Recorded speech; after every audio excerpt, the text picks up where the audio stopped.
Chapter 1 begins with catching the aloof school beauty stealing. Young Master Jiang, please don't do this, please let me go. I will never do it again next time. Midnight, in the study of the Jiang family villa.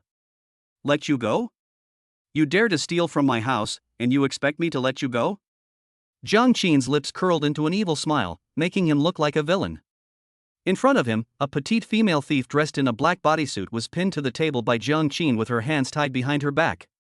Her short legs were dangling in the air as she struggled desperately, but to no avail. The shameful posture caused a hint of humiliation to flash in the petite female thief's eyes. Let me go, please, she pleaded, her voice filled with shame.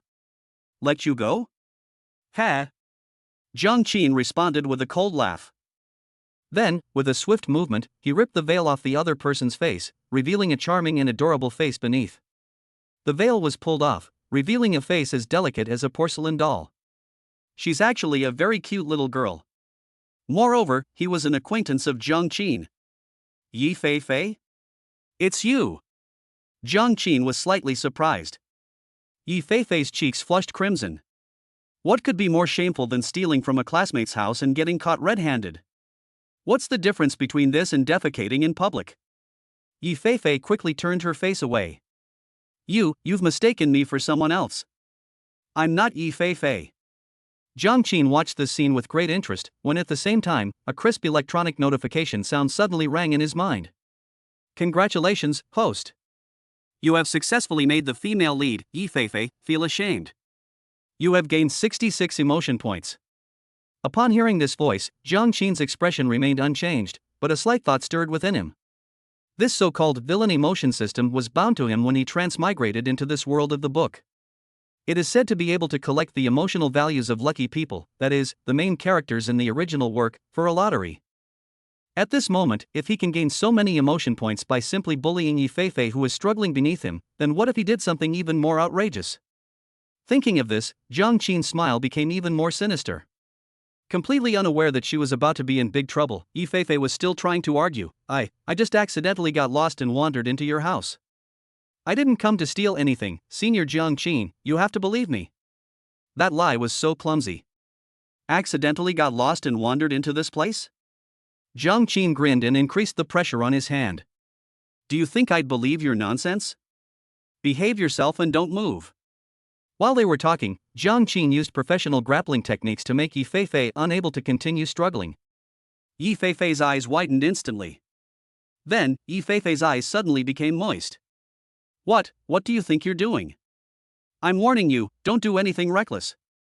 I'm calling the police. As she spoke, she subconsciously twisted her body.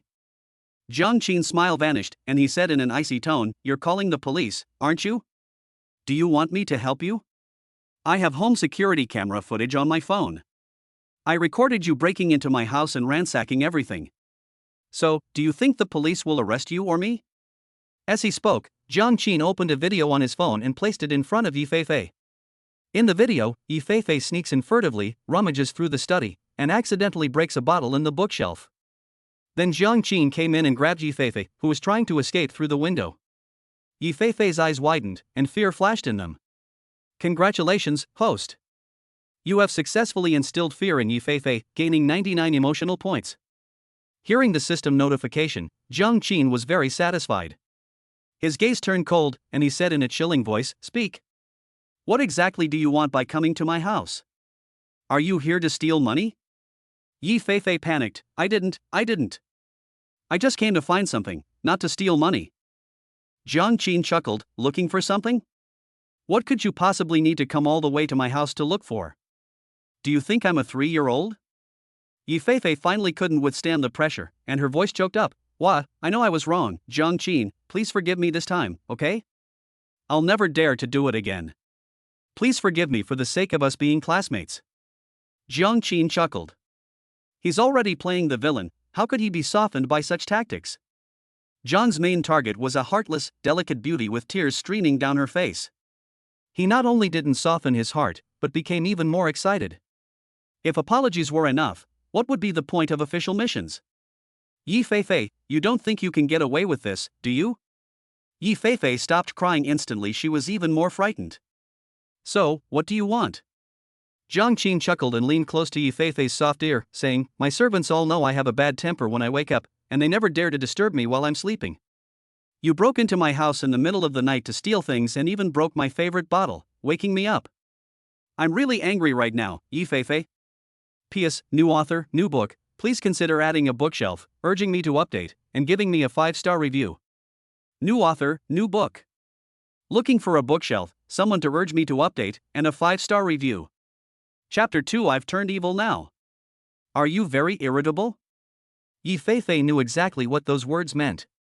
She turned around with difficulty, her gaze instinctively looking downwards. Gurgle. Yifei panicked, even more so than if she had been caught stealing. "Jiang Qin, calm down. What you're doing is a crime. You'll go to jail." Jiang Qin slapped her in response. Smack! A crisp, bouncy sound rang out in the study. Yifei couldn't help but exclaim in surprise. "Yifei, it seems you haven't figured out the situation yet. It's not me who should go to jail for committing a crime now, it's you. This blue and white porcelain vase you broke is a piece from the Yuan Dynasty Imperial Kiln, worth 11 million. Just this alone is enough for me to sue you into bankruptcy and spend the rest of your life in jail." Jiang Qin sneered, putting further pressure on him. Yifei became increasingly flustered, not only because of the strange noise coming from behind her, but also because of Jiang Qin's words. The vase she broke was actually worth over 10 million. This was a complete shock. After all, although she is now committing burglary, she has not actually stolen anything. Even if she is caught, it will at most be considered an attempted theft. However, if the theft causes the other party a loss of more than 10 million, then the situation is completely different. "I'm doomed. If that's really the case, I'm finished today." Yifei was so anxious she was almost crying. Unlike when she was just pretending to cry, this time she was really going to cry. "Senior Jiang Qin, this is really a misunderstanding. Please let me go. We can talk this over. I'll find a way to replace that bottle, really." In her desperation, Yifei didn't care about anything else and decided to have Jiang Qin remove his dirty things first. But what she heard was Jiang Qin's cold laugh. "Compensate? More than 10 million? How can your family afford to compensate? I don't think we need to go through all that trouble. Just be a good boy and let me calm down, then we can discuss it slowly."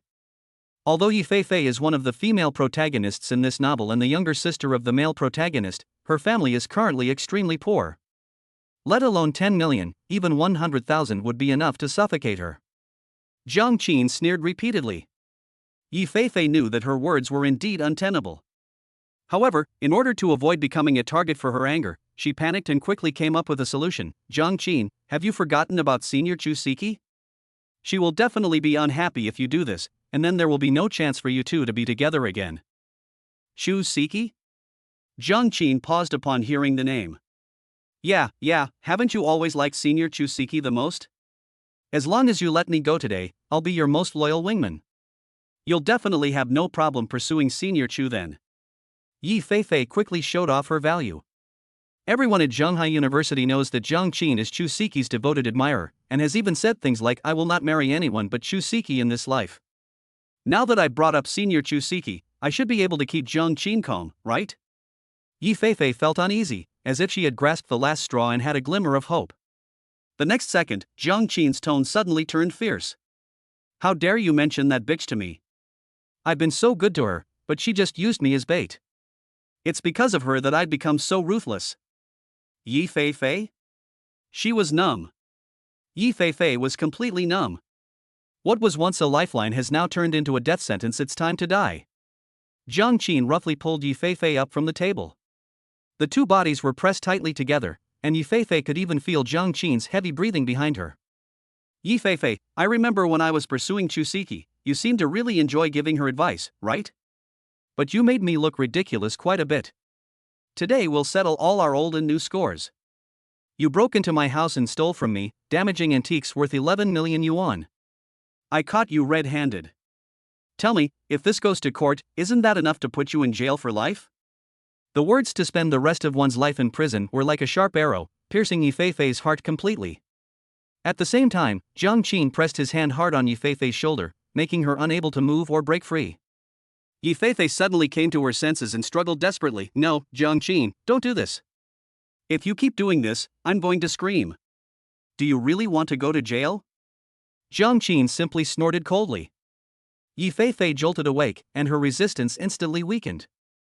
Given the Jiang family's status in Zhanghai, anyone who dares to steal from my home will be utterly ruined, even if I don't take you to court. The Jiang family's power is enough to ensure you never recover in Zhanghai. Me. Yi Feifei's face turned deathly pale. She was now completely desperate, and her body went limp. The Jiang family is a top-tier power in Zhanghai, with influence in both the legitimate and underworld circles.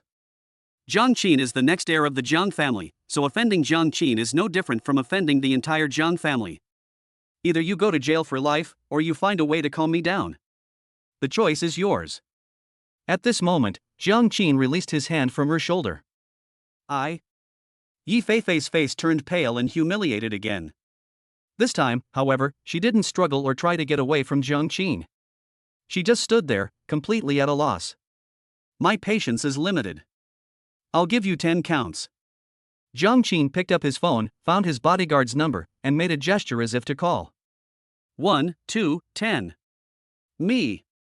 Yi Feifei was shocked. She didn't expect Jiang Qin to be so uncivilized at this moment, jumping directly to 10 after counting to 2. Tears welled in her eyes, and her voice trembled slightly. I choose the second one. As he spoke, he obediently lay down on the table and took off his nightclothes. Chapter 3, They didn't even say thank you? Yi Feifei's embarrassment level is off the charts, gaining 166 Yi Feifei emotion points. Yi Feifei enters a red temperature state, gaining 199 Yi Feifei emotion points. The system notifications kept ringing in Jiang Qin's mind. Yi Feifei's emotional value was like a constantly flowing faucet, with an incredibly high output. Not bad, not bad. This amount of emotion points is enough for 2 lottery draws. This girl is really my lucky star. She knew I was short of emotion points, so she delivered them to my door. What a pity. If I hadn't transmigrated to such a messed up world and been bound to a villain system, I would have actually wanted to be a good person. But now, he. A smile appeared on Jiang Qin's lips. As a transmigrator who found himself in a novel's world, Jiang Qin's luck wasn't exactly ideal. The 10-year period has come to an end, and the god of war has returned. Yi Lingyun carries a deep-seated blood feud. His return this time is to settle the score with the Yi family, dominate Zhanghai, and lead a bunch of beauties to the pinnacle of life. This is the main theme of this world. As for Jiang Qin's original character, he was just a villainous sycophant who was killed off by the god of war after his return. After all, Chusiki, Yi Lingyun's childhood sweetheart and one of his harem members, is still being pursued by Jiang Qin. Who at Zhanghai University doesn't know that Jiang Qin, the eldest son of the Jiang family, is Chusiki's loyal simp? Therefore, when Yi Lingyun appeared by Chusiki's side, Jiang Qin did a lot of trouble for Yi Lingyun, only to be repeatedly humiliated by his boastful attitude. In the end, the Jiang family was also destroyed by Yi Lingyun, becoming his stepping stone. There is still a year before Yi Lingyun returns. Once Yi Lingyun comes back, given the relationship between Jiang Qin and Chusiki, this crooked-mouthed war god will not let him go. Damn it, the more I think about it, the angrier I get. Why is it that everyone else who transmigrates becomes the protagonist, but I become the villain? If I hadn't been bound to the villain system, which allows me to become stronger by collecting the emotional value of people with good fortune, I might have already reached the peak of my cultivation.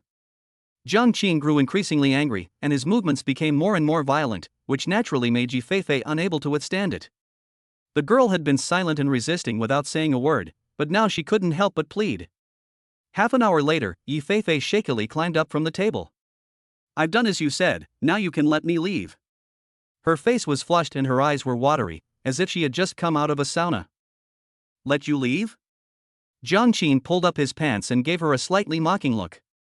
You don't actually think that this means we're even, do you? Yi Feifei instantly became agitated. How could you do this? You promised you'd let me go if I helped you like that. Jiang Qin couldn't help but laugh out loud. Yi Feifei, don't you understand the situation? The blue and white porcelain vase you broke is worth a full 11 million. Even if you set it with diamonds, it's not worth that much money, understand? Seeing Yi Feifei's unpleasant expression, Jiang Qin grabbed her chin with one hand, leaned closer, and whispered, How about this? I won't make things difficult for you. You write me an IOU, and every time you serve me well, I'll reduce the amount for you. Today is your first time, so I'll give you 500,000, and every time after that, I'll give you 100,000. How about that? Jiang Qin certainly wouldn't let Yi Feifei off so easily.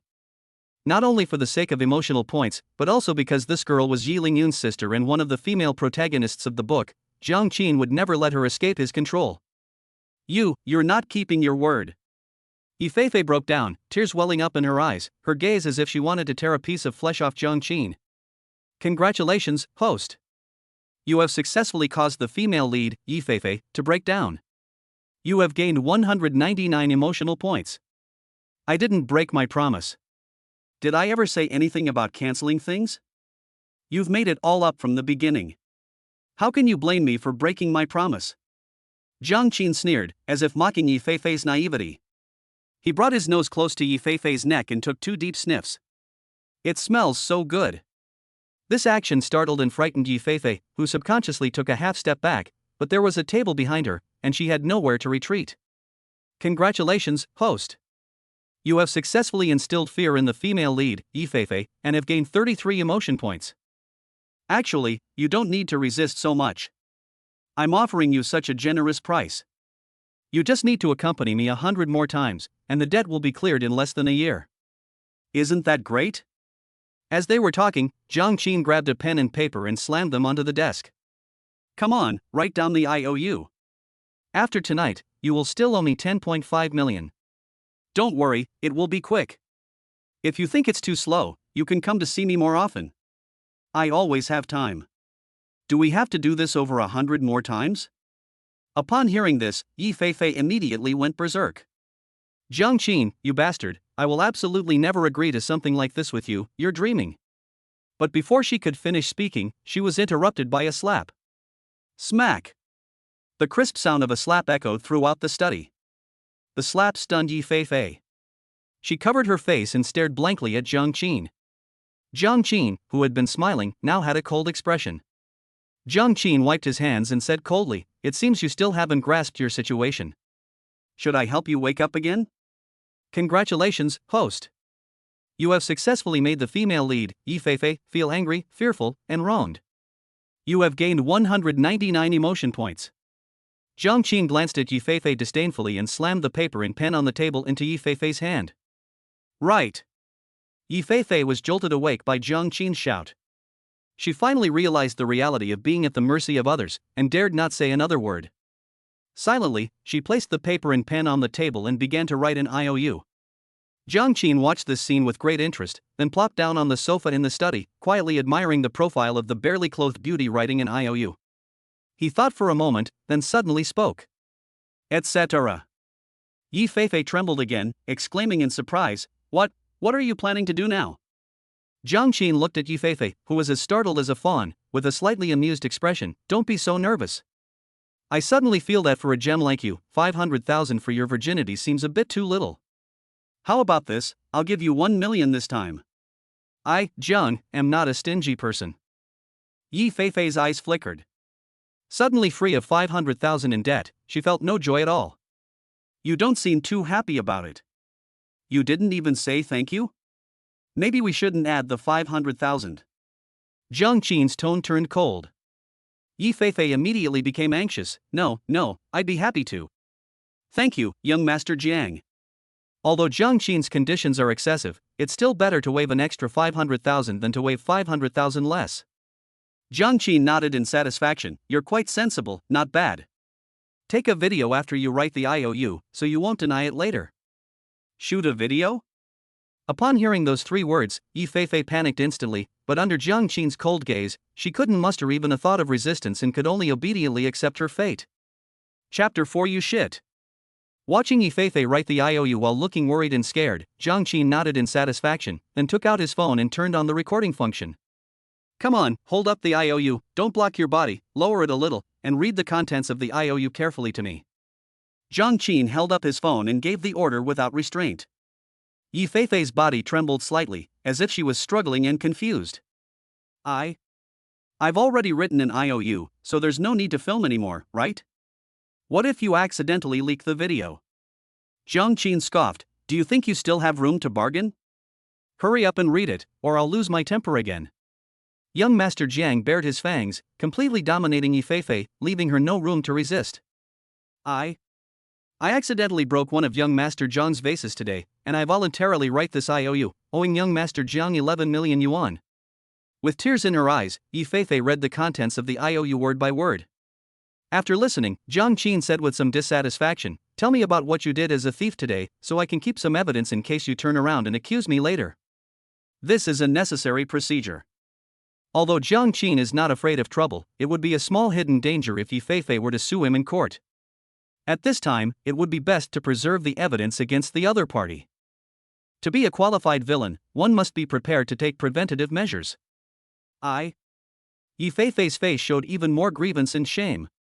"Hurry up," Jiang Qin urged impatiently when he saw her dawdling. "Don't be so fierce, I'll read it." With her cherry lips bitten, Yifei, with the help of cameraman Jiang Qin, confessed to her crime and the facts, and even added a few words of repentance in a very sensible manner. As the video recording ended, Jiang Qin smiled and uploaded it to the cloud in front of Yifei, shattering her last shred of hope. "Great job, you cooperated very well, I really like it. As a reward, I'll make an exception and let you repay your debt one more time tonight."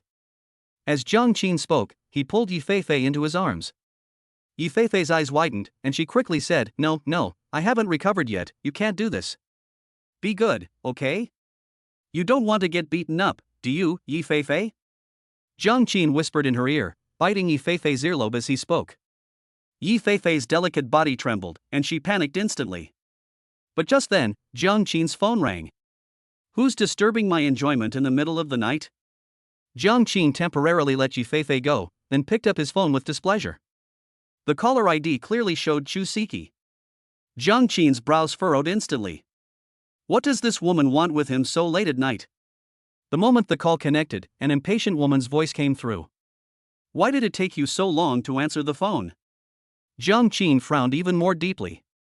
"Good grief, calling in the middle of the night and blaming me for not answering the phone in time? You shit." Jiang Qin wanted to hang up the phone right then and there, but then he seemed to remember something, his eyes darting around, and he asked calmly, "What's wrong so late?" Shusiki didn't sense anything amiss and blurted out, "I must have something to tell you.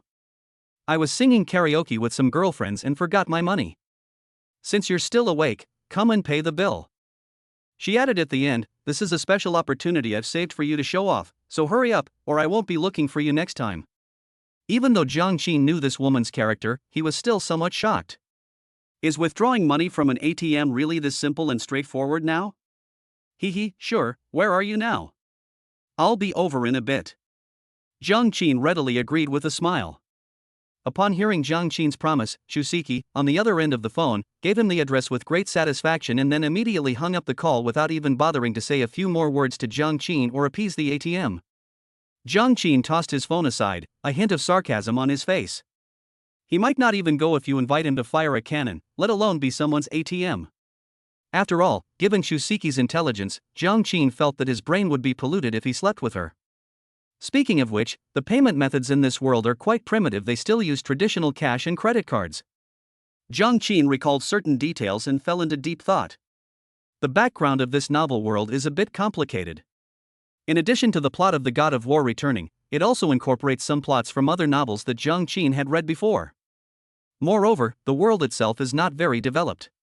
Culture and entertainment are backward, technology is backward, and there is not even mobile payment. Payment mainly relies on cash and card swiping. Otherwise, Shusiki would not have asked Jiang Qin to help with the payment. Direct bank transfer would have been fine. For a transmigrator like Jiang Qin, this world is full of business opportunities. One can easily make a fortune by doing just a little bit of work. Oh, I'm the heir to a multi-billion-dollar conglomerate now, so I don't need to figure out how to make money. That's fine. Hey, didn't you turn evil and stop trying to woo Senior Shusiki? Yifei sat in Jiang Qin's lap and, seeing Jiang Qin deep in thought, asked with some confusion. She heard their conversation clearly, and their tone didn't seem like that of someone who was turning evil and holding a grudge at all. You still have the mood to care about these issues? Looks like you've had a good rest? Jiang Qin didn't answer her. Instead, he tightened his grip on Yifei's slender waist, pulling her closer.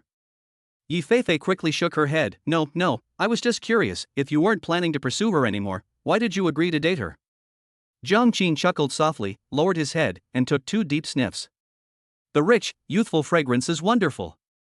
Fei Fei trembled instantly. She wanted to push Jiang Qin away, but she didn't dare. Too much curiosity can kill the cat, you don't understand that, do you? Young Master John's face was full of ill intent. Yi Fei Fei panicked immediately. But suddenly, a thought flashed through her mind, and her eyes widened abruptly. Wait, could it be that you never intended to help Senior Chu pay the bill at all? You're deliberately stalling her. Jiang Qin looked at her with some surprise. Oh? Why do you say that? Yi Fei Fei blurted out, isn't it obvious? If you really wanted to help Senior Chu pay the bill, you should have left now, instead of bullying me here. Jiang Qin was genuinely surprised. He couldn't help but praise, not bad, quite clever. Yi Fei Fei immediately puffed out her chest and raised her head, her face full of pride. Of course, I've always been smart. Jiang Qin grinned, gave her a thumbs up, and then, to Yi Fei Fei's surprise, suddenly stood up and picked up the clever girl around the waist. You've already guessed that I'm not planning to go out and am going to bully you. If I don't cooperate, wouldn't that make your prediction fall through? Congratulations, host. You have successfully frightened the female lead, Yi Fei Fei, and gained 33 emotion points. No, we can't do it again, it'll break. Yi Fei Fei tried to resist in a panic, but she was too weak and had no way to deal with Jiang Qin. Jiang Qin leaned close to her ear and said, you can't go out like this, and it will take time for the servants to buy clothes and deliver them. Since you're just sitting around doing nothing, why not earn another 100,000 from me? Yi Fei Fei immediately fell silent, and her resistance weakened. Jiang Qin was right, her bodysuit was practically torn to shreds, making it impossible for her to go out. Then, how long will it take for the clothes to arrive? Yi Fei Fei asked tentatively. Don't worry, I'll arrange it in a bit. Right now, all you need to do is focus on serving me well, otherwise these clothes might not even arrive by tomorrow morning. Then be gentle, I really know I was wrong, sob sob sob. Don't worry, I'll be very gentle, ha ha ha. Chapter 5. You call this standing up and kicking? Just as Jiang Qin was busy collecting debts, at the Emperor KTV, in VIP room 888. Among several scantily clad girls, Chu Siki stared at her dark phone screen, her expression somewhat unpleasant. Siki, why hasn't your suitor arrived yet? It's been half an hour, and we're all in a hurry to get back. Yes, Siki, urge him on, don't keep us waiting too long. Siki, didn't you say that young Master Jiang always dotes on you? You should pay more attention to him. He should be here by now, right? Listening to her girlfriend's words, Chu Siki's face grew increasingly grim. It should take at least half an hour to get from the Jiang family villa to the Emperor KTV. What on earth is Jiang Qin up to? Chu Siki was furious and felt she had lost face, but she maintained a nonchalant expression on her face. What's the rush? Jiang Qin is probably stuck in traffic, otherwise he should have arrived by now. Wait a minute, I'll go out and make a call to ask. After saying that, Chu Siki left the private room and dialed Jiang Qin's number. As soon as the call connected, Chu Siki couldn't help but complain, Jiang Qin, what are you doing? Why haven't you arrived yet? My girlfriends and I have been waiting for you for half an hour. Huff, huff. On the other end of the phone, there was a series of heavy breathing sounds first, followed by Jiang Qin's voice, up. I'm almost there. There was a traffic jam on the way. Sorry to keep you waiting. Chu Siki couldn't help but frown. What are you doing over there? Why are you breathing so heavily? Isn't there a traffic jam? I bought a bicycle from someone on the roadside and I'm standing up and pedaling now. Jiang Qin took a few deep breaths, seemingly rushing to the karaoke bar. Chu Siki instinctively felt that something was wrong, but she couldn't quite put her finger on what it was. She was still somewhat unfamiliar with such heavy breathing, and assumed that Jiang Qin was really riding his bicycle this way. This definitely looks like they're doing heavy physical labor. Thinking of this, Chu Siki's tone softened a little. Then hurry up, it's so late, my girlfriends and I are in a hurry to get home. Jiang Qin, you don't want us girls to encounter any danger walking at night, do you? Absolutely. I'll sprint right now. 10 minutes at most. Jiang Qin patted his chest and assured him. Chu Siki frowned, hung up the phone, and returned to the private room to continue waiting. During this time, she didn't forget to ask the waiter to bring a few more bottles of good wine. Meanwhile, at the Jiang family villa. Wah! Yi Fei Fei finally breathed a sigh of relief when the call ended. She didn't dare to breathe loudly just now, afraid that Chu Siki would discover something, but Jiang Qin just kept doing his own thing without stopping for a moment. Is this thing an animal? This thought couldn't help but pop into Yi Feifei's mind. The bicycle was still being pedaled furiously, and Shusuke was still waiting foolishly. Another half hour passed. Siki, my mom called and told me to go home. Can I go back first?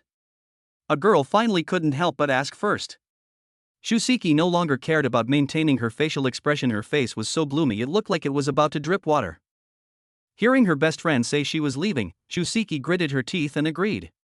Seeing this, the other girls exchanged glances and then spoke up one after another. Siki, I have to go back too. It's too late, and you know I'm afraid of the dark. Yes, I'm afraid of the dark too. If I don't go back soon, my boyfriend will misunderstand. I'm sorry, Siki. Hearing these words, Shusuke took a deep breath, and she was even more furious when she noticed the evasive looks from her girlfriends. It's alright, you guys go ahead, I'll wait here by myself. Shusuke tried her best to keep smiling in front of her best friend, but her face was almost frozen from smiling. After her girlfriends left, Shusuke angrily threw her bag onto the sofa. Jiangqin, you bastard. You've made me so embarrassed. I wonder what my girlfriends will say about me behind my back. This is truly humiliating. Does it really take him this long to ride a bike?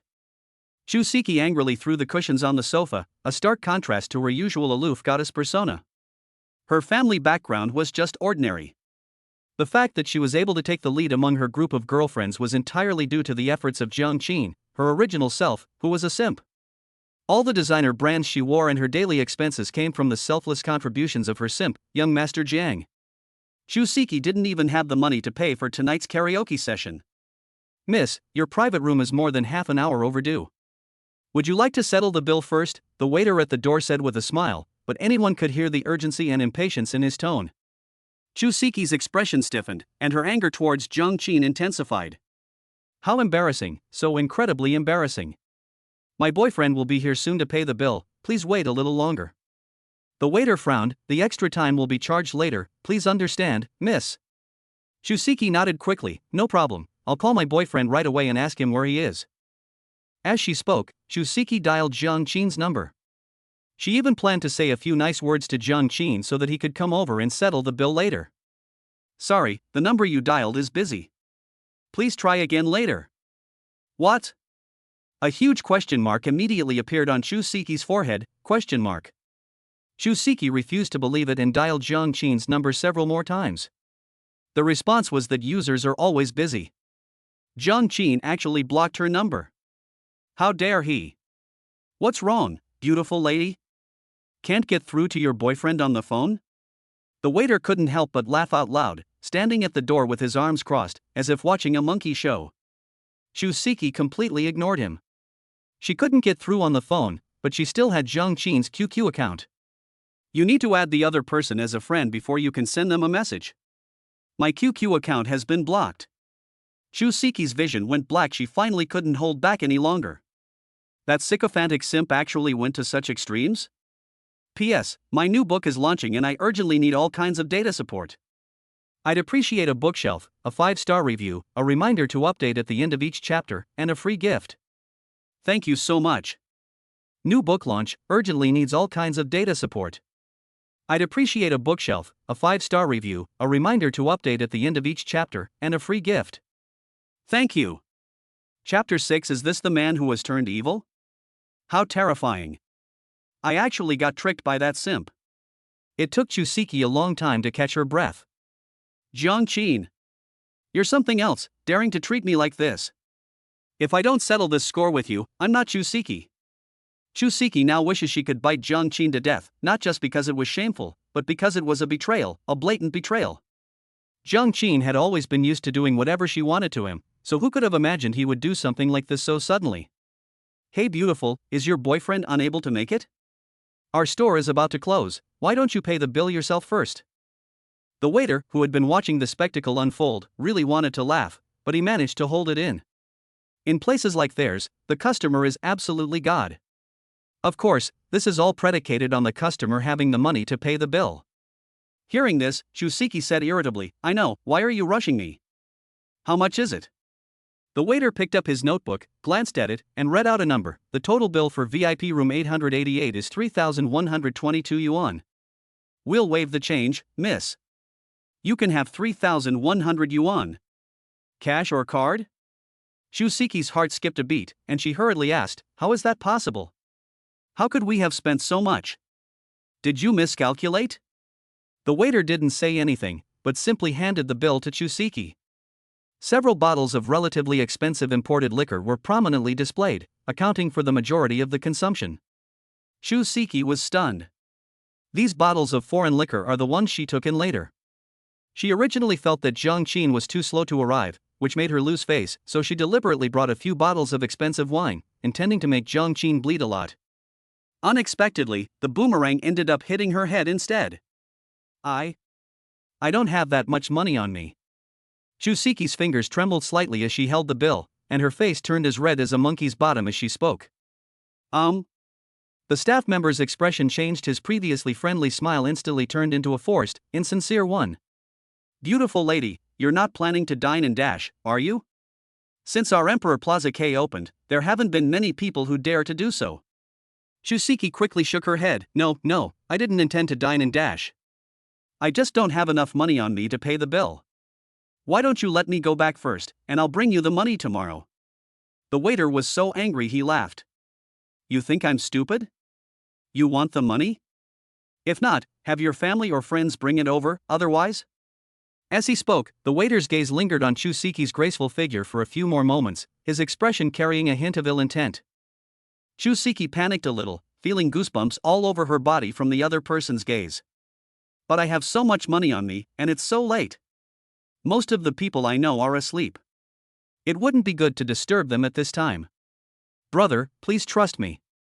Let me go back first, and I'll definitely bring you the money tomorrow, okay? Forced into a corner, Chusiki resorted to acting cute and charming, looking utterly pitiful. Jiang Qin was completely swayed by her charm. Whenever Chusiki acted coquettishly, that simp would grant her every wish. That's disgusting. I have a boyfriend, so don't try that on me. The waiter looked disgusted and quickly took 2 steps back. Chusiki?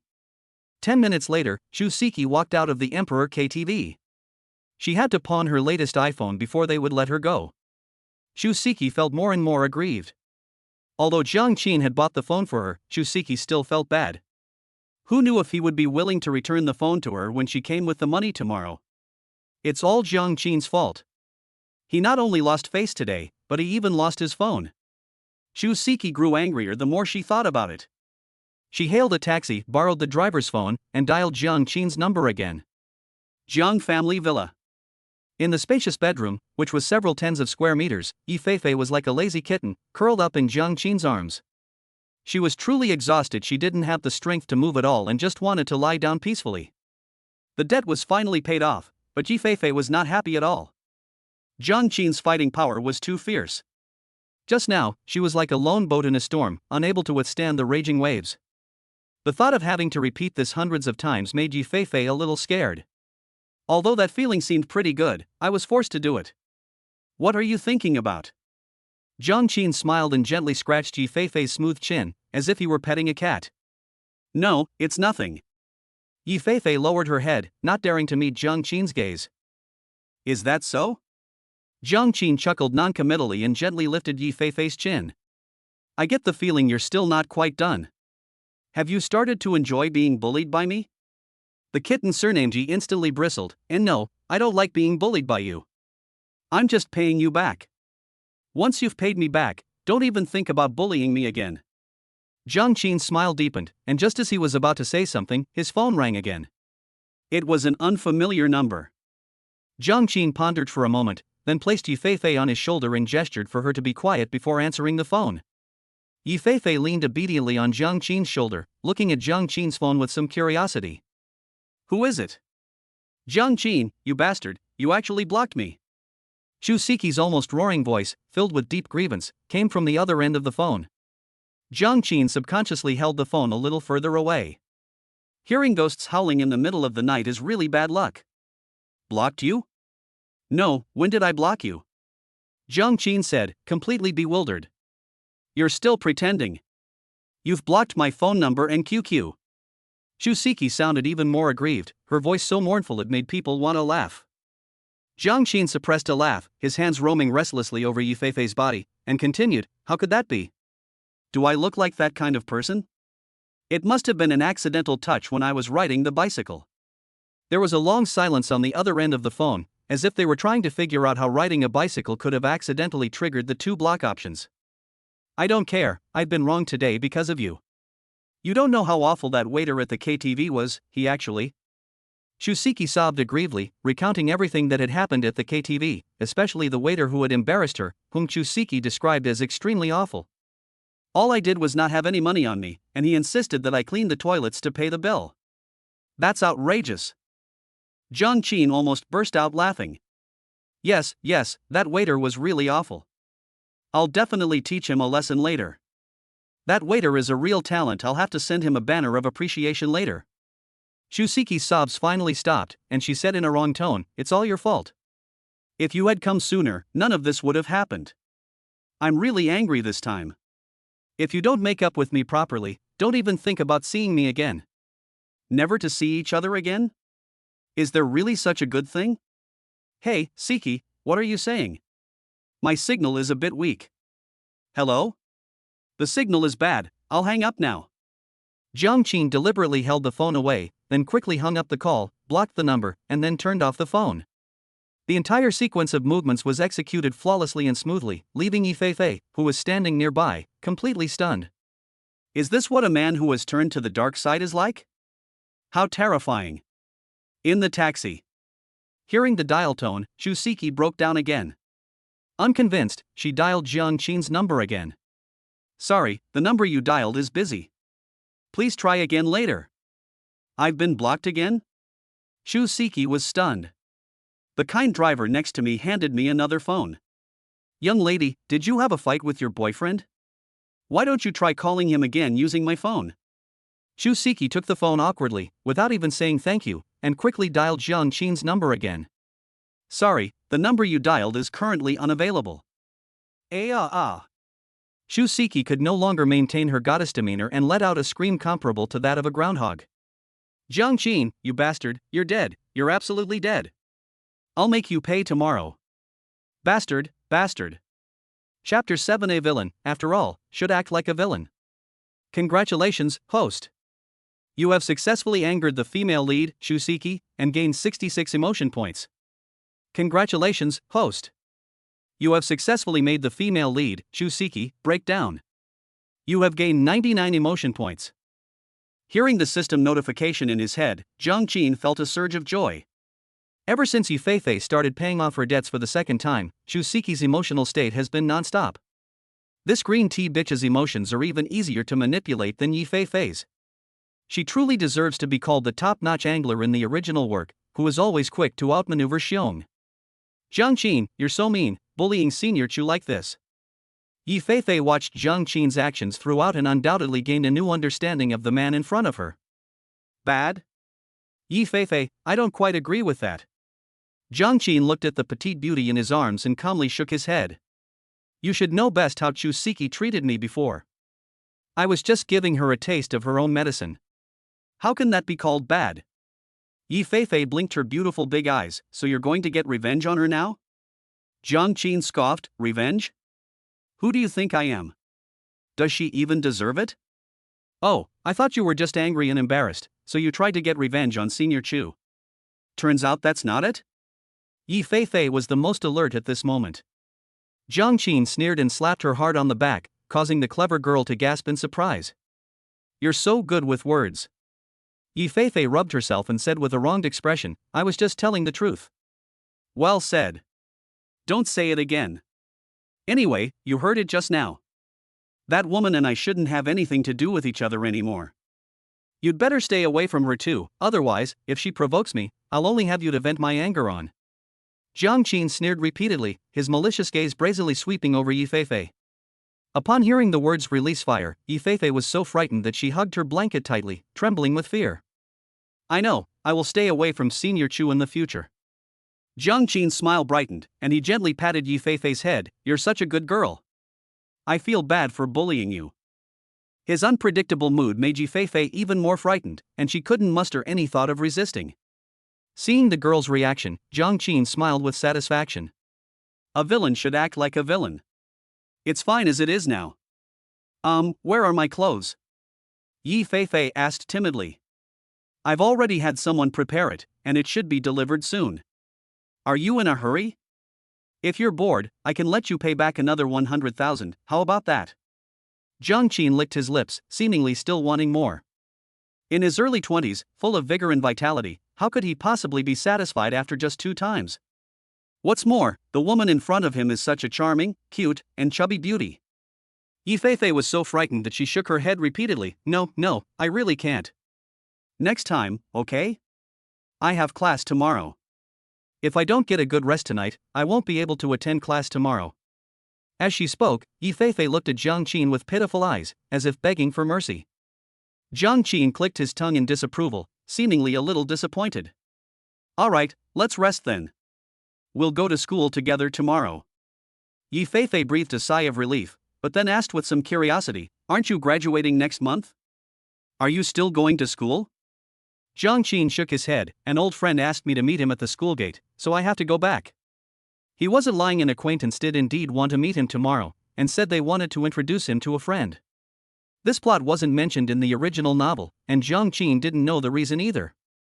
However, it shouldn't be anything serious between students, so going there to relax wouldn't be a bad idea. I see. Yi Feifei nodded thoughtfully.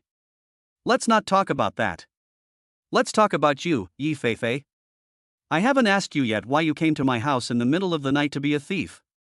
What were you trying to steal?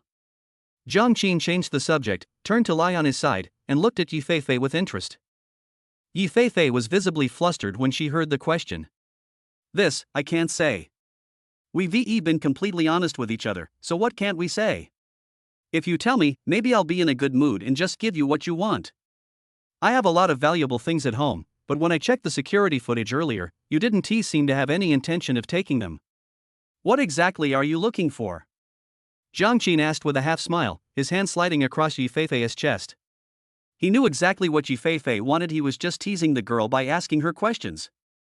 But no matter how he asked, Yi Feifei refused to speak, determined to stick to her guns to the end. Even Jiang Qin's threat to repay the debt was ineffective. Seeing the stubborn look on the girl's face, Jiang Qin didn't want to push her too hard. Anyway, there's plenty of time. Sooner or later, Jiang Qin believes he can completely win over this girl, body and soul. Then he can do whatever he wants with her. After lingering tenderly for another 10 minutes, the two finally cuddled together. Take a look at the clothes I prepared for you and see if they fit. Jiang Qin closed the door and threw the bags he had taken from the housekeeper onto the bed. Yi Feifei, who had been huddled under the covers, suddenly perked up and quickly got up to grab the clothes on the bed in front of her. The whole outfit, all designer brands, must cost at least several thousand yuan. Yi Feifei took out all the clothes and compared them one by one to the sizes. She then asked with a strange expression, "How did you know my size?" Jiang Qin stretched out his left hand and made a few empty clenching motions. Yi Feifei blushed instantly. How else could we know? Of course, we measured it by hand. This guy is actually quite considerate. Yi Feifei muttered something under her breath, so softly that Jiang Qin didn't hear her. Congratulations, host. You have successfully made the female lead, Yi Feifei, feel joy and shyness, gaining 44 emotion points. PUA was successful. Chapter 8. Let me see your limits. A short while later. Could you take me to your bathroom? Yi Feifei asked, a little embarrassed, while holding her clothes.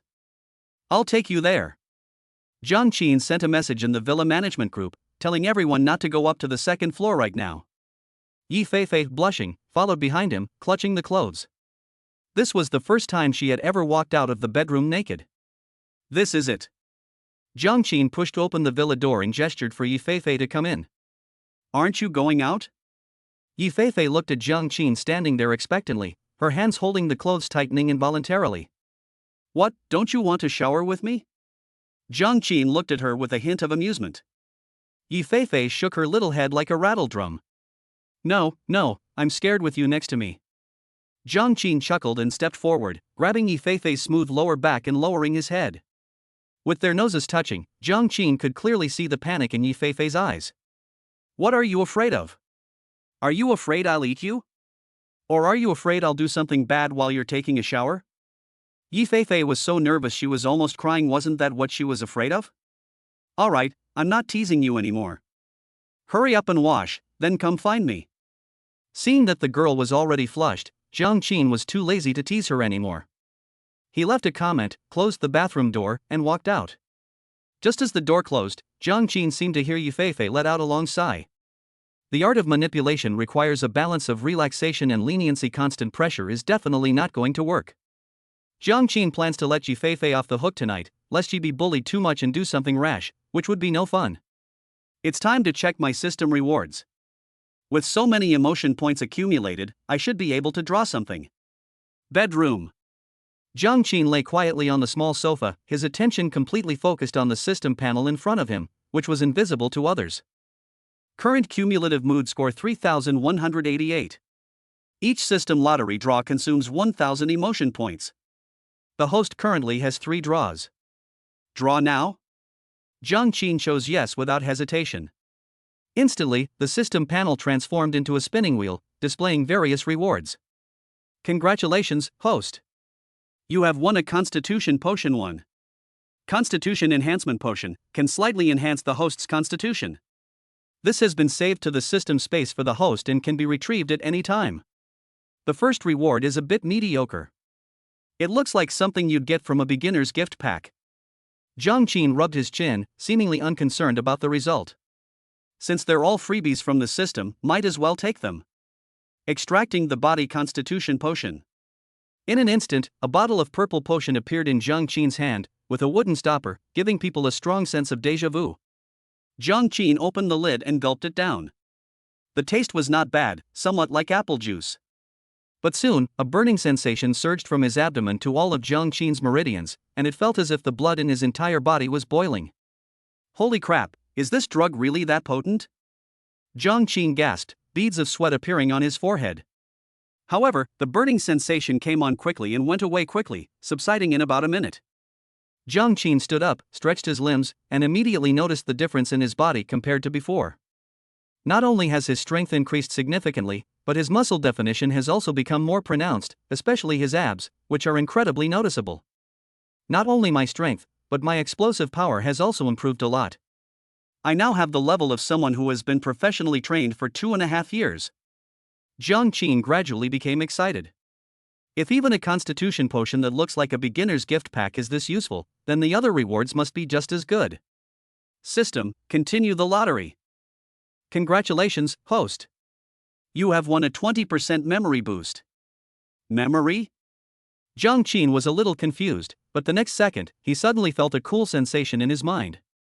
Many previously vague memories flooded back, and some things I had seen and heard before the journey, which I couldn't quite recall, I now remembered clearly. Is it really that amazing that it only improved memory by 20%? I can perfectly replicate all the ways I made money in my past life. It's amazing. Jiang Qin's eyes lit up.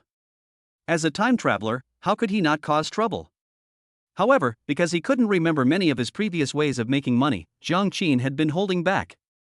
The level of culture, entertainment, and technology in this world is roughly equivalent to that of the 1990s in my previous life. For Jiang Qin, it's practically a land of wealth and opportunities. Now that he has a clear understanding of the various developments in the world in the past, it's only natural that he needs to cause trouble.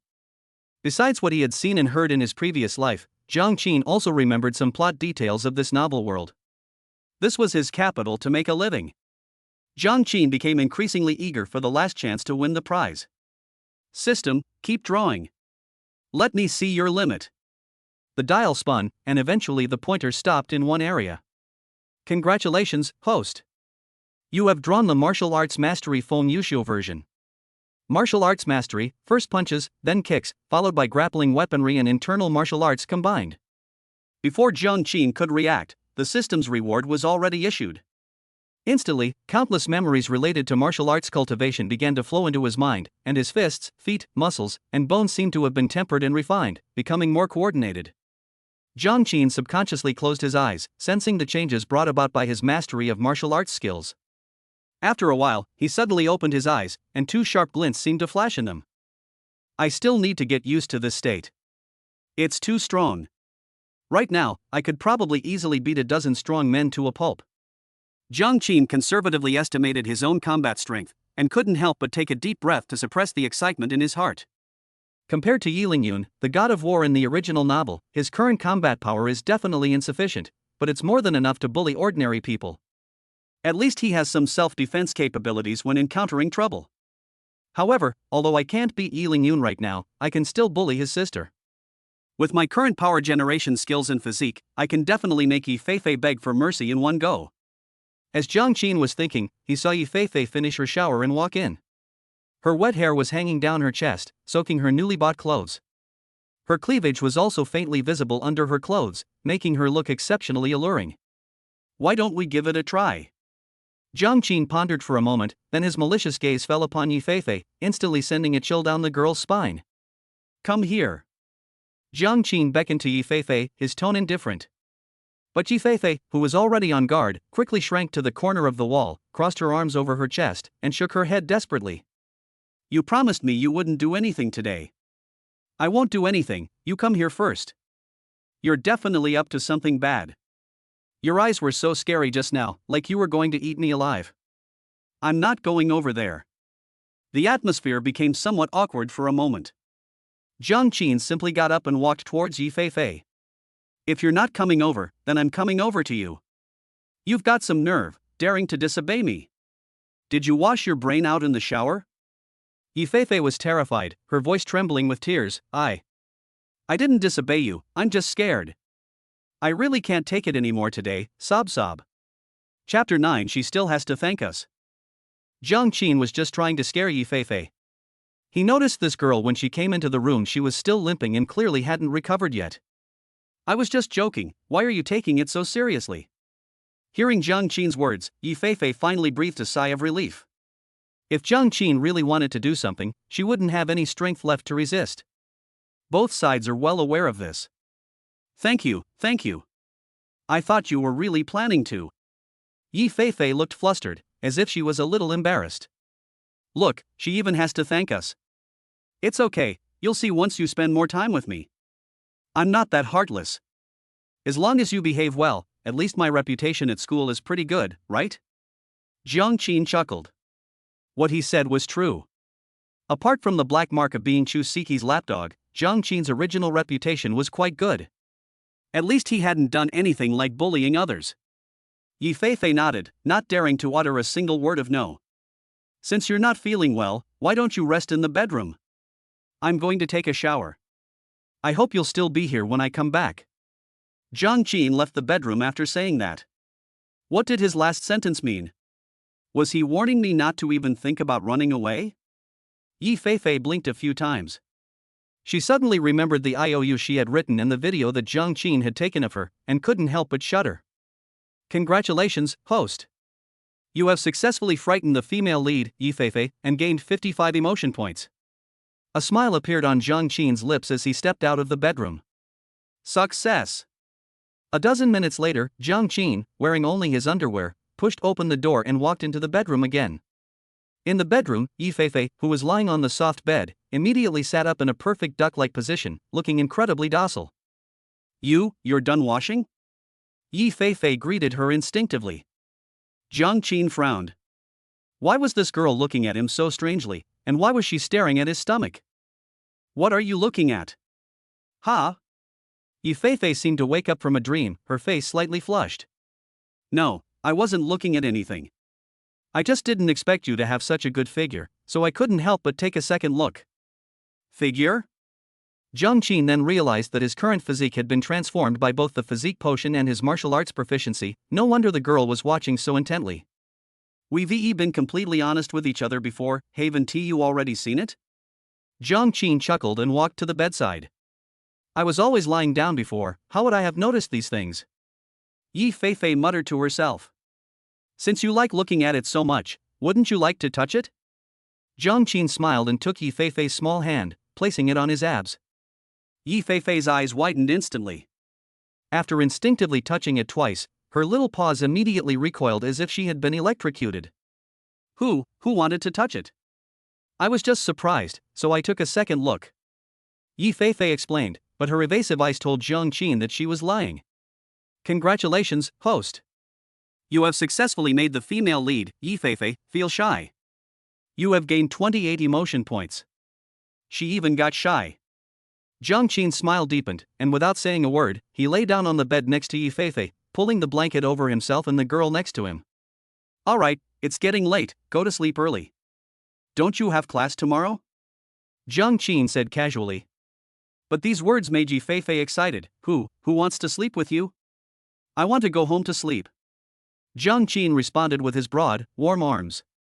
Jiang Qin scooped up the petite Yi Feifei and pulled her into his arms. Her soft body felt like a large pillow, and it was incredibly comfortable to hold her. You think you can just leave after offending me? You wish.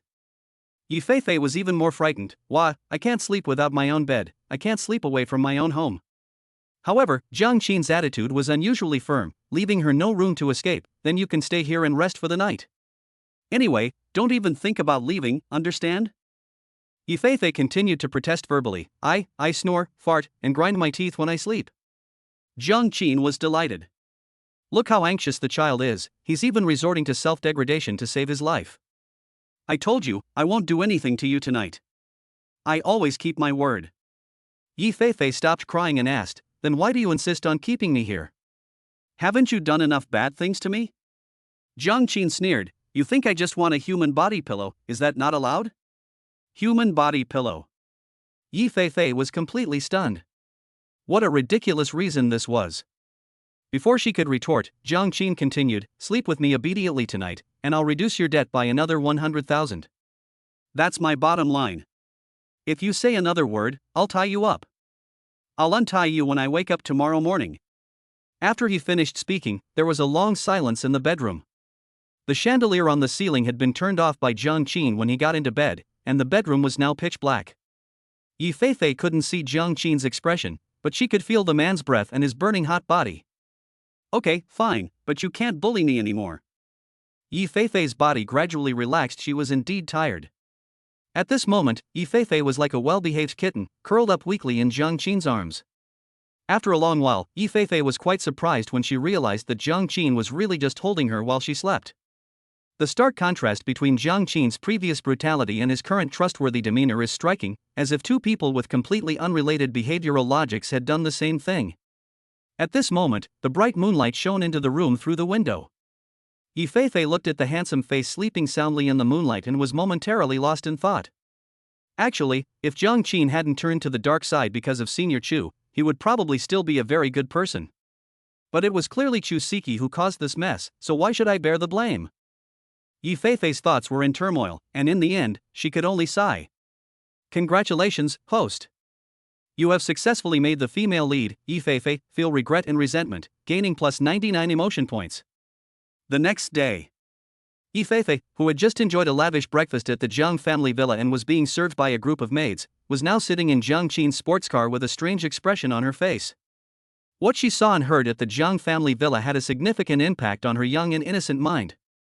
Is this how you spend every morning? As Jiang Qin drove, he casually replied, what do you mean? Do you mean someone will wait on me, or will I be driving a sports car to school? Yi Feifei's expression grew increasingly strange. Don't you think this is extravagant? I don't think so. My parents are capable, so it's only natural that I enjoy all of this. If my family were poor, I would work hard to earn my tuition and living expenses, Jiang Qin said confidently. Yi Feifei opened her mouth, but didn't know what to say. Is this the mindset of a rich kid? Isn't it a bit too insightful?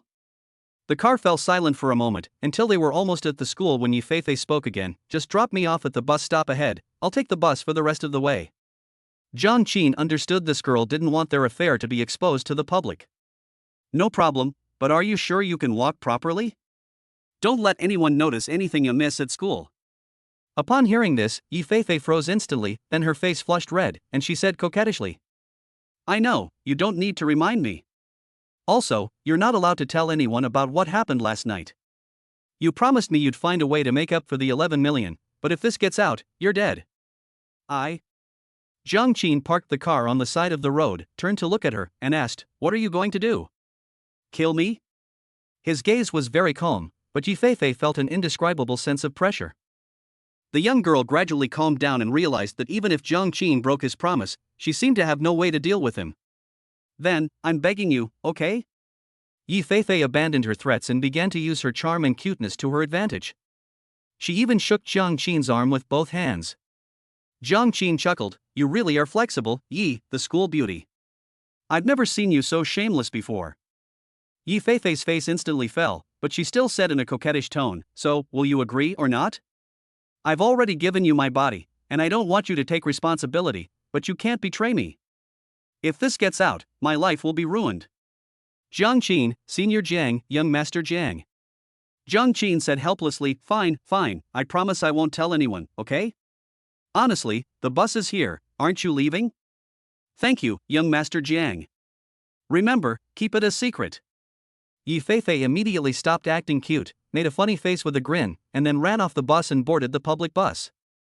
Jiang Qin looked puzzled. In the original story, this girl is a quirky and mischievous character, practically a little witch.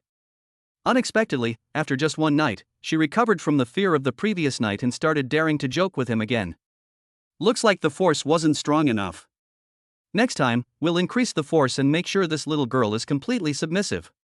Now that we've got Yi Feifei sorted out, the remaining 6 women in the beauty villa shouldn't be far behind. I hope you'll all give me plenty of fun then. Jiang Qin chuckled. He liked girls who dared to rebel. It was really boring that the CPU could be successfully tested on the first try. In the original novel, the 7 destined heroines, including Yi Feifei, all lived in the same villa. Each of the 7 women possesses unique beauty and distinct personalities, offering ample opportunities to cultivate positive emotions and providing a rich and varied experience. Jiang Qin had no intention of letting any of them go. Meanwhile, in a private room of a restaurant outside the campus of China Ocean University, 2 young and beautiful girls were whispering to each other. "Shen, are you sure Jiang Qin will really come?"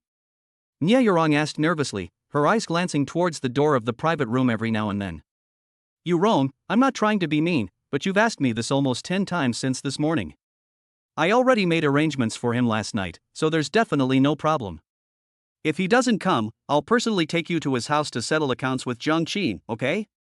Xin Shen looked at her friend with a helpless expression. Her friend is great in every way, except she's prone to being infatuated with one person, or you could say she's love-struck. And the fact that this symptom only applies to one person makes it even more absurd. "I'm just nervous. After all, I haven't had much contact with Jiang Qin before. Now that he's about to graduate, if I don't take the initiative, I might not even get a chance for a tuition reduction later."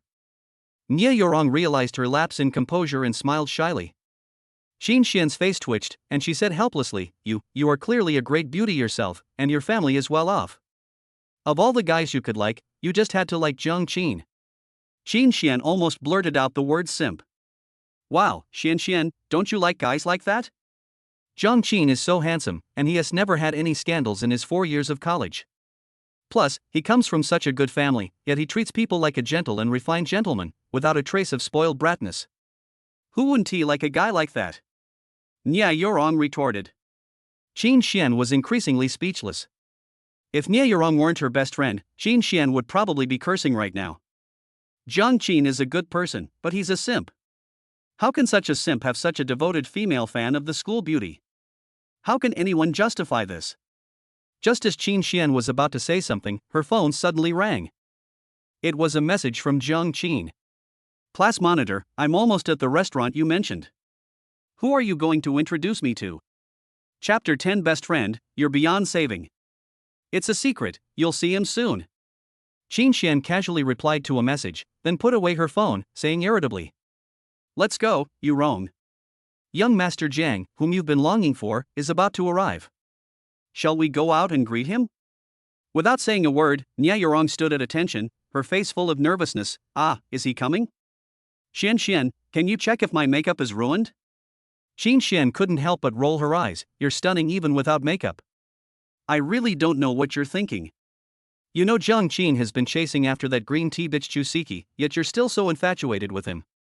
Nie Yurong lowered her head and smiled shyly. "Isn't that even better? It means I only have one competitor." Xin Xian felt that her best friend was beyond saving.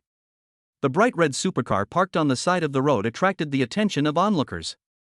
Jiang Qin parked his car and walked towards the location Qin Xin had sent him. He ignored the stares of passers-by and couldn't help but ponder for a moment. That's really strange. I don't usually interact with this class monitor. Why would he suddenly say he wants to introduce me to a friend? But just as he was pondering this, he heard a shout from not far away, filled with a sense of joy and relief. Jiang Qin, over here. Jiang Qin looked in the direction of the sound and saw his class monitor, Qin Xian, standing in front of a restaurant waving at him. Beside her stood a tall, slender girl wearing a beige-fitted long dress who looked very quiet and well-behaved. What a beautiful girl. Jiang Qin was slightly amazed. The girl in front of him had an exceptionally outstanding temperament, like a snow lotus blooming alone in the noisy world.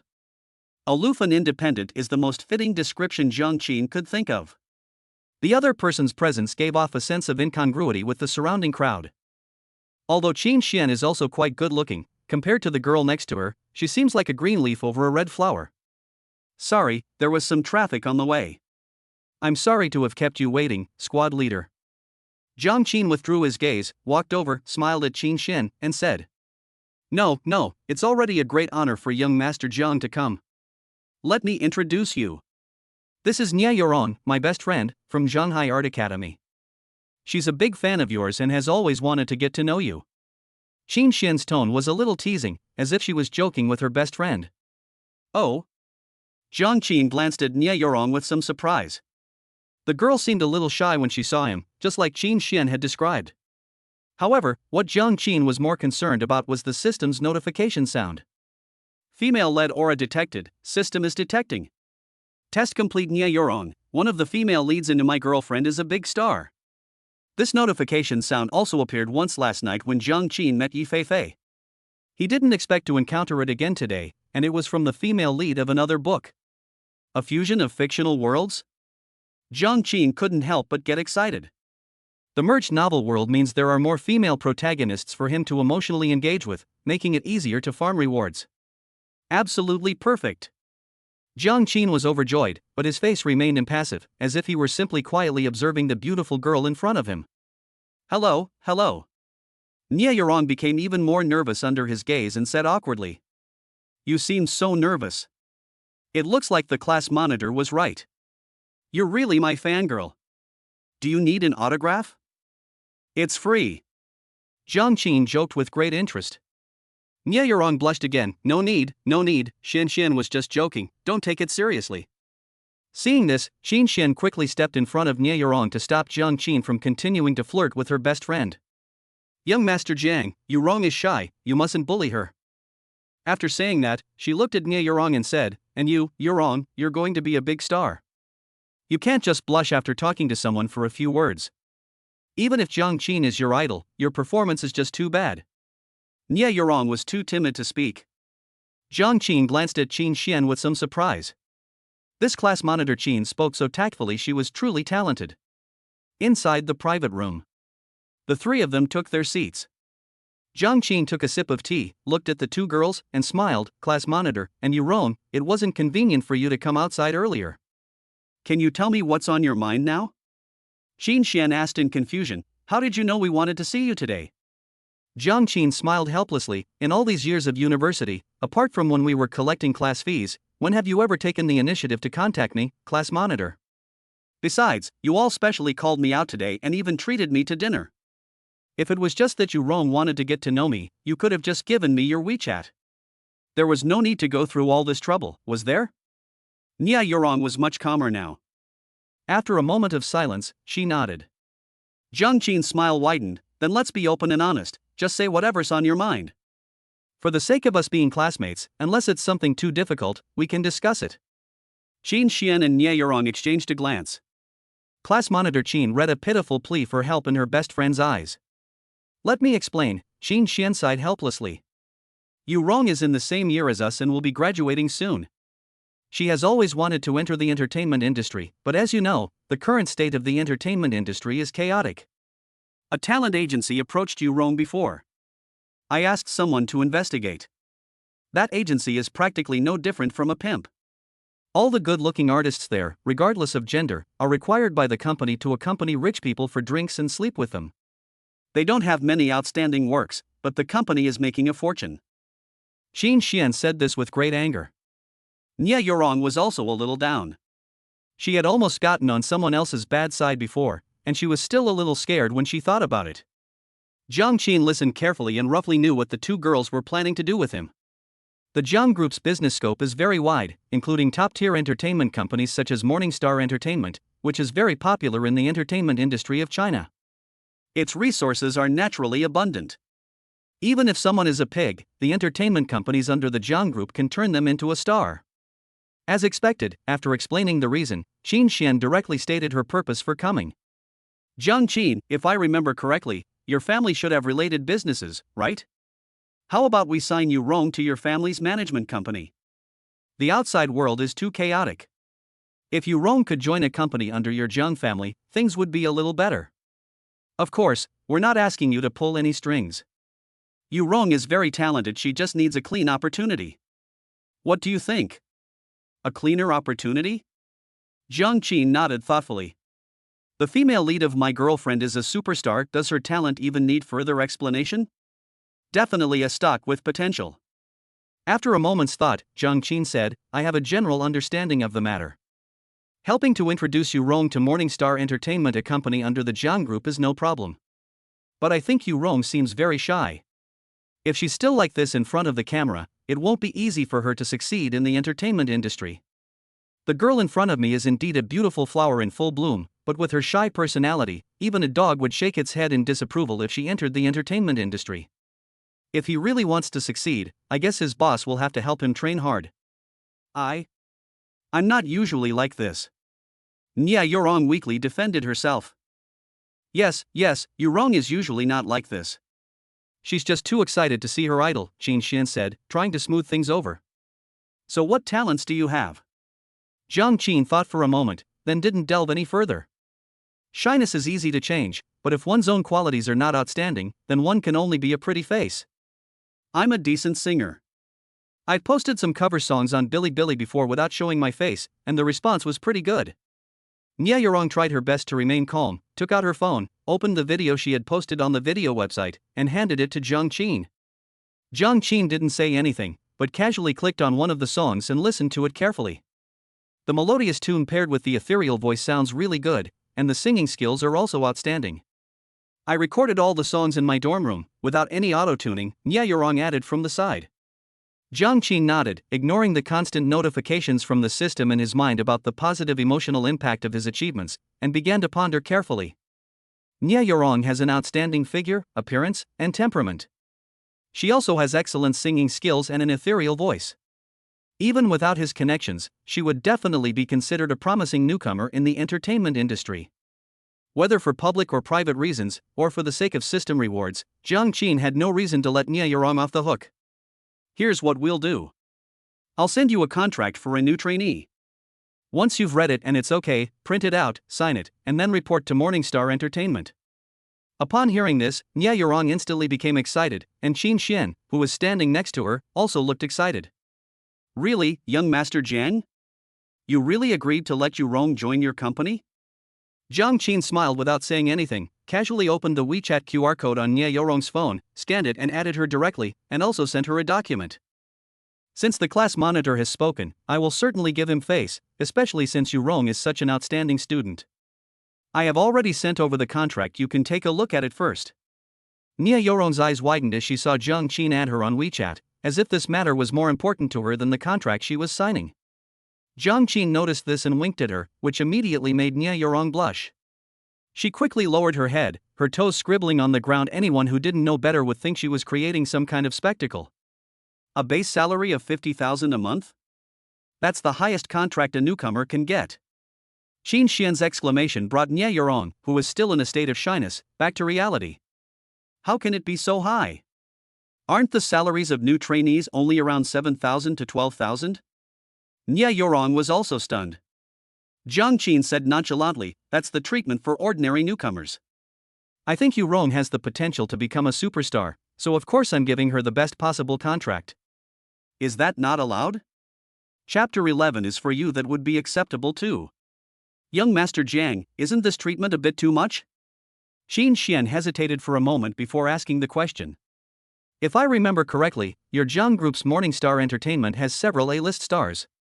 Every year, countless newcomers want to join Morningstar Entertainment, but their salaries generally don't exceed 15,000. The contract you gave Yurong actually states that the basic salary is 50,000 a month. Isn't that a bit too exaggerated? Jiang Qin chuckled lightly. That's the price for an ordinary new trainee. The company will likely sign those people and train them into ordinary traffic stars. Apart from generating traffic and buzz, they won't waste much resources on them. But Rong has great potential and is worth nurturing, so naturally we won't use those kinds of worthless contracts to make up the numbers. After saying this, Qin Xian nodded thoughtfully. Nia Yorong appeared flattered. But soon, Qin Xian couldn't help but ask tentatively, "Hey, young Master Jiang, you wouldn't be thinking of taking advantage of our Yorong, would you?" Nia Yorong quickly tugged at her best friend's sleeve, signaling her not to say anything out of line. However, Qin Xian looked at Jiang Qin with a very determined gaze, as if she wanted to get some kind of definite answer from Jiang Qin's face. Jiang Qin laughed. "Hey, class monitor, aren't you overestimating me? In my opinion, this is just a very good investment. In my opinion, Yurong is indeed very promising. Just based on her looks and her naturally gifted voice, plus our company's packaging, she is basically destined to become popular. Signing her will definitely make us money." After saying that, he looked at Nia Yorong and said meaningfully, "Besides, if I really wanted to make a move on Yorong, I don't think I would need to resort to underhanded tactics, would I?" Nia Yorong blushed and subconsciously wanted to nod. Anyone with eyes could see that she was practically drooling over Jiang Qin.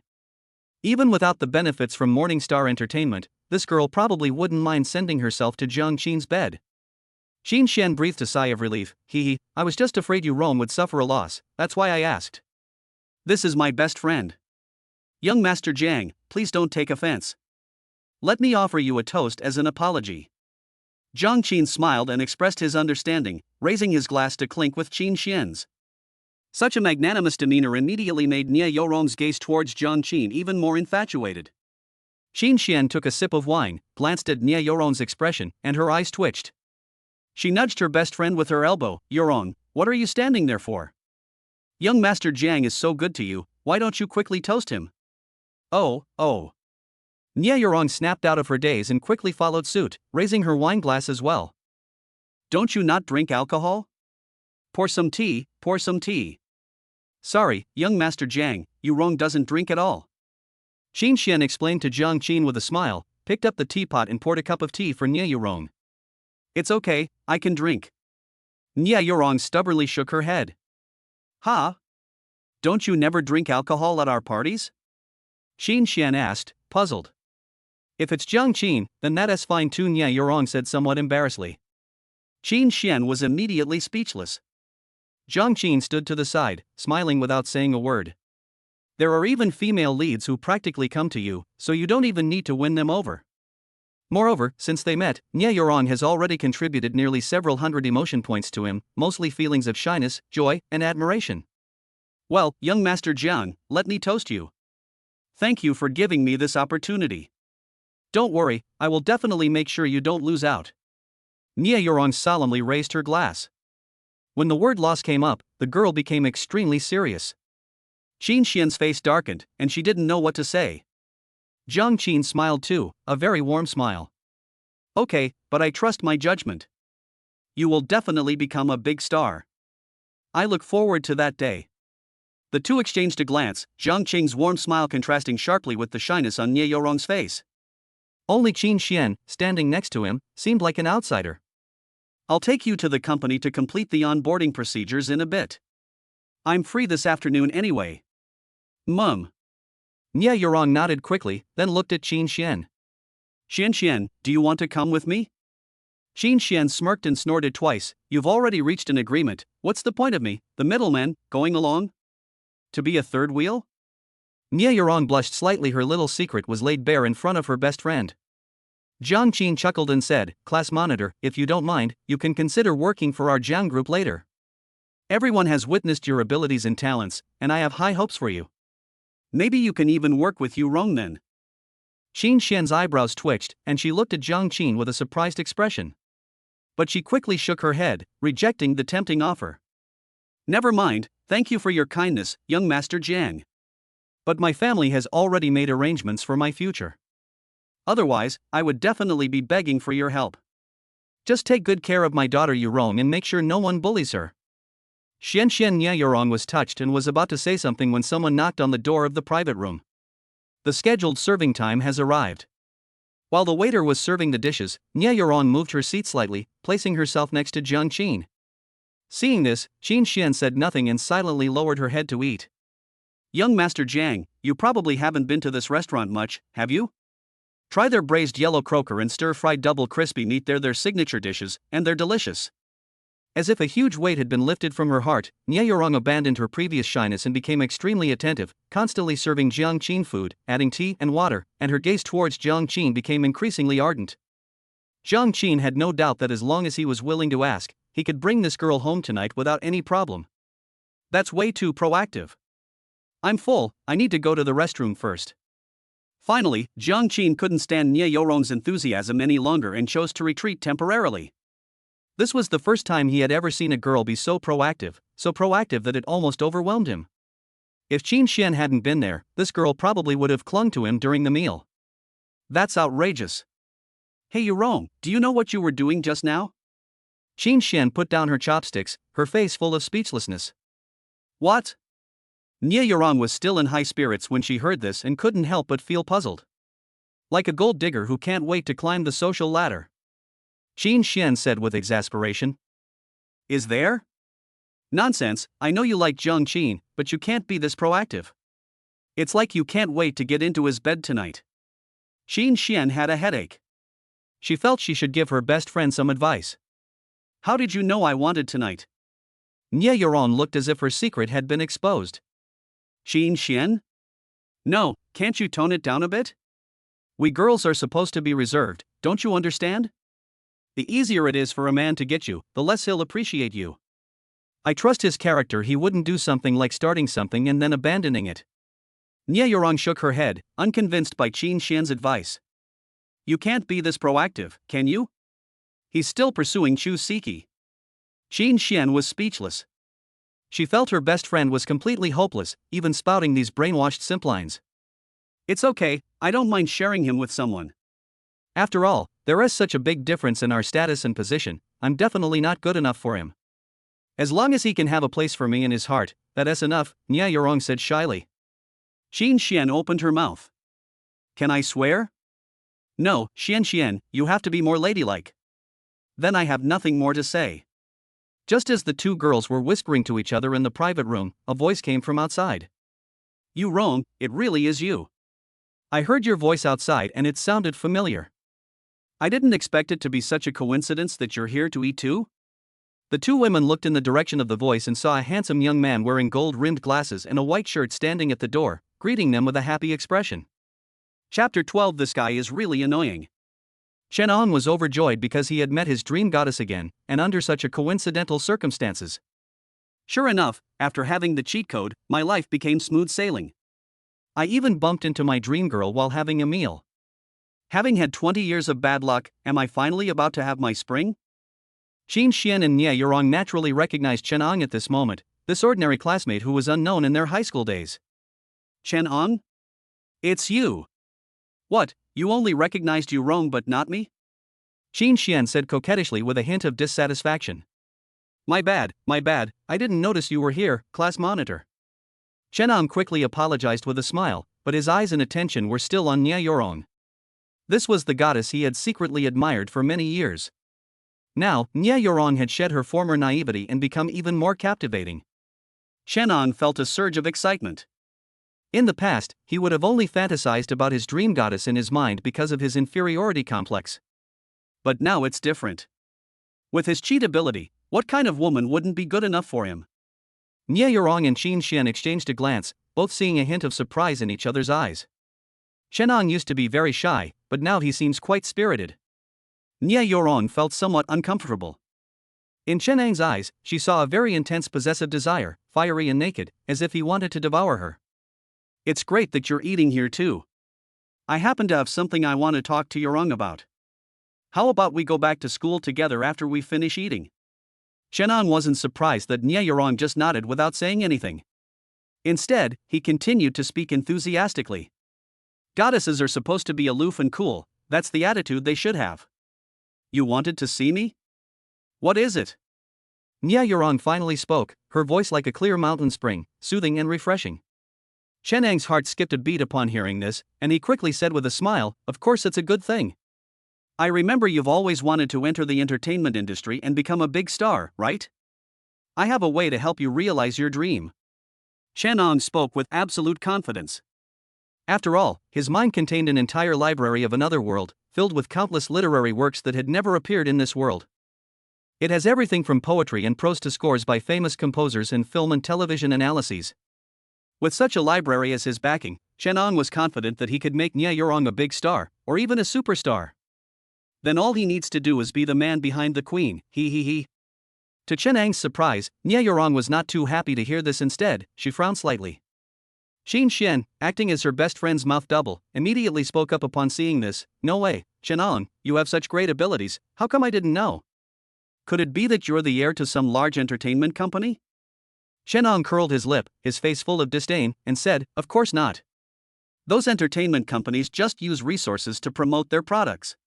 Even if they force them to become famous, they will only be traffic stars at most. They will fall over with the wind. In the entertainment industry, if you want to become famous, your works are the king."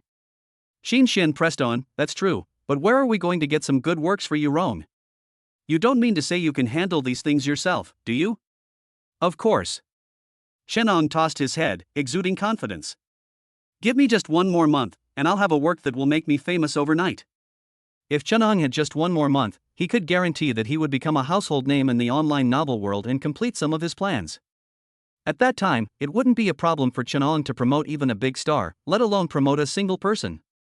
Xin Xian's eyelids twitched, as if Chen Ang's tone made her teeth ache. Nya Yurong felt increasingly disgusted. She hates people who are incompetent but like to brag. Chen Ang used to be unremarkable, but at least he wasn't annoying. How come he's changed so much in just a short time? "Thank you for your kind offer, but I think it's unnecessary. I'd rather achieve success through my own efforts than rely on others' help," Nya Yurong politely declined. "You've misunderstood, you Rong. What I mean is that we can collaborate. I'll produce the works, and you'll be responsible for promoting and popularizing them." Chen Ang said sincerely, as if success was guaranteed as long as Nya Yurong collaborated with him. "I'm ready to join Morningstar Entertainment, a subsidiary of the Jiang Group, and I've already received an S-level contract," Nya Yurong said expressionlessly. "An S-level contract from Morningstar Entertainment?" Chen Ang paused, seemingly unable to believe what he was hearing. Since he intends to use the library as a platform to pursue a career as a creator, he must have done some research on the domestic entertainment industry. Morningstar Entertainment is a top-tier company even in the entire Dragon Kingdom. Why would a company offer a top-tier S-level contract to a newcomer? Chen Ang thought Nya Yurong was even better at bragging than him, or she had been deceived. Impossible. How could a company as large as Morningstar Entertainment give a newcomer such a contract? "You Rong, don't try to fool me. Although you have excellent qualifications, you're not famous. How could those capitalists be so willing to invest so much? Could you have been scammed?" Chen Ang looked incredulous and instinctively opened his mouth to question it. Chen Ang, you're overthinking it. The S-level contract was personally agreed to by Jiang Qin, the young master of the Jiang Group. It can't be faked, so don't worry about it. Xin Xian said with a smile, but her words were somewhat teasing towards Chen Ang. Chen Ang looked at Nya Yurong with disbelief, only to see his dream goddess nod shyly. "Jiang Qin, the eldest son of the Jiang Group, isn't he the notorious simp at their school? What is he trying to do by giving his goddess such sweet talk?" A strong sense of crisis welled up in Chen Ang's heart. "Damn it, no way. I absolutely can't let you Rong go to Morningstar Entertainment.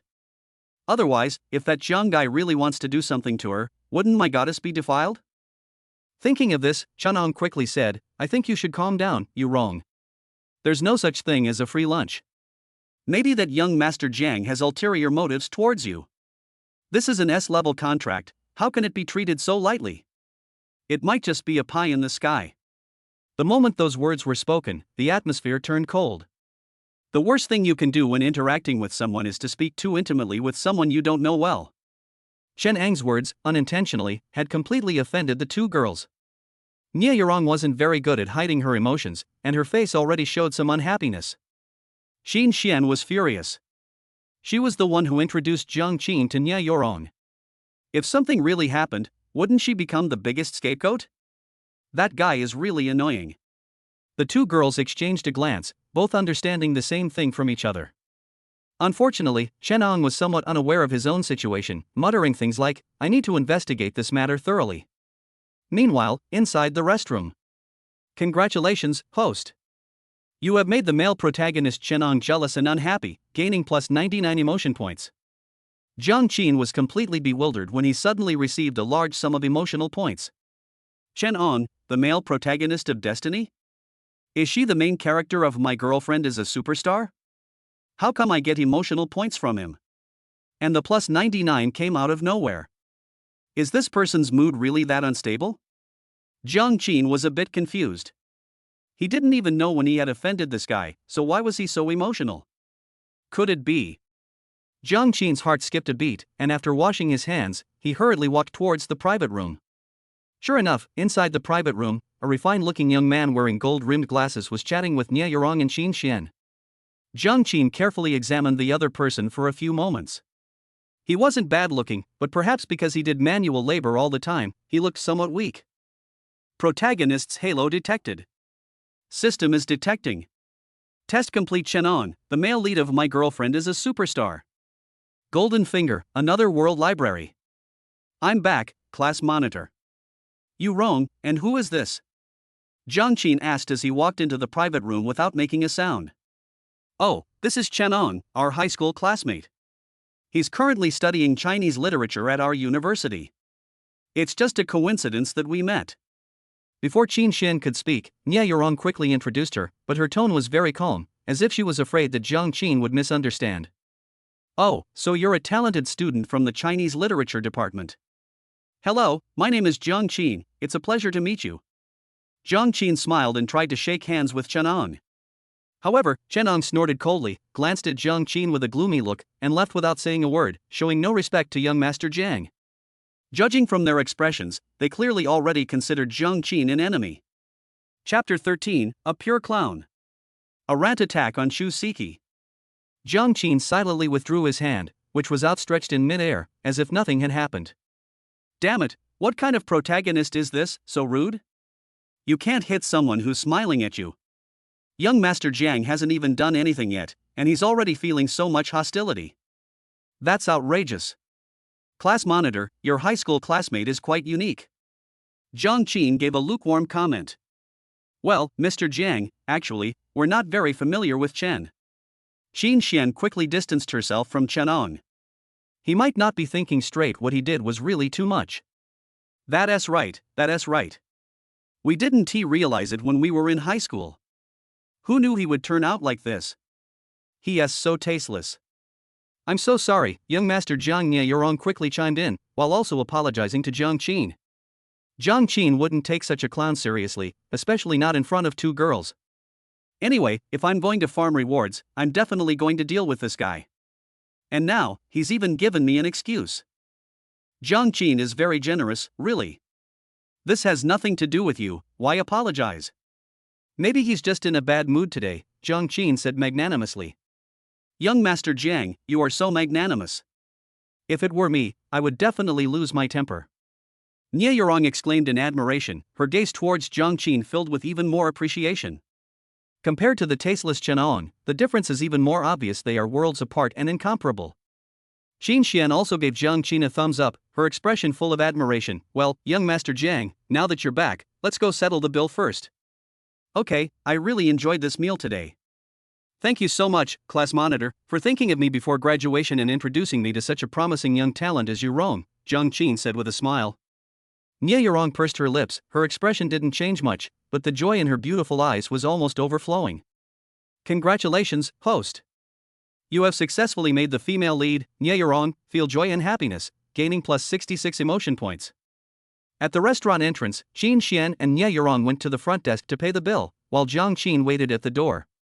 Today, since it's someone else's treat, unlike some sycophants, Jiang Qin definitely won't rush to pay the bill. This Chen Ang is worth investigating. After all, he is the male protagonist of the destiny, so we should pay attention to him. After all, knowing yourself and your enemy is the key to victory in every battle. Many things in the original work are only mentioned briefly, but many details are hidden. We cannot be careless. Moreover, having detailed information will make it easier for me to prescribe the right medicine and manipulate this kid's emotional state. Jiang Qin pondered for a while, then took out his phone, which had been switched off since last night, and prepared to send a message to his bodyguard captain to find out what Shannon was up to. But as soon as he turned on his phone, Jiang Qin saw a bunch of unseen calls and text messages. Upon closer inspection, it turned out to be that it was all Chusiki calling and sending messages from different phone numbers. Jiang Qin simply cleared the screen with one click, and his phone was instantly much cleaner. I'm a senior majoring in Chinese literature at Zhonghai University. There's a guy named Shenong. I need to find out more about him. I want his detailed information. Jiang Qin received a reply shortly after the text message was sent. Understood, young master. I'll arrange it right away. Having subordinates makes getting things done much easier. Jiang Qin secretly praised himself, once again feeling satisfied with the identity he had acquired after transmigrating. But before he could be happy for long, he heard an angry voice coming from not far away. Jiang Qin, you really are here. Jiang Qin looked in the direction of the sound and saw Chusiki walking quickly toward him with two close friends. He subconsciously frowned. Judging from the tone of the other person, they knew he was here beforehand and had come specifically to find him. To be honest, Jiang Qin really didn't want to deal with such a green tea bitch. Is there something you need? Jiang Qin asked indifferently. You have the nerve to ask? I'm asking you, why did you stand me up yesterday? Do you know how embarrassed I was at the karaoke bar last night? Chusiki immediately launched into an accusation, her voice loud enough to draw a crowd of onlookers. Chusiki's girlfriends also chimed in. That's right, Jiang Qin, how could you do this? If you need anything, you should just say so. How could you stand up our Siki? That's too much. How could you treat Siki like that? Listening to the chatter of these wealthy women, Jiang Qin's expression suddenly darkened. Judging from your tone, you've come here specifically to cause me trouble? The women were startled by his expression and immediately fell silent. They then realized that the man in front of them was the eldest son of the Jiang group, someone not just anyone could afford to offend. Except for Chusiki, who still looked furious, the other girls looked at each other and lowered their heads, pretending to be ostriches. Jiang Qin scoffed dismissively. He had been in a good mood, but now these few valuables had ruined it. Birds of a feather flocked together. In the original novel, the women around Chusiki were disgusting and basically the same kind of people as Chusiki. Now it seems that this is indeed the case. Get to the point, I'm busy. Jiang Qin glanced at Chusiki, his tone unfriendly. What are you busy with? Shouldn't you give me an explanation now? Chusiki hadn't noticed Jiang Qin's change and was still furious. You stood me up last night and even turned off your phone, leaving me incredibly embarrassed. Do you know that? If Shanwei hadn't seen your car parked here today, I wouldn't have known you went back to school. If you don't give me an explanation today, this isn't over. At this moment, her purple mood was linked to her brain, and her superior ability replaced thinking. She was so engrossed that she didn't care about anything else and just started to confront him. Do you want me to give you an explanation? Jiang Qin laughed. He really didn't expect this rich woman to be so brainless, to the point of being shameless. He wasn't very interested in teasing a fool, so he simply said, Chusiki, you really are stupid. You still don't understand? Chusiki's eyes widened, as if she couldn't believe her ears, her brain almost overloaded. What did you say? What did I understand? Explain yourself. Jiang Qin glanced at her, his eyes filled with mockery. Calling you stupid is really giving you too much credit. I did it on purpose last night, understand? I was deliberately playing with you. Are you satisfied with that answer, Chu, the school beauty? The onlookers and Chusiki's close friends were all quite surprised. Goodness, this looks like something big is about to happen. Chusiki, standing in front of Jiang Qin, was completely dumbfounded. When she came to her senses, she was filled with shock and anger. Why are you doing this to me? What did I do wrong? The sound was shrill, filled with resentment and incomprehension, like the ghostly cawing of crows in a graveyard. Chapter 14. A promise made, double happiness arrives. Looking at the crazy woman in front of him, Jiang Qin sneered. Why? Of course, it's because I've seen through your true colors, Shusiki. You don't really think you can keep using me as bait forever, do you? Upon hearing this, the onlookers all perked up their ears. Wow, this is really big news. Fishing for mandarin ducks is nothing new in today's society, especially with the prevalence of womanizing scams. Many men who have lost money on these scams often post their tearful stories of being caught online. However, no one expected that this handsome young man, who looked young and rich, would also be taken advantage of. What do you mean by fishing for a pair? I don't know what you're talking about. Shusiki was clearly a little guilty upon hearing this. Really? Every time you contact me, besides asking me to pay for you, buy you all sorts of luxury goods, or act as your ATM, providing for your various high-end consumption, what else have you done?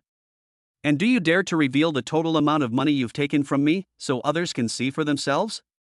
Jiang Qin laughed angrily. They say sincerity begets sincerity, but I was sincere to you before, and all I got in return was your manipulation and endless demands. Look at yourself. All those designer clothes and bags you're wearing, even your underwear, were bought by me. Don't you feel ashamed? As the villain, of course you have to stand on the moral high ground to criticize others. Jiang Qin is quite adept at this.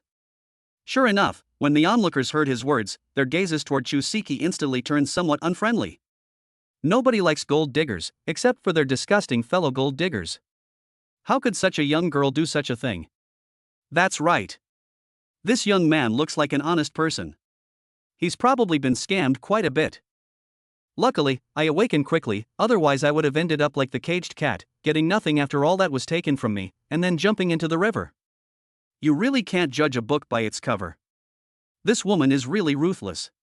If it were me, I would have kicked her long ago. Hearing the surrounding whispers, Shusiki's face paled, and her anger towards Jiang Qin intensified. Jiang Qin, that's enough. Didn't you give all of these to me willingly? What do you mean by saying these things now? Have all your gentlemanly manners been eaten by dogs? Jiang Qin sneered dismissively, is that so? Then last night at the karaoke bar, all those bags and jewelry you insisted I buy were gifts I offered to you? And who are you to dare speak to me like that? By the end, Jiang Qin's face had turned cold, and he looked at Shusiki as if she were a dead person. Shusiki shuddered involuntarily, feeling a faint urge to urinate coming from below.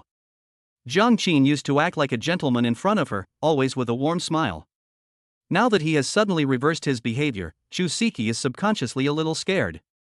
But after a brief moment of fear came an even stronger anger. Jiang Qin, are you really going to go this far? You'll regret it. Shusiki said fiercely, though she seemed somewhat weak inside. Jiang Qin expressionlessly took out his phone and, in front of Shusiki, blocked all the phone numbers that had called him from last night until now. Actions always speak louder than words. This confrontational move completely broke Shusiki's defenses. She pointed at Jiang Qin with trembling fingers, and didn't say a word for a long time. Good. Someone in the crowd shouted bravo. Well done, young man. You've got guts. That's how it should be, no simp.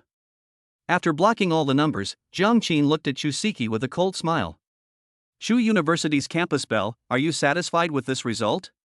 Shusiki was completely flustered, but she wasn't the type to back down and admit her mistakes. Fine, Jiang Qin, if you're going to be so ruthless, you can forget about ever seeing me again. Jiang Qin couldn't help but clap his hands. There's actually such a good thing. Then it's a deal. Thank you for letting me off the hook. Shusiki was completely speechless. She glared at Jiang Qin with resentment and then turned and left. Congratulations, host. You have successfully made the heroine Shusiki break down, gaining plus 99 emotional points. Seeing that the man had left, Shusiki's friends also left, and one of them couldn't help but explain to Jiang Qin. Well, Mr. Jiang, Siki makes all her own decisions. We don't know anything about her, so please don't mind. The only response Jiang Qin gave her was a single word, get lost. After the several wealthy women left, the onlookers all gave Jiang Qin a thumbs up, looking at him as if he were a role model for them. The students at Zhonghai University, in particular, were utterly amazed by Jiang Qin's talent. They've gone crazy. The school's most devoted simp has suddenly changed his ways and embarrassed Goddess Chu in front of everyone. This is huge news. I have to post this on WeChat Moments, otherwise I'd be doing myself a disservice. Strange, why are so many people gathered here? Just then, Nia Yurong and Qin Xian walked out of the restaurant together, both of them somewhat bewildered by what they saw. Young Master Jiang, what's going on here? Why are there so many people, and why are they all looking at you? Nia Yurong walked over and asked with some confusion. What happened here while they were paying the bill? Chapter 15. Even God is helping me? It's just a small matter. Everyone likes to watch the show. Jiang Qin smiled and changed the subject, his smile warm and his tone gentle, a completely different person from when he was dealing with that green tea Chusiki. Oh, then, young Master Jiang, shall we go to the company now? Nia Yurong nodded and didn't ask any further questions.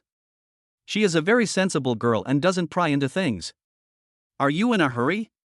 Jiang Qin asked with a slightly teasing tone. Nia Yurong responded honestly. Okay then, let's go. Class monitor, are you sure you don't want to come with us? I've already stolen your best friend away. Jiang Qin laughed, then turned to look at Qin Xian. No, I know your address. If you really get kidnapped, I'll come looking for you at your house. Qin Xian waved her hand, indicating that she didn't want to be fed dog food anymore. Watching Jiang Qin drive away with Nia Yurong from the roadside, a thoughtful look flashed in Qin Xian's eyes. How should I put it, he truly lives up to his reputation as a young master raised by a wealthy family. I hadn't seen much of a difference before, but today I've had my eyes opened. He's quite interesting. If I saw it correctly in the restaurant just now, the one he was arguing with should be Chusiki. After thinking for a moment, Qin Xian's eyes flickered, and she simply found a young couple who had been watching the show at the door earlier and asked them what had happened. While driving, Jiang Qin dialed his assistant's number. Cici, inform the people at Morningstar to arrange an S-level new trainee contract. I'll take someone to sign it in a bit. Yes, young master, I'll make the arrangements right away. A sweet female voice came from the other end of the phone. Jiang Qin has now begun to gradually take over some affairs of the Jiang group. Of course, he has an assistant, so arranging this small matter will not be a problem. Sitting in the passenger seat, Nia Yurong was delighted to hear Jiang Qin's arrangements, but she was now more concerned about something else. This girl looks like she's playing on her phone, but she's actually texting and communicating with her best friend. Shen, quickly find out for me if it was really Chusiki arguing with Jiang Qin outside the restaurant just now. Isn't Jiang Qin always pursuing her? Why would they be arguing? Could it be that they had a fight? Nia Yurong asked several questions in a row. Qin Xian responded with a speechless expression. I can't do anything with you. I've already found out everything for you. The girl arguing with Jiang Qin at the restaurant entrance was Chusiki. They've broken up. How about that? Aren't you happy? Surprised? And I heard that Jiang Qin confronted Chusiki because he saw through her true colors. Now, your little scheme can finally become a reality. Upon seeing this affirmative reply, Nia Yurong's eyes whitened instantly. A sudden surge of joy welled up in her heart, and she even forgot to reply to Qin Xian's message. You should know that Nia Yurong had always wanted to pursue Jiang Qin, but she couldn't find a suitable opportunity. The biggest reason was that Chusiki, that green tea bitch, kept Jiang Qin hooked. Now that's great, that obstacle is gone. This is simply a golden opportunity. Could it be that even God is on my side? If I were to confess my feelings to Jiang Qin now, would he agree? But he just helped me. Would it be too obvious if I approached him now? Would it make me seem like a gold digger? Would that disgust him? Ugh, I'm so conflicted. Nia Yurong's mind was in turmoil, her thoughts in disarray, and she didn't know what to do. Jiang Qin seemed to notice her unusual behavior and asked, What's wrong, Yurong? You haven't said much since you got in the car. Are you feeling unwell? I'm fine. I was just a little too excited about entering the entertainment industry soon, Nia Yurong said, looking a little guilty. Jiang Qin, however, felt that something was amiss. This girl has been silent ever since she got on the bus, and her expression just now was so conflicted something must be wrong. Could it be? Jiang Qin glanced over and saw a blush on Nia Yurong's face, along with a hint of shyness, as if spring had arrived. Yurong, you're not thinking about something strange, are you? Jiang Qin had some suspicions in his mind, so he decided to ask tentatively. What strange thing? Nia Yurong looked up, somewhat puzzled, but when her eyes met Jiang Qin's, she seemed to understand instantly and quickly denied it. No, I wasn't thinking anything, really. Really? But I feel like there's something strange about you, Jiang Qin pressed on. Nia Yorong was never thick-skinned to begin with, and now she was completely overwhelmed by Jiang Qin's questions, and couldn't help but panic a little. Young Master Jiang, your seatbelt doesn't seem to be fastened properly. Let me fasten it for you. As she spoke, Nia Yorong turned slightly to help Jiang Qin with his seatbelt, which was not fastened properly. This way of changing the subject was so abrupt that Jiang Qin couldn't help but shake his head. However, in that moment of distraction, the car's tires had just passed over a section of road that had collapsed, causing it to lurch and jolt. Jiang Qin quickly regained control of the steering wheel, but Nia Yorong, who was bending down to help him fasten his seatbelt, lost her balance and her face collided directly with Jiang Qin's leg. The sudden turn of events left both of them somewhat stunned. This pose, doesn't it look like they're doing that in a car? Are you all right? The road was a bit uneven just now, and I swayed a little, Jiang Qin asked, feigning concern. No, it's nothing. Nia Yorong got up, her eyes glancing intentionally or unintentionally at the spot where she had just bumped into something. The atmosphere inside the car instantly became somewhat ambiguous, and the two of them tacitly remained silent. However, the system notifications in Jiang Qin's head never stopped, as Nia Yorong was currently contributing a lot of emotional points to him. Shyness, hesitation, shame, excitement. Ugh, all the other emotions are fine, but what's with the excitement? Jiang Qin was somewhat suspicious and silently called out in his mind, System, I remember you have a function to scan other people's feelings towards me, right? Scan Nia Yorong and see how much she likes me now. System scanning in progress. Scan complete. The current favorability rating between the female protagonist Nia Yorong and the host is 95. Jiang Qin understood instantly. The maximum score for favorability is 100, and Nia Yorong's favorability score for him has now reached 95. In other words, even if Jiang Qin were to take this girl to a hotel room or bring her home now, she would most likely not refuse, and might even be very happy. Jiang Qin felt much relieved and couldn't help but smile. Good, good, good. This female lead not only offered herself up, but also so easily maxed out her favorability. Looks like tonight's going to be busy. As the boss, it's my duty, Jiang, to train the new employees.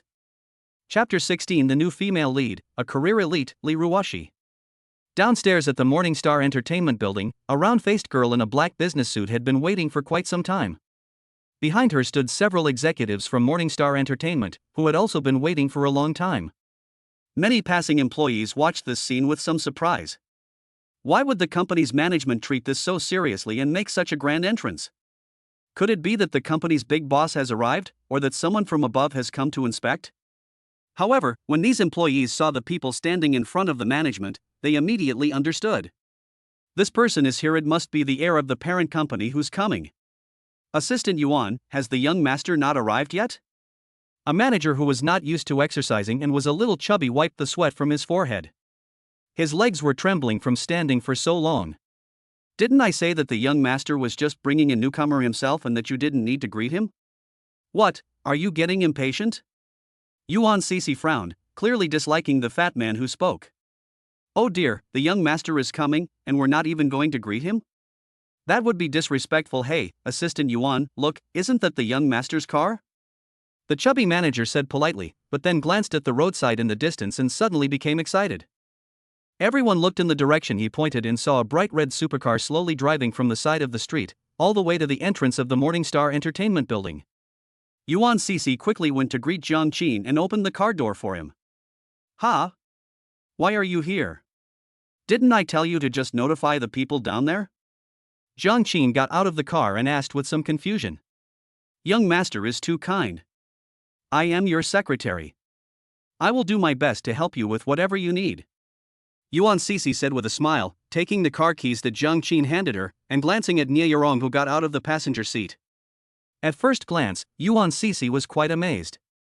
No wonder our young master personally sent someone over to sign the contract, and even asked for an S-level contract. Doesn't that make sense now? But didn't the young master previously have a special liking for that green tea bitch named Chusiki, and even wholeheartedly acted as a simp? How come he suddenly realized something? Yuan Cece was somewhat surprised. Jiang Qin had no idea what his little assistant was thinking, and directly gave the order. Go park the car, then call Li Ruoshi over.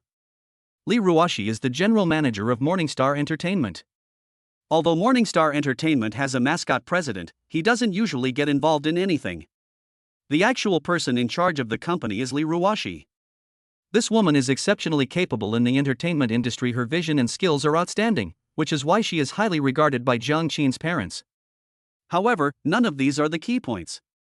The key point is that Lee Ruwashi is also one of the female protagonists in the novel The Return of the God of War, and she also lives in the same villa as Yi Fei.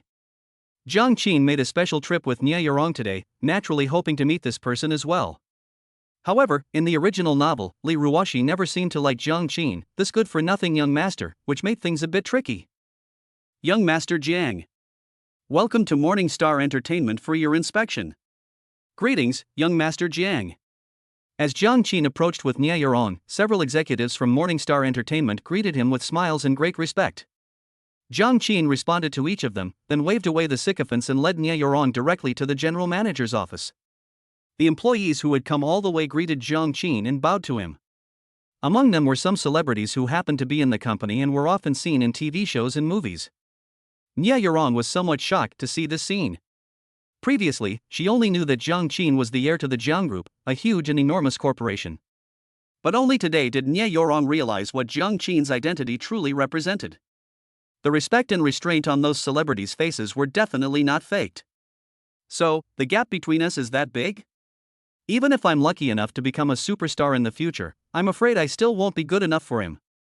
Nie Yorong felt a little inferior and, without realizing it, followed Jiang Qin to the door of the general manager's office. Jiang Qin's assistant, Yuan Cece, had already parked the car and was rushing over with the contract in her hands. Young Master Jiang, the S-level trainee contract has been printed. Shall we sign it now? Jiang Qin nodded, of course. Inside the general manager's office, Jiang Qin took the contract and handed it to Nie Yorong. Yorong, take a look at the contract first. It's the one I sent you on WeChat before. Once you've read it and it's okay, just sign your name on it. However, Nie Yorong didn't even glance at it, but directly flipped to the signature page of the contract and signed her name. Jiang Qin laughed, "Are you really that careless? Aren't you afraid I'll tamper with your contract and then sell you off?"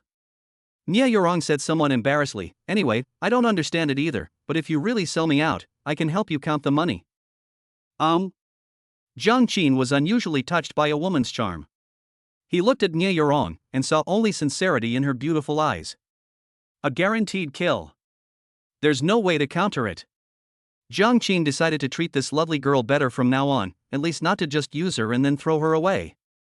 Yuan Cece, who was standing next to her, felt a little sore. Fortunately, the office door was knocked on and opened at that moment. "Young Master Jiang, I heard you were looking for me?" A woman wearing a long linen floral dress in the style of the Republic of China era, with her hair styled in a high ponytail and wearing black-rimmed glasses, pushed open the door and entered. Before she arrived, her voice preceded her, and one could sense the woman's sharp and assertive nature just from her tone. One of the female leads, a career-driven woman named Lee Ruwashi, was present. "Long time no see, Mr. Lee. How have you been? Is everything running smoothly at the company?" Jiang Qin greeted her with a smile, his gaze fixed on the young woman. "Thanks to you, everything is going smoothly. I heard from Cece that you, young Master Jiang, are here to see a newcomer off to sign an S-level contract? Is it her?" Lee Ruwashi didn't bother with pleasantries and went straight to the point, looking at Nie Yorong. At first glance, Lee Ruwashi's eyes lit up. Although the newcomer in front of me seemed a bit shy and introverted, her image and temperament were exceptionally good. She didn't have the look of an internet celebrity. Instead, she had a scholarly air about her, making her a very comfortable and pleasant beauty. "He's a promising talent. That's right, let me introduce you. This is Nie Yorong, a senior art student at our university. Yorong, this is Lee Ruwashi, the current head of Morningstar Entertainment. You can just call her President Lee." Jiang Qin introduced the two women with a smile. "Hello, Ms. Lee, it's a pleasure to meet you." Nie Yorong felt a little uncomfortable under Lee Ruwashi's direct gaze, but still greeted her politely. "Hello, you're quite good. This is the first time young Master Jiang has sent someone to me, and he even asked for an S-level contract. I can't sign more than 2 contracts like that in a year. You must have some outstanding qualities, right?" Lee Ruwashi nodded in satisfaction and then went straight to the point to inquire about Nie Yorong's situation. I'm all right at singing," Nie Yorong replied modestly. "Oh? You want to pursue a singing career?" Li Ruoxi asked thoughtfully, turning to look at Jiang Qin. Young Master Jiang, would you mind if I checked this girl's background? Jiang Qin didn't speak, but simply made a pleased gesture and nodded to Nie Yorong, indicating that she shouldn't be too nervous. Encouraged, Nie Yorong immediately straightened her back. After a while, after some basic skills tests were completed. Good. On the office sofa, Li Ruoxi clapped her hands and cheered, interrupting Nie Yorong's performance. She's really good. Her singing skills, timbre, pitch, and overall image are all exceptional. She's a promising talent, and I like her. Upon hearing this, Nie Yorong's face lit up with joy. But Li Ruoxi changed the subject, seemingly hesitant. Mr. Li, you can just say what you want to say. We're all family here. Jiang Qin took a sip of the tea his assistant handed him, his tone very calm. Then I'll be frank. I hope young Master Jian won't take offense. Yu Rong is indeed a rare talent, but to be honest, the entertainment industry is only so big. Every year, countless people are desperate to get in. There are just too many good talents. We don't really lack any. Li Ruoxi spoke tactfully, but her meaning was very clear. Of course I know that. I called you here today to discuss this matter. If our company were to tailor a training and operation plan for Yu Liang, how exactly would it be implemented? Jiang Qin's tone was calm, yet it carried an attitude that left no room for argument. Li Ruoxi opened her mouth, glanced at the somewhat helpless Nie Yorong, and instantly seemed to understand something. The eldest son of his own company is determined to promote this girl to a higher position. With this in mind, Li Ruoxi said without hesitation, Yu Rong is suitable for the singer route. If she can keep releasing high-quality new songs, it will be easy to make her famous. But the problem is that there aren't that many excellent lyricists and arrangers in the industry right now. Chapter 17. This isn't something anyone can do. There are very few good songs in the current music scene, especially good songs that are specially created for a single person with a unique style, which is even more difficult. Li Ruoxi's words carried a hint of helplessness. She looked at Jiang Qin. Jiang Qin knew exactly what the other party meant. It wasn't that he was disrespecting her, but this matter was really not easy to handle. Well, as long as the song is passable, it's fine. I'm not that picky. I'm confident that I can sing even an ordinary song well. Nie Yorong knew the situation in the industry and said very sensibly. You have an S visa. Li Ruoxi said with a hint of helplessness. The company does support a group of ordinary contracted creators. Their works are okay for newcomers, but they are definitely not suitable for you. An S signing means the company will have to allocate resources to you, otherwise, if you don't grow, the company will likely lose everything. Jiang Qin pondered for a moment and asked, I remember the company has creative agreements with many top songwriters, right? What's their current situation? Li Ruoxi seemed to have anticipated Jiang Qin's question and shook her head directly. That's even less reliable. Our company only has a right of first refusal to buy out the contract with them, but songwriters of this caliber are basically booked until the year after next, and their prices are outrageously high, and there's no guarantee that their songs will be hits. As she spoke, Li Ruoxi glanced at Jiang Qin with a hint of resentment, as if complaining that she hadn't been informed about the S signing beforehand. This sudden move had disrupted the company's plans. Jiang Qin waved his hand. Don't look at me like that. I know the company usually takes S signing very seriously and considers many factors, but this is an exception, understand? Since it's an exception, it's best to avoid such cases in the future. As soon as Jiang Qin said this, Li Ruoxi immediately withdrew her resentful gaze. Understood. I'll think of a way. Since she's someone you brought, young Master Jiang, I'll make sure to train Yu Rong properly. Then I'll have to trouble you, Mr. Li. In just a few words, the two sides reached an agreement. Nie Yorong seemed a little flustered. Young Master Jiang, President Li, I'm really sorry that I've put you in a difficult position. How about I lower the level of my contract? I feel a little unworthy of such a top-tier contract. Jiang Qin and Li Ruoxi exchanged a glance and smiled at each other. They've already discussed this matter, so how could they possibly downgrade Nie Yorong's grade? Yu Rong, as I've said before, I value your potential, so you don't need to worry, Jiang Qin said with a smile. And who says there aren't good lyrics in music these days? If it's not available outside, I can always write a song for you. I just happened to have a burst of inspiration recently and created something. Upon hearing this, Nie Yorong's eyes widened instantly. Li Ruoxi, standing next to him, looked completely bewildered as if she had seen a ghost, staring at Jiang Qin with utter confusion. Young Master Jiang, you have this ability? I've never heard you mention it before. In her mind, Jiang Qin was no different from other rich playboys. He was ignorant, idle, and had no talent whatsoever. His only skill was causing trouble, showing off, and picking up girls. But now that Jiang Qin suddenly says he can still write songs, Li Ruoxi doesn't believe it at all. This is probably like a heifer standing upside down and ascending to heaven, bragging to the heavens. I also like music. It's just a little hobby I developed in my spare time. It's nothing to mention. Jiang Qin waved his hand, appearing very modest. Li Ruoxi's lips twitched slightly. Liking music and writing lyrics and music are two completely different things. But she didn't say anything in rebuttal. Firstly, Jiang Qin was her future boss, and secondly, she was very curious about what kind of masterpiece a playboy like Jiang Qin could create. Cece, get me paper and pen. Jiang Qin waved his hand. The assistant obediently handed over an A4 sheet of paper and a pen, her face also full of curiosity. She had never seen her young master create anything before. Under the watchful eyes of the three women, Jiang Qin leaned over his desk, writing something rapidly with swift, flowing strokes of his pen. Judging from his appearance, it was obvious that he already had a plan in mind, but just hadn't written it down yet. The three girls were very curious, but none of them went over to disturb Jiang Qin, who was focused on his work. Nia Yurong was the most engrossed in watching, but her attention wasn't on the musical score being composed on the table. Instead, it was fixed on Jiang Qin's profile, which she was completely absorbed in. Jiang Qin looks so handsome when he's working hard, and he even wrote a song for me. That's so nice. This is how girls with a love-struck mindset act when they are focused on one person. No matter what the man does, they will take everything he does as an expression of his love for them. Done. Jiang Qin put down his pen, picked up the A4 paper filled with writing, and nodded in satisfaction. He had at least studied guitar for a while in his past life, so writing sheet music was no difficult task for him. In addition, he now has the memory enhancement reward from the system. In this world where entertainment is underdeveloped, finding a song that was a huge hit in a past life is incredibly easy. Finished writing? Let me see.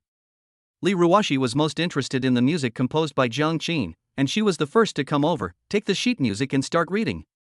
Red beans? What a strange name, and these characters.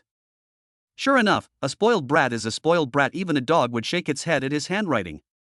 Despite her discomfort with the illegible handwriting, Li Ruoxi looked at the lyrics first. I haven't even held your hand yet. After crossing the barren sand dunes. Perhaps from this point on.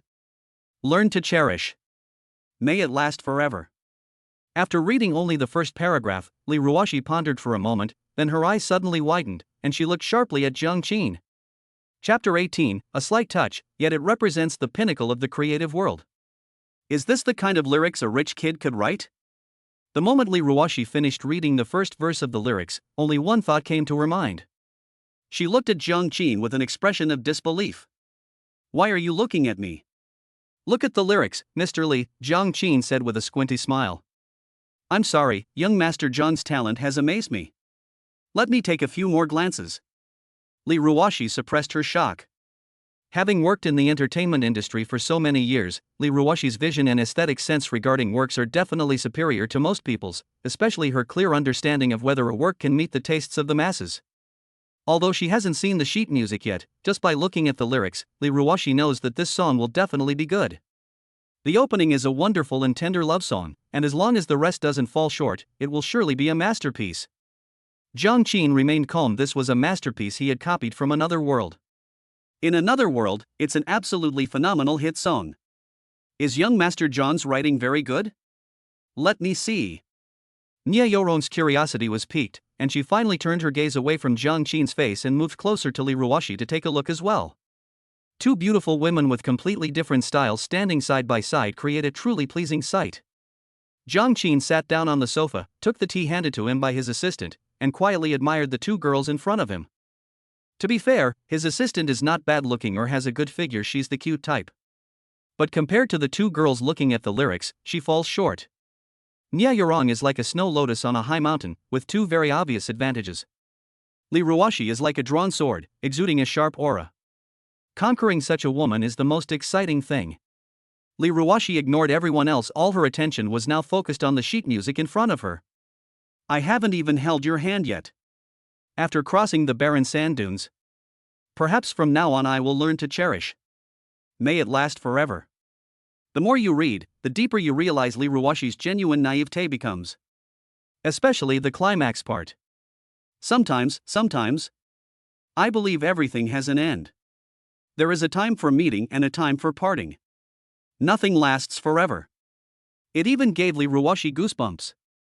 A golden hit, an absolute masterpiece. If things go smoothly, this song could even make a singer an overnight sensation. Even for top-notch songwriters, creating lyrics of this caliber is extremely difficult, often requiring a sudden burst of inspiration. Is this really something a spoiled brat could write? Could it be that he had someone else write it for him? The same doubts as before welled up in Lee Ruwashi's mind again, and she even began to have doubts about Jung Chin. Could it be that our young master commissioned someone to compose this piece just to show off? With this in mind, Lee Ruwashi asked directly, "Young Master Jang, did you really compose this piece yourself?" "Of course, do you think I copied this song from someone else?" Jung Chin said calmly. Of course he copied it, but he copied it from another world. It's common knowledge that if you copy cultural works from another world, you can claim them as your own, so there's nothing wrong with that. No, it's just that this song is so good that I got a little excited and blurted out something I shouldn't have. Please don't be offended, young Master Jang, Lee Ruwashi quickly explained. It's normal for you to have such doubts, but this song is indeed my original work. You can go ahead and verify it. Jung Chin waved his hand magnanimously. Lee Ruwashi chuckled dryly. She remembered most of the high-quality works in the industry. There was nothing similar to her. After hesitating for a moment, Lee Ruwashi continued, I've read this song, but in terms of lyrics, it's definitely worthy of the annual gold medal for lyrics. Moreover, it's very market-appropriate and a rare masterpiece. I'm completely convinced of Jiang Shao's talent. Also, if I'm not mistaken, this love song was written by young Master Jiang specifically for you, Rong, right? Ah. Nia Yorong was stunned, but she quickly recovered and said with a hint of disappointment, I think. I don't think so. Jung Chin said he wrote this song a long time ago, when he was still infatuated with Chu Siki. This song was clearly written for Chu Siki. Congratulations, host. You have successfully amazed Lee Ruwashi, the heroine of Destiny, and gained plus 55 emotional points. Congratulations, host. You have successfully made the destined heroine, Nia Yorong, feel both joy and sorrow. You have gained plus 66 emotion points. It doesn't matter who it was written for, what matters is that it's now a gift from me to you, and it now belongs to you. Do you like it? Jung Chin said with a smile. That warm smile made Nia Yorong's heart flutter. I like it. I really like the song that young Master Jang gave me. Nia Yorong understood immediately and spoke without any attempt to hide her feelings. Yes, it doesn't matter who this song was written for before, because Jung Chin has already given it to her. What else could she possibly care about? This is a sign that she's about to rise to power. So what do you think of this song? Jung Chin asked with a smile. It's so well written. I believe that once this song is released, everyone will love it. Nia Yorong answered without the slightest hesitation. Okay, then I'll sing this song a cappella for you to listen to first, and then you can arrange and record it accordingly, Jung Chin instructed with a smile. No problem, I'll take care of this little thing. This kind of song deserves the best sound engineer and equipment. I will definitely not let your masterpiece be tarnished, Mr. Jang. Lee Ruwashi was also a little excited. Who in the entertainment industry wouldn't want to see a classic work emerge right before their eyes? With lyrics this good, even a bad melody probably won't be too bad. Lee Ruwashi adopted an attitude of listening attentively, ready to savor the experience. Chapter 19 Ah, woman. I haven't even held your hand yet. After crossing the barren sand dunes. Perhaps from this point on. Learn to cherish. May it last forever. Jung Chin's voice is very clear, which is not really suitable for singing this song, but the beauty and melodiousness of the tune are already evident. After the song ended, the entire general manager's office fell into a deathly silence. Well, did you record everything? Jung Chin asked casually, glancing at the dazed Yuan Cece. Ah. Oh, it's all recorded, young Master Jiang. This song is really good, I'm completely absorbed in it, hee hee. Assistant Yuan Cece quickly pressed the stop button on the recording and smiled apologetically. Jung Chin nodded, then turned to look at Lee Ruwashi and Nia Yorong, who were still savoring the lyrics. Mr. Lee, I'll leave the rest to you. Li Ruoxi nodded vigorously, completely excited. No problem, young Master Jiang, leave this to me. To be honest, although I had some expectations when I saw the lyrics, after hearing the melody you sang, I realized that my expectations were too low. This song is bound to be a hit. It will definitely break through in this year's Chinese music scene and become the biggest dark horse. It's so beautiful, it's like a lover whispering in your ear. Does Mr. Li think Yu Rong is suitable to sing this song? Jiang Qin pressed. There were indeed many good songs in the previous life, but Jiang Qin was not quite sure if they were suitable for Nie Yurong. The compatibility between the song and the singer is also a big issue. Jiang Qin is not a professional, so he naturally needs to ask for the opinions of professionals. It's suitable, it's definitely suitable. Based on my experience in the industry, Yu Rong's singing skills and voice are top-notch. She will definitely have no problem handling this song. If she can bring some emotion into it, it will be even more perfect, Li Ruoxi said without hesitation. After saying that, she seemed to remember something and continued, Young Master Jiang, if all the newcomers you bring in are of this caliber, and you can even commission a theme song of this caliber for them, then I'll definitely take as many as you can get. Creation requires inspiration. Where are you going to find so many good songs and outstanding new talents? Jiang Qin rolled his eyes. He knew perfectly well what Li Ruoxi was up to. This woman had previously complained about his sudden decision to send a new bride over, but now her attitude has completely changed. Li Ruoxi said with a smile, that was my presumption. Yu Rong's sister, you should quickly thank young Master Jiang. Thanks to young Master Jiang's help, you should prepare to soar to great heights. Nie Yurong was already incredibly excited. Upon hearing Li Ruoxi's words, her face immediately flushed slightly, and she looked at Jiang Qin with spring in her beautiful eyes. Thank you, young Master Jiang, for giving me this opportunity and for going to such lengths to help me. Jiang Qin calmly waved his hand, then glared at Li Ruoxi, who was smiling like a little fox. Nie Yurong couldn't see it, but he could see it clearly. This CEO Li now wished he could send Nie Yurong to his bed, and preferably whisper sweet nothings in his ear to get her to compose more good songs for the company. He is the future boss of the Jiang Group. Li Ruoxi's actions are simply going against the natural order. What kind of employee schemes against their boss like that? Mr. Li, tone it down, you're showing your true colors now, Jiang Qin remarked casually. Li Ruoxi immediately understood, her smile faded, and she reverted to her previous shrewd and capable aloof demeanor. Jiang Qin's lips twitched slightly upon seeing this, feeling somewhat speechless. He remembered that the original novel mentioned that this woman appeared arrogant and domineering at the company, but secretly liked to create a contrast, possessing a somewhat repressed and flirtatious nature. Ah, women. After the jokes were over, the group quickly began their work. After Jiang Qin accompanied Nie Yurong through all the procedures for joining the company and finished recording Red Bean, it was already 4 or 5 o'clock in the afternoon. Originally, Li Ruoxi thought that the recording would take at least a day or two to complete, so that Nie Yurong could have time to prepare emotionally and achieve the best results. However, she did not expect that Nie Yurong's rendition of Red Bean was full of emotion without any technique, and the effect was even better than she had imagined. Young Master Jiang, you've helped me so much, I don't know how to thank you enough. How about I treat you to dinner tonight? When Nie Yurong walked out of the Morningstar Entertainment building, she was still full of excitement, her fair face flushed slightly, she was so happy and excited. You just treated me to lunch, and now you're treating me again tonight? Isn't that too frequent?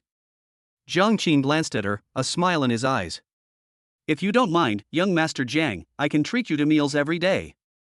Or you can try my cooking, I'm a pretty good cook, Nie Yurong said shyly. Yuan Sisi glanced at Nie Yurong from the side.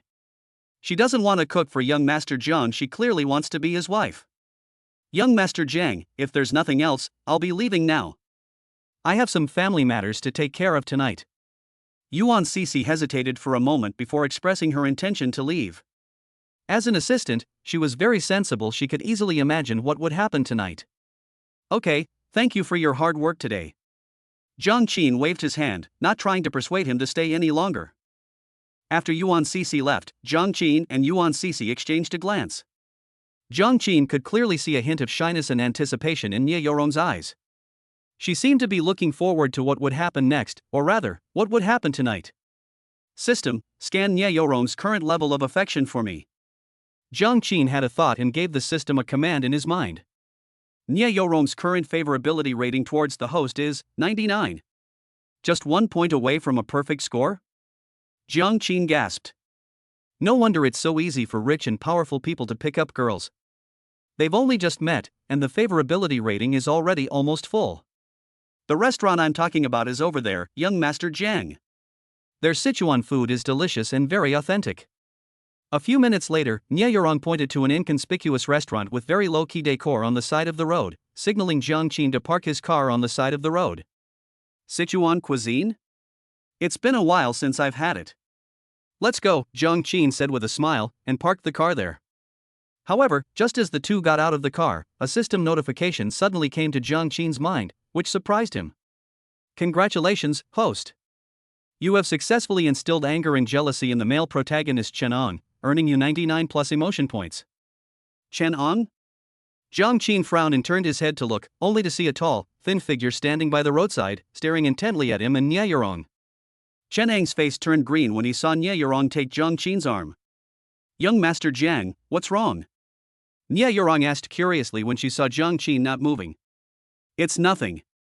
I just saw your old classmate. I didn't expect him to be eating here too. What a coincidence. Jiang Qin's eyes darted around, and he smiled as he pointed to Chen Ong standing to the side. This is a great opportunity to boost your mood points, so don't miss it. Nye Yorong paused, then looked in the direction Jiang Qin was pointing. When she saw Chen Ang's face, which was twisted with jealousy, she frowned. Oh, it's him. I wonder what this guy went through during his college years. He's really annoying. Young Master Jiang, let's ignore him and just pretend we didn't see him. After just one glance, Nye Yorong looked away and then nestled her head against Jiang Qin's shoulder like a little bird, looking incredibly docile and charming. Congratulations, host. You have successfully made the male protagonist of your destiny break down, gaining plus 99 emotional points. Chapter 20. You don't actually want to learn a foreign language from me, do you? Looking at the beautiful girl nestled in his arms, Jiang Qin's lips curled into a smile. He was certainly not worried about Chen Ong suddenly erupting. After all, he was just a plagiarist protagonist in an urban novel. If it were a war god like Yi Lingyun, the protagonist of The Return of the War God, Jiang Qin would probably be a little wary. But this mere plagiarist is worlds apart from him, young Master Jiang. He could easily defeat him with one hand. With that thought in mind, Jiang Qin didn't bother with Chen Ong anymore and directly led Nye Yorong into the restaurant. What kind of destined protagonist is he? He's just a tool for manipulating his emotions. On the roadside, Chen Ong saw the two enter the restaurant. His fists were clenched so tightly that his nails dug into his flesh, and his eyes gleamed with jealousy. Without a second thought, he followed them into the restaurant. That's just how people are when they're in a good mood. Even if they know that doing certain things will make them unhappy, they'll still do them like a fool. Chen Ong is doing this stupid thing right now. As soon as Chen Ong entered the restaurant, he sought his goddess, who was attentively serving food to that despicable playboy. She was practically pressed against him, and her beautiful eyes were gazing at him with affection. Chen Ong stared at it for a while, his teeth practically grinding to powder.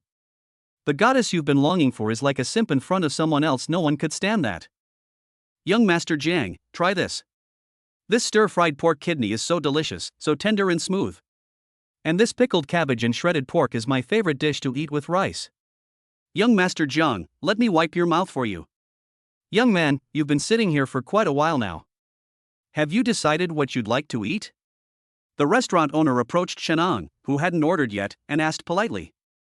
Give me a plate of stir-fried pork kidneys, and some kimchi shredded pork. No, give me one of everything on the table. Chen Ong gritted his teeth. He hadn't received his royalties yet and was still a poor student with very little money. He estimated that he would have to eat steamed buns for half a month after eating this meal, but he just couldn't swallow his anger. Okay, please wait, I'll serve you your food right away. The shop owner's smile became even more amiable, and he looked at Chen Ong as if he were looking at a fat sheep. I'm full. The Sichuan food at this restaurant is really authentic, and it even suits the tastes of us Shanghai locals. It's great. After eating and drinking his fill, Jiang Qin gave a satisfied review. I'm glad you like it. I was worried that you wouldn't like Sichuan food, young Master Jiang. Nye Yorong smiled happily. How could that be? I like any place you choose. Jiang Qin glanced at Chen Ong, who was busy with a table full of dishes, and seeing that he kept glancing over here, she decided to start teasing Nye Yorong. Sure enough, upon hearing this, Chen Ong successfully boosted Jiang Qin's emotional value once again. It has to be said that the protagonist's emotional value is really easy to boost, easily reaching 99 plus, making him practically a walking emotional value production machine. Oh? Really? Young Master Jiang, I'm so happy you say that. Nia Yorong's pretty face flushed slightly, her heart filled with joy. But actually I have something to ask you about the song Red Bean. Although the recording went pretty well today, I still have some pronunciation details to discuss with you, young Master Jiang, in a quiet place later. I wonder if that would be convenient for you. Can I find a quiet place to ask you about pronunciation? You wouldn't happen to want to learn a foreign language from me, would you? Of course, no problem. I happen to know a 5-star hotel not far away. Their presidential suite is quite nice. Why don't we go there? Okay, I'll do whatever you say, young Master Jiang. 5-star hotel, presidential suite. What would happen tonight was already clear to both of them. However, Jiang Qin and Nia Yorong spoke in low voices, so Chen Ang naturally didn't hear them. I'll go pay the bill first, young Master Jiang, please wait for me a moment. Nia Yorong pursed her lips, gave Jiang Qin a charming look, and then got up to pay the bill. Jiang Qin smiled knowingly, picked up the tea on the table, took a sip, and then gave Chen Ang, who was glaring at him, a polite smile. Suddenly, I gained a huge wave of emotional points. Perfect. Chen Ang reluctantly paid the bill, but more than half of the food on the table was still left, which made his heart bleed. He really wanted to pack the dishes up and take them home, but the goddess had already left with someone else. No, now is not the time to worry about these things. We need to go and see where that bastard took you wrong. You wrong, you mustn't be fooled by that bastard. Only I truly love you. He's just lusting after your body. He's despicable. After paying the bill, Chen Ang hurriedly chased after him. I just happened to see Jiang Qin embracing the goddess as they walked into the Hills Hotel, which was not far from the restaurant. Alcohol, a hotel? They actually booked a room. Chen Ang was completely dumbfounded. His goddess was taken to a hotel by someone, right in front of him. Chen Ang's composure crumbled instantly. What else can a man do when he takes a woman to a hotel? He can't possibly just play video games all night, can he? You wrong, he's about to take you to a hotel room, why don't you resist a little, or even just refuse? Chen Ang's heart was bleeding, and without thinking, he rushed into the Hills Hotel. Jiang Qin had already booked the presidential suite and took Nia Yorong upstairs. Which room did those two people book? Chen Ang rushed to the front desk and hurriedly asked the receptionist. Sir, is there anything I can help you with? The receptionist asked with a standard service industry smile. Tell me first, which room did those two people book? Chen Ang became even more anxious, and his attitude became less polite. The receptionist frowned and refused outright. I'm sorry, sir, our hotel has a policy to protect guests' privacy, so I cannot answer this question. You. Chen Ang lost his composure and glared angrily at the receptionist. Fine, if you won't tell me, I'll just go find out directly. He couldn't care less about anything else now. The goddess had been defiled, which was something Chen Ang didn't want to see. Since he couldn't get any information from the front desk, he would go up to each room himself. The receptionist's expression changed instantly upon hearing this. Are you here to cause trouble? Security. Where are the security guards? Someone's trying to cause trouble here. At the girl's shout, 3 energetic hotel security guards rushed out. Who started this? Kid, it was you who caused trouble at our hotel, wasn't it? The head security guard clenched his fist and glared fiercely at Chen Ang. I didn't, I just came to find someone. Chen Ang couldn't help but swallow when he saw the security guard's round muscles. His previous aggressive stance vanished without a trace. He's the one who tried to force his way into our hotel and disturb our VIP's rest, the receptionist immediately exposed Chen Ang. Goodness, we've been guarding this shop for so long, and you're the first one who dares to cause trouble in broad daylight. Kid, you're pretty brave. Come on, let's go outside and have a good talk. The lead security guard grinned maliciously, grabbed Chen Ang, and dragged him out of the hotel as if he were a chick. The remaining 2 security guards also rubbed their hands together and went out, with the last one giving the receptionist an okay sign. No. Help! Chapter 21. What a tragic story for this man. Congratulations, host. You have successfully made the protagonist Chen Ang feel fear, resentment, and regret, gaining plus 99 emotional points. Inside the spacious presidential suite, Jiang Qin sipped the red wine served in the hotel while enjoying the exhilarating feeling of constantly accumulating emotional points. From these emotional values alone, he could roughly tell what Chen An was going through. What a pitiful man! Please increase the intensity. Why are you sitting so far away from me? Come sit next to me. Jiang Qin swirled the wine in his glass, glanced at Nie Yorong sitting not far away, who still seemed a bit reserved, and patted the spot next to him. Okay, young Master Jiang. Nie Yorong, who was having her first time in a hotel room with a man, was clearly inexperienced. Her previous eagerness towards Jiang Qin outside had turned into nervousness. What's wrong? Are you nervous being with me? Jiang Qin asked without saying a word, and then hugged her tightly. The two were very close at this moment, and Jiang Qin could even feel the increasingly rapid heartbeat of the girl in his arms. The heartbeat was very strong. I could clearly feel it even through the cushioning pad.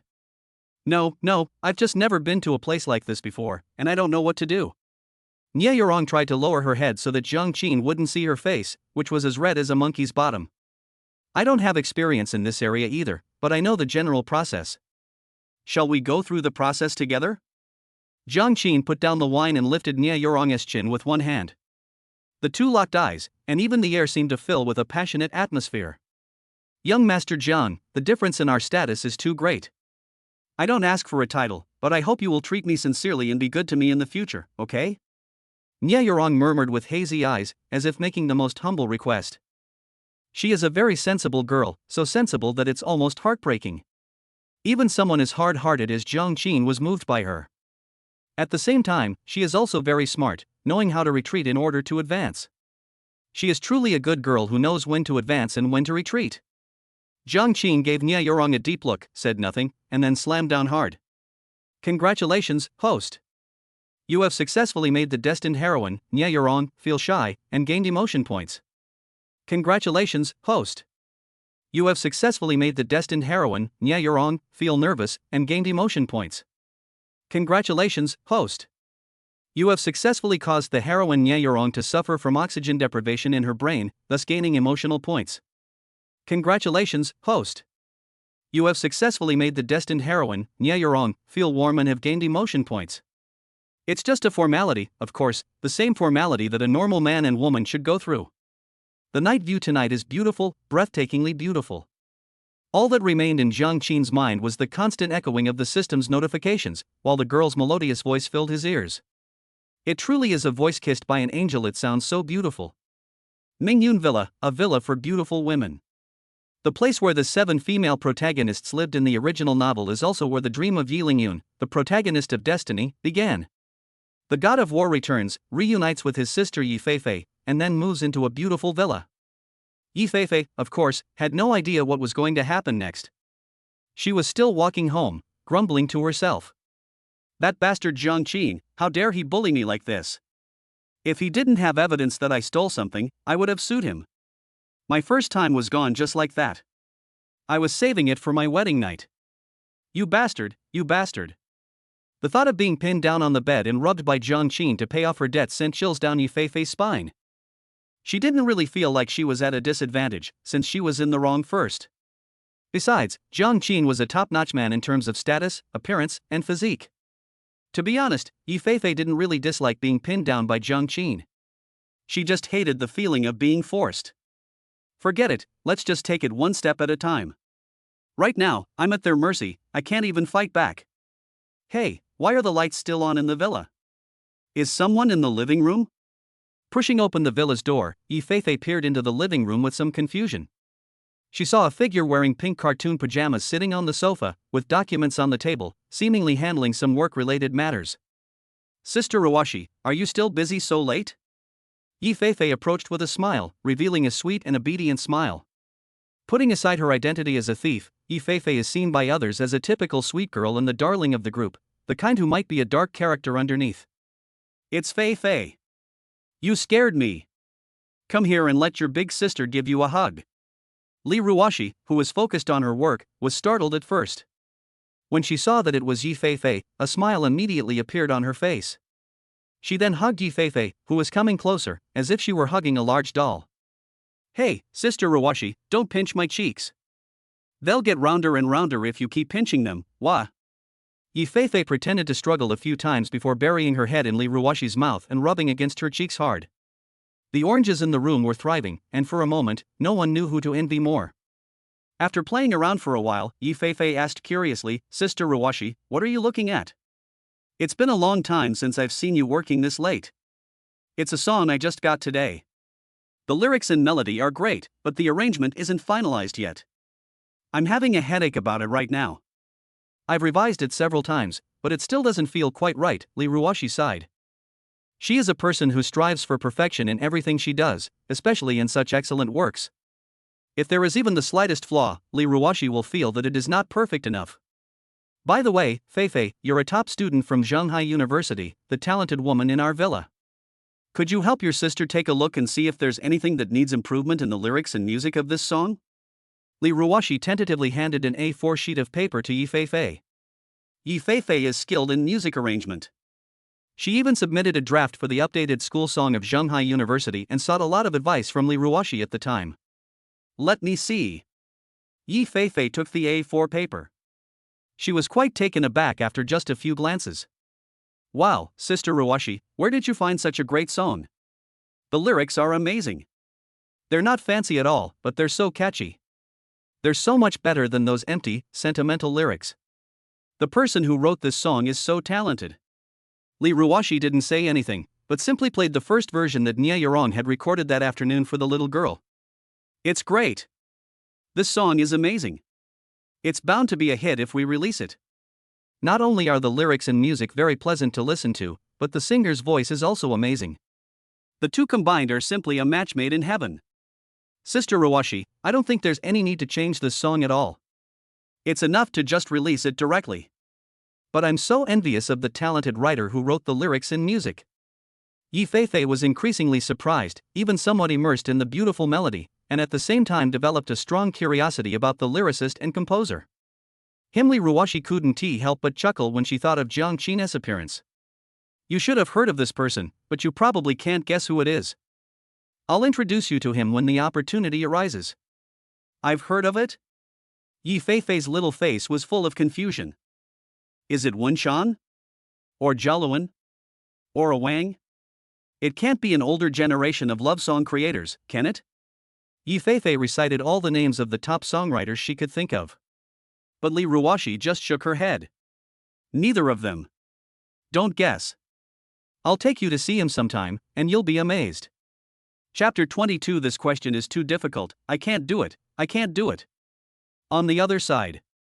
The following morning, by the flowerbed in front of the Hills Hotel. Chen Ang's hair was a mess, and his eyes were bloodshot. He hadn't slept all night and had been keeping watch here all night. "I was bitten by mosquitoes all night and ended up covered in bites." However, these physical and mental exhaustion were secondary. The blow to his soul was the real reason for Chen Ang's collapse. The goddess he admired most spent the entire night in a hotel with a playboy rich kid. Yes, he had been squatting at the door the whole time and could see everything clearly. Neither of them came out all night. Jiang Qin's car didn't leave. Chen Ang didn't dare to think about what exactly happened between the lone man and woman in the hotel during such a long time.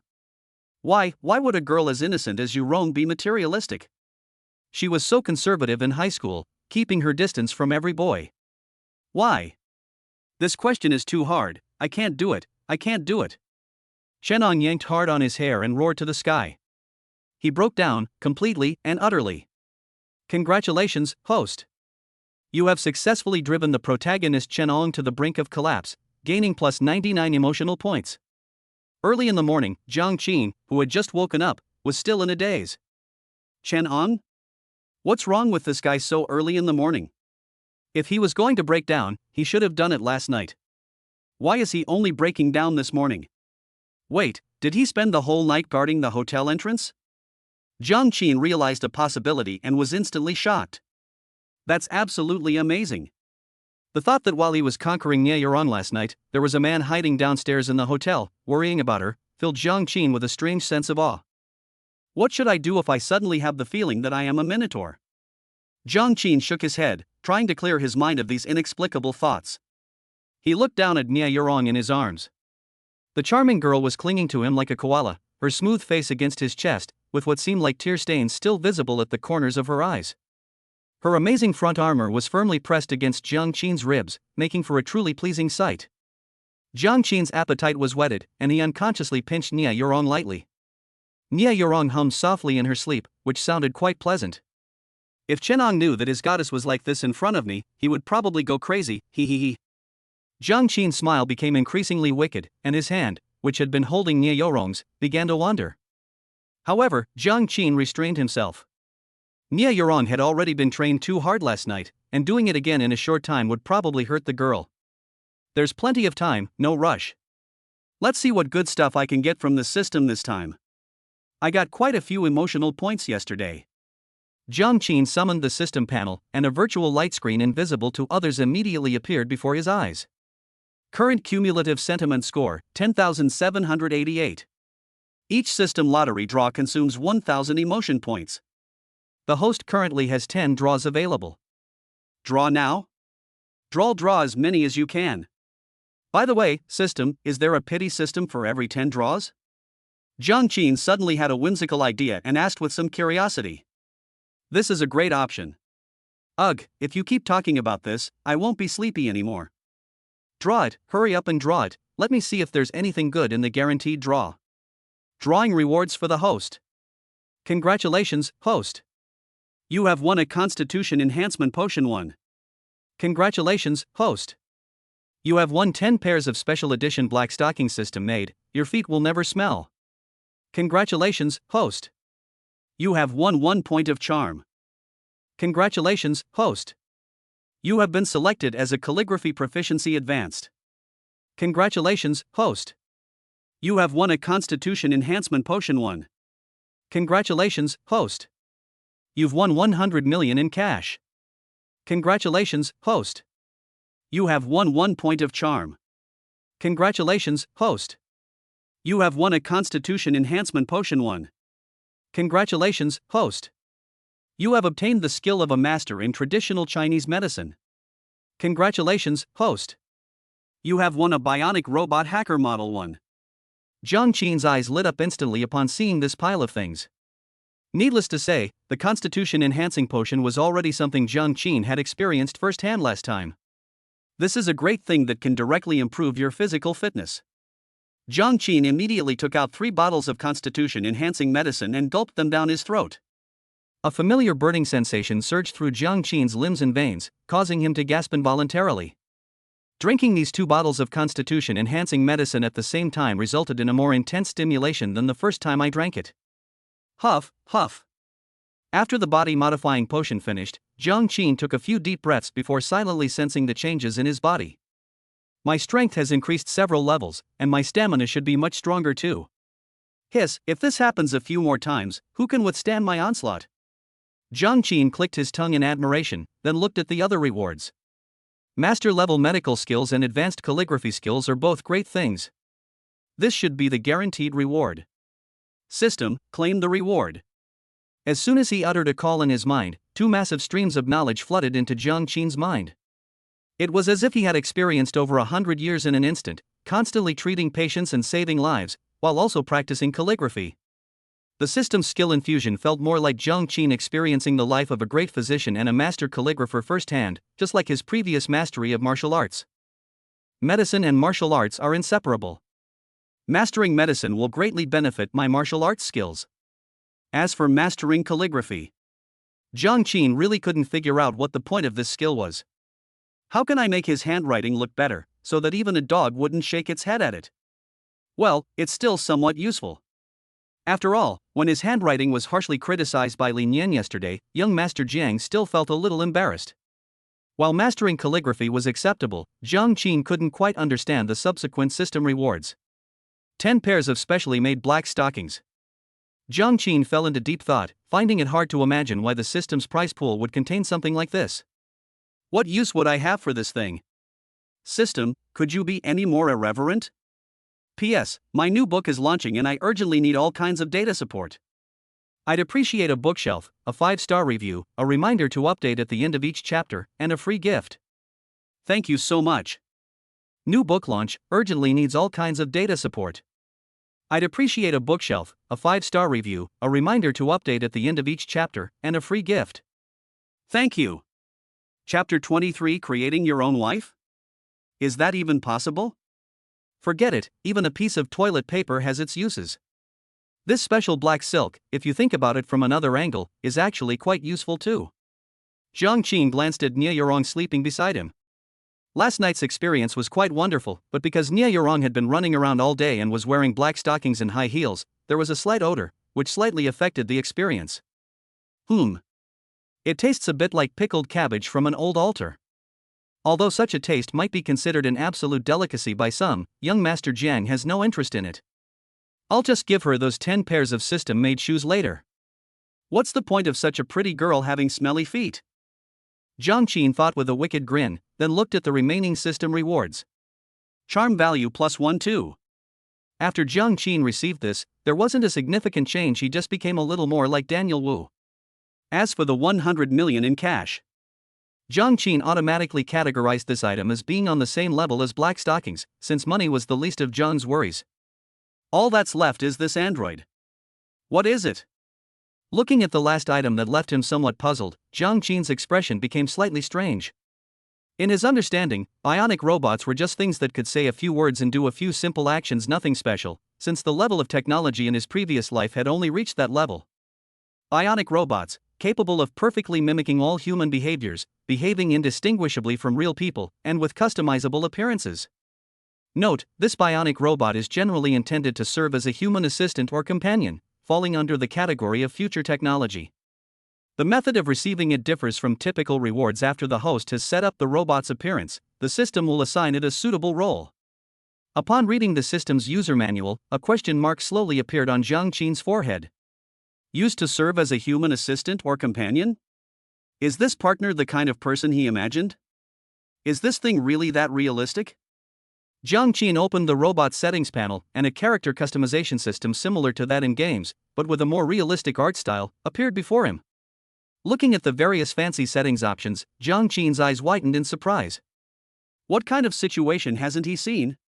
He had never seen anything like this before. Creating your own wife? That's quite something. But I'm not short of women, so this thing can just be an assistant. Jiang Qin didn't have many thoughts about robots. He wasn't a shut-in who liked robot girls. Let's make the character design more pleasing to the eye. Lowly, big breasts. Yuan Cece is cute, but she was malnourished as a child, so we need to make up for that. Half an hour later, the image of a robot with a loli-like face and an explosive figure appeared before Jiang Qin's eyes. Please name the bionic robot, host. Let's just call her Yuan Xiao Xiao. We can use her to tease assistant Yuan later, hee hee hee. Jiang Qin thought with a wicked sense of humor, wondering how Yuan Cece would react when she heard the name and saw the android's body. Setup complete. The identity of the android Yuan Xiao Xiao has been assigned. She will report to her host within 24 hours. Jiang Qin will naturally have a great use for this bionic robot. As a villain, Jiang Qin doesn't trust anyone, not even the women he slept with. In this situation, if he wants to build his own team, androids are undoubtedly the best choice. Of course, this is all on the premise that this thing is really as intelligent as the system describes, and that it doesn't turn out to be an artificial idiot. Oh, what time is it, young Master Jiang? Just as Jiang Qin was pondering how to make the most effective use of the bionic robot, a bewildered voice suddenly came from behind. Nie Yorong woke up, rubbing her eyes, looking groggy. What time is it? The sun's already high in the sky, you lazybones. Jiang Qin temporarily put aside the robot matter and patted Nie Yorong with a smile. I'm not a lazy pig. It's because you exhausted me yesterday, young Master Jiang, that I overslept. Nie Yorong said, propping herself up with a hint of resentment. However, as soon as she stood up, her perfect figure was swaying and revealed in front of Jiang Qin's eyes. Jiang Qin didn't stand on ceremony and immediately gave him an ambiguous smile. Young Master Jiang. Nie Yorong pursed her lips, her cheeks flushing slightly. You were quite proactive last night, why are you shy now? Jiang Qin looked at her with a smile and teased her casually. Last night, the atmosphere was all set up for it, wasn't it?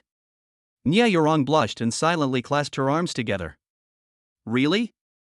I think the atmosphere is quite right now. Jiang Qin smirked, turned over, and pulled the beauty into the bed amidst her soft moan. Nia Yurong blinked her big, watery eyes and hurriedly shook her head. No, wait a couple of days, young Master Jiang. Wait until I've recovered before you do whatever you want, okay? QAQ. I know, and I didn't plan to do anything, but if you're in pain, I can help relieve it. As Jiang Qin spoke, he propped himself up and, without waiting for Nia Yurong's reply, placed his hands on her lower abdomen. Now his newly acquired medical skills can finally come in handy, right? Oh? Young Master Jiang, you also know medicine? Nia Yurong was somewhat surprised. Lie still and don't move. As Jiang Qin spoke, he began to exert force with his hands. The techniques, derived from a master's level of medical expertise, quickly demonstrated their power. Nia Yurong initially felt pain with the slightest movement, but as Jiang Qin moved his hand, the pain was significantly relieved. Even after being pressed for a while, she felt a strange sense of comfort. He's really good at it. He's amazing. A strange light flashed in Nia Yurong's beautiful eyes. The man in front of her seemed to have given her another pleasant surprise. Congratulations, host. You have successfully aroused Nia Yurong's admiration.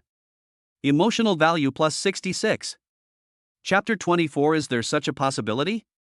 Young Master Jiang, use a little more force, it feels so good. Yes, this is it. Young Master Jiang, your hands are so strong. Inside the presidential suite, sounds that stirred up all sorts of fantasies drifted out. Nia Yurong's snow-white body trembled slightly as she tilted her head back. Jiang Qin's massage was so effective that Nia Yurong almost couldn't take it anymore. That tingling sensation, like ants crawling all over her body, followed by a feeling of complete relaxation and comfort, was something Nia Yurong had never experienced before in her life. Finally, after more than 10 minutes, Jiang Qin stopped what he was doing. It's over, Yu Yong. Do you still feel pain now? Nia Yurong opened her eyes from her blissful state and somewhat uncertainly rubbed her lower abdomen. It really doesn't hurt anymore? Nia Yurong's face was filled with disbelief. The massage was great, but she never expected the aftereffects to be so good. Congratulations, host. You have successfully shocked the heroine Nia Yurong, gaining plus 66 emotional points. Jiang Qin smiled and said, not bad, right? This is a unique massage technique that most people can enjoy. You're the first person to experience this kind of service from me. Hearing this, Nia Yurong pursed her lips and said, then if I feel unwell in the future, will you massage me? As she spoke, the girl looked at Jiang Qin with anticipation, as if she really wanted a positive answer. Uncomfortable? How could that be? I'll make you comfortable from now on. Tell me, were you comfortable last night? Jiang Qin chuckled mischievously, gently lifting the chin of the beautiful girl in front of him with his palm. Nia Yurong was somewhat uncomfortable with such aggressive teasing, and her face became increasingly flushed. Congratulations, host.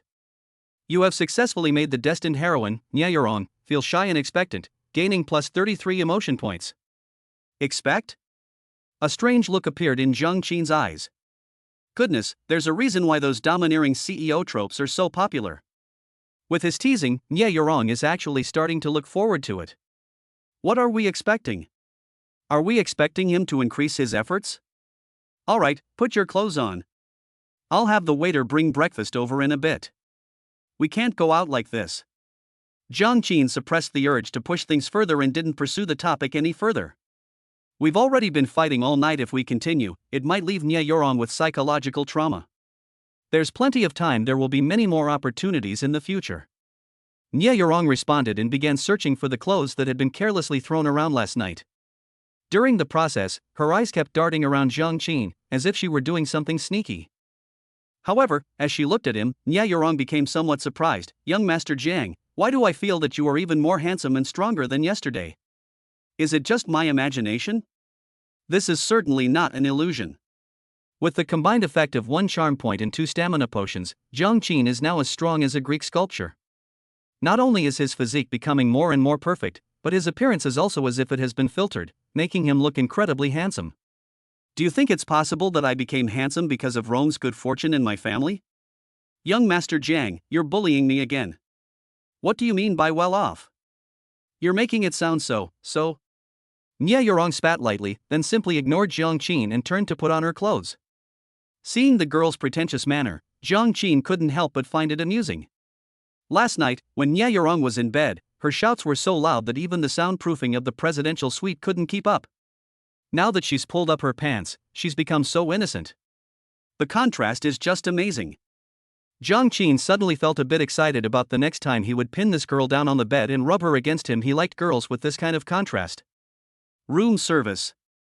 Accompanied by rhythmic knocking, a room service staff member from the Sears Hotel pushed in a food cart. Several kinds of exquisite pastries and a variety of side dishes were also laid out on the table, which looked very appetizing. Great, thank you for your help. Jiang Qin watched as the waiter finished arranging the side dishes and casually handed over a red banknote as a tip. Thank you, boss. The young waitress immediately beamed with joy. After a moment's hesitation, she added, by the way, boss, there's someone waiting for you downstairs. He's been waiting all night. He says he's this lady's friend, but when we asked him to make a phone call, he said he didn't know the number. So we stopped him from bothering you too. Nie Yaron was somewhat taken aback, looking at Jiang Qin with surprise in her eyes. Jiang Qin had anticipated this, but he still looked puzzled. Good heavens, Chenong actually waited downstairs all night. No wonder I got his emotional points first thing this morning. After silently wondering to himself, Jiang Qin asked directly, what does this person look like? Is he a man or a woman? The waiter thought for a moment and said, it's a boy. He looks very refined and wears gold-rimmed glasses. He's tall and thin. Jiang Qin smirked. Damn, simps are really something else. He really didn't expect Chen Ang's obsession with Nie Yaron to be so deep. In the original work, it was only mentioned that Nie Yaron was Chen Ang's white moonlight. Is the power of this white moonlight really that great? However, if that happens. Thinking of the emotional points he had gained from Chen Ang since last night, Jiang Qin pondered for a moment, and a hint of mockery suddenly flashed in his eyes.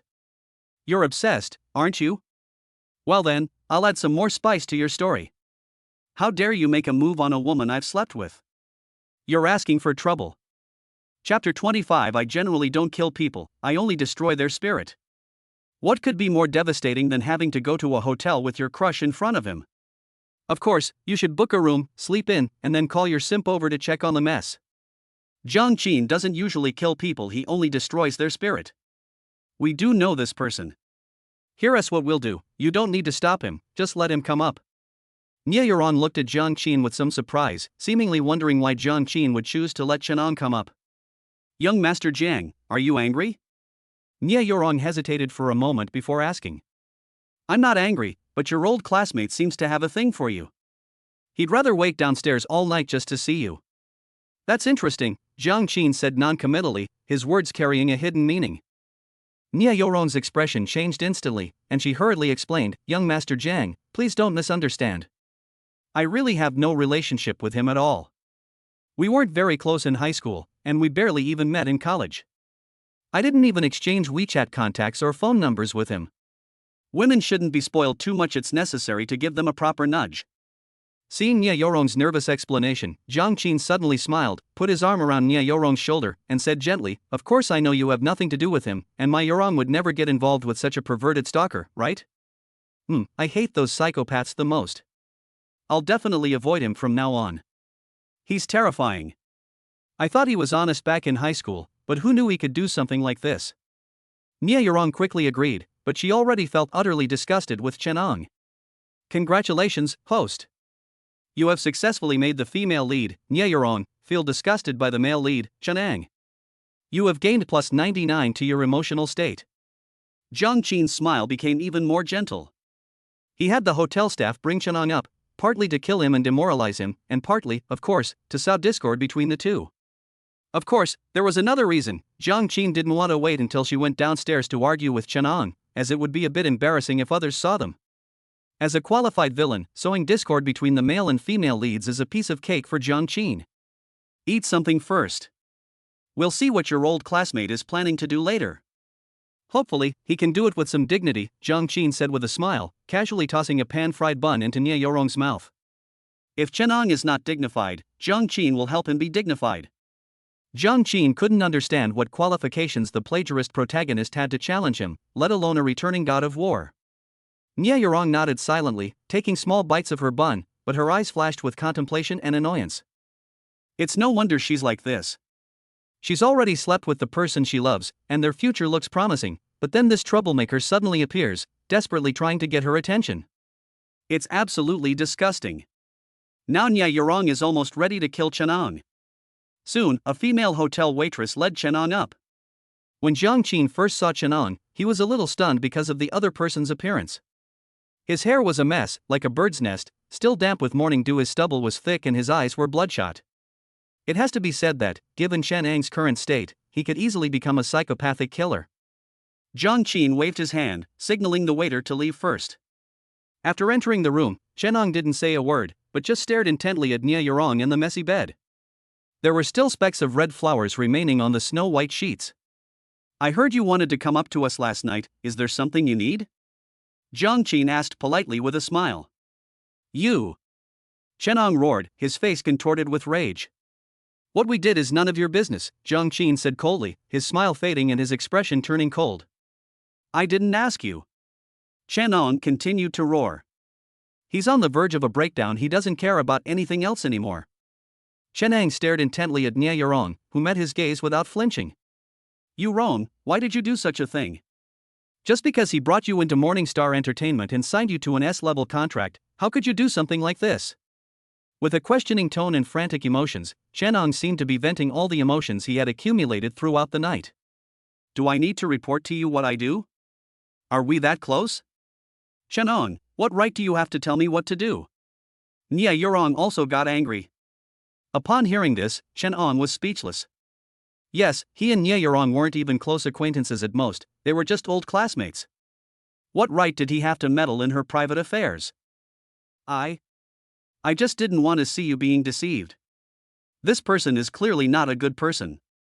It's irresponsible of you to entrust yourself to him so casually, Yurong. Chenong argued.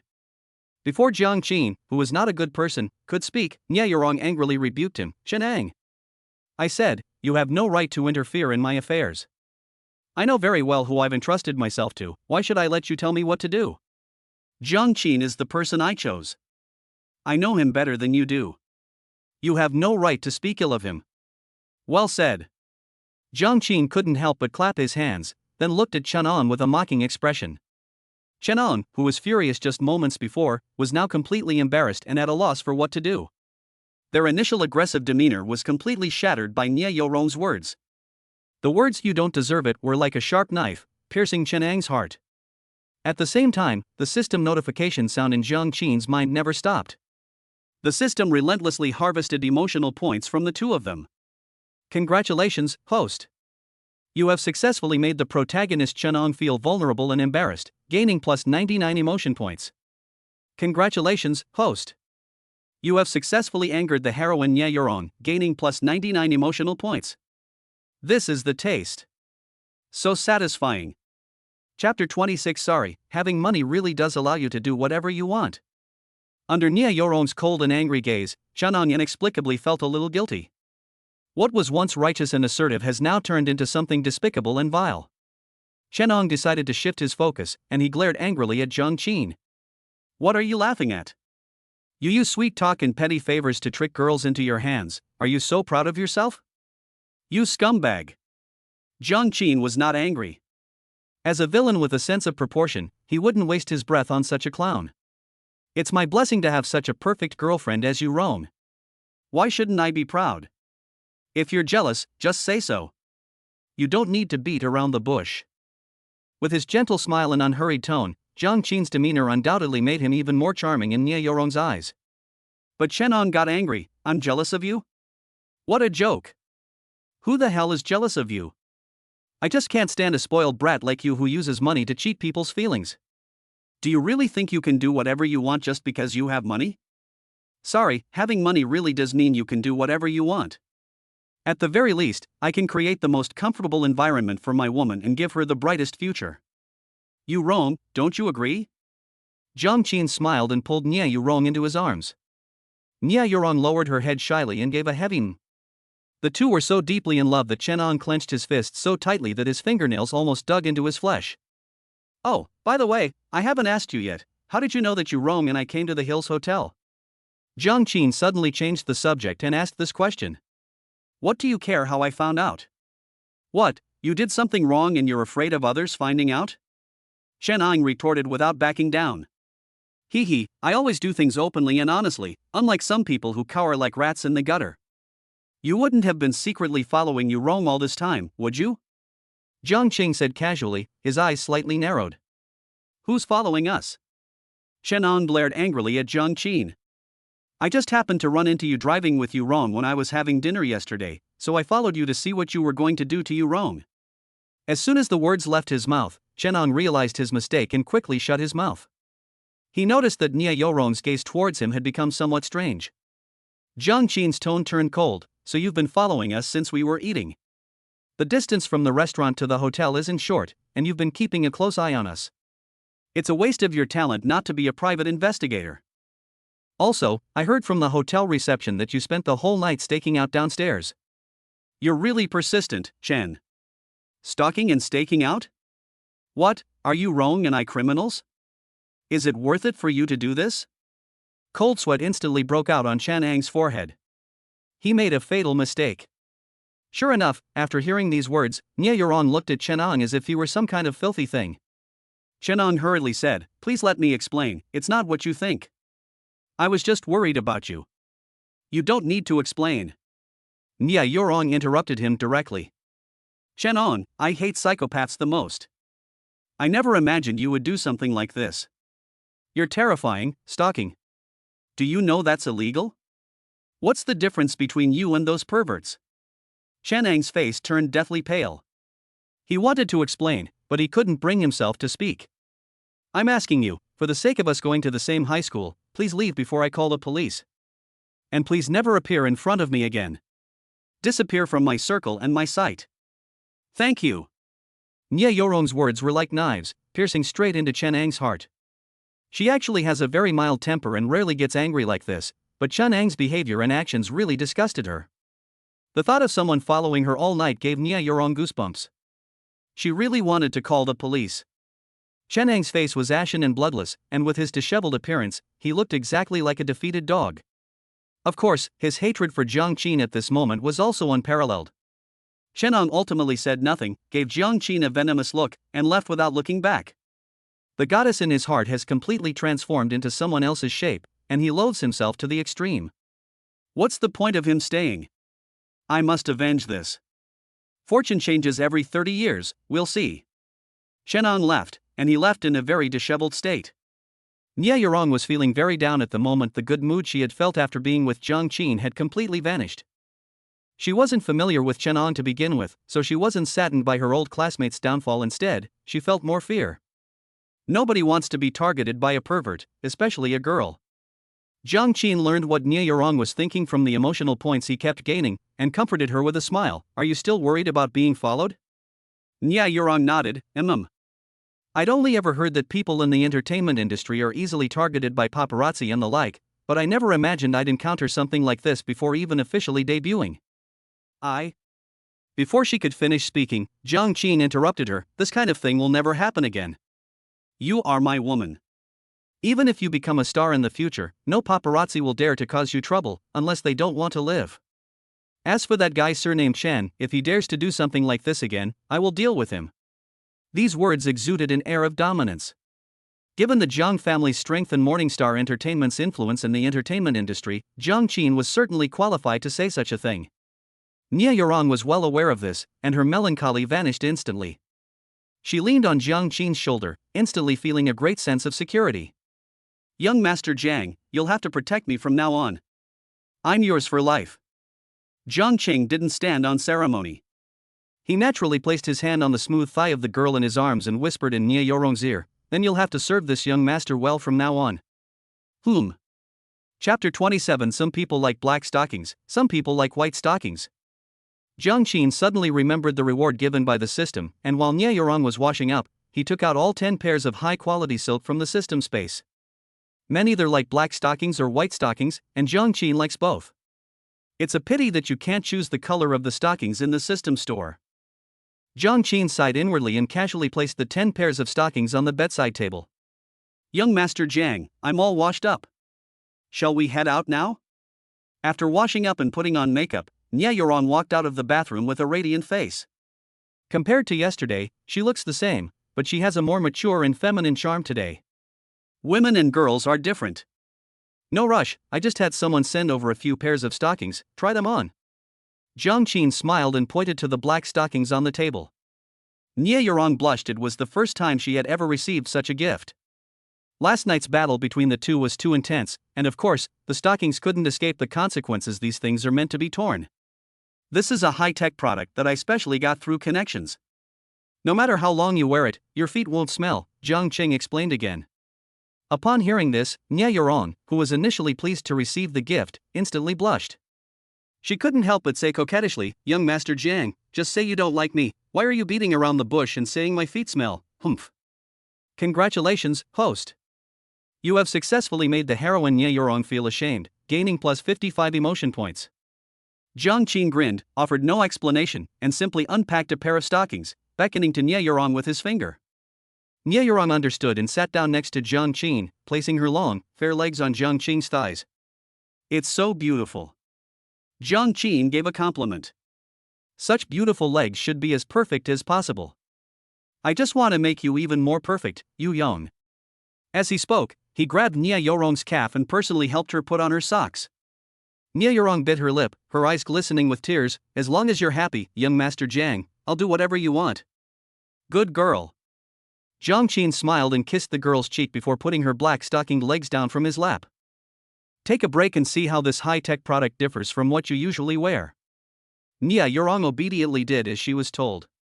It's summer now, and wearing black stockings can be quite stuffy and can easily cause sweating. This is why many girls who like to wear black stockings and high heels find their feet smell incredibly pungent in the summer. Strange, these socks are so breathable, they feel cool and refreshing on my legs. Nie Yurong said with a look of surprise. Of course, this is a new product that we only recently launched. You can't buy it anywhere else. It's a pity that the production cost is too high, so it's not suitable for promotion. Otherwise, we could make a lot of money just from these stockings, Jiang Qin said, half-jokingly.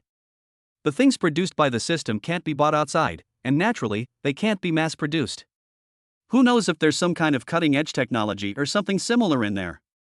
After experiencing it for a while and finding it exceptionally comfortable, Nie Yurong naturally believed Jiang Qin's explanation. "Thank you, young Master Jiang. I really like this gift. I'll wear this next time for you, okay?" As she spoke, the girl even gave Jiang Qin a flirtatious wink, her coy and inviting manner making Jiang Qin's temper flare up. Nie Yurong left, leaving Jiang Qin alone in the presidential suite. This young lady started her job yesterday, so of course she has to go to work today. Jiang Qin didn't see her off because he had other things to do. "Young Master Jiang, we found out who you asked us to investigate yesterday, and the information has been sent to your email." After deleting the message on his phone, Jiang Qin's eyes flashed with a thoughtful look. He had already read the information in the email, and it wasn't much different from the original work, except for some details that weren't in the original. The book "My Girlfriend is a Big Star" is really too superficial. He skipped around while reading the original novel, so he naturally didn't understand many of the details. "System, do you have the complete original version of this book?" Jiang Qin decided to seek help from the system. Return to host. "Yes, it requires 3,000 emotion points to unlock." "You're going to charge for this?" Jiang Qin's lips twitched, and he gave the middle finger in the air to express his dissatisfaction with the system's unscrupulous behavior. Unlock, let me see what's going on." Consuming 3,000 emotion points, the original novel of My Girlfriend is a Superstar has been unlocked. The host can view it in the system store. Accompanied by a system notification sound, a book appeared in the system store. Jiang Qin opened it, and without him even needing to look, the entire original content of the book My Girlfriend is a Big Star appeared. Entertainment novels, especially those about plagiarists and underdogs achieving success, are generally considered bland and uninteresting. Before his transmigration, Jiang Qin wouldn't have bothered reading these kinds of novels if it weren't for killing time. It's really nothing new. It's just a story of a loser's rise to power by using a literary and entertainment work from a library in another world to show off, slap his face, and pick up girls. 3 female protagonists, Nie Yurong, who wanted to enter the entertainment industry but was given the opportunity by Chenong Ningxingya, a beautiful editor at a novel website, and Yu, a commoner school beauty. Tisk, they're all girls from the bottom of society. Chenong hasn't had any good pork either. Jiang Qin sneered inwardly. What a load of rubbish. Even after a loser's rise to power, he's still just a loser with a bit of an artsy flair. With his current status, he could easily crush the other party without lifting a finger. A simple arrangement would ensure Chen Ang's eternal damnation. But Jiang Qin clearly had no intention of doing so. This completely stumped Chen Ang. Where was he supposed to get emotional points? How could he participate in the lottery without emotional points? How could young Master Jiang possibly get into the department? With a super male physique like Chen Ang's, born into poverty yet possessing high aspirations, it's much easier to manipulate his emotional value than to manipulate the emotional value of the female protagonists. After reviewing Chen Ang's information again, Jiang Qin had already made up his mind. They've already started plagiarizing, using a disgusting pen name like 3 Spoons of Sugar, and their serialized novel, 9 Dragons Pulling the Coffin, is already becoming a hit. Upon seeing the information displayed in the document, Jiang Qin sneered, his mind churning with malice. But just then, the phone in the suite suddenly rang. "Hello, Mr. Jiang, there's a girl downstairs who says she's looking for you. She says her name is Yuan Xiaoxiao." Yuan Xiaoxiao? Did the androids arranged by the system arrive so quickly? Jiang Qin's heart skipped a beat. That's right, she's here to see me. Just let her come up here. Chapter 28. A girlfriend who's just like a robot. Master, your hacker android maid Yuan Xiaoxiao is here to report for duty. After the waiter from the Hills Hotel brought the person up and took his leave, Jiang Qin looked at the cute and playful looking, yet incredibly voluptuous, lowly type beauty in front of him and fell into deep thought. To be honest, judging from appearance alone, he couldn't see any difference between this android and an ordinary girl. With her adorable appearance, explosive charm, and sweet voice, she's truly a treasure of a girl. Ahem, I like it when you call me master, but please don't call me that in front of outsiders. Jiang Qin withdrew his gaze from delay and coughed twice before speaking. Then what should I call my master in front of outsiders? Yuan Xiaoxiao, the android, tilted her head and asked with some confusion. Just call me young Master Jiang. Yes, master, I will follow your instructions. Yuan Xiaoxiao nodded obediently. Jiang Qin sighed again. This android dimension is just too realistic. Not only their appearance, but even their speech and behavior are exactly the same as those of real people. Jiang Qin, feeling playful, waved to the android. What's wrong, master? Yuan Xiaoxiao, unaware of Jiang Qin's plans, walked over with her adorable big eyes wide open. It's nothing. This is the first time I've seen an android like you. Are you only similar to a human in appearance? Jiang Qin asked, his face full of curiosity.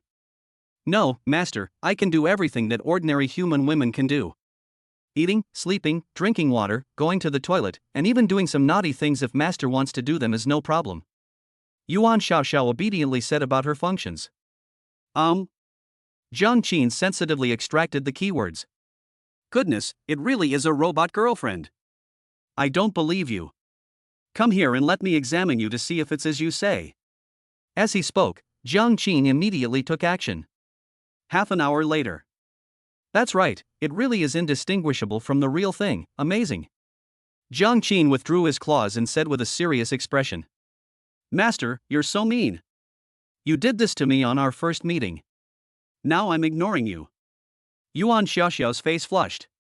Her personality and behavioral logic are designed according to a teenage girl, so what she is showing now is a normal teenage girl's reaction. However, because she could not disobey Jiang Qin's orders, even the shy girl could only let Jiang Qin do whatever he wanted. Cough, cough, cough, I'm just checking you out, don't overthink it. Jiang Qin coughed lightly, feeling slightly guilty. To be honest, if you didn't know the other person was an android, Yuan Xiaoxiao would be much more radiant than most women.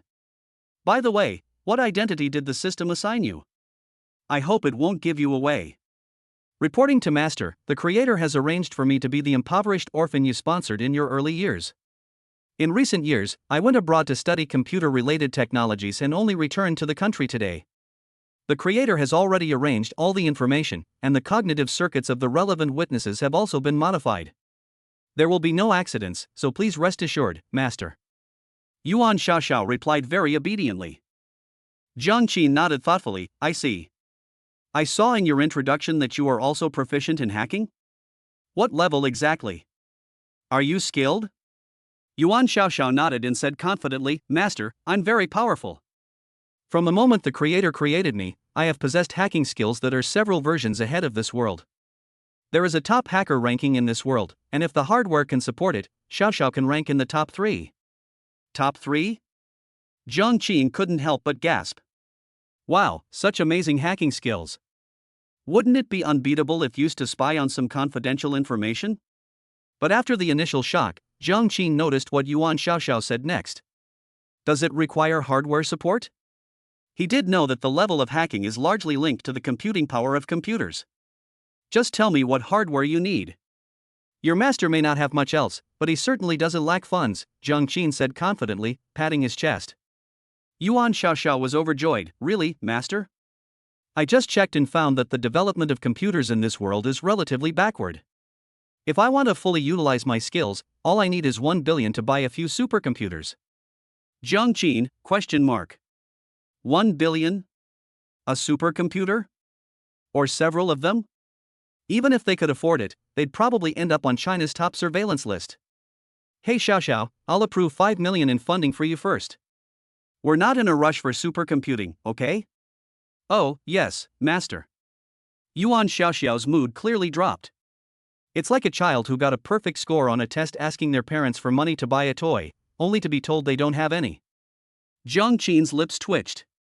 He suddenly felt that it wasn't necessarily a good thing that the android was too realistic, and it even started to throw a little tantrum. I assure you, supercomputers will come in the future, but the things I need you to do right now don't require that level of technology, understand? With that, Zhang Qin arranged the tasks that Yuan Xiao needed to do next. With a top-tier hacker whose loyalty is off the charts, Zhang Qin has a lot more options. The most urgent task at hand is to monitor Chenang and the other 2 actresses in My Girlfriend is a Superstar so that Zhang Qin can intervene in the upcoming plot at any time. Yes, master, I guarantee I will complete the mission. But will there really be a supercomputer? Upon receiving the task and funds, Yuan Xiao stood at attention and saluted, but then blinked her big, watery eyes and obediently asked what she wanted most. I promise it will work, okay? Zhang Qin sighed and rubbed his forehead in exasperation. Thank you, master. I'll go keep an eye on these 3 people now. Watching Yuan Xiao skip away, Zhang Qin couldn't help but mutter to himself. Young Master Jiang, is there anything I can do for you? While Yuan Cece was processing documents at the Jiang group, she suddenly received a call from Zhang Qin. It's nothing, I just wanted you to contact the person in charge of a certain online novel website called Zhongdian Novel Network. Their office is located in Shanghai, and I'll visit them in a bit. Zhang Qin's voice came from the other end of the phone, sounding very calm. Zhongdian Novel Network? I understand, I'll arrange it right away. Yuan Cece hesitated for a moment. She didn't have much time to read novels and wasn't very familiar with online novel platforms. However, the Jiang Group itself is a behemoth in Shanghai, and after a little research, Yuan Cece figured out the entire Zhongdian Chinese website. It's a small company that hasn't gone public yet. Although it has a considerable reputation in the online literature world, it's nothing special. Moreover, due to its current operating model, it is unable to make a profit, is experiencing a cash shortage, and is in a state of extreme financial distress, almost on the verge of bankruptcy. Why would young Master Jiang suddenly care about such a small company that's about to go bankrupt? That's strange. Could it be that he's planning to enter the online literature industry? Yuan Cece fell into deep thought. Meanwhile, inside the Hills Hotel, Zhang Qin stood in the bathroom and straightened his clothes. With my current authority within the Jiang Group, directly acquiring a small company like Endpoint Chinese Network shouldn't be too much of a problem. Not only would it annoy Chenang, but it would also pave the way for the future of the online literature industry, which is a huge market. We can then use this opportunity to incubate copyrights and complement Morningstar Entertainment perfectly. Having money makes things much easier. You can just implement any idea you have right away. It's really great. A slight smile appeared on the lips of the handsome young man in the mirror. Zhang Qin thought for a moment, then dialed Yi Feifei's number again. Senior Jiang, is there something you need? Yi Feifei's slightly surprised and weak voice came from the other end of the phone. Do you have class this morning? If not, come find me, and I'll give you a chance to pay off your debt of 100,000 yuan. Zhang Qin's smile grew even more arrogant. Congratulations, host. You have successfully frightened the heroine Yi Feifei, gaining plus 66 emotional points. Paying off debts was a nightmare for Yi Feifei. Senior, it's daytime now, and it's morning. How could you be thinking about something like this so early in the morning? Chapter 29. If you don't discipline someone for 3 days, they'll climb onto the roof and tear off the tiles. Jiang Qin chuckled. What? Who said you can't do bad things first thing in the morning? Or are you planning to default on your debts, Yi Feifei? Yi Feifei looked miserable and whispered, Senior, how about tonight? Doing this kind of thing during the day is just too, you know. Jiang Qin saw that the little girl was serious, so he didn't bother teasing her anymore. Alright, I'm not teasing you anymore. I'm here today to ask you to come with me to discuss the acquisition of a website. My assistant is busy today, and it would be too embarrassing for me to go alone, understand? Yi Feifei on the other end of the phone visibly breathed a sigh of relief. You scared me to death. I thought you really turned into a lecherous monster after you went dark. Jiang Qin was speechless. This girl really is getting out of control. Where are you now, Senior? I'll come find you. Do you need to change into a suit or something? Yi Feifei asked. No need, it's just the acquisition of a small website, no need to be too formal. Just wear casual clothes. As for the location, where are you now? I'll drive over to pick you up. After getting the location from Yi Feifei, Jiang Qin hurriedly walked out of the Hills Hotel. But just as he was about to get on the bus, he suddenly remembered something. If I remember correctly, the original novel mentioned that Yi Feifei really likes sweets, especially taro bubble tea. Jiang Qin smiled and, without saying a word, drove straight to the nearest milk tea shop. Yi Feifei has already been slept with by him. If he wants to completely manipulate this girl, simply beating her won't work. He needs to offer her some small benefits when necessary, so that she has the illusion that she is actually in a relationship, turning her from passive to active. This is the most advantageous thing for Jiang Qin. The sports car sped along, and before long, Jiang Qin saw a pretty figure standing by the roadside, waving at him from a distance. Get in the car. Okay. Without saying a word, Yi Feifei got into the passenger seat of the sports car. I bought a milk tea on the way, and ordered one for you too. Help yourself if you want one. Jiang Qin drove his Ferrari with one hand, while holding a cup of sweet fruit tea in his left.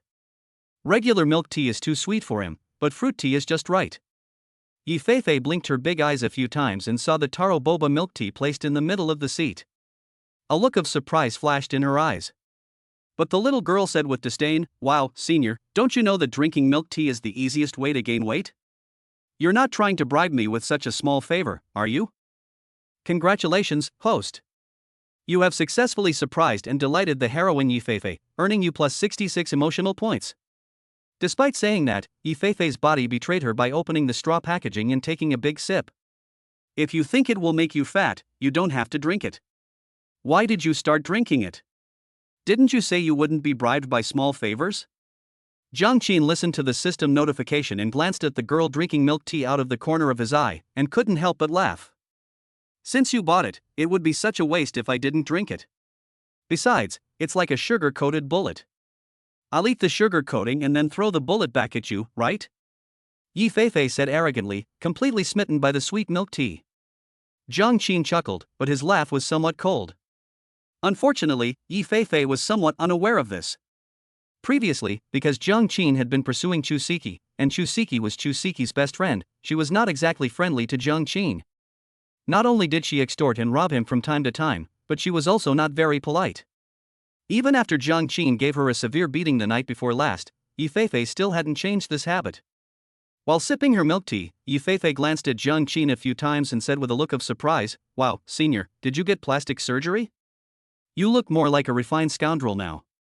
Slurp. The car suddenly stopped at the side of the road. Jiang Qin turned his head and looked at Yi Feifei expressionlessly. Yi Feifei was startled by this sudden turn of events, and upon seeing Jiang Qin's appearance, she began to tremble with fear. She held the milk tea in her hands, looking somewhat at a loss. What's wrong, Senior? What's wrong? Jiang Qin's lips twitched, and the hand that was originally holding the steering wheel grabbed Yi Feifei's head. The force was not light, making Yi Feifei feel a little pain. Yi Feifei, have you forgotten your current situation? Do you need me to help you remember? His icy gaze was like two sharp swords, making Yi Feifei's eyes too pierced to meet Jiang Qin's eyes. She then realized that she was still the fish on the chopping board. You remembered, right? Watch your words. You know the consequences if you upset me again.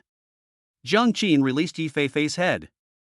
I know, I won't do it again. Yi Feifei lowered her head, her voice trembling slightly. You'll drive now. I'll send you the address, Jiang Qin commanded, unbuckled his seatbelt, and got out of the car.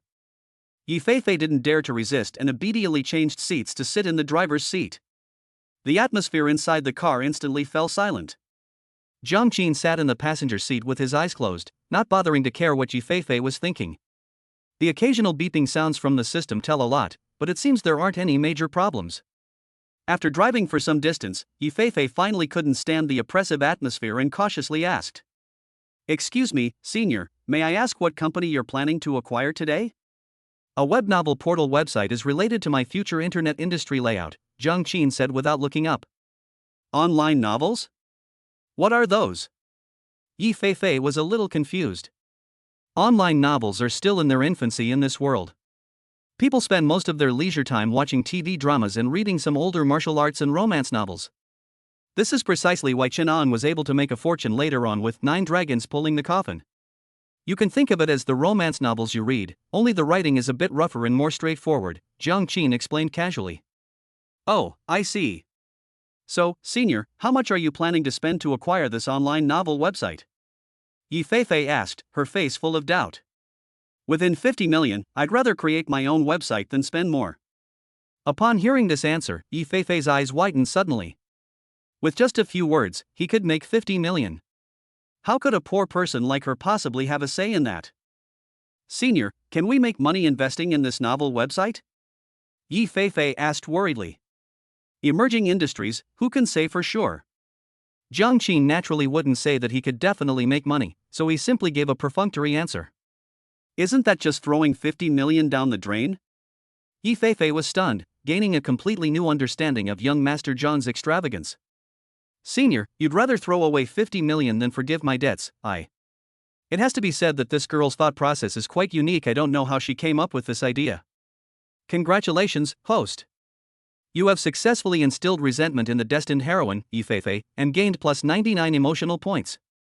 Jiang Qin laughed. That's how we villains do things. Don't even think about getting your debt forgiven. You'd better pay it off to me honestly. P.S. My new book is launching and I urgently need all kinds of data support. I'd appreciate a bookshelf, a 5-star review, a reminder to update at the end of each chapter, and a free gift. Thank you so much. New book launch, urgently needs all kinds of data support. I'd appreciate a bookshelf, a 5-star review, a reminder to update at the end of each chapter, and a free gift. Thank you. Chapter 30. What else could this be but a fat sheep? Half an hour later, Yi Feifei drove to a secluded commercial and residential building. Jiang Qin could see from afar that there were 2 neat lines of people standing outside an entrance, at least 40 or 50 people, and a few others standing on the side looking around. As soon as his car approached, all of them turned to look at him. Jiang Qin didn't think much of it, assuming the other person was just looking at his sports car. Suddenly, a short, stout man in a suit and tie excitedly waved his arms and shouted something. The next moment, the 40 or 50 people collectively raised their hands and clapped enthusiastically. A wave of applause erupted, and the atmosphere suddenly became so enthusiastic that passers-by were startled and avoided the scene. Wow! Who's this big shot they're welcoming? Yi Feifei was also startled, and asked with wide eyes as she parked the car. Jiang Qin coldly looked at the short, fat man and his group who were walking quickly towards them, and answered in a deep voice. Ha? Really? Yi Feifei was startled again, clearly somewhat incredulous. Jiang Qin ignored her and stared at the short, fat man and his group who were getting closer and closer, his mind filled with suspicion. Although he deserves to be greeted given his status, this level of hospitality is a bit too high. Could it be that the finish line had already guessed his intentions and was therefore deliberately giving him a grand welcome so that he would bleed more money? As Jiang Qin was pondering this, the short, stout man in his 40s came to the passenger side and opened the car door for him with a big smile. Welcome, welcome. We warmly welcome young Master Zhang to visit our company and provide guidance. As soon as he finished speaking, a system notification sounded on Jiang Qin's side. Yi Feifei was greatly shocked, and her emotional value points increased by 66. Jiang Qin glanced at the astonished Yi Feifei, then calmly got out of the car and extended his right hand. Hello. The short, stout man immediately grabbed it with both hands and shook it repeatedly, his smile growing increasingly enthusiastic. Greetings, young Master Jiang. Greetings, young Master Jiang. I am Lin Xuehui, the general manager of Zhengdian Novel Network. As soon as I finished the call with your assistant, I immediately told everyone in the company to stop what they were doing and come downstairs to welcome young Master Jiang. After listening to Zhang Qin's polite words, he subtly withdrew his hand. Lin Xuehui, however, did not lose his smile and enthusiastically introduced the other people. Those qualified to come and show their faces with him were naturally high-level executives such as the vice president and editor-in-chief of the Terminal Novel website. Zhang Qin remained polite and handled the situation calmly. But Yi Feifei, who was following behind him, was not so composed. The executives at the finish line bowed and scraped to welcome her, and she returned the bows and scrapes. Young Master Jiang, this is our employee representative, Ning Qingya. After introducing the management team, Lin Xuehui stepped aside to make way for the last person and introduced him with a smile. Zhang Qin had noticed that person long ago. He couldn't help but notice him. Because she was a beautiful young woman in her early 20s, with slender shoulders, a narrow waist, a slim figure, exquisite features, and an ethereal. Not only is she beautiful, but the key is that this girl is wearing a gorgeous hanfu. Standing there, she looks like the leading lady in an ancient costume drama has stepped out of the screen. Young Master Jiang, hello. Ning Qingya took 2 steps forward and smiled sweetly. Zhang Qin nodded and smiled, extending his hand to her. Ning Qingya gently touched him and then released him, neither being impolite nor overly enthusiastic. Zhang Qin was just thinking how composed and poised she was when the system notification came. The host has impressed Ning Qingya at first glance, gaining plus 33 emotion points. Zhang Qin was slightly taken aback. He didn't care that he impressed the other person with his good looks. In fact, he'd been impressed by his own good looks quite often these past few days. He felt that the name Ning Qingya sounded familiar, as if it referred to someone like. Before he could finish thinking, the system notification sounded again. The other party has been detected as having the female lead's halo the system is currently detecting. Test complete. Ning Qingya, one of the female leads in My Girlfriend is a Superstar. It really was her. Upon hearing the instructions, Zhang Qin couldn't help but smile. The urban plagiarism novel featuring Chunang as the protagonist has 3 main female characters. The first female lead, Nya Yurong, has already been snatched up by Jiang, the young master. Now, the second female lead, Ning Qingya, has appeared. Moreover, according to the original story's pacing, Chunang should not have met Ning Qingya at this point. Thinking of this, young Master John's lips curled up even higher. A clear moon, huh? Well then, I'll take advantage of my proximity and get my share first, he. After exchanging pleasantries, Lin Xuehui and other senior executives from the terminal surrounded Zhang Qin, while Ning Qingya accompanied Yi Feifei as they entered the building. On the way, Lin Xuehui gave Zhang Qin a brief introduction to the online literature industry and the development of the Endpoint Novel Network. In short, he said that online literature has unlimited prospects and Endpoint Novel Network is leading the way. When Zhang Qin arrived at the floor where the company was located, he stepped out of the elevator and saw a long string of nameplates hanging on the wall in front of him. He counted them and found that there were as many as 7. In other words, there are 7 companies on this single floor, and the terminal company is just one of them. What's even funnier is that half the paint on the character small on the finish line plaque has peeled off, turning it into a messy mess. Young Master Jiang, this way please. Seeing him staring at the nameplate, Lin Xuehui, who had just been speaking eloquently, froze and quickly raised his hand to invite him to leave. Zhang Qin said nothing, only smiled slightly, and followed him through the corridor to the conference room. Logically, when Zhang Qin comes to visit, he should first look at the office space, talk to the employees, and then have a discussion in the conference room. But at this time, the employees at the endpoint were still waiting for the elevator downstairs. None of them were on duty, so there was no way to visit. But Zhang Qin was not surprised. He knew exactly what the current situation was, having just reread the original novel. Young Master Jiang, I'm sorry, we're in the early stages of our business and the conditions are simple. We've neglected our distinguished guests. After taking his seat, Lin Xuehui finally said something modest. Zhang Qin smiled and waved his hand, glancing at Yi Feifei sitting next to him out of the corner of his eye. This girl sat up straight, her hands on her lap, as if she were there to listen to a lecture, completely lacking the airs one would expect from a young master's follower. Young Master Jiang, if I may be so bold as to ask, is your visit here simply for sightseeing, or do you have some advice to offer? After exchanging a few more polite words, Lin Xuehui tentatively asked. Jiang Qin thought for a moment, then, too lazy to beat around the bush, revealed his true intentions directly. Mr. Lin, it's like this: I plan to enter the online literature industry and am interested in acquiring your company. Upon hearing this, the eyes of Lin Xuehui and the other senior executives at the finish line lit up, and 2 or 3 of them quickly exchanged glances. Seeing that these people were neither surprised nor taken aback, Jiang Qin's question was answered. As expected, the finish line team had anticipated his intentions. But thinking about it, it makes sense.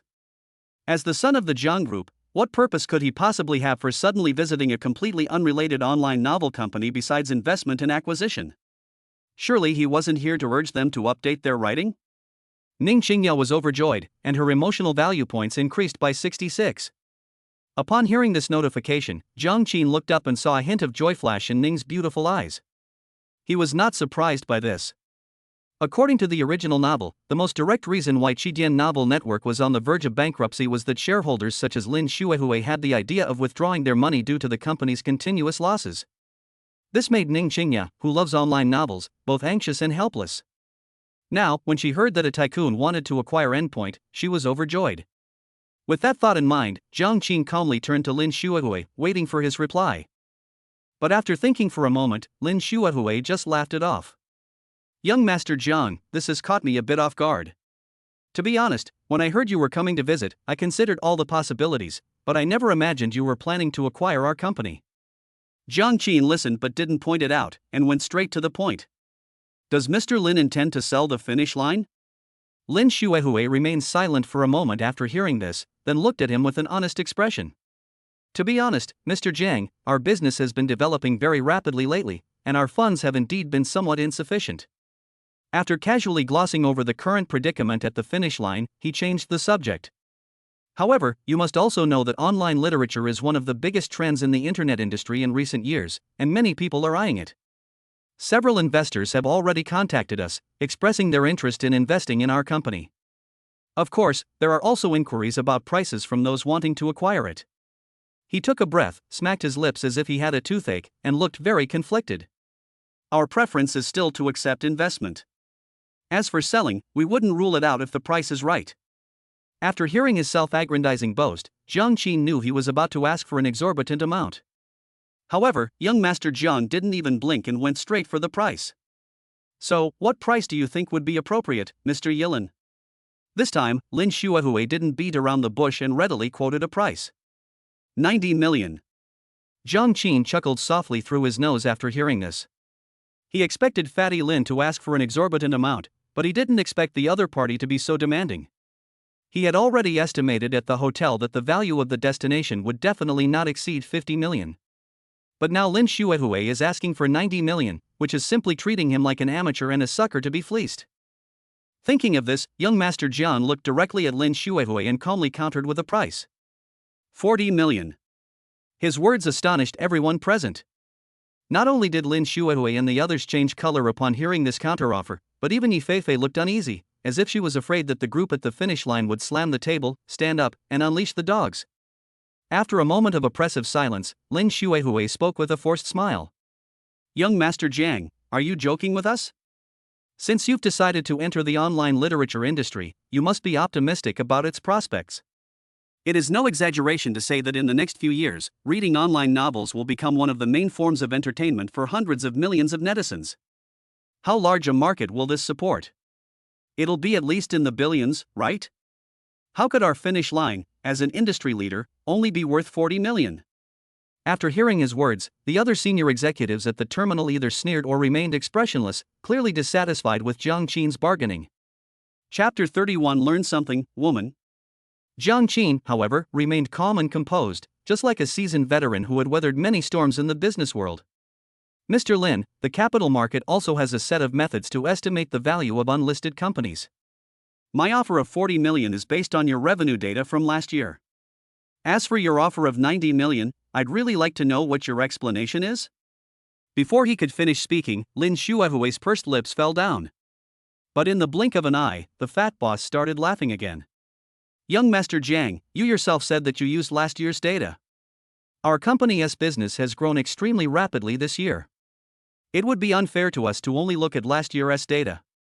Jiang Qin nodded in agreement after hearing this, and then asked another question.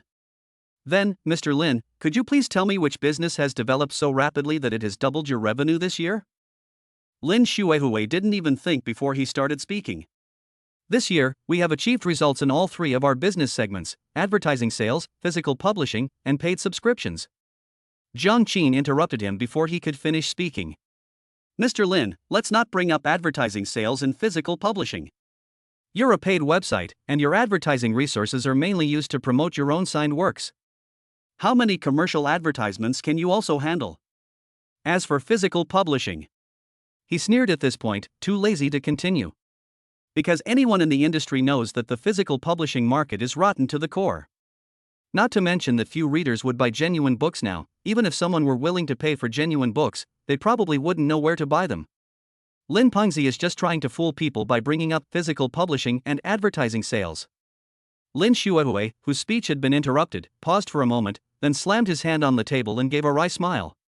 Oh my, look at me, I've met with several groups of investors recently, and I've gotten so used to saying it. You're right. These two businesses are too limited. Even if they grow at a fast pace, their contribution to revenue will be limited. After hearing his explanation, Jiang Qin said nothing, but looked at him with a half-smile. Even with his deep skills and thick skin, Lin Xuehui's expression froze under this gaze, and he kept clearing his throat. The other executives at the finish line also suppressed their displeasure and all lowered their heads in silence. Only Yifei and Ning Xingya, the two beauties, stared intently at Jiang Qin, their four eyes sparkling. Congratulations, host. You have surprised the two female leads and gained 132 emotion points. Just as Jiang Qin received the system notification, Fatty Lin spoke again with a smirk. Young Master Jiang, the reason I am certain that our revenue will double this year is because our core business paid subscriptions is performing exceptionally well.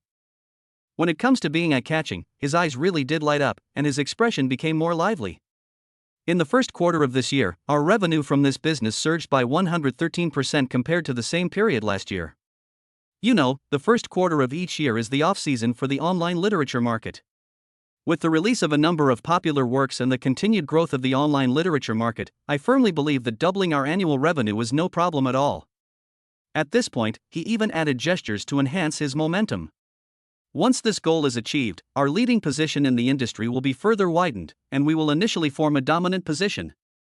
In the next few years, as long as the overall environment remains unchanged and we don't falter, Jidian Novel Network will surely become the undisputed hegemon of the online literature industry. This enthusiastic and impassioned speech inspired the deputy general managers and editors-in-chief at the finish line, who were either excited or proud, and all of them changed their previous dejected state and stood up straight. The whole thing seemed to indicate that the company wasn't in trouble at all, but rather was preparing to go public. Jiang Qin didn't rush to retaliate. He looked at each of the actors one by one before finally turning his gaze back to Lin Xuehui's face and asking a question slowly. President Lin, why don't you mention the real reason for your significant revenue increase in the first quarter? Upon hearing this, the smug executives at the finish line froze instantly. Lin Xuehui, who had been full of confidence, was stunned, as if he had been punched in the face. However, he quickly came to his senses, frowned, squinted, and put on a puzzled look. Young Master Jiang, I don't quite understand what you mean. Seeing that this old fox was still pretending to be stupid, Jiang Qin was too lazy to say anything more, and only gave him a friendly reminder. At the end of last year, we launched an anti-piracy campaign. These two seemingly random words caused the entire management team at the finish line to turn pale. Fatty Lin was visibly flustered, his mouth opening and closing repeatedly, but all he could manage to utter were interjections like and Jiang Qin scoffed at the sight, making no attempt to hide his disdain. The original novel clearly states that at the end of last year, Jidian Novel Network, which was plagued by piracy, cooperated with relevant authorities to crack down on pirate websites, temporarily deterring those involved in piracy. Some readers who were reading pirated content had no choice but to subscribe to Jidian Novel Network. This is the real reason why Endpoint's revenue surged in the first quarter of this year. However, China has its own unique national circumstances, and piracy cannot be eliminated. High-speed growth achieved through anti-piracy efforts is unsustainable. Fatty Lin was aware of this, which is why he deliberately concealed the truth. Thinking of this, Jiang Qin stretched out his posture, waiting to see how he would explain himself this time. Lin Xuehui blushed and remained silent for a while before coughing twice and forcing a smile. Young Master Zhang's information network is truly impressive. We haven't even had a chance to announce this to the outside world yet. Seeing that he had only managed to come up with such a lame excuse after struggling for so long, Zhang Qin immediately lost interest in dealing with him. Alright, Mr. Lin, let's be frank and speak frankly. If the prospects at the finish line are really as good as you describe, then why don't you continue to invest more? Upon hearing this, Lin Xuehui opened his mouth as if to say something. Zhang Qin didn't give him a chance to speak at all, waving his hand to stop him and emphasizing his tone. Don't tell me you're broke. I don't know your exact financial situation, but I have a general idea. Lin Xuehui remained silent, only shifting his obese body to adjust his sitting posture, his expression shifting between anger and uncertainty. The other executives at the finish line exchanged glances, occasionally glancing quickly at young Master Zhang, their eyes revealing undisguised apprehension. Then, the conference room fell into a long silence. Seeing that the atmosphere had completely frozen, Zhang Qin thought for a moment, softened his expression and tone, and offered Lin Pengzi a way out. Mr. Lin, it's 40 million. If you agree, we can sign the transfer agreement immediately. Sure enough, upon hearing this, Lin Xuehui's chubby face brightened up. However, he did not immediately express his opinion, but instead turned to look at the other executives. When the deputy general managers and the editor-in-chief met Lin Xuehui's gaze, some hesitated and some were conflicted, but they eventually nodded. After receiving their consent, Lin Xuehui sighed. As expected of the heir to the Zhang Group, young Master Zhang has great ambition and skill. I admire you. 40 million it is. Although this price is far below our expectations, selling the terminal to the Zhang Group will still be a significant achievement in our business career. That's a clever way to put it. It both flattered himself and praised the Zhang Group. Zhang Qin chuckled to himself upon hearing this. The acquisition was merely a spur-of-the-moment decision, funded by his own pocket money. The Zhang Group had no idea about it. However, he naturally wouldn't spoil the mood at this moment, and simply exchanged pleasantries with Lin Xuehui with a smile. Just as they were exchanging pleasantries, a system notification suddenly sounded.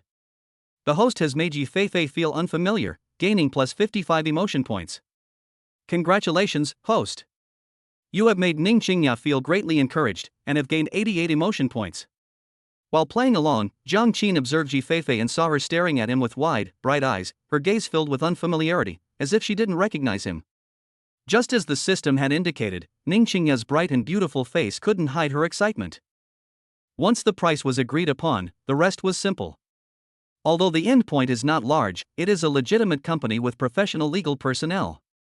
Lin Xuehui immediately had someone bring the company transfer agreement and handed it to Zhang Qin for review.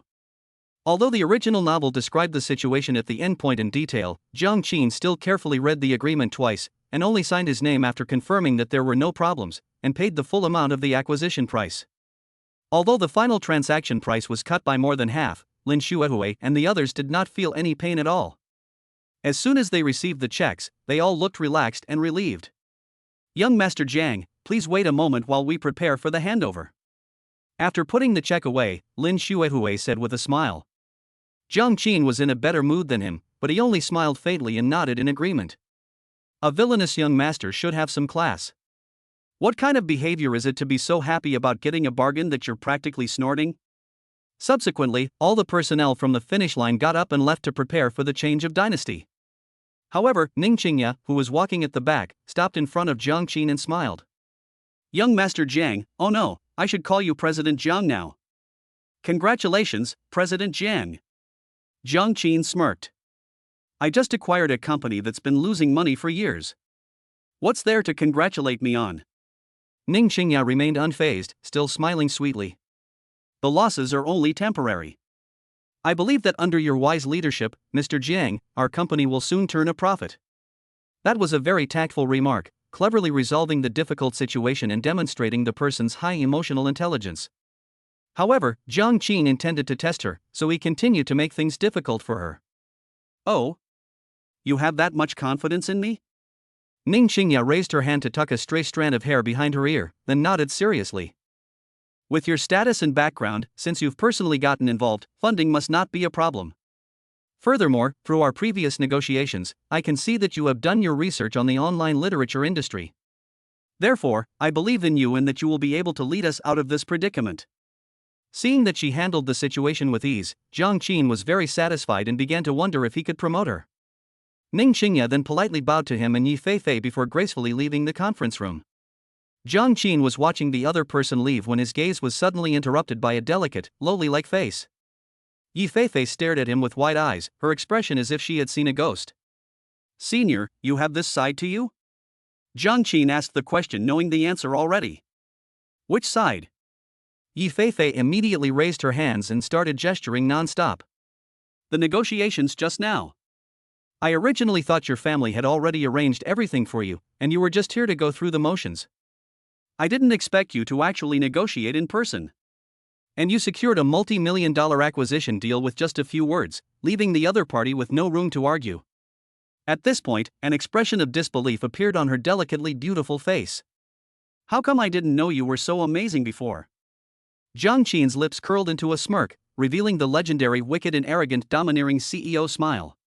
"There are many things you don't know, woman. Learn from them." Upon hearing this, Yi Feifei immediately put on a stern face and pouted, but she didn't dare to refute it. Seeing this, Jiang Qin chuckled and didn't mind her little temper. He leaned back in his chair and started daydreaming about the future. Judging by the timeline, telecom operators should already be testing mobile reading services by now. Once this is commercialized, the online literature industry will experience its first major boom. That's not all. When the mobile internet becomes widespread in the future, capital will explore all sorts of creative ways to develop online literature, such as IP development and copyright derivatives, each of which will bring huge profits. By then, Lin Xuehui and the others will probably be slapping their thighs until they're swollen. Chapter 32. Ning Qingya was shocked and terrified. "I'm here to announce that, starting today, young Master Jiang is your new boss. Let's give him a round of applause." After the contract was signed, Lin Xuehui announced the news directly to several members of the company's management team. The management team members who had been waiting at the door to greet Jiang Qin were stunned.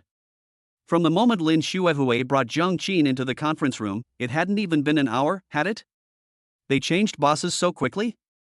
What are you all standing there for? Clap your hands. Lin Xuehui glared at his men when he saw them all standing there dumbfounded. A round of applause then broke out. However, none of the management team had much of an opinion about changing bosses. After all, this was the heir to the Jiang Group, a veritable golden thigh and powerful backer. "Young Master Jiang, would you like to say a few words?" After clapping, Lin Xuehui tactfully handed the stage over to Jiang Qin.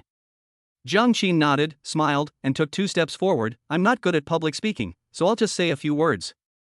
Half an hour later, the smiles on everyone's faces began to stiffen.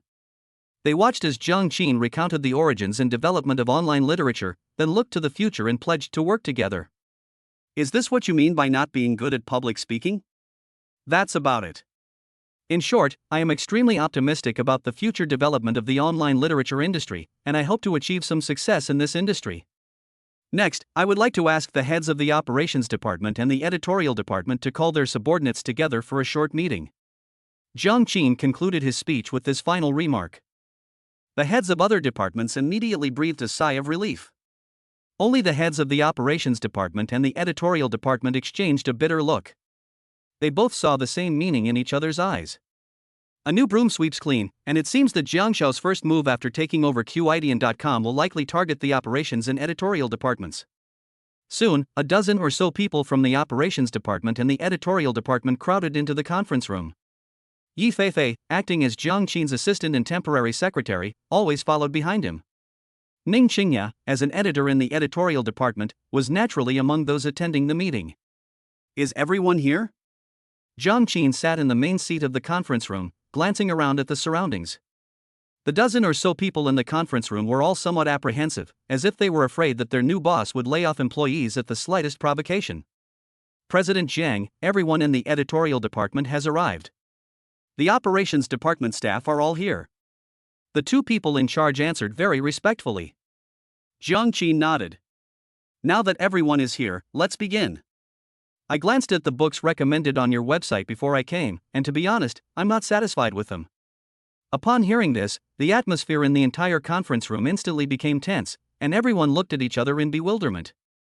This is truly the first time that the fire has landed on their heads. Seeing that no one spoke, Jiang Qin continued, the content of those books on the recommendation list gives me a very old and rotten feeling. Even though online literature is a new thing, the recommendation list makes it feel like reading literary works from the last century. Do you have any clues? These words were even harsher, and no one dared to respond. Jiang Qin directly targeted the two responsible persons. To be honest, given the current state of endpoint Chinese website, reforms are definitely needed. You two are in charge, so please share your views on this industry. Both officials were somewhat taken aback. The sense of oppression that Jiang Qin exuded was far stronger than Lin Shuehui's tendency to just yell and shout when things went wrong.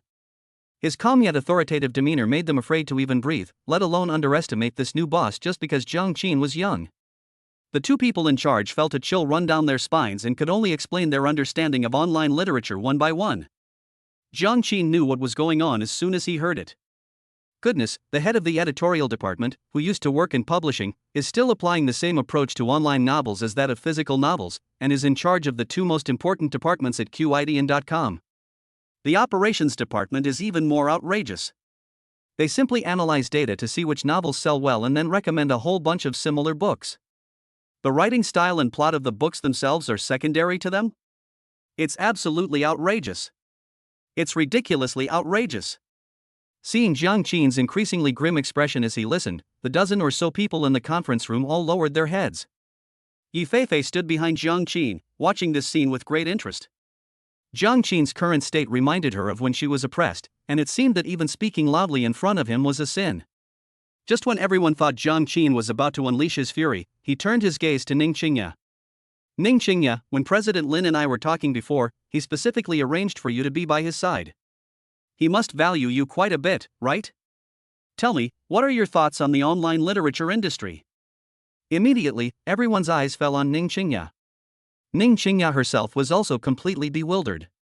Lin Shuehui specifically called her over. Wasn't he just asking her to be a decorative figurehead? Where does this high regard come from? Ning Qingya stood up, her face full of bewilderment. She was a member of the editorial department and thought she was just there to observe the meeting, but Jiang Qin unexpectedly turned the tables on her. Don't be so nervous. Sit down and just say whatever you want. I saw on the Qidian Novel Network that many of the books you recommended have performed quite well. Jiang Qin waved his hand, gesturing for Ning Qingya to sit down, his attitude noticeably more amiable. Yes, Mr. Jiang, no, President Jiang. Ning Qingya sat down, somewhat flattered. The two officials who were still standing exchanged a glance, both seeing a hint of unease in each other's eyes. Seeing Jiang Qin's attitude, Ning Qingya grew a little bolder and spoke directly. In my opinion, online novels are not rigorous literary works, they are more like something that brings readers some entertainment or fun. These words shocked everyone in the room. After all, according to Ning Qingya's logic, online novelists are not writers at all, but more like comedians performing crosstalk. The two heads of the editorial and operations departments, in particular, looked extremely grim. Ning Qingya's words were like a resounding slap in their faces, negating most of the achievements they had made. Editor Ning, that's not right. We're all literary workers. If you say that, aren't we just like actors on a stage? That's right, Editor Ning, you can't just say things like that. The two responsible persons then spoke up. I think Editor Ning is right. Editor Ning, please continue. The one who spoke was Jiang Qin. He glanced indifferently at the two of them, instantly sobering them up. Seeing that the two were behaving themselves, Jiang Qin gave Ning Qingya an encouraging look, signaling her to continue. I'm just saying this casually. Reading online novels, I realize they're mostly about satisfying certain emotions in the reader, which is a completely different creative approach from traditional literature. Ning Qingya took a deep breath and spoke her mind directly, things she wouldn't normally dare to say. In the nascent field of online literature, most people's thinking is still stuck in the old publishing era. People like Ning Qingya, whose ideas are basically considered unorthodox, are considered heretical. Upon hearing this, the room fell into a deathly silence. A good while passed. Clap, clap, clap. Jiang Qinkai was the first to applaud. Good, no wonder President Lin values you so much. You have a very deep understanding. I am very satisfied. Seeing this, the others naturally didn't dare to refute Jiang Qin's words and clapped sparsely. Ning Qingya was a little embarrassed by the praise and seemed somewhat at a loss for words. Jiang Qin didn't look at her again, but instead turned to look at everyone present. I propose that our company add a content department to oversee the revision of the criteria for selecting high-quality works, and that it lead the editorial and operations departments. Editor Ning would be in charge. What do you all think? No one dared to object. The fully acquired Zhengdian Chinese network was Jiang Qin's one-man show, especially during a period of change of regime. No one was willing to be the one to be used as a scapegoat. Since no one objects, then this matter is settled. Jiang Qin tapped his fingers lightly on the table, his eyes cold and stern. I know that it might be difficult for everyone here to change their mindset all at once. I'll give you 3 days. Those who can change their mindset and obey Editor Ning's arrangements will stay and receive a 20% raise. Those who can't accept it will have to settle their wages with the finance department in these 3 days. A 20% raise? Upon hearing this, everyone's eyes widened. Even Yifei, who was sitting to the side playing with her fingers, turned her head to look at it. For a moment, no one in the office spoke. After a long pause, it was the head of the editorial department who was the first to react, speaking with righteous indignation. Young Master Jiang is right. Our online literature community needs fresh ideas. I've always felt that the old way of writing novels is outdated. Don't worry, young Master Jiang, we will definitely do our best to cooperate with Minister Ning in the future. Ning Qingya was dumbfounded. Weren't you just refuting my point of view? How come you changed your mind so quickly? I have no objection either. Our operations department has witnessed Minister Ning's talent firsthand. From now on, we will follow Minister Ning's lead and resolutely obey his instructions. The head of the operations department quickly added. Just kidding, being led by a junior is just embarrassing, but the salary increase is real. Jiang Qin nodded in satisfaction. A heavy hand alone is not enough to win over subordinates, you also need to offer some incentives. Anyway, once the online literature industry fully explodes, Zhengdian Chinese network, as the leader in it, will surely soar to new heights, and the salary increase for its employees is nothing at all. Small losses lead to big gains. Minister Ning, they've all made their statements, aren't you going to make yours? Jiang Qin asked Ning Qingya with a smile. When Jiang Qin asked this question, the elegant beauty felt a sudden jolt in her heart, a sense of being deeply trusted. Thank you for your trust, young Master Jiang. I will certainly not let you down. Jiang Qin waved his hand. I've reviewed your previous contract and I feel there are some inappropriate parts that need to be changed. Ning Qingya and the two responsible persons exchanged glances but remained silent, waiting for Jiang Qin to continue. Jiang Qin didn't keep them in suspense and said directly, the contract, all the books on the website will be changed to full copyright contracts, including game copyrights, film and television copyrights, etc., and the contract term will be extended to 50 years after the author's death. These words shocked everyone in the room. Young Master Jiang, if we make such changes, those writers probably won't be happy, right? Ning Qingya swallowed, looking somewhat apprehensive. A full copyright contract, extended to 50 years after the author's death, it's practically a contract of servitude. If Jiang Qin's previous performance was remarkable because of his business acumen, what is now being shown to them is his ruthlessness as a capitalist. Congratulations, host. You have successfully frightened Yifei, gaining plus 99 emotional points. Congratulations, host. You have successfully shocked and frightened Ning Qingya, gaining plus 66 emotional points. Chapter 33. These clothes are great, I have to wear them. Jiang Qin, what a ruthless move. This way, he's basically tied all those popular authors to the website's pirate ship. Even if they want to resist later, they won't be able to. Yifei looked at Jiang Qin with some horror. Not only her, but most of the others in the conference room shared the same thought. The authors disagree? Jiang Qin smiled indifferently. Then let them choose for themselves. Give the authors who choose to hand over the copyright higher attendance bonuses and better recommendations, and the revenue share can also be slightly increased. Jiang Qin was very skilled at using the tactic of wielding both a carrot and a stick, to be precise. That's what those novel websites did in his previous life. I understand. I will communicate with the legal department to draft a new contract.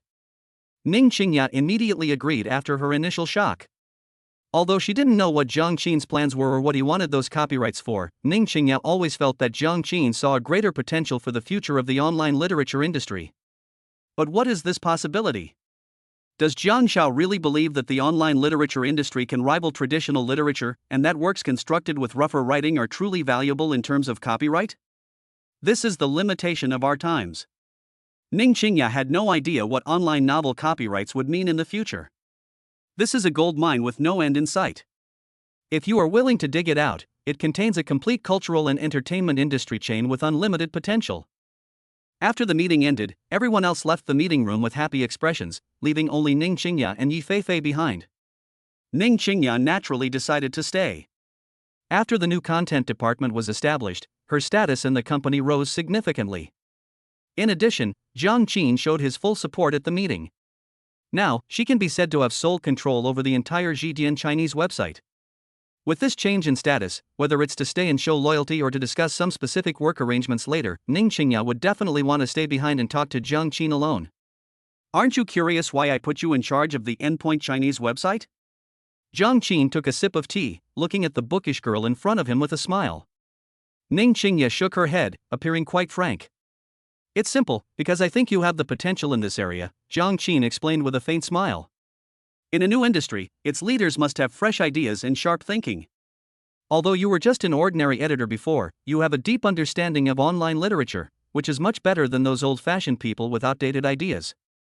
Ning Qingya nodded in realization, then seemed to remember something and asked, "But President Jiang, I don't have much experience managing a company. What if I mess it up?" Eh? Jiang Qin simply waved his hand dismissively. You don't need to underestimate yourself. I've always been good at judging people, and I think you have potential in this area. What a level of trust this is. A thought suddenly flashed through Ning Qingya's mind: a scholar will die for one who understands him. When Liu Bei visited Zhuge Liang 3 times to persuade him to join his cause, his attitude was no different, was it? I understand, Mr. Jiang. Don't worry, I will definitely lead the development and growth of zhidian.com and will not let you down. As she spoke, Ning Qingya bowed deeply and solemnly. However, as she moved, the clothes around her chest drooped down, revealing a large expanse of her rounded breasts. So white. Jiang Qin's eyes lit up. It has to be said that the round neck hanfu that Ning Qingya is wearing is really well designed. The slightest bend over is incredibly alluring. Seeing that Jiang Qin didn't speak, Ning Qingya looked up curiously. When she saw that Jiang Qin was staring straight at her, she immediately realized something, stood up straight, and her pretty face turned red.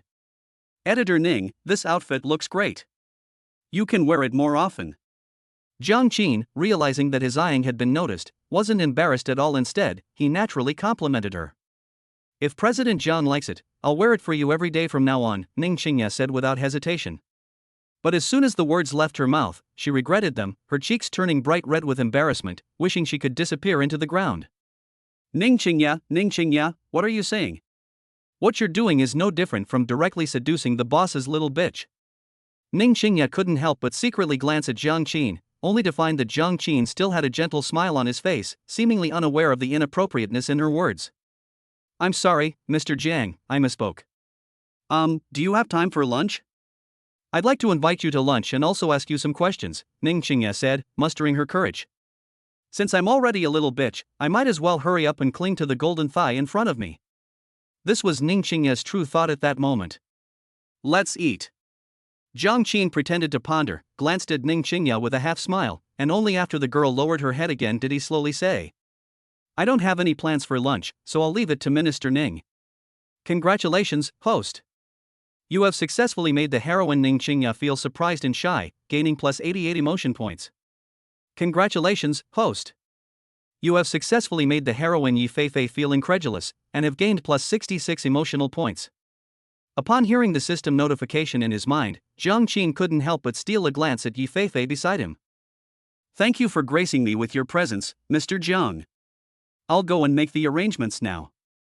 Ning Qingya smiled happily, revealing her teeth.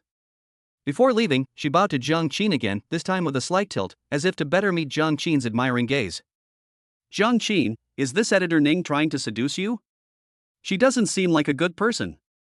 After Ning Qingya left, Yi Feifei couldn't help but gasp in surprise.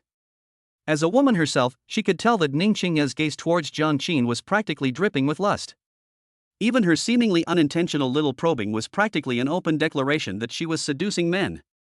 How could such a cultured woman become so infatuated with that scoundrel Jiang Qin?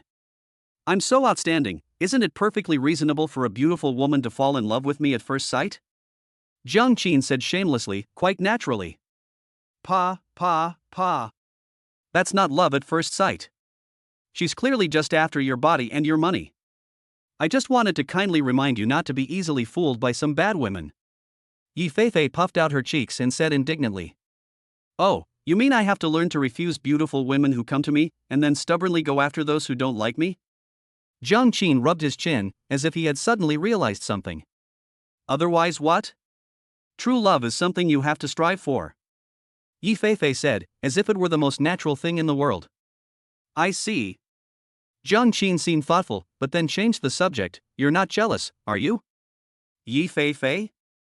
Jiang Qin smiled and leaned closer to Yi Feifei, their eyes meeting at close range. You get so anxious when you see other beauties being attentive to me, Yi Feifei. You wouldn't happen to have fallen for me, would you? Yi Feifei immediately jumped back like a cat whose tail had been stepped on, nearly bumping into the table. Who's jealous? Who likes you? Don't talk nonsense, I was just being coerced by you. Even if I, Yi Feifei, die, or jump off this building, I will never love a bastard like you. Chapter 34 Women. Jiang Qin couldn't help but chuckle at Yi Feifei's strong reaction. This little girl is really easily teased, she's already getting a fever. As everyone knows, a triple denial is tantamount to an admission, something Yi Feifei probably didn't even realize herself. The constant notifications from the system in Jiang Qin's mind are the best proof of this. They say that the thing is the window to a woman's soul, and the elders were right. Jiang Qin quickly made up his mind after a moment's thought. He had already figured out how to handle this little girl. He's already broken the window. If he doesn't break it a few more times, how can he live up to his title as a major villain? As for Yi Feifei, seeing that Jiang Qin didn't speak or press her any further, she breathed a sigh of relief. That scoundrel Jiang Qin, how could I possibly like him? If it weren't for the fact that he still has something on me, I would have turned against him long ago. Humph, I'm so angry. Once I pay back the money I owe, I'll bite him to death. This heroine isn't so easily bullied. With each of them harboring their own ulterior motives, the atmosphere in the conference room became eerily quiet for a moment. The quiet atmosphere was broken when Ning Qingya knocked on the door and came in to call them for dinner. I'm sorry, Mr. Jiang, there aren't any particularly good restaurants near our company, so please bear with me. In a restaurant near the office building of the Terminal Chinese website, Ning Qingya sat opposite Jiang Qin and spoke with a slight apology. To be honest, the restaurant she found wasn't small, it was bright and clean, with a touch of artistic flair. Judging from the aroma wafting from the kitchen, the food quality must have been quite good. However, compared to Jiang Qin's status, this restaurant naturally seemed a bit low class. Minister Ning, I'm not some otherworldly being, so why would I complain? Jiang Qin smiled dismissively. Besides, when it comes to eating, it depends on who you're eating with. With a beautiful woman like Minister Ning around, I'd be happy even if we were eating at a roadside stall, wouldn't I? Ning Qingya blushed slightly and glanced at Jiang Qin with a hint of reproach, but did not show much dislike. If the same words were said by a middle-aged man, Ning Qingya would only find them greasy, but when they came from the mouth of a young, rich, and handsome guy like Jiang Qin, they were a sincere compliment. Yi Feifei, who was standing next to her, couldn't help but roll her eyes. She felt like a third wheel, completely uncomfortable sitting with this despicable couple, and wanted nothing more than to run away on the spot. By the way, Minister Ning, on my way here, I found a pretty good book on our website, something like 9 Dragons Pulling the Coffin, do you remember it? During the meal, Jiang Qin casually asked a question. President Jiang, please don't call me Minister Ning anymore. Just call me Qingya outside the company. Ning Qingya smiled shyly at first, then changed the subject and talked about the 9 Dragons Pulling the Coffin matter. I've been following this novel, 9 Dragons Pulling the Coffin, since it was first serialized, and I even personally signed the contract for it. Although the author, Sugar Plus 3 Spoons, has a somewhat immature writing style, it must be said that the scenes he depicts are simply too grand. The first 3 chapters alone are enough to firmly attract readers. If he can maintain this level of quality in the later chapters, I believe that this book will definitely be the best performing book on the entire Endpoint Chinese website. Jiang Qin nodded noncommittally. Just kidding, this is one of the pinnacle works of iSky web novels, a high-quality work that ranks among the top in the entire history of web novels, so it's only natural that it has achieved good results. According to the original storyline, Ning Qingya met Chen An because of this book, and eventually fell in love with his talent. This book is indeed very well written. I think this kind of creative template can be promoted so that other online novel authors can learn from it, Jiang Qin said seemingly casually. Oh? What does young Master Jiang mean? Ning Qingya's eyes lit up. Jiang Qin's words subtly touched upon a thought that had been in her mind before. It's very simple. Just like you said before, Qingya, online novels are much cruder than traditional literary works. Readers of online novels don't need such excellent writing. As a result, the threshold for creation is much lower. What readers focus on are the plot, worldview, and character design. Jiang Qin said slowly and calmly, while his gaze met Ning Qingya's gently. In that case, having some less successful authors study and imitate excellent works will not only allow these authors to improve rapidly, but also attract more paying readers, bringing considerable revenue to the website. Hearing Jiang Qin's words, Ning Qingya's eyes suddenly lit up. Jiang Qin's words were like a bolt of lightning, completely illuminating the previously vague thoughts in her mind, giving her a feeling of finally seeing the light after all the waiting. Yes, this approach would be very beneficial for everyone. Why didn't I think of that before? Thinking of this, Ning Qingya even became a little excited. She stood up abruptly and grabbed Jiang Qin's hand. President Jiang, you are truly talented. I never imagined you had such profound insights into the development of the online literature industry. I admire you so much. Ning Qingya could not help but be excited. She hastily took over the fledgling content department of zhidn.com today, without even knowing what she was supposed to do. Jiang Qin's suggestion not only coincided with some of her previous ideas, but also included arrangements for the subsequent work. Once this plan is implemented, Ning Qingya will be the biggest beneficiary.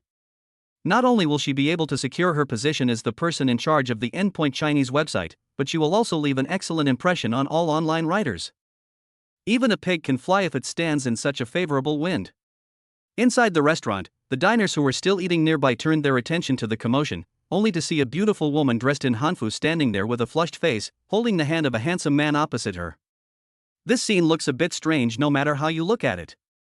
Jiang Qin, somewhat amused and exasperated, reminded her, Qingya, we're out in public, you should be mindful of your image. Ah. Ning Qingya finally realized what was happening and immediately felt the strange looks from those around her. Startled, she quickly let go of Jiang Qin's hand, blushed, and hurriedly sat down. I'm sorry, young Master Jiang, I got too excited. I'm so sorry. Congratulations, host. You have successfully made the destined heroine, Ning Qingya, feel shy and excited, gaining plus 288 emotion points. Congratulations, host. You have successfully shocked, impressed, and made the destined heroine Yi Feifei jealous. You have gained 155 emotion points. Hearing the system notification in his mind, Jiang Qin couldn't help but feel a little strange. Ning Qingya's reaction was within his expectations, but Yi Feifei, this little girl, actually felt jealous? Hiss. Could it be that the CPU succeeded so quickly? That doesn't make sense. Yi Feifei hasn't even transformed into his shape yet. It's okay, I understand how you feel, but you should be more composed at the company in the future, Jiang Qin said half-jokingly. Upon hearing this, Ning Qingya blushed again. People involved in culture often have similar flaws. They easily become emotional when they encounter a kindred spirit, and she was no exception. Don't worry, Mr. Jiang. I'm actually quite composed at the company. It's just that I admire you so much that I couldn't help myself. I won't do it again. Excuse me, could I have your contact information? I'd like to ask you for help anytime if there's anything I don't understand at work. Ning Qingya explained, but her beautiful eyes kept glancing at Jiang Qin. If before she looked at Jiang Qin with just a few stars in her eyes, now it's the look of a complete fangirl. Yi Feifei, who was standing next to her, felt a chill run down her spine. Damn it, could Jiang Qin be some kind of succubus? How long has Ning Qingya known him? She's already been won over. Judging by this, even if Jiang Qin took her to a hotel right now, she probably wouldn't object. After lunch, Ning Qingya had to rush back to take charge of her work, so she didn't stay any longer. However, judging from the way she seemed reluctant to leave, it should be soon that she will contact Jiang Qin again. This editor Ning is really something, Jiang Qin said casually, leaning back in his seat as he watched Ning Qingya's graceful figure disappear into the distance. What's so good about it? Yi Feifei immediately became alert. Of course, she's perfect in every way. She's good-looking, has great charisma, and is exceptionally capable. She's practically the most perfect candidate for a subordinate. If it weren't for the fact that I still need her to manage the work of the Endpoint Chinese website, I would have liked to transfer her to my side to be my personal secretary, Jiang Qin praised naturally. Yi Feifei fell silent. Because what Jiang Qin said was true, Ning Qingya is indeed that outstanding. But the jealousy between women still made her resentfully mutter, "Humph, don't you already have a secretary? Does young Master Jiang want to have 2 women on each side?" Congratulations, host. You have successfully made the destined heroine Yi Feifei feel jealous, gaining plus 99 emotion points. Chapter 35. I'm so capable, it's reasonable for me to have women on both sides, right? I'm capable, so it's perfectly reasonable for me to have women on both sides, right? Jiang Qin turned his head and looked at Yi Feifei with a smile, his gaze taking in the girl without any restraint. "Humph, you men really are all big pigs, all you think about is this kind of thing all day long." Yi Feifei glared back fiercely, but her cute appearance and feigned ferocity were not intimidating at all. Instead, they were rather endearing, making Jiang Qin's mouth water. As the saying goes, when people are well fed and warm, they think of other things, and the ancients were right. Jiang Qin's heart skipped a beat, and he leaned close to Yi Feifei's ear. "I'm a little curious, what are you talking about?" Yi Feifei felt a tickle behind her ears, but she still looked sullen and said with dissatisfaction, "What else could it be? It's just sleeping with a woman. Judging from the way that Editor Ning looks, she practically wants to call you tonight and shower herself clean and deliver herself to your bed. You can't tell me you're not tempted." Jiang Qin feigned surprise. "Really? I didn't see that coming. But I don't want to sleep with her right now. What should I do if I want to sleep with you instead? How about I give you another chance to pay back the 100,000? Upon hearing this, Yi Feifei, who was initially somewhat dissatisfied, was instantly stunned. After realizing what had happened, the girl quickly looked around and, seeing that no one was paying attention, breathed a sigh of relief. "It's daytime, how could you start thinking about such things?" Jiang Qin shrugged dismissively, then pulled Yi Feifei into his arms and led her out of the restaurant. "According to what you think, I'm a big pervert. Shouldn't I do what a pervert should do?" Yi Feifei opened her mouth. Jiang Qin's logic was so rigorous that she didn't know how to refute it. "How did I suddenly get myself all tangled up in this mess?" Yi Feifei originally wanted to resist, but for some reason, a voice in her heart told her forget it, she's already been done to, what's the use of resisting now? Once the thing between a man and a woman has happened the first time, it becomes very easy to do it a second and a third time. Once a bottom line is crossed, it becomes quite easy to cross it again. Soon, the two drove to a high-end hotel. Seeing the hotel sign, Yi Feifei began to regret her decision. Why didn't she persist a little longer and resist a bit more? "Why aren't you getting out of the car? Do you want me to ask you to get out?" Jiang Qin smiled as he looked at the pretty woman beside him, lightly licking his lips. "Are you in such a hurry? Why don't you call that Editor Ning and ask her to come out? I see you two chatting so happily, playing around in bed, isn't that more fun than bullying me?" Yi Feifei retorted stubbornly, clearly still holding a grudge against Ning Qingya. "I don't think so," Jiang Qin shook his head. "Editor Ning is good, but her figure and face are still somewhat inferior to yours. Her cafeteria food is at least 1 cup less expensive than yours." "Huh?" Yi Feifei was stunned at first, then subconsciously looked down at her chest and was so embarrassed that she wanted to hit someone. You really are a pervert. Is your eye only fixed on places like this?" Despite saying that, Yi Feifei secretly breathed a sigh of relief, and even felt a little smug. This kind of blatant yet slightly timid praise is quite suitable for a little girl like this. "Then where should I look? I can't exactly stare at your butt, can I? That would be even more lewd. Stop talking nonsense and get out of the car, or you'll have to pay back more than 100,000 later." Jiang Qin threatened him fiercely. This time, Yi Feifei didn't argue anymore. She just lowered her head and silently followed behind Jiang Qin like a little follower. Inside the spacious hotel room. Perhaps because Jiang Qin praised her, Yi Feifei seemed much more proactive in taking off her clothes this time. Her fair and smooth skin, paired with her curvaceous figure, instantly aroused Jiang Qin. "Last night I was so busy having fun that I was in a daze and didn't have time to really observe the girl's figure. Looking at it closely now, it's incredibly domineering. Be gentle, don't be too rough, I have something to do this afternoon." Yi Feifei stood shyly in front of Jiang Qin and said coyly. "Don't worry, I'll be very gentle." Jiang Qin said this, but his actions showed no sign of politeness whatsoever. Soon, the hotel rooms became a battlefield. "Congratulations, host. You have successfully made the destined heroine, Yi Feifei, blush. You have gained emotion points." "Congratulations, host. You have successfully made the destined heroine Yi Feifei feel good, and gained emotion points." "Congratulations, host, you have successfully felt fear and gained emotion points. The system notifications kept ringing in Jiang Qin's mind, while he heard a series of charming cries that eventually turned into pleading sobs. An hour passed. Covered in sweat, Yifei, like a delicate flower ravaged by a storm, collapsed weakly into Jiang Qin's arms. But Jiang Qin still looked like he hadn't had enough. The previous physique-enhancing potion made his current physique unlike that of a human. He was incredibly vigorous and powerful. Jiang Qin, you bastard. Didn't you say you'd only make me pay back 100,000 today? You've made me suffer so much. Yifei weakly punched Jiang Qin's chest with her small fists. If she still had the strength, she probably would have bitten Jiang Qin a couple of times. This guy is unbelievable, he's a real beast. Wouldn't it be better if you paid back a little more? Keep up this pace, and if you work hard for another 2 months, I reckon you'll be able to pay off all the debts you owe me. Jiang Qin's wolfish claws were still wreaking havoc on Yifei's tender skin. If he hadn't been worried about leaving Yifei with any psychological trauma, he wouldn't have ended today's battle so easily. This girl's figure and looks are simply too exciting for men. Yifei really wanted to bite this guy to death right now, especially Jiang Qin's tone of having her cornered, which made the girl extremely unhappy. Congratulations, host.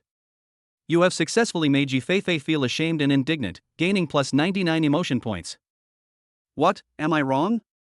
Jiang Qin turned around, looking at the naked beauty in front of him with great interest, his eyes filled with perfection. Just you wait. I'll start working part-time tomorrow, and I'll definitely be able to pay you back quickly.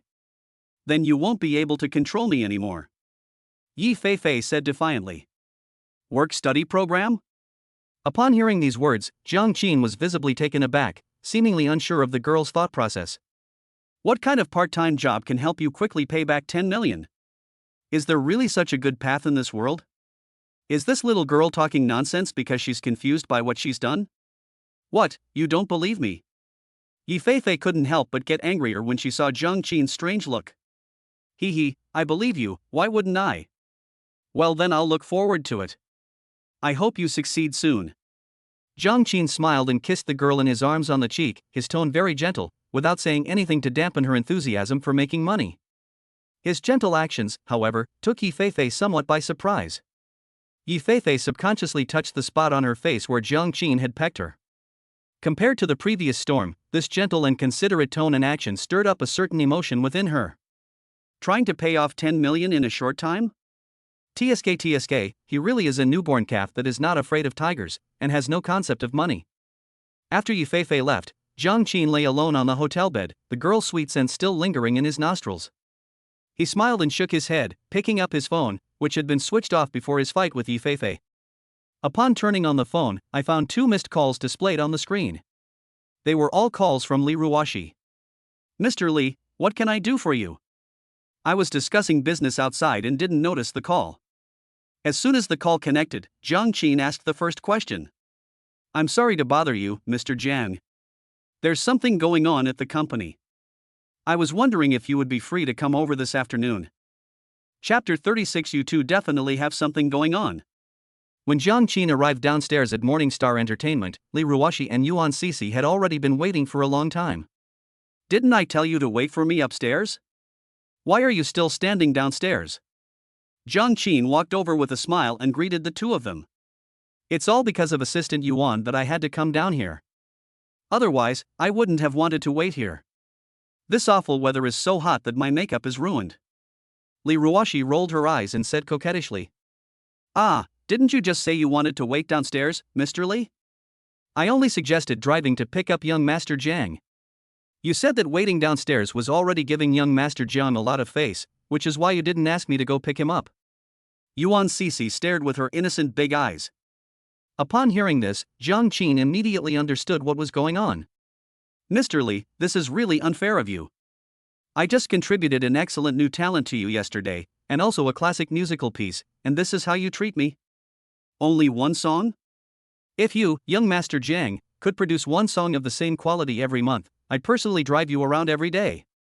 Li Ruoxi fanned the surrounding hot air with her slender hand and gave a light hum. Jiang Qin was amused. He already knew what kind of person this guy was, so he didn't argue with her. He called out and strode into the building. Come on, let's not just stand here like idiots, let's go inside and enjoy the air conditioning.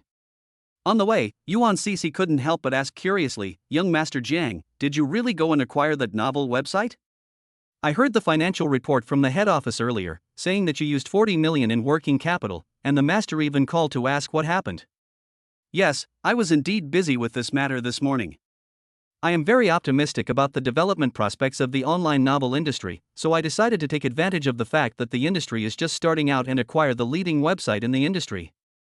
I will talk to the old man about it later," Jiang Qin said casually, as if he were talking about a trivial matter. Acquiring such a leading company for 40 million is actually quite a good deal. Yuan Cece nodded, indicating her understanding. Jiang Qin has now begun to gradually take over the family business, including learning about the various networks of contacts left by the previous generation, as well as investment in management-related matters. Although an investment of 40 million is not a small amount, Jiang Qin, as the young master of the Jiang family, a conglomerate with assets worth hundreds of billions, still has the small amount of authority. 40 million for a novel company? Young Master Jiang, what are you up to this time? Li Ruoshi couldn't help but ask curiously from the side. "What, Mr. Li, you've never read online novels?" Jiang Qin asked back. "I've read some romance novels, but those are just entertainment, with very little literary value. How can a company like that be worth spending so much money to acquire?" Li Ruoshi was very puzzled. "Mr. Li, why don't you take a look at this book, 9 Dragons Pulling the Coffin? If we promote the stories in this book and then adapt them into animation and games, do you think it would be a good idea?" Upon entering Li Ruoshi's office, Jiang Qin sat down in the boss's seat with an air of authority and then brought up the page of the endpoint Chinese website. 9 Dragons Pulling the Coffin? An anime and game adaptation? Li Ruoshi was a smart person, and she immediately sensed something different in Jiang Qin's words. Although the entertainment industry in this world is relatively underdeveloped, it at least has the concept of copyright, and the copyright value of some classic literary works is still quite considerable. But can online novels also have such potential?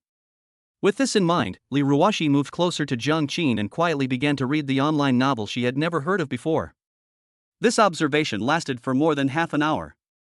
Li Ruoshi took a deep breath, forcing herself to pull herself out of the wonderful feeling of reading. "What does Mr. Li think of this book? Does it have the potential for adaptation?" Jiang Qin asked with a smile from the side. "Yes, with such a worldview and a captivating plot, it definitely meets the criteria for a blockbuster. It's even qualified to be made into a TV series. Young Master Jiang, you've really struck gold." Li Ruoshi's eyes lit up. Although she didn't know much about online novels, she was, after all, the head of Morningstar Entertainment, and she still had an intuition for excellent scripts. Even if this script isn't made into a TV series, it would definitely be a huge hit if it were adapted into an anime or something similar. It seems my judgment was correct. After acquiring QIDN.com, I have also obtained the copyright contracts for all these novels. At that time, these classic online novels will be the exclusive property of our Jiang Group. Jiang Qin delivered another piece of good news. Li Ruoshi's beautiful eyes widened instantly. "Young Master Jiang, are you planning to build an entire entertainment industry chain from production to distribution?" Jiang Qin smiled but remained silent. Li Ruoshi couldn't help but gasp. She originally thought Jiang Qin was only interested in the future value of the online novel industry, but she didn't expect him to have such a big appetite.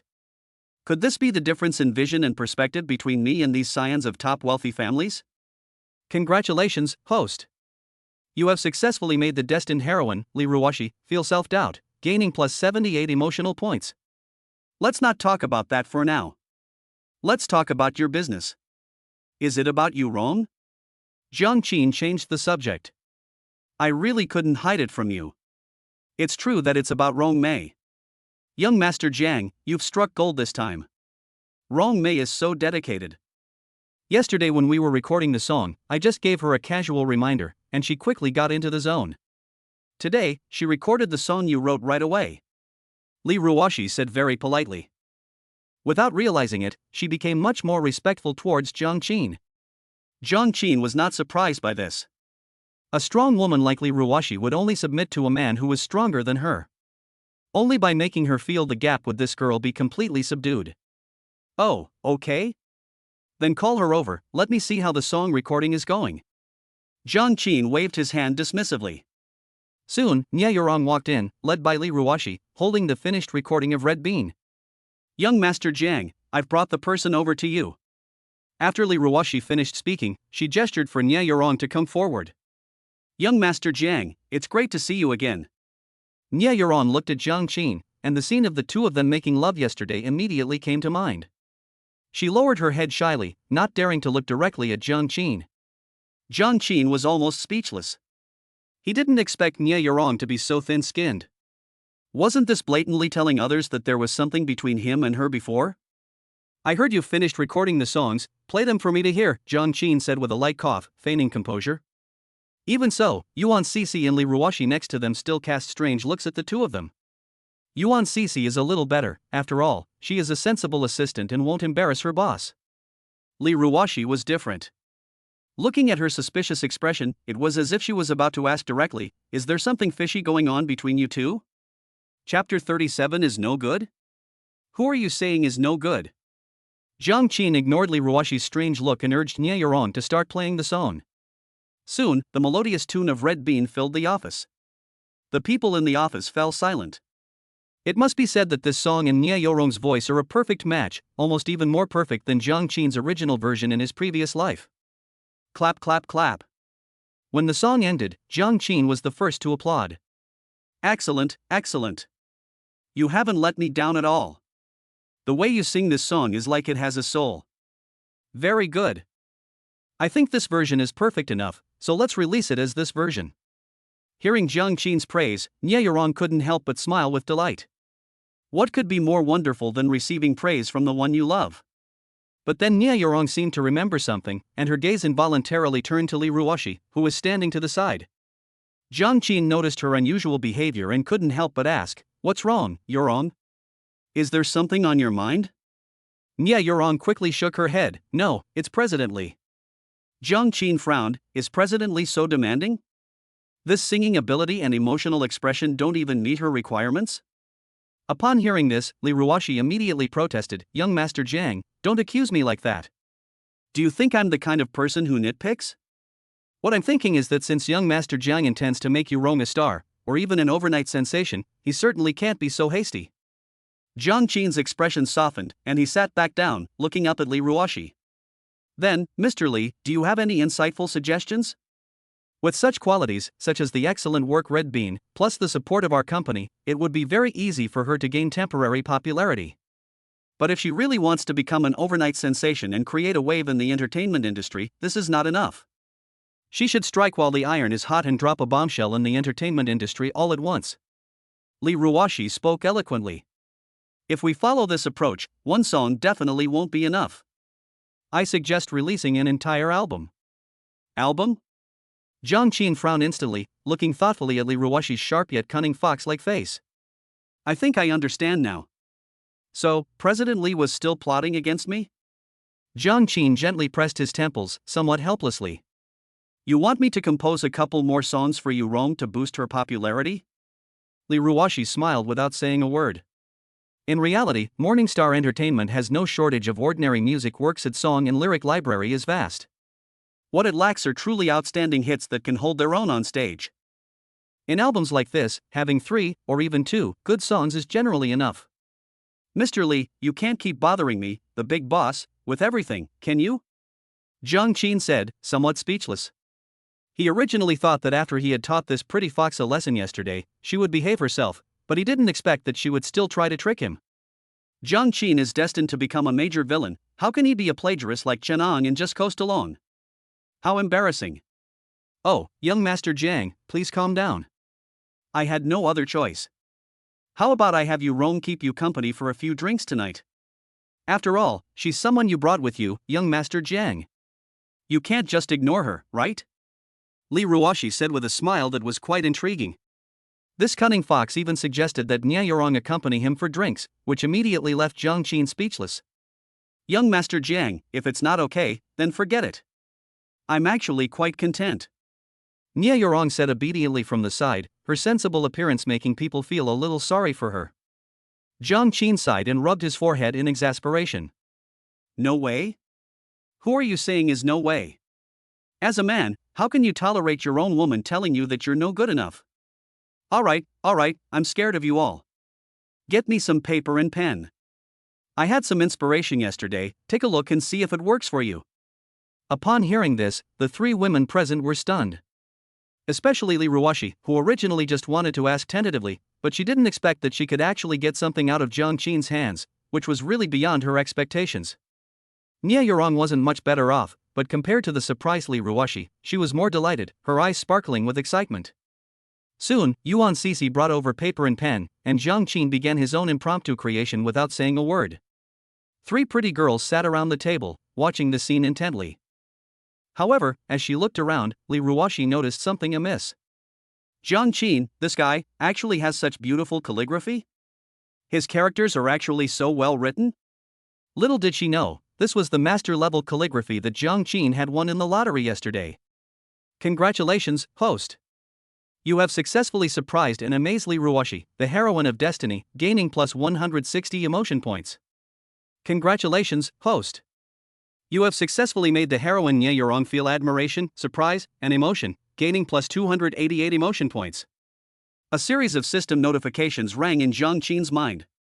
If it weren't for the emotional points, Jiang Qin wouldn't have bothered to agree to Lee Ruwashi's request to be a plagiarist. Did she really think that young Master Jiang was so easy to talk to? Soon, two brand new creations appeared on the paper, along with their sheet music. Young Master Jiang, when did you learn calligraphy? Your handwriting is so beautiful. Lee Ruwashi couldn't help but praise. Don't worry about how well I write, look at the song first. Jiang Qin tapped her on the head in an annoyed tone. This intimate gesture made Lee Ruwashi feel slightly uncomfortable, but she didn't pay much attention to it at the moment. She and Nia Yurong each held one of the musical scores and looked at them. Those fleeting years. In those fleeting years, how many times did we say goodbye? Then it gets delayed again, but who hasn't loved before? It wasn't an eloquent debate about emotions, but rather a fleeting moment in time. We hastily made a promise that we could hardly bear. Only wait for someone else to fulfill their promise, don't blame the kiss mark. Before it has formed a cocoon, it is embracing hibernation. As she looked at him, Lee Ruwashi's expression changed. Is this another hit song that rivals Red Bean? Chapter 38. I've never seen anyone so good at pretending. How is this possible? Another classic song? Does it not have any value these days? Looking at the sheet music in her hand, and then at Jiang Qin who was leisurely drinking tea, Lee Ruwashi suddenly felt that this world was a bit absurd. She acted as if she were seeing Jiang Qin for the first time. Originally, in Lee Ruwashi's mind, Jiang Qin was the kind of spoiled brat who relied on his family background to show off everywhere. Although he didn't have any major flaws, he was just that kind of arrogant person. Unexpectedly, this playboy she had always ignored actually possessed such creative talent. Even if these two songs were originally written by Jiang Qin and then suddenly released to show off, his talent is still quite remarkable. After all, even for top-notch songwriters, creating two songs like these would be extremely difficult. It would take an immense amount of inspiration and brainpower to do so. Wait, it doesn't seem like there are two songs, but three? Lee Ruwashi seemed to suddenly remember something and abruptly woke up.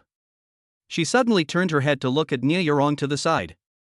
At this moment, Nia Yurong was completely immersed in the new song and did not notice Lee Ruwashi's gaze at all. Because of love, I won't be easily saddened. Therefore, everything appears to be a picture of happiness. Because of love, simple growth. I can still go crazy for you anytime. Because of love, how can there be vicissitudes? So we still look young. As Nia Yurong looked at the sheet music, she began to hum softly. The melodious tune made Lee Ruwashi shudder involuntarily. She understood just from hearing those two sentences. The third song, which I haven't had a chance to listen to yet, is also a work of the same caliber, and even a few points better than the first two. This short tune alone is enough to make countless ordinary people fall in love with it. Congratulations, host! You have successfully shocked Lee Ruwashi, the heroine of Destiny, and gained plus 188 emotion points. Young Master Jiang, did you really compose these two songs? Lee Ruwashi looked at Jiang Qin with some hesitation. She really wanted to ask if these two songs were secretly stolen from some top-notch songwriter. However, this possibility is actually very small. The three songs Jiang Qin presented were all gentle love songs that were very suitable for female singers, and even had some similar styles. It's unlikely that any song could be written by a different top-notch songwriter, and of such high quality. She knows all the top songwriters in the industry. If she had a song this good, she would have put it on her desk long ago. Creating things spontaneously is not worth mentioning at all. Jiang Qin waved his hand calmly. What does Mr. Li think of these two songs? How do they compare to Red Bean? Looking at Jiang Qin's deliberately pretentious manner, Li Ruoxi suddenly felt like hitting someone. I've never seen anyone so pretentious.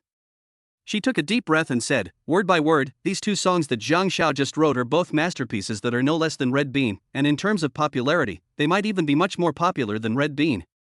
I've witnessed it today, and I admire him. Jiang Qin smiled and nodded. The talent of the creator from another world is his talent, and there's nothing wrong with that. But young Master Jiang, why didn't you tell me sooner that you have such abilities? If you had told me earlier, I wouldn't have to worry about not being able to find good works every year. Is it only worth your help to you, Rome? Li Ruoxi suddenly sounded a little resentful. At this moment, Nie Yurong, who was standing to the side, had already come back to her senses from the artwork. Her face was filled with joy, complex emotions, and gratitude. A variety of emotions were etched on the girl's beautiful face. Especially when she heard Li Ruoxi say to help Sister Yurong, Nie Yurong couldn't hold back her emotions any longer, and her beautiful eyes were filled with tears. The next moment, Nie Yurong actually threw herself into Jiang Qin's arms.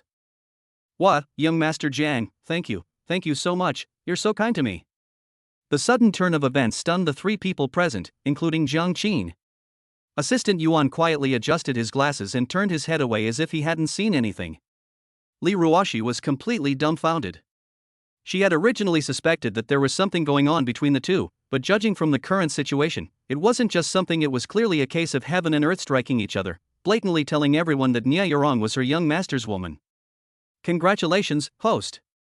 You have successfully made the heroine Li Ruoxi feel a chill run down her spine, gaining plus 99 emotional points. Alright, stop crying. Why are you still crying? Mr. Li is watching. It's so inappropriate. Jiang Qin gently patted Nie Yurong's back, softly comforting her. Li Ruoxi couldn't help but roll her eyes. However, she didn't say much about it. After all, it was her boss's business, so what could a senior employee like her have to say? Besides, given the current situation, it's like when a beautiful actress with good acting skills, a great script, and resources comes to a film crew, the director has to treat her like royalty. Yes, I'm sorry, young Master Jiang, I got too excited. I was just touched. After crying, Li Ruoxi realized what she had done and blushed deeply. However, in Jiang Qin's broad embrace, she felt weak and couldn't struggle out of his arms for a moment. Jiang Qin simply put his arm around the girl's slender waist, letting Nie Yurong sit on his lap, and then looked at Li Ruoxi. Mr. Li, how do you put it? With these 3 songs as a foundation, is it enough to release a new album? Li Ruoxi glanced at Nie Yurong sitting on Jiang Qin's lap, suppressed the urge to complain, and nodded seriously, no problem, definitely no problem. With young Master Jiang in charge, Yurong's new album is definitely a piece of cake. I'll arrange the rest of the songs, I guarantee they'll all be produced by famous artists, and I'll make you Rome a huge star. In that case, I'll have to trouble you to take care of it. Jiang Qin glanced at her with a smile. Li Ruoxi flashed a few pearly white teeth, her smile appearing quite formulaic.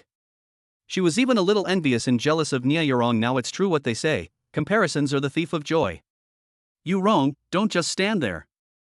Didn't you hear President Li say he'd coordinate some new songs for you? Go with President Li to the music library and pick out some songs that are suitable for your new album. Jiang Qin couldn't help but remind Nie Yurong when he saw that she wasn't moving. Nie Yurong then realized what was happening and quickly sat up from Jiang Qin's lap. Yes, young Master Jiang, I will definitely choose carefully and won't let you down. After the 2 women left the room, Jiang Qin slowly shook his head. Nie Yurong is still a bit too thin-skinned and lacks a certain temperament. It seems she still has a long way to go before becoming a queen of the entertainment industry. However, there's no need to rush this. After all, the other person is still so young. With him there to slowly train him, he'll definitely be able to train him. However, just as Jiang Qin was pondering, his phone suddenly rang. Nie Yurong, young Master Jiang, could you please not leave so soon? I'd like to invite you to dinner later, and I'll also show you my newly learned splits. Jiang Qin? Good grief, I just said this girl is shy, and now she's already pushing the limits? If you keep talking about this, I won't be sleepy anymore. Splits. TSK. This seems to unlock a lot of knowledge. Assistant Yuan watched as Jiang Qin's expression changed, and he seemed to be infatuated. She couldn't help but tilt her head in surprise. Why is my young master suddenly smiling so wickedly? Is it just my imagination? Chapter 39, The Underworld Heiress Who Emphasizes Contrast. Night falls inside the villa of the beautiful woman. Li Ruoxi sat on the sofa, feeling somewhat agitated, looking at the 3 sheets of music in her hands. In the afternoon, Jiang Qin waited for Nie Yurong to return before taking her with him. There's more than just something fishy going on between these two. It's as if they're having an affair right in front of Li Ruoxi. Sigh, I don't know what kind of luck Yurong had to win over young Master Jiang. I remember Jiang Xiao used to be obsessed with one girl at school and wasn't interested in other pretty girls. How come he suddenly seems to have changed his mind? Li Ruoxi thought to herself with a strange expression. The intimate actions between Nie Yurong and Jiang Qin today seemed to have taken root in her mind, and she couldn't shake them off. Sometimes she would even put herself in Nie Yurong's shoes and find that it wouldn't be bad to be taken care of by such a powerful and talented man. This is absolutely unbelievable. Just as Li Ruoxi was pondering, the door to the villa was opened. Yi Feifei walked in gracefully. Oh, Sister Ruoxi, you're home. I was just saying I was the first one back. Yi Feifei changed into her slippers and happily hopped to the sofa, affectionately placing her hands on Li Ruoxi's back from behind. Ruoxi, what are you looking at? Is it a new musical score again? Yes, they are 2 new songs written by the same person who composed Red Bean yesterday. They are both top-tier hits. I'm checking if there are any areas that can be modified. Li Ruoxi tilted her head back slightly and leaned against Yi Feifei's soft chest. You've created new songs so quickly? Is the composer that talented? Let me see.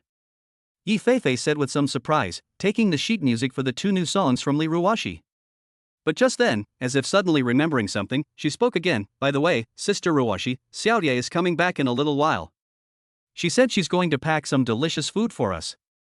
You're not on a diet lately, are you? I've lost several pounds recently. Why would I need to lose weight? Besides, I'm not fat. Go look at your sheet music. Li Ruoxi tapped Yi Feifei's head in annoyance.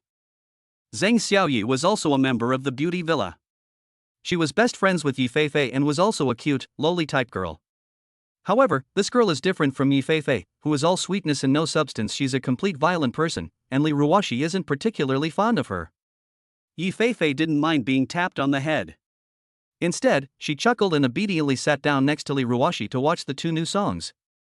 After only glancing at it twice, Yi Feifei sensed that something was amiss. Wait a minute, Sister Ruoxi, were these 2 songs really written by the same person yesterday? The handwriting is so different. These 2 are much better written than the ones written yesterday. Li Ruoxi nodded. Whether it was written by one person or by someone in front of me, you don't need to worry about that. As for the handwriting, it's probably because he didn't write it carefully yesterday and just did it perfunctorily. Yi Feifei said oh and then fell silent. But as she looked on, her expression gradually became serious. Before long, the girl even started humming the tune from the sheet music. Only those who understand music can appreciate the significance of these 3 manuscripts. These aren't 3 musical scores, they're clearly 3 huge gold bars. Sister Ruoxi, this new song is just too good. Both the lyrics and the music are absolutely amazing. Yi Feifei was stunned after reading it and couldn't help but exclaim in surprise. Yes, although I don't know if he wrote these 3 songs that day, even if he wrote them before, his talent is too outstanding. Li Ruoxi said with a helpless smile. And let me tell you a secret, this was written specifically for a girl, just to promote her debut. Upon hearing this, Yi Feifei's eyes immediately lit up. Wow, so romantic. Where did this Casanova come from? He's so good to that girl. If it were me, I'd probably be moved to tears. Li Ruoxi snorted, humph, of course. That girl burst into tears when she saw these 2 new songs today. Yi Feifei sighed, if a man could treat me like this, I don't know how happy I would be. She suddenly thought of the wicked man who had taken her virginity. Compared to the Casanova Li Ruoxi described, Yi Feifei was immediately filled with anger. Why is it that other women encounter such gentle, romantic, and considerate men, while I'm just a corrupt rich kid? Li Ruoxi sighed, who says otherwise? I'm even a little envious of them. Sigh, when will a man treat me this well? Then I'll be content for the rest of my life. The 2 women looked at each other and both sighed. Sure enough, these days, all the good men belong to other people, it's never my turn. Just as the two women were sighing, the villa door was opened again. Hey, what are you two chatting about here? Come on over and help me carry these things, they're so heavy. The person hadn't arrived yet, but the voice had already come. A hurried sound reached their ears. Zhang Xiaoye had returned. Hey, Xiaoye, you're back. What delicious food did you bring? Yi Feifei quickly went over to help take the food box from Zhang Xiaoye's hands. I specially asked the head chef at my family's hotel to make this. Today, I taught a bully a lesson and I'm in a good mood, so I had the chef prepare a lot of dishes. I plan to have some drinks when I get back to celebrate. Zhang Xiaoye and Yi Feifei placed a pile of food on the table together. As the most stylish little firecracker, or rather the boss, in the beautiful villa, Zhang Xiaoye prefers to wear Lolita dresses. As long as she doesn't speak, anyone who sees her attire will think she is a well-behaved and charming girl. But only when this girl speaks or takes action do people realize that she is actually a standard fiery dragon. Zhang Xiaoye, the daughter of a gangster, has always been a fearless person with a fiery temper, a strong sense of loyalty, and an overflowing sense of justice. I just saw you two chatting. What were you talking about? Tell me about something fun. Phew, I'm exhausted. Zhang Xiaoye sat down on the sofa in a carefree manner, fanning herself with her small hands, clearly exhausted. It's Ruwashi's company that found a really talented songwriter. They amazed us all. He created 3 hit songs, all of which were written specifically for one girl. Yi Feifei handed Zhang Xiaoye a slice of watermelon and summarized the situation. Zhang Xiaoye immediately became interested, writing 3 hit songs in a row to pick up girls? This guy is pretty impressive. Is he a female artist in your company, Sister Ruwashi? Have they slept together yet? Li Ruwashi? What do you mean by going to bed or not going to bed? What are you talking about, Xiaoye? Yi Feifei sighed helplessly, speechless at her best friend's bluntness. So what? Men pursue women just to get them into bed. Don't all the men you meet want to get you into bed? Zhang Xiaoye, with an air of worldly wisdom, freely expressed her outrageous opinions. Maybe they really like him? Yi Feifei argued. Isn't it all for the sake of getting into bed and procreation in the end? Zhang Xiaoye said, taking a bite of melon. Li Ruwashi and Yi Feifei exchanged a glance, both speechless. All right, let's skip this topic. Come on, Xiaoye, can you listen to these 3 songs for me and see if they suit your taste? Li Ruwashi decisively changed the subject, took out her phone, placed it in front of Zhang Xiaoye, and started playing the 3 songs that she had just finished recording that afternoon. Zhang Xiaoye immediately became interested. Alright, I'd like to see what kind of song you two would praise like this. Something written just to pick up girls, TSK, that's really interesting. Chapter 40. Let me see what's going on. Hey, these words are kind of interesting. Zhang Xiaoye looked at the lyrics in her hand. After only a couple of glances, she felt a sense of wonder and couldn't help but savor the meaning behind the lyrics. As the daughter of a powerful figure in the underground world of Shanghai, Zhang Xiaoye received the best education from a young age. Unlike those uncultured delinquent girls, she has the ability to appreciate excellent musical works, and at the very least, she wouldn't like a blonde guy who only knows how to rap. Something's not right, Sister Ruwashi, are you sure this was written to pick up girls? The lyrics and music are better than many of today's popular hits. After reading it and carefully appreciating it, Zhang Xiaoye's eyes began to light up. I don't know either, but this land was indeed reserved for our company's newly signed artist. I knew that guy before. If I had known he had this ability, I would have pestered him relentlessly to get something out of him, Li Ruwashi said resentfully. She truly harbored resentment towards Jiang Qin. After all, for a long time before, Morningstar Entertainment spent a lot of money to find good songs in order to cultivate its artists. Even the president, Li Ruwashi, personally went around begging and pleading. Now, it's like golden hits are being given away for free, like cabbages picked up on the roadside. The difference is so great that it would be strange if Li Ruwashi could accept it. Zhang Xiaoye was surprised by her reaction, even more so than when she saw the 3 hit songs. I've known him for a long time, Sister Ruwashi. You don't like this lyricist, do you? Zhang Xiaoye said something surprising. Li Ruwashi was startled, then quickly said, You brat, what nonsense are you talking about? How could I possibly like such a playboy? Oh, a playboy? Zhang Xiaoye raised an eyebrow, her expression becoming increasingly amused. Then, Sister Ruwashi, tell me, who is this playboy? I was just saying it casually, but judging from your reaction, Sister Ruwashi, it seems you really have feelings for him. Yi Feifei, standing nearby, also became curious, looking at Li Ruwashi with an expectant and gossipy expression. Sister Ruwashi, you wouldn't really? No, I didn't. Don't talk nonsense. That guy isn't my type. The person I like will never be a spoiled brat. At the very least, he has to be talented enough. You all know that. Li Ruwashi quickly denied it 3 times in a row. Talent? Zhang Xiaoye's amused expression deepened, and she casually waved the sheet music in her hand. Li Ruwashi then realized that she had said the wrong thing again. She's a strong, independent woman in the outside world, but what about when she returns to the beautiful villa? Who stays on high alert at home all the time? Sister Ruwashi, just tell me, who is that person? A spoiled brat? What kind of spoiled brat can write such a good work? Yi Feifei came closer and leaned against Li Ruwashi's chest, looking at her expectantly, like a lazy kitten being coquettish, as cute as could be. You too. Li Ruwashi exclaimed angrily. I'm ignoring you too. I have to go to work tomorrow. I'm going to take a shower. You two can play by yourselves.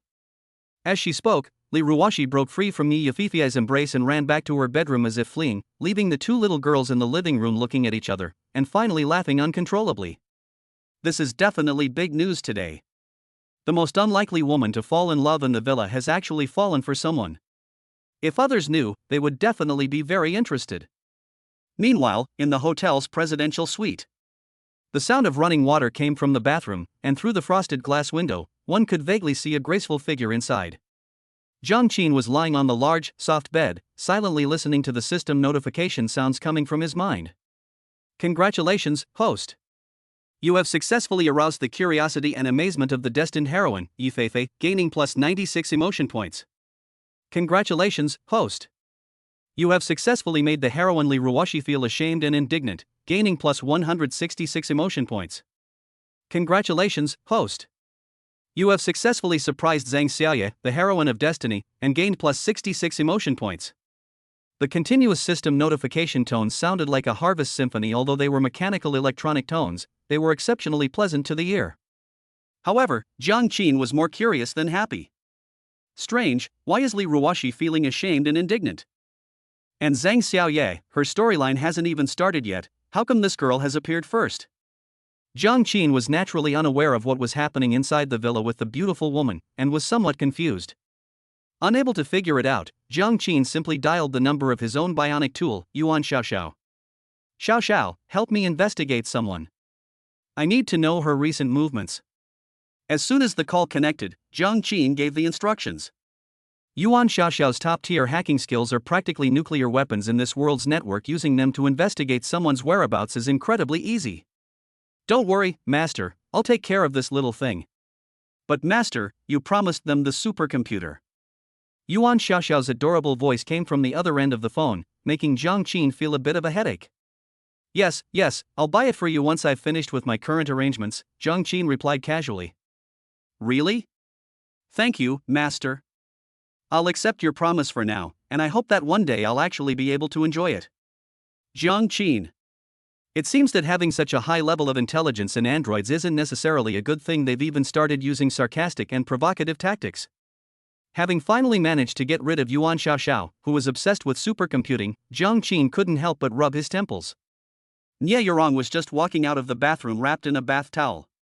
Seeing Jiang Qin's troubled expression, she couldn't help but ask with concern, "What's wrong, young Master Jiang? I think I heard you talking to someone on the phone just now. Did someone upset you?" Jiang Qin shook his head, pulled the beautiful woman, who looked like a lotus emerging from the water, into his arms, and sighed, "It's not that I'm unhappy, it's just that my subordinates aren't very honest and keep trying to get me, their boss, to increase the budget." Nie Yurong couldn't help but chuckle. "I thought it was something serious. It's just a budget increase. Young Master Jiang, with your vast wealth, do you really need to worry about such a small amount of budget?" Jiang Qin smirked. Yuan Xiaoxiao really didn't want much, just a tiny bit. "Forget about that, I'm more interested in what you said about the splits now. Let me see what's going on." As Jiang Qin spoke, he took a deep sniff of Nie Yurong. A beautiful woman fresh from her bath smells wonderful. Just smelling her fragrance is said to prolong life. Nia Yoron's already rosy complexion turned even redder upon hearing these words, as if she were about to bleed. But she didn't refuse. Instead, she silently pulled off her bath towel and began to show it off to Jiang Qin. Meanwhile, Shenang had already arrived at the office building of the Endpoint Novel Network. He was unaware that the goddess he had once longed for was currently performing the splits for Jiang Qin at the hotel. Right now, all Shenang could think about was the website's demand to change the contract. This happened somewhat suddenly. The unexpected notification from the terminal Chinese website caught all the authors off guard. That's strange, why would the website suddenly ask for changes to the contract? Shenang looked thoughtful as he walked into the office building of the terminal Chinese website. He was in Shanghai City. After receiving the editor's notification, he didn't need to revise the contract by letter. He just took a taxi and came over on his way. Of course, Shenang also wanted to see the beautiful editor's face in person. You must be Mr. Sugar with 3 spoons? Please come with me, Minister Ning is already waiting for you in her office. Oh, that's Editor Ning, who was in charge of your work. She's now the head of our company's content department. The receptionist greeted Shenang with a polite smile and led him inside. Minister Ning, Mr. Sugar adds 3 spoons has arrived. The receptionist knocked on Ning Qingya's door and introduced herself. You're the one with 3 spoonfuls of sugar, I've heard so much about you. I'm your editor, Ning Qingya, it's a pleasure to meet you. Ning Qingya stood up and greeted her politely. But Shenang was somewhat stunned at this moment.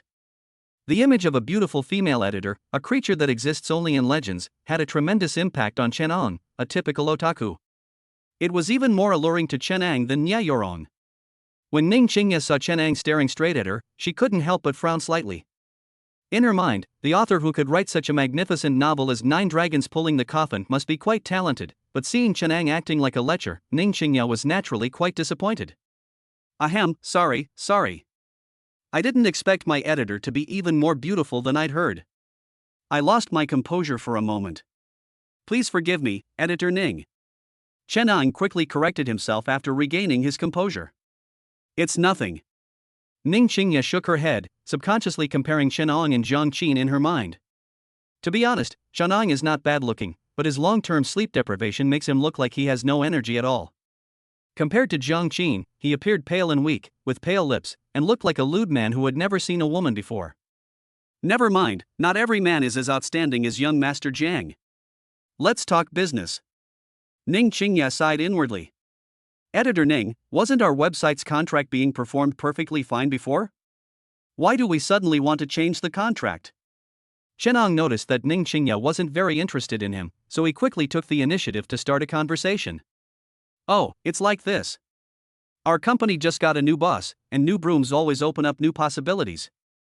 The new boss isn't too keen on the old contracts, so he had us change all the writers' contracts, Ning Qingya explained with a faint smile. However, our new boss is quite generous and made some concessions in the contract. He not only increased the percentage of the author's subscription royalties and the full attendance bonus, but also asked us to allocate more resources to some outstanding works, such as Mr. Chen's 9 Dragons Pulling the Coffin, so that readers can find their favorite works more quickly. Shenang nodded, seemingly understanding but not quite.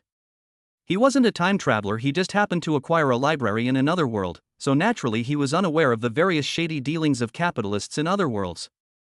Judging from Ning Qingya's description, this new boss is a total sucker, who's just giving freebies to writers like them. There's no need to rush. It's just a change to the original contract. These things can be done slowly. Why are you making Editor Ning and the others work overtime so late? It's really not right. Shenang's attention was entirely focused on Ning Qingya at this moment. As for the contracts, well, all the contracts of the signed writers need to be changed anyway. It's not like I'm the only one doing it, so who cares? The key is to quickly show your warm and caring side to win over the beautiful editor. Chapter 41 The Flattery Backfired. If it's for work, then overtime is still necessary. Ning Qingya smiled slightly and casually replied. That smile, as gentle as a spring breeze, left Shenang momentarily stunned. Ning Qingya is a top-tier beauty just by looking at her appearance. Coupled with her refined and scholarly temperament, she is simply incomparable to ordinary girls. Girls like this are incredibly attractive to certain groups. At the very least, Shenang was completely unable to resist. At that moment, Shenang even picked out names for his and Ning Qingya's future children. Your new boss is such a rip-off. Who makes you work crazy overtime right after taking office? I think he's a heartless capitalist. Chen Ong complained.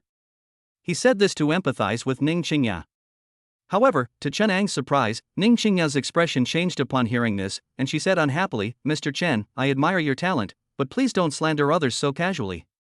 The wording of these words was rather harsh, leaving Chen Ang somewhat bewildered. He couldn't understand why he was being rebuffed when he was standing up for Ning Qingya. Ning Qingya seemed to realize the inappropriateness of her words and explained, "Our website's new boss is very good. He not only increased the salaries of all employees by 20%, but he also has a unique understanding of the online literature industry. I respect him very much, so I was a little emotional for a moment. Please forgive me, Mr. Chen." Chen Ang scratched his head somewhat awkwardly. "But it's just a contract revision, it's not a big deal. Is it really necessary to make you work overtime all night?" He was somewhat unconvinced and stubbornly retorted. Ning Qingya glanced at him, and her impression of Chen Ang dropped another point. Standardizing contracts is for the purpose of formalization and paving the way for the future development of our website. It is not a simple matter. That is why I was valued and became the head of the content department. Chen Ang understood immediately upon hearing this. Goodness, the new boss of Emotional Endpoint Chinese website has been incredibly kind to editor Ning. No wonder this beautiful editor reacted so strongly when she heard herself speaking ill of that idiot boss. This is like trying to flatter someone who ends up hurting them. As we all know, the kindness of raising, saving lives, and being recognized and appreciated are the three most important kinds of kindness in life. Chen Ang just spoke ill of the boss in front of Ning Qingya. It was practically like cursing the other person's parents to their face. It would be strange if Ning Qingya gave Chen Ang a friendly look. As for Ning Qingya's mention of the great development of the website, Chen Ang was rather dismissive. What major development? He had already reviewed the new contract before he came. It's simply a matter of wanting to strengthen the website's control over the authors. I'm so sorry, I misspoke. Please forgive me, Editor Ning. Chen Ang thought to himself, but apologized aloud. As a seasoned simp, Chen Ang was not angry when Ning Qingya gave him the cold shoulder. Instead, he felt even more that Ning Qingya had an outstanding temperament and was the goddess he truly wanted to pursue. As for Nya Yorong? Sorry, but Chen Ang has new pursuits now. He shouldn't get involved with people like Nya Yorong, who are vulgar people in the entertainment industry and who degenerate for money and fame. If there are no problems, shall we change the original contract to the new one? Ning Qingya didn't say anything when she saw Chen Ang's shameless attitude. She just casually brought up the contract. No problem, no problem. It's just a matter of signing a document. No need to make a fuss. QIDN.com is a big company. They wouldn't stoop to cheating a small author like me, would they? Chen Ang chuckled, his smile as bright as a blooming chrysanthemum. Ning Qingya didn't say anything more, but simply handed the two contracts to Chen Ang. Just as he said, Chen Ang showed no concern whatsoever about the website trying to scam him. Without even glancing at the contract, he flipped directly to the last page and signed his name. His decisive manner was comparable to paying for groceries in full. He was incredibly extravagant. Mr. Chen is indeed very straightforward. Ning Qingya smiled slightly upon seeing this. Of course, I always do things quickly and efficiently, and I hate procrastination the most. Chen Ang smiled after receiving the beauty's praise, like a rooster full of fighting spirit. Mr. Chen's novel 9 Dragons Pulling the Coffin ranks among the top in terms of update frequency on the entire Endpoint Chinese website. Other authors should learn a lot from you just for your diligence, Ning Qingya praised again. What she said was true. Chen Ang updated about 20,000 words every day, a feat that most authors could only dream of. Upon hearing this, Chen Ang couldn't help but feel a little guilty. Other authors use their brains to create, while he only needs to copy from the library, so how could he not be fast? But Chen Ang said, "Not at all, Editor Ning, you flatter me. I just used other people's rest and playtime to write." Yes, this sentence was also copied from a book in the library. Ning Qingya smiled noncommittally, then, as if remembering something, casually reminded him, "Mr. Chen, please continue your efforts to create more excellent works for the website and our readers. Our website will definitely spare no effort to promote Mr. Chen's works." This was just a polite remark. Ning Qingya would say something like this to any excellent writer. But to Chen Ang, it sounded like the beautiful editor's recognition and encouragement. Immediately, Chen Ang was as excited as if he had been injected with chicken blood, and said, "No problem, Editor Ning, don't worry, I will definitely work harder on my writing, copying books from now on, and I will definitely not let you down." After saying this, Chunong continued, however, I've been having some problems with my writing lately. I'm a bit unsure about the plot. I was wondering if editor Ning would be free after work? I'd like to invite you to dinner, firstly to thank you for recognizing my talent, and secondly to ask you some questions about writing. Chunong felt a surge of passion within him. In his view, nothing was more important than the girl in front of him. With a whole library of excellent works in another world, it was only a matter of time before he gained both fame and fortune. But if you miss out on a girl with such a great presence, who knows when you'll meet another one? I must seize this great opportunity. Inviting someone to dinner is the first step, and the next step is to use your talent to completely impress them and win their heart. Ning Qingya frowned again. The burning look in Chunong's eyes, like a hungry wolf eyeing meat, made Ning Qingya feel very uncomfortable with his blatant aggression. That was completely different from Jiang Qin's pure and simple admiring gaze, which was just like that of a gentleman. I'm sorry, I have to work overtime tonight, and I really can't find the time, Ning Qingya said without hesitation. Oh, okay then. I'll treat editor Ning to dinner another time. Chunong was a little disappointed, but he still managed to force a smile. Ning Qingya smiled politely. After Chunong left, Ning Qingya shook her head. Indeed, understanding a person solely through their writings has significant limitations. In Ning Qingya's original impression, an author who could write such a grand and magnificent work would at least have some charisma, even if he wasn't good-looking. However, after meeting Chunong, Ning Qingya was quite disappointed. The way Chunong acted was far from the image Ning Qingya had hoped for, a man of imposing presence and boundless ambition. This guy is clearly a creepy otaku. Thinking of this, Ning Qingya couldn't help but open the chat window on her computer and typed a complaint to Jiang Qin. Young Master Jiang, the author of 9 Dragons Pulling the Coffin, just came to my office and revised the contract, changing it to the full copyright contract you mentioned. But this author himself is really not a good person. You don't know, the way he looked at me just now gave me goosebumps. He even wanted to ask me out to dinner, and I refused on the spot. Chapter 42, So sensible it breaks your heart. The next day, Jiang Qin woke up on the large, soft bed in the presidential suite. Nia Yurong was still fast asleep because she had worked too hard last night. Her beautiful profile lay in Jiang Qin's arms, quiet like a sleeping kitten, looking exceptionally serene. If it weren't for the girl's wild antics in bed last night, Jiang Qin would have been completely fooled by her quiet demeanor. The contrast was so great that Jiang Qin couldn't help but feel a little eager to try it out, and one of his strange hands began to stir restlessly. But in the end, he held back. After all, Nia Yurong had already submitted to him wholeheartedly, so he couldn't push her too hard. At the very least, he had to let her rest before she went back to work, right?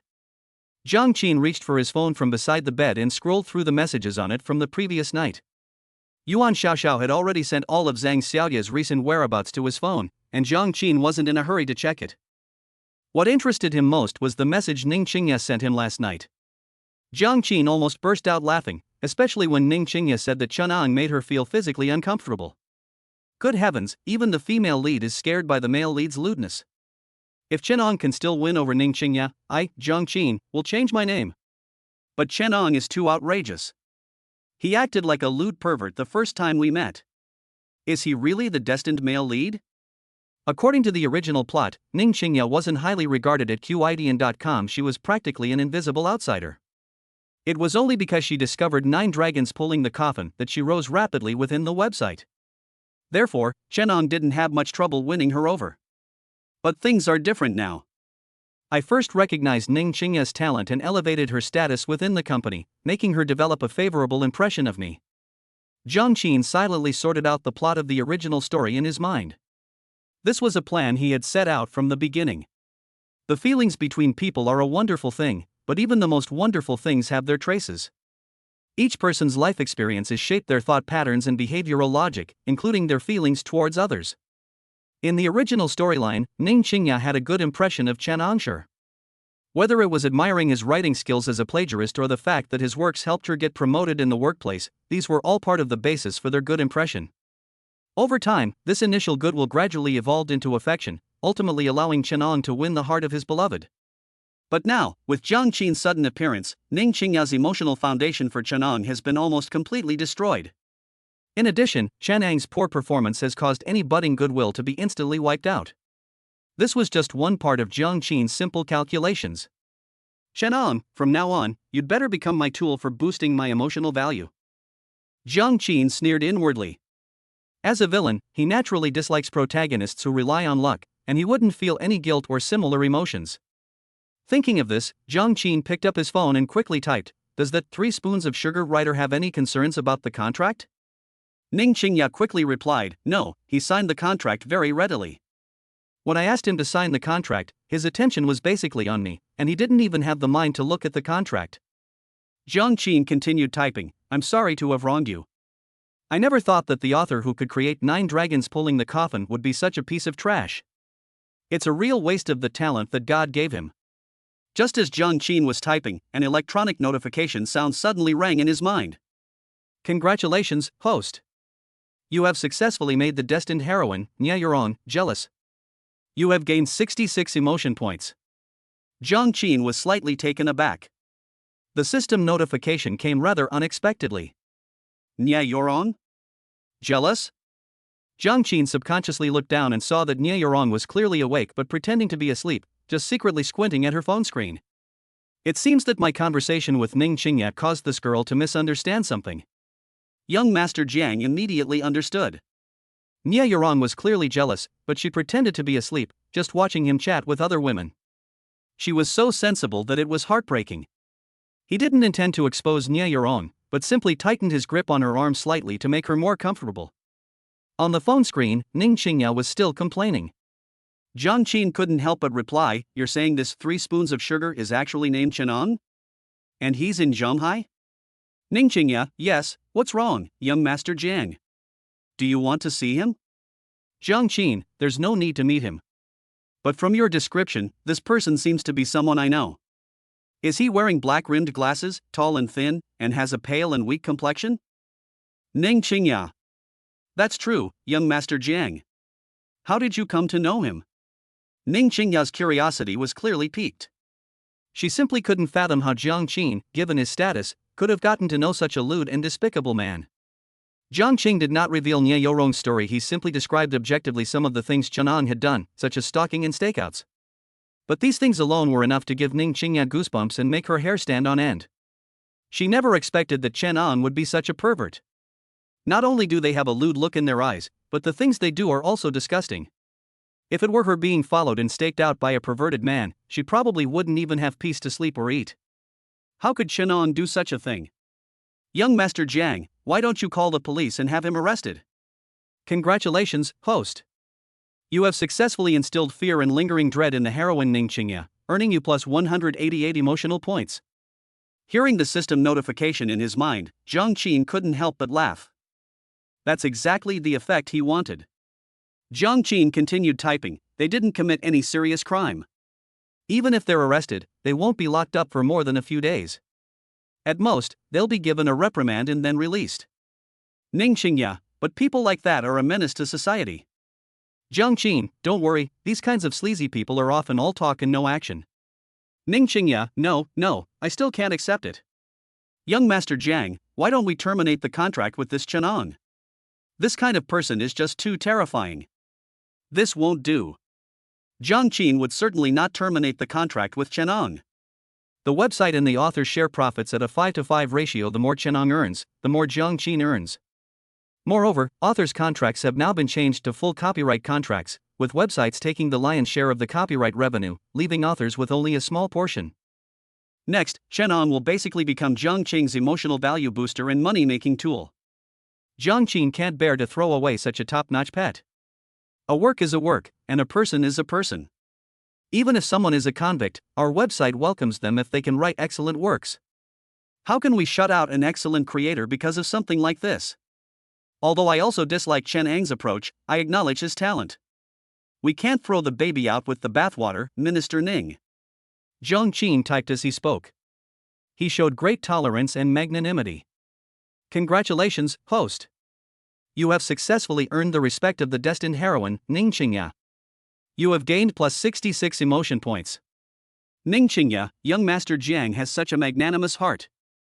I definitely couldn't be as generous as him. I admire him. Words can deceive, but the system prompts in Jiang Qin's mind cannot.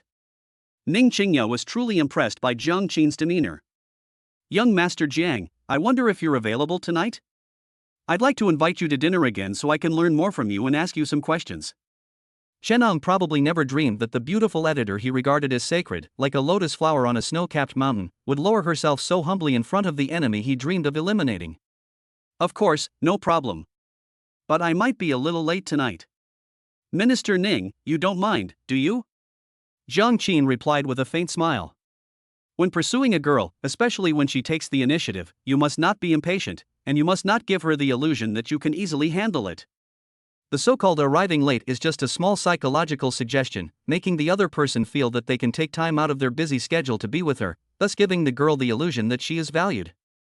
Of course, the same applies to girls seducing men. It's a skill that some bad girls are born with and don't need to be taught.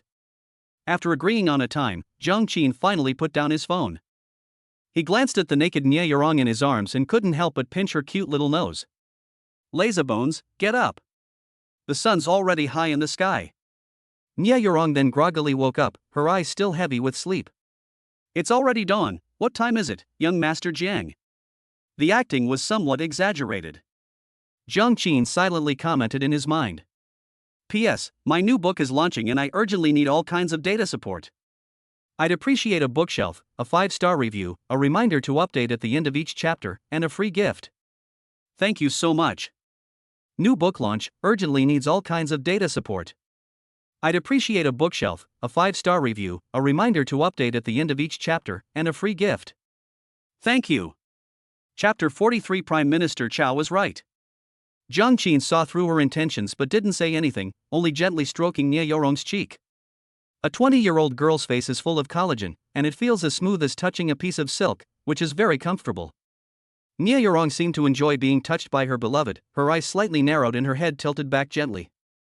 Bright sunlight streamed through the window, creating a surprisingly warm atmosphere inside. Were you very tired last night? Zhang Qin asked gently. Ding.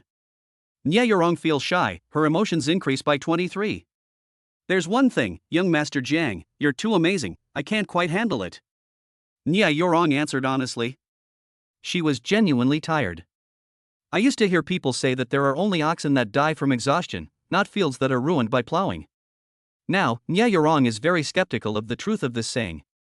Last night, she was like a small boat in a storm, almost completely defeated by Zhang Qin's fierce offensive. In the end, her voice was almost hoarse before Zhang Qin finally stopped. Even before going to sleep, this animal still seemed to be enjoying himself. Now that she's awake, Nia Yorong feels like her whole body is about to fall apart, and she can't muster any strength at all. However, Nia Yorong did not reject that feeling. If her body hadn't prevented it, she would actually have wanted to take the initiative. Then I'll help you with your treatment. As Zhang Qin spoke, he gently placed his palm on Nia Yorong's delicate body. With his exceptional medical skills, he could naturally see that Nia Yorong was exhausted. Nia Yorong gave a soft She also really enjoyed the feeling of being soothed by Zhang Qin's massage after a tiring day. Ding! Nia Yorong is in a good mood, her emotional value increases by 33. Ding! Nia Yorong is captivated by it, her emotional value increases by 38. Ding! Nia Yorong is infatuated and her heart is racing. Her emotional value has increased by 66. More than an hour later, both of them were dressed. During this process, Zhang Qin's actions were not just a simple massage. Nia Yorong, unable to resist him, pulled him into another round. As a result, although Zhang Qin's massage ended, both parties were quite satisfied with what happened afterward. Before leaving, Nia Yorong carefully straightened the wrinkles on Zhang Qin's clothes, just like a gentle young wife. The Hills Hotel offers a gourmet buffet breakfast. Nia Yorong took Zhang Qin's arm, and the two went downstairs together. The handsome man and beautiful woman were like a beautiful sight to behold, and even the young waitresses passing by couldn't help but take a second look. Young Master Jiang, you can sit here. I'll go get some food. Nia Yorong spoke softly, gesturing for Zhang Qin to sit in a seat by the window, while she busied herself serving him. Seeing this, Zhang Qin couldn't help but smile knowingly. This girl is so virtuous and kind, she's practically the best candidate to be a wife. Right next to him was a guy being scolded by his wife, looking at Zhang Qin with envy and jealousy, as if he wanted nothing more than to take her place. The most captivating woman is indeed someone else's wife. Prime Minister Chao was right. Ignoring the envious glances from others, Jiang Qin took out his phone and began looking through the files that Yuan Xiaoxiao had sent him. The latest news about Zhang Xiaoye is all listed above, even including how many times she went to the toilet. Hacking is a truly terrifying skill in modern society, especially with the widespread use of smartphones. Top hackers can monitor a person's entire world. Just as Jiang Qin closed the file, Yuan Xiaoxiao called. Master, have you finished reading those documents? The timing was too coincidental, causing Jiang Qin's face to darken. He said unhappily, I asked you to monitor others, not me. Yuan Xiaoxiao immediately protested, I didn't, master. I just set up a small program in the file I sent to you. Whenever you open and close the file, I receive a notification. Upon hearing this, Jiang Qin's expression softened. Oh, I see. I misunderstood. Yuan Xiaoxiao quickly said, Master, there's no need to apologize. I was created to serve you. Everything I have belongs to you. I will never do anything you didn't ask me to do. Please rest assured. Jiang Qin was somewhat moved. Although he knew the other person was not a real person, such honesty still touched him. Having played too many tricks, even young Master Jiang couldn't resist such sincerity. Ahem, well, it's actually fine if you monitor me. You can help me see if there are any potential dangers around me and warn me. Yuan Xiaoxiao excitedly said, No problem, Master, I guarantee I'll complete the mission. By the way, Master, do you need monitoring when you're having sex with those pretty girls? I can analyze the data on the internet to help you find the most suitable positions. Jiang Qin's face darkened, You don't need to worry about that. I don't have any strange fetishes.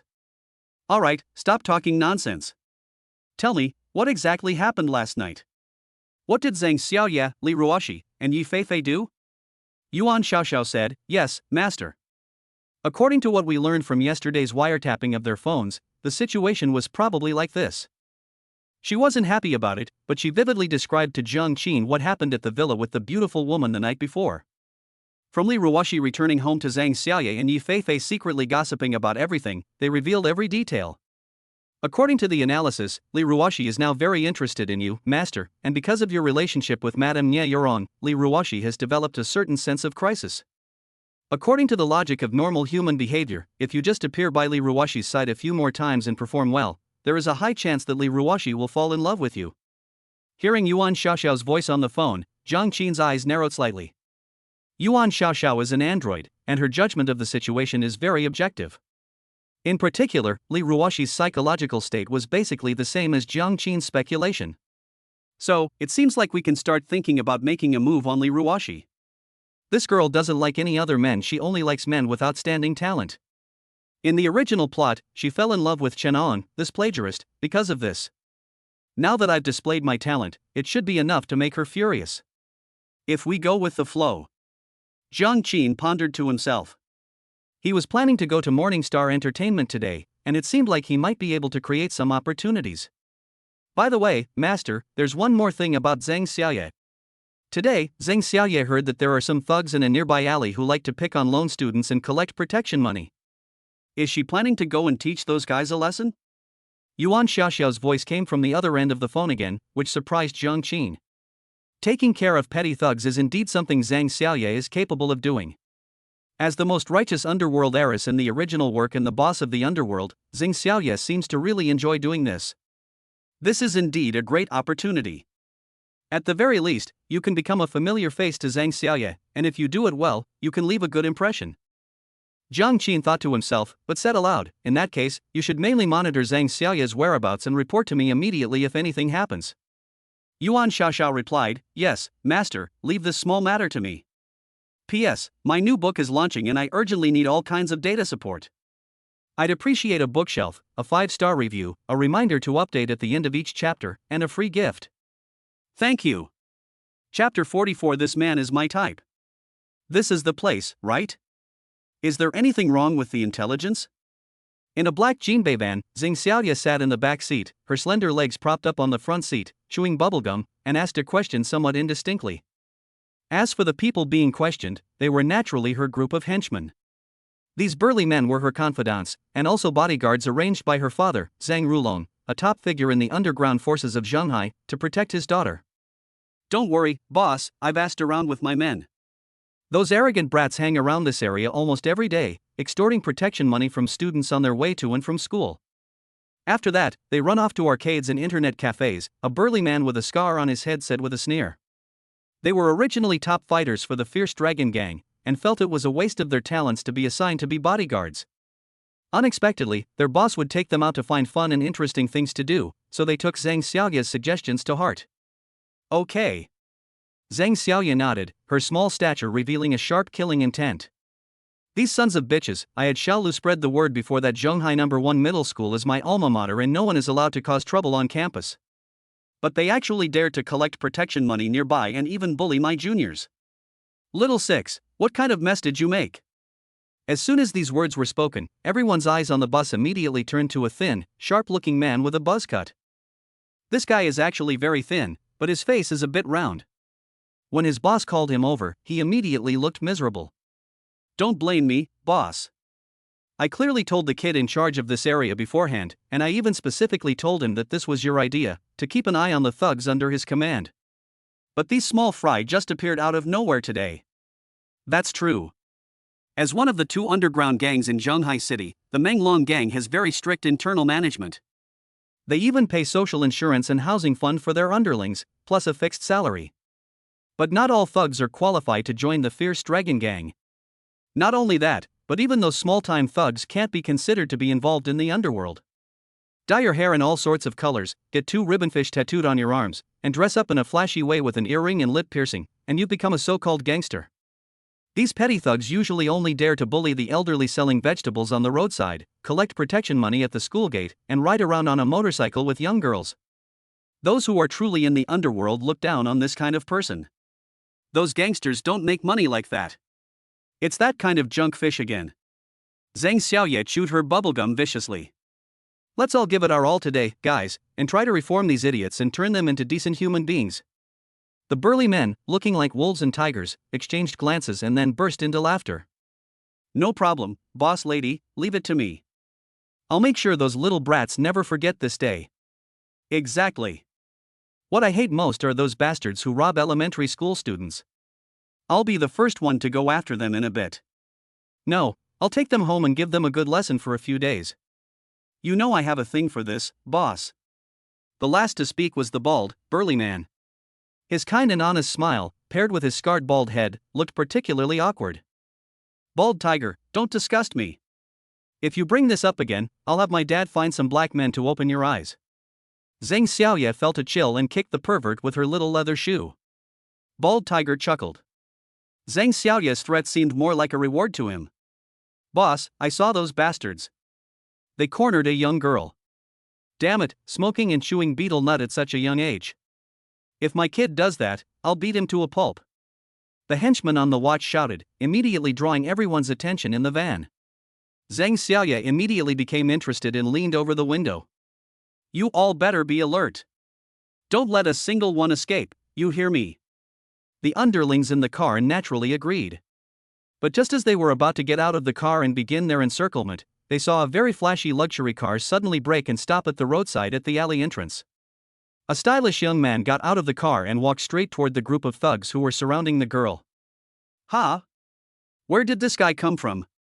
Zhang Xiaoya's eyes lit up at the sight, but she was also a little confused. She then saw the handsome man who had driven up in a luxury car head straight for the group of blonde-haired men. Holy crap, boss! Someone's trying to steal our target. Xiao Liuzi, who was standing next to him, couldn't help but let out a strange cry. They had been staking out this place for over an hour, just to have some fun, oh no, to punish evil and promote good. But just when their target was about to be caught, some big shot suddenly appeared out of nowhere and tried to steal the job. This is absolutely intolerable. Shut up!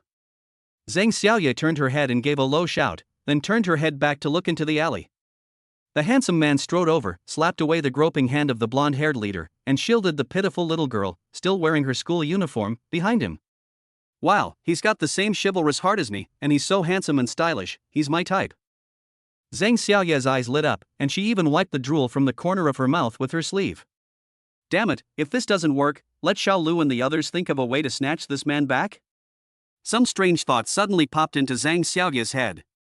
But then she shook her head vigorously, banishing these strange thoughts from her mind. As the saying goes, clothes make the man and a saddle makes the horse. The car that person was driving was obviously very expensive, and he must have a powerful background. Zhang Xiaoye didn't want to cause trouble for her father. Boss, what do we do? Our fun for today is over. Why don't we get off the bus and go after this kid? Let him steal our prey. Little Lu couldn't help but suggest. You fucking idiot. Zhang Xiaoye slapped the other person on the forehead without thinking. Let's see how it goes. If it doesn't work out, let's try a different approach today. How about a hero rescuing a damsel in distress? Xiao Liuzi rubbed his sore head, feeling a bit aggrieved, but when he heard the words hero saves the beauty, he seemed somewhat confused. Heroes? None of them seem like heroes. Rescuing a beauty? What's so beautiful about a middle school girl with yellow hair? Wait, could it be that the boss is talking about? Chapter 45 High-Level Hunter. Outside the car, inside the alley. Damn it, where did you come from, you son of a bitch, daring to meddle in the affairs of our Huaihai Road F4? The leader of the blonde thugs looked down at Jiang Qin with his nose in the air, his eyes full of ferocity. Jiang Qin smiled and appeared very polite. It's nothing, I just couldn't stand seeing you guys bullying a young girl, so I just stepped in to stop it. As he spoke, he turned his head and smiled gently at the little girl behind him. Don't be afraid, your brother is here, you'll be fine today. His handsome face and sunny smile made the little girl behind him blush instantly. She gave a heavy hem and nestled behind Jiang Qin, feeling completely safe. Hey guys, this kid's pretty cocky, the lead thug with blonde hair sneered. The other thugs also burst into laughter. Such trash only dare to be so arrogant when they have a large and powerful force. I'm in a pretty good mood today, so I suggest you get out of here right now, or you'll regret it. Jiang Qin still had a warm smile on his face, and his tone was equally unhurried, even a little joking. Fuck you. The leader of the blonde thugs spat. You haven't even asked around. Do you know what kind of status we Huaihai Road F4 have in this area? If we don't teach you a lesson today, how can we brothers still hold our heads high in the underworld? Right, brothers? Right. Beat him up. I've been wanting to kill this pretty boy ever since. Yes, get him. Several thugs screamed in succession. Then, take action directly. Jiang Qin sighed helplessly. The next second, Jiang Qin kicked out and sent the leader, blonde-haired man, flying. Then, with a few punches and kicks, he knocked down all of these thug NPCs. The speed and grace of his movements were comparable to Bruce Lee reborn. Me? Holy crap? Inside the Jinbei van, Zhang Xiaoye was completely stunned. Not only her, but the henchmen in the van were also stunned. To be fair, these thugs weren't actually that strong in combat. If it were someone like them who had been through countless street battles, they could easily defeat them. But they could never be as clean-cut and efficient as Jiang Qin, let alone as handsome. Tiger, you're the best fighter in our gang. Can you do what that kid did just now? Little Six couldn't help but nudge Bald Tiger with his elbow. Can do it, my ass. Bald Tiger was the strongest fighter and was also the most deeply affected by Jiang Qin's actions just now. I can't even see what this kid is doing. If I were to fight him, I probably wouldn't be much stronger than these little brats. Zhang Xiaoye was equally shocked, but the light in her eyes shone even brighter. This man is not only handsome, but he's also incredibly good at fighting. So manly. Wait a minute, I hadn't noticed before, but this person and this car look so familiar. Isn't that Jiang Qin, the eldest young master of the Jiang family in Zhanghai? Congratulations, host. You have successfully shocked and moved the heroine Zhang Xiaoye, gaining plus 188 emotional points. Congratulations, host.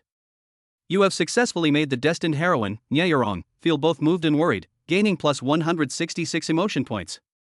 A series of system notification sounds rang in Jiang Qin's mind. It made him want to imitate the crooked smile again. He was obviously doing this on purpose to look cool. In the original novel, Zhang Xiaoye had been hanging out with a group of people from the underworld since childhood due to family reasons. She had always had a strange, strong mentality and was almost powerless against handsome and capable men. This is why she was easily defeated by the god of war Yilingyun in the original storyline. Now, he is simply extracting its essence. Not bad, I gained 2 waves of emotional points at once, and also left Zhang Xiaoye with a perfect first impression. Perfect. Jiang Qin was silently praising himself for his cleverness. Young Master Jiang, are you alright? Nya Yorong ran out of the car. I'm fine, They're the ones who should be in trouble, Jiang Qin said with a gentle smile, patting Nie Yorong on the shoulder to indicate that she didn't need to worry. Nie Yorong didn't say anything, but touched Jiang Qin all over to make sure he wasn't injured before she breathed a sigh of relief. Go check if this little girl is hurt. I'm really fine, Jiang Qin said affectionately to Nie Yorong, then pointed to the middle school girl who had been protecting him behind him. Nie Yorong nodded. After seeing the two girls, one big and one small, together, Jiang Qin turned to look at the group of blonde-haired men. He kicked the blonde-haired leader twice before slowly saying, "Stop pretending to be dead, get up and talk." He didn't hit them hard, these guys shouldn't be seriously injured. Sure enough, after being kicked twice by Jiang Qin, the blonde-haired leader quickly got up from the ground.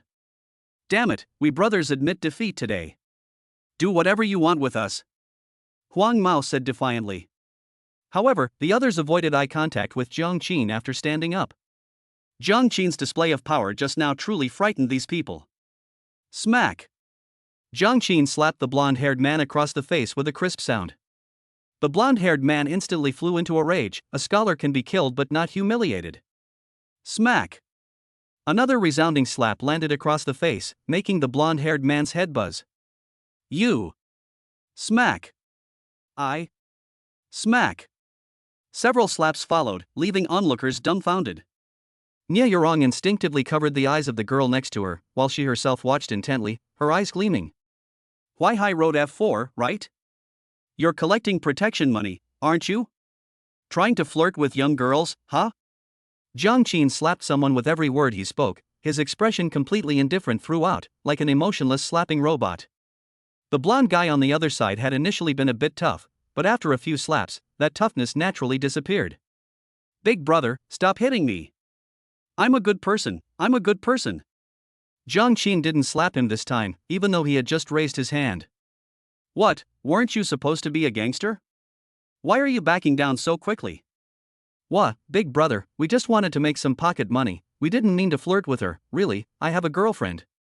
The blonde guy was very honest and timid, and even took out the pocket watch hanging around his neck, on which was a photo of him and a sexy girl. Behave yourself, call the police station and turn yourself in, saying you robbed, extorted, and harassed a minor. Jiang Qin was almost laughing in anger. Upon hearing the words, call the police station to turn yourself in, several young thugs from the underworld couldn't hold back any longer and began to speak. Big brother, we just want some pocket money, is it really necessary to be so cruel? Yes, brother, we didn't do anything too heinous. Let's be forgiving and not do it next time. Exactly. Aren't you sending us to our deaths? I won't do it. The blonde-haired leader suddenly became defiant again, shouting, I admit you're good at fighting, but we absolutely won't surrender. If you have the guts, kill me today. Jiang Qin's face turned cold as he listened. He was about to take action to teach these guys a lesson when a domineering female voice suddenly came from the side. I wouldn't kill you, but I could definitely cripple you and make you unable to take care of yourself for the rest of your life, right, young Master Jiang? Zhang Xiaoye led a group of her underlings and walked towards them in a great hurry. Chapter 46 seems to have offended someone they shouldn't have. It's Xiaoye. What a coincidence that you're here too. How has Uncle Zhang been lately? Jiang Qin greeted Zhang Xiaoye with a gentle smile, just as Zhang Xiaoye was always humble and polite when she saw him. My dad is in good health. But what brings you, young Master Jiang, to the school gate to uphold justice? Zhang Xiaoye greeted Jiang Qin with a smile. As for Bald Tiger and his henchmen, they all stepped forward and took the initiative to restrain the Huaihai Road F4. In front of them, these thugs were like chicks, held down and not daring to move an inch. Given Huang Mao's circle of friends, they naturally wouldn't know Zhang Xiaoye and Jiang Qin, but they would know Bald Tiger and Xiao Liuzi. These men are all well-known big shots in the underworld. You are Killer Tiger, Brother Tiger? Are you Sixth Master? My god, Brother Dao, he's my idol. After the thugs were pinned down, they immediately screamed in surprise. What makes them so special that they were caught by these big shots? Moreover, judging from the appearance, these few people who are well known in the Zhanghai underworld seem to be his henchmen. Your men seem to be quite famous? Jiang Qin joked with a smile. He and Zhang Xiaoye weren't actually close, but they were both from the top circles in Zhanghai and knew each other.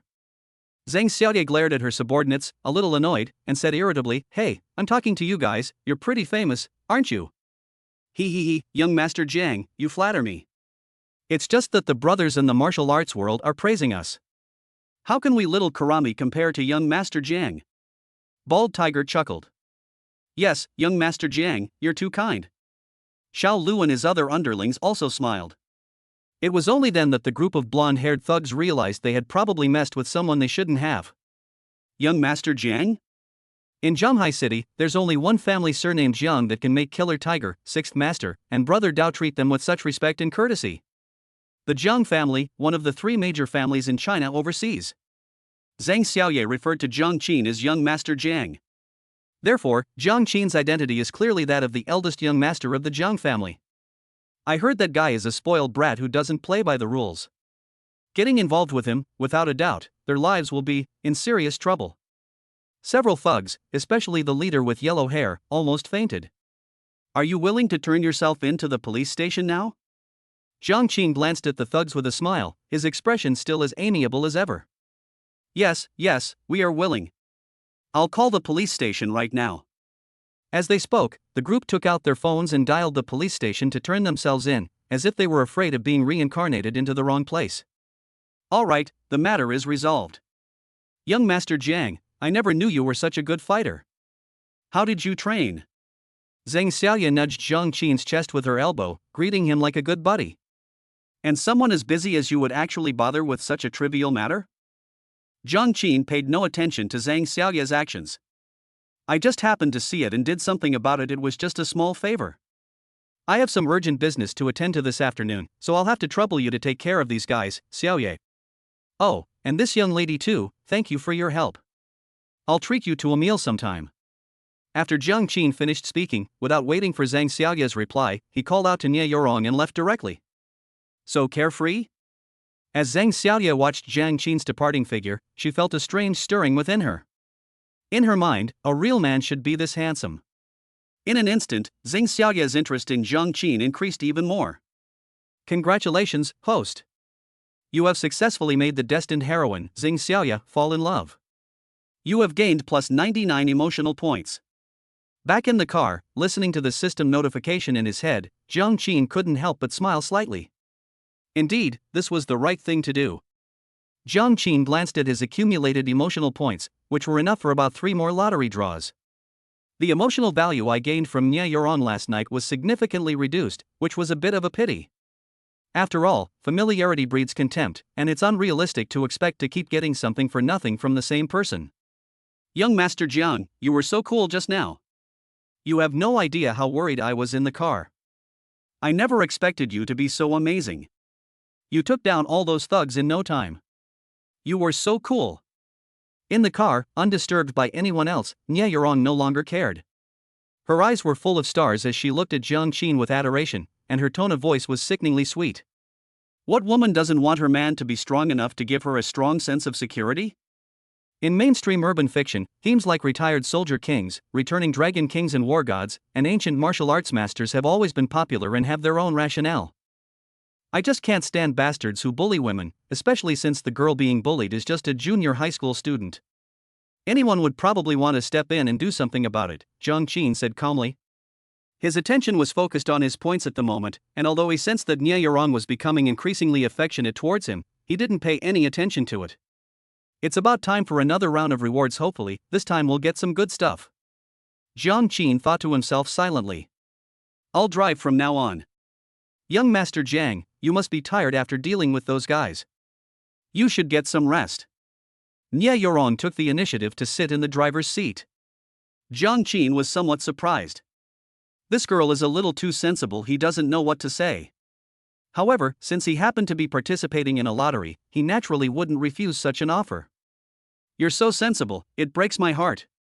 Jiang Qin reached out and pinched the girl's pretty face, his tone full of affection. As a scumbag, when a girl is giving you her attention, you must provide her with sufficient emotional value so that she will continue to give willingly next time. It's all what I should do. Nie Yorong's face flushed slightly, but it was clear that she was very happy and quite pleased with Jiang Qin's attention. Jiang Qin smiled slightly, sat comfortably in the passenger seat, fastened his seatbelt, and closed his eyes to rest.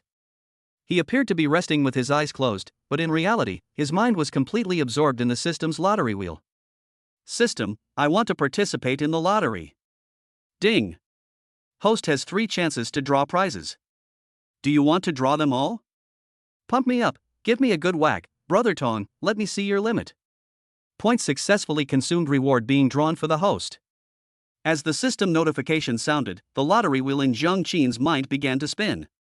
Congratulations, host. You have won a cash reward of 100 million yuan. Zhang Qin looked at the notification that the funds had been deposited into his account that quickly popped up on his mobile banking app, and slowly typed out a question mark. No, what kind of garbage reward is this? Does young Master Jiang even need this little bit of money? As the future leader of a conglomerate worth hundreds of billions, Zhang Qin could easily raise 100 million yuan in cash with the resources he had at his disposal. How could he waste his precious lottery chances on something like this? Continue. Zhang Qin cursed the system under his breath for being unreliable and continued drawing prizes. Congratulations, host. You have won a consumable item, charming perfume, one-time use. Charm perfume, after use, it can increase the user's attractiveness to the opposite sex several times over, lasting for 2 hours. Note, the third gender is not included in the category of opposite sexes. Chapter 47. I spoke a little too loudly just now. Upon seeing the reward, Zhang Qin instantly became excited. Great draw, system. I misunderstood you earlier. The quick-thinking young Master Jiang soon figured out how to use this thing. It can boost charm several times over. If you use this to win over the destined heroine at a crucial moment, wouldn't it be a piece of cake? Especially for those girls who already have a slight liking for him but haven't developed feelings for him yet, a spritz of this alluring perfume can instantly boost their affection and lead them to a hotel. This thing is simply a miracle. What a pity, it's just a one-time consumable. If it could be used multiple times, I could easily destroy this world. Zhang Qin clicked his tongue and sighed inwardly. System, keep drawing. Congratulations, host. You have drawn the skill card Telepathy Youth Mini Edition. Telepathy Youth Mini version, during use, it allows the host to hear the thoughts of the destined heroine within a certain range. When Zhang Qin saw the words Youth Mini Edition, several black lines immediately appeared on his forehead. If he can read minds, fine, but what's with this whole mini youth thing? Are even system skills now being cut corners like some car manufacturers? However, Zhang Qin was still shocked after reading the description of the skill. Telepathy, that's a legendary divine skill. Even the stripped-down version of Youth Mini is still incredibly powerful. As we all know, the most troublesome thing about dating is the strange ideas of some girls, which are impossible to figure out. But when you can understand their thoughts and cater to them, you will basically be successful. With his mind-reading ability and Zhang Qin's skill in seducing women, which female lead could possibly escape him? I'm sorry, system, I misunderstood you. This isn't some trash skill, it's clearly a divine skill. Zhang Qin admitted that he had spoken a little too loudly in his mind just now. Having acquired such a miraculous skill, Zhang Qin naturally wanted to try it out. There just happened to be a subject nearby who he could experiment on. Zhang Qin activated his mind-reading skill, ready to listen to Nie Yoron's inner thoughts. But as soon as he heard this, Zhang Qin couldn't hold back anymore. Zhang Xiao's profile is so handsome, even more so than those male celebrities. He's really good looking. That brat Xian said I was being tasteless for throwing myself at him. Humph, what does she know about a man who's so handsome, rich, and strong? She's clearly just jealous of me. Sigh, Zhang Xiao's performance at night is just too intense, it's a bit overwhelming. Should I go train a bit so I can keep him entertained? Ding! Nie Yorong is secretly pleased her mood value has increased by 23. Zhang Qin was speechless. Goodness, this girl is practically a self-sustaining CPU, she doesn't seem to need any further training. Zhang Qin had originally planned to train Nie Yorong properly to make her more devoted to him, but he didn't expect that she had already conquered herself to this extent, so he didn't need to bother with any more effort. It turns out that when looking for a girl, you can't just look for someone you like, you have to look for someone who likes you. Look at how enlightened he is. Tolerance. Zhang Qin called out softly. What's wrong, young Master Jiang? As Nie Yorong drove, her thoughts were pulled back from her reverie. It's nothing, I just suddenly thought of a question. When you're with me tonight, will you complain that I'm too strong? Zhang Qin asked with a slight smirk, his tone rather roguish. Ha? Nie Yorong was completely dumbfounded by the question. After realizing what had happened, the girl's face turned bright red. Oh dear, why would young Master Jiang suddenly ask me this question? How embarrassing. Of course I don't mind, but young Master Jiang is just too amazing. Ding, Nya Yorong is a little embarrassed, emotion value plus 28. No, we girls all like men who are a bit strong. Jiang Qin's smile deepened. This telepathic ability is really useful. It seems I'll have to reduce the time spent making love with Nya Yorong next time, otherwise it wouldn't be good if it left this girl with some psychological trauma. As for the anger he couldn't vent, wasn't there still Yi Fei who owed him more than 10 million? No problem. Really? That's fine then. I'll increase the pressure next time? Jiang Qin said this on purpose, but his hand was already wandering around Nya Yorong's thigh. They were waiting at a red light, and Jiang Qin wasn't worried about getting into a car accident. Passengers on the bus to the left were stunned when they witnessed this scene. Some people even doubted their own eyes, wondering if they had seen wrong. Isn't it normal for rich kids to drive luxury cars and then grope their female companions in the passenger seat? How come there are still rich and beautiful women who drive luxury cars and are being taken advantage of? This is utterly upside down. Young Master Jiang, why don't we go back and touch her again? The people in the car next to us saw it. Nya Yorong blushed and tightened her legs slightly. She was still a little shy, and doing such a thing in public was quite shameful. But what if I just like this style? Jiang Qin said with a wicked smile. Nya Yorong was completely flustered. She didn't dare to resist and could only silently lower her head to avoid being recognized. Why, young Master Jiang is so mean. How am I supposed to live if someone I know sees this? But why do I still feel a little excited, and wish young Master Jiang would go a bit deeper? Ding! Nya Yorong feels nervous and excited. Her emotional value increases by 55. Jiang Qin's eyes lit up as he listened to the heartfelt words. Goodness, I never expected Nya Yorong to be like this. Then so be it. Jiang Qin intensified his antics, showing no concern whatsoever that Nya Yorong would find offensive. This mind-reading skill is incredibly satisfying. It lets you know what a girl wants, what she expects, and what she resists, like copying answers from an open book exam. Looks like winning over Li Ruoxi should be pretty easy now, right? Jiang Qin thought to himself silently. The red light turned green, and amidst the envious and jealous glances of the passengers on the bus, the sports car sped away. Chapter 48. How dare he flirt with Li Ruoxi? The sports car sped along and soon arrived at the foot of the Morningstar Entertainment Company building. Yuan Cece was already waiting downstairs, and waved as soon as she saw Jiang Qin's car arrive. However, when she saw Nya Yorong get out of the driver's seat and straighten her clothes with a rosy complexion, her expression immediately became somewhat strange. What happened on the way here? Young Master Jiang. Yuan Cece felt strange, but on the surface she greeted him very respectfully. As the secretary handpicked by Old Man Jiang for Jiang Qin, Yuan Cece, though not particularly busty, is extremely reliable, possessing top-notch professional skills in all aspects, including her acting abilities. Where's President Li? Why didn't he come with you? Jiang Qin asked, somewhat puzzled.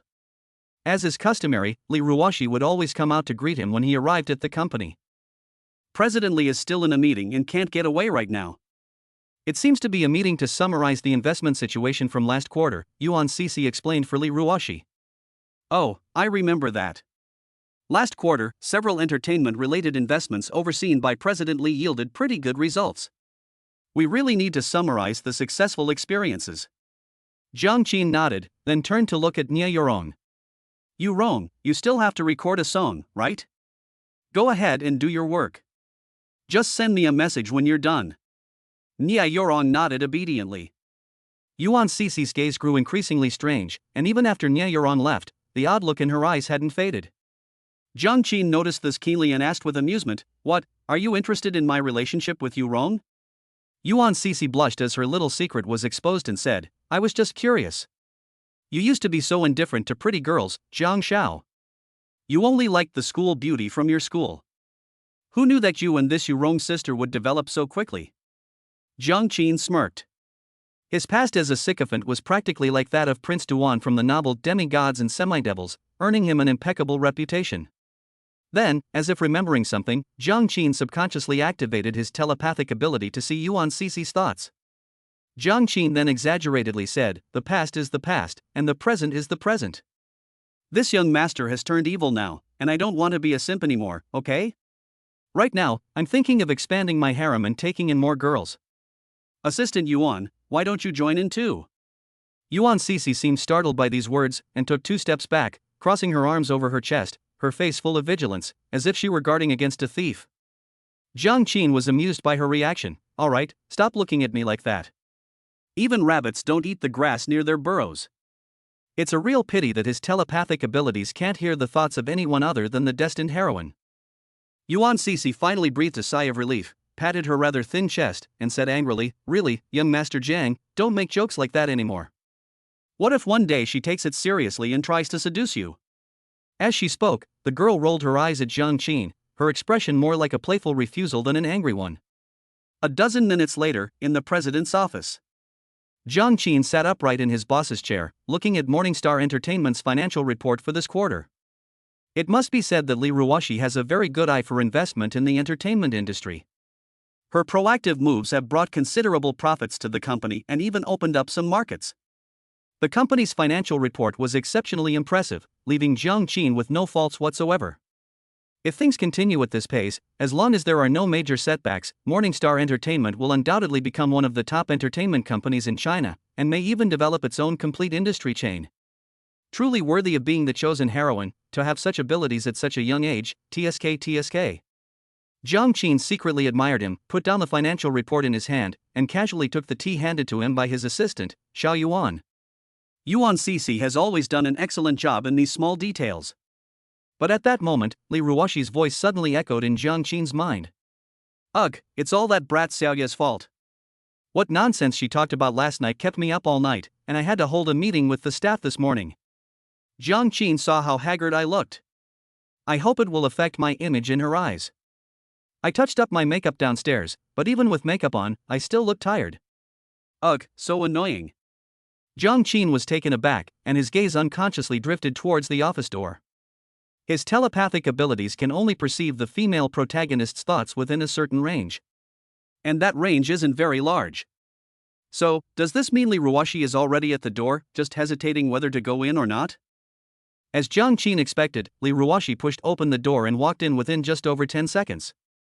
Her makeup was indeed freshly applied, and there was an indescribable sense of fatigue in her eyes.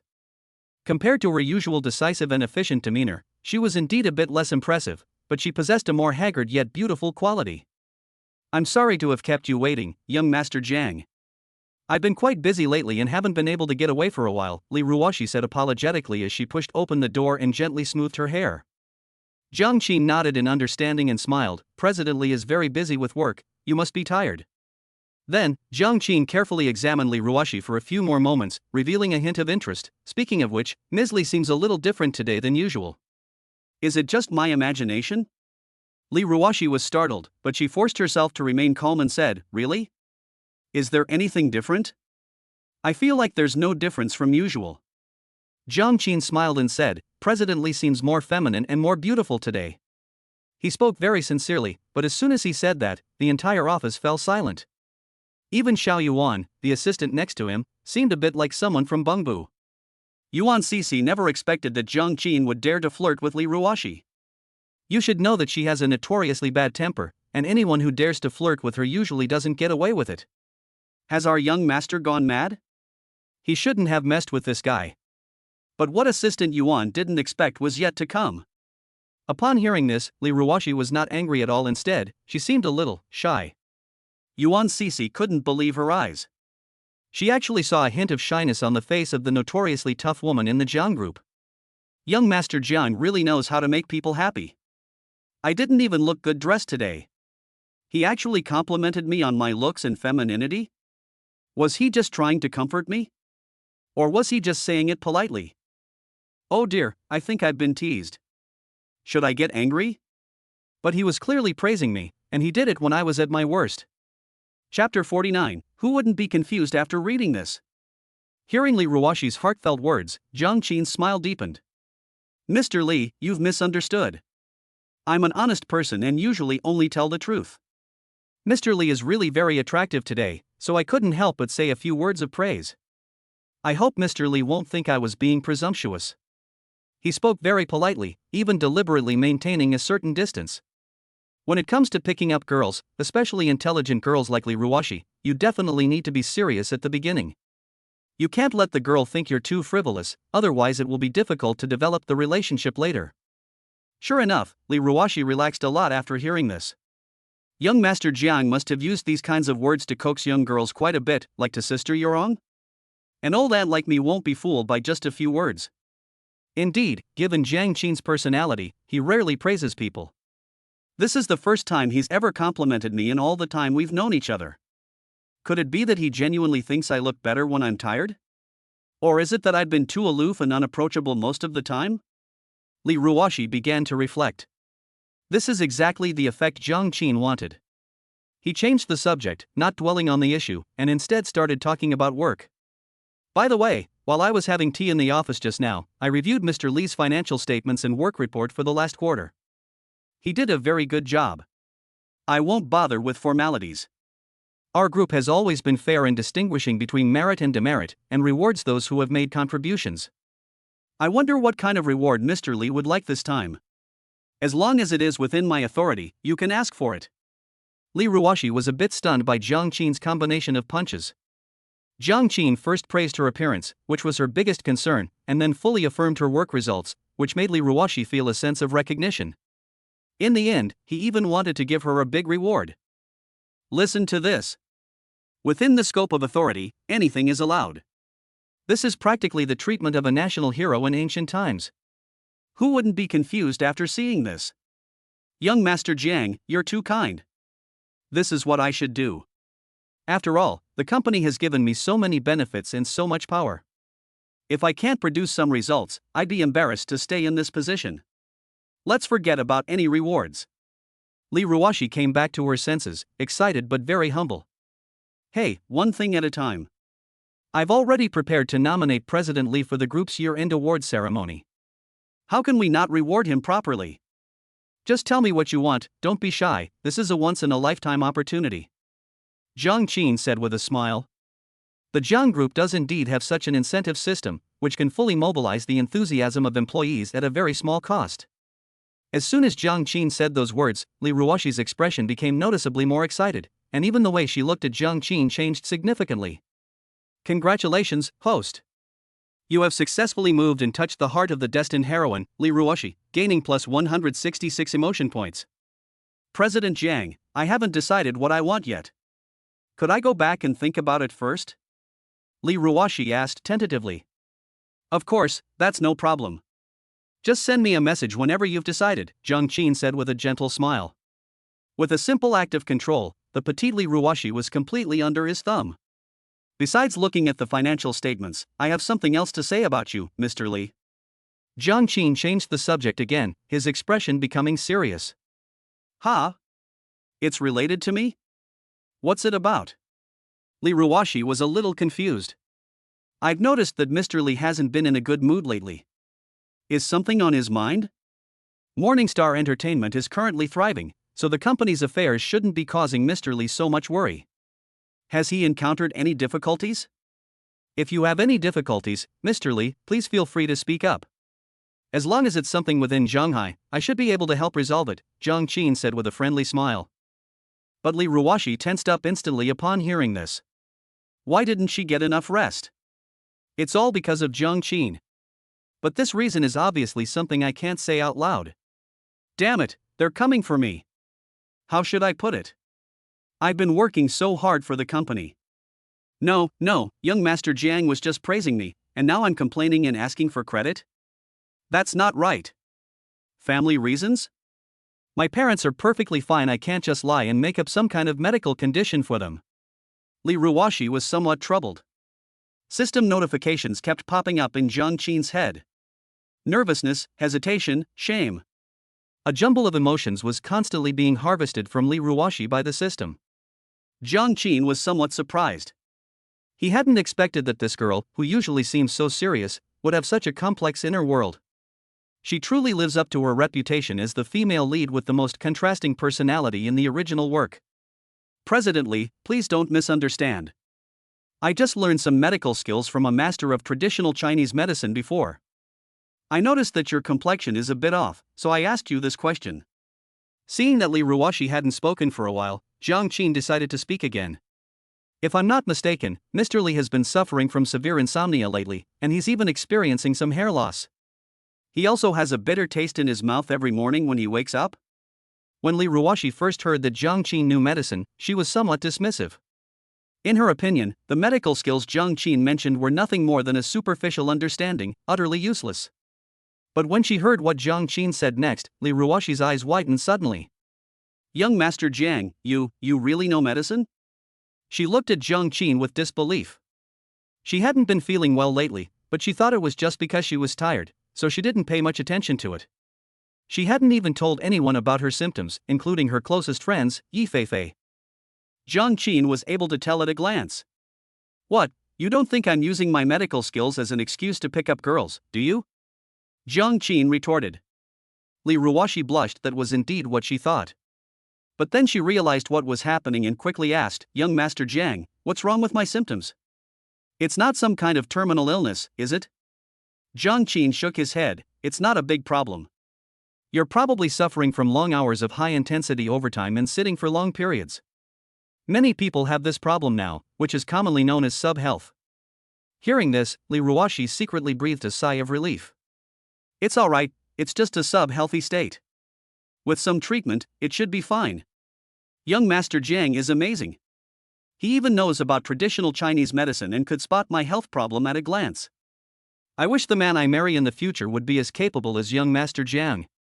But the next second, Jiang Qin shattered her illusions. "However, Mr. Li, your condition is more serious than a normal sub-healthy state. If you don't take care of it, it may lead to some serious diseases such as heart disease, kidney failure, liver cancer, or even sudden death." Jiang Qin spoke these words casually, but to Li Ruoxi, they were like a thunderbolt, leaving her head buzzing. "No, it's not that serious, is it?" Li Ruoxi felt a little guilty and subconsciously wiped the cold sweat from her forehead. The drop rate for Li Ruoxi in Chapter 50 is really high. You've probably noticed lately that it's becoming increasingly difficult to fall asleep, and you've even started experiencing symptoms of staying up all night. I guarantee that if this continues for another 3 days, your condition will worsen, and you'll probably be in the hospital. And because of your condition, you might age rapidly and even go bald, Jiang Qin continued to threaten with a smile. Li Ruoxi's situation is certainly not that serious, but it is indeed not optimistic. Jiang Qin deliberately exaggerated, which actually made the other party take it more seriously. In the original storyline, it seems that Li Ruoxi also fell ill for a period of time. Chen Ang brought her medical skills from another world and prescribed the right medicine, which helped her recover. Li Ruoxi almost burst into tears upon hearing this. She didn't doubt the truthfulness of what Jiang Qin said, because the symptoms he described were exactly the same. "It's over. Looks like I'm going to have to send this batch. Illness, aging, baldness, what suffering these are. No, I must see a doctor right away. Wait, isn't young Master Jiang a doctor? Since he can describe my symptoms, he should have a way to treat them, right?" Just as Li Ruoxi was thinking this, she heard Jiang Qin speak again. "You've been doing very well lately, so how about I help you cure your health problems as a reward for this? If you're not willing, Ms. Li, I can also help you contact the best doctors in Shanghai." Yes, I'm willing. "Thank you, young Master Jiang." Li Ruoxi nodded hurriedly. Since it concerned her own life, she dared not put on airs anymore and cooperated with utmost initiative. Jiang Qin nodded and turned to look at Yuan Cece beside him. "Cece, go and guard the door. Don't let anyone in. I need to help Mr. Li take care of his health a little, and it's not convenient for anyone else to be there." Yuan Cece's little head popped up with a big question mark. So now she's an outsider? Okay, young Master Jiang, I will definitely keep a close watch on the door for you. Jiang Qin was a little confused. He felt that Yuan Cece's tone carried a hint of personal emotion. Could it be that my period has arrived? The office door was gently closed, leaving only Jiang Qin and Li Ruoxi inside. "Mr. Li, please take off your coat and lie down on the sofa. The treatment might be a little uncomfortable at the beginning, so please bear with it for a while." Jiang Qin moved his neck and wrists as if warming up. Li Ruoxi panicked a little. She had been completely frightened by her own illness, but now that she realized what was going on, she felt something was wrong. Oh no! A female subordinate and her male boss are alone in the office. This is a major taboo in the workplace. What should I do if young Master Jiang tries to do something to me under the guise of treating my illness? Even though he's my type, Wouldn't it be too forward of me if I didn't resist? Even though Jiang Xiao is so handsome, and I wouldn't be at a disadvantage in physical contact, something still feels off. Okay, received. Li Ruoxi's body language was very honest. She took off her outer clothes and then lay down on the sofa, appearing quite obedient. Young Master Jiang, how do you plan to treat me? Acupuncture? Do you need me to arrange for someone to send some tools over? Jiang Qin's lips twitched. He realized that his telepathic abilities weren't omnipotent. Some people may think this way, but they don't actually do it. This is just a minor ailment, not something that requires acupuncture. I'll just give you a massage, Jiang Qin said, pulling up a stool and sitting down next to Li Ruoxi. This was the first time Li Ruoxi had seen Jiang Qin up close, and her face flushed slightly. To be honest, she was a little hesitant when she heard the word massage. A massage means intimate physical contact, and being touched on her body at will is something Li Ruoxi has never done before in her life. Young Master Jiang, how about we just forget about it? Before Li Ruoxi could finish speaking, Jiang Qin had already placed his hand on her head. It might be a little uncomfortable at first, so please bear with it. I will try to be as gentle as possible. As Jiang Qin spoke, he began to exert force with his hands.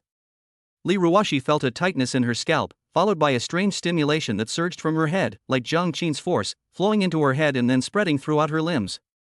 Young Master Jiang, please slow down, I'm a little scared. Honey, it's only temporary. You'll feel better soon. Jiang Qin's gentle voice rang in Li Ruoxi's ears, as if hypnotizing her. Li Ruoxi closed her eyes tightly. Jiang Qin's hand seemed to have some kind of magic, making her unable to speak. After that initial indescribable feeling, all that remained was a sense of complete comfort. Li Ruoxi had never experienced such a feeling before. Jiang Xiao's hands are so strong and warm. So this is what getting a massage feels like. Or is it just Jiang Xiao's massages that are like this? I bet I look incredibly embarrassed right now. Young Master Jiang saw everything. How am I supposed to face him now? He's my boss. So embarrassing. How could I have been so foolish as to lie down like that? But it feels so good. Li Ruoxi was struggling internally, but her expression became more and more relaxed. She even subconsciously arched her head upwards to make it easier for Jiang Qin to make his move. At the same time, the system notifications kept ringing in Jiang Qin's mind. A large amount of emotional value was harvested from Li Ruoxi.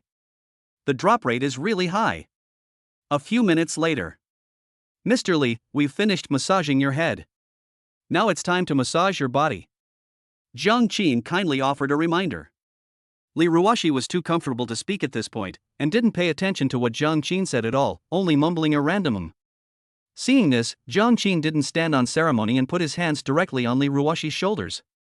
Mr. Li's shoulders are very stiff. Do you not exercise much? Jiang Qin said with a smile. No, I go to the gym every week to work out. Be gentle, young Master Jiang, it hurts. Li Ruoxi hummed softly, like a lazy kitten, enjoying the pleasure brought to her by Jiang Qin's massage while making alluring sounds. Jiang Qin remained silent, but instead increased the force of his blows. Li Ruoxi immediately felt overwhelmed and gripped the sofa tightly with her fingers. Those who frequently go for massages know that the shoulders and tailbone are often the most problematic areas for people who sit in the office for long periods of time, especially for those who don't get massages for a long time. These are classic danger zones, often causing them to grimace in pain. Young Master Jiang, it hurts. Just moments ago, when Jiang Qin was massaging her head, Li Ruoxi was enjoying it, but soon the pain made her unable to resist grabbing Jiang Qin's arm with both hands.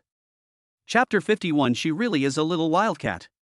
It'll be alright soon, the pain will go away in a bit. See how much better you feel now? Jiang Qin coaxed Li Ruoxi gently, as if he were a child. Even strong women have their vulnerable side, especially in this situation. It doesn't seem to hurt as much as before. Li Ruoxi's tightly furrowed brows relaxed slightly. Jiang Qin's massage techniques are derived from master-level medical expertise, and their effects are far superior to those of ordinary massages. Soon, Li Ruoxi felt the pain in her shoulder dissipate, replaced by a feeling of ease. It felt like 2 mountains that had been weighing on my shoulders had suddenly disappeared, and I felt a huge weight lifted off my shoulders. This feels so good. Young Master Zhang's massage technique is amazing. But when he massages my shoulders, he keeps pulling at my chest with my clothes. It feels so weird. What if he tries to massage me there later? Should I firmly refuse? But what if it feels just as good as it does now? Wouldn't I have missed out? Besides, young Master Jiang is treating me. My head and shoulders feel so much better after he's pressed like this. My chest should feel the same way. I'm so conflicted. Amidst waves of pleasant comfort, Li Ruoxi's thoughts wandered. Jiang Qin's expression turned somewhat strange. To be fair, the chest is indeed a traditional massage area, but it is a sensitive area, so Jiang Qin hadn't originally included it in his plans. However, Li Ruoxi actually imagined this herself and seemed quite willing to do so, which made Jiang Qin somewhat undecided. Or, could you give her a massage while you're at it? Mr. Li, shall we press on your chest next? You have a heart problem, so we need to press on your chest. Of course, if it's inconvenient for you, Ms. Li, then we can skip it. Jiang Qin sincerely chose to respect Li Ruoxi's opinion. Li Ruoxi's eyelashes trembled violently a few times, but after only 2 seconds, she said with a look of resignation, "No, it's okay, just do as young Master Jiang says. Doctors don't distinguish between men and women, I trust young Master Jiang." Jiang Qin said seriously, "Then thank you for your trust, Mr. Li. But before that, Mr. Li's underwear needs to be removed, otherwise it will affect the effect. Unbutton your bra." Oh no, why did I agree to that? What am I going to do? Do I really have to let a man touch my buttocks? No way. It's so embarrassing. Young Master Jiang shouldn't be that kind of sleazy person. He wouldn't take advantage of me like this. After all, he's so high-ranking he could have a bunch of beauties waiting for him anytime he wanted. He wouldn't use this as an excuse to bully me, right? Li Ruoxi's head was spinning. With Jiang Qin's help, she sat up and naturally reached behind her back to untie the straps of her bra. Her body language became even more honest. "Young Master Jiang, this shouldn't hurt as much as when you pressed my shoulder earlier, right? I'm afraid of pain." After Li Ruoxi lay down again, she said this almost as if possessed. "Don't worry, your shoulder was a little sore at first because you've been working at your desk for a long time, but your chest definitely won't hurt." Jiang Qin remained calm, appearing completely undisturbed. Li Ruoxi felt relieved and resignedly closed her eyes. This time, however, as the massage began, Li Ruoxi's body couldn't help but tremble. "Young Master Jiang." She instinctively grabbed Jiang Qin's arm again. That tingling, itchy feeling was incomparable to the massage I had given my shoulders and head earlier. Jiang Qin remained silent, focusing solely on treatment. To be honest, Li Ruoxi's breasts aren't particularly amazing, but they are very firm and feel. 2,000 words omitted here. The massage is finally coming to an end. Li Ruoxi was covered in sweat at this moment. Just now, Jiang Qin not only pressed on her chest, but also the meridians on the inside of her thighs. After she turned over, her tailbone and buttocks were also affected. In other words, Jiang Qin basically massaged Li Ruoxi all over. Throughout the entire process, Li Ruoxi kept responding, and even in the end, she couldn't control herself anymore. "Oh my god, what just happened? How could I let a man touch my whole body like that? But it feels so good, I can't help it, wah." And after the massage, not only did the discomfort in my body completely disappear, but I also felt like I was ascending to heaven. I never knew that the feeling of being rid of a chronic illness could be so wonderful. Young Master John's medical skills are truly amazing. So sleepy, so tired, I just want to sleep. Ms. Li, your condition has basically improved, but to be completely cured, you'll probably need a few more massages. Let's schedule a time then. Jiang Qin listened to Li Ruoxi's thoughts and stood up to stretch slightly. He glanced at his arm, where there were several scratches left by fingernails. This was from the intense massage he had just received, which had caused Li Ruoxi to scratch them. She really is a little wildcat. "Yes, thank you, young Master Jiang. You've worked hard." Look, she even has to say thank you. "Mr. Li must be very tired now, so I won't disturb you any longer. You should get some rest." Jiang Qin smiled slightly and left the room. Yuan Cece was still standing at the office door. Jiang Qin then instructed, "President Li is asleep inside. Go find a blanket to cover her up so she doesn't catch a cold." Assistant Yuan nodded silently. Although the office was fairly soundproof, she had been standing right at the door and could hear almost everything that was happening inside. Especially the sound of Li Ruoxi shouting was like a cat scratching or a dog clawing, which stimulated Yuan Cece's heart. She couldn't even imagine what had happened in the office. This is not the kind of sound that should be heard when treating an illness. If you two are doing something naughty in the office, can you please leave me guarding the door? Assistants have human rights too. How am I supposed to stay up all night if you guys keep acting like this? Yuan Cece was internally furious, but on the surface she still obediently carried out Zhang Qin's orders. However, when Yuan Cece returned to the office and saw Li Ruoshi lying quietly on the office sofa with a flushed face, she couldn't help but sigh. On the other side, at Zhonghai University, in the male dormitory, Chen Ang had just finished writing today's update and was stretching, preparing to go out to find something to eat, when he heard his roommates discussing something nearby. One of the chubby men, wearing glasses, said in a rather exaggerated manner, "Hey, did you guys hear? Our acting school's most beautiful girl, Nya Yurong, actually rode in the same car as young Master Jiang today." The others were all surprised and showed gossipy expressions. No way, Nya Yurong and Jiang Qin, how did they end up together? Chapter 52. Don't underestimate a young man's potential. Yes, doesn't young Master Jiang like Chu Siki? How did he end up getting involved with Nya Yurong? Tell us what happened. Watching his roommates enthusiastically discussing gossip about Nya Yurong, Chen Ang felt no interest whatsoever. He just thought the world was too noisy. Although he has new pursuits now, he still can't easily let go of the goddess he used to yearn for. At the very least, Chen Ang didn't want to see his goddess being wantonly played with by a rich second generation. He decided to do something. Chen Ang suddenly felt a surge of sense of mission. Soon, Chen Ang found Nya Yorong's contact information through a high school classmate and dialed the number directly. "Chen Ang? How did you get my phone number?" Nya Yorong, who was recording a song, was inexplicably disturbed, and by a sleazy man she disliked. Her mood instantly soured. The voice coming from the other end of the phone was as cold as the dead of winter. However, Chen Ang was completely oblivious to being disliked. He came with a sense of mission to save others. "Yurong, I know you hate me, but I really have no ill intentions towards you. Jiang Qin is not a good match for you. You will not have a good outcome with him.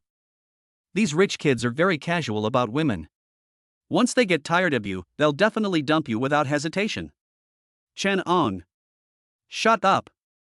What does my business have to do with you? Do we even know each other? What gives you the right to meddle? Nya Yurong laughed angrily. "I don't know who you got my phone number from, and I don't want to know. All I know is that your behavior disgusts me. I don't know if young Master Jiang is a good person or not, but he's at least better than someone like you. Don't bother me anymore, or I'll call the police if you do it again." The call ended. Hearing the dial tone on the other end of the phone, Chen Ang felt as if the sky had fallen. He muttered to himself, "Why? I was clearly trying to help her. How could you wrong say that about me? Just because I'm not rich enough to give her the future she wants, does that mean I'm trash in her eyes?"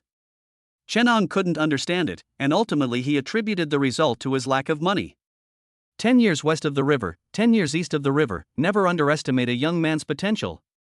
I am not the same person I was before. With the library at my disposal, I am sure I can become a world-renowned writer. No, not only a writer, but also songwriting, film and television production will be the fields I will explore in the future. When I reach the pinnacle of the entertainment industry, what will your expression be, Yurong? Chen Ang's fighting spirit was rekindled, and he decided to work hard to improve himself. 20,000 words a day is still too little. It's just one book, and it can't bring me enough income in the short term. I need to develop quickly, and then pursue Editor Ning as a strong person. At that time, I will gain both fame and fortune, and have the beauty in my arms. Nya Yorong will regret it sooner or later. Congratulations, host. You have successfully made the chosen one. Chen Ang, feel angry and full of fighting spirit, gaining plus 288 emotion points. Jiang Qin was stunned when a huge wave of emotional points came in. What happened? Why did Chen Ang suddenly have another orgasm? The emotion value suddenly reached 288? A sentiment score of 288 is an extremely rare and huge increase. What kind of thing could make Chen Ang so excited? Jiang Qin was completely baffled. But he quickly figured out the key to it. The current plot developments suggest that Nya Yurong has once again given herself a helping hand. As expected of the protagonist destined by fate, the drop rate is really high. It was definitely the right decision to leave Chen Ang alive instead of having someone kill him directly. If we had gotten rid of this mascot, I don't know how much slower I would have accumulated my emotional points. Now that Chen Ang has seen Ning Qingya, given his loser mentality, he's probably already seeing her as prey again, right? Then, he. Jiang Qin thought to himself with malice. Then he remembered something. Speaking of which, Ning Qingya invited me to dinner tonight, which is a good opportunity. Judging from Li Ruoxi's current state, her favorability towards me is almost at its maximum. I probably don't need to use the charm perfume on her. How about using this stuff to target Ning Qingya? With Mia Yarong at Morningstar Entertainment, I can come over for a stroll from time to time and check on the work. But at Endpoint Chinese website, most of the work can be done online, so it's not very convenient to connect with Ning Qingya. Jiang Qin pondered for a moment, and a plan had already been made in his mind. It was still early before the end of the workday at the Terminal Chinese website, so he wasn't in a hurry and sat in his office looking at Morningstar Entertainment's future development plans. As the future heir of the Zhenghai Jiang Group, Jiang Qin is never idle. Just learning the company's management and getting familiar with the details of the various industries under his control is no easy task. Most heirs to wealthy families are actually quite capable and busy. Those spoiled brats who occasionally appear on the streets generally don't have any inheritance rights, they can only use their family's money to show off and seek attention. Yuan Cece stood by and served him. She was responsible for finding any documents Jiang Qin needed and would bring him tea and water from time to time. Soon, it was time to leave work, and it was almost time to meet Ning Qingya. I'm off work, Cece. Go tell Yarong that I have something to discuss with someone tonight, and that she doesn't need to wait for me. Jiang Qin gave an order, put down the documents in his hand, and rubbed his temples. Yes, young Master Jiang, do you need me to pick you up later? Yuan Cece replied respectfully. No need, I'll probably be busy late tonight, you can go home by yourself. Jiang Qin waved his hand and walked out of the office with a nonchalant air. Yuan Cece looked puzzled. In her memory, Jiang Qin's schedule for today did not seem to include any activities planned for the evening. Moreover, even if there are events, one should bring their assistant along. Honestly, young Master Jiang's behavior has been getting stranger and stranger lately. Could it be that the pressure of his repeated failures to pick up girls at school is getting too much? Should we go and report this to the master? Assistant Yuan began to consider whether he should casually report on the matter. Jiang Qin, who hadn't gone far, suddenly felt a chill run down his spine. He stopped almost instinctively. What happened? Which treacherous subject is trying to harm me this time? Chapter 53. No, I must be reserved. Li Ruoxi slowly woke up in her office. This good sleep not only made her feel completely comfortable, but also completely eliminated the fatigue she had felt over the past few days. I haven't had a good night's sleep in ages, it's so wonderful. Li Ruoxi couldn't help but sigh. She looked down at the small blanket covering her and blushed slightly. This guy is really thoughtful and knows how to charm girls. It's a pity there's such a big gap in our social status, otherwise I could fantasize about it. Sigh. Thinking of this, Li Ruoxi felt a little melancholy again. Mr. Li. Just as Li Ruoxi was getting up with some hesitation and straightening her clothes, Yuan Cece suddenly knocked on the door. Please come in. After tidying up her clothes and folding the small blanket, Li Ruoxi finally sat down in her chair with peace of mind. Mr. Li, you're awake. I thought you were still asleep, Yuan Cece said with a smile. Mr. Li looks quite well, so young Master John's treatment must have been very effective, right? Li Ruoxi nodded honestly. It is indeed very good. Young Master John's medical skills have really opened my eyes. Cece, you don't know, I haven't slept so comfortably since I got better. When Jiang Qin was mentioned, Li Ruoxi's face was full of admiration, and even her eyes lit up. Yuan Cece's expression was strange. Could it be that she misunderstood? Were the two of them really just receiving treatment in the office and did nothing else? By the way, did young Master Jiang put this blanket on me? Li Ruoxi pointed to the blanket on the sofa. Oh, I see. After Jiang Xiao finished treating you, Mr. Li, he went out. He asked me to put the blanket on you, Yuan Cece said honestly. Li Ruoxi nodded, her face showing gratitude. Young Master Jiang, you've gone to so much trouble. Hearing that Jiang Qin would leave after treating her, Li Ruoxi's goodwill towards Jiang Qin increased even more. She was extremely tired at that time, and if Jiang Qin wanted to take advantage of her, she would be completely unable to resist, and might even cooperate willingly in her drowsy state. Jiang Qin's upright and gentlemanly demeanor made Li Ruoxi feel very comfortable. Although Jiang Qin had already touched her body before, that was for treatment, and it was a completely different matter from being molested afterwards. Thinking of this, Li Ruoxi immediately took out her phone and sent a text message to Jiang Qin. Thank you, young Master Jiang. I was so tired that I fell asleep right away. I'm so sorry. If I had the chance, I'd like to invite you to dinner. I wonder when you'd be available. On the other side, Jiang Qin, who had already driven to the vicinity of the restaurant to wait, received the text message and couldn't help but smile. With Li Ruoxi's emotional indicators constantly popping up in his mind, he knew that the girl had woken up. Moved, relaxed, respectful, admiring, joyful. All sorts of emotional values, like a jumble of flavors spilled from a bottle, transformed into system notification sounds, jingling and clanging, quite pleasant to the ear. He casually replied with a message, without saying much more. Right now, my date with Ning Qingya is more important. As for Li Ruoxi, I'll leave her for later, there's no rush. Picking up girls is like fishing, you have to be patient. It's never too late to pull up the line when the fish has completely bitten the hook. As for why Jiang Qin waited near the restaurant instead of going directly to the agreed-upon restaurant to wait for Ning Qingya, that's another story. Learn to create coincidences. Judging by the time, Ning Qingya should be arriving soon. System, add points, oh no, use the allure perfume. With Jiang Qin's exchange, the alluring perfume in the system space suddenly disappeared. Jiang Qin shuddered, as if he had been electrocuted. He glanced at himself in the car's rearview mirror. Hiss, there's no difference. Did you give me a fake, Brother Tong? Does this charm perfume really work? Please rest assured, host. Everything produced by the system is of the highest quality. Your current charm value has increased, but you yourself will not be affected by the charm perfume. The system provided a very thoughtful explanation. Jiang Qin looked at the mirror again with suspicion, and reluctantly believed the system's statement. Young Master Jiang, I've arrived at the restaurant entrance. Have you arrived yet? Ning Qingya stood at the restaurant entrance, looking around. I just arrived too, what a coincidence. Jiang Qin's voice came from behind Ning Qingya. Ning Qingya was startled at first, then turned around with delight.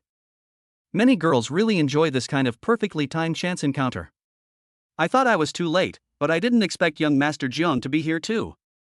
Ning Qingya was stunned the moment she saw Jiang Qin before she could finish speaking. She stared blankly at Jiang Qin, as if she had been bewitched.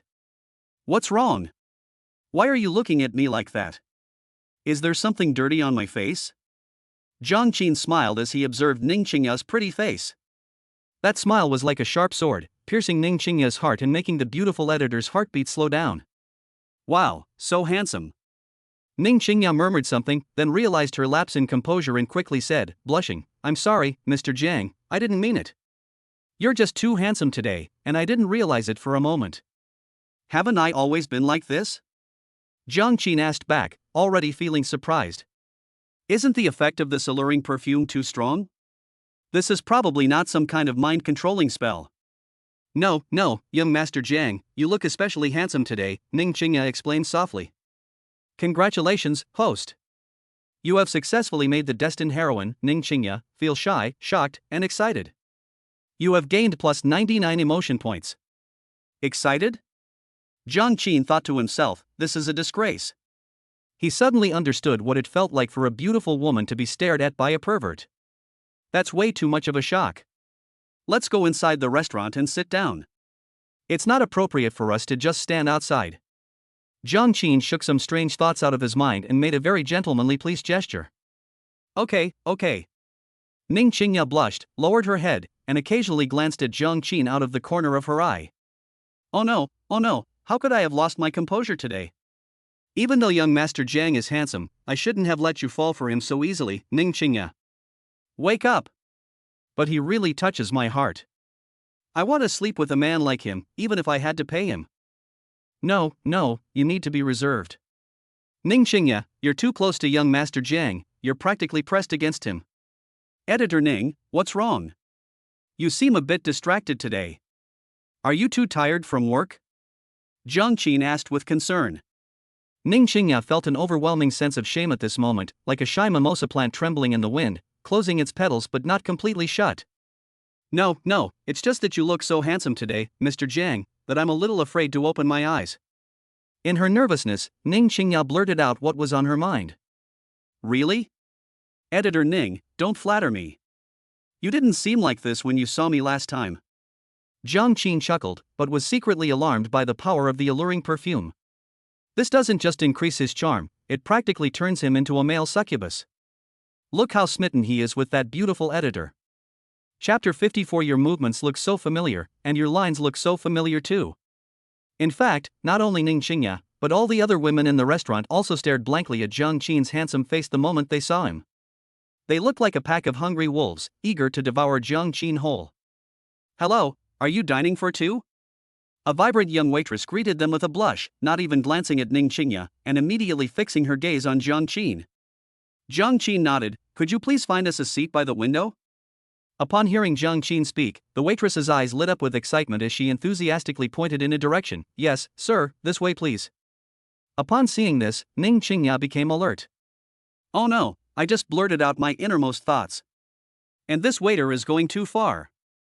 He's practically glued to young Master Jiang. This isn't leading the way, it's blatant seduction. I have to do something. I can't let young Master Jiang get distracted by this little slut." Ning Qingya gritted her teeth and simply grabbed Jiang Qin's arm. Jiang Qin looked at her with surprise. "Good grief, so you've stopped acting and started touching me inappropriately, huh?" Jiang Qin's arm felt like it was sinking into 2 marshmallows. The feel was wonderful. Ning Qingya was also doing this for the first time, and while she hugged him tighter, she was also a little shy. "Editor Ning, don't be so nervous. Although we are in a superior-subordinate relationship, this is after get-off work hours. Just act like friends," Jiang Qin said kindly. Okay, young Master Jiang." Ning Qingya nodded obediently, but her grip on Jiang Qin remained firm, as if she were afraid he would suddenly run away. Jiang Qin had no choice but to let her go. After all, he wasn't the one who would suffer from having her arm held. To be fair, Editor Ning is quite knowledgeable. Although I caught a glimpse of her in the office last time and noticed a bit of her, this time, experiencing it firsthand is undoubtedly much more real. The needle is good. The two sat down by the window. According to etiquette, the two should have sat facing each other, but Ning Qingya, who was deeply attracted by the male succubus, didn't care about that and sat down directly next to Jiang Qin, the distance between them almost becoming negative. Ning Qingya, be more reserved.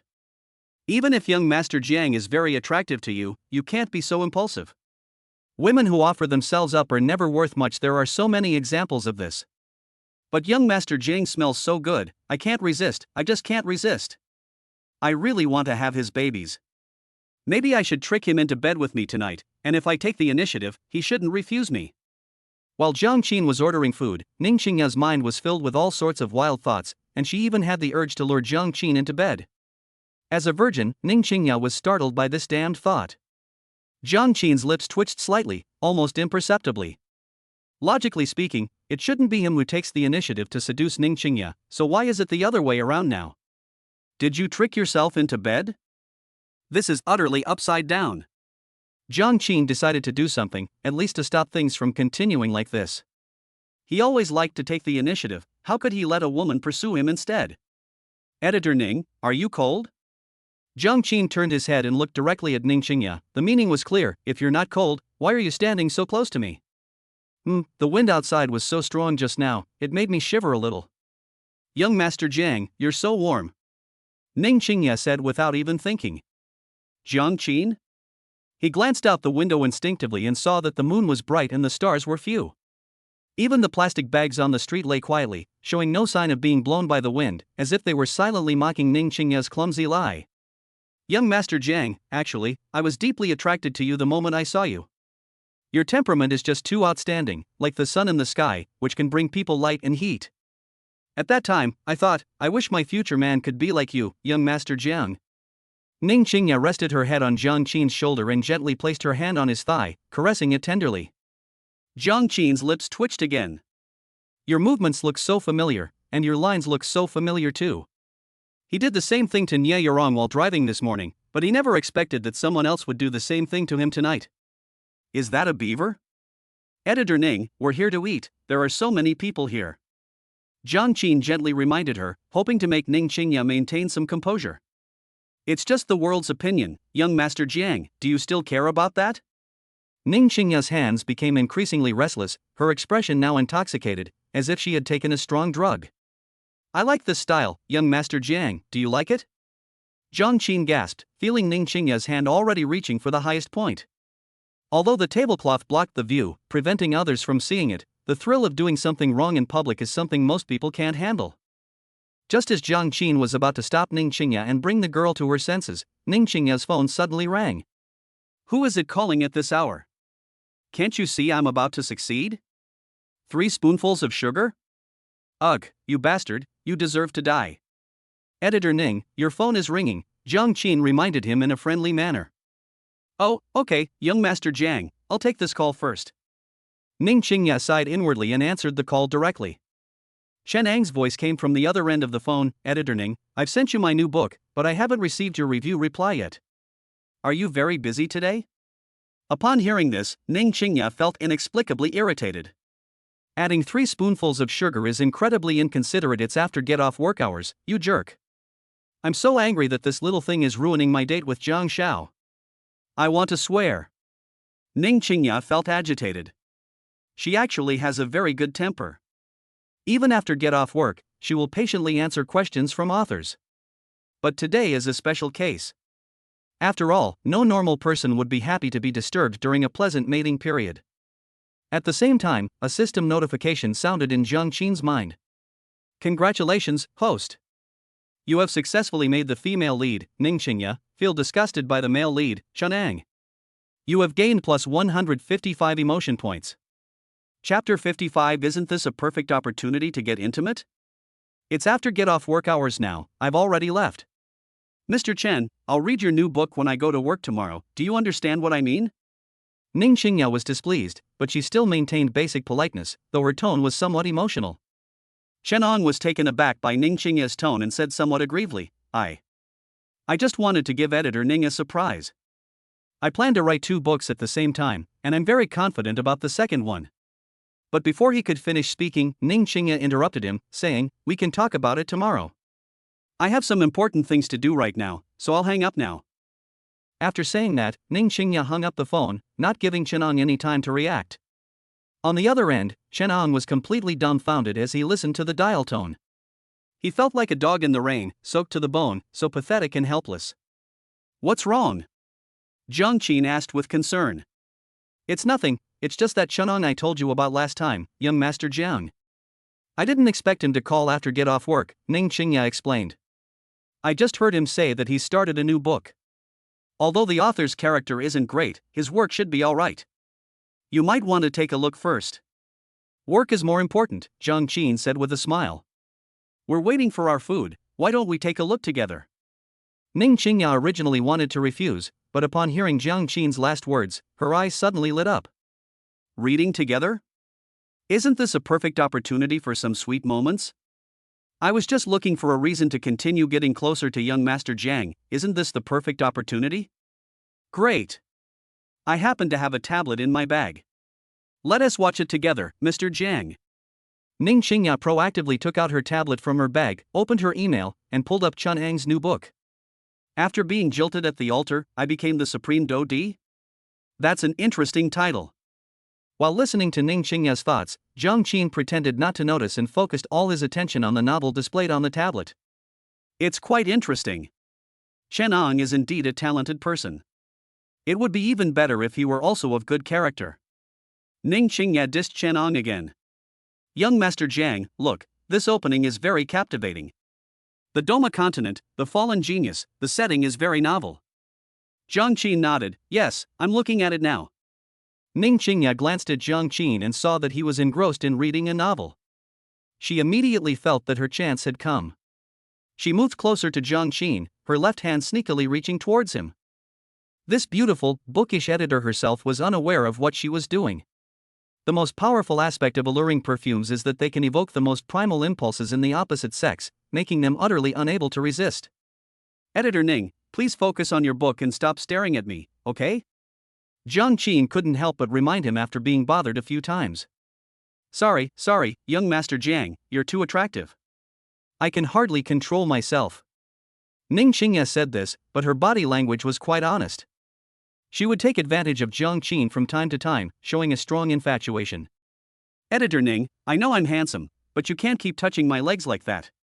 Can you please restrain yourself a little? What kind of subordinate is so unrestrained towards their superior? Jiang Qin sighed. Young Master Jiang, don't you like me like this?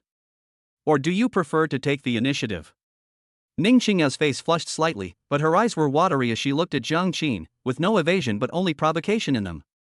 As she spoke, the girl even pulled Jiang Qin's hand and led it to her thigh. It seems to have completely spiraled out of control. The powerful effects of the alluring perfume once again astonished Jiang Qin. Let's read the book first, and we'll talk about these things later. Young Master Jiang never liked to disappoint a beautiful woman's kindness, so he did not resist Ning Qingya's actions. Great! Young Master Jiang didn't resist. If I do something even more outrageous later, he probably won't say anything, right? But am I being inappropriate? Do I seem like one of those manipulative, scumbag women? Forget about scumbag women or not, I'm only like this to young Master Jiang, so I'm not a scumbag. Editor Ning, what do you think of this book? Jiang Qin suddenly asked, interrupting Ning Qingya's infatuated thoughts. Book? What book? Weren't we just flirting? What does this have to do with Guan Shu? What do you think, young Master Jiang? Ning Qingya subconsciously used the same tactics she used with her superiors. Asking for the leader's opinion before setting the tone is always the right thing to do. From a reader's perspective, I think this book is very well written. The opening plot is captivating enough to pique the reader's curiosity and emotions to the greatest extent. Furthermore, the setting of Doma continent is very novel and outstanding. If the plot and character settings don't fall apart later on, it will definitely cause an earthquake in the online novel world. Jiang Qin highly praised Chen Ang's book. After being rejected in the engagement, I became the supreme fighting emperor. Ning Qingya listened at first, then showed admiration. Young Master Jiang has a truly profound understanding of the online literature industry. I admire him. I share a similar view. Chen Ang's new book is even more outstanding than his previous one. Although the previous book had a grand scale, the emotional development in the early stages was not sufficient. Although she had only glanced at it casually, and most of her attention was focused on taking advantage of Jiang Qin, her long-standing professional eye still allowed her to see the advantages of this type of book at a glance. Since you think so too, let's go all out to promote this book, and let other authors learn from it as well, Jiang Qin said calmly. Besides providing Jiang Qin with emotional points and helping him earn money by writing books, Chen Ang also provides other authors on the Endpoint Chinese website with something to copy and imitate. After all, this guy has the cultural essence of another world hidden in his mind. It would be a real pity not to make good use of such a treasure trove. Jiang Qin even planned to further elevate Chen Ang's status in the future, having him give lectures to other authors and help him cultivate more outstanding authors. Jiang Shao's magnanimity is truly something I should learn from. Knowing full well what kind of person Chen Ang is, he's still willing to allocate resources to his work. This guy is so amazing, I'm totally going to take him. Ning Qingya thought to herself, then took out her phone and replied to Chen Ang. Hello Mr. Sugar plus 3 spoons, I have read your work. After a unanimous decision by our website's senior management, the platform will now fully promote your new book. Please maintain a steady stream of updates and try not to stop updating. A formulaic reply, devoid of any emotion. However, after seeing the message, Chen Ang became incredibly excited and jumped up. Ha ha, I knew it. With my talent, how could editor Ning not value me? She must have something very important to do right now, which is why she replied to me like that just now. It's my fault. I should have realized beforehand that I shouldn't bother editor Ning after get off work. It's all my fault. It's just updating, right? They write with their brains, I just need to copy. Typing 30,000 or 40,000 words a day is no problem. Maybe editor Ning will be moved by my hard work and talent and offer herself to me. Chapter 56, What's it like to be pursued by a girl? Inside the restaurant. Jiang Qin's eyes suddenly flickered. Congratulations, host. You have successfully made the protagonist Chen Ang feel excited and expectant, gaining plus 288 emotion points. Jiang Qin was amused by the sudden surge in his emotional state. As expected of the plagiarist Chao Xiong, he harvests emotional points far too easily. Ding dong. Soon, Ning Qingya received a reply from Chen Ang. Don't worry, editor Ning, I will definitely live up to your expectations. I'll show you what it means to write like crazy, just you wait and see. Ning Qingya's face stiffened when she saw the message. Sometimes you can see other people's emotions just by reading their words. Ning Qingya could roughly imagine how excited Chen Ang looked when he sent this message. Sigh, with such talent, they can't even hold their tongue. I wonder if he writes like this too. Give me your phone, I want to chat with him for a bit. Jiang Qin, who was watching from the side, suddenly had a new idea. Ning Qingya blinked, somewhat confused, but still obediently handed over the phone. What is Jiang Shao planning to do? Is he trying to give Chen Ang some advice? Ning Qingya soon found out. Jiang Qin quickly typed on his phone, I have high hopes for you. Remember to update both books at a rapid pace, preferably both books at a rapid pace, that way the results will definitely be better. Ning Qingya, ? Jiang Qin sent this message using her account. What are they doing? Sometimes authors also need encouragement. Appropriate incentives can help them create and also generate more benefits for the website. Ning Qingya opened her mouth, but didn't say anything. Incentives are fine, but the question is, why use her identity as an incentive? Well, Jiang Shao is right. She just needs to obey. Within seconds, Shenang replied, Editor Ning, don't worry, I will try my best to update more than 15,000 words a day for both of my books, no problem at all. Writing is as easy as eating and drinking for me. I have already conceived the plot, all I need to do is start writing. Both books are updated with 15,000 words per day? Jiang Qin almost burst out laughing. A writer who can normally write 10,000 words a day is considered very diligent. Writing 20,000 words a day is considered working desperately, and writing 30,000 words a day is basically suicidal. Writing that much is too much for your fingers to handle, and you'll definitely die if you keep doing it for a long time. Moreover, Chen Ang was unaware that he was the new owner of Chidian Novel Network. After the contract was changed, the more diligently Chen Ang wrote, the more he earned, but Jiang Qin earned even more. He truly enjoyed the treatment of a mere laborer. Jiang Qin casually said a thumbs up, meaning he was giving Chen Ang a thumbs up. On the other hand, Chen Ang, upon seeing Editor Ning's reply, was already bubbling with joy. As expected, Editor Ning appreciates my hard work. This was the right thing to do. What's a few words of copying 30,000 characters a day if it's to win the heart of a beauty? Jiang Qin, just you wait. One day, when I become famous throughout the land, you'll be sorry. When Chen Ang began to fantasize about Ning Qingya, he also recalled Jiang Qin's arrogant demeanor in front of him. In Chen Ang's eyes, Jiang Qin was clearly the kind of scum who took advantage of his family's wealth to toy with girls' feelings.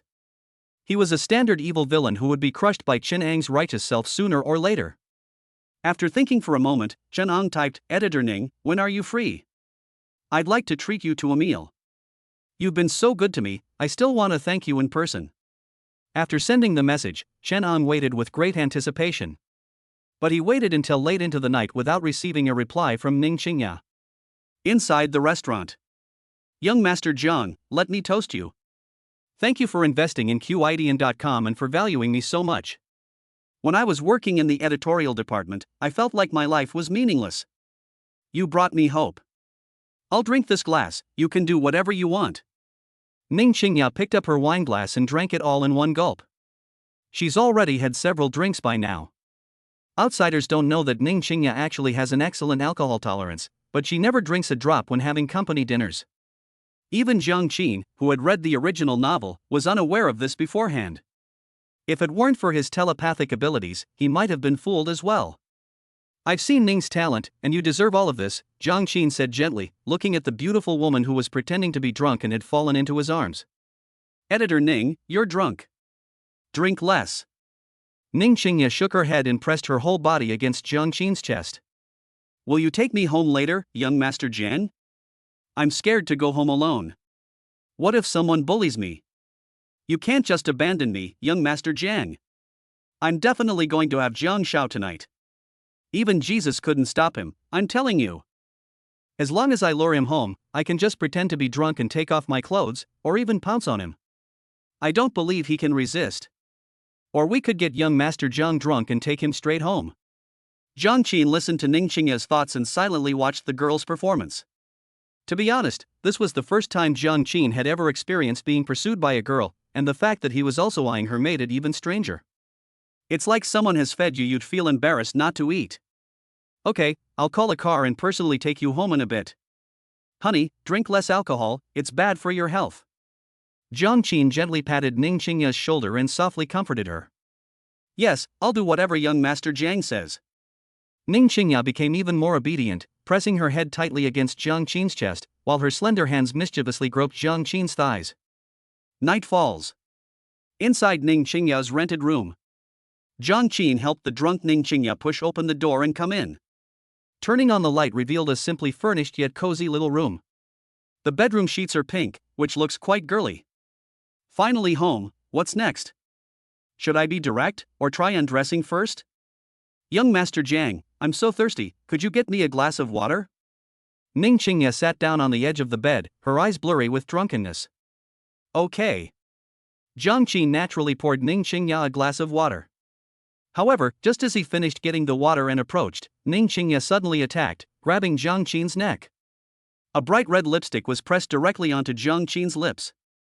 The water in the cup spilled all over the floor, and Ning Qingya ultimately chose the simplest and most direct method. Jiang Qin's eyes widened, as if he was caught off guard. The next second, Ning Qingya pulled him down onto the bed, and the beautiful editor took the opportunity to pin Jiang Qin down. Chapter 57 Ning Qingya, I will take responsibility for you. Editor Ning, calm down. Jiang Qin finally managed to push Ning Qingya away, and shouted in feigned resistance. However, when he reached out, he accidentally pushed against something soft and warm. Young Master Jiang, where are you touching? Ning Qingya's eyes were misty, her gaze unfocused, and her cheeks flushed. Before today, she never imagined she would be so bold. She actually wanted to sleep with a man she'd only met twice. They still used all sorts of tricks and schemes to sleep with other people. I must be crazy. Oh well, so be it. I gave my first time to a man like Zhang Xiao, so I'm not the one who's going to suffer. Ning Qingya hypnotized herself, her gaze toward Jiang Qin growing increasingly ardent. The more she looked, the more she felt that the man beneath her was exceptionally handsome. Ning Qingya couldn't help but lick her lips and kissed him. Jiang Qin tried to struggle several times, but all attempts ended in failure. Ning Qingya abandoned her usual scholarly and gentle demeanor and became extremely wild. At first, Jiang Qin could only passively endure it, but in the end, he took the initiative and Ning Qingya begged for mercy. Tonight, the moon is bright and the stars are few, I will find it hard to sleep. The small boat drifted aimlessly in the storm, its whistling echoing in the wind.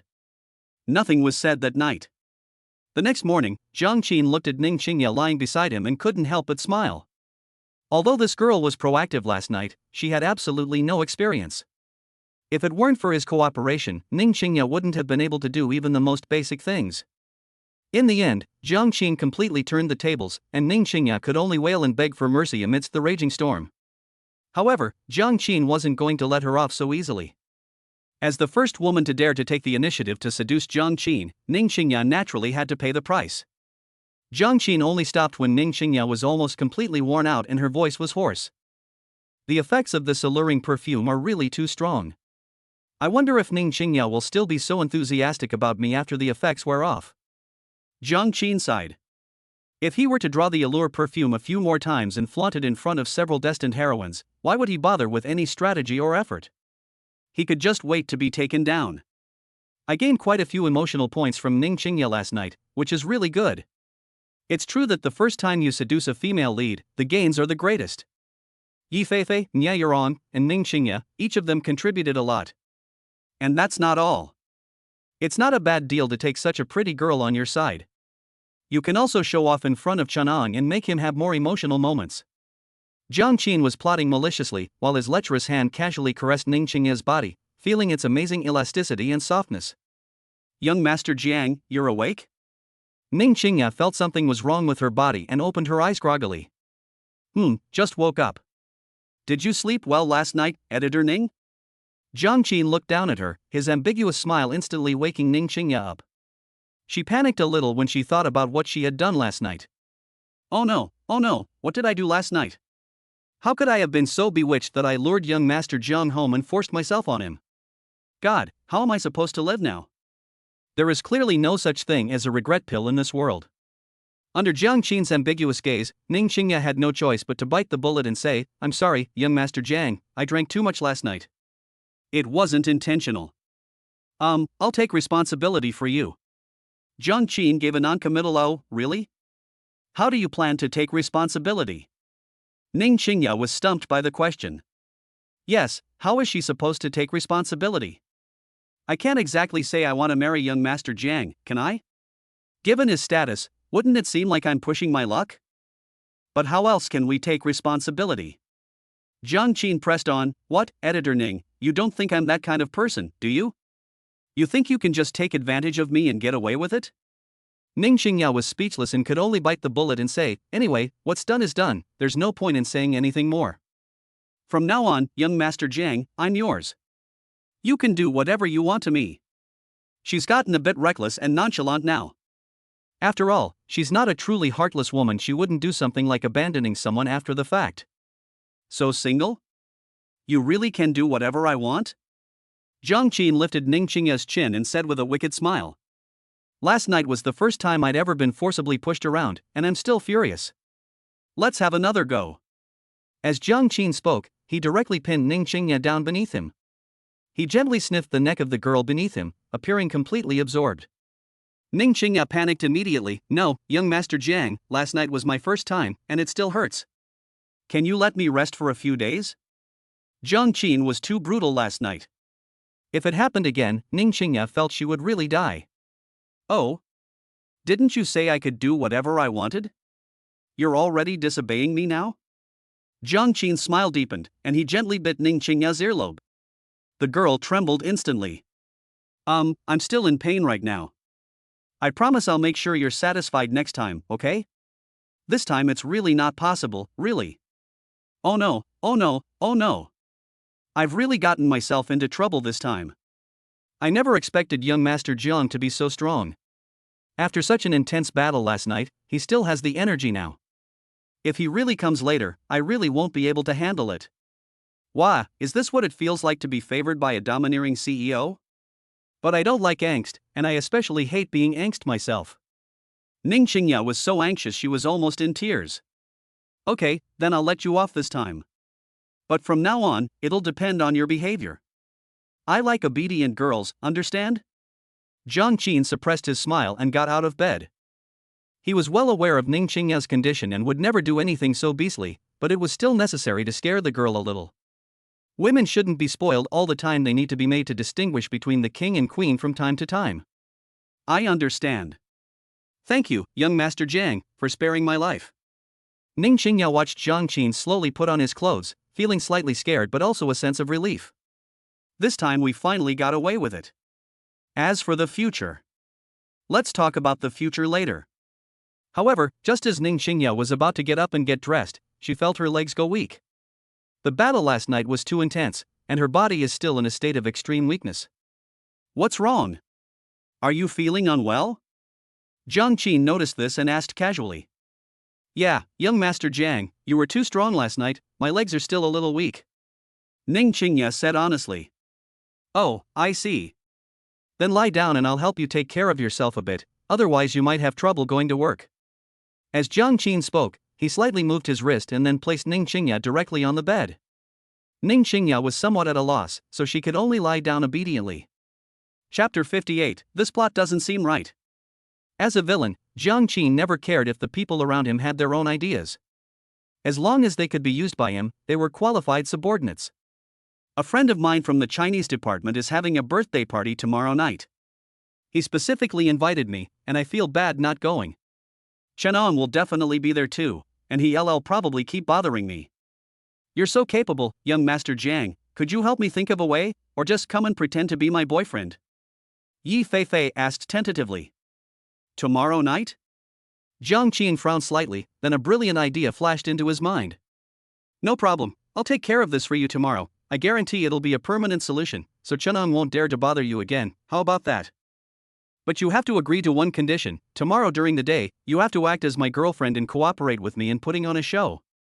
Yi Feifei was stunned for a moment. Tomorrow? Isn't tomorrow your graduating class taking graduation photos?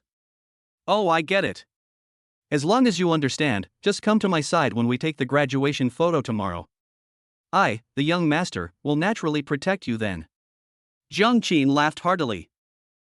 I bet you not only want to teach that perverted Chenong a lesson, but also want to get revenge on Senior Chusiki. Don't think I don't know what you're up to. Yi Feifei said irritably. Congratulations, host. You have successfully made the destined heroine Yi Feifei feel frightened and scared, gaining plus 66 emotion points. I never do business at a loss. Okay, I have other things to do, I'll hang up now. After Jiang Qin finished speaking, he hung up the phone immediately. He does plan to do something big tomorrow, but Ji Feifei wasn't originally on the list. Now that this girl has come to him of her own accord, he naturally won't be polite. After thinking for a moment, Jiang Qin dialed Nia Yorong's number again.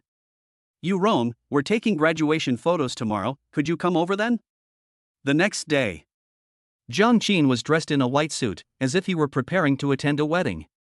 The already tall and handsome young Master Jiang looked even more radiant in his sharp suit. Standing among a group of students who still looked very young, Jiang Qin was the most handsome guy in the room. Class, give us a smile. The usual graduation process begins with all students in the department taking a group photo in their graduation gowns, followed by individual photo sessions. Many people who wanted to take photos with the students, or the beautiful scenery that the school cherished, will be forever etched on this day, in each and every photograph. Jiang Qin took off his graduation gown and stood quietly playing on his phone. He was waiting for the fish. Sure enough, right after the group photo was finished, Chusiki, who was also dressed up, came running over excitedly. The woman looked stunning today, wearing a flowing black dress that perfectly accentuated her curvaceous figure. Her exquisite makeup added to her allure. The male classmates around her were all drooling, but none of them dared to come up and chat her up. Everyone knows that this is the woman Jiang Qin has reserved. How many people in the whole of Shanghai are so blind as to dare to compete with the young master of the Jiang group for a woman? Jiang Qin, do I look good today? Chusiki pulled at the hem of her skirt, bent slightly, raised her head, and looked at Jiang Qin with a slightly shy expression. She wore a charming smile that was both innocent and a little shy. This is her usual trump card, always effective against men. Jiang Qin used to fall for her seemingly harmless appearance. It's ugly, it's hideous. Jiang Qin's casual remark was like a thunderclap, leaving Chusiki completely stunned. Her innocent smile froze on her face. Even the students watching the commotion were stunned. Good heavens, young Master Jiang actually spoke to campus beauty Chu like that? This plot isn't right.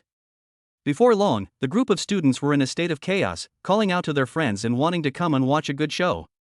Jiang Qin, how could you say that? It will hurt my feelings. After regaining her senses, a hint of gloom flashed in Chusiki's eyes, but she quickly put on a pitiful look. Little Pearl's eyes welled up with tears, and her sobbing voice sounded so fragile that it made the surrounding males feel an urge to step forward, embrace her, and cherish her. If you don't like what I'm saying, you don't have to listen. If you don't have anything to do, don't stay here. You're blocking my sunlight. Faced with such temptation, Jiang Qin simply waved his hand, as if shooing away a fly. These words caused another uproar among those around them.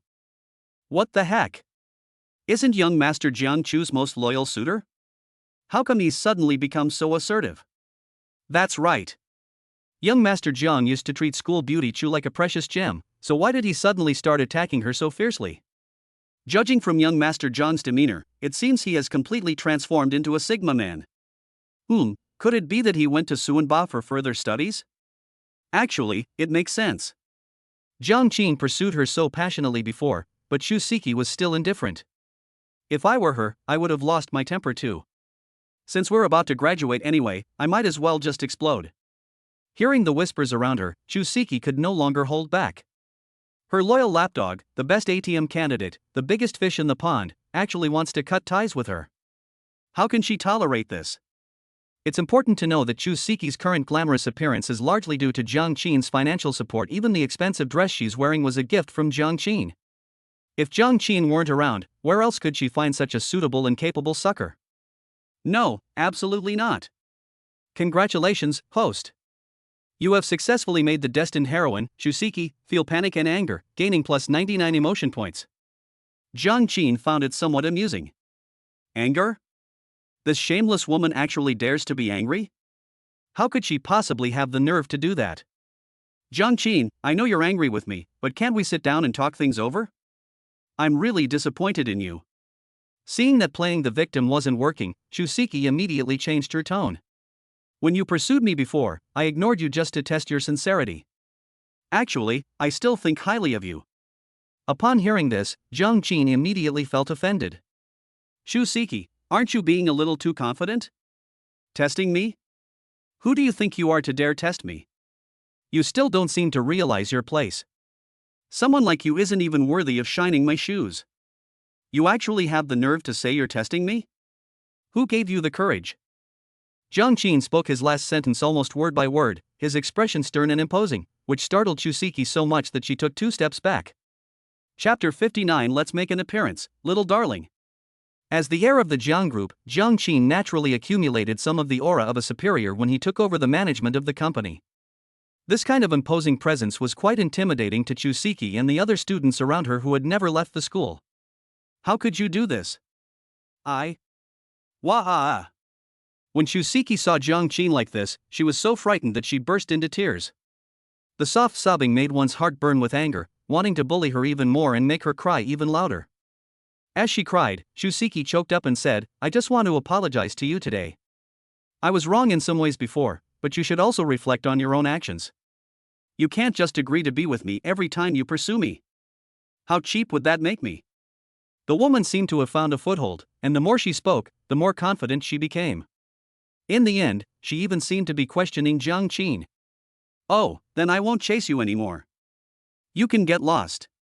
Jiang Qin said expressionlessly, arms crossed, looking like he didn't want to say anything more. But you've already captured my heart, and I like you too, Chusiki pressed on. The onlookers immediately erupted in commotion. Holy crap, did I hear that right? The tide has turned between young Master Jiang and School Beauty Chu? Turning the tables, School Beauty Chu is actually trying to seduce young Master Jiang? Big news, this is really big news. Let me post it on the campus forum first. Wonderful, absolutely wonderful. I never expected to see such a great show so soon after graduation. It was totally worth it. This melon is so delicious, I'm stuffed. Jiang Qin took a half step back, looking at Chusiki's company with obvious disdain. No, we're not close, don't get involved. I have someone I like now, so stay away from me and don't let people misunderstand. Chusiki? Congratulations, host. You have successfully dealt a critical blow to the destined heroine, Chusiki, and gained plus 188 emotional points. What did you say? Chusiki could hardly believe her ears. So it wasn't that the simp suddenly became heartless, he actually changed his mind. How can we tolerate this? Jiang Qin chuckled, said nothing, but waved in one direction. Just as everyone was wondering what was going on, a cheerful and beautiful figure came skipping over. Chusiki stared wide-eyed at the figure in disbelief. Yi Feifei, her best friend. Could it be? To everyone's astonishment, Yi Feifei ran straight to Jiang Qin's side and nestled affectionately into his arms. Jiang Qin's previously icy expression softened like snow melting in spring, and he gently pulled Yi Feifei into his arms. Let me introduce you to Yi Feifei, my current girlfriend. Upon hearing this, Chusiki felt as if she had been struck by lightning. She never imagined that her best friend would betray her. The onlookers were stunned, some who were cracking sunflower seeds dropped them to the ground. Holy crap, no way! Yi Feifei and young Master Jiang? They're actually together. Wow, back when young Master Jiang was pursuing Chusiki, Yi Feifei was always right next to Chusiki, wasn't she? This is too explosive. Beware of fire, theft, and best friends, the ancients were right. This plot is too exciting. Today's graduation photoshoot is definitely the most spectacular one at Zhonghai University in the last decade. No wonder young Master Jiang treats Chusiki like that. Yi Feifei is just as good looking, and even cuter. Wow, my goddess Feifei. Among the onlookers, some were shocked, some relieved, and some heartbroken. It's worth noting that Yi Feifei had quite a few admirers at Zhonghai University, and now that Jiang Qin had won her over, countless men's hearts must have been broken. Sorry, Senior Chu, I've always liked young Master Jiang. You won't blame me for stealing your man, will you? Yi Feifei added insult to injury, looking smug with a grin. Of course, it was all an act. After reaching a deal with Jiang Qin yesterday, she understood Jiang Qin's purpose and naturally knew that she had to play this role well. As for her close friendship with Chusiki, they're just superficial best friends, and besides, they're about to graduate, so Yi Feifei doesn't care about that. This little girl is ruthless. If she hadn't been caught red-handed at the Jiang family villa, she would have even tried to kill Jiang Qin, let alone now. Yi Feifei, you. Chusiki was so angry she was practically fuming. Seeing Yi Feifei nestled obediently in Jiang Qin's arms, she even felt an urge to vomit blood. Her ATM was stolen, and the person who stole it was none other than her supposed best friend. Jiang Qin, you must be lying to me, right? How could you possibly be interested in Yi Fei? She's so short. Chu Siki looked up at Jiang Qin, a hint of anticipation on her face. Hey, Senior Chu, that's not right. Even if you're angry, you can't make personal attacks. I'm short, but I didn't eat your rice. Yi Fei was furious.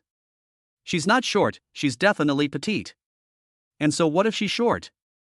She has big breasts. Sorry, I just love Fei's petite and adorable appearance. Jiang Qin gently rubbed Yi Fei's head, trying to soothe the sulky little girl. Chu Siki was speechless. The sky has fallen. But at that moment, Jiang Qin waved again in a certain direction. The crowd, puzzled, followed his gesture. A figure as beautiful as an iceberg or snow lotus was seen walking towards them with a smile. The one who came was Nia Yorong. She walked gracefully to Jiang Qin's side and hugged his other arm with unusually gentle movements. Young Master Jiang, I'm here to help you take your graduation photos. Nia Yorong's voice was very gentle, and when she saw Yi Fei beside Jiang Qin, she even gave her a friendly smile. Yi Fei was completely dumbfounded. Jiang Qin hadn't told her about this before she came. Congratulations, host. You have successfully shocked and infuriated the heroine Yi Fei, earning you plus 166 emotional points. Let me introduce you, Nia Yorong, who is also my girlfriend. Jiang Qin smiled at Chu Siki with a calm expression, as if he were talking about a trivial matter, or as if he were telling her to get lost. Chu Siki was truly dumbfounded this time. She stared blankly at the two beauties in Jiang Qin's arms. Yi Fei is petite and adorable, while Nia Yorong is aloof and cold. Both women are just as beautiful as her, and in some ways they even surpass her. What utter despair! The onlookers were also dumbfounded. Jiang Qin's actions surprised them all. The two most beautiful girls in the school have become the wings that young Master Jiang embraces on both sides. What an enviable thing this is. And yet, no one seems to think it's unreasonable. Jiang Qin's status and looks speak for themselves, so what if he has women on both sides? Chapter 60, A Girl's Blushing Says It All. Young Master Jiang is awesome. He doesn't make a move unless it's a big deal, but when he does, it's such a grand spectacle. My goodness. Both Fei and Yorong are top beauties on our school's beauty ranking list, and yet, they were both won over by young Master Jiang. Not only were they taken down, but they're actually willing to coexist peacefully. Is young Master Jiang really that ruthless? Wah, I want to be young Master Jiang's wings too. I'll even be his servant. Just look at me, young Master Jiang. Sisters, take me with you. I can do it too. Congratulations, host. You have successfully caused the heroine Chu Siki to have a mental breakdown, gaining plus 288 emotional points. Congratulations, host. You have successfully made the destined heroine, Yi Fei, jealous and embarrassed, gaining plus 88 emotion points. Congratulations, host. You have successfully made the destined heroine, Nia Yorong, jealous.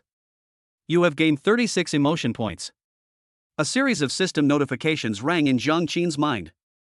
Nia Yorong received the least amount of emotional points. This girl is very sensible. She only asks for a place next to Jiang Qin. Her requirements are not high, so she was mentally prepared beforehand. Just then, Yi Fei, feeling a little annoyed, spoke up and directly targeted Chu Siki. Hey, Senior Chu, you just said I'm short, and now someone taller than you is here too. Do you have anything else to say? If you don't want to say anything, then don't bother us taking pictures with Senior Jiang Qin. I dressed up specially today to take pictures with him. Nia Yorong chimed in, you must be Chu Siki. It's nice to meet you, but we're not in a convenient position right now. If you want to see Jiang Qin, could we do it another day? Chu Siki almost fainted from anger. You're all bullying us. She had completely lost face today. After saying those words, she covered her face and fled, tears streaming down her face, like a stray dog. Senior Jiang Qin, won't you introduce this lady to me?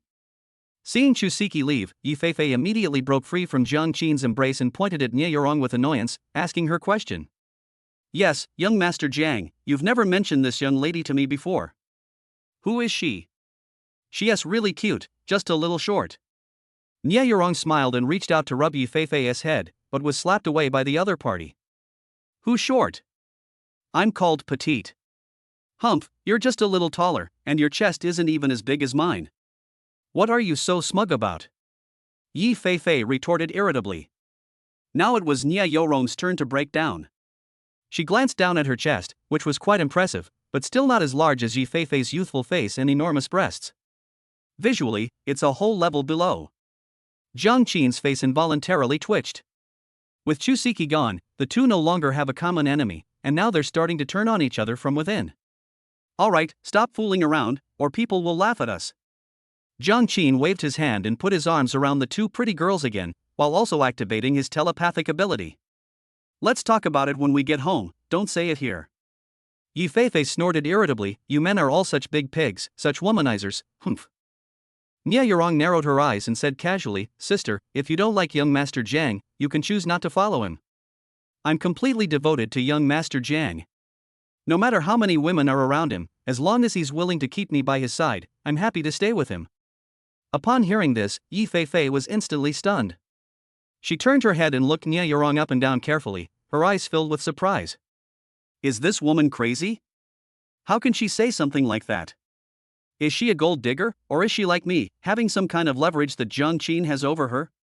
No, if she really had something on him, she wouldn't be so willing. Good heavens, she's even willing to follow that jerk Jiang Qin wholeheartedly. What a sin. Once I pay off my debts, I'll make that bastard pay for it all. That damn womanizer, trying to have women on both sides, ugh. As for Nia Yorong, she was also having doubts. Strange, it's surprising that young Master Jiang has this kind of taste, a cute girl with a youthful face and large breasts. It does fit a man's aesthetic standards, but her temper seems a bit too fiery. You want to compete with me for a position in the harem? Dream on. I'm a woman who's watched thousands of episodes of palace dramas. Young Master Jiang's heart is definitely mine. Jiang Qin had a toothache.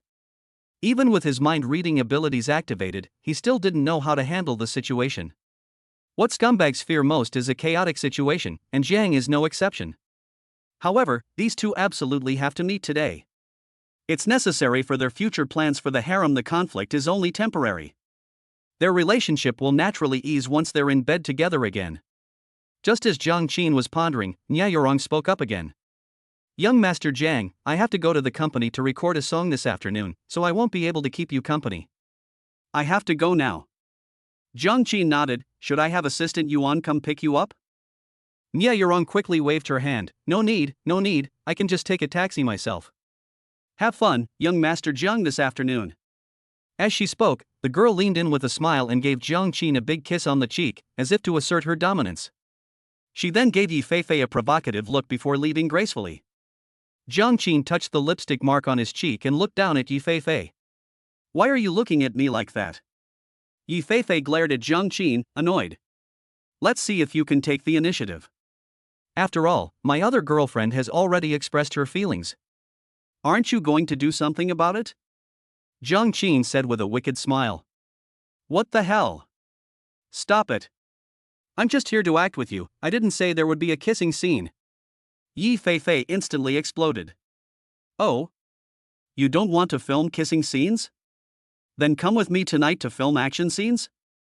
Jiang Qin smiled and leaned down to whisper in Yi Feifei's ear. His breath tickled Yi Feifei's ears. Here we go again. Are you an animal? It hasn't been that long and you're already trying to bully me again. Yi Feifei shuddered as she recalled the fear of being dominated by Jiang Qin that night.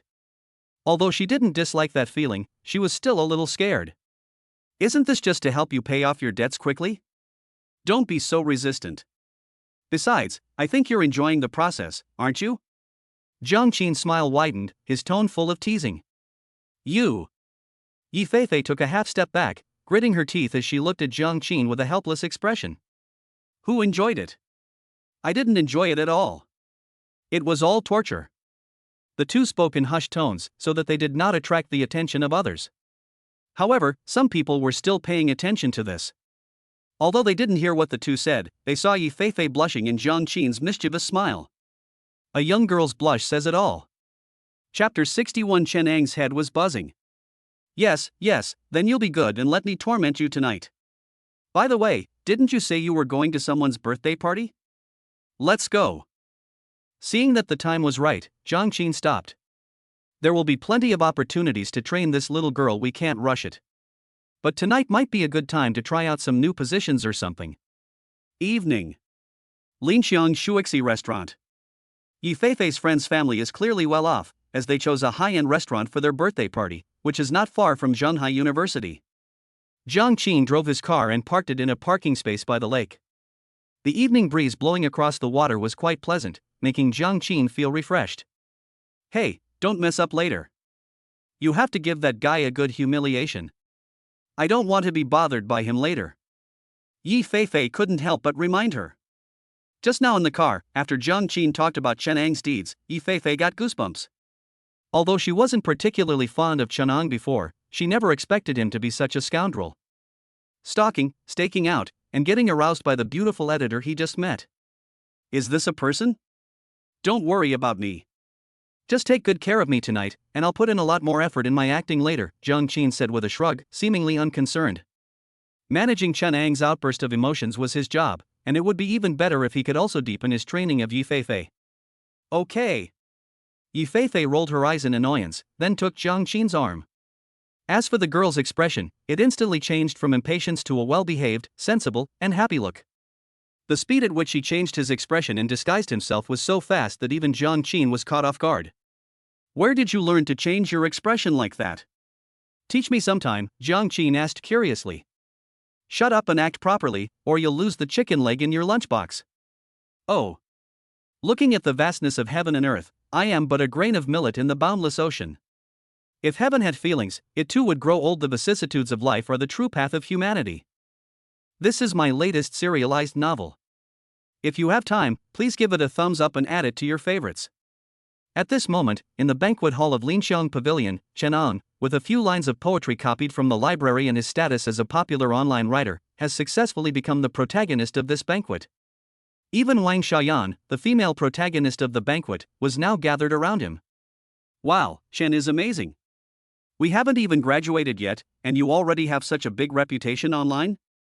Our Chinese department is bound to produce a great writer and poet in the future.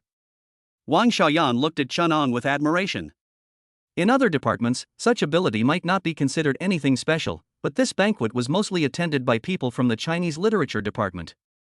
In Chinese literature departments, having a lot of money isn't a sign of ability. Those with exceptional talent are the most respected. Chen Ang's pretentious behavior undoubtedly resonated with everyone. What a fine poem you have, Chen Ang. Please recite another one, we haven't had enough yet. Exactly. As soon as these 2 lines of poetry were recited, I felt a sense of grandeur and magnificence.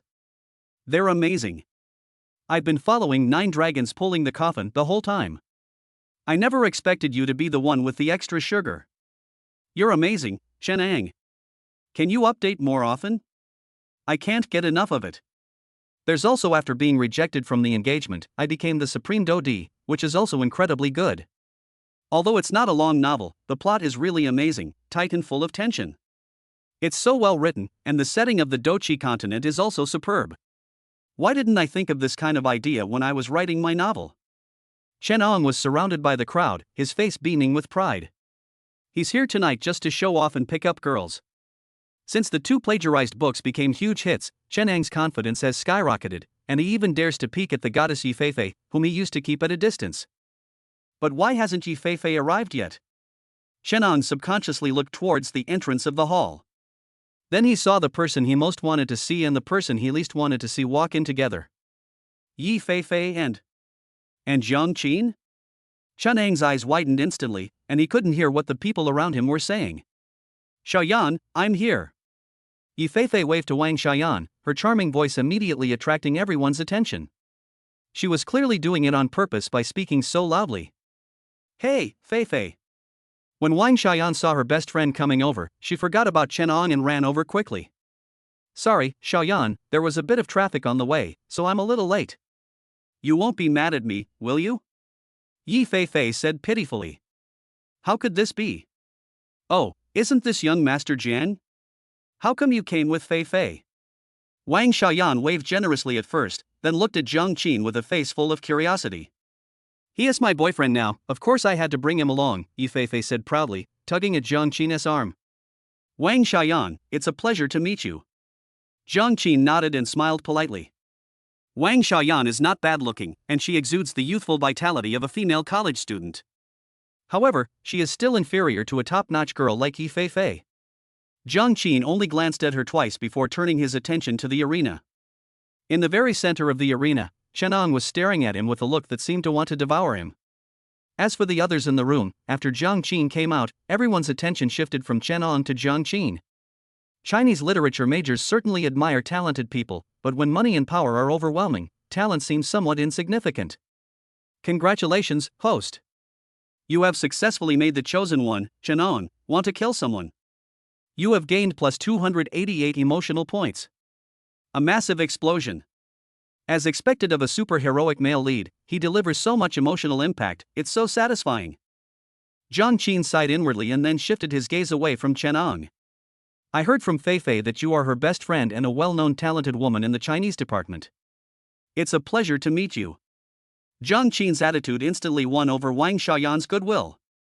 Her family is considered wealthy in Shanghai, but of course, they can't compare to a top-tier young master like Zhang Qin.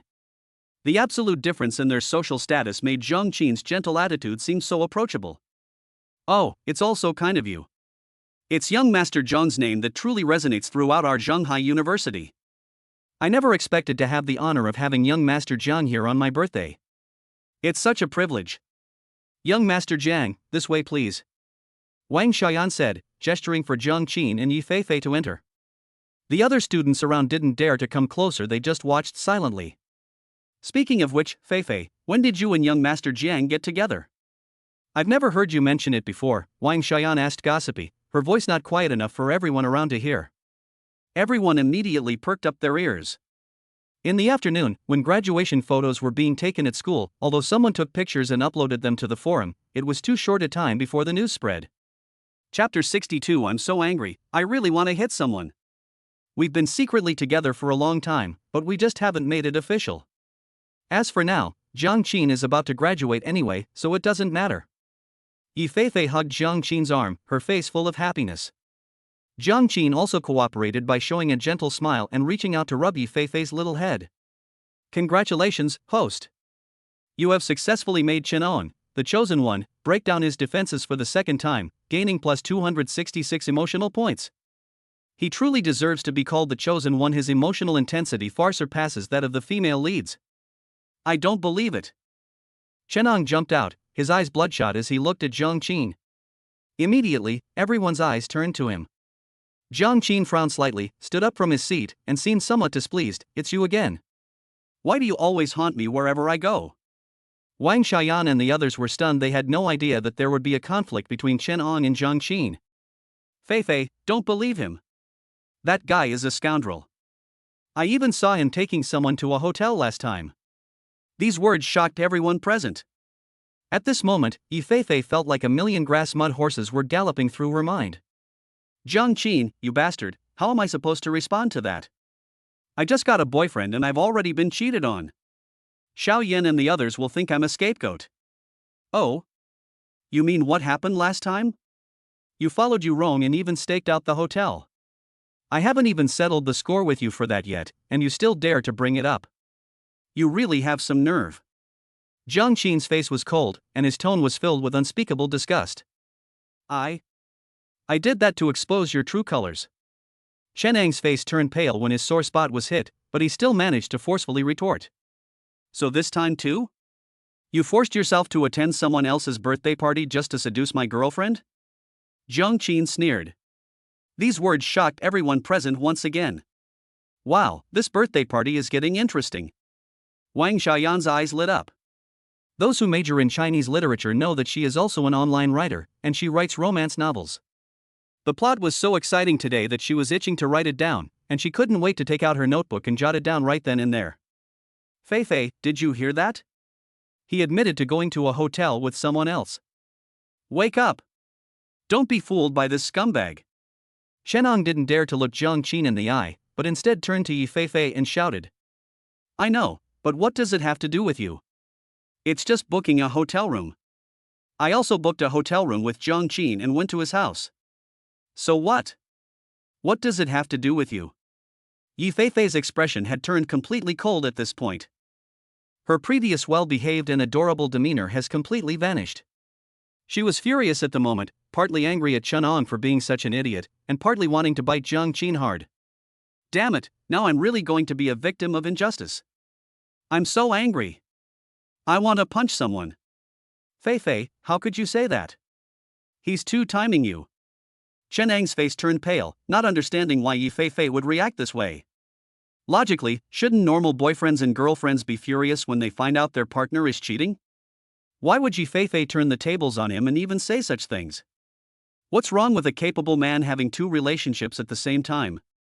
I like men like Jiang Qin, is that a problem? But you first followed someone, and then you tried to sow discord between me and Jiang Qin. What are you trying to do? Yi Fei simply stopped pretending. Anyway, there's nothing shameful about being Jiang Qin's wings, so she decided to just throw caution to the wind and get rid of Chen On, this leech. Chen On. Jiang Qin smiled at this moment, reached out and rubbed Yi Fei's little head, praising, "My Fei is so sensible. You're so sensible.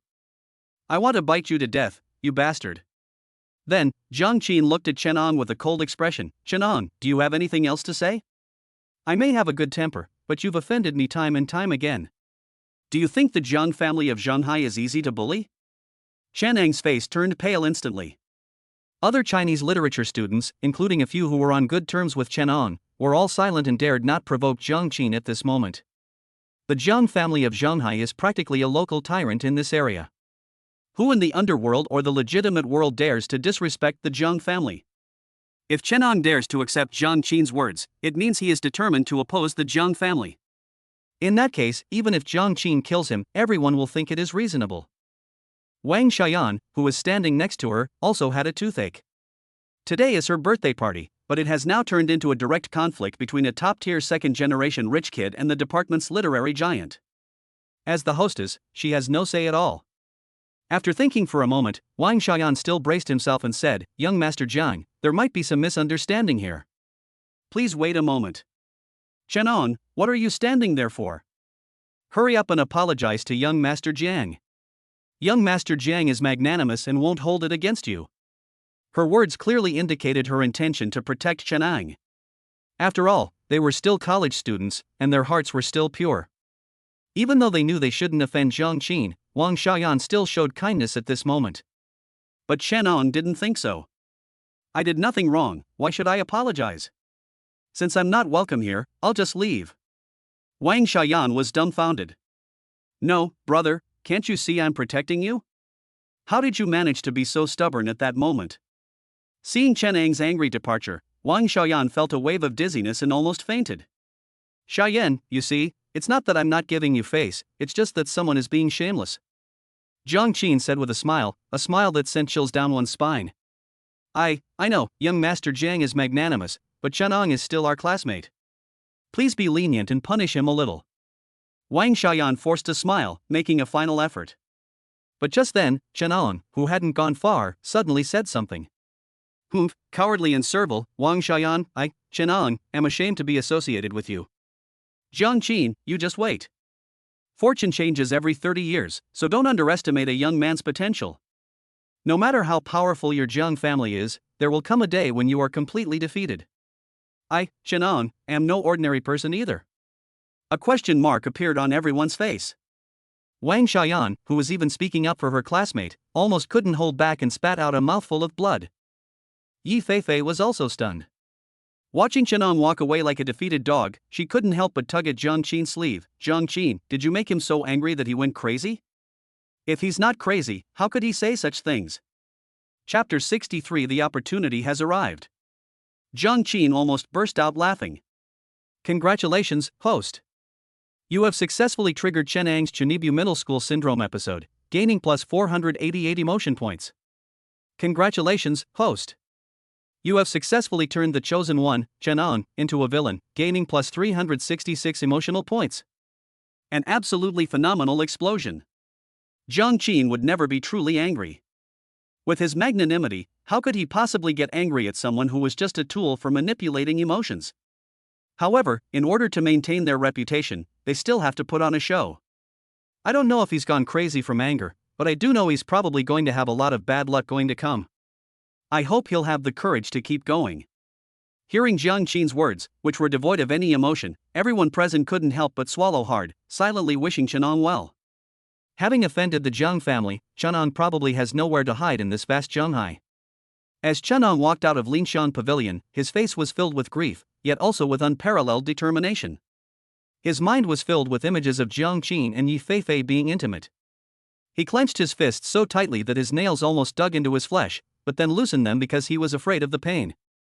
Jiang Qin, you just wait. So what if your Jiang family has a little money? Once I become famous throughout the world, I will expose your ugly face in front of everyone and ruin your reputation. I not only want to become famous through writing, but I also want to use the first pot of gold I earn from my writing fees to invest and bring down your Jiang family. When the time is right, heaven and earth will lend their strength. I, Chenong, am destined to be the protagonist of this era. Damn Jiang Qin, damn Wang Xiaoyan, you just wait. After thinking for a moment, he took out his phone and sent a message to Ning Qingya. Editor Ning, I have a new idea. I'm planning to do 3 projects at once. After sending the message, Chenong took a deep breath and strode towards a nearby internet cafe. He's going to stay up all night tonight writing a book. Ning Qingya was leaning lazily against the bed at the moment. In the past 2 days, the copyrights of most of the authors on the terminal Chinese website have been changed. There is not much to do at the company. As for the review of manuscripts, except for some high-quality manuscripts, she basically does not need to review them. So she is quite free. The leisurely pace made Ning Qingya feel a little unaccustomed to it. Sigh, I don't know when I'll be able to see young Master Jiang again. I miss him so much. Such a strong and handsome man. My girlfriends say I've really struck gold. Ning Qingya couldn't help but blush as she recalled the scenes with Jiang Qin in bed. No, I need to find an opportunity to report to young Master Jiang. Then, Young Master Jiang. Ning Qingya's eyes were glazed over as she murmured softly. Now that she's had her fill of pleasure, her interest in Jiang Qin is growing stronger, to the point that she even wishes she could just wash herself clean and pack herself up and go to Jiang Qin's bed. But just then, a message notification on her phone shattered Ning Qingya's illusions. Who is it that's messaging at this hour? It's so annoying. Ning Qingya opened her phone in annoyance, and when she saw Chenong's name, she immediately became furious. It's that guy again. Ugh, this is so annoying. Why does he always have to bother me at such strange times? Is this guy toxic? Ning Qingya muttered a couple of complaints, then opened the message and was dumbfounded. What's going on? Running 3 accounts simultaneously? This guy's gone mad. Is he really not going to have any problems with his fingers? To publish 3 books simultaneously is the dream of many authors. However, those who can do this are often only a few people with limited dexterity or those who use voice input. The former's fingers can't handle it, and the latter's writing quality is not very good. Considering the excellence of Chenong's work, Ning Qingya felt that it was most likely the former. This is outrageous. Let me see what the new book is, Great Love Immortal Venerable? Humans are the most intelligent of all beings, and goo is the true essence of heaven and earth. The Wondrous World of Goo Worms. Hiss, another book with a bizarre setting. Although this guy's character is questionable, his creative inspiration is truly insane. But the beginning of this book seems a bit bland. Is Chenong trying out a new writing style? After glancing at the setting of Chenong's new book, Ning Qingya had a general idea of what to expect. As long as the plot doesn't fall apart, this book will almost certainly be another masterpiece. It's not much worse than the previous 2 books. Given Chenong's writing skills, he should be able to handle the plot with ease. Young Master Jiang also likes to read novels, so he should be interested in this book. I can use this as an excuse to go and report to him later, hee. Ning Qingya licked her lips. The once scholarly beauty now looked like a lonely, resentful woman at home. Just as Ning Qingya was reviewing the manuscript and lost in thought, her phone rang again. It was a colleague from the terminal Chinese website calling. President Ning, I'm sorry to bother you so late, but there's an urgent matter at the company. A film and television company has expressed interest in the copyrights to 9 Dragons Pulling the Coffin as well as some other books. Their boss would like to schedule a time to talk to our company's person in charge. Do you think we should report this to President Zhang? Film and television company? Acquiring copyrights? Ning Qingya was taken aback at first. She suddenly realized something, and her eyes widened abruptly. Zhang Shao acquired Zhongdian.com and specifically emphasized copyright. Is it because he's confident that the market will move in that direction? My goodness, their ability to control market trends is just too strong. Ning Qingya was secretly shocked, and she admired Jiang Qin's judgment even more. President Ning, are you listening? The colleague on the other end of the phone asked again when Ning Qingya didn't speak. Oh, I'm here. What's the name of that film and television company you mentioned? Who's the boss? Ning Qingya quickly replied. It's called Wan Ning Entertainment Company. The boss is Wan Ning, a very famous goddess in the entertainment industry. She was once a film and television queen, but now she has transformed herself and started her own company. Wan Ning Entertainment? Wan Ning Goddess? Zhou Wanning? Upon hearing the name, Ning Qingya suddenly realized who it was. Zhou Wanning's name is a household name in China. She has starred in many classic works. Although she is now in her 30s, she is still stunningly beautiful, especially her pair of breasts, which make many male beasts fantasize every night. I never expected it to be her. I had heard that this goddess Wan Ning was very good at entertainment investment. It's really impressive that she was the first to take a liking to this new track of adapting online novels. With a sigh of admiration, Ning Qingya replied directly, I understand. I will report this to young Master Jiang. First, send me the list of books that Wan Ning Entertainment Company has its eye on. I want to see which path this goddess Wan Ning is planning to take next. Okay, Mr. Ning, I'll send the book list to your email right away. Please check your inbox. Chapter 64 Ning Qingya, where is your integrity? The call ended. Soon, Ning Qingya received an email from her colleague. Seeing the book list displayed above, Ning Qingya couldn't help but fall into deep thought. Wan Ning Entertainment has quite an appetite. Many of the works on this book list are popular novels, and the copyright fees for these books combined would amount to a considerable sum. But how should copyright transactions be priced? Ning Qingya suddenly felt a headache coming on. As an emerging industry, online novels are something everyone is essentially feeling their way across, with no idea how much treasure they might find in the river. If even one of these estimations is wrong, the loss will be huge. Sigh, forget it. Let's leave this unprecedented matter to young Master Jiang to worry about. The Jiang Group has so many talented people, and I've heard that the strategists in their investment department are the cream of the crop. They'll definitely be able to set a reasonable price for the copyrights of these novels. It's good to have a big tree to lean on, and now I'm finally getting some shelter. Thinking of this, Ning Qingya smiled with relief. At first, she regretted pushing Jiang Qin, feeling that it was too presumptuous, but now she was extremely glad.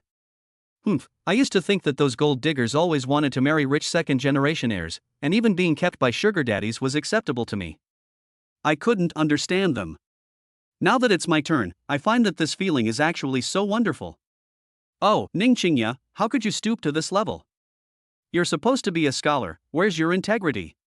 But young Master Jiang smells so good. He's handsome, rich, and so capable. He's also so fierce in bed. No matter how you look at it, I'm totally getting a great deal. On the other side, at Linxiang Pavilion. After Chenan left, the atmosphere in the room became somewhat awkward for a moment. Even Wang Xiaoyan, the person in question, couldn't laugh anymore at this point. She wasn't so much upset that Jiang Qin had interrupted her birthday party, but rather that Chenan was too inconsiderate. He's supposed to be a great talent, yet he can't even read the room properly. Now look what's happened. He's incurred the wrath of young Master Jiang, and not only will he suffer, but he'll also ruin his own birthday party. How did I end up with such a silly classmate? I'm sorry, Xiaoyan, for causing trouble for your birthday party. To Wang Xiaoyan's surprise, Jiang Qin spoke first, and he was apologizing to her. Ha. Wang Xiaoyan was still in a daze. Hey Xiaoyan, Jiang Qin is apologizing to you, what are you lying about? Yi Feifei couldn't help but remind her from the side. Wang Xiaoyan then seemed to wake up from a dream. No, it's nothing. Young Master Jiang, this is not your fault. It's Chenan who was too ignorant. I'll definitely teach him a lesson later. I never expected he could have a conflict with you. I heard you're usually very good-tempered and loyal at school. Yes, although Jiang Qin has a prominent status, apart from relentlessly pursuing Chusiki, that green tea bitch, he has never been involved in any negative news at school. He has no airs of a rich second generation and is very humble, low-key, and warm-hearted. Jiang Qin smiled without saying anything, not dwelling on the topic, but instead took out a small box from his bag. I'm a bit presumptuous to come here this time. I didn't choose a gift carefully. I just happened to buy some local specialties when I went to Shanghai last time, so I'll give them to you, Xiaoyan. Happy birthday. Gift? Wang Xiaoyan was somewhat taken aback. When she opened the box that Zhang Qin handed her, she found that it contained a rather expensive watch. Her own family background wasn't bad either, and she recognized at a glance that it was a product from a big brand, worth at least tens of thousands. Young Master Jiang, isn't this a bit too expensive? Wang Xiaoyan hesitated. The most important thing about a gift is the sentiment behind it. Whether it's expensive or not doesn't matter. Besides, I think this watch suits Xiaoyan's personality very well, don't you think? Zhang Qin smiled gently. Yi Feifei, who was standing next to him, chimed in, gesturing for Wang Xiaoyan to accept the money. She and Zhang Qin came together today, so the gift was naturally given out by both of them. The gift was valuable, and she felt proud of herself. That's why Yi Feifei is sticking to Zhang Qin so tightly right now. The atmosphere relaxed after Wang Xiaoyan accepted the gift. Goodness, this watch that young Master Jiang gave to Xiaoyan must be expensive. I just checked, the market price is 38,000. They really spared the expense. Given Jiang Xiao's status, giving a gift of this caliber is indeed nothing special, but considering they've just met, it's quite a generous gesture. Zhang Qin has always been a good guy. He was very generous back in school. Apart from the things related to Chusiki, he was practically the coolest guy in our year. That's right, I don't know how Chunong offended him. Amidst the whispers of the crowd, the banquet officially began. Zhang Qin handled the situation with ease, remaining very friendly throughout and occasionally cracking jokes with those at the table. The guests and hosts enjoyed themselves immensely, winning over many people's goodwill. As for Chunong, what's there to say about a loser? How was my performance tonight? Pretty good, right? Where's the chicken leg, Director Feifei? Inside the car, Zhang Qin held the steering wheel while smiling at Yi Feifei in the passenger seat. Not bad, not bad, your acting is quite good, young Master Jiang. Chicken leg, what chicken leg? Yi Feifei pretended not to know and acted dumb. Of course it's my appearance fee and lunch tonight. They can't expect me to work for free, can they? Zhang Qin's lips curled into a smile, and one hand rested rather restlessly on Yi Feifei's smooth thigh. It was summer, and Yi Feifei was wearing very short hot pants, which made her smooth, fair thighs very eye-catching. Hey, you were so polite just now, how come you suddenly started acting like a hooligan? Yi Feifei said this, but did not stop Zhang Qin's actions. Zhang Qin really made her look good tonight. Towards the end of the banquet, the women looked at her with envy. I envy her for finding such a wonderful partner. It's common knowledge that if you make a woman happy, doing something outrageous is nothing to her. What do you mean by being a hooligan? You promised to give me a chicken leg, and I think this leg is pretty good. You're not trying to renege on your promise, are you, Director Feifei? Zhang Qin's hands became increasingly restless. The young girl's thighs were incredibly smooth and tender. Touching them was absolutely intoxicating. You scoundrel, all you do is bully me. Why don't you go find your sister Yurong? I think she'd rather be bullied by you, Yi Feifei said angrily. How about I ask her to come over tonight to help you share the burden? Zhang Qin tentatively suggested. Huh? You want to sleep with me in the same bed? Dream on. Yi Feifei immediately bristled. Even if she's easy to bully, she doesn't want to be with the same man as another woman. Oh, never mind then, I'll just bully you tonight, ha ha ha. Zhang Qin laughed loudly and started the car. The roar of the sports car engine echoed along the lakeside path, startling a flock of birds into flight. Chapter 65, A Miracle Happened with a Single Pull? The next morning. Inside the hotel's presidential suite. Yi Feifei was still fast asleep. The girl's sleeping posture was very indecent. The blanket only covered half of her body, leaving large areas of her upper and lower body exposed. Last night was exhausting for her. In fact, Yi Feifei even regretted not inviting Nie Yurong over to join them. Zhang Qin's stamina is like that of an animal. One person really can't handle it. Young Master Jiang, did you see the message I sent you last night? Chen Ang said he wants to start 3 separate businesses, and also that Wan Ning Entertainment wants to have a long-term partnership with our company. Zhang Qin had just woken up when he received a call from Ning Qingya. While listening to Ning Qingya's work report, he pulled the blanket up to cover Yi Feifei's exposed skin. Wanning Entertainment? Zhou Wanning? When Jiang Qin heard this name, he couldn't help but raise an eyebrow. How could he not know this person? She's another female protagonist in the storyline related to Chun'ang. But it doesn't seem like it's time for the other side to appear yet, right? Jiang Qin couldn't help but feel a stirring in his heart when he recalled the description of Zhou Wanning in the original novel. F-cup, sexy, alluring, and powerful woman. An exquisite item that a man cannot hold in one hand. Jiang Qin couldn't help but lick his lips. With his status, a girl like this would actually be easier for him to get than someone like Ning Qingya. Thinking of this, Jiang Qin couldn't help but glance at Yi Feifei, who was still sleeping beside him, and smiled slightly. Feifei, time to get up and do morning exercises. Yi Feifei woke up from her sleep. She has dreams that she wakes up from, but only realizes after waking up that they weren't dreams at all. Jiang Qin, what are you doing? I'm not awake yet, let me sleep a little longer. Yi Feifei muttered, even wanting to continue sleeping. However, as everyone knows, morning exercises are mandatory. Half an hour later. Wah, Jiang Qin, you bastard. I was so tired last night and I still hadn't woken up properly, and you're bullying me first thing in the morning. Are you even human? Yi Feifei, her face flushed and panting heavily, collapsed into Jiang Qin's arms. She had no strength left, and even her cursing voice sounded soft and cute. It's good for your health to exercise in the morning. Jiang Qin smiled and gave a perfunctory reply. I want to sleep a little longer, don't bother me this time. Yi Feifei, like a lazy little pig, grunted a few times and closed her eyes again. Jiang Qin ignored her and simply brought up the system panel in his mind, starting to look at the details related to Zhou Wanning. He had only glanced at the plot of the original work before, and hadn't had time to look at the details. Now that I'm about to meet someone, I naturally need to do some research and preparation beforehand. Oh, so that's what she likes, I see.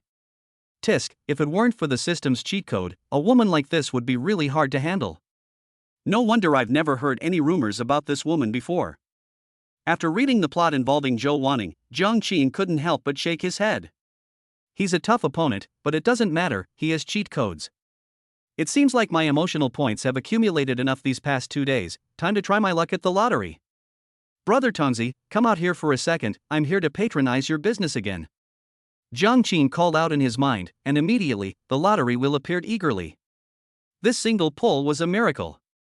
Come on, Master Tong. If I could win the Allure perfume again, I would abstain from sex for 3 days straight. Jiang Qin silently offered 2 prayers. Congratulations, host. You have won 1 charm perfume disposable. What the hell? A question mark slowly appeared on Jiang Qin's forehead. Is it really true that a single pull resulted in a miracle? Hey, Brother Tong, I was just kidding. How about we skip the abstinence stuff? Ha ha. Jiang Qin forced a smile. Fortunately, the system is just a system and can't speak otherwise, it would be incredibly unpleasant to hear. The lucky draw continues. Congratulations, host, you have acquired the master level of scriptwriting proficiency. Proficient in screenwriting? Skill books have been released? Jiang Qin raised an eyebrow, ignoring the oath he had just made, and instead began to examine the skill with great interest. Scriptwriting Mastery Grand Level enables the host to write the most ideal script in the most perfect way. Note, scriptwriting is just a technical skill the host must fill in the inspiration and content themselves. The simple introduction made Jiang Qin's eyes light up. Great stuff, definitely great stuff. It's important to understand that screenwriting is different from writing. It involves many different factors. At the very least, you need to have a story in mind, but if you want to turn that story into a movie or TV series, you need to consider many issues such as cinematography, storyboarding, and narrative. It's not enough to simply write the story down. Why are there so few good scripts in the film and television industry every year? The problem lies in the scriptwriting process itself. Some people are good at writing stories but not at filming, so what they produce is just a story but not a good film. Some people are good at filming and expressing themselves, but they lack inspiration for the story itself. The shots may be good, but the story itself is a pile of crap. That's how some amazing dramas come about. This is a highly demanding job with limited division of labor, which is why good scripts are so rare and precious. Now that he has this skill, Jiang Qin can completely copy all of his excellent works from his previous life. Even without taking advantage of the film and television industry from his previous life, Jiang Qin is confident that he can adapt the books currently available on the Endpoint Chinese website into great TV series, movies, and animations. Wow, amazing skill. Brother Tongzi really gave us a great deal of perks this time, thank you. Give me another draw, at least enough for a triple tap. Let's see what good stuff I can get in the last wave. Congratulations, host. You have won a QQ dress. Note, this QQ dress appears dignified on the outside but is actually wanton on the inside, and it's of very poor quality and easily torn. The quality is very poor, and it's easily torn. Jiang Qin couldn't help but gasp. He had heard before that QQ underwear and the like would have a better market if they were easy to tear, but he didn't expect the system to know so much about it. But this isn't the reward I wanted, you bastard. I could tolerate the stockings last time, but this time you've given me a QQ dress. Are you planning to train me to be a SP? Jiang Qin was furious and cursed inwardly. He really wanted to throw this thing away. He could buy a factory and work overtime to produce this kind of garbage whenever he wanted. What was the point of having it? However, when Jiang Qin retrieved the garment from the system space, he was somewhat amazed by its beauty. Wow, this design. I have to say it's actually quite nice. Well, it's a reward from the system after all, and it cost me a lot of emotional points, so I might as well keep it and not throw it away. Jiang Qin silently put the QQ dress back. Chapter 66. Young people these days really know how to have fun. As for who should wear this dress, Yifei, with her short legs, is definitely not suitable, and Ningqing's scholarly air is too strong and not quite right either, so it seems that only. Jiang Qin suddenly realized something and couldn't help but frown. Why didn't Ye Yorong come to see him today? That's strange. Given how this girl treats me, she shouldn't have skipped today. Could it be because he's too busy with the upcoming release of his new song? That makes sense. Jiang Qin shook his head and glanced at Yifei, who had fallen asleep again. The little girl's breathing had calmed down, her beautiful eyelashes drooped, and her delicate, exquisite face was very peaceful. Seeing this, Jiang Qin smiled slightly, kissed her cheek, and left the room without disturbing her rest. He quietly tidied up and left the room. It's been a while since I've had street food. Let's get some soy milk and fried dough sticks. The hotel's buffet breakfast was quite exquisite, but it was mostly pre-made food, and it got rather monotonous after a while. I took advantage of the fresh morning air to go for a stroll. But just then, Jiang Qin suddenly saw a familiar figure emerge from the breakfast shop by the roadside. Huh, what's she doing here? Zhang Xiaoye? This is really interesting. Jiang Qin looked at the little girl sitting at the roadside stall and the several burly men beside her, and couldn't help but smile. The original storyline did mention that this gangster's daughter was usually very approachable, but he just happened to run into her today. That's very interesting.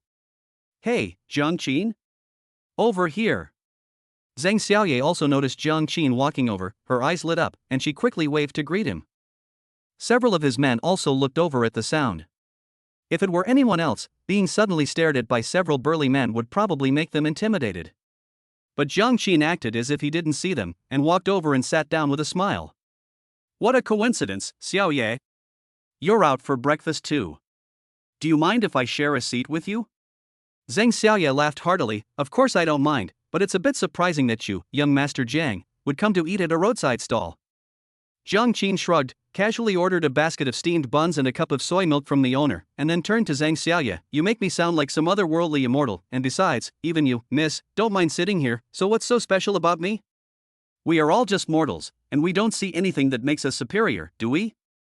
As Zhang Xiaoye listened to Jiang Qin's words, her eyes grew brighter and brighter. Her values are very sound, and what Jiang Qin said resonated with her thoughts. Yes, that's what I think too. We are all human beings, and we are all equal. Just because you have some power or influence doesn't mean you can treat others as human beings. My dad always taught me that. I didn't expect you, young Master Jiang, to have such awareness. Excellent needlework, I give you a thumbs up.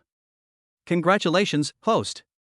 You have successfully resonated with the heroine Zhang Xiaoye, gaining plus 66 emotion points. Jiang Qin smiled slightly. Facing this rather rigid girl, he didn't even need to activate his mind-reading skill to understand her thoughts completely. To be honest, he actually quite liked Zhang Xiaoye's personality. Born into a noble family, he was not arrogant. Even when he led people to deal with those hooligans and thugs, he always had the intention of reforming them. And she doesn't have any bad intentions. Such a little girl is really lovable. By the way, did you send that little girl back last time? Jiang Qin asked casually. You mean that thing from last time? Ugh, don't even mention it. That girl was so pitiful. Her parents had an accident while they were working away from home, and they only brought back 2 boxes.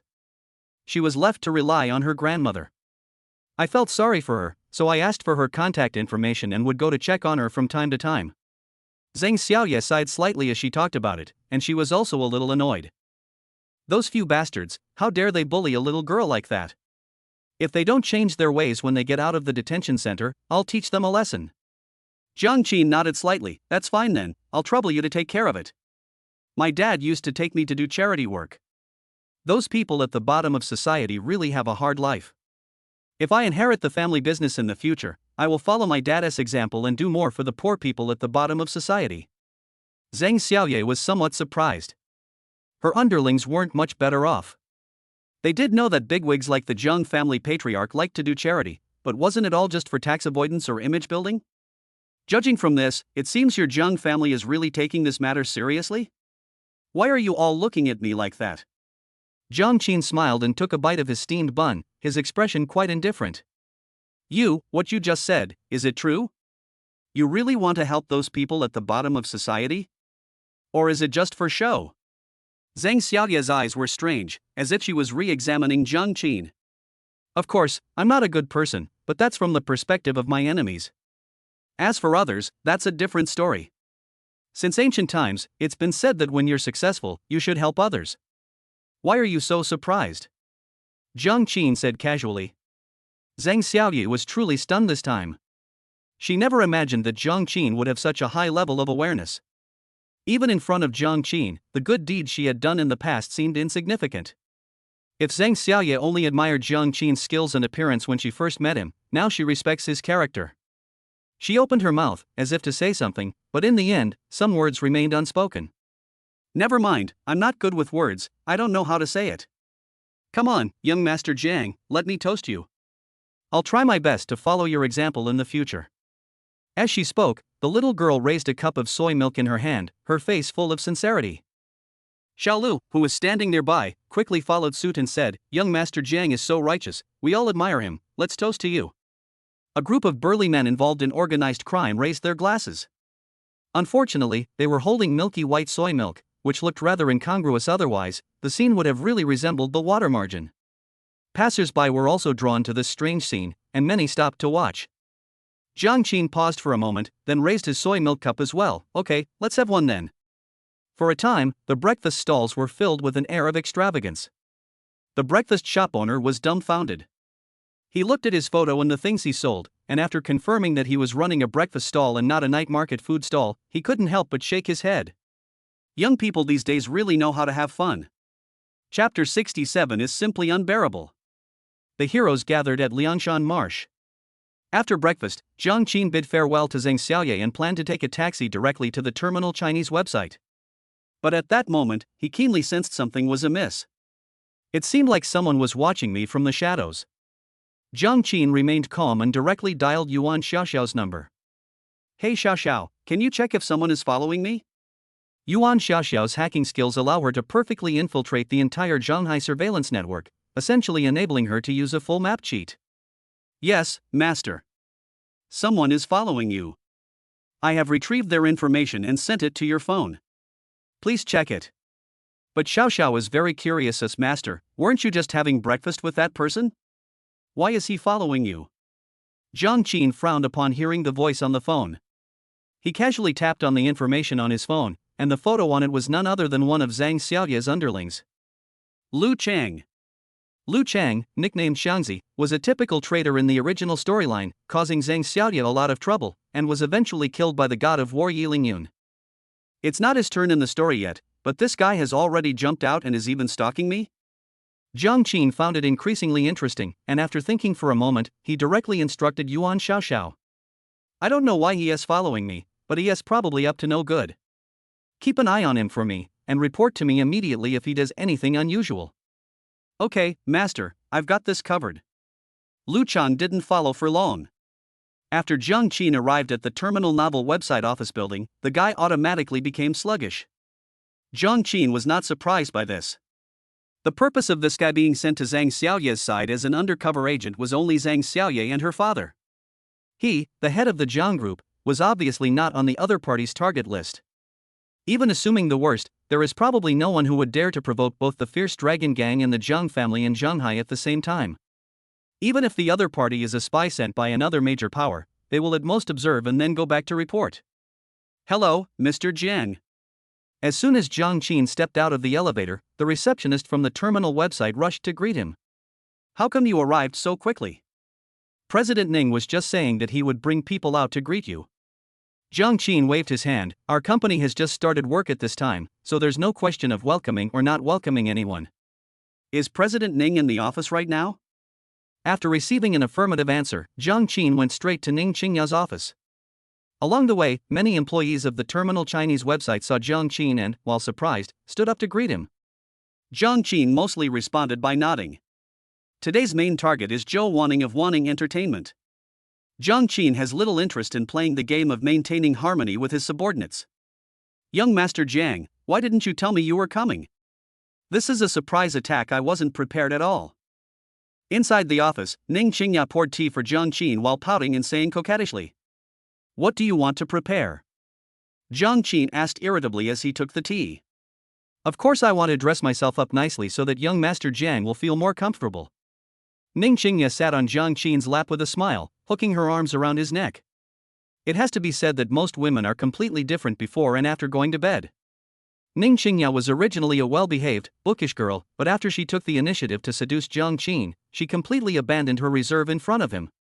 "It's still during working hours, so please be mindful of your conduct." Jiang Qin coughed lightly. "She's a beautiful editor in our company, after all. How can she be so unreserved?"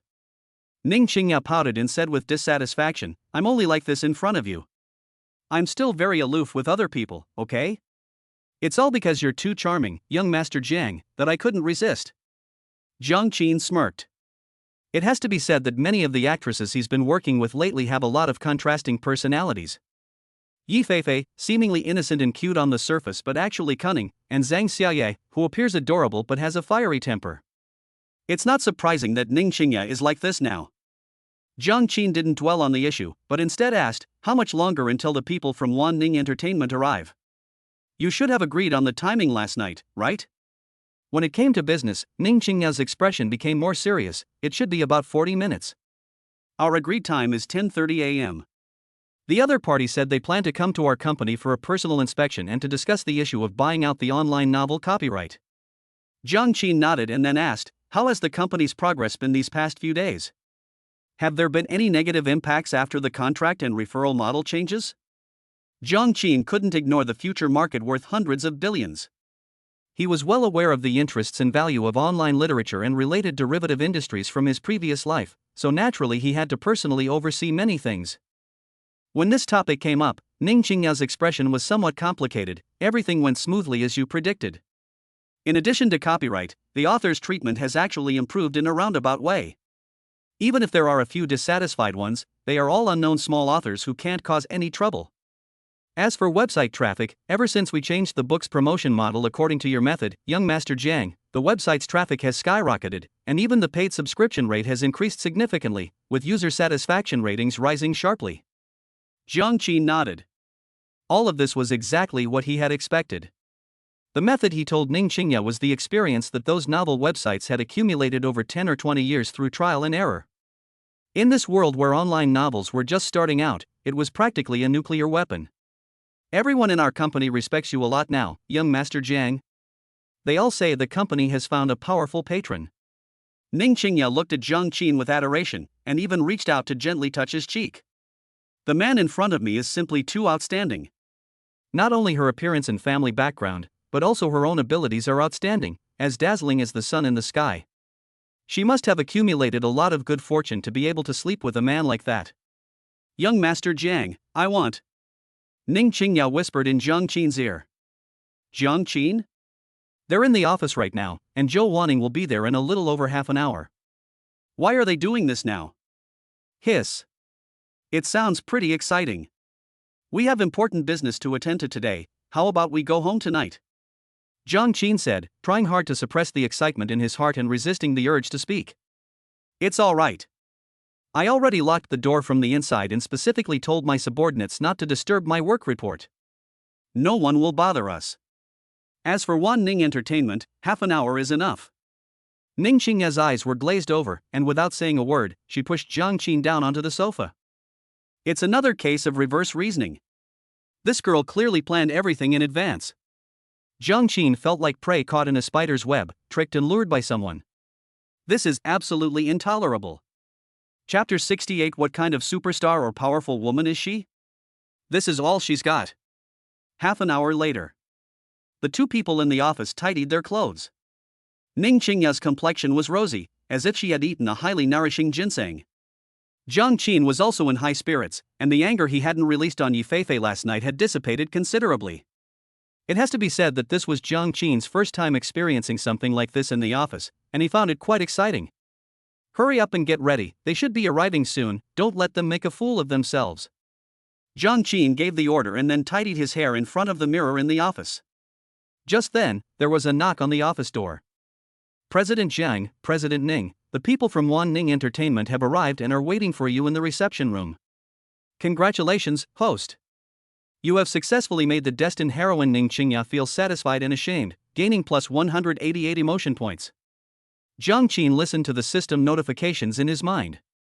In fact, there had been constant system notifications while he was doing something naughty in the office, but he was in the middle of it and naturally didn't pay attention to them. Now, in retrospect, I have the leisure to look back. Not bad, not bad. I didn't expect doing something so exciting would generate so many emotional points. It seems I need to come up with some new tricks in the future, otherwise the same old shocks will get boring. Jiang Qin pondered for a moment, then took out the charm perfume from the system space and used it on himself while following the receptionist to the meeting room. Jiang Qin was well aware of the power of the alluring perfume after experiencing it once. If you have such a powerful weapon, just use it. Even if you can't win over Zhou Wanning in a few days, you can still greatly increase her favorability. It's important to know that first impressions are often the basis for how people get along. If the first impression is good enough, there will be a high margin of error even if the person performs poorly later. So when some guys are pursuing girls, if they don't make a good impression on the first meeting, the difficulty will increase exponentially. In addition to the alluring perfume, Jiang Qin also unlocked his telepathic abilities. Having made thorough preparations, young Master Zheng finally stopped. Zhou Wanning, I've really valued you a lot. I hope you won't let me down. Strange, Jiang Shao suddenly seems even more handsome. I want to devour him all over again. It felt exactly the same as that night, so incredibly moving. No, Ning Qingya, you need to be reserved. You just had sex with young Master Jiang, how can you be thinking about these things so soon? Ning Qingya, who was following closely behind Jiang Qin, had a jumbled mess of thoughts in her head. That sudden, intense feeling was perfectly embodied in her at that moment.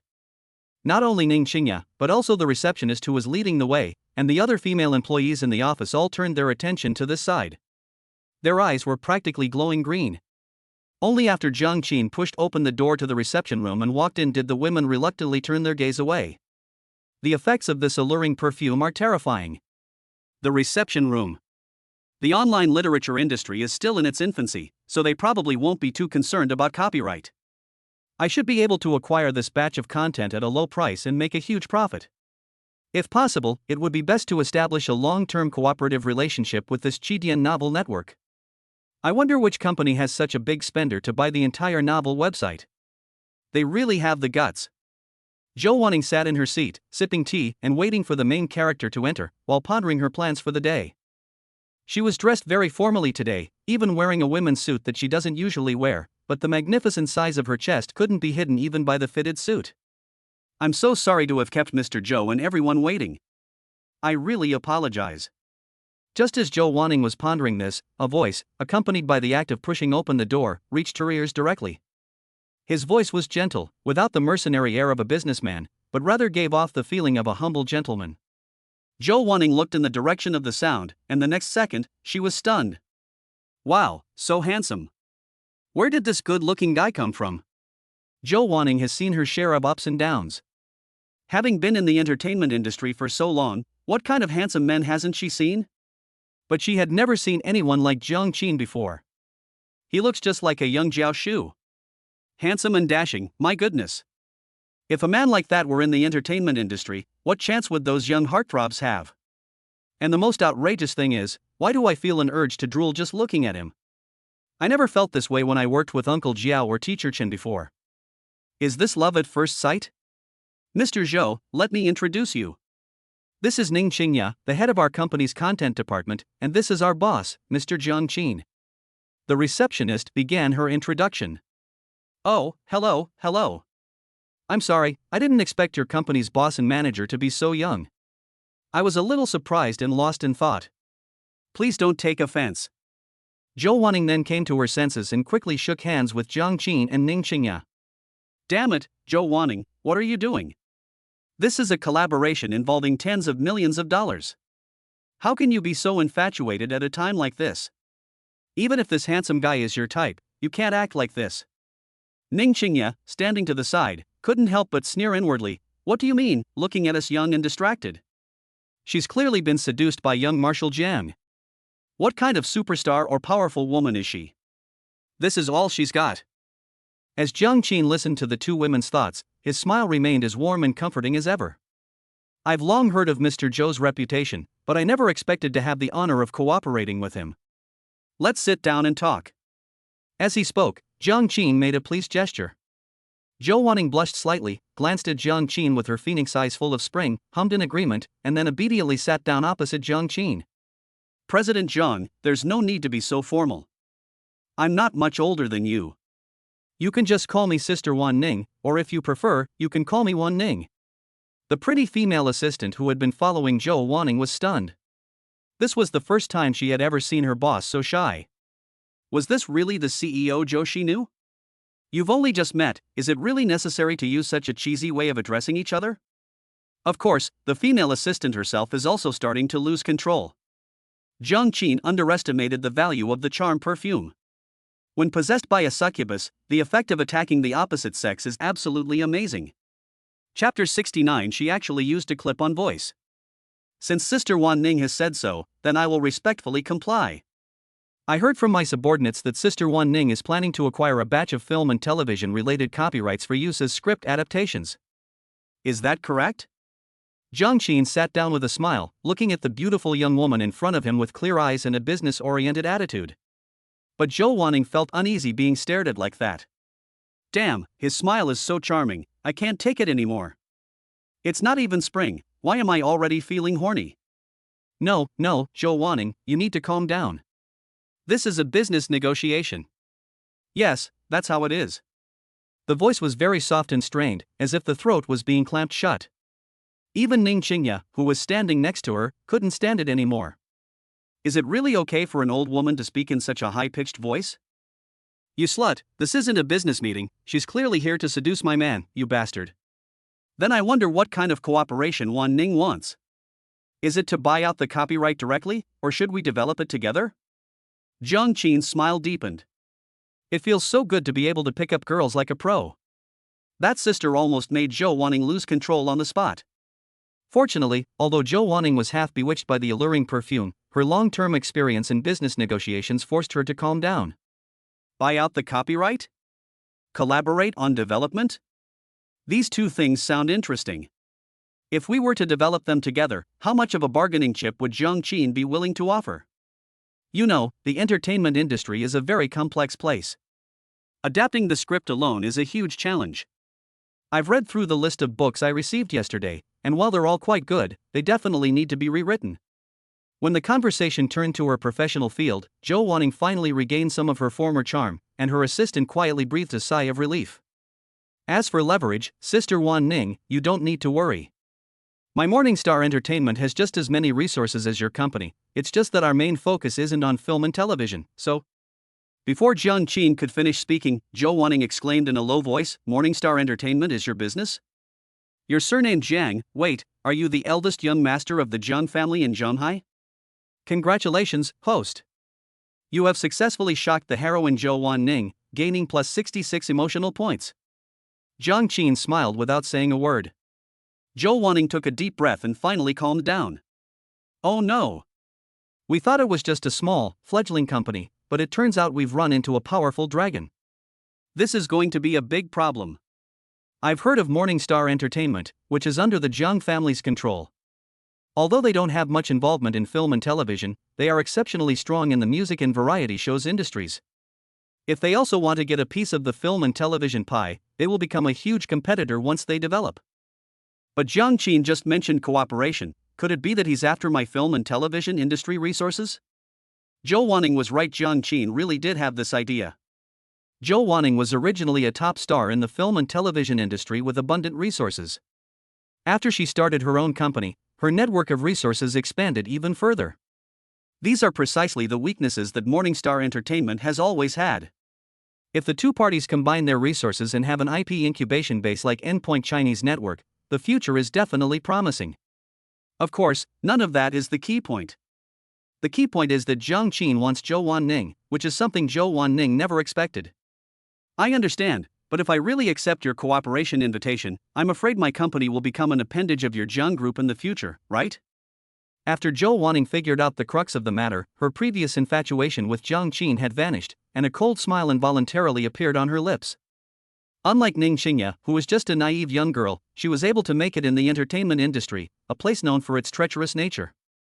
Her willpower was definitely stronger than that of the average person. Why would President Zhou think that way?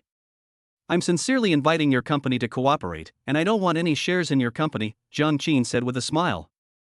Ning Xingya watched as the two went from affectionately calling each other sister and brother to being at odds, and couldn't help but feel a little confused.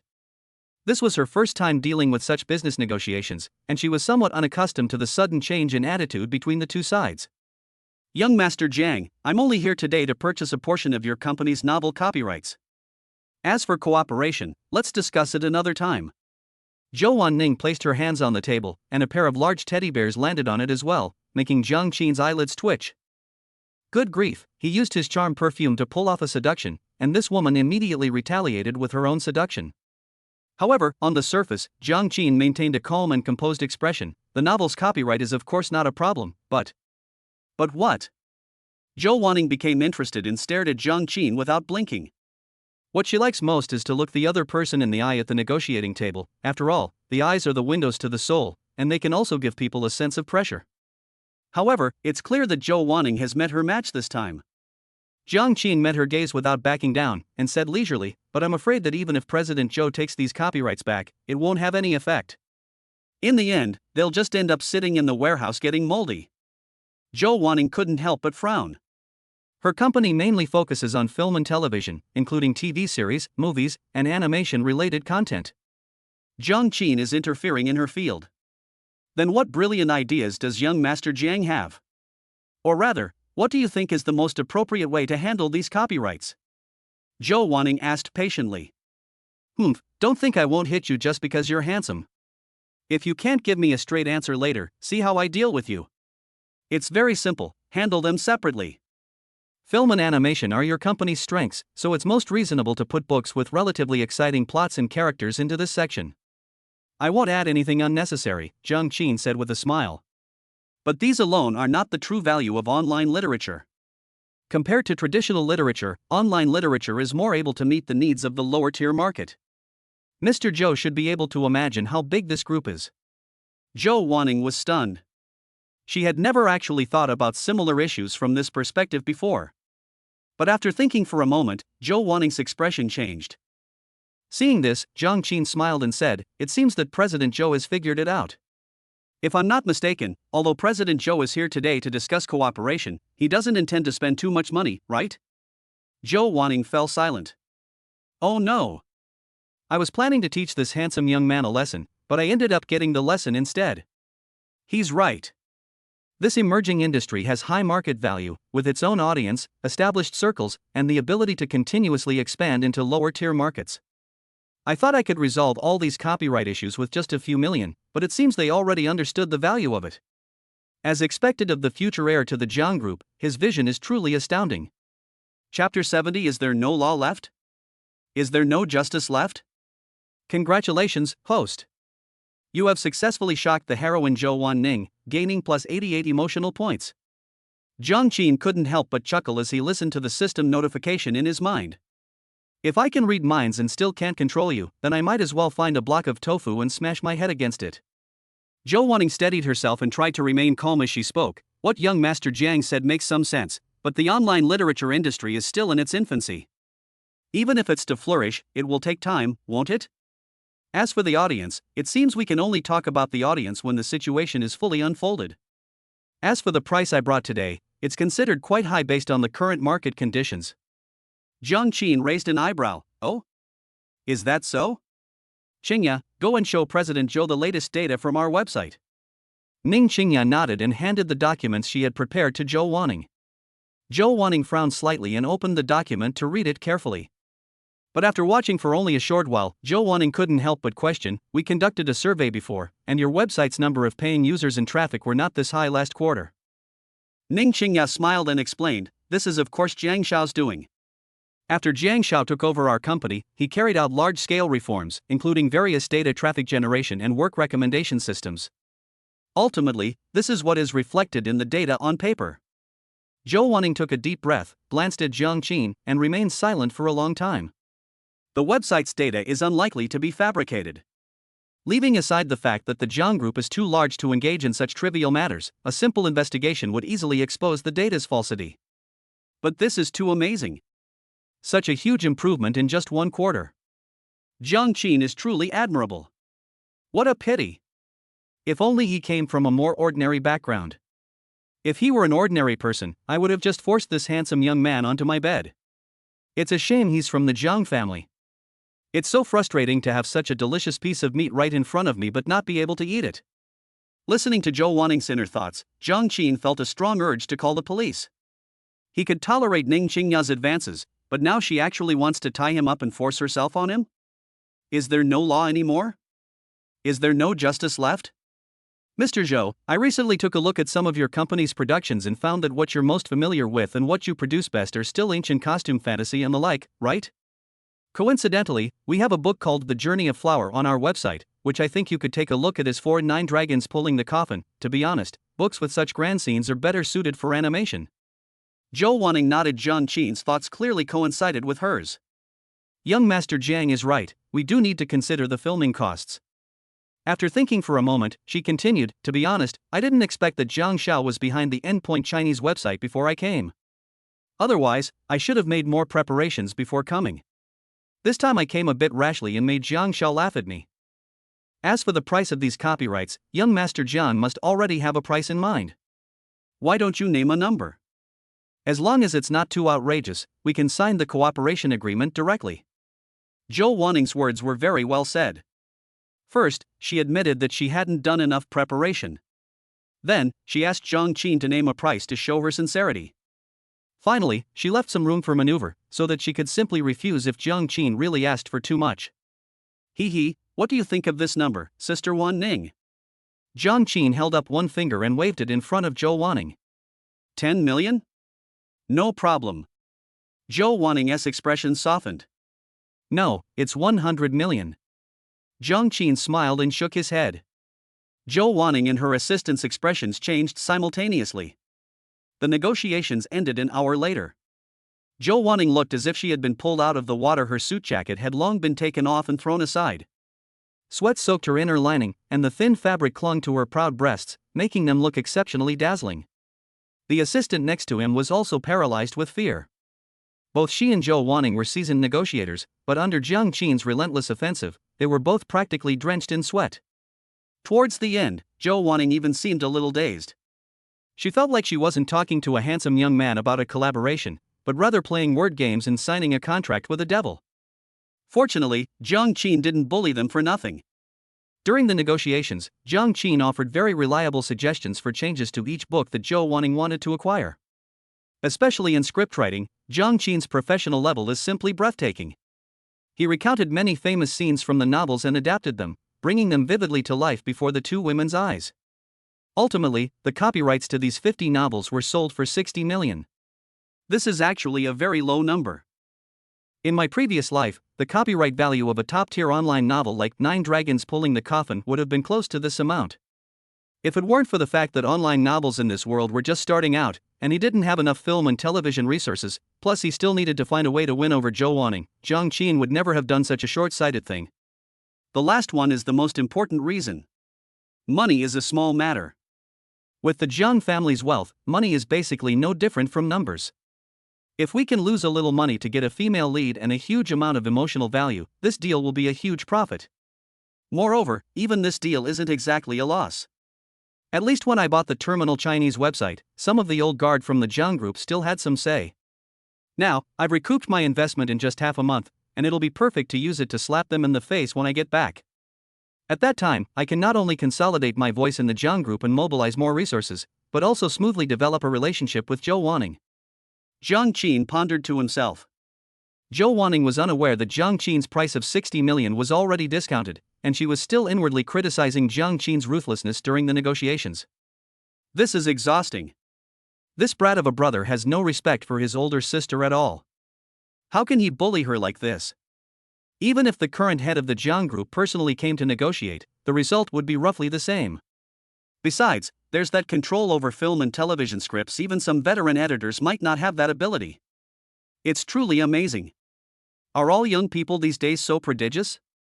But if I could trick such an excellent little brother into bed, just thinking about it makes me a little unable to resist. Ugh, why am I thinking about this again? Didn't I promise myself I'd never date a man in my life?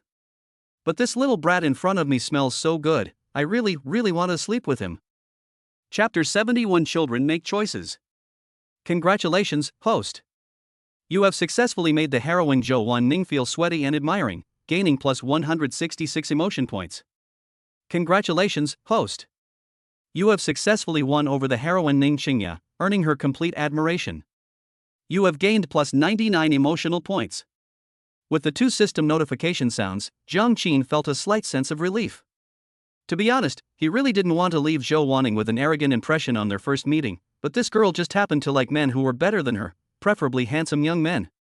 Faced with these two demands, Jiang Qin had no choice but to take action and beat the other party up first. It wasn't just Zhou Wanning, he also spent a lot of time and energy on this round of negotiations. What, young Master Jiang, aren't you happy to have made 60 million in one go? Honestly, all the other men try their best to spend money on me, but you're the only one who took tens of millions from me on our first meeting. You're so heartless. Zhou Wanning gave Jiang Qin a flirtatious wink. This woman couldn't suppress her primal instincts and decided to make a move on Jiang Qin. So what if he's the eldest son of the Jiang group? I'm not planning to scheme against him, I just want to sleep with him. If we're really going to settle accounts, I, as the woman, am the one who's at a disadvantage. I need to find an opportunity to get closer to him, like getting his contact information or something. Sister Wanning, what are you saying? You weren't giving an inch either. I only got the better end of the deal because of my knowledge of online novels, otherwise I wouldn't have gotten any advantage over you. Jiang Qin smiled shyly. Judging by his appearance alone, this guy is the epitome of a sunny and cheerful young man. Humph, I'd be a fool to believe you. You little rascal, you're not honest at all. Alright, since the cooperation agreement has been finalized, let's exchange contact information. I'll contact you immediately if there are any problems with the online novel adaptation. Zhou Wanning casually waved her phone. Does Wanning want my phone number or WeChat? Jiang Qin asked, feigning ignorance. Humph, only children make choices. Of course, I want them all. After seeing Zhou Wanning and the others off, Jiang Qin sat in his office and rubbed his temples. It was expected that I wouldn't be able to finish Zhou Wanning's perfume today, since the charm perfume isn't the real succubus set, and there's a significant difference between the two. But if you make a good first impression, it's much easier to get to know them better later. Just as Jiang Qin closed his eyes to think, he suddenly felt the back of his head press against something soft. Young Master Jiang, you've worked hard. Let me give you a massage. Ning Qingya's gentle voice came from behind, and her slender hands gently massaged Jiang Qin's head. Jiang Qin didn't mind at all, on the contrary, he enjoyed lying in Ning Qingya's arms. Ning Qingya's technique seemed to be something she had learned before. It was more professional than that of ordinary massage parlors, and there were obvious traces of traditional Chinese massage in it. Young Master Jiang, when you were banging on the table and glaring at that President Zhou in the office just now, I thought you were going to fight, Ning Qingya suddenly said. It's just a normal tactic in business negotiations, nothing special. You'll encounter it often after our company develops, and you'll have to learn these tactics then, Jiang Qin said calmly with his eyes closed. Ning Qingya's potential is clearly much greater than it appears now. Jiang Qin needs subordinates who can stand on their own, not caged canaries. Giving this girl a little pressure is more conducive to her growth. Yes, I'll do whatever you tell me to do, young Master Jiang. Ning Qingya seemed completely unfazed by the pressure, instead bending down and placing her breasts on Jiang Qin's head. But young Master Jiang, she's been so sensible, shouldn't you give her a little reward? Jiang Qin was a little surprised. What kind of reward do you want? We were too hasty earlier. It ended before everyone had a proper experience. How about we do it again? Ning Qingya's face was flushed, and her expression was dreamy. After Jiang Qin used the alluring perfume, his charm was so strong that Ning Qingya, who had already tasted forbidden fruit, couldn't resist him at all. Ning Qingya had already lost control when she was negotiating with Zhou Wanning in the meeting room, let alone now. There were only 2 people left in the office, and the door was still locked from the inside. Young Master Jiang, let me serve you. Ning Qingya blushed slightly and crawled under the desk. Jiang Qin was taken aback by Ning Qingya's unexpected move and couldn't help but gasp. Hiss, the first of the kingdoms. A few hours later.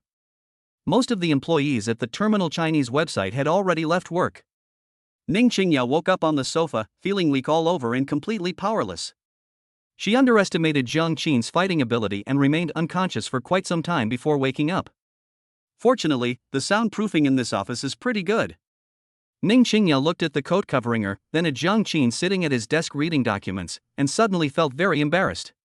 She's not some outstanding subordinate at all, she's clearly a vixen in the workplace who seduces her boss. This repeated seduction of the boss, especially in her own office, was something Ning Qingya would never have dared to do before. She had a strict upbringing. I never expected her to be like this now. Woke up? Jiang Qin looked up, his gaze calm. Ning Qingya nodded, unsure of what to do. How do you think you should be punished for seducing the boss during work hours? Jiang Qin took a sip of tea with a blank expression. Ning Qingya panicked, bit her lip, and stood next to Jiang Qin with a wrong look on her face. I'm sorry, young Master Jiang, I know I was wrong, I won't do it again next time. Smack. In response, Jiang Qin slapped her on the back. What's the point of having an official post if you just admit your mistakes? If you're wrong, admit it and stand at attention when you're punished. Haven't you heard that saying? Ha! Jiang Qin scolded impatiently. I've heard of it. So, how does young Master Jiang intend to punish me? Ning Qingya asked, a little excited. You're going to have to work really hard from now on. If you don't do your job well, I'll see what I do to you. Jiang Qin pulled Ning Qingya into his arms and said fiercely. Work? Ning Qingya was somewhat surprised and opened the file on her computer desktop. The page was filled with densely packed information about the future development direction of the Terminal Chinese website, including long-term strategies and short-term goals. This isn't a work arrangement at all, it's clearly a unique strategy for the growth and expansion of QIDN.com. Congratulations, host. You have successfully shocked Ning Qingya, the heroine of destiny, and gained plus 66 emotional points. It was already evening when I came out of the Chinese website at the finish line. Ning Qingya had had enough of the day, so she didn't bother Jiang Qin any further that evening and took a taxi home on her own. Jiang Qin still has some things to take care of. He stood at the entrance of the company building and dialed a familiar number. Master, you finally answered the phone. That Lu Chang has been acting strangely today. Yuan Xiaoxiao's adorable voice came from the other end of the phone. I understand. Please continue. What exactly happened? Chapter 72. Zhou Wanning's heart is wandering. The Lu Chang you asked me to monitor is planning to meet with a mid-level leader of the Green Snake Society, a rival gang of the Fierce Dragon Gang, tonight at 10:30 p.m. at the abandoned dock in Changqiao Bay. I have already sent you the detailed location, Master. Jiang Qin's eyes lit up as he listened to Yuan Xiaoxiao's report. He had originally planned to give Lu Chang to Zhang Xiaoye as a gift as the plot unfolded, but now this was the perfect opportunity. Such an undercover agent would definitely need to report to his superiors from time to time, a point Jiang Qin had previously overlooked. He opened his phone and saw a red dot on the map, which was clearly Lu Chang's current location. Master, are you planning to follow him? Yuan Xiaoxiao asked curiously on the other end of the phone. Tracking? Why would I do something so thankless and exhausting? Jiang Qin chuckled. I'll just go fishing at that abandoned dock, and when they get nearby, I'll catch them red-handed. Wouldn't that achieve the same result? Jiang Qin is a man of action, he does what he says he will do. After instructing his assistant to bring over a complete set of fishing gear and driving him to the abandoned dock, Jiang Qin let Yuan Sisi go back. Young Master Jiang, do you really not need me to stay and keep you company? You're fishing here alone, what if something goes wrong? Yuan Sisi was a little worried before she left. I'm fishing, not engaging in any dangerous activities. If you stand there and I come back empty-handed, it'll be your fault. Jiang Qin himself was somewhat interested in fishing, but it was just a hobby to pass the time, unlike those fishing addicts who were addicted to fishing and went to the water's edge every day. Today, this young master, will put on a show of Jiang Taigong fishing, and those who are willing will take the bait. Jiang Qin grinned and casually cast his first shot, hoping for the best. Lu Chang had arranged to meet someone at 10:30, but it was still early, so there was no need to rush. He could just fish for a while and see what happened. Ding dong. A message suddenly came through on my phone. It was from Zhou Wanning.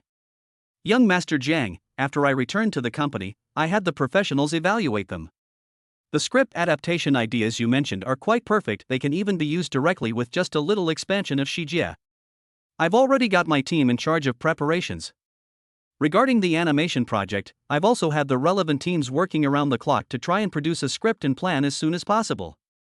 Jiang Qin was slightly taken aback when he saw the message. He didn't expect Zhou Wanning to be so decisive and quick to take action. She truly deserves to be called the heroine of destiny. She is indeed stronger than ordinary people. For the first batch of copyrights, Jiang Qin and Zhou Wanning chose a cash-on-delivery transaction model. If the results were good, subsequent copyrights would be sold at a profit-sharing rate, creating a win-win situation for both parties.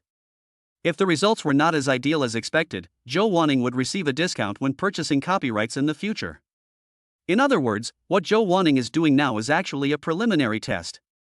Only if this trial is successful will the cooperation between the two parties become closer in the future. After thinking for a moment, Jiang Qin typed, "Sister Wan Ning is really decisive. I wish you great success in advance. However, although the job is good, you still need to take good care of your health and not overwork yourself. I will feel sorry for you." After sending the message, Jiang Qin couldn't help but click his tongue. He himself felt that he was a bit greasy. But Zhou Wanning just happens to like this kind of thing. Sure enough, a message came back shortly afterward. "Well then, thank you for your kind words, little brother. I didn't expect you to be so caring. Why didn't you show any concern for your older sister at the company today? You little rascal. Sigh, that's just how my life is. I have to work hard for everything myself. There's never a reliable man I can lean on. When I get bullied, I just have to accept it." Jiang Qin narrowed his eyes slightly and continued to reply, "I didn't bully my sister. How can a proper business negotiation be considered bullying? And if anyone is going to bully someone, it shouldn't be at the company. Where does my little brother plan to bully me?" Meanwhile, in the president's office of Wan Ning Entertainment Company, Zhou Wanning was currently resting her beautiful legs in black stockings on the desk, holding her phone in both hands, laughing heartily, her chest heaving. However, she was the only one in the office at the moment, and unfortunately, no one was there to appreciate this wonderful scene. This little guy is really dishonest. I didn't realize he was such a smooth talker during the day. You really make people happy. I wonder if he's as good in bed as he is with words if we actually get into bed. Zhou Wanning licked her lips. The man she likes must be very handsome and stronger than her. There are very few men who can meet both of these criteria, but she happened to meet one today. This naturally stirred up Mr. Zhou's long dormant heart once again. When I saw this little guy during the day, I couldn't help but think he was so handsome. Judging from the photos, he's about the same level as Jiao Shu and Louis Ku. How can he make my heart flutter? Could it be that I've been single for too long and my hormones are raging? Zhou Wanning tilted her head slightly, looking at the perfect body reflected in the French windows, and couldn't help but sigh. How about we actually find a chance to give this brat a try? Since I've taken the initiative, he shouldn't refuse, right? Zhou Wanning unconsciously squeezed her chest with one hand. The feel of it was so good that even a woman would want to squeeze it, let alone a man. What she didn't know was that Jiang Qin was not only flirting with her via text, but also chatting with another beauty via voice message. "Young Master Jiang, my new song is releasing tonight. I'm so nervous. It's my first time releasing a song. What if nobody listens to it and the numbers don't look good? Nya Yorong's voice came from the other end of the phone. As Jiang Qin reeled in the fish, he comforted her, saying, "You're great in every way, except you lack confidence. You have to believe in your own voice and ability. Even if you don't believe in yourself, you should at least believe in my songwriting skills and Ms. Lee's discerning eye, right? She told me that you can sing those songs perfectly well and they will definitely be hits." But I'm just worried," Nya Yorong said coquettishly, her voice utterly endearing. Jiang Qin casually stuffed the fish he had caught into the bucket, clapped his hands with satisfaction, and then said to Nya Yorong, "So worried? How about we make a bet? This place is nice, a perfect spot for fishing, but unfortunately there are too many anglers bothering him. I'll come back and have a proper fishing trip when I have some free time." Chapter 73 focuses on a fish prepared in 4 ways. "Young Master Jiang, what do you want to bet on?" Nya Yorong asked, somewhat puzzled. "It's simple, we'll bet on the data after your new song is released. If the data is similar to those previous hit songs, I'll win. If the difference is too big, I'll lose," Jiang Qin said maliciously. "What's the stake?" Nya Yorong, the honest girl, hadn't yet realized the ill intent in Jiang Qin's words and asked innocently. "I have a friend who owns a clothing factory. He just gave me a QQ dress a while ago. If I win, you can wear it and show it to me.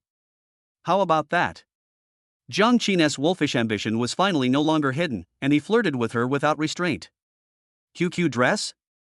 On the other end of the phone, Nya Yorong's eyes widened suddenly, and her pretty face instantly turned bright red.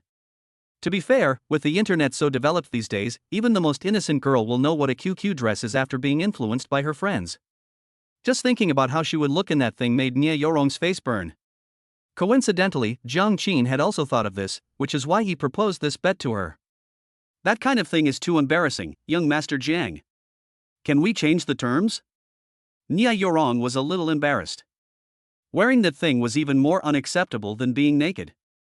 "No, this is it." Jiang Qin made the bet in a very domineering manner. "Then, what if I win?" Nya Yorong said helplessly, resigned to her fate. "If you win, I'll write 2 more songs for you, how about that?"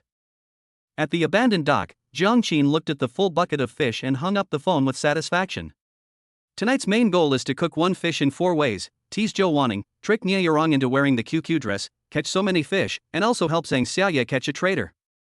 Absolutely perfect. Jiang Qin checked the time. There were only about 10 minutes left before Lu Chang met with that high-ranking member of the Green Snake Gang. He had caught enough fish to reel in the catch, so it was time to haul in the net. He hummed a cheerful tune as he began packing up his fishing gear. It has to be said that fishing is actually a very expensive activity. The fishing rod that Jiang Qin arranged for Yuan Cece to buy alone is worth tens of thousands of yuan, not to mention the various other fishing equipment that match it. No wonder those anglers get scolded by their wives for buying fishing rods. How can anyone but a handsome guy like me afford such an expensive and wasteful activity? 10:30 p.m. Lu Chang arrived at the dock on time. A figure was already waiting for him there. Hearing footsteps behind him, the figure slowly turned around and said in a deep voice, "You're late." Lu Chang curled his lip in annoyance. "Later my ass. You have no idea how difficult that little devil is to please. She insisted on taking us to the amusement park to ride the carousel. My God, I've never ridden a carousel in my life. You have no idea how embarrassed I was when that girl next to me was staring at me. And another thing, can you please stop using those martial arts novel opening lines every time? Trying to act like some kind of expert. Damn it." Faced with Lu Chang's questioning, Zhang Wujiu, the figure, simply shook his head. "I just feel that this way of meeting is more in line with our identities. Can't you cooperate with me?" Lu Chang gave him the middle finger. "Okay, I'll cooperate. You go ride the carousel, and I'll make contact." Damn it, what kind of crappy mission is this? I thought I had made it to the top of the Fierce Dragon Gang, but I was sent to playhouse with some yellow-haired girl every day. Zhang Wujiu sighed and said, "Alright, stop complaining. Since you've taken on this mission, you should do your job responsibly. The destruction of the Fierce Dragon Gang won't be long. When you complete your mission and return to the gang, even my position won't be as high as yours. Our guild leader always rewards merit and won't treat you unfairly." Lu Chang snorted coldly, but did not object to what he said. The Green Snake Society has risen rapidly in recent years, largely due to its wise and powerful leader. He rewards merit and appoints people based on their abilities. He is always very generous to his own people. Following such a big boss, Lu Chang would be willing to be sent as an undercover agent. Tell me, why are you in such a hurry to meet me? Is there some crucial intelligence you have to share? Zhang Wujiu lit a cigarette for Lu Chang before asking the question. Lu Chang took a deep breath, exhaled a cloud of smoke, and then slowly said, "There is a new development. The eldest son of the Zhang group has been getting quite close to that girl Zhang Xiaoye lately." Zhang Wujiu was taken aback. Zhang group? That can't be right. I remember the Zhang group has always been clear about its stance and rarely gets involved in the affairs between our gangs. How could it suddenly be in contact with the fierce dragon gang? Lu Chang said irritably, "How should I know? It could also be a coincidence, it just happened to happen both times." However, it seems that the young master of the Zhang family gets along very well with Zhang Xiaoye. If these two families join forces, our green snake will be in danger. Zhang Jiaowu's expression shifted between light and dark. This news is so explosive that even he is unsure what to do. Although the Zhang group is not involved in the underworld, both the Fierce Dragon Gang and the Green Snake Society have to give them some face. The Zhang group controls a large number of commercial channels in Zhonghai. If the Green Snake Society were to go to war with the Fierce Dragon Gang and the Zhang group were to side with the other side, the consequences would be unimaginable. The thought of this possibility sent a chill down Zhang Jiaowu's spine. What you said is very important. I need to go back and report it to the chairman immediately. Regardless of whether it's true or not, you will be credited for this. Is there any other important news? Lu Chang nodded and continued, and then there's Zhang Rulong's recent plans. The two then began to whisper to each other. But just as the two finished meeting and were about to leave, a figure carrying a fishing box and fishing rod suddenly emerged from the roadside bushes. This road is really difficult to walk on. Hey, there are still people here so late. Are you two here to fish too? Zhang Qin greeted the two with a smile. Upon hearing this, Lu Chang and Zhang Wujiu's expressions changed drastically. Their secret rendezvous was witnessed. Zhang Wujiu took 2 seconds to react and was about to kill him when Lu Chang, who was standing next to him, held him down. Yeah, we're here to fish too, but we forgot our gear today. How's your catch, bro? Lu Chang suppressed his murderous intent and tried to get some information out of him first. His long undercover career taught him to be patient and patient. Great, look at my maxed out buff. Wait, I recognize you. Aren't you Xiao Ye's sidekick? I remember your name was Qianzi? Zhang Qin said with great surprise, as if he had just recognized Lu Chang. The performance was too over the top, and the acting skills definitely need improvement. Lu Chang's eyes widened. After a couple of seconds of reaction, he recognized Zhang Qin's face by the moonlight and exclaimed in surprise, "Young Master Jiang? You're fishing here?" Chapter 74 Deception, and More Deception. Lu Chang and Zhang Wujiu were both dumbfounded. They were just discussing each other when they unexpectedly bumped into each other. Young Master Jiang? Old Lu, you must be mistaken. Zhang Jiaowu stammered as he asked. Lu Chang ignored him, staring intently at Zhang Qin, his mind racing as he frantically tried to come up with an excuse. It's me. I didn't expect the raptors to have a fisherman. The guy next to you looks familiar too. I remember who he is. Zhang Qin smiled as he looked at the two of them, and in the moonlight, he carefully scanned Zhang Wujiu's face. Oh, I'm just a nobody in our gang, with a pretty average face. Perhaps young Master Jiang has mistaken me for someone else? Zhang Wujiu's heart skipped a beat, but he still explained with a forced smile. Really? No, I'm sure I've seen your face before. You were there when my dad and I went out to a banquet, right? But you weren't with Zhang Rulong, you were with the Green Snake Society. Zhang Qin said as if he suddenly remembered something. Upon hearing this, Zhang Wujiu and Lu Chang's expressions changed drastically at the same time. Zhang Qin's words were actually meant to provoke them. Although the Zhang family and the Green Snake Society, both top powers in Zhonghai, don't have much interaction, their senior members still occasionally meet at banquets and parties. Zhang Wujiu had seen Zhang Qin at a banquet before, but he had thought that Zhang Qin wouldn't notice him, who was just a lackey at the banquet, given his status. Who knew that Zhang Qin would have such a good memory? Young Master Jiang is really mistaken. I am a member of the Fierce Dragon Gang. What connection do I have with the Green Snake Society? Zhang Wujiu still clung to his last hope and tried to argue. Mistaken? Ha! Zhang Qin sneered and turned to look at Lu Chang. Xianzi, explain yourself. As a member of the Fierce Dragon Gang, why would you come to this desolate place in the middle of the night to meet with people from the Green Snake Society? You're not some legendary traitor, are you? Lu Chang felt extremely uncomfortable under Jiang Qin's gaze. Jiang Qin looked at him like he was a rare animal, just like when he was stared at when he went to ride the carousel earlier. Young Master Jiang, please let me explain. It's not what you think. Actually, To everyone's surprise, Jiang Qin simply waved his hand, dismissing his statement, "Don't explain to me. I'm not your boss, so why are you explaining to me? I'll call Xiaoya right now, and you can explain to her then." Upon hearing this, Lu Chang panicked instantly. The legitimate world has its rules, and the underworld has its rules. Traitors, no matter which gang they belong to, will only be stabbed if they are caught. If it were anyone else who dared to threaten them like that, Lu Chang and Zhang Wujiu would have already taken action and silenced them. But the person in front of him is Jiang Qin, the direct heir of the Jiang family, one of the three major families in Zhanghai. Even the leader of the Green Snake Society wouldn't dare to touch the eldest son of the Jiang family. Young Master Jiang, you've really misunderstood. I'll explain to Miss myself when I have the chance. Old Jiang, let's go. Seeing that he couldn't dissuade him and that taking action wouldn't work, Lu Chang simply tried to run away. Now that his scheme has been exposed, there's no need for him, as an undercover agent, to remain in the Fierce Dragon Gang. Lu Chang has always been cautious and decisive in his actions, otherwise, he wouldn't have been able to remain undetected while infiltrating the Manglong Gang for so long. Sorry, young Master Jiang, we'll be leaving now. Zhang Wujiu also clasped his hands in a fist salute to Jiang Qin, exuding a strong sense of chivalry. Unexpectedly, Jiang Qin casually tossed the fishing rod aside, and it suddenly extended, blocking the two people's path. Did I say you could leave? I don't think you're taking me, Jiang, seriously at all. Jiang Qin narrowed his eyes, casually tossing the fishing box on the ground. The fishing rod in his right hand resembled a 7.2-meter-long spear, gleaming faintly in the night. At this, Lu Chang and Zhang Wujiu's faces turned completely dark. But soon, Zhang Jiuwu whistled. Immediately, several henchmen ran over from not far away.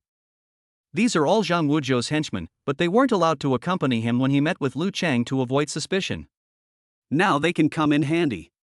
Young Master Jiang, are you sure we can't leave? Zhang Wujiu felt confident once his underlings arrived, and he looked at Jiang Qin with a smile. He really didn't want to clash with Jiang Qin unless absolutely necessary. If he could scare the other party away, that would be the best outcome. But Lu Chang, standing next to him, seemed a bit timid. He had seen Jiang Qin make a move before. His clean and efficient actions were probably beyond what the few of them could handle. Even if they were to take up arms, they might not be a match for him. Besides, given young Master Jiang's status, they wouldn't dare to take up arms. What, you think you can take action just because you outnumber me? Fine, all of you come at me at once. I'm in a hurry to get home and sleep, so stop dawdling. Jiang Qin reeled in his fishing rod and held it in his hand as if it were a short stick. This weapon is quite handy. Ah, then I apologize to young Master Jiang. We have offended you greatly this time, please forgive us. Brothers, go for it, but be gentle, don't hurt young Master Jiang. Our Green Snake Society will apologize to the Jiang family afterwards. Zhang Wujiu greeted him. Immediately, several henchmen rushed forward, yelling. 1 minute later. Seeing his underlings lying on the ground groaning in pain, Zhang Wu and his 9 companions were completely stunned. His underlings were all considered pretty good fighters in the gang, yet they couldn't even last half a move against Jiang Qin. Is that fishing rod some kind of magical weapon? What he didn't know was that these fishing rods, which cost tens of thousands of yuan each, were of exceptionally high quality and were incredibly easy to use for hitting people. Are you two still going to resist? Jiang Qin glanced at Zhang Wujiu and Lu Chang, who were still standing, and casually waved the fishing rod in his hand, feeling even more that this thing was worth buying. Young Master Jiang, we haven't offended you, why are you so ruthless? If you spare us today, you'll be richly rewarded in the future. Lu Chang said with a wry smile. You haven't offended me? You were the one following me this morning, weren't you? Jiang Qin's smile vanished, and his tone instantly turned cold. Only then did Lu Chang realize why he had failed. This morning, he originally just wanted to follow Jiang Qin to see what Jiang Qin's purpose was in contacting Zhang Xiaye, but he didn't expect to get into trouble over such a trivial matter. Now he was truly at a loss for words. By the way, I'm not interested in your generous rewards. But Zhang Xiaoye and Zhang Rulong will probably thank me properly when they find out that I exposed the traitor for them. Damn it, Lao Lu, what are you still saying to him? At worst, we'll fight to the death. If we get caught by the fierce dragon gang, we're really doomed. Zhang Wujiu shouted, waking Lu Chang, who was still in a daze. Yeah, anyway, there's no good outcome if we get caught and taken back, so we might as well take a gamble. In an instant, their fighting spirit rekindled, and they glared fiercely at Zhang Qin. They looked like two desperate beasts about to fight for their lives, a truly terrifying sight. Chapter 75. Could it be that he and I are truly destined for each other? Hey, Xiaoye, yes, it's me, Zhang Qin. I've caught a traitor for you. Do you want to come over and sign for it? Zhang Qin stood with one foot on Zhang Wujiu's head, holding a fishing rod in one hand, poking at the half-dead Lu Chang, and said leisurely, "Behave yourself, don't move around, or I'll beat you up." Zhang Qin applied slight pressure with his foot, extinguishing Zhang Wujiu's struggling flames once again. Zhang Xiaoye was silent for a while on the other end of the phone. After asking for the address, she hung up the phone directly, seemingly preparing to head over here. Congratulations, host. You have successfully shocked Zhang Xiaoye, the heroine of destiny, and gained plus 99 emotional points. As expected, the emotional points were credited to his account, and Zhang Qin put down his phone with satisfaction. Young Master Jiang, please let me go. I can call our president, and he'll definitely give you a satisfactory price. Zhang Wujiu was being stepped on and had difficulty breathing, but he still tried his best to persuade Zhang Qin. However, Zhang Qin ignored this and instead looked with great interest at Zhang Wujiu's underlings. At this moment, these people put their hands behind their heads and squatted on the ground in a row, looking as if they were squatting in the detention center, with very standard posture. Not bad, you all look quite energetic. You must have been in there quite a bit, right? None of them dared to speak. Their own boss was being trampled on, so how could they dare to say anything? Alright, you guys can go back now. Tell your guild leader that his men were following me and disturbing my fishing. I'm detaining them and handing them over to the fierce dragon gang. If there's anything, tell them to come talk to me. Understand? Zhang Qin greeted him. The henchmen still didn't dare to say a word. What are you all standing there for? Want to go sit with the Raptors gang? Leave your phones here and get out of here. Zhang Qin frowned and shouted unhappily. The henchmen exchanged glances, then stood up, put their phones on the ground, and ran away. Zhang Qin was giving face to the leader of the Green Snake Society. If they were to wipe them all out, the Green Snake Society would probably come after him for trouble. But if they only arrested two, things would be much easier to talk about afterwards. Although the Green Snake Society and the Fierce Dragon Gang have had many frictions, they have not actually gone to war and it has not reached the point of life and death. Even if it's Lu Chang, Zhang Rulong will probably put him through some trouble and release him in the end. Since that's the case, Zhang Qin naturally has no need to personally play the villain. Lu Chang didn't understand Zhang Qin's actions, but Zhang Wujiu did. Immediately, the guy stopped struggling and making a sound. If Zhang Qin doesn't intend to be an enemy of the Green Snake Society, then there's not much of a problem. The two gangs are currently locked in a fierce battle. If the Fierce Dragon Gang gains another ally, the Green Snake Society will be in for a lot of trouble. But he and Lu Chang are probably going to suffer a lot from now on. Soon, Zhang Xiaoye arrived at the scene with her people. Besides Xiao Liuzi and Bald Tiger, she also brought dozens of her underlings, just in case she couldn't control the situation. Xiangzi, it's you. Zhang Xiaoye was furious when she saw Lu Chang lying on the ground like a dead dog. This guy was the most honest one under her command. She never expected him to be such a traitor. Young miss is here, hee. It's not a betrayal. I've always been a member of the Green Snake Society. Since things have come to this, I have nothing more to say. Do with me as you please. Lu Chang looked up at Zhang Xiaoye and said with a bitter smile. Tiger, take this guy back and let your father deal with him. Zhang Xiaoye sneered, then arranged for Bald Tiger and the others to escort Lu Chang into the car. Zhang Qin couldn't help but remind him, bring this along too. I'm getting tired of stepping on him. This guy is Lu Chang's contact. As he spoke, he kicked Zhang Wujiu, who was lying on the ground. Good. Zhang Xiaoye nodded, but didn't even look at Zhang Wujiu. She simply greeted him, told her men to put him in the car, and then spoke to Zhang Qin. Let's go first. This isn't the place to talk. It'll be difficult to handle if the Green Snake Society comes.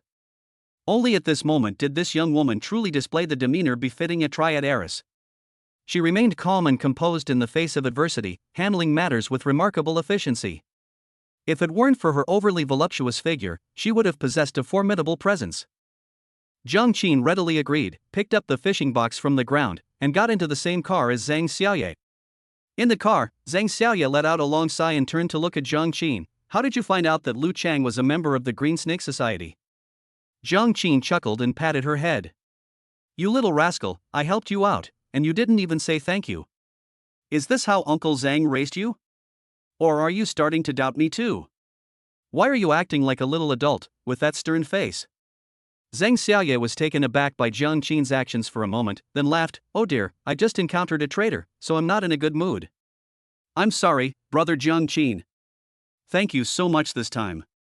If it weren't for you, who knows what this traitor would have done in the future? Jiang Qin nodded. Yes, I didn't expect that I would run into such a thing when I just went out fishing. It's quite a coincidence. Zhang Xiaoye was taken aback again. Fishing?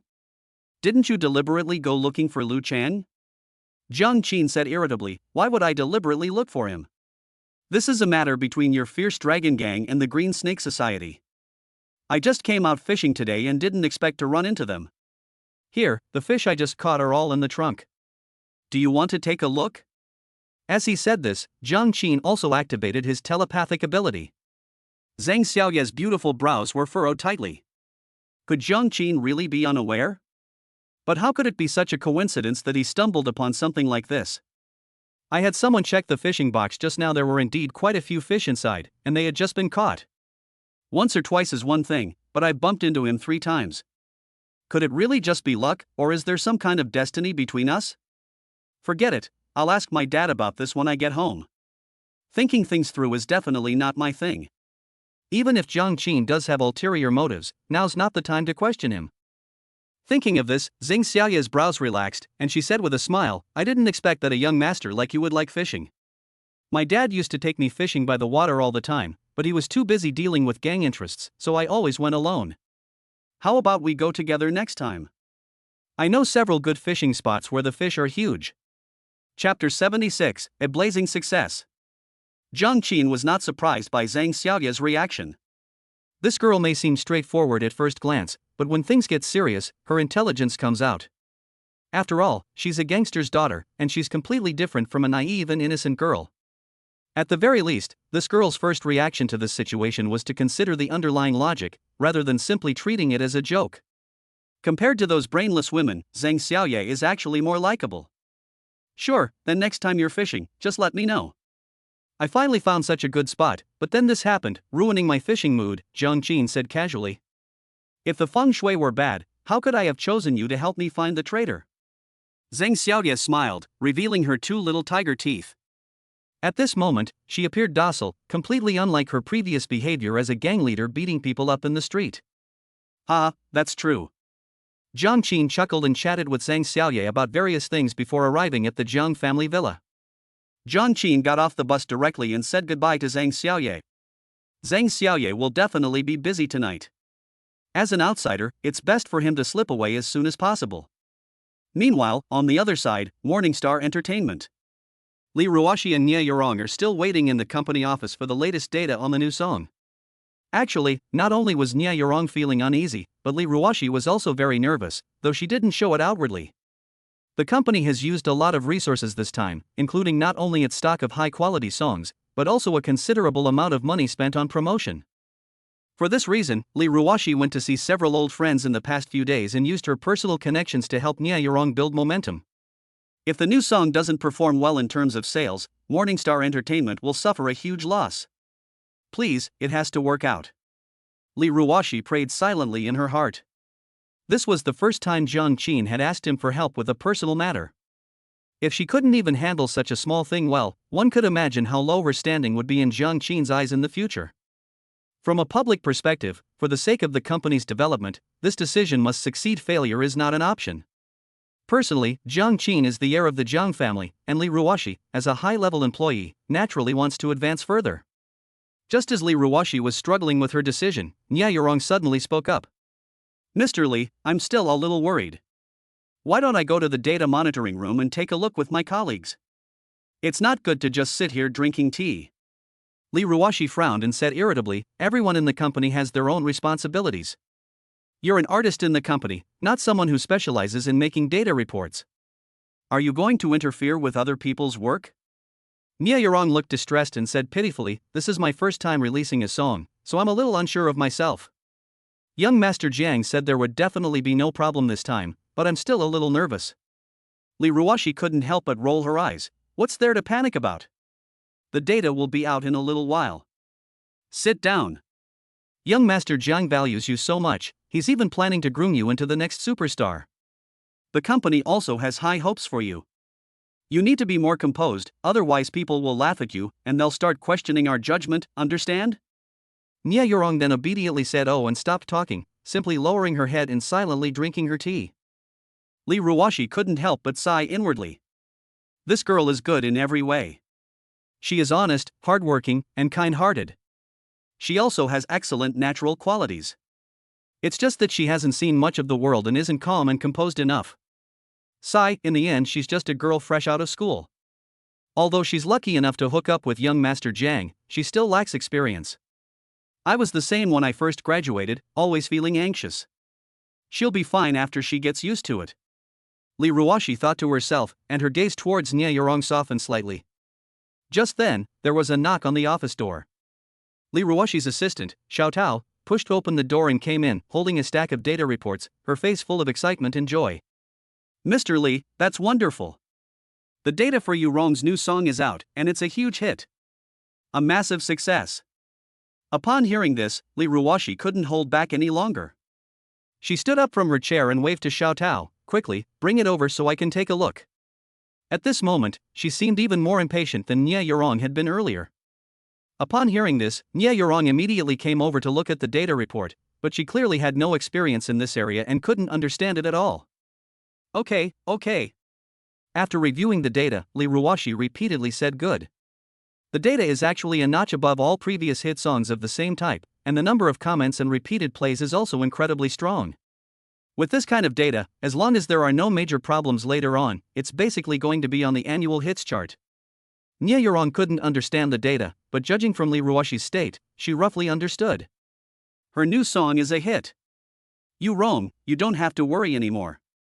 The song that young Master Jiang wrote for you has become a hit. The company will give you a good makeover and I guarantee you'll become an overnight sensation. Lee Ruwashi said happily, and couldn't help but pat Nia Yorong on the shoulder. Oh dear, now I can finally give young Master Jiang an explanation. These past few days, it wasn't just you who was worried, I haven't slept well either, really. Nia Yorong said expectantly, Mr. Lee, weren't you always so calm and collected? How come you? Lee Ruwashi chuckled and said, you must remember that emotions are always something you show to outsiders. No matter how big the problem is, you can't lose your composure, at least not outwardly. Do you understand? Nia Yorong nodded, seemingly understanding but not quite. Just then, Secretary Xiao Tao spoke up again. Oh, right, Mr. Lee, there's one more thing. Wan Ning Entertainment suddenly announced a major collaboration with Zhongdian Novel Network, a subsidiary of the Zhang Group. Lee Ruwashi's smile vanished abruptly, and she turned to look at Xiao Tao with a suspicious expression. Wan Ning Entertainment? Zhou Wan Ning's company? Aren't they in the film and television business? Why would they collaborate with a novel website? And such a major collaboration at that? Xiao Tao handed over her phone, which displayed the official announcement from Wan Ning Entertainment. Lee Ruwashi and Nia Yorong looked at it together and couldn't help but be surprised. Goodness, Wan Ning Entertainment is planning to directly buy the rights to online novels for film and television adaptations? But online novels don't have much literary or artistic merit, so how can they be adapted into TV series and movies? Lee Ruwashi was somewhat surprised by Zhou Wan Ning's thinking. How many tens of millions did it cost to acquire the copyright? Nia Yorong was shocked by the amount of money involved. The two women exchanged a glance, both seeing shock in each other's eyes. They didn't quite understand the moves Jiang Qin made this time. Chapter 77 Having you is my blessing.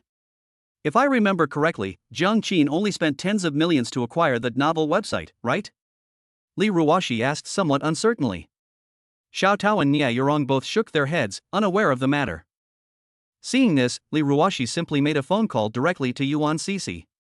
While others might not know Jiang Qin's whereabouts, his personal assistant, Yuan Cece, certainly does. Assistant Yuan, this is Li Ruoxi. There's something I'd like to ask you about. The call ended quickly.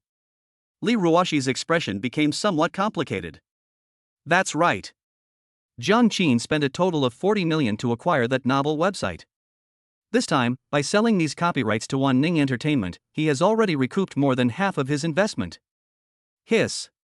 Upon hearing this, the other two women in the office couldn't help but gasp. Especially Nie Yorong, who used to only care about Jiang Qin as a person and didn't have a clear understanding of the Jiang family's wealth and status, or Jiang Qin's identity, but today she seems to have understood a little. An investment of tens of millions is a figure that ordinary people would never dare to imagine even after a lifetime of hard work. As it turns out, Jiang Qin spent so much money just to acquire a little-known small company, and the cost will be recovered very quickly. Is this the true value of a top-tier wealthy family? Nie Yorong clicked her tongue in surprise, while also feeling somewhat inferior. She came from an ordinary background, and Jiang Qin was so outstanding that she now doubted whether she was good enough for him. Li Ruoxi wasn't surprised that Jiang Qin invested tens of millions to acquire the company for the Jiang Group. With a market value of hundreds of billions, this was at most a negligible small investment. She was more concerned about the movements of Wan Ning Group. Zhou Wanning, although she's an actress, has always had a sharp eye for investment in the entertainment industry. Spending such a huge amount of money certainly isn't without reason. So, the copyrights to those novels are really valuable and have great potential? Jiang Qin, that guy, took a liking to that novel website. Was it just pure luck, or did he really plan this far? If it's the latter, I guess I need to re-evaluate this young master. For a moment, the two were lost in thought, leaving only their assistant, Xiao Tao, looking left and right, seemingly trying to glean something from their troubled expressions. Mr. Li, Sister Rong, are you two still planning to stay at the company? I'm hungry. Xiao Tao couldn't help but remind them when she saw the two of them staring blankly for a long time. Oh, it was my oversight. You guys go back first. I have some things to take care of, so I won't leave with you. You Rong, go back and thank young Master Jiang properly. This time, it's all thanks to the song he provided that you became an overnight sensation, understand? Li Ruoxi came back to her senses, chuckled, and gave Nie Yorong another reminder. Upon hearing this, Nie Yorong blushed and nodded. She would certainly thank Jiang Qin properly, but as for the way to express her gratitude. The thought of the bet Jiang Qin had made earlier, about the QQ dress, made Nie Yorong feel a little embarrassed to talk about it. This generous thank you gift seems best suited to me by offering myself up. On the other side, Gu Xueting was having barbecue skewers with her best friend on the street at that moment. Without Jiang Qin's attentive support, Gu, the school beauty, is now living in dire poverty. Now that she's graduated, her family isn't willing to give her living expenses anymore. Gu Xueting doesn't want to go out and work, doing the kind of work only animals would do. So now she basically relies on selling her second-hand designer bags and clothes to make ends meet. Of course, all these things were given to me by Jiang Qin. Ting, we haven't seen each other in ages. You don't have to be so down and out eating at a roadside stall. You used to treat your sisters to fancy restaurants. Fan Jiaojiao took a bite of a skewer and then downed a beer, seemingly jokingly mocking her. Sigh, I'm short on cash lately, so I can't help it.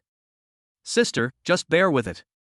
Who knew that bastard Jiang Qin would suddenly change his mind, and not only that, he's also having affairs with other women, even that little bitch Yi Feifei is with him. It's infuriating. Gu Xueting said irritably. This barbecue skewers are actually pretty good. Come on, let's have one, you and me. Stop, don't eat yet. Fan Jiaojiao pressed Gu Xueting's hand down, her brows furrowed as if she were thinking about something. Wait a minute, let me sort this out. I think there's something fishy about this. Hearing this, Gu Xueting became interested and asked curiously, what's strange about it? Fan Jiaojiao analyzed, think about it, Jiang Qin has been your most loyal admirer for the past 4 years of university. How could he change his mind so easily? I noticed something was up when we were singing karaoke last time. He confessed to you with roses one day and blocked you the next. This doesn't seem like the behavior of a normal person. Gu Xueting nodded vigorously, yes, I think so too.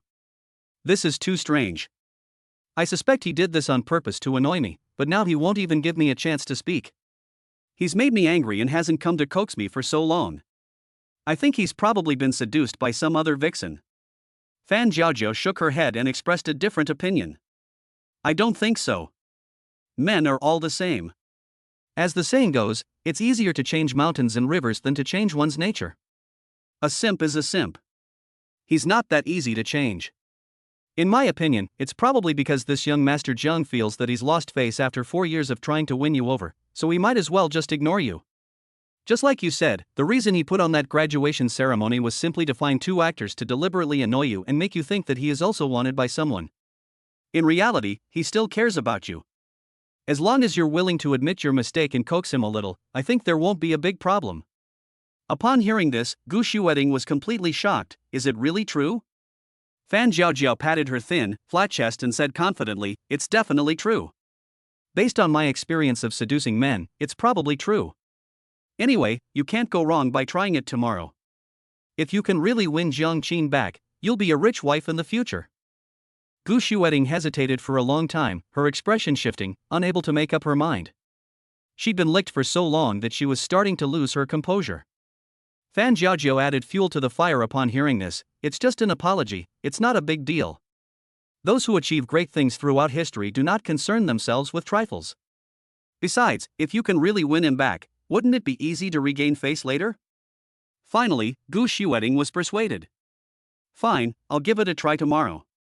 At worst, I'll throw away all my dignity. I refuse to believe that Jiang Qin is so heartless. Hey, that's right, that's my best friend. That's how it should be. Let's have a toast, and I wish you success in your business. Cheers. May we all catch some great suckers. Chapter 78 gradually taking on the shape Jiang Qin liked. Night falls. Jiang family villa. Jiang Qin was sitting in his study, taking stock of what he had accomplished that day. No way, my emotional value is too low. Yi Lingyun will be back in less than a year. At my current pace, I'm afraid I won't be able to beat him. If things continue as they are now, by the time Yi Lingyun returns, I'll at best have evolved from an early-stage mini-boss into a slightly more troublesome one, but ultimately I still won't escape being defeated. What am I going to do? Jiang Qin was slightly troubled, tapping his fingers lightly on the table, not very satisfied with the current situation. Emotional values can only be generated and collected by the system when the chosen one or the chosen heroine experiences intense emotional fluctuations, but currently, there are only so many protagonists who can collect emotional values for him. I can't possibly tie up all these female leads in Chenon, lock them in a darkroom, torture them every day, and use them as tools to boost my emotional value. That would be a recipe for disaster. Jiang Qin felt somewhat helpless. According to the system's description, the protagonists of this world were all protected by luck, so he couldn't use too many coercive means. Otherwise, given Jiang Qin's villainous nature, he might actually do something outrageous like some unknown immortal. This system is a pain. Why can't we just use a store or something to sell things? Why do we have to do this lottery? The randomness is too much. It's a headache. Jiang Qin checked the system in his mind and was immediately disappointed when he found that the system only had one function, a lottery wheel. Just as Jiang Qin was pondering how to continue his rapid monster-slaying rampage. Ding dong! The doorbell of the villa was suddenly rang. Soon, Butler Fu came over to report. Young master, a young lady has come to the door.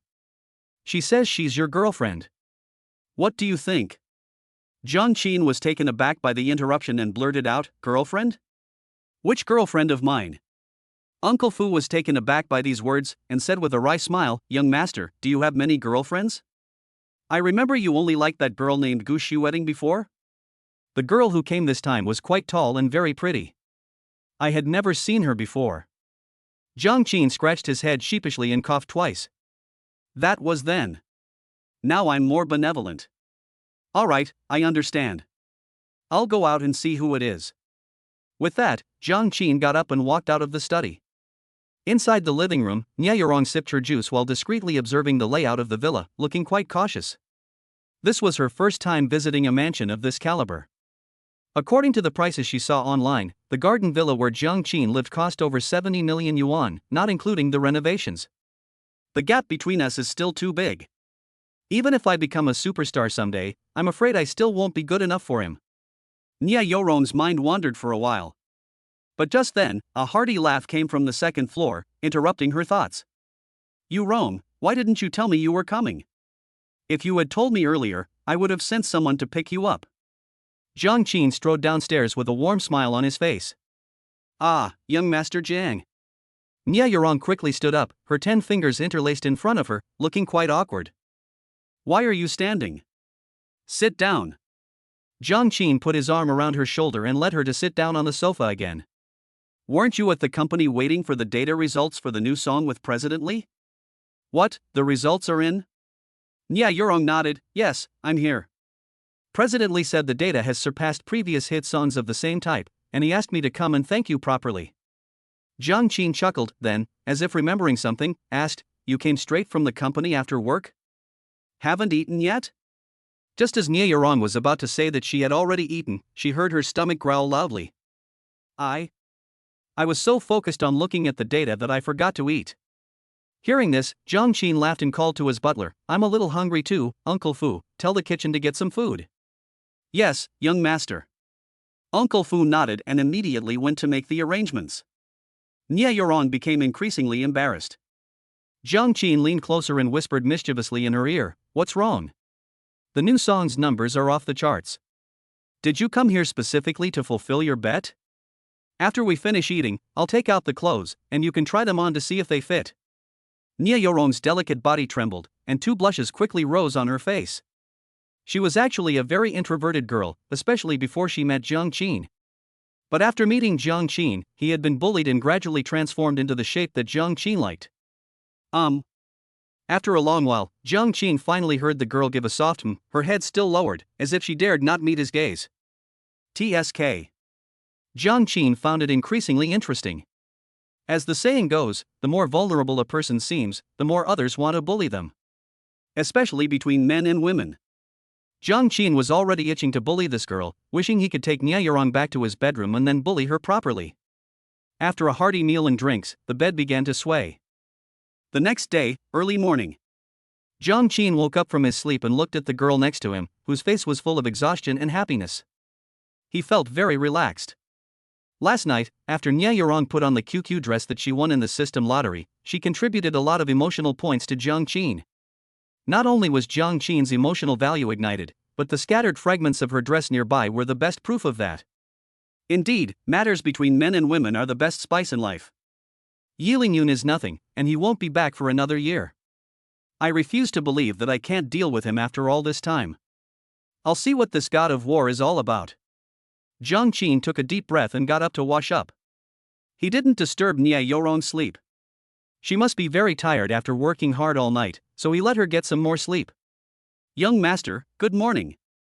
We've prepared breakfast according to your usual taste. We don't know what that young lady's taste is, so we made an extra portion according to your preference. Would you like us to change it? As soon as he came downstairs, the butler, Uncle Fu, greeted Jiang Qin with a smile. Jiang Qin shook his head, no need, she's a local too, and her tastes are similar to mine, so this arrangement will be fine. Uncle Fu responded and then said again, yes, young master, there's one more thing. Miss Gu, whom you brought home a few times before, is at the door right now and says she wants to see you. I was worried that she might offend Miss Nia Yurong, so I didn't let her in. Do you think we should go over and see her now and deal with it? Miss Gu? Jiang Qin was taken aback, then immediately realized that it was Gu Shueting's cup of tea. How dare she come knocking on my door? Chapter 79 Every strike delivers a critical hit. Hee, since you're here, let's meet. Jiang Qin thought for a moment, then smiled and agreed. He actually felt a little nauseous just looking at Gu Shueting's aged green tea, but Jiang Qin could tolerate this small amount of disgust in order to boost his mood. It's the same principle as no one turning down money that's offered to them. Yes, young master, I will bring the person in right away. Uncle Fu nodded and then withdrew. Jiang Qin then took the main seat in the reception room with an air of nonchalance, sipping tea and waiting leisurely. He was also very curious about what crazy thing Gu Shueting was planning to do today. After treating her like that before, this woman still has the nerve to come looking for him. Her skin is incredibly thick. She probably still wants to get gold coins from me, since she can't find any other suitable ATM besides a sucker like me. Jiang Qin smiled with a hint of sarcasm. In the original novel, Gu Shueting was exactly that kind of person. Not only did she hook up with young Master Jiang, but she also kept asking him to spend money on her. However, the original owner of Jiang Qin's body was so infatuated with her that he wouldn't listen to any advice from his friends. Now, it's time for the offense and defense to switch places. Soon, Uncle Fu brought Gu Xueting in. Gu Xueting was clearly dressed up carefully again today. However, unlike her elaborate attire at the graduation ceremony, Gu Xueting was dressed very innocently today, looking exactly like the dream girl of male college students. Unfortunately, beneath that innocent exterior lies a rotten soul covered in filth, so disgusting that it wouldn't even qualify as a sex slave. Young Master Jiang, the person has been brought here. I'll go down and arrange for someone to prepare breakfast for you. After bringing Gu Xueting over, Uncle Fu appropriately withdrew, leaving the two of them to talk. As a seasoned professional butler, he has always been sensible, otherwise, he wouldn't have stayed with the Jiang family for so many years. However, Gu Xueting, who was brought along by Uncle Fu, was not so sensible. She plopped down in the chair next to Jiang Qin, her eyes brimming with tears as she looked at her former simp, ATM, and sucker. She tried her best to look aggrieved, her eyes still smelling of onions. They were so close together that Jiang Qin could smell the pungent odor of onions. Jiang Qin, I. Gu Xueting was about to speak when Jiang Qin waved her hand to interrupt her. You should wipe the onion scum off your eyes first, it's a bit pungent. As he spoke, Jiang Qin even took out a tissue with one hand and covered his nose with the other. Gu Xueting instantly lost her composure and almost couldn't hold back. But in the end, she obediently took the tissue and wiped the onion dust from the corner of her eyes. This stuff is really pungent. Jiang Qin, I've come to apologize to you. Gu Xueting hesitated for a long time before sincerely apologizing. Before she came, her best friend Fan Jiaojia told her to act pitiful and sincere. The more sincere she was, the better the effect would be. Even if Jiang Qin humiliated her again, she had to endure it. In the end, Gu Xueting would be the biggest winner. Oh? An apology? Tell me about it, Jiang Qin asked with interest. I shouldn't have treated you like that before. I've thought it through. It was all my fault before. Let's start over, okay? Just like when we first met. I promise I won't lose my temper with you anymore, and I'll be a good girl and listen to you, okay, Jiang Qin? Gu Xueting looked at Jiang Qin with a hopeful expression and spoke softly. If it were any other man, his heart would soften and his body would harden, and he might actually be won over by her. But Jiang Qin's heart was even harder than his lower body. How could such clumsy acting techniques possibly catch his eye? Finished? That's all? Jiang Qin looked coldly at Gu Xueting and couldn't help but sigh. I thought you were going to say you were so poor you couldn't stand it anymore and were going to reactivate my ATM. If you could be that honest, I might think more highly of you, but your behavior now isn't very good. Upon hearing this, Gu Xueting's mind went completely blank. It was like a bucket of cold water had been poured on the computer case, and the case started smoking with a whoosh. What do you mean by that? I don't quite understand. Under Jiang Qin's sharp gaze, Gu Xueting subconsciously looked away, not daring to meet his eyes. Just as Jiang Qin was about to speak again, another voice suddenly came from the second floor. Don't you understand? What young Master Jiang means is that you're too stupid, and he wants you to get lost and stop getting in the way. The voice was sharp and cold, like a frost-laden wind in winter, chilling to the bone. Gu Xueting looked up and saw a tall, beautiful woman in pajamas gracefully walking down the stairs, looking down at her. She exuded an aura of absolute power, just like a queen. Nia Yorong, what are you doing here? Gu Xueting immediately jumped up like a cat whose tail had been stepped on. Jiang Qin has another woman in his family. I'm young Master Jiang's girlfriend, why can't I be here? I had a very happy time with young Master Jiang last night, didn't I? Nia Yorong moved gracefully to Jiang Qin's side and gave him a hard peck on the cheek, as if she were declaring her ownership. Jiang Qin smiled and said indulgently, why did you wake up so early? I was telling you to rest a little longer. Nia Yorong smiled sweetly and glanced at Gu Xueting provocatively, young Master Jiang, your bed is so comfortable. I originally wanted to sleep a little longer, but there were annoying crows cawing early in the morning, making it hard to get any peace, so I decided to just get up. Gu Xueting was so angry at the two of them working together that she was trembling all over, but she couldn't say a word. You two, slept together last night? Gu Xueting is now like a mistress who has come to the wife's door, only to be slapped hard across the face and stabbed in the heart several times. Young Master Jiang, who comes to disturb people's sleep so early in the morning? They have no manners at all, it's so annoying, Nya Yorong added sarcastically. I don't know either. Maybe their family didn't raise them well. We can't blame them, Jiang Qin chimed in. This time, Gu Shueting finally couldn't sit still any longer. She stared at Jiang Qin and Nya Yorong for a while, and then, without needing onions, the little pearls started falling out in a cascade. You all. Wow. With a loud cry, Gu Shueting covered her face and fled. That posture was just too utterly pathetic, and just too delightful. Congratulations, host. You have successfully caused the heroine Gu Shueting to break down, gaining plus 288 emotional points. Upon hearing that captivating system notification, Jiang Qin couldn't help but smile. Look at these numbers. That was a huge explosion. This feeling is amazing. Chapter 80. Isn't this a reversal of the Heavenly Gang? Hee, how was it, young Master Jiang? My performance was pretty good, wasn't it? I chased those people away for you right away. It was at this moment, seeing Gu Shueting run far away, that Nya Yorong said to Jiang Qin in a playful manner. Excellent, excellent. I was just hesitating about how to get her to leave gracefully. You've really helped me a lot. You women really know how to deal with other women, Jiang Qin said with a smile, pinching her cheek and offering a compliment. So, how does young Master Jiang plan to reward me? Nya Yorong sat directly in her lover's lap, acting all coquettish. Award? Jiang Qin pondered for a moment, then suddenly realized and said, how about I give you a few more QQ dresses so you can change into one every night? Upon hearing this, Nya Yorong immediately became anxious. Last night, after she put on that QQ dress, Jiang Qin went completely berserk, and she's still terrified. No, I don't want this. This is clearly a reward for young Master Jiang himself, I won't accept it. Jiang Qin laughed and gently patted Nya Yorong's back. Alright, let's change it. I'll write a couple more songs for you when I have the chance, is that alright? But Nya Yorong still shook her head. Jiang Qin was stunned and asked in confusion, you don't want this either, then what do you want? The girl in his arms hesitated for a moment, then slowly said, I want young Master Jiang to take some time to go on a date with me, to see a movie, have a meal, and stroll in the park. This is fine, young Master Jiang. As we all know, sincerity is always the ultimate weapon. The sincerity of a young woman is always the most touching no matter what tricks or pretense there are, nothing can compare to the romance of this version.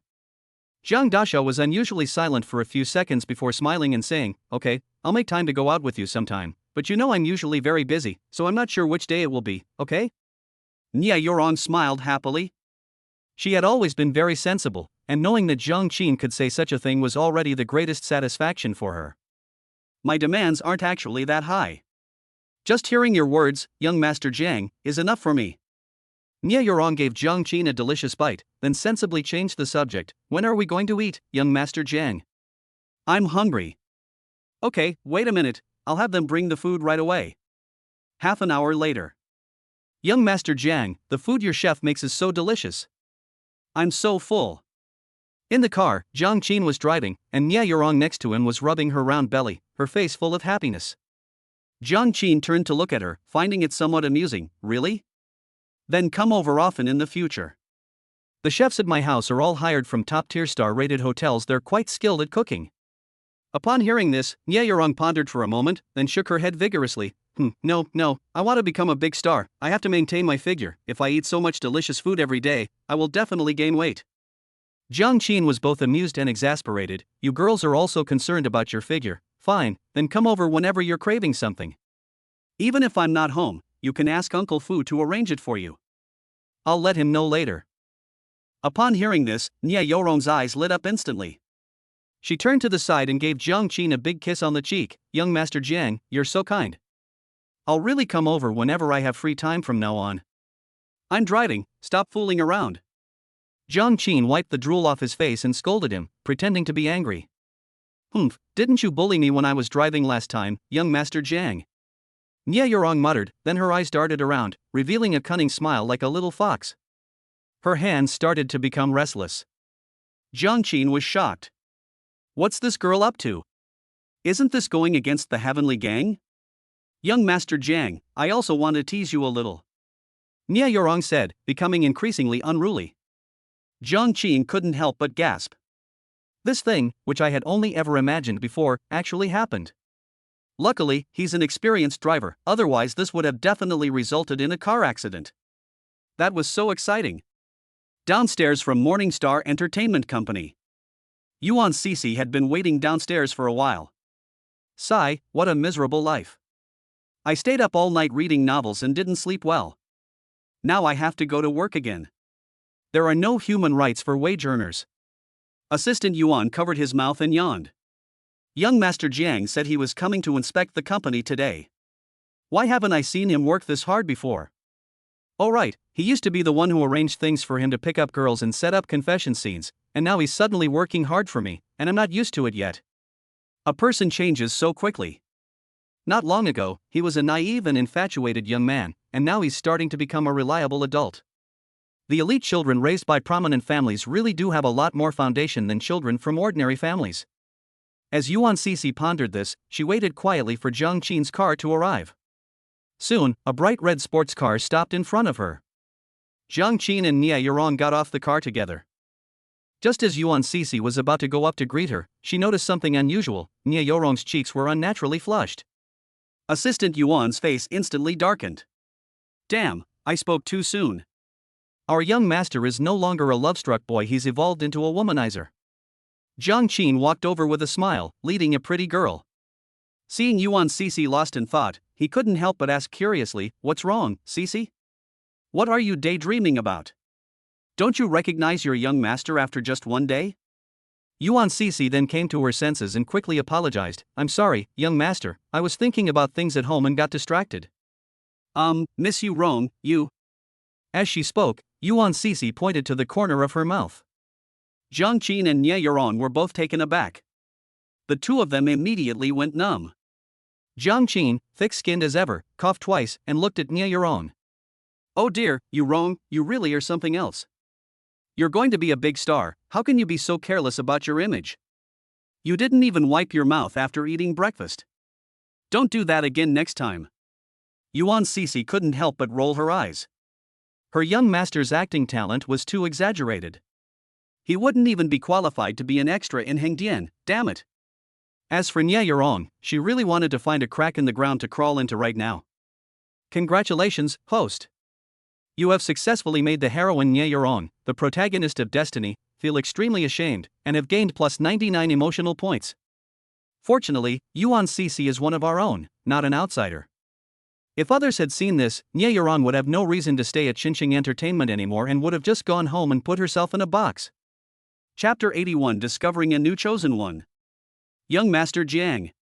Young Master Jiang. Young Master Jiang.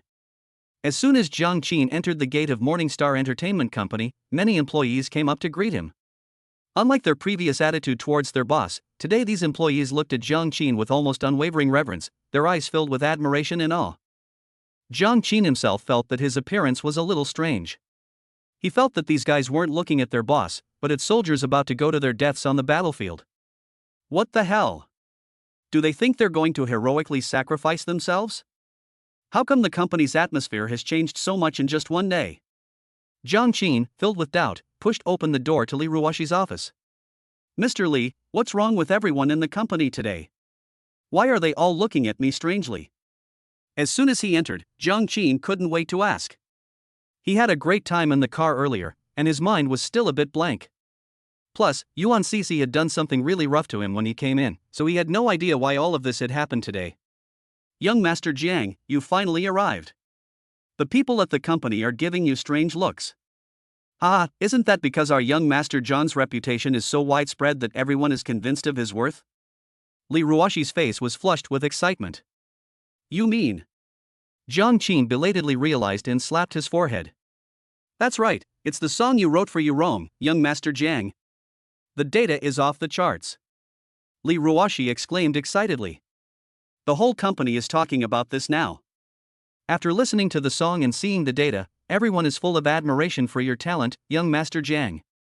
And so is Yurong. Everyone is saying that young Master Jiang has a keen eye for talent. He actually managed to find such a treasure for our company from the school. Maybe the company will have to rely on Yurong in the future." Upon hearing this, Jiang Qin was taken aback at first, and then he laughed. "Oh, I see. It's just some basic operation, nothing to make a fuss about. You said the data exploded, to what extent? Seeing this, Li Ruoshi couldn't help but give Jiang Qin a thumbs up, and then said to Yuan Cece next to Jiang Qin, "See, Assistant Yuan, what did I say before?" Look at Jiang Xiao's demeanor and humility. Yuan Cece rolled her eyes dramatically. After what happened downstairs, she no longer has any romantic feelings for her young master. Alright, stop flattering me. You know I'm not into that. Tell me, what's the specifics? Yesterday, Jerome only told me that the new song's data was good, but for President Li to be this happy, it must be more than just good. Jiang Qin plopped down on the sofa and waved to Yuan Cece, signaling her to pour him a glass of water. The data is all here, please take a look, young Master Jiang. Li Ruoshi smiled, but her respectful attitude remained unchanged as she placed a datasheet in front of Jiang Qin. Jiang Qin watched as Li Ruoshi explained from the side. This data is from 2 hours after the release of Jerome's new song. But judging from the data, it has basically surpassed the hit songs of the same period in previous years. Although it is still far from the most legendary ones, the gap is not large. Especially the comments from netizens on various platforms, many people are trying to find out about Jerome's background after listening to the song. In other words, the song Red Bean alone has already laid a very good foundation of fans for Jerome. As long as she keeps updating, it is almost inevitable that she will become popular. Our company hasn't had such a brilliant achievement in the field of entertainment for a long time. When the other 2 songs you wrote are released, Zhang Xiao, they probably won't be much worse, and the data might even be better. Jiang Qin nodded and put down the data in his hand. These things were all within his expectations, and he didn't find anything strange about them. Culture has national boundaries and requires cultural recognition, but music does not. Excellent musical works can reach people's hearts directly. For example, when we listen to some foreign musical works, even if we don't understand the lyrics, we can still understand the melody and the emotions it contains. In other words, Jiang Qin's hit songs from his previous life would inevitably become wildly popular even if they were brought to this world. Put the data aside for now. You mentioned earlier that you had other things to report today. What are they? Li Ruoshi was somewhat surprised. She had initially thought Jiang Qin was just putting on an act regarding this matter, but now it seemed that her young master genuinely didn't take it to heart. It's understandable, actually. After all, young Master Jiang is the heir to the Jiang Group, and Morningstar Entertainment is just a small company under the Jiang Group. Given his status, he certainly wouldn't take such a trivial matter seriously. Even if Mia Yorong were to become a superstar, it wouldn't mean much to young Master Jiang, would it? I don't know if my previous ideas were appropriate now, they seem a bit far-fetched. Jiang Qin, who was activating his telepathic ability, paused in his tea-drinking motion, then resumed his nonchalant manner. Thoughts? What thoughts? What's this little girl up to? Does she admire my talent and have designs on me? Jiang Qin was a little confused. There are indeed other things. Not long after Jerome's song was released yesterday, someone contacted me, saying they wanted to buy the commercial rights to the song and use it as the theme song for a movie. I told them at the time that this song was not for sale, but they insisted on having it. That person is someone important, and I can't make the decision on their own, so I had to discuss it with you, young Master Jiang. Li Ruoshi explained why she had asked Jiang Qin to come over today. Upon hearing this, Jiang Qin immediately frowned. You want to buy the commercial rights to Red Bean? And you think you can refuse? Who is this guy from China overseas with such a big mouth? Everyone in Shanghai knows that Morningstar Entertainment is a Jiang family business. Knowing this, how dare they still forcefully demand copyright from Li Ruoshi? They're from the Ning family. Li Ruoshi sighed and revealed the other party's background. The Ning family of Shanghai, one of the 3 major families, started in the insurance industry and is also a large conglomerate with assets in the hundreds of billions. Their influence in Shanghai is no less than that of the Jiang family. The Ning family? Haven't they always been uninterested in the entertainment industry? Why are they suddenly getting involved in it? Jiang Qin frowned even more, somewhat puzzled by the Chen family's actions. It's none other than their newly appointed eldest son, Ning Xiao. Yesterday, I found out through some subtle questioning that he wanted to fill the gap in his entertainment business, which is why this happened. Apparently, he recently invested in a new movie, but he hasn't chosen the music yet, so he came to us and took a liking to Red Bean, Li Ruoshi said helplessly. Jiang Qin had never heard the name Ning Xiao before. Just as he was about to ask, he heard the system notification in his mind. A new chosen one has been discovered. The protagonist of the novel, The Billionaire Heir, is destined for greatness. Host, please take note. Chapter 82. What a wonderful start. Newell, oh no, the chosen one? Jiang Qin's body trembled, and he immediately became energetic. Such a great opportunity, they actually came to us in person? Yesterday he was worried that there weren't enough people to boost his emotional value, but today a chosen one actually came to him. What a wonderful start! Jiang Qin became incredibly excited. Li Ruoxi, who was standing to the side, was somewhat surprised. Strange, is it just my imagination? Why did young Master Jiang perk up so much after hearing Ning Zhao's name, like he'd spotted prey? Strange, could it be that young Master Jiang intended to cause trouble for Ning Zhao from the very beginning? But this young master of the Ning family only returned this year, and we've never heard of him in Shanghai before. Young Master Jiang, what do you think we should do about this? Should we cooperate with Ning Zhao, or? Li Ruoxi asked tentatively. Hey, what's the rush? Whether we cooperate or not, since we've met, we definitely need to talk first. Jiang Qin waved his hand and said casually. You need to understand one thing, the young master of the Ning family came all the way here to seek our collaboration, so his purpose is definitely not just about a song, understand? We need to see what he plans to do before making a decision.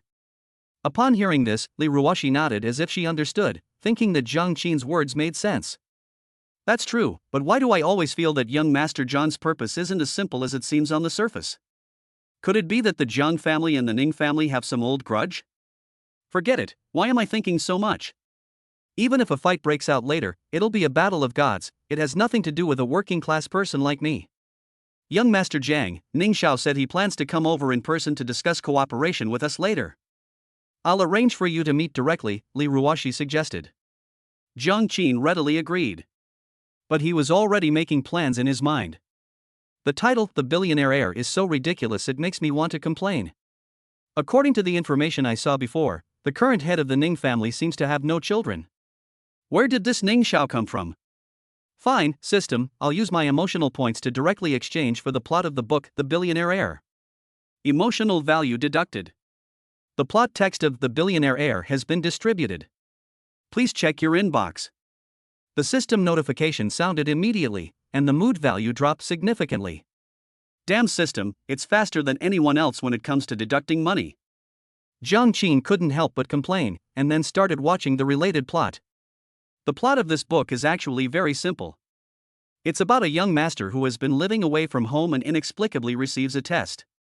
If he passes the test, he can inherit the family's multi-billion-dollar conglomerate. The test is quite simple: spend money within a specified time, legally spend 1 billion yuan, and ultimately have no assets left in your name to pass. However, by a twist of fate, the billion-dollar fortune grew exponentially, interspersed with some flirtatious and womanizing antics, ultimately leading to a happy ending. Although the money wasn't spent, the billion-dollar conglomerate was still inherited. Isn't this the real-life version of Wan Duoyu? Don't think I won't recognize you just because you changed your name, you bastard. After quickly skimming through the entire book, Jiang Qin was speechless. This melodramatic plot would have flopped on any online novel platform back in my day. So here's the question: Ning Zhao should be at the beginning of his test now. He found a very unreliable director and a screenwriter who was disappointed but actually very talented. Then he spent a lot of money to make what he thought was a bad movie, but it turned out to be an amazing film. Now that it's in the final stages, has this guy started spending money to buy songs again? The Ning family has now publicly acknowledged Ning Zhao's identity, but they haven't revealed the details of this test to outsiders. So, what Ning Zhao is doing now seems like a waste of money to outsiders, but every single thing he does ends up being incredibly successful because of luck. As Jiang Qin pondered, a slight smile crept onto his lips. For young Master Jiang, dealing with such a small karami was no big deal at all. The rich second generation who are raised freely from a young age are very different from Jiang Qin, who was raised at home. Especially in terms of mindset. Ning Zhao is currently in a rather low status phase and hasn't properly adjusted his position after the change in status. Otherwise, he wouldn't be so eager to spend money on any pretty girl he sees. The Ning family set up this test largely to wear down Ning Zhao's loser mentality and then cultivate him into a suitable successor in a short period of time. Therefore, even if Ning Zhao fails the test in the end, the Ning family will not give up on him. Just as Jiang Qin was pondering, Yuan Sisi walked over. Young Master Jiang, the eldest son of the Chen family, has arrived and is waiting for you in the reception room. Jiang Qin then snapped out of his reverie, straightened his clothes in front of the mirror in his office, and a perfect smile appeared on his lips. Now that the guests have arrived, it's time for the host to take the stage and put on a show. Well, young Master Jiang, I just called President Jiang, and he said he's very interested in this newly emerged young master of the Ning family and wants you to put in a good word with him, Yuan Cece couldn't help but remind him. Jiang Qin raised an eyebrow. The President Jiang that Yuan Cece mentioned was naturally her father, Jiang Haicheng, the current head of the Jiang family. A test? I know, the old man is really something. He puts you by my side to monitor me and report to him, but can't he just tell me directly if there's something wrong? Jiang Qin glanced at Yuan Cece and said noncommittally. I was just following orders. After all, the heir of the Ning family is here, so I had to report to President Jiang. Please forgive me, young Master Jiang. Yuan Cece bowed and apologized. In addition to assisting Jiang Qin, her responsibilities also included oversight. I know, but Cece, if you listen to my dad so much, who are you going to listen to when he retires? Jiang Qin narrowed his eyes, revealing a half smile. I'll listen to whoever pays my salary. After all, it's not easy to find a job with such a high salary these days, and I really cherish this job, Yuan Cece said modestly. Okay, then. When I inherit the family business, I'll give you a raise. But as for the job details, he. Jiang Qin's malicious gaze swept over Yuan Cece. Young Master Jiang, I sell my art, not my body. Yuan Cece immediately became wary. We'll talk about it later. I haven't even ascended the throne yet, so there's no rush. Jiang Qin's smile became even more mischievous. Yuan Cece's heart tightened. Just as she was about to say something more, she saw Jiang Qin walking towards the reception room. Assistant Yuan was really panicked. Hey, young Master Jiang, I'm just an employee, please don't make things difficult for me. I really don't sell myself, young Master Jiang. Chapter 83. Was this young master just for nothing? President Li, you are so beautiful. I didn't expect the person in charge of Morningstar Entertainment to be so pretty. If I had known, I would have approached your company to cooperate on making a movie from the beginning. Why did I bother to find those directors and screenwriters? In the reception room, a handsome young man with a somewhat frivolous air was looking at Li Ruoxi with shining eyes. Young Master Ning is joking. Our company's main business is not in film and television. If you come to us, you're likely to lose money. Li Ruoxi was somewhat displeased with the other party's gaze, and her tone was rather cold. The guy in front of her, just like Jiang Qin, was a young master from a big family, but he acted frivolously, as if he had never seen a beautiful woman before. Compared to the two, Li Ruoxi naturally felt contempt for Ning Xiao. Oh, what does it matter? It's just a little money. I'm not afraid of losing it. Even if I do lose it, I'm still helping your company expand its experience in film and television, and I can also make President Li owe me a favor. No matter how you look at it, it's a win, right? Ning Xiao said very generously. This film production cost tens of millions just for special effects, not to mention the expenses for hiring big-name stars. Anyway, he's going to spend money now, so he'll spend it in the way that will cause him to lose money the fastest. Li Ruoxi's face twitched. Ugh, why isn't Jiang Qin here yet? This nouveau riche bumpkin is so tiring to deal with. I have no idea how the Ning family raised such a scoundrel. This perfectly respectable young master talks like one of those coal mine owners. It's unbelievable. Congratulations, host. You have successfully made Li Ruoxi feel nauseous, gaining plus 66 emotion points. At the entrance, Jiang Qin couldn't help but laugh as he listened to Li Ruoxi's heartfelt words. This Ning Xiao is truly a talent. He actually managed to push Li Ruoxi to this point. Jiang Qin had actually been standing there for several minutes, but just in case, he decided to listen to the conversation between the two people inside from the doorway first, so that he would at least have a clear idea of what was going on before going in. Dealing with these nouveau riches is actually quite simple, just beat them up and defeat them in their area of expertise. I'm sorry to have kept you waiting. Jiang Qin knocked on the door, then pushed it open and entered. Ning Xiao, who was having a great time chatting with the beautiful woman, was suddenly interrupted and immediately became displeased. He asked Li Ruoxi, President Li, who is this? Aren't you the person in charge of Morningstar Entertainment? I don't want to do business with people I don't know well. Li Ruoxi's eyelids twitched. Good heavens, doesn't Ning Xiao know that Morningstar Entertainment is a Jiang family business? Doesn't he even recognize Jiang Qin? Jiang Qin was speechless. He suddenly felt that it was a bit shameful to beat up such a simpleton. But for the sake of emotional points, I'll just have to bear with it. Young Master Ning is joking. I, the person in charge, am just an employee. This is our company's real boss, Jiang Qin, young Master Jiang. Li Ruoxi stood up tactfully, pulled out the chair from the main seat for Jiang Qin, and helped him sit down to show his status. I don't want to talk to any young Master Jiang, I only want to talk to you, President Li, otherwise, let's not do this business. Ning Xiao hadn't realized the seriousness of the problem. He leaned back, crossed his legs, and said nonchalantly.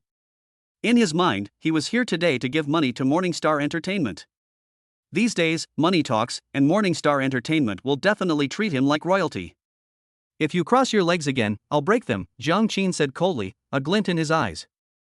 Ning Xiao was startled by these words, and his previous nonchalant demeanor vanished instantly, causing him to sit up straight obediently.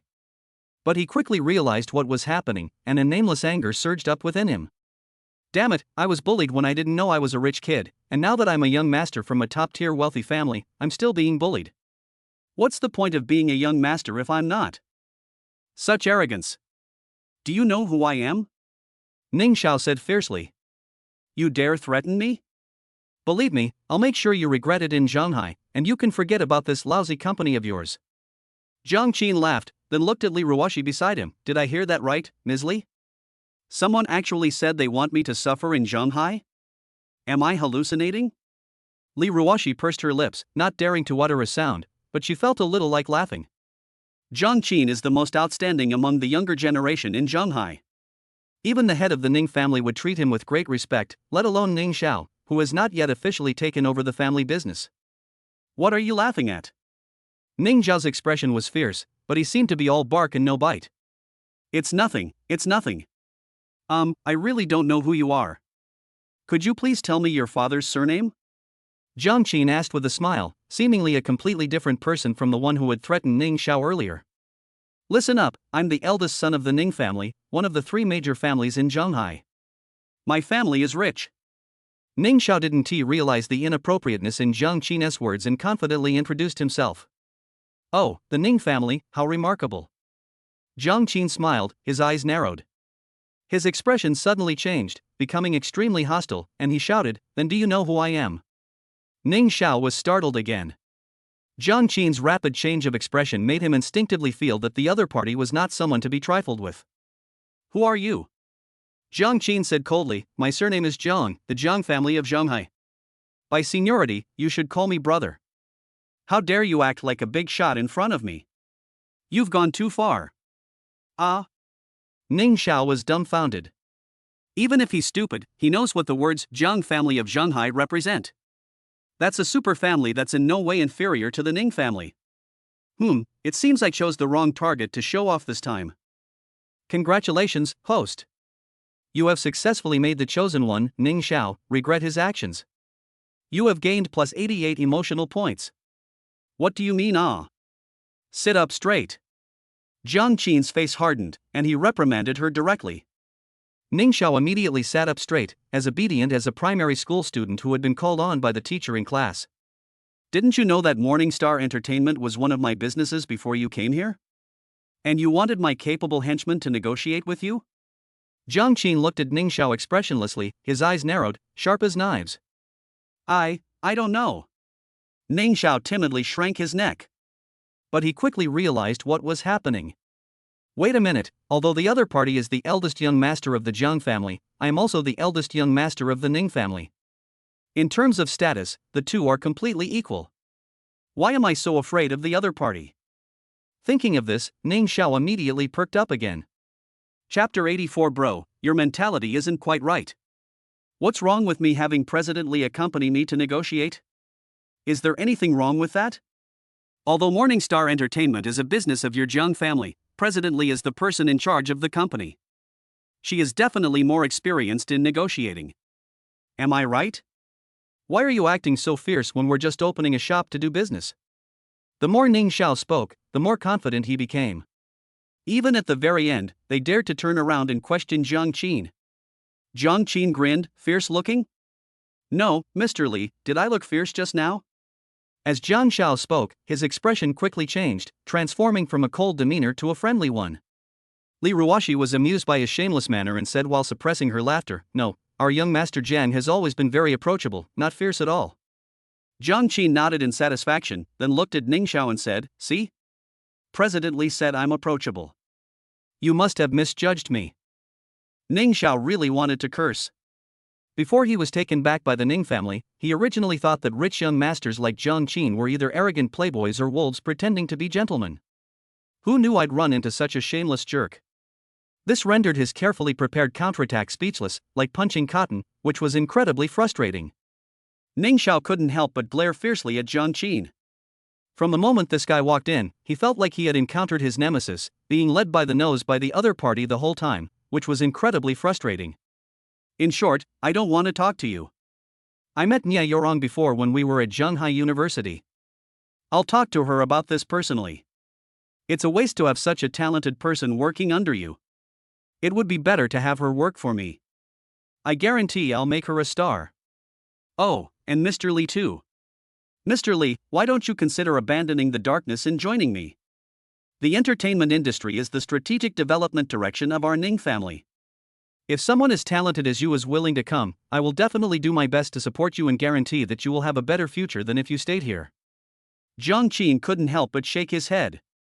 Bullying idiots is definitely not a very fulfilling thing. Before even understanding the opponent's background, the other party came over with great fanfare. After being taught a lesson, he still doesn't know how to back down and dares to charge forward recklessly. What kind of stupid son of a landlord is this? That's so stupid.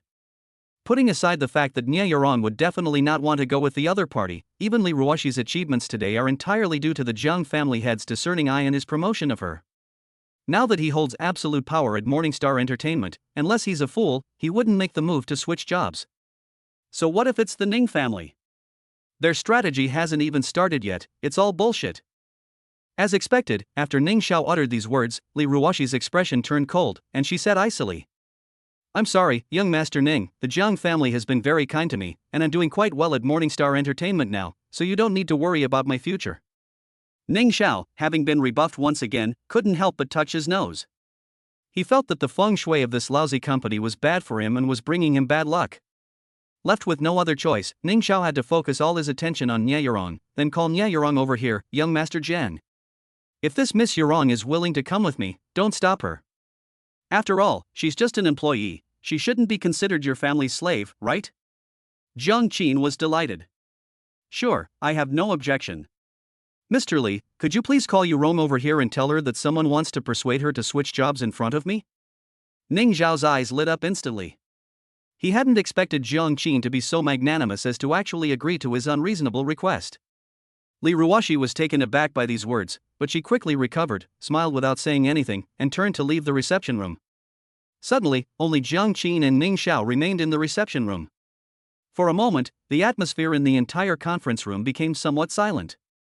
Jiang Qin, on the other hand, was quite relaxed. He made himself a cup of tea and handed one to Ning Xiao as well, but he didn't say anything. Ning Xiao, on the other hand, seemed rather uneasy. He's actually starting to regret it now. Thinking about his previous foolish behavior and his self-destructive and idiotic actions at the end, Ning Xiao felt his face burning. Wine and women can be alluring, while wealth and ambition can corrupt the mind. Since his identity was reversed, from a food delivery man to the heir to a multi-billion-dollar conglomerate, Ning Xiao's mentality has changed drastically. He has become arrogant and domineering, and has done a lot of things like throwing money at people and using his power to intimidate them. He had only been basking in his success for a few days when he ran into Jiang Qin, a tough nut to crack. Now, neither going forward nor retreating is an option. They are simply forcing themselves to stay put and not let the Ning family lose face. Congratulations, host. You have successfully made the chosen one, Ning Xiao, regret his actions.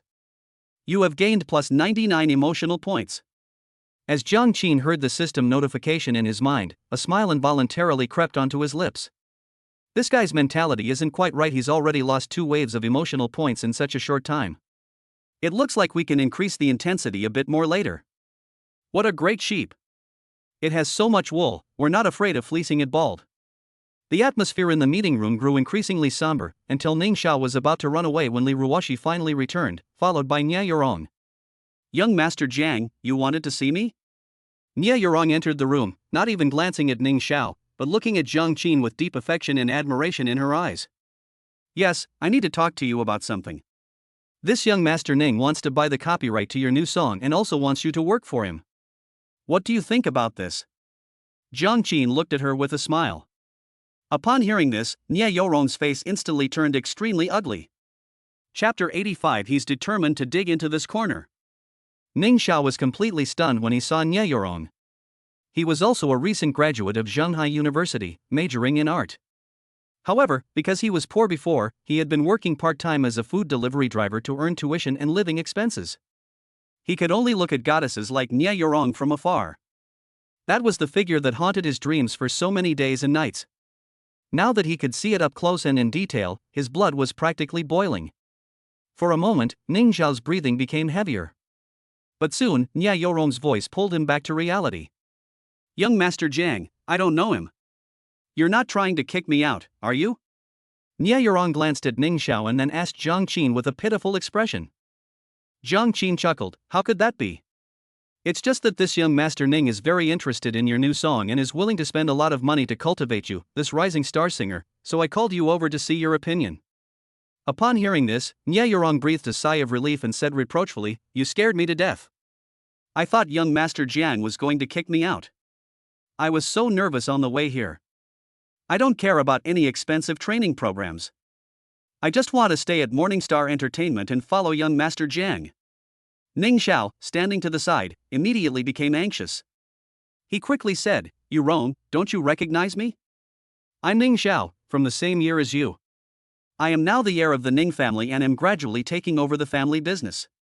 If you are willing, I can invest in and establish an entertainment company that will serve you exclusively. You can play the leading role in any new movie or TV series, and I guarantee you will become famous quickly. Oh, and that song. I don't know much about copyrights and such, but to show my respect for you, I'm willing to offer 2 million for the commercial rights to your new song. That's more than enough sincerity, isn't it? Nia Yurong frowned and looked Ning Xiao up and down. She did know this guy after all, they were classmates in the same year, and even if they had never spoken, she was at least somewhat familiar with him. In her memory, Ning was a very honest person who often went out to work and study, and was independent and self-reliant. Ning Xiao? If I remember correctly, your family was very poor, and you applied for the school's poverty grant every year. How did you suddenly become the young master of the Ning family? Ning Xiao scratched his head sheepishly. I actually only found out about this recently. When my family found me, I was still delivering food. Who knew that life would turn out so unexpectedly, turning this poor guy's life around all of a sudden? Nia Yurong frowned even more deeply. She had initially had a good impression of this classmate, but now, looking at him, although he was dressed more appropriately, he still seemed to be putting on airs.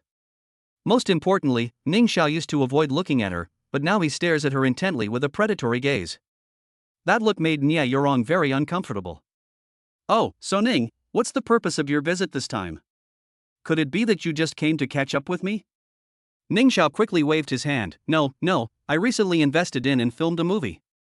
The movie is almost finished, but it's missing a song to finish it off. It just so happens that you released a new song, which matches my movie quite well, so I came to you. I want to buy the copyright to your song. If you want to buy the copyright, why don't you talk to President Li and young Master Jiang? Why did you call me here? And you even said you want me to switch jobs? Nia Yurong asked with a frown, while secretly glancing at Zhang Qin. She found that Zhang Qin was just watching the show and didn't seem to want to say anything, which made her feel slightly relieved. Hey, I was thinking we're old classmates. I really admire your talent. Why don't you come work for me from now on? I can definitely give you the best conditions, right? Don't worry, I have a lot of resources at my disposal right now. Making you a star is no problem at all. Ning Xiao patted his chest and said confidently. Oh, I see. Nia Yurong then understood the whole story and couldn't help but feel helpless. She gave a polite bow and refused directly. I'm sorry, Ning, but I'll say it again, I'm doing very well at Morningstar Entertainment. Young Master Jiang and President Li have both been very good to me. I have no plans to switch jobs for the time being. I'm sorry to disappoint you. Moreover, I plan to pursue a career as a singer, and my works are the foundation. And I owe a lot to young Master Jiang for my works. Ning Xiao waved his hand dismissively. The quality of the work is questionable? If you want high-quality work, just pay those top-notch lyricists and composers to create it. I thought it was a big deal, but as long as you have money, it's all a small matter. But before he could finish speaking, Nya Yorong interrupted him. You misunderstood. The poem Red Bean that I published was not purchased, but written by young Master Jiang. A question mark slowly appeared on Ning Xiao's forehead. He had actually thought about how Nya Yorong would answer, and he had a plan for each one. But I never considered this possibility. We're all rich kids, shouldn't we be competing with money? Why the hell did you write a song about it? Congratulations, host. You have successfully stunned Ning Xiao, the chosen one, and gained plus 88 emotional points. Alas, I have no other skills, only a little talent. I hope you will forgive me, young Master Ning. Zhang Qin shook his head inside, then delivered the final blow. The knife pierced Ning Xiao's heart, leaving him speechless for a long time. This place's feng shui is really bad for him. There's one more thing, Ning. I've actually been Jiang Xiao's woman for a long time, and my heart belongs to him. So if you're thinking of poaching me to your side, you'd better forget it, Nya Yorong added, delivering another blow. Congratulations, host. You have successfully broken Ning Xiao's defenses, the chosen one, and gained plus 188 emotional points. Ning Xiao's eyes turned red. The goddess I've been longing for has actually been taken by another wild boar. To kill someone and then destroy their spirit? I can give you whatever amount of money he gave you. I have plenty of money right now. Ning Xiao gritted his teeth and glared fiercely at Zhang Qin. Although these words were spoken to Nya Yorong, they were actually a provocation to Zhang Qin. When he was poor, he was bullied everywhere, feeling humiliated and miserable. Now that he's rich, he's still treated like this. What good is Ning Xiao's wealth? He couldn't tolerate this today, and he didn't want to tolerate it anymore. So what if it's the Zhang family? He's determined to undermine them. Upon hearing Ning Xiao's words, Nya Yorong's expression suddenly turned cold. She actually resented people saying that she only hooked up with Zhang Qin for money. Back in school, she had always liked Zhang Qin. If it weren't for Zhang Qin pursuing Chusiki, she would have made her move long ago. Why would she wait until graduation to confess to the person she loved? Ning Xiao, I think you've misunderstood something. I'm following young Master Jiang not because of his money. Even if he were poor now, I would still be willing to follow him. Money is good, but it can't buy feelings, can it? Ding. Nya Yorong is angry her emotional value increases by 58. Ning Xiao's face twitched. He didn't believe Nya Yorong's story at all. I told you, I have plenty of money. If you're willing to follow me, you'll be a rich wife. I can give you millions in pocket money every month. If you want to make a name for yourself in the entertainment industry, I can also help you. In the entertainment industry, there's no resource you can't buy if you spend enough money. At worst, I'll just buy a movie theater chain and a music platform, and go all out to promote you. Chapter 86. I just remembered something happy. The moment this condition was announced, even Li Ruoshi, who was standing next to him, couldn't help but glance at it. Goodness, buying movie theaters and music platforms, is this the talk of a top-tier tycoon? Li Ruoshi couldn't help but steal a glance at Zhang Qin, only to find that her young master was not only unmoved, but also seemed to want to laugh.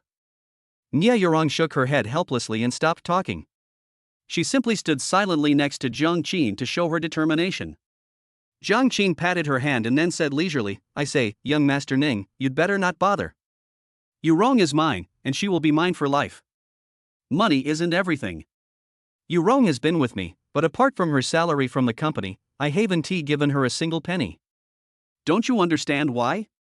We're all just trying to make a living in Shanghai. Don't make things so ugly. Or I can call your dad right now and ask if he knows about your plans to buy the cinema chains and music platforms? Ning Xiao's face instantly turned red. Call his dad? How could he dare let his family know about this? Even if he could actually buy the theater chains and music platforms as he claims, that would only happen after he has fully inherited the family's power. Saying that now is just pure bragging. But Zhang Qin actually exposed his boast, which is really despicable. Alright, Zhang Qin, right? I'll remember you. You're very kind. We'll see how things go in the future. With that, Ning Xiao stood up and pushed open the door to leave. The figure fleeing in such a disheveled state seemed even more anxious than the food delivery crew. Congratulations, host. You have successfully broken Ning Xiao's defenses, the chosen one, and gained plus 188 emotional points. Jiang Qin shrugged helplessly. That's it? He hadn't even exerted much effort yet, and this poor kid couldn't take it anymore? This new chosen one isn't even as resilient as Chen Ang, he's so easily amused. Young Master Jiang, isn't what we're doing a bit inappropriate? He is the eldest son of the Ning family, after all. If you make an enemy of him this time, what if he seeks revenge later? Li Ruoxi asked with some concern. Ha? Revenge? Jiang Qin stared at Li Ruoxi as if she were a fool. What were you thinking?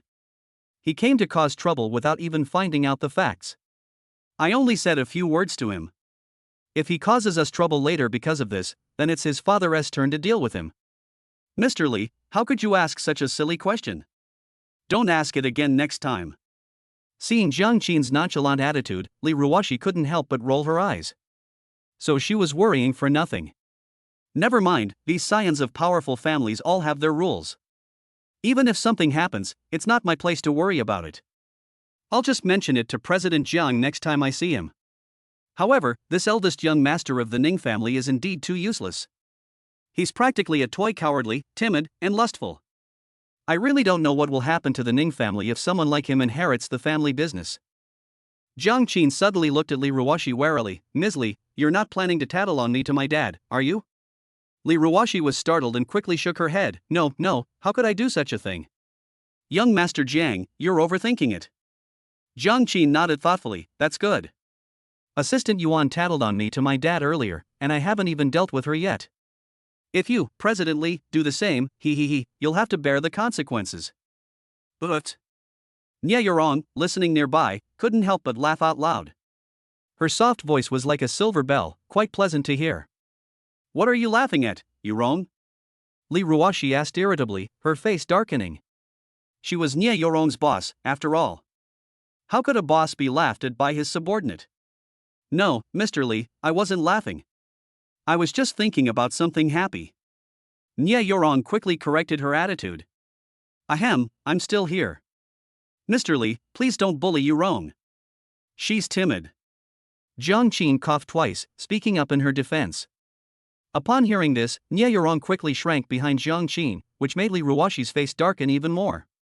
There's definitely a reason why she hates people who get ahead through connections. After leaving the reception room, Nye Yurong went straight to work. The company has arranged a new album for her, and there are still many songs that she needs to master and record. She's been quite busy these past few days. When she was called over earlier, she was still familiarizing herself with the lyrics and sheet music of one of the songs. Jiang Qin was somewhat confused in Li Ruoxi's office. Mr. Li, Ning Zhao's matter has already been resolved, hasn't it? I told you, that guy is such a good for nothing. Even if he comes looking for trouble in the future, I'm not afraid. What's there to worry about? Do you really think I, this young master, would be afraid of such a piece of trash? Looking at Jiang Qin's confident demeanor, Li Ruoxi couldn't help but sigh. Indeed, this is the true demeanor of a top-tier wealthy young master. Compared to young Master Jiang, Ning Xiao is far inferior. But how am I supposed to bring that up? I'm so conflicted. I was originally planning to ask someone outside for help, but I'm afraid people will laugh at me. Sigh, I hope young Master Jian won't laugh at me. Well, young Master Jiang, I actually have something I'd like to ask you for help with, so? Li Ruoxi was a little hesitant, looking shy and reluctant to speak, which made Jiang Qin somewhat tempted. This was the first time he had seen this kind of demeanor in this strong woman, and he had to admit that the contrast was quite unexpected. What's wrong? It's not about borrowing money, is it? Did you lose a lot of money on your investments, Mr. Li? Jiang Qin asked knowingly. Li Ruoxi's face instantly darkened. Do I look that stupid? Ding. Li Ruoxi feels ashamed and indignant. Her emotional value increases by 23. Chapter 87. Li Ruoxi's heart is restless. Young Master Jiang, what are you saying? How could I possibly invest and lose money by taking out loans? Li Ruoxi was completely devastated. I was just joking because I saw Mr. Li was too nervous. Mr. Li, just say what you need to talk to me about. We're so familiar with each other, there's no need to beat around the bush, is there? Jiang Qin said with a smile. Call. Li Ruoxi took a deep breath and pulled out an A4 sheet of paper from her bag. It was folded and crumpled, but it was covered with writing. It was a song I thought of writing back in college, but I don't have much musical talent, and I felt it wasn't very good, so I never got anyone to record or release it. Sigh, I guess I'll just have to say it now. I hope young Master Jiang won't laugh at me. Jiang Qin glanced at Li Ruoxi with feigned surprise and said, I didn't expect President Li to have this kind of hobby. It's quite a surprise. But that's only natural. Who doesn't have a musical dream when they're in college? I was worried that people wouldn't accept my songs and that I would be laughed at, so I never dared to release them. Hearing this, Li Ruoxi immediately felt relieved. Right, Jiang Xiao has such a good song, but he's always refused to release it. Isn't that just like me? No, Jiang Xiao is talented, I'm not. We can't compare like that. He's just trying to comfort me, but it still makes me happy. So consider it, no wonder Rong is so devoted to her. Even I think I'm starting to feel a little smitten. Young Master Jiang, could you take a look at the sheet music I wrote? I'd like to hear your opinion. As she spoke, Li Ruoxi handed over the crumpled A4 paper in her hand. Throughout this process, she kept observing Jiang Qin's expression. Seeing that Jiang Qin still had a calm and gentle expression on his face, he felt a little more at ease. Your handwriting is quite good, Mr. Li. It's very nice. Jiang Qin took a sip of tea and casually commented before leisurely looking at the lyrics. Li Ruoxi blushed slightly and stood there somewhat awkwardly. However, when she saw Jiang Qin's focused expression as he looked at the sheet music, she couldn't help but be captivated. To be honest, men who take things seriously are the most handsome. Especially when the man is already very handsome, his charm is undoubtedly deadly to women. In addition, Li Ruoxi herself appreciates talented people, and she happened to be present when Jiang Qin used the charm perfume. With multiple buffs stacked up, Li Ruoxi felt a flutter in her heart. We're all adults, and often, you can fall for someone in an instant. Should I tone it down? Is it inappropriate to stare at young Master John like this? He has a girlfriend, after all. But now I'm starting to lose control. Besides, that girl Rong dared to laugh at me in the meeting room. It's not too much to ask me to steal her boyfriend, is it? If I wanted to do something to young Master Jiang, he probably wouldn't refuse, right? After all, I'm pretty enough. What man could resist if I took the initiative to seduce him? Young Master Jiang is a man too, that's for sure. In an instant, many thoughts flashed through Li Ruoxi's mind. Little did she know that Jiang Qin had already seen through her thoughts. Jiang Qin's heart skipped a beat. Actually, according to his plan, he should have waited a while before making a move against Li Ruoxi. Strange, why is Li Ruoxi suddenly developing feelings for me? Could it be that the allure perfume she wore yesterday overstimulated her? Jiang Qin was a little confused, but he didn't make any rash moves. He just silently looked at the song that Li Ruoxi had written. To be fair, this song is actually quite well written. It's similar to the General's March from my previous life, passionate and unrestrained, with deep emotions in it. It sounds like a song a girl might write while fantasizing about love. After thinking for a moment, Jiang Qin said directly, President Li, your song is pretty good, but some minor details need to be tweaked. Come over here and I'll tell you how to do it. Li Ruoxi finally snapped out of her daze, quickly banished the wicked thoughts from her mind, and moved closer. Jiang Qin's nose twitched slightly. They were so close that he could even smell the fragrance emanating from the beautiful woman's body. With a slight side glance, one can still see delicate collarbones and a large expanse of snow-white skin through the neckline of the other person's bent-over posture. Very moisturizing. Did I just imagine something was wrong? It seemed like young Master Jiang was spying on me. Jiang Qin snapped out of his daze, quickly straightened his posture, coughed lightly, and said directly to Li Ruoxi, President Li, you're also in the music industry, so you know that for a song to succeed, the first thing is rhythm, and the second is emotional resonance. Look at these transition points, there are some minor flaws that make the rhythm not clear enough. Upon hearing Jiang Qin's explanation, Li Ruoxi immediately became engrossed. Opportunities to receive personal guidance from top-tier songwriters are rare. Even as the president of Morning Star Entertainment, it's not as effective as it is with those famous songwriters. They're into art, and they can simply ignore you if they want. So that's how it is. Upon seeing the changes Jiang Qin had marked, Li Ruoxi suddenly had an epiphany. She tried humming a couple of times, and the rhythm was indeed better than the original version. After trying to simulate the modified score in her mind, Li Ruoxi's eyes lit up. It seems you figured it out. The lyrics are well written and quite down to earth. With the right music, it should become a hit if it's released at the right time, Jiang Qin said with a smile, handing the sheet music to Li Ruoxi. Thank you, young Master Jiang. You don't know, this song has been bothering me for years. I just never knew how to revise it. Every time I revised it, I felt it wasn't right. Now, this has finally gotten rid of a worry for me. Li Ruoxi solemnly put away the A4 paper. Just to thank you? Mr. Li, aren't you going to do anything? Jiang Qin leaned back and looked at her with a smile. Express? Li Ruoxi was stunned, somewhat at a loss. How should I express this? Invite me to dinner? Wow, Mr. Li, you weren't planning to take advantage of my hard work from the start, were you? That won't do. Jiang Qin's smile widened.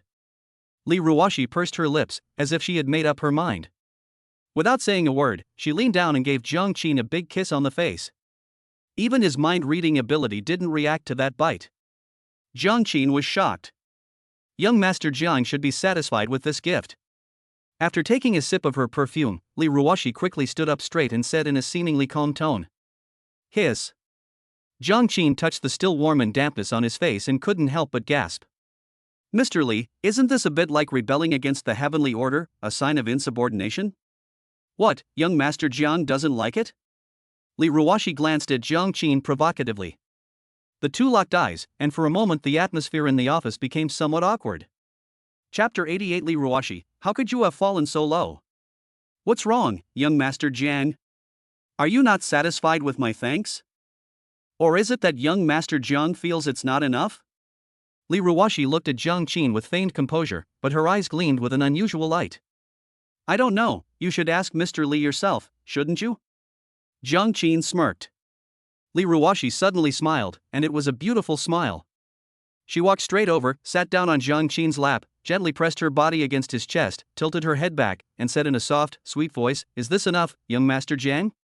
Jiang Qin reached out and hooked her chin. It seems like it's still lacking something. As he spoke, Jiang Qin lowered his head and gently touched those bright red lips. Li Ruoxi closed her eyes nervously, her eyelashes trembling slightly, but soon she took the initiative and hooked her arms around Jiang Qin's neck. After a long while, their lips finally parted. Jiang Qin smacked his lips and said with some lingering satisfaction, I didn't expect President Li to have such a sweet tongue. Does young Master Jiang still want to eat? Li Ruoxi was completely relaxed at this moment, her eyes were dreamy and full of affection. Certainly. In an instant, the temperature in the office rose several degrees. Passion is like oil poured on a raging fire once ignited, it becomes unstoppable. I never imagined my first time would be in the office. This is crazy. But so what? An hour later. After the matter was over, Li Ruoxi nestled in Jiang Qin's arms. Although the office was exciting, it wasn't as uninhibited as the bedroom. Jiang Qin didn't push Li Ruoxi too far, because if his employees found out, it wouldn't be exciting, it would be embarrassing. Congratulations, host. You have successfully helped the heroine Li Ruoxi reach the top, earning a total of plus 288 emotional points. A massive explosion. Jiang Qin looked at the beautiful woman in his arms, her face flushed and breathing softly, and felt completely refreshed. Unlike Nie Yorong's temperament, Li Ruoxi presents a more decisive and efficient image. Her current demeanor, so like that of a young girl, is something that outsiders have never seen before. The thrill of that contrast is enough to satisfy a man's desire for conquest to the fullest extent. Strange, when I was chatting with Feifei and the others at the villa before, didn't they say that most men can't last more than a few minutes or even 10 minutes? How come young Master Jiang is so vigorous? It's so tiring, but it feels so good. So this is what it feels like to be a woman. No wonder Yurong looks better and better, she's been pampered by young Master Jiang all the time. Why didn't I make my move on young Master Jiang sooner? If I had, I wouldn't have been a mistress. Sigh, Li Ruoxi, how could you stoop so low? Knowing that young Master Jiang has a girlfriend, you still actively seduced him. Oh well, what's done is done, let's just take it one step at a time. President Li, have you rested enough? If you have, we'll continue, Jiang Qin said with a smile, directly interrupting Li Ruoxi's thoughts. Ha? Again? Li Ruoxi's eyes widened instantly. She grabbed Jiang Qin's clothes tightly and shook her head vigorously, looking somewhat frightened. I can't take it anymore, young Master Jiang. I have to go to a meeting with them later. I really can't stand being tormented by you again. Jiang Qin patted her shapely buttocks and teased, "Is that all? When President Li was sitting on me just now, I thought you were going to eat me up." "Yes, it feels quite good." Li Ruoxi blushed. "If I had known you were this good, I would never have tried to seduce you in the office. This guy is insane. I never expected him to look so skinny, but he's got tons of muscles hidden under his clothes. He's so strong, he even managed to pick me up and do that just now. Seriously. Young Master Jiang, I have to go out and attend a meeting with them, so I'll take my leave now." Li Ruoxi quickly got up from Jiang Qin, straightened her clothes, and patted her rosy cheeks. Jiang Qin simply watched all this with a smile, without trying to stop it. After today's start, it will be much easier for him to hang out with Li Ruoxi later. A master once said that once you have a woman for the first time, it's easy to have a second and a third time. Although he and Li Ruoxi haven't explicitly said it, their relationship has evolved from a normal superior-subordinate one into a secret love affair, or rather, a friends-with-benefits relationship. "Wait a minute, let me massage you. Your walking posture looks off, don't let people laugh at you." Jiang Qin waved, signaling Li Ruoxi to come over. Li Ruoxi was somewhat surprised. "Young Master Jiang, you can also give massages?" But she still obediently went over. 10 minutes later. Li Ruoxi felt as if she had taken a nice hot bath and had a good sleep, and all her previous fatigue had vanished.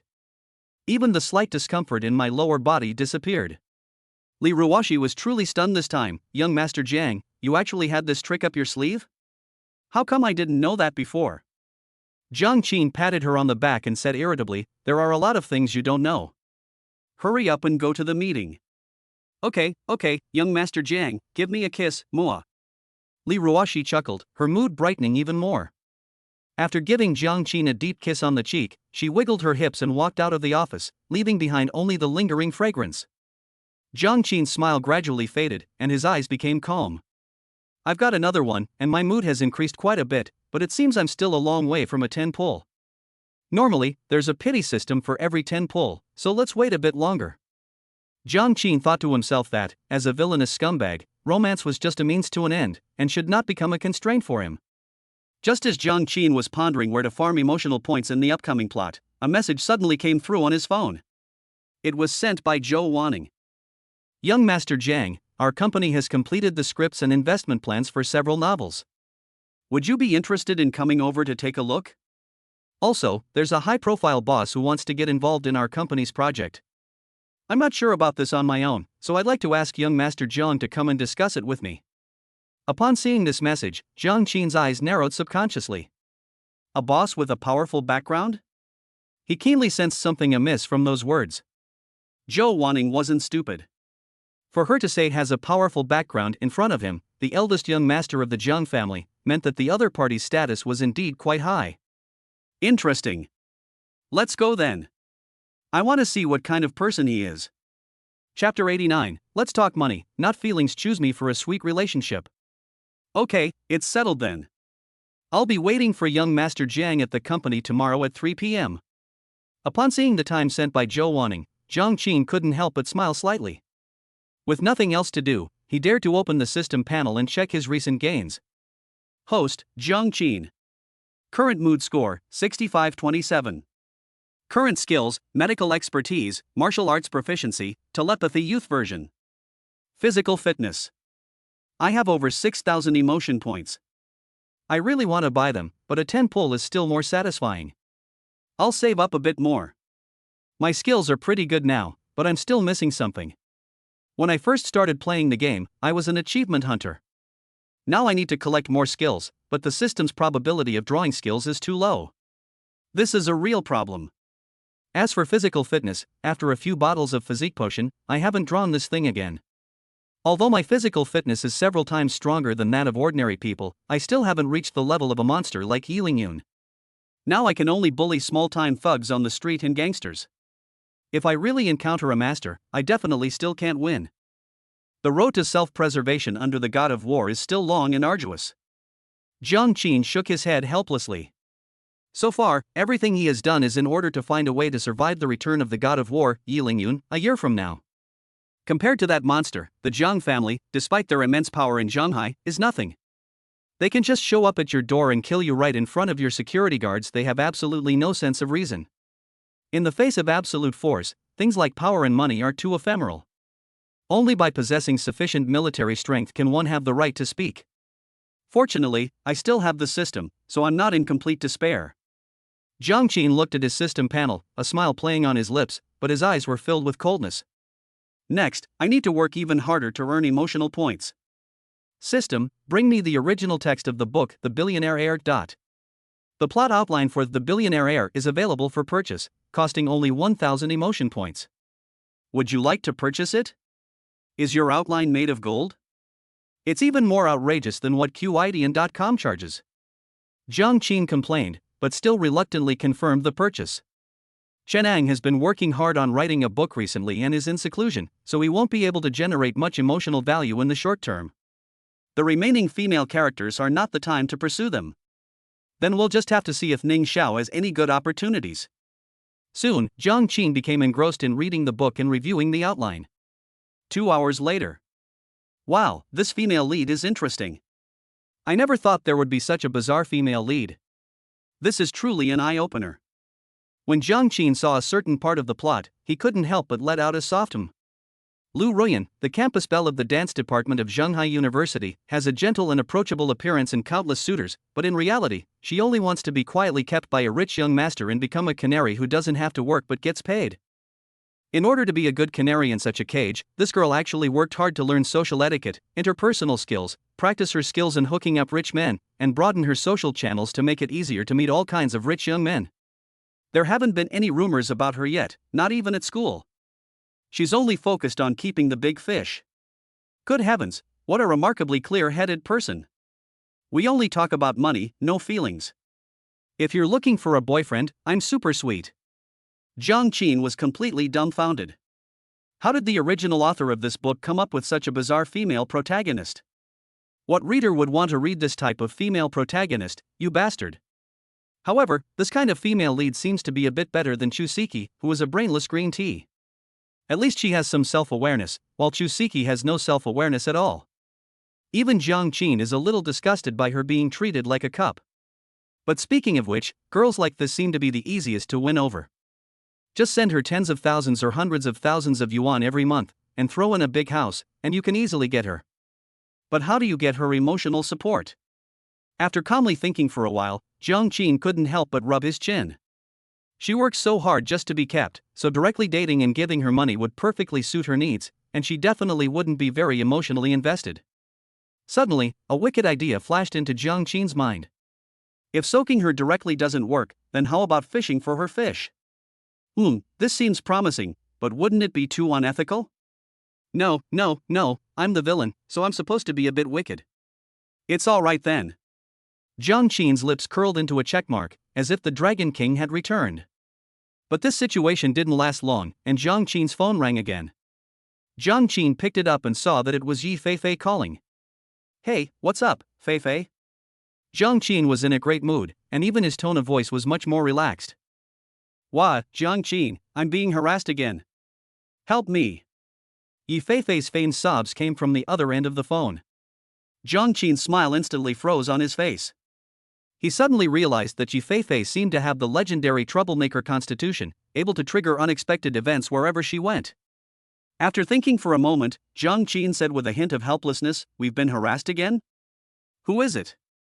Is it Chen Ang again? Wasn't he already taught a lesson last time and dared not show his face?" Yi Feifei shook her head vigorously on the other end of the phone. No, it's a guy from our hometown association. He's just using his family's money to pick up girls everywhere. He took a liking to me last time I went to the hometown association meeting. Wah, Jiang Qin, you have to help me. These flies are so annoying. Jiang Qin.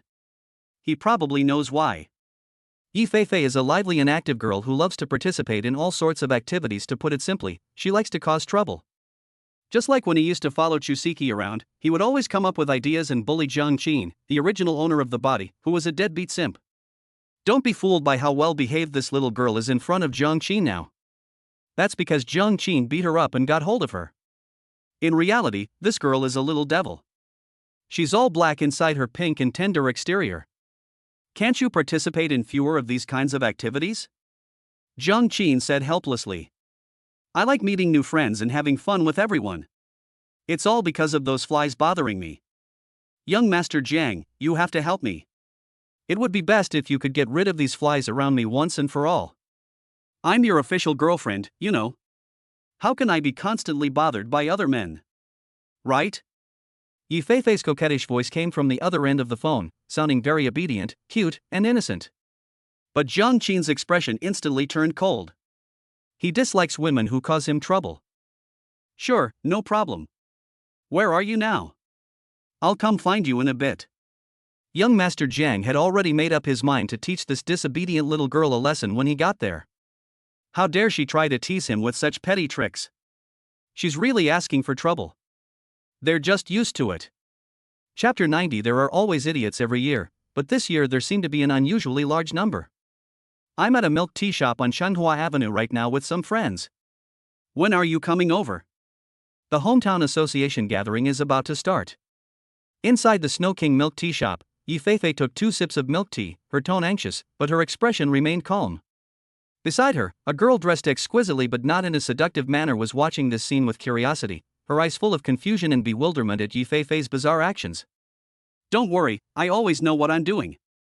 I definitely won't treat you unfairly afterward. There will be plenty of chicken leg rice. Yi Feifei patted her big, soft chest and assured her. Then it's settled. You'd better hurry, we'll be there soon. When we get there, you'd better give me a big thumbs up and scare away all those annoying flies. After hanging up the phone, Yi Feifei took 2 more sips of milk tea and let out a satisfied sigh. Feifei, will young Master Jiang really be coming over in a little while? Lu Ruyan asked, her face full of doubt. As a woman who aspired to be a kept woman, she had always wanted to befriend top-tier wealthy young masters like Jiang Qin, but she hadn't had much of an opportunity during her 4 years of university. She never expected to have the chance to meet Jiang Qin, one of the top young masters in Shanghai, in this way, which made her look forward to it. Of course, that guy is my boyfriend now. Getting him to help with such a small thing is a piece of cake, isn't it? Yi Feifei said confidently, completely unaware that Jiang Qin was already planning to beat her up. Wow, I'm so envious of you. You actually managed to find such a capable boyfriend. How did you two meet?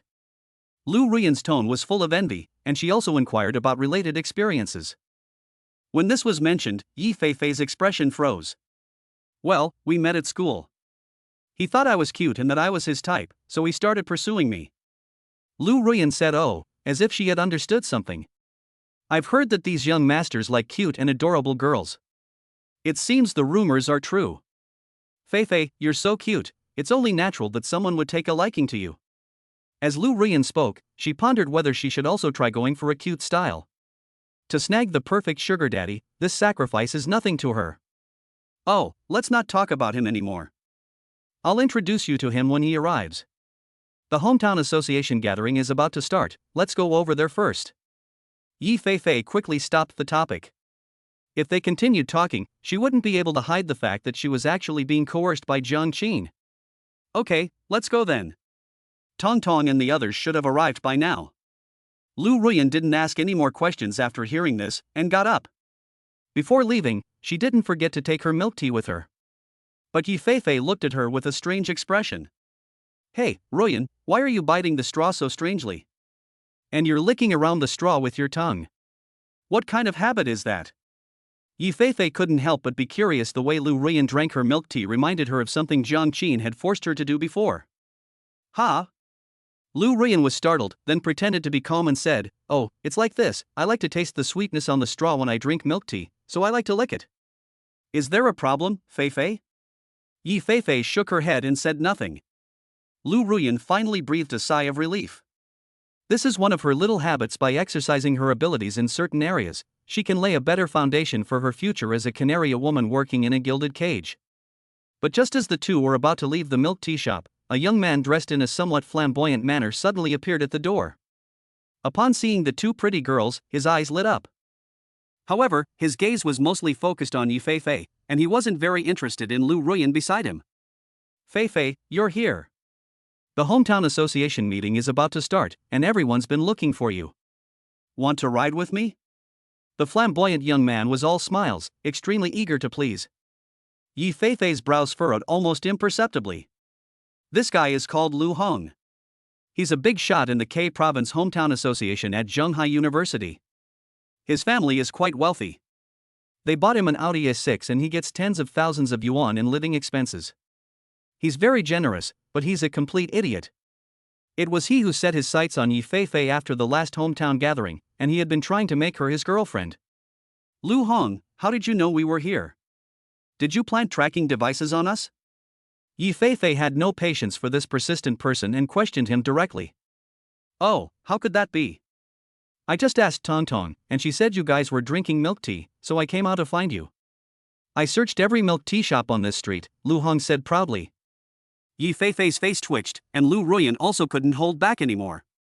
They didn't quite understand why this guy could be so confident in saying such perverted things. Come on, I've already driven my car over, so you don't have to spend money on a taxi. Lu Hang immediately changed the subject when he saw that the two girls didn't speak. He raised his hand, pressed the key in his hand, and the Audi S6 beeped from the doorway, as if he were showing off a treasure. His privileged family background from a young age gave him considerable self-confidence. But such confidence, when placed in front of Yi Feifei and Lu Ruyan, looks somewhat clownish. One of them had at least slept with Zhang Qin, while the other was ambitious and didn't even look at his beat-up Audi. No need, we can just take a taxi ourselves. Thank you for your trouble. Ruyan, let's go. Yi Feifei gave him a disdainful look and then pulled Lu Ruyan out. Seeing the two girls flee as if they were running away, Lu Han was a little confused. He couldn't help but mutter to himself. That shouldn't be the case. I'm so attractive, and I'm so attentive to them, so why are they so cold to me? Could it be like my mother said, that the girl is shy and feels embarrassed by my pursuit? Yes, that's it, that must be it. Thinking of this, Lu Heng's hope was rekindled. Ruyan, Feifei, wait for me. Don't waste money on a taxi, just ride in my car. Don't be shy. Behind him, the female employee of the milk tea shop couldn't help but shake her head. There are always idiots every year, but there seem to be more this year than ever. This isn't about chasing girls, it's clearly about showing off his money and trying to bury people in cash. But if you're driving a beat-up Audi, it seems unlikely you'll succeed in burying those two pretty girls in cash. Chapter 91. It's true what they say, comparisons are the thief of joy. Inside the Songxia Hemming private room at Fenghua restaurant. Oh, Feifei, Ruyan, why are you so late? Everyone has been waiting for you for ages. Didn't Lu Hong go to pick you up? Why are only the two of you here? Where is he? Inside the private room, a girl with a slender figure but only average looks stood up first to greet Yi Feifei and Lu Ruyan, who had just arrived by taxi. Her name is Liang Tong. She, Yi Feifei, and Lu Ruyan are all from the same province and are also the initiators of this hometown association gathering. You still have the nerve to talk about Tong Tong? Who told you to tell Lu Hong about what happened at the milk tea shop? Yi Feifei said, feigning displeasure. Oh dear, it's because he kept asking around, and I couldn't refuse him, so I revealed your location. I'm so sorry, I'll punish myself with 3 drinks as an apology to you too, but please try to understand my predicament, okay? Liang Tong explained with a smile. She was quite a well-known figure at school, very adept at social interaction and handling interpersonal relationships. If you keep doing this, I'm not going to talk to you anymore, really. Yi Feifei muttered. Lu Ruyan didn't say anything, but gave Liang Tong an apologetic smile. Just then, Lu Heng's voice came from behind the two of them. Feifei, why are you leaving in such a hurry? You didn't even wait for me. I've been chasing you for ages. There were still more than a dozen people in the private room, and they couldn't help but show expressions of anticipation for the show. Ning Xiao was among them. Although he was the eldest son of the Ning family, he had been living in K Province before being brought back to the Ning family, so he was also included as a member of the K Province Hometown Association. However, very few people know that he is the eldest young master of the Ning family. At least none of the people present know this, so Ning Xiao is actually planning to put on a big show next. Such beautiful girls should be with a young master like me. What is this Lu Hong? He's just a toad trying to eat swan meat. I'll teach him a lesson later. Ning Xiao narrowed his eyes, deciding to hold back for now and find an opportunity to make a move later. When he was delivering food, he could only envy those rich people who had women on their arms. Now that he has returned to his family and become a top young master, it's time for him to do the same thing. Ruyan, let's sit over there. There are 2 seats over there. Yi Feifei completely ignored Lu Heng's shouts and directly pulled Lu Ruyan towards a corner of the private room. That was a spot that Liang Tong had specially reserved for the two of them. Seeing this, Lu Hong couldn't help but scratch his head awkwardly and, feeling embarrassed, sat back down in his original seat. There weren't many unexpected events at the dinner table. Groups like hometown associations in universities are generally quite harmonious. After all, everyone comes from the same place, and in a place where everyone is a stranger, there is always a sense of belonging when you get along with people from the same hometown. It's perfectly reasonable for us to look for partners together since we're from the same hometown.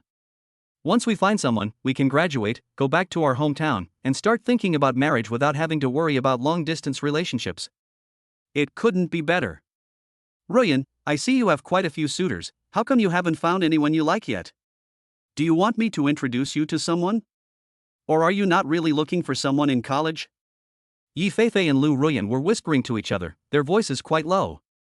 It's not easy to find one. I want to find a man I can rely on. If there isn't one, I might as well stay single. Lu Ruyan sighed, looking somewhat helpless. It's not that she didn't want to look, she practically searched all over her own school and neighboring schools during her university years. However, the boys who actively approached him were mostly from families that were only slightly better off than Lu Heng's, and none of them had a net worth of over 100 million. How could a guy like that possibly catch Lu Ruyan's eye? As for what constitutes a reliable man, it simply means that his family has a net worth of several billion, and he can easily shower her with hundreds of millions. Lu Ruyan couldn't help but glance at Yi Feifei, her eyes filled with genuine envy.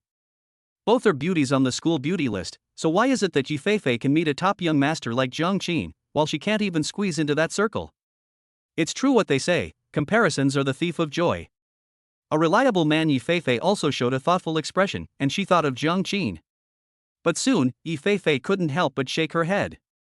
Zhang Qin, that guy, used to be a sycophantic clown, and after he turned evil, he became a complete bastard. He's unreliable.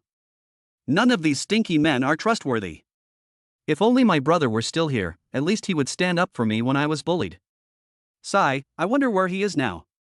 He's been gone for so many years, I guess he's long gone. Sigh, poor little orphan like me, all I get out there is to be bullied, boo-hoo. 10,000 miles away, on the frontier of the great Xiao dynasty.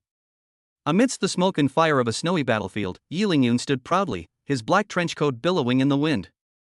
In front of him lay dozens of people lying haphazardly, their blood staining the white snow red, making them stand out starkly. Reporting to Marshal Yi, the enemy squad of 45 men has been completely wiped out. Shall we proceed with the next step? A soldier wearing the same black uniform trenchcoat jogged up to Yi Lingyun and saluted. Annihilate them all? Yi Lingyun chuckled and stomped his foot slightly, sending several pebbles flying from the ground. With a casual flick of his wrist, one of the pebbles shot out at a speed comparable to a bullet, eventually disappearing into a snow-covered area hundreds of meters away. The snowfield looked ordinary, but strangely, after the stone sank in, streaks of bright red blood oozed out from the snow. Now, we can say that they've been completely wiped out, Yi Lingyun said leisurely, lighting a cigarette for himself. Clean up the battlefield and prepare for the next step. Yes, Marshal Yi. The soldier in the black trench coat looked at Yi Lingyun with fervor. This legendary figure, undefeated in the Great Xiao army, has been guarding the frontier for many years, driving foreign armies into retreat time and again, to the point that enemies tremble with fear at the mere sight of the black-clad guard. Yi Lingyun silently smoked his cigarette, ignoring his subordinates' actions. Looking at the magnificent snow-capped mountains before him, he couldn't help but sigh softly. It's been so many years since I left home. I wonder how that chubby little Feifei is doing now. Sigh. Once this year's events are completely over and the war on this frontier is quelled, I'll return to K province. I hope those enemies from back then are still around. I will personally seek revenge for the blood feud that claimed the lives of the 19 members of the Yi family. Chapter 92. This is exactly the effect I wanted. Fenghua Restaurant. The dinner party ended quickly, and many of the participants had classes in the afternoon, so naturally only a few would participate in the other activities that afternoon. Yi Feifei and Lu Ruyan decided to go straight back. With a rotten apple like Lu hang around, even if they go out to have fun, they probably won't be very happy. Who likes having a fly buzzing around them when they're out having fun? Feifei, you're going back to school, right? I'll take you there. Sure enough, after the party ended, Lu Hong came over with a grin. As a child raised in a merchant family, he certainly has a good sense of shame, to say the least. Fei Fei and I will go back together. You should go and have fun with them, Lu Ruyan said, refusing on Yi Fei Fei's behalf. Oh, it's okay. Going out to play is nothing compared to my Fei Fei. Fei Fei, you already rejected me once, so you can't refuse me again this time, Lu Hong said, twirling the car keys in his hand, pretending to be displeased. Yi Fei Fei was completely numb. That bastard Jiang Qin, why isn't he here yet? I'm getting so annoyed by this pest. Ugh, that jerk, he said he'd come to support me, where is he? Yi Fei Fei couldn't help but curse inwardly. She felt like Jiang Qin had tricked her. Why don't you two ride in my car? I'm driving today too, and I need to go back to school this afternoon, so it's on my way. Ning Xiao finally stepped forward.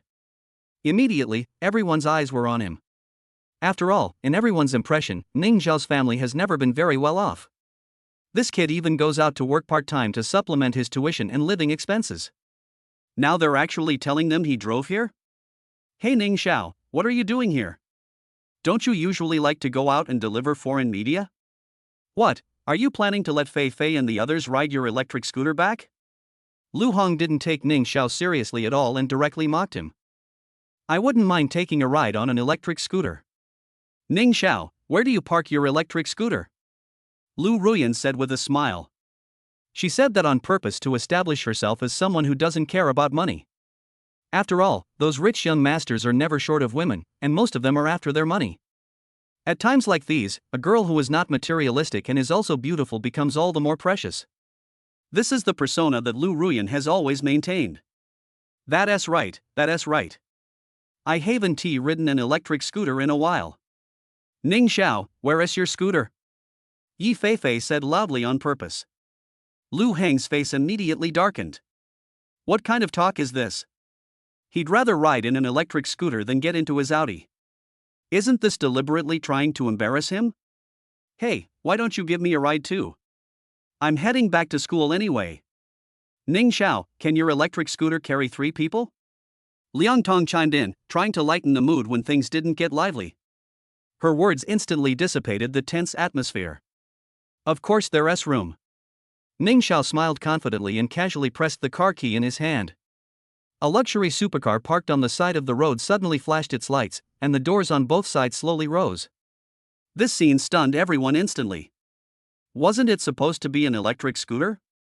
How did it suddenly turn into a sports car? It's a luxury sports car worth millions. Ning Xiao, is this your car? Liang Tong asked, somewhat stammering. Oh, it's a good car. I haven't driven it much yet. It's an honor for it to have 3 beautiful ladies in the car today. Ning Xiao smiled confidently, while giving Lu Hong a provocative look. At that moment, Lu Hong, who had been full of confidence, suddenly deflated. He only drives an Audi worth a few $100,000. How can it compare to other people's supercars? But how did Ning Xiao, this poor boy, suddenly become so rich? Everyone present had the same question. Ning Xiao, I remember you were working part-time before, so where did you get this supercar? You didn't rent it, did you? Lu Ruyan was the first to ask. As the woman who most wants to hook up with a rich second-generation heir, she is quite concerned about this issue. Oh, that's just my family letting me train outside and experience the life of an ordinary person. Now that my training is almost over, it's time to drive out in a car befitting my status. Ning Xiao said calmly, but he couldn't hide the smugness in his tone. That's right, that's it. Be amazed. This is exactly the effect I wanted. Sure enough, upon hearing this, everyone, including Lu Ruyan and Liang Tong, exclaimed in surprise. There's actually a top-tier rich kid hidden in the hometown association. Holy crap, that's impressive, Ning Xiao. Oh no, from now on I'll call you young Master Ning. Don't forget me when you become rich and powerful. Holy crap, I've never ridden in a supercar in my life, let me have a ride. Do all young masters these days like to play the trick of building suspense before revealing their true nature? This reversal of identity is truly astonishing. Young Master Ning, what does your family do? They're so rich. Holy crap, they even bought you a supercar. In an instant, exclamations of surprise and flattery poured in. Yi Fei Fei only glanced at it curiously and remained silent. The little girl was very disgusted by Ning Xiao's pretentious behavior. While others didn't notice, she keenly sensed the smugness in Ning Xiao's eyes. Honestly, Jiang Qin's family is so rich, but I've never seen him show off much. This Ning Xiao, on the other hand, starts flaunting his wealth the moment he gets rich. Is this the difference? Why isn't that bastard Jiang Qin here yet? So annoying. After enjoying the praise from everyone, Ning Xiao turned to look at Yi Feifei and Lu Ruyan. How about it, you two? Get in the car. We're out of electric scooters, but riding in my Maserati should be just as good, right? Ning Xiao was very confident because he believed that no woman would refuse to be picked up by a supercar. Sigh, I was saying we could ride around in an electric scooter today, what a pity. But since you invited us, Ning Xiao, let's go for a ride. Lu Ruyan was overjoyed, but she still tried to appear nonchalant. I'll pass. My boyfriend is coming to pick me up later, so I won't be with you guys. Ruyan, you can sit if you want. Yi Feifei pouted, completely uninterested in Ning Xiao's suggestion. Boyfriend? Ning Xiao's smile froze instantly. He never expected that Yi Feifei would have a boyfriend. Lu Hong, standing to the side, was also dumbfounded, but at the same time, he felt a bit schadenfreude. This gloating was, of course, directed at Ning Xiao. It's okay, just tell your boyfriend not to come today. I'll just take you both home. Ning Xiao waved his hand magnanimously after realizing what was going on. Even married couples can steal each other's partners, so what's a mere boyfriend compared to that? Even if a super cute girl like Yi Feifei already has a boyfriend, Ning Xiao wouldn't mind snatching her away. Chapter 93. What a well-behaved and gentle girl. And Yi Feifei, my car is really comfortable to ride in, don't you really want to try it? The refrigerator in the back seat has chilled red wine and drinks, which is much better than riding an electric scooter. Ning Xiao continued to boast about his sports car. No, thank you. My boyfriend will be here soon, and he'll be unhappy if he sees me getting into someone else's car, Yi Feifei continued to politely decline. Oh, Feifei, it's not like you're riding in his car alone. I'm here with you, Lu Ruyan said, trying to persuade her. Besides, we finally got Ning Xiao to treat us to a ride, so we can't let his kindness go to waste, right? As she spoke, Lu Ruyan gave Ning Xiao a charming smile. That innocent and sensible smile almost made Ning Xiao stand up on the spot. What an obedient and gentle girl. Ning Xiao deserves a girl like her. But just as Ning Xiao was about to say something, the roar of a sports car engine came from the street in the distance. The sound was so loud, it was like the combined roar of a dozen supercars. Everyone's attention was instantly drawn to it. A convoy of more than a dozen supercars slowly drove up from the side of the street, with a limited edition Apollo car leading the way. Yi Feifei, in particular, had her eyes light up when she saw the supercar at the front of the line. This girl was quite mischievous. With a quick glance, she smiled and waved at the supercar convoy, then turned to Ning Xiao and said, "Look, my boyfriend is here to pick me up." Sorry, Ning Xiao, thank you for your kindness this time, hee. Ning Xiao's expression changed instantly. He had been a little smug, but now he looked at the supercar team on the side and then at Yi Feifei as if they were aliens. He never expected that the boyfriend Yi Feifei mentioned would be so capable. Even for him, as the eldest young master of the Ning family, it wouldn't be easy to put on such a show. Each of these supercars is worth more than his silver shark. Suddenly, Ning Xiao had a bad feeling. There aren't many people in Zhenghai capable of putting on such a grand show. It seems there are only a handful. And one of them happens to be the last person he wants to see. Could it be? When Apollo, the sun god, stopped in front of the Fenghua restaurant, everyone held their breath. Then a tall, handsome figure wearing a white shirt stepped gracefully out of the car. Who else could it be but Jiang Qin? Jiang Qin, you finally arrived. I've been standing here for quite a while, you bad guy. Yi Feifei ran over first, her voice gentle and coquettish, a standard sweet tone. Sorry, there was traffic on the way, so I'm a little late. Jiang Qin gently rubbed the girl's head. Although he really wanted to teach her a lesson, young Master Jiang wouldn't lose face in front of outsiders. However, Jiang Qin soon noticed that there was another person present who was worth paying attention to. Ning Xiao, you're here too? What a coincidence. Are you here to pick someone up as well? Jiang Qin greeted Ning Xiao with a smile. Ning Xiao's face immediately darkened. He didn't really want to greet Jiang Qin, especially not in this kind of situation. Besides, he had a falling out with the other party this morning, so how can this guy be laughing so happily?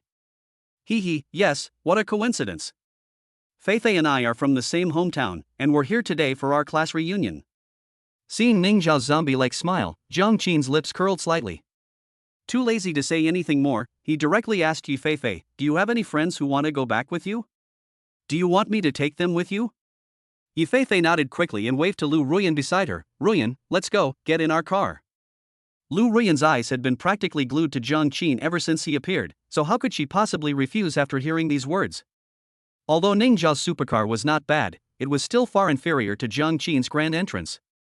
Given a better option, Lu Ruyan would naturally not choose the lower tier one. Although Jiang Qin is Yi Feifei's boyfriend, Lu Ruyan, a woman who only wants to be a kept woman and not the main wife, naturally wouldn't mind such a trivial matter. Ruyan? Lu Ruyan? Jiang Qin was somewhat surprised. He hadn't expected that his original plan to deal with Yi Feifei would yield unexpected gains, and these unexpected gains were twofold. Ning Zhao's emotional value, plus the bonus of Lu Ruyan, he really hit the jackpot. For a moment, Jiang Qin's desire to teach Yi Feifei a lesson faded considerably. If things continue at this pace, Yi Feifei, though she causes trouble, is actually his lucky star. As for why these three people got involved together, Jiang Qin had some guesses in his mind. This world is a fusion of many novels, so it's normal for the male and female protagonists to be attracted to each other. This storyline should have been Ning Zhao's original story of showing off and getting his face slapped, but he has now taken it over. "What, does young Master Jiang know me?" Lu Ruyan asked, somewhat surprised. "How could I not know her? Which guy doesn't know any of the girls on our Zhanghai University's beauty pageant list?" Jiang Qin said casually with a smile, not feeling embarrassed at all. "Hey, I'm still here, Jiang Qin, what are you doing?" Yi Feifei puffed out her cheeks, feigning displeasure and looking jealous. She even hugged Jiang Qin's arm tightly, as if to assert her ownership. The large weapon was pressed against Jiang Qin's arm, making Ning Xiao, Lu Hong, and the others stare wide-eyed. Alright, get in the car, everyone, goodbye." Jiang Qin didn't answer Yi Feifei's question, but instead waved to Ning Xiao and the others, and then led Yi Feifei and Lu Ruyan directly into the car. Amidst envious and jealous glances from a crowd, the convoy of sports cars roared to life again and sped away. Ning Xiao's eyes were almost red. It's happening again. The woman he had his eye on was snatched away by Jiang Qin again. Two more. Congratulations, host. You have successfully broken Ning Zhao's defenses, the chosen one, and gained plus 288 emotional points. Congratulations, host. You have successfully surprised the heroine Yi Feifei, gaining plus 99 emotional points. Congratulations, host. You have successfully moved and touched the heart of the destined heroine, Lu Ruyan, earning you plus 188 emotional points. Chapter 94 High-End Prey. On the bus. Young Master Jiang, where are we going now? Should we take you back to the company or back to school? The driver in the black suit in the front seat asked. No, let us go somewhere else today, to the nearest Yida shopping mall, Jiang Qin said, narrowing his eyes. Why are we going to the mall? Are you taking us shopping? Yi Feifei asked, somewhat confused. When Jiang Qin saw her ask the question, he couldn't help but smile and, incidentally, activated his telepathic ability. Of course, I'll get you a new outfit. Your outfit is too shabby. People will know you're a poor guy just by looking at you, and they'll think it won't cost them anything to date you. If you dress up to look rich, you can get rid of most of the flies once and for all. Yi Feifei, ? You're so damn hurtful, you bastard. What do you mean you can tell I'm poor just by looking at me? Even though you're rich, I am poor, but that's no excuse for mocking me. This is outrageous. How could someone with a 37-degree mouth say such cold things? Lu Ruyan, who was standing next to her, couldn't help but laugh out loud. Ruyan, what are you laughing at? Yi Feifei didn't dare to get angry at Jiang Qin, so she simply glared fiercely at Lu Ruyan. No, I wasn't laughing. I just remembered some happy things. Lu Ruyan's eyes narrowed into slits as she smiled, and her beautiful peach blossom eyes added a touch of charm to her. Yi Feifei became even angrier, wishing she could bite Jiang Qin a few times. After Lu Ruyan laughed, she secretly glanced at Jiang Qin a few times, and the more she looked at him, the more she felt that Jiang Qin was the perfect candidate for her Prince Charming. I never expected Jiang Qin to be so interesting. It seems those dramas with domineering CEOs are all unreliable. He speaks so down-to-earth, witty, and genuinely humorous. If I were to pack myself up and offer myself to him, would he refuse? No, this can't be rushed. I need to get to know them a little better first, get their contact information, and then make a move. And I can't do it in front of Feifei, or my reputation will be ruined. Feifei is truly my lucky star. If it weren't for her, where would I have met such a wonderful man? Jiang Qin found it somewhat amusing to hear Lu Ruyan's inner thoughts. Well, they've only just met and they're already fantasizing about sending sex to each other's doorsteps, or even stealing their own best friend's boyfriend. She truly deserves to be called the easiest female lead to win over in The Billionaire Heir. As long as you're rich enough, you can win him over directly.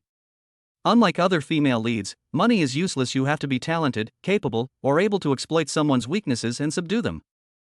After getting on the bus, Jiang Qin thought about today's plot and realized that it matched a scene from the original story of The Billionaire Heir.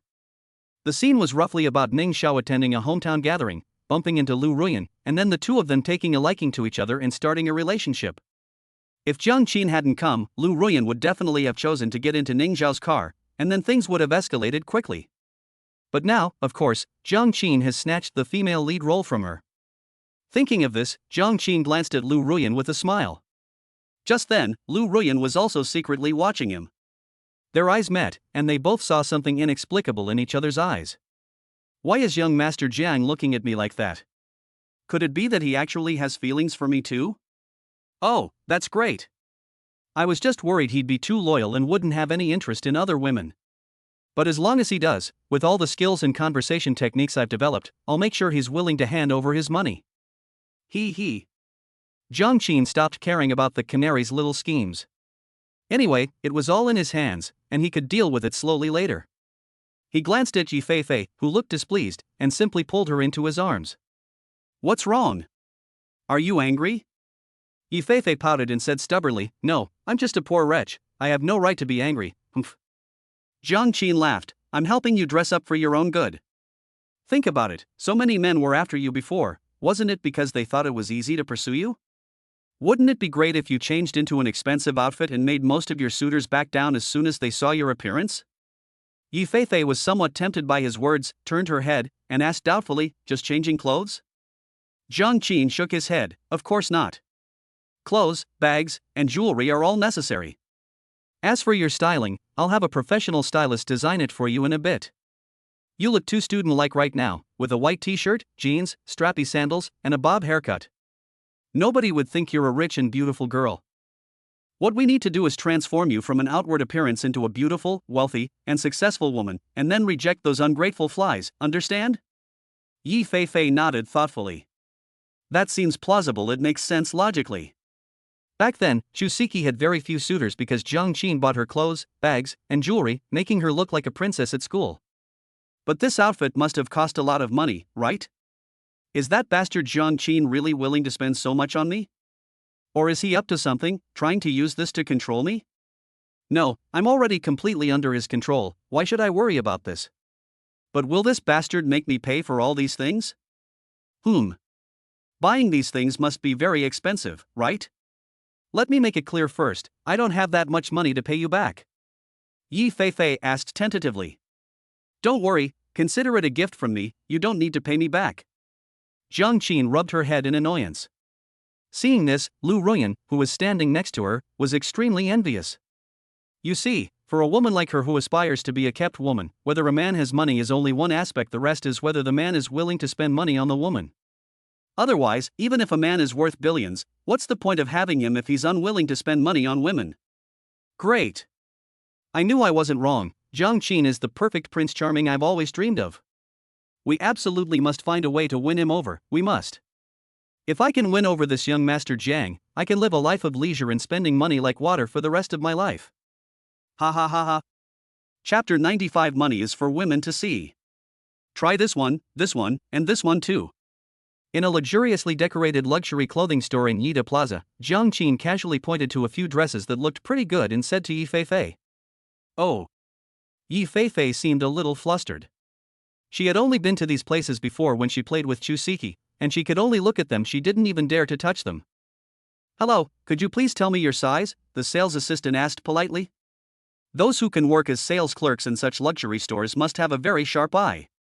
As soon as Jiang Qin and the other two entered the room, she noticed that the two girls were dressed very plainly. The boy, on the other hand, wore clothes that, while the brand was unclear, were mostly high-end, handmade custom-made pieces. They were understated yet luxurious, clearly indicating that he was someone who didn't care about money. In the eyes of luxury goods salespeople, such a combination represents a major customer who needs to be carefully cultivated. You have a great figure. You can fit into our standard size. Would you like to try it on now? The sales assistant's eyes lit up after taking Feifei's measurements. Women with good figures are actually more popular with clothing salespeople than those with poor figures, since most clothes look good on people and are more likely to be bought. Although Feifei is petite, that's only relative to tall guys like Zhang Qin. Among girls, she's actually not short. Of course, if you encounter a long-legged beauty like heroine, then that's a different story. Go ahead, try it on and see if it fits. These kinds of shops all have professional tailors, and they can even alter it if it doesn't fit, Zhang Qin encouraged with a smile. Lu Ruyan, who was standing next to her, was practically staring wide-eyed. My goodness, every single piece of clothing here costs tens of thousands, and many of them are even disposable items? Is this what the spending habits of a top-tier wealthy heir are like? When will I ever be able to enjoy this kind of treatment? As a woman who desperately wanted to be a caged bird, this was exactly what Lu Ruyan wanted. According to her previous thinking, as long as a man could spend tens of thousands of yuan on her every month, that would be enough. But seeing how Zhang Qin spends money on Feifei, Lu Ruyan felt that poverty had limited her imagination. Feifei felt uneasy. Of course, she also noticed the prices marked on those clothes. Any one of them was enough for an ordinary person's living expenses for a year. This isn't clothing, it's like wearing gold on your body. If you were to calculate the weight, it would be more expensive than gold itself. My goodness, these clothes are so expensive. If I bought one and it got damaged or dirty, I'd be heartbroken. And those clothes that cost tens of thousands of yuan but are only worn once, it's practically burning money. Zhang Qin is suddenly being so nice to me. Could it be that he's planning to do something even more outrageous to me, like playing some more perverted games? Should I just refuse him? But these clothes are all so pretty. Feifei was torn between her inner thoughts and her own. Zhang Qin listened to her thoughts from the side and found it somewhat amusing. He had originally planned to teach Feifei a lesson today, to make her realize who was the real king and queen. Who knew that this girl would give him a surprise, not only taking down Ningxiao in the process, but also providing him with an extra female lead. This made Zhang Qin feel embarrassed to bully her anymore. Alright, go try on the clothes. It's rare for me to be in a good mood today. If I'm in a bad mood later, you'll be in for a beating. Upon hearing this, Feifei, who had been lost in thought, suddenly snapped to attention and hurriedly grabbed the clothes and rushed into the fitting room. Lu Ruyan, who was unaware of the truth, felt a pang of sadness again. That tone is so sweet. In all the domineering CEO novels I've read, the male lead spoils the female lead like this. Wow, Feifei's life is so lucky. Wow, I'm so jealous. I'm so envious. I wonder if young Master Jiang will give me something later. After all, I've been shopping with them and eating their dog food. Zhang Qin glanced at Lu Ruyan casually, finding it amusing. He wasn't planning on giving Lu Ruyan anything today. It's common knowledge that a man's money is for women to see, not for women to spend. Women will take it for granted if you spend money on them, but if you only show them things and don't spend money on them, you can keep them hooked indefinitely. Congratulations, host. You have successfully made the destined heroine, Lu Ruyan, feel unbalanced, and gained plus 88 emotion points. Hearing the system notification in his mind, Zhang Qin became increasingly cheerful. That's exactly the effect he wanted. Before coming here, Zhang Qin had already planned to boost Lu Ruyan's emotional value. But this woman is so captivated by a rich young master like herself that she can barely move. Even if she manages to get him into bed, the emotional impact would likely be lackluster. Why not go fishing? You might be more likely to have some unexpected surprises. See, the fish has taken the bait. Lu Ruyan, right? I saw you and Feifei earlier, and you two seem to have a good relationship. What do you think of the clothes I picked out for Feifei earlier? Zhang Qin added insult to injury. Congratulations, host. You have successfully made the destined heroine, Lu Ruyan, jealous. You have gained plus 66 emotion points. Oh. I think it's great. Those clothes were so pretty, and Feifei herself is pretty too. She'll definitely look amazing in them, Lu Ruyan replied obediently. Speaking of which, I'm quite envious of Feifei. She actually managed to find such an outstanding boyfriend as you, young Master Jiang. These clothes are so expensive. Fei Fei and I usually don't even dare to come in when we go shopping. Jiang Qin laughed and said, "What's wrong with that? A man's money is meant to be spent on his woman, isn't it?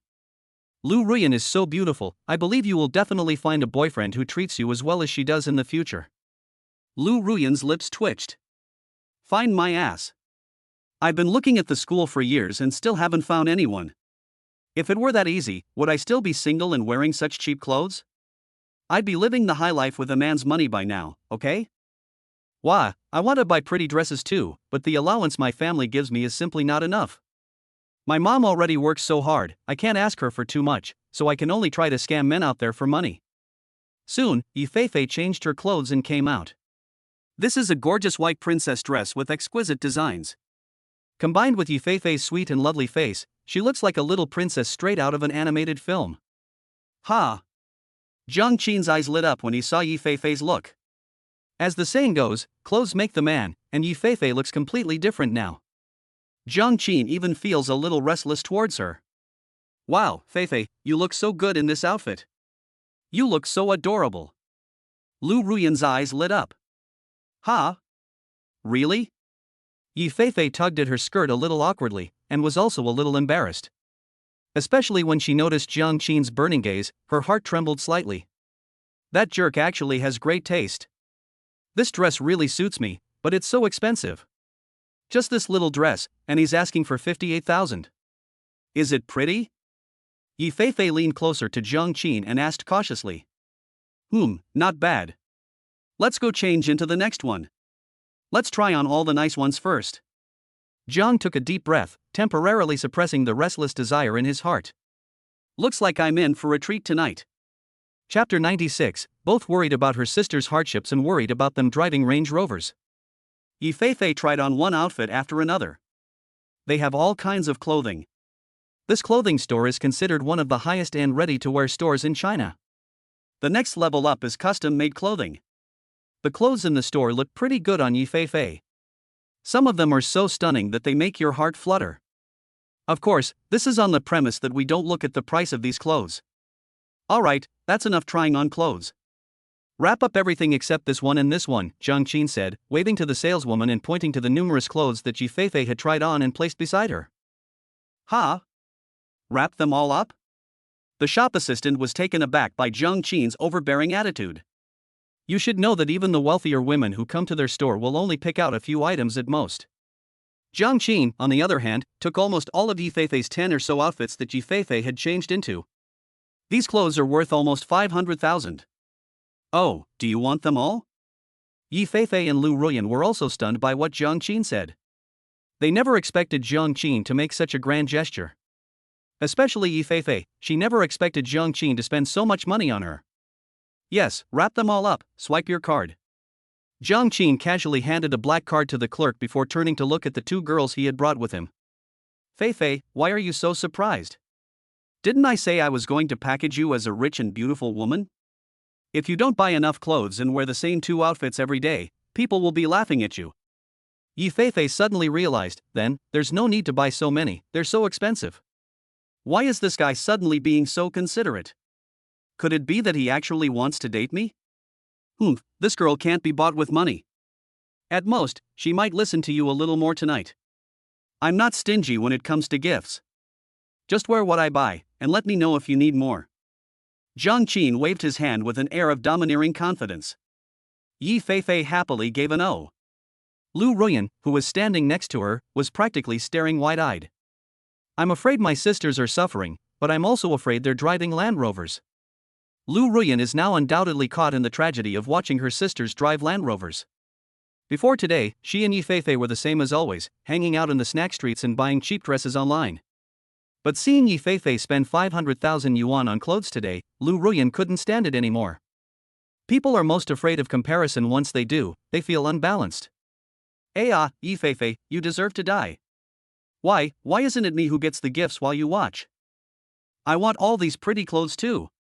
I want to be dressed up like a rich, beautiful woman. Young Master Jiang, please just look at me. Just say the word, and I'll shower myself and get myself into your bed right away. Lu Ruyan roared inwardly, her emotional state soaring to new heights. The smile in Jiang Qin's eyes deepened. Soon, the clothes that Yi Feifei had just chosen were packed up and delivered. Jiang Qin called to the two bodyguards standing at the door and asked them to take the clothes to the car in the underground parking lot. All right, we've almost finished buying clothes. Now let's go look at some bags. A girl can't just have pretty clothes without bags, right, Feifei? As he spoke, Jiang Qin gently put his arm around Yi Feifei's slender waist. Seeing this scene made Lu Ruyan, who was standing next to her, feel a pang of sadness again, her emotions surging in waves. Look at what someone else's boyfriend is like. So rich and so gentle and considerate, so thoughtful. Those guys who just buy a bunch of flowers, arrange them in a heart shape, and think they can confess their love to me and get me into bed, please don't even bother with this. Jiang Qin listened silently to Lu Ruyan's thoughts and couldn't help but chuckle to himself. This girl is really honest, she only wants your money and nothing else. Moreover, according to the original novel, although Lu Ruyan was materialistic, she was not greedy. She was willing to give up titles and children, as long as she could live a good life and, incidentally, let her mother live a good life as well. She's quite filial. Speaking of which, isn't it a bit heartless of me to bully her like this? Such a thought only flashed through Jiang Qin's mind. His immediate priority is to accumulate enough emotional points to participate in the lottery, so that he can have a way to protect himself when Yi Lingyun returns in the future. After all, although the Jiang family in the original novel was not the culprit who killed Yi Lingyun's family, they were still somewhat involved. Given Yi Lingyun's personality, it would be strange if he let the Jiang family off the hook. This is also why Jiang Qin didn't hesitate to threaten Yi Feifei when he first transmigrated here. Since we're going to have to fight anyway, even if we let Yi Feifei go, Yi Lingyun definitely won't let him go.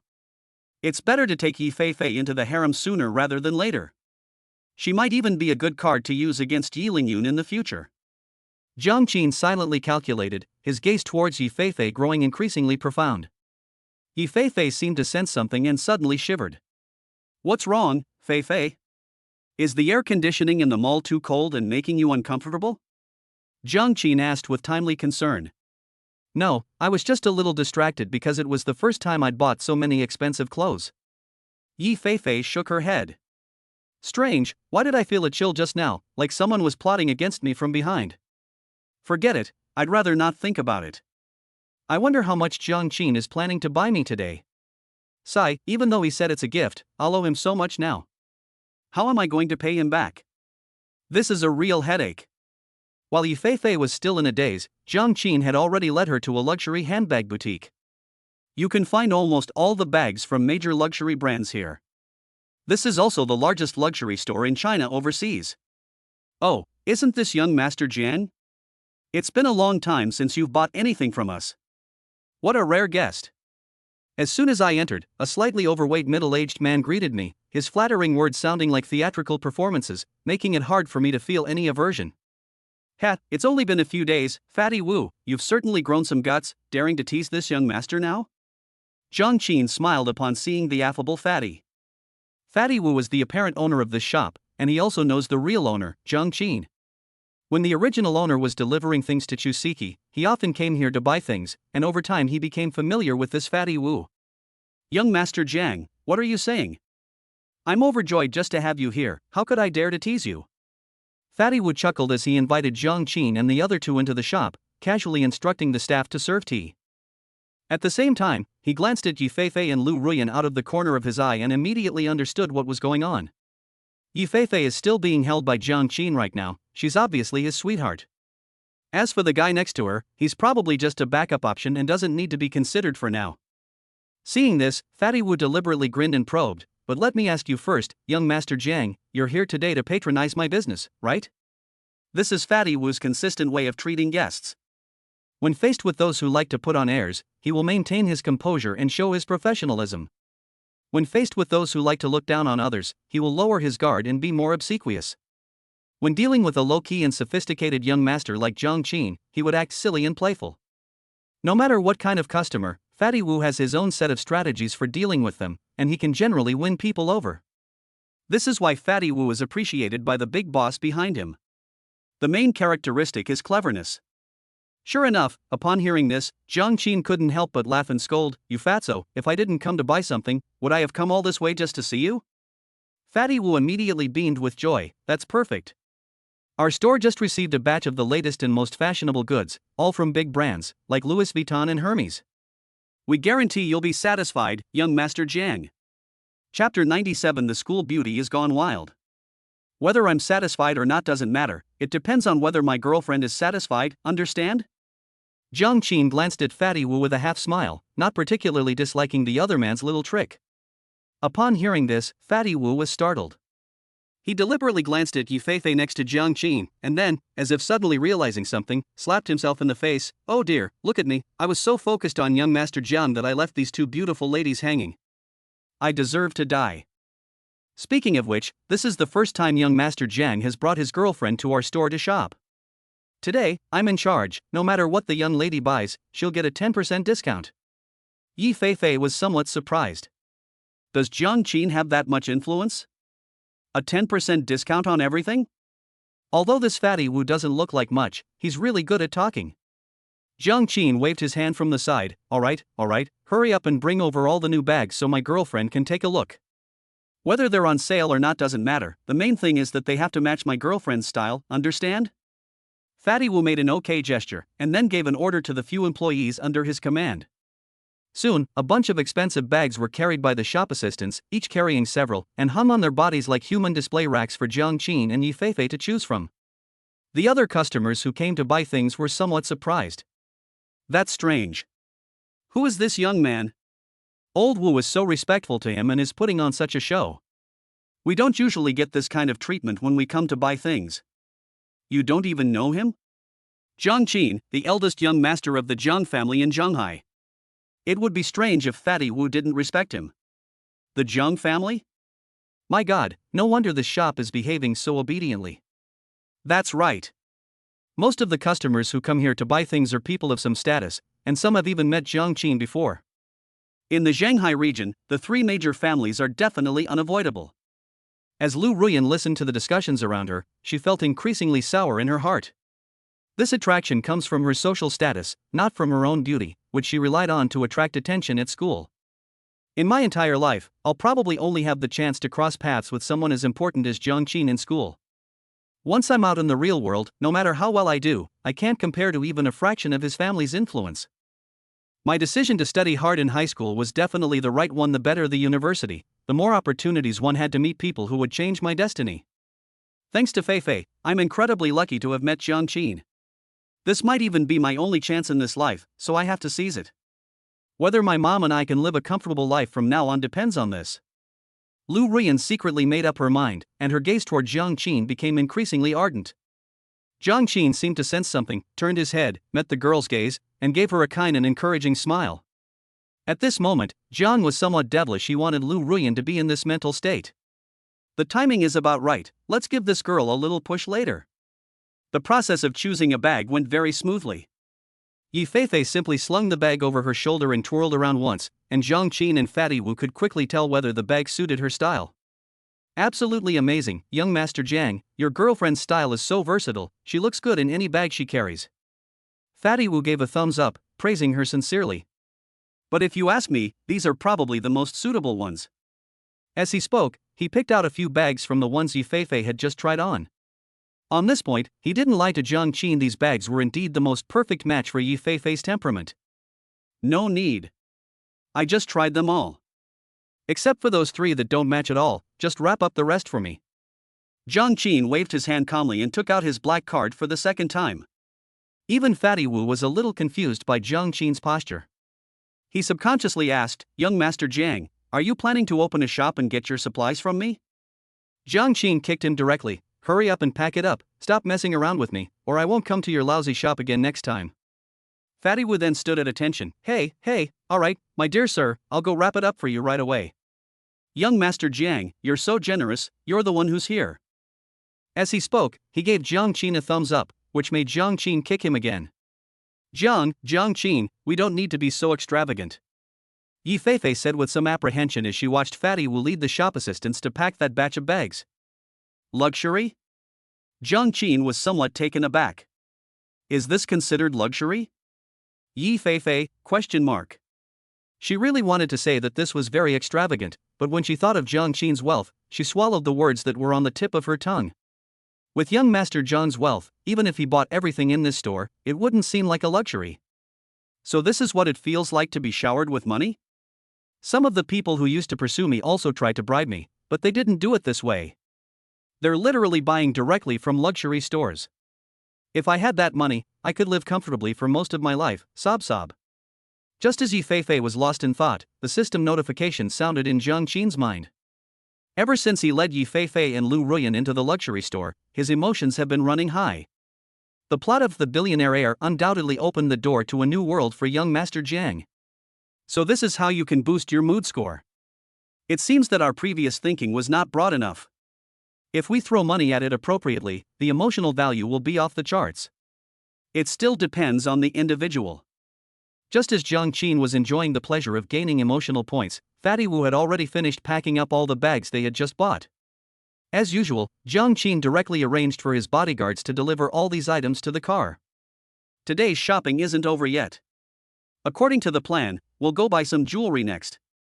Upon hearing Jiang Qin's words, Yi Feifei simply nodded blankly. She saw it when she was paying the bill. These bags alone cost over 800,000 yuan. Seeing that long string of numbers, Yi Feifei felt that her worldview had been greatly shaken. Clothes worth 500,000, bags worth 800,000. This is 1.3 million. Even though Yi Feifei doesn't usually care much about her quality of life, she couldn't help but feel a little dazed when she saw such an astronomical figure. Since the incident at home and her brother's disappearance, this was the first time she had such a direct understanding of money. Money that ordinary people couldn't save up in a lifetime was spent so easily. The reason given was simply to portray her as a rich, beautiful, and successful woman. I must be dreaming, really. Chapter 98. You're using this to test your cadres? Yi Feifei really wanted to refuse. She didn't want to accept the bags. But with Jiang Daxiao losing both the soft and the hard approach, she had no room to refute him. Jiang Qin, you've bought me enough things today, isn't that enough? Yi Feifei pursed her lips, but still mustered up the courage to say it. She was terrified that Jiang Qin would be just as extravagant when buying jewelry, and that she would be bombarded with a bunch of valuable items, leaving her unsure how to handle them. Jiang Qin thought about her words for a moment and nodded in agreement. Okay, then let's not buy anything else, just a watch. I happen to need a business watch, let's go take a look together. Upon hearing this, Yi Feifei nodded quickly, and secretly breathed a sigh of relief. However, Lu Ruyan couldn't help but glance at Jiang Qin. Unlike Yi Feifei, Lu Ruyan had specifically studied luxury watches. Given Jiang Qin's status, the business-style watches he would need to purchase would definitely not be cheap. As this is a consumable item that is not frequently replaced, its price is naturally much higher. I wonder what kind of watch young Master Jiang is planning to get.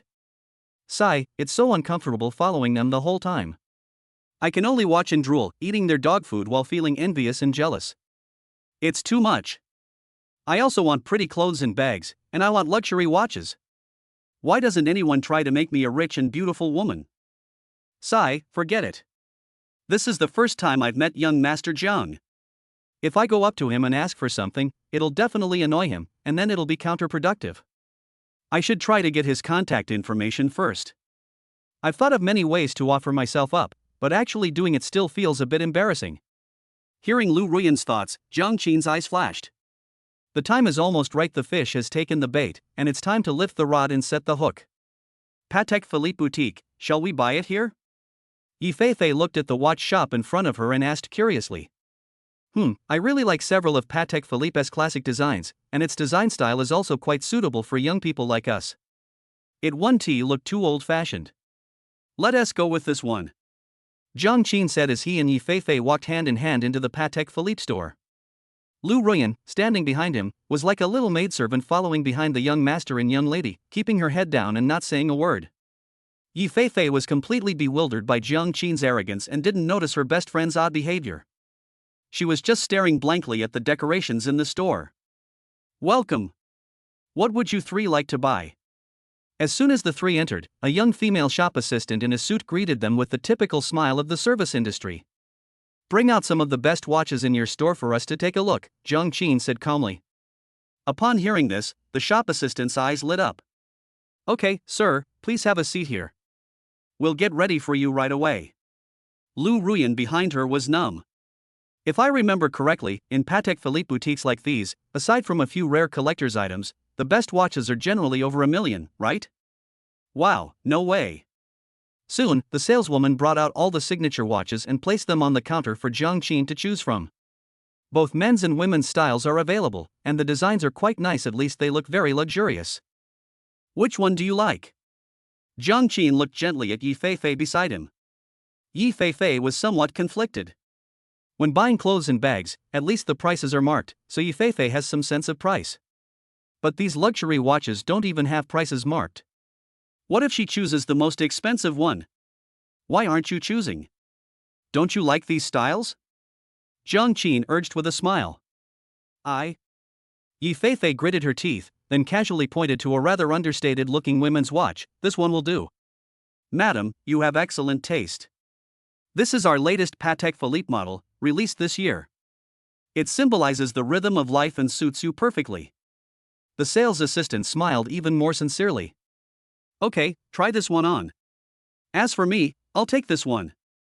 Jiang Qin casually pointed to a business watch. He really intends to buy a watch today. I'm about to go and discuss a collaboration with Zhou Wanning. According to the original storyline, Zhou Wanning really likes men who wear watches. Okay, sir, the two watches you and this lady bought cost a total of 3.1 million. Would you like us to wrap them up for you? The saleswoman smiled broadly. This sale would bring her a substantial commission. How much? 3,100,000? Yi Feifei's eyes widened. Yes, ma'am, these are both top-of-the-line Patek Philippe models, and the prices are as follows, the sales assistant replied, adding a further explanation. The one you bought is a brand new one worth 1.1 million, while this gentleman chose the classic model worth 2 million. Yi Feifei glanced at the watch she was already wearing. 1,100,000. This is an astronomical price. How dare they sell a mere watch for such an exorbitant price? No need to wrap it up anymore, just issue an invoice. Jiang Qin ignored Yi Feifei's surprise and put his watch on his wrist. Yes, sir. The shop assistant quickly responded and took the black card that Jiang Qin handed over. When Yi Feifei saw the clerk using the POS machine to process the payment, she suddenly realized what was happening. Jiang Qin, this is really too valuable. I can't accept it. Yi Feifei said, trying to take the watch off her hand. Jiang Qin glared at her, which made Yi Feifei tremble. You want me to take back what I gave away? What, do you look down on me? Just accept it as I told you to. If you say anything like that again, you'll be in for a beating when we get back. Hearing Jiang Qin's threatening words, Yi Feifei immediately cowered. Just then, the saleswoman came over, returned the card to Jiang Qin, and added, by the way, sir, our store is currently having a promotion. If you spend 2 million, you will receive a gift worth 100,000. As she spoke, she pulled a box from under the counter, inside which were 2 watches. A free gift? Jiang Qin took the box, opened it, and found a decent-looking women's watch inside. Jiang Qin casually handed the box to Lu Ruyan, who was standing to the side. Thank you for accompanying us shopping, Lu Ruyan. Here, this watch is for you. Upon hearing this, Lu Ruyan, who had been muttering to herself, was immediately thrown into a stalemate. A watch worth 100,000, you'd give it to her? Chapter 99. This high-level game. What the hell do you mean by surprise? Lu Ruyan suddenly had the illusion that she had been hit on the head with a pie while walking down the street. The next moment, when she came to her senses, her eyes widened when she saw the watch Jiang Qin handed her. Compared to the watch Jiang Qin bought for Yi Feifei, this watch in front of her isn't particularly valuable, but it's still worth 100,000 yuan. Even if you take it to a second-hand luxury goods store for recycling, it can still be worth tens of thousands. Lu Ruyan had never received such a valuable gift in her life, and she was momentarily stunned. What, don't you like this one? Jiang Qin asked, somewhat puzzled. No, thank you for the gift, young Master Jiang, I like it very much. Lu Ruyan finally came to her senses. Her fingers trembled as she took the white watch, and she almost couldn't hold back her tears of emotion. She didn't even offer a polite refusal. Yi Feifei looked at this scene with a strange expression. She subconsciously glanced at the watch on her wrist, then at the item in Lu Ruyan's hand that was worth roughly a fraction of her own, and couldn't help but feel a little puzzled. Why is Ruyan so excited? I received such an expensive gift, but she wasn't this excited. Oh, it must be because her family is too poor, that's why she's like this? I vaguely remember Ryan mentioning that her family was quite poor when she was young, and her mother raised her single-handedly. If she could sell the gift Jiang Qin gave her, it might improve her and her mother's lives. But Yi Feifei never expected that Lu Ruyan's thoughts were not what they seemed at all. Wow, this is amazing. I knew I wasn't wrong. Young Master Jiang is so generous. I just went shopping with them and I got such an unexpected bonus. If I could really become his woman later, I'd be set for life. Maybe by then I'll have a luxury watch worth over $1 million, and all these beautiful clothes and bags. Oh wait, I can do without the clothes, those things can't be cashed out. When I'm old and past my prime, I'll need luxury items that hold their value. Lu Ruyan had completely lost her mind and was even starting to fantasize about a bright future. Such sentiments left Jiang Qin speechless. This girl is so honest, she's already thinking about monetizing it. Jiang Qin, I'm going to the restroom first. You and Ru Yin wait for me, okay? As they walked out of Patek Philippe's doors, Yi Feifei suddenly pointed towards the restroom and said apologetically, "Okay, go ahead, we'll wait for you here." Jiang Qin nodded. Lu Ruyan's eyes lit up immediately. Great opportunity. Young Master Jiang, may I have your contact information? You gave me such a wonderful gift today, I don't know how to thank you enough. I'd like to invite you to dinner sometime. As soon as Yi Feifei entered the restroom, Lu Ruyan said impatiently. Oh? Jiang Qin glanced at her with a half-smile, as if he could see through all her little thoughts. Lu Ruyan blushed and said cautiously, "Young Master Jiang, don't worry, I won't let Feifei know about this, and it definitely won't affect your relationship." Jiang Qin rubbed his chin. "Let me translate what you said, and see if I'm right. You mean, the kind of contact information that only involves physical contact and not personal contact?" Upon hearing this, Lu Ruyan's face immediately turned bright red. She never expected Jiang Qin to be so direct and blunt. But precisely because of this, Lu Ruyan found it exciting. Yes, that's exactly what she was thinking. Yes, that's right, young Master Jiang, you're so knowledgeable. Young Master Jiang, Feifei will be out in a little while. How about we exchange contact information and talk later? Lu Ruyan asked tentatively. Jiang Qin smiled and casually gave out his phone number. Lu Ruyan was overjoyed and quickly saved Jiang Qin's phone number. Having come this far, there's really no turning back for her. The good news is that although Jiang Qin's attitude towards her is still ambiguous, there is still a good chance. Otherwise, I wouldn't have given her my contact information, right? Jiang Xiao's attitude is so ambiguous. Could it be that he actually wants to sleep with me too? Based on my understanding of men, that should be it. Once we're in bed, and I take good care of him afterwards, I'll definitely become a qualified kept woman. Isn't it said that a wife is not as good as a concubine is not as good as a stolen affair, and a stolen affair is not as good as one that can't be stolen?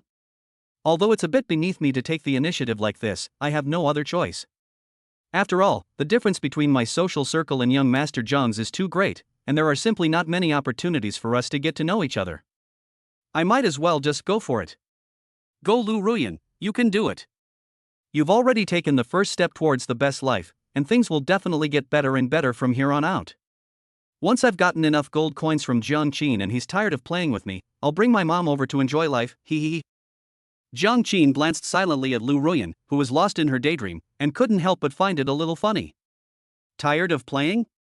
As long as the system exists, he will definitely not let this girl go. As we all know, an 18-year-old girl and a 40-year-old mature woman each have their own merits, so how can you just let them go? But maybe next time we eat out. Jiang Qin thought for a moment and suddenly realized it was time to prepare a surprise for this rather pampered young woman. Sailor uniforms, bunny girls, and all that stuff, it's going to be really fun. I wonder if this naive young girl's sense of shame will be completely overwhelmed. Wow, I'm actually looking forward to it. While planning his next move, Jiang Qin checked his remaining emotional points. I originally bought the full text of The Billionaire Heir, and my emotional value was only around 5,000. Now it's almost 8,000 again. Yi Feifei, Lu Ruyan, and Ning Xiao all contributed significantly to this effort, and the system notifications never stopped. Especially Ning Xiao, that unlucky kid probably got angrier and angrier after he got back, his emotions surging in waves, no slower than when Jiang Qin confronted him. Oh, and there's also Chen Ang, who's in seclusion writing. He also occasionally shows some emotional outbursts, probably because he's imagining Jiang Dasho as a villain while writing the book, the kind of thing where he's gritting his teeth. Sigh, I actually wanted to be a good person. If you want to blame someone, blame this damn system for leading me, a good person, down a path that is not human. Jiang Qin sighed silently and lit a cigarette for himself. Amidst the swirling mist, loneliness reigns. Chapter 100: The School Beauties Attack. On the bus. Jiang Qin was driving, while Yifei sat in the passenger seat, staring blankly at the expensive watch on her wrist, seemingly lost in thought. Jiang Qin possessed the ability to read minds, so he naturally knew what Yifei was thinking. The young woman is currently struggling with how to thank him. Lu Ruyan had already gone back by now, and tonight was not the time to take her back, so Jiang Qin naturally wouldn't try to persuade her to stay any longer. His attention was now focused on Yifei, wanting to see how this girl planned to thank him later. After thinking for a moment, Jiang Qin simply turned off his telepathic ability. He knew Yifei's general thoughts at this moment, but he would leave some suspense for the rest, which would make it more interesting. Playing games with full map vision cheats would be pointless, wouldn't it? Jiang Qin. Yifei hesitated for a long time before finally speaking. What's wrong? Jiang Qin answered slowly as he drove, without even looking up. Thank you for today. Yifei pursed her lips and said hesitantly. Just a few days ago, she still regarded Jiang Qin as a lustful glutton and a mindless simp, wishing she could bite him to death. But now, it is a heartfelt expression of gratitude. The difference is simply enormous, and the reversal happened so quickly. Oh? What are you thanking me for? Jiang Qin asked, feigning ignorance. Yifei took a deep breath. She still bit that bastard. But since she was indebted to him, she tolerated it. Thank you for going to such lengths to help me out of this predicament today, and thank you for giving me so many things. Don't worry, I won't take your things for nothing. Consider everything I bought today as something I owe you, and I'll definitely pay you back in the future. Hearing this, Jiang Qin chuckled. Is it considered a debt? Hey Yifei, you already owe me a lot. You finally paid off some of your debts, but now you're owing even more. At this rate, when will these debts ever be settled? Should I start charging you interest or something? Yifei's face flushed red instantly. She already owed 10 million, and even with the previous repayments, she only paid back about 1 million. Today, she has added another 2 million to her debt. How can she possibly pay this back? She simply can't pay it back. Don't worry about me, I'll definitely find a chance to pay you back later, it's just that I don't have much money right now. As she spoke, her voice grew softer and softer, and her head drooped lower and lower. What hope is there of repaying such a huge sum of money? Alright, stop acting like that. I didn't say I wanted you to pay me back. These things are a gift for you. Don't overthink it. Just accept them.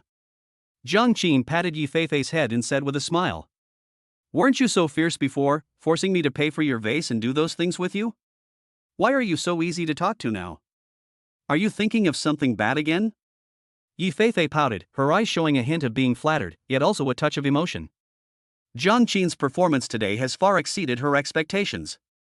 Yifei had already prepared herself to be threatened afterward and then served Jiang Qin well, but Jiang Qin's sudden gentleness caught her off guard. You came to my house to steal things and do bad things. I'm already being very kind by not sending you straight to the police. As for bad things, what bad things could I possibly want?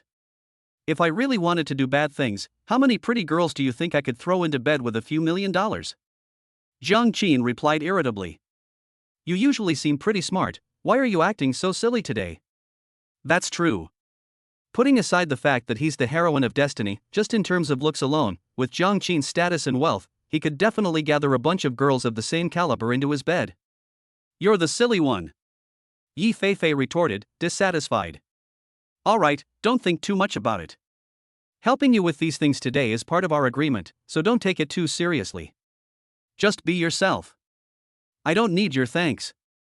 Just treat me like a jerk. Jiang Qin said to himself as he drove.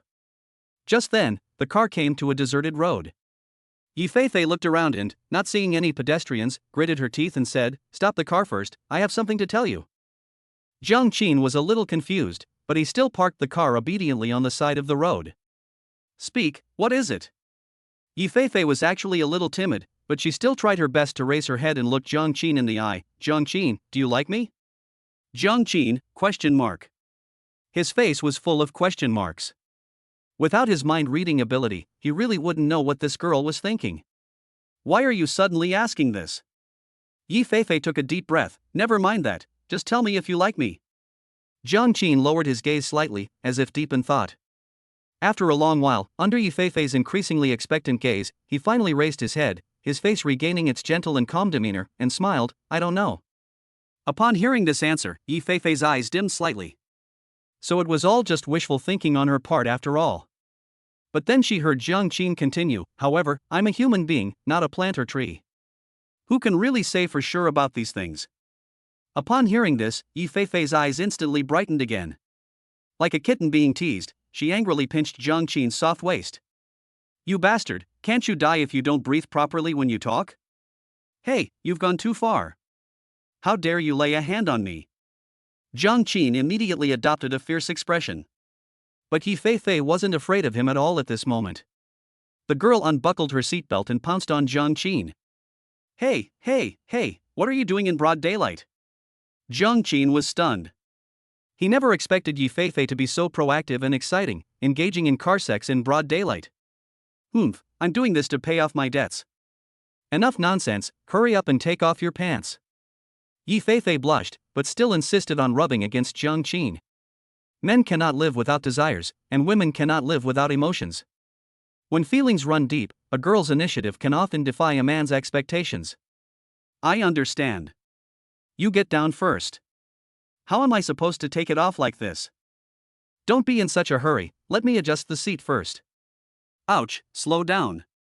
It's a pity it's midday, and this area is sparsely populated, not a soul in sight. Otherwise, I could have seen some alluring scenery through the car window. Chapter 101 Yi Feifei, how could you be so depraved? Afterwards.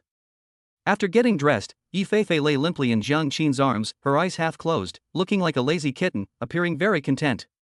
Jiang Qin also enjoyed it. This was the first time he had ever seen Yi Feifei be so cooperative. Could it be that this girl has fallen for me? Jiang Qin activated his telepathic ability again, as he was very curious about Yi Feifei's thoughts at this moment. Throughout the entire process, Yi Feifei was so proactive, which was completely different from her previous passive and dawdling attitude. It's almost comparable to the state he was in when Nie Yorong and his souls merged. Why are you acting so crazy today, Feifei? Have you fallen for me? Or do you like the feeling of clapping with me? Jiang Qin asked teasingly, probing. His hand gently stroked Yi Feifei's back, as if he were petting a cat. As we all know, girls really enjoy being treated gently afterward, as it gives them a feeling of extreme relaxation and pleasure, and Yi Feifei was no exception. No way. I'm just paying off my debts. Don't get the wrong idea. Yi Feifei muttered something in an annoyed tone. Damn it, what was wrong with me? Was I bewitched? How could I have so willingly given myself to that lecherous Jiang Qin? Could it be that I've really fallen for him, or am I just a sexually frustrated woman who enjoys being with him like that? Yi Feifei, how could you become so depraved? Didn't you agree before that you would treat men like toys, just to hook them up and have fun? What kind of talk is this now?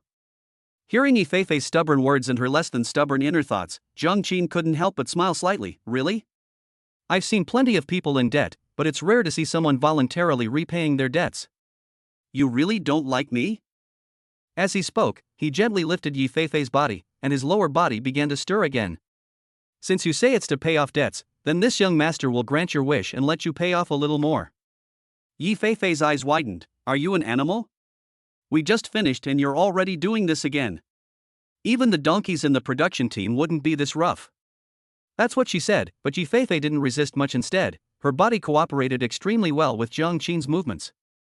In an instant, another great battle broke out. Tell me, do you like me?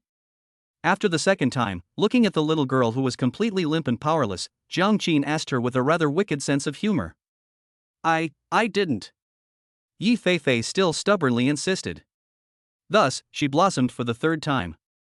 Still being stubborn? Jiang Qin asked another question. Wah, I like you, okay? I like you, please stop torturing me, I really can't take it anymore. Yi Feifei begged for mercy with a sob in her voice. That's more like it. If you keep being stubborn, this is what will happen to you, you hear me? Jiang Qin said fiercely. I know. Yi Feifei pursed her lips, appearing very obedient. She let Jiang Qin help her clean her body and put on her clothes. Yi Feifei was completely exhausted and just wanted to go back and get a good night's sleep. That bastard. He's clearly using torture to extract a confession. Like you my ass. I'll never like you in my life. But when I get the chance, I'll make you pay. But this bastard has already forced his way into my life.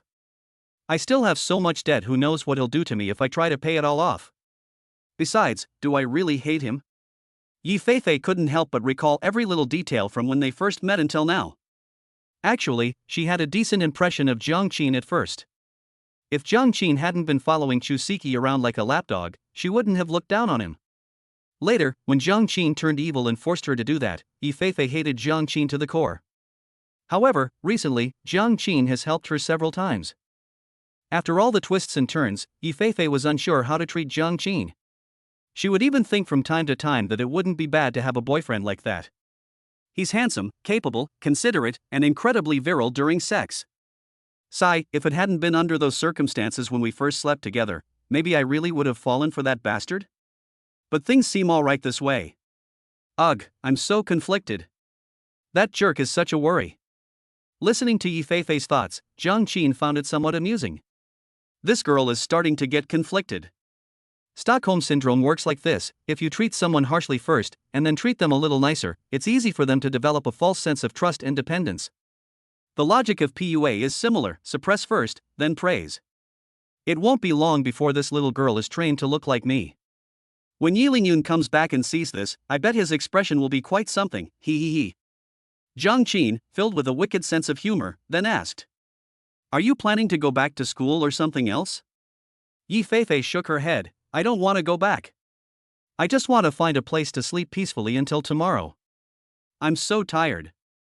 Jiang Qin nodded. Then come to my house to rest today. I'll have my men take care of you. With that, Jiang Qin started the car and drove home. Huh? Going to your house? You don't mean you want to keep messing with me, do you? Yi Feifei asked timidly, a little scared. I just want you to get some rest. I have things to do this afternoon and won't be home. I'll drop you off and then head out. If you need anything, just tell the housekeeper or the staff, Jiang Qin explained. Oh, okay. Although Yi Feifei still had some doubts, she had no choice but to agree for the time being after hearing what Jiang Qin said. What does this bastard want from me, bringing me to his house? But judging from his tone, he didn't seem like he was going to do anything bad. Besides, he's already messed with me 3 times already. He probably couldn't take it anymore if he did it again. Forget it, I'm too tired. I don't want to think about it anymore. Whatever happens, happens. Yi Feifei sat in the passenger seat, squinting her eyes to rest, her mind a jumbled mess. Jiang Qin occasionally glanced at the girl and couldn't help but feel sorry for her when he saw her innocent and naive appearance. But soon, that pity vanished without a trace. For a villain, being soft-hearted is a major taboo. The car drove all the way to the Jiang family villa. Chapter 102 was actually the legendary national goddess. Young master, what's wrong? Uncle Fu was astonished to see Jiang Qin carrying a sleeping girl home. Oh, this is my girlfriend. She had a few drinks at noon and fell asleep. I brought her back to rest. Could you arrange for someone to take care of her? Jiang Qin casually told a little white lie. So that's how it is, she's the young master's girlfriend. Uncle Fu nodded. But then he fell silent. Didn't the young master just bring a girlfriend home last time? And now, only a few days later, he's already got a new one? Yes, young master, I'll make the arrangements right away. As the butler, Uncle Fu knew very well what questions he should and shouldn't ask. This is clearly the young master's private matter, and it's not something he should be asking about. Yes, I have something to do this afternoon, I need to go out. Jiang Qin arranged for Yi Feifei to stay in his bedroom, gave her a few more instructions, and then left. I have to go to Zhou Wanning's company to discuss business in the afternoon, so naturally I can't stay at home for long. I was destined to be a busy person before I transmigrated, and I didn't expect to be a busy person after I transmigrated. There are so many things to do every day. Jiang Qin sighed and drove away as Uncle Fu watched him go. On the way, Jiang Qin drove while pondering how he should treat Zhou Wanning that afternoon. Although we sold the copyright directly last time and let Zhou Wanning handle it herself, it's unrealistic for her company to monetize all of those copyrights and turn them into movies, TV series, or web series given its current size. So we have to find someone to collaborate with. Given the impression I left on Zhou Wanning last time, it's only natural that she would approach me this time to discuss co-investing in a film. With my experience from my past life, if I were to direct those dramas, they would almost certainly be hits, so I don't need to worry about that. The only problem is how much Zhou Wanning trusts me, but that's not a big issue, she still trusts me quite a bit. He didn't know much about film and television companies before, but he learned some inside information in the last few days after consulting with Li Ruoxi and Yuan Cece. Nowadays, film and television companies habitually bring in investors to share the risks, and Zhou Wanning is no exception. I was so careful last time, only selling the copyright and not mentioning investment. Now that I think about it, I should have brought it up during the last negotiation. Now I don't need to go through all this trouble. But this is a good thing too. It gives me another chance to win over Zhou Wanning, the female lead. The alluring perfume from last time should have left a deep impression on this CEO Zhou, hee. Young girls like Ning Qingya and Li Ruoxi can't resist the allure of the perfume. At Zhou Wanning's age, she's probably even less able to resist it. I wonder if she washed her underwear after she went back last time. It's funny to think about. Zhang Qin was full of wicked thoughts. You know, the last time Ning Qingya forced herself on him, that girl was practically like a flood. Li Ruoxi wasn't much better, not to mention mature women like Zhou Wanning. In the original storyline, this character's performance really opened Zhang Qin's eyes. Once you can open the first door, the rest is basically a piece of cake. But soon, Zhang Qin thought of something else. Speaking of which, we don't know who that very powerful investor Zhou Wanning mentioned is. We should be careful about that. Someone with such strength, and someone whose background even a strong woman like Zhou Wanning finds extraordinary, seems like an old acquaintance to me. Meanwhile, in the president's office of Wan Ning Entertainment Company, Zhang Qin's old acquaintance was discussing something with Zhou Wanning at that moment. Ning Xiao looked at the ripe peach in front of him, and his heart was burning with desire. He had recently invested in a film and was looking for a distribution company. Wan Ning Entertainment had a good reputation in this area, so Ning Xiao naturally approached them. However, upon arriving at the door, young Master Ning discovered that the CEO of Wan Ning Entertainment was actually the legendary national goddess, which made some of his ulterior motives begin to stir. This national goddess is really big, and those fleshy, sexy thighs are so tempting. If this were in bed, wouldn't it make the man ecstatic? Ning Xiao was excitedly thinking about it. To be honest, although young girls are beautiful and their faces are full of collagen, they are still too tender, like unripe peaches, slightly astringent and sour. But a fully ripe peach is all that's left is juiciness and tenderness, making it incredibly refreshing to eat. Ning Xiao suddenly realized that he had been too conservative before. How could he only look at young girls like Yi Feifei, Li Ruoxi, and Ye Yorong? Mr. Zhou, I heard that you're looking for investors for your film this time. May I ask how large the investment is?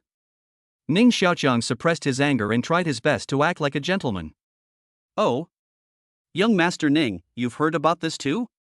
That's right, our company recently acquired the copyrights to a batch of books, planning to develop them into various types of film and television works, but we're just struggling with a lack of funds, sigh. Zhou Wanning's face was full of smiles, and she casually shifted the position of her shapely legs. This action made Ning Xiao's eyes almost pop out. Seeing his reaction, Zhou Wanning's smile widened, but a hint of contempt flashed in her eyes. Many men who did business with her suffered greatly because they were attracted to her beauty, a tactic that Zhou Wanning was always good at using. When you're all obsessed with sex, how can you even negotiate? Moreover, these men basically didn't gain anything in the end, they truly lost both their wives and their troops. This young master of the Ning family is far inferior to young Master Jiang.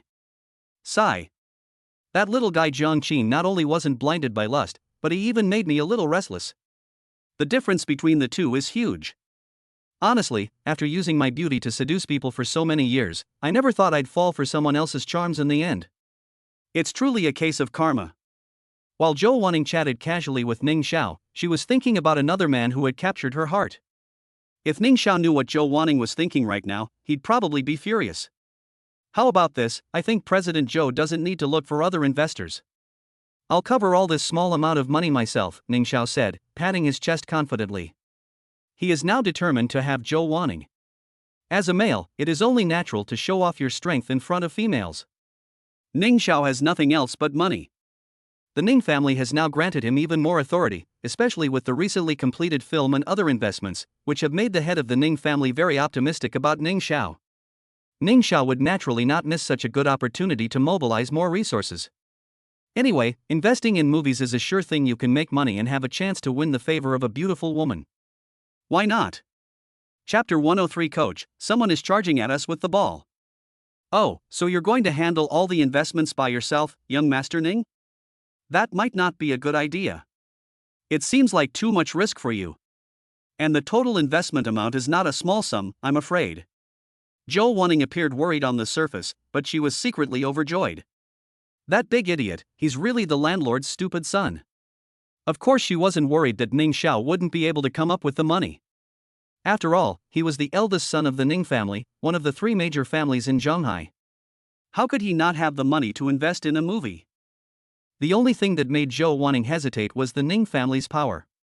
If the movie production lost money and Ning Xiao didn't get any benefits from her, the consequences would be difficult to handle. Hey, what's a little money? Although our Ning family has expanded into many industries over the years, we've always had a blank spot in the film and television industry. Isn't this a good opportunity to get in on the action? Besides, it's even better to cooperate with an excellent business partner like President Zhou. Ning Xiao flexed his muscles with great magnanimity. Zhou Wanning simply smiled and didn't reply. What excellent business partner! Every man who negotiated with her said the same thing. In the end, they were all just lusting after her body. How about it, Mr. Zhou? Consider my proposal. With the Ning family as our backer, isn't that much better than cooperating with some random nobody outside? Ning Xiao asked confidently. Others may not know, but he knows best. Zhou Wanning may seem to be very successful in the film and television industry, but in reality, she doesn't have much backing. Although she appears to be a strong woman, she has suffered countless suppressions behind the scenes. Otherwise, Wanning Entertainment would never be the size it is today. With the Ning family as their backer, the two sides are essentially forming a powerful alliance, making it impossible for Zhou Wanning not to be tempted. Ning Xiao was very confident about this.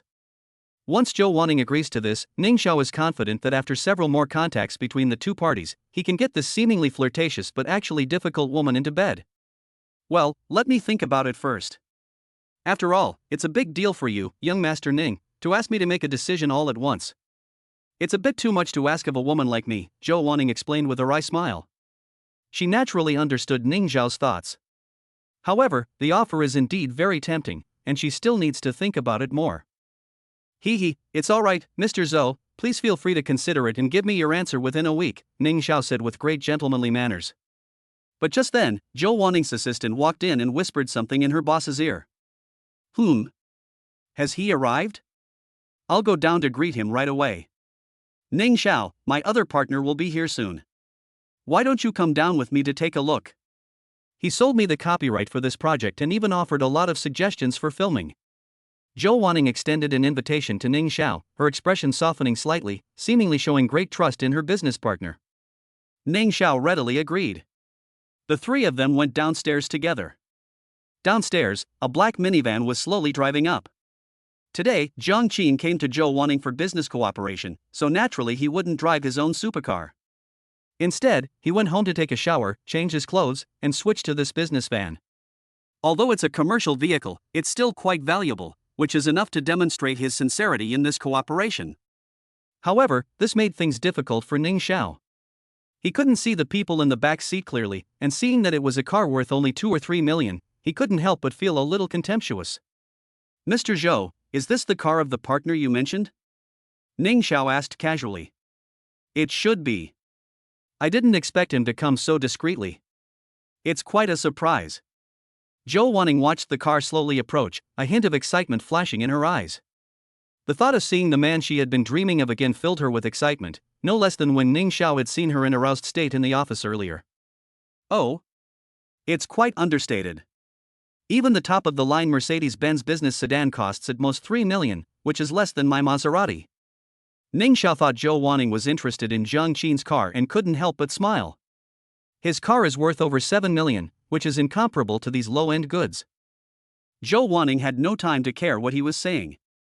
When she saw Zhang Qin's car parked at the door, she immediately went to greet him with her assistant. Yuan Cece was the first to get out of the car. As Jiang Qin's assistant, she naturally had to be present for this kind of business negotiation. She walked to the back seat, opened the door, and casually covered the top of the car frame, appearing very professional. When Ning Xiao saw Yuan Cece, he was a little stunned because he had met this assistant, Yuan, at Morningstar Entertainment before. When Jiang Qin got out of the car, Ning Xiao's eyes immediately turned red. When enemies meet, their eyes are filled with intense hatred. "Ha, Ms. Zhou, I'm sorry, I was delayed by some things on the way." "I'm not late, am I?" Jiang Qin greeted Zhou Wanning with a warm smile and shook hands with her. But Zhou Wanning simply gave him a hug. Jiang Qin was stunned. "Coach, someone has committed a charging foul here. Young Master Jiang, you're too kind. Your presence alone is an honor to our company. What's with the lateness? Besides, it's not even 3 o'clock yet." After the hug, Zhou Wanning looked at Jiang Qin with a smile, but was reluctant to let go of his hand. "Hee, President Zhou is really joking. I'm not the Jade Emperor, I don't have that much influence," Jiang Qin said modestly with a smile. Seeing that Zhou Wanning wouldn't let go, and even traced her little finger across his palm, the smile on Jiang's face deepened. "Put." Zhou Wanning was amused and laughed out loud. She then obediently withdrew her hand and pointed at Jiang Qin. "Young Master Jiang, let me introduce you. This is another partner of our company, Ning Xiao, the eldest son of the Ning family in Zhanghai. You should know him, right? He is also very interested in investing in our company's new movie. We were just talking about it." Jiang Qin looked up and saw Ning Xiao on the steps, who was staring at him with a look that seemed to want to devour him. "It's you again. Chapter 104. Good heavens, Hongwen made his move?" Ning Xiao could no longer hold back and glared angrily at Jiang Qin. "Congratulations, host. You have successfully broken Ning Xiao's defenses, the chosen one, and gained plus 188 emotional points. Good grief, starting with red temperature?" Jiang Qin was amused. It really was Ning Xiao he had been guessing before he came. After all, the plot of The Billionaire Heir has already begun. This guy is always showing off, slapping faces, and chasing girls, so it's only natural that he would run into her. What Jiang Qin didn't expect was that the other party's mental fortitude was so poor. He blushed as soon as they met. If he were to provoke him again, would he bite someone? "It's you again, you bastard. Why are you always haunting me like a ghost? Say." Ning Xiao rushed to Jiang Qin's side in 3 quick steps. The two were about the same height, and at this moment, one had a gentle expression while the other's face was distorted, creating a stark contrast. This unexpected turn of events left Zhou Wanning completely bewildered. What grudge do these two have? Why are they so angry right from the start? Wow, I think I smell some gossip. Who in the entertainment industry isn't interested in gossip? Especially since it involves a feud between two young masters from prominent and wealthy families, and both of them are quite handsome. Following you? Young Master Ning, aren't you overestimating yourself? Where am I following you? Jiang Qin met Ning Xiao's gaze without backing down, his tone quite indifferent. You weren't following me? Morningstar Entertainment, Fenghua Restaurant, and even now, wherever I am, you're there too. And you still say you weren't deliberately targeting me. What did my Ning family do to offend your Jiang family? Ha? Or did I, Ning Xiao, offend you, Jiang Qin, in some way?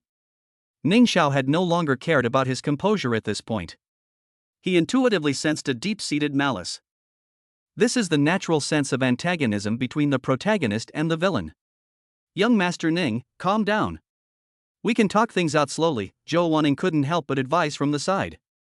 While watching the show is certainly exciting, these two young masters are people I can't afford to offend.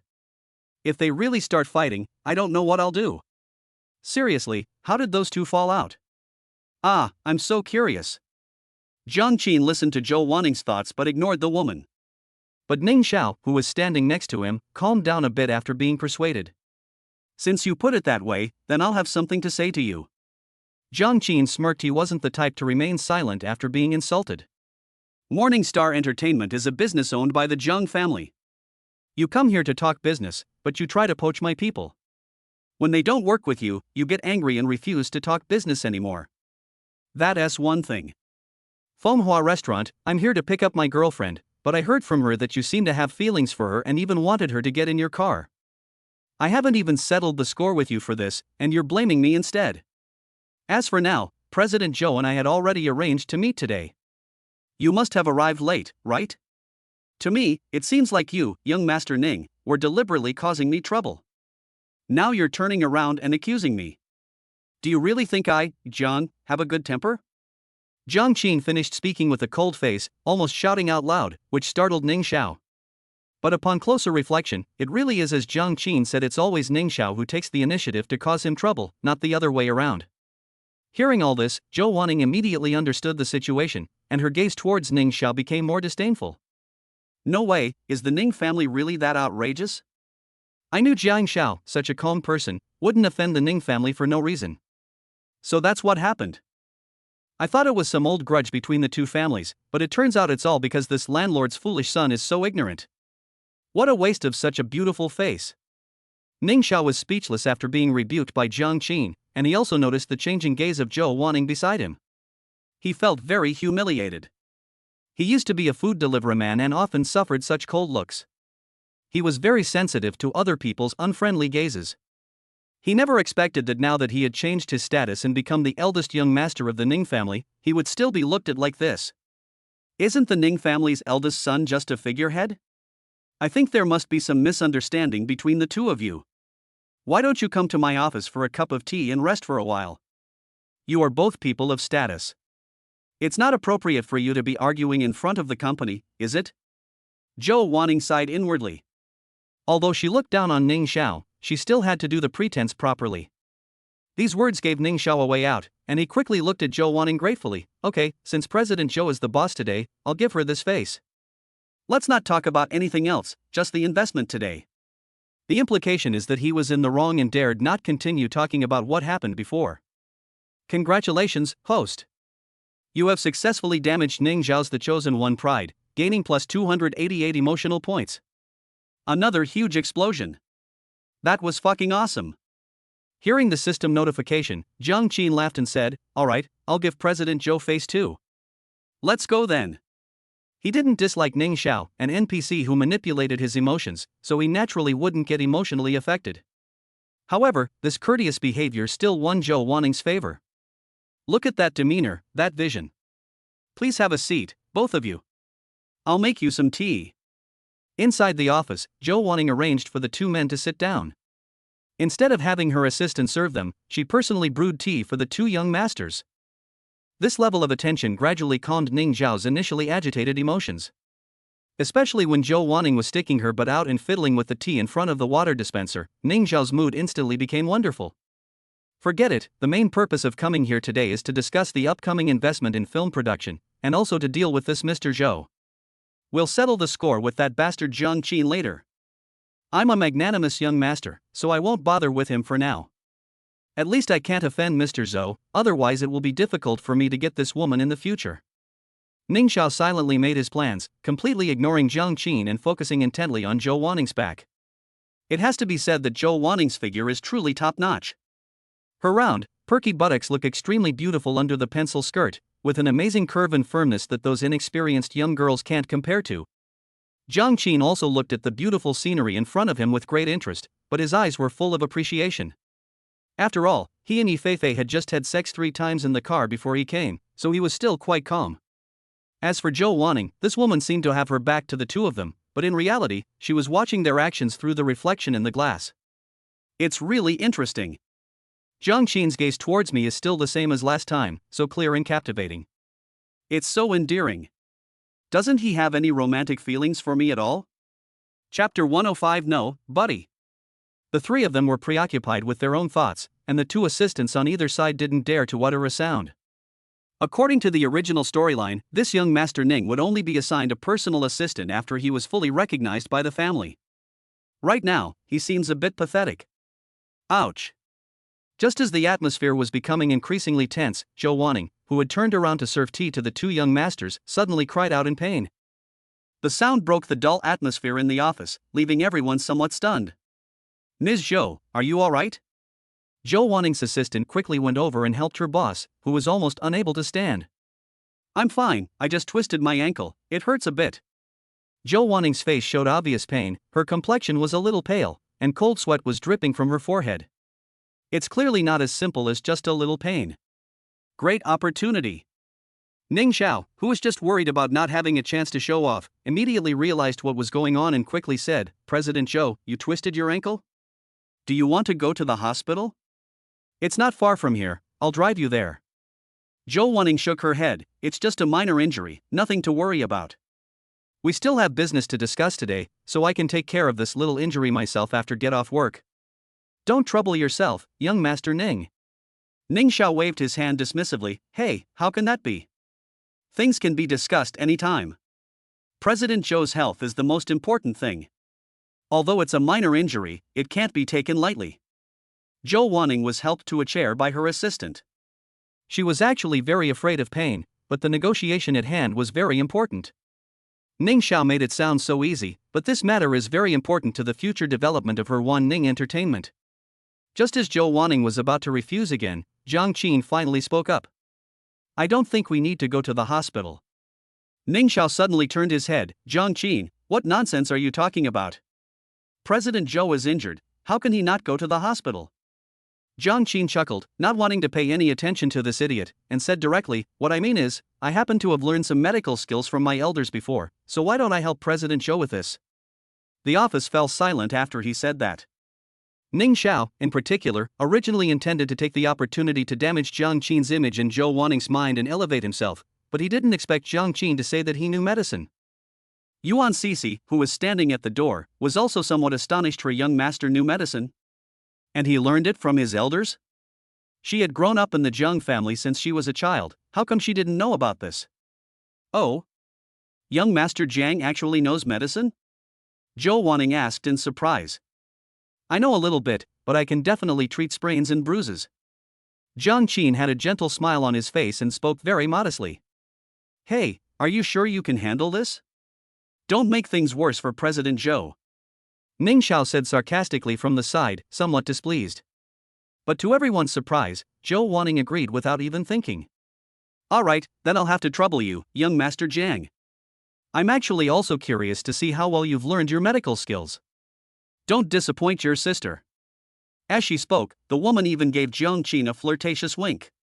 Ning Xiao, who was standing next to him, was dumbfounded. "No, buddy." Young Master Ning suddenly had a bad feeling. It seems this has happened more than once, and the outcome is always so similar. "Young Master Jiang, how do you plan to treat me?" Zhou Wanning leaned back on the sofa, her feet resting on Jiang Qin's thighs. "After spraining your ankle, just straighten out the meridians and improve blood circulation, it's not a big problem." "But Mr. Zhou, your shoes and stockings are a bit in the way, could you take them off first?" Jiang Qin asked very seriously. "Of course, I don't have the problem of avoiding medical treatment, but I'm not able to move around right now, so I'll trouble you, young Master Jiang, to go all the way and help me take off my clothes," Zhou Wanning said with a soft laugh. His tone and expression were like teasing, or perhaps seducing. Ning Xiao, watching from the side, was practically spitting fire with his eyes.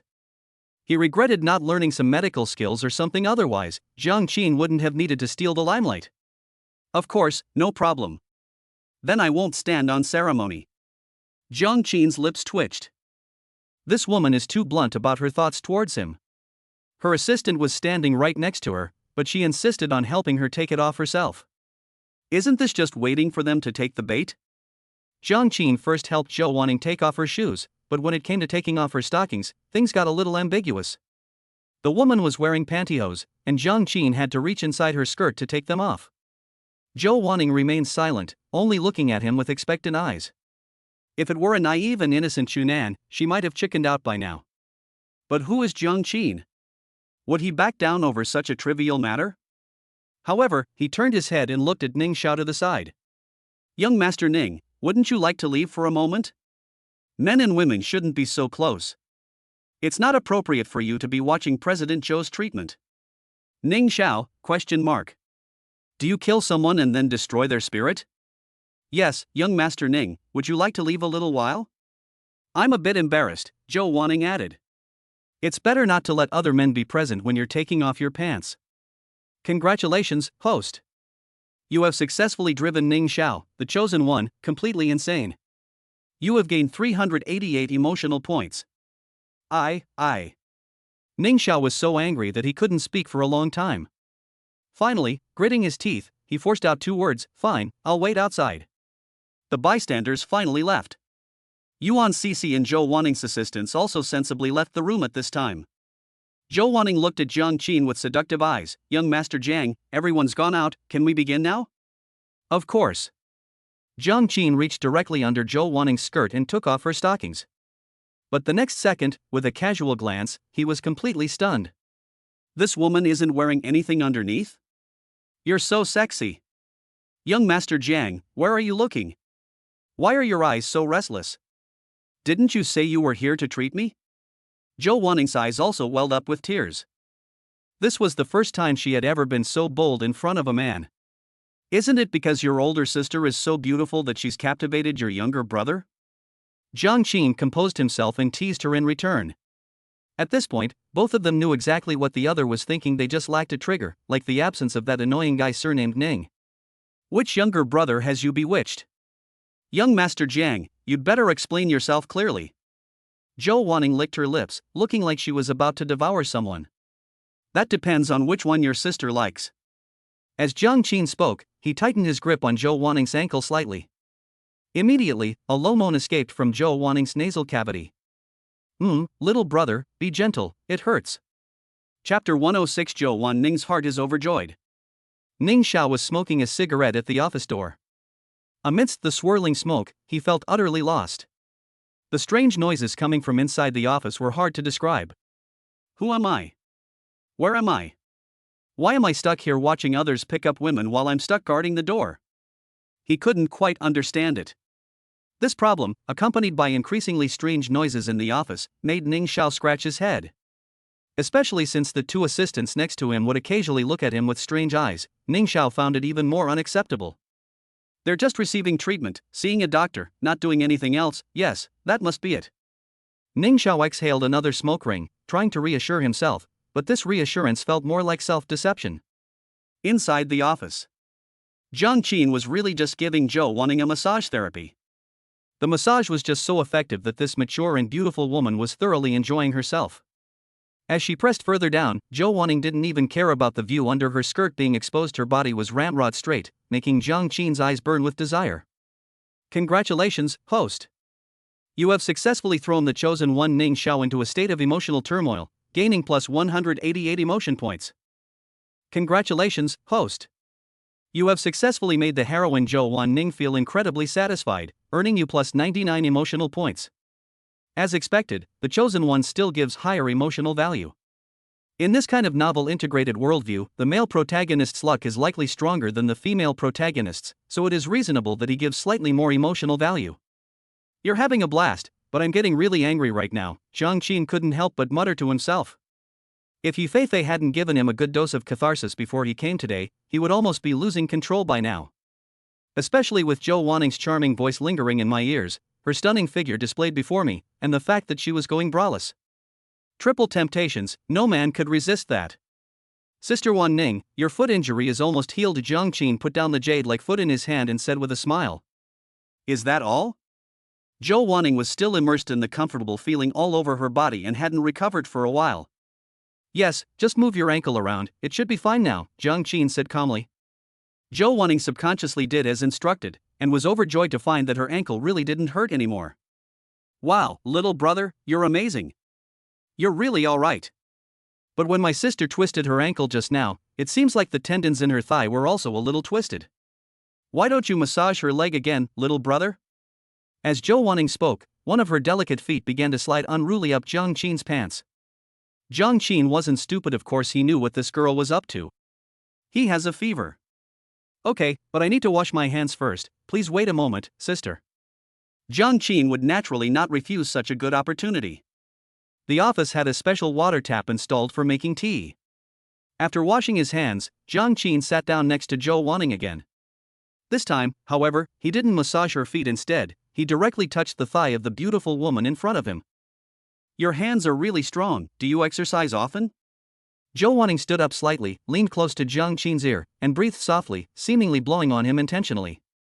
A blatant provocation. Of course, medicine and martial arts are inseparable. When my elders taught me martial arts, I also learned medicine on the side. Sister, spread your legs a little so I can massage you more easily. As Jiang Qin spoke, he gently applied force and easily separated Zhou Wanning's thighs. Then I'll have to trouble you, little brother. Please make sure your sister is comfortable. Another half hour passed. Ning Xiao, who was waiting at the door, had become extremely impatient. Hey beautiful lady, why don't you go in and ask? Is it really necessary to take this long to treat a foot injury? I'm here today to discuss business with your company. It's not appropriate for Mr. Zhou to make me wait this long, is it? He had no time to worry about being a gentleman at this point. With a green meadow on his head, what kind of gentlemanly manners are you talking about? I'm sorry, young Master Ning, President Zhou said that we shouldn't disturb her until the treatment is over. Why don't you go to the reception room and sit for a while? I'll call you when they're done, Zhou Wanning's assistant said pitifully. Ning Xiao wanted to yell at someone, but he was too embarrassed to vent his anger on a junior assistant. It's all because of that bastard Jiang Qin. Nothing good ever comes of running into him. You bastard, I'll remember this debt and pay you back sooner or later. Ning Xiao thought viciously, and he directly pinned all the blame on Jiang Qin. As for Zhou Wanning, what crime could such a beauty have committed? She was bewitched by that bastard Jiang Qin. But just then, the office door was opened. Jiang Qin opened the door and smiled, sorry to keep you waiting. President Zhou's injuries have been completely healed. Please come in. Ning Xiao, who had been waiting impatiently for a long time, glared fiercely at Jiang Qin and eagerly pushed open the door and went in. Upon entering, I saw that Zhou Wanning had already put on her shoes and socks and was sitting quietly and elegantly in her office chair, though her face was still flushed. In addition, Ning Xiao also smelled what seemed to be freshly sprayed perfume in the office, as if it were being used to cover something up. Ms. Zhou, is your foot all right? Ning Xiao asked somewhat uncertainly. He still didn't believe that Jiang Qin had such medical skills that he could heal Zhou Wanning's foot injury so quickly. In his understanding, Jiang Qin was clearly trying to take advantage of Zhou Wanning. Yes, it's all right now. Young Master John's medical skills are amazing. My sprained ankle has fully healed. Zhou Wanning nodded. Not only was the injury on his foot healed, but Jiang Qin also filled in the wounds on other parts of his body. Her long-standing emptiness was somewhat satisfied, and she felt wonderful. Oh, it's all right, it's all right. Ning Xiao was somewhat disappointed his plan to attack Jiang Qin had fallen through once again. Now that Mr. Zhou is all right, let's talk about investing in movies first. What has Mr. Zhou thought about my previous suggestion? Ning Xiao cut straight to the point, not intending to give Jiang Qin any more room to maneuver. In terms of medical skills or miscellaneous tasks like songwriting, he might not be as good as Jiang Qin, but when it comes to financial resources. As the eldest sons of the three major families in Zhanghai City, Ning Xiao was not afraid of Jiang Qin. At worst, he would risk lowering his reputation within the family to have a good fight with Jiang Qin. Oh, Mr. Ning, you're talking about this? I just finished discussing it with Mr. Jiang, and he has also decided to invest the full amount. I'm really sorry, but I can only decline Mr. Ning's offer for now, Zhou Wanning said calmly. Ning Xiao slowly typed out a question mark. Chapter 107. How are we supposed to play this? President Ning, there's always a proper order to things, isn't there? Didn't I discuss this with your company first? Are you playing me for a fool? Ning Xiao immediately turned hostile. Screw gentlemanly manners. I'm not doing this anymore today. It's not that President Zhou is playing a trick on you, Jiang Qin said leisurely. I originally sold the copyrights of these novels to President Zhou. We signed a contract that if my company, Morning Star Entertainment, wanted to collaborate with President Zhou on filming, it would have the highest priority. This isn't a matter of first come, first served. You came here abruptly. Mr. Zhou and I had planned to discuss this matter beforehand. If we're going by order, you should be considered the later arrival. Ning Xiao's eyes widened suddenly. He looked at Jiang Qin in disbelief, and then at Zhou Wanning in disbelief. Zhou Wanning nodded helplessly. That's right. Here is the contract that Jiang Xiao and I signed back then. If you don't believe me, you can take a look. I am truly sorry to disappoint young Master Ning, but since young Master Jiang wants to invest in this matter, I have no choice but to cooperate with him. Just after Zhou Wanning finished enjoying herself, she discussed this matter with Jiang Qin in the office. Priority rights are essentially optional, but if the rules are followed strictly, the law will recognize them. Clinging to the last glimmer of hope, Ning Xiao looked at the copyright acquisition contract that Zhou Wanning handed him. The signature above clearly reads Qidian Chinese website, and the person in charge is Jiang Qin. Furthermore, Jiang Xiao is also a professional in film and television production, especially in his understanding of scripts, which is top-notch in the industry. Being able to cooperate with a professional like young Master Jiang will save our company a lot of trouble. At least we won't end up with an amateur leading an expert. So even if someone else offers the same price as young Master Jiang, Wan Ning Entertainment will choose young Master Jiang's side. Zhou Wan Ning dropped another bombshell. Ning Xiao was completely dumbfounded. He turned his head and looked at Jiang Qin with a fierce gaze. How do you know so much about the script? Jiang Qin said leisurely, my family has businesses in the cultural and entertainment industry, but we've never been involved in the film and television industry. It's only natural that my generation would expand our business in the film and television industry. Is that strange? Young Master Ning, I suggest you read more books and learn more things when you have time.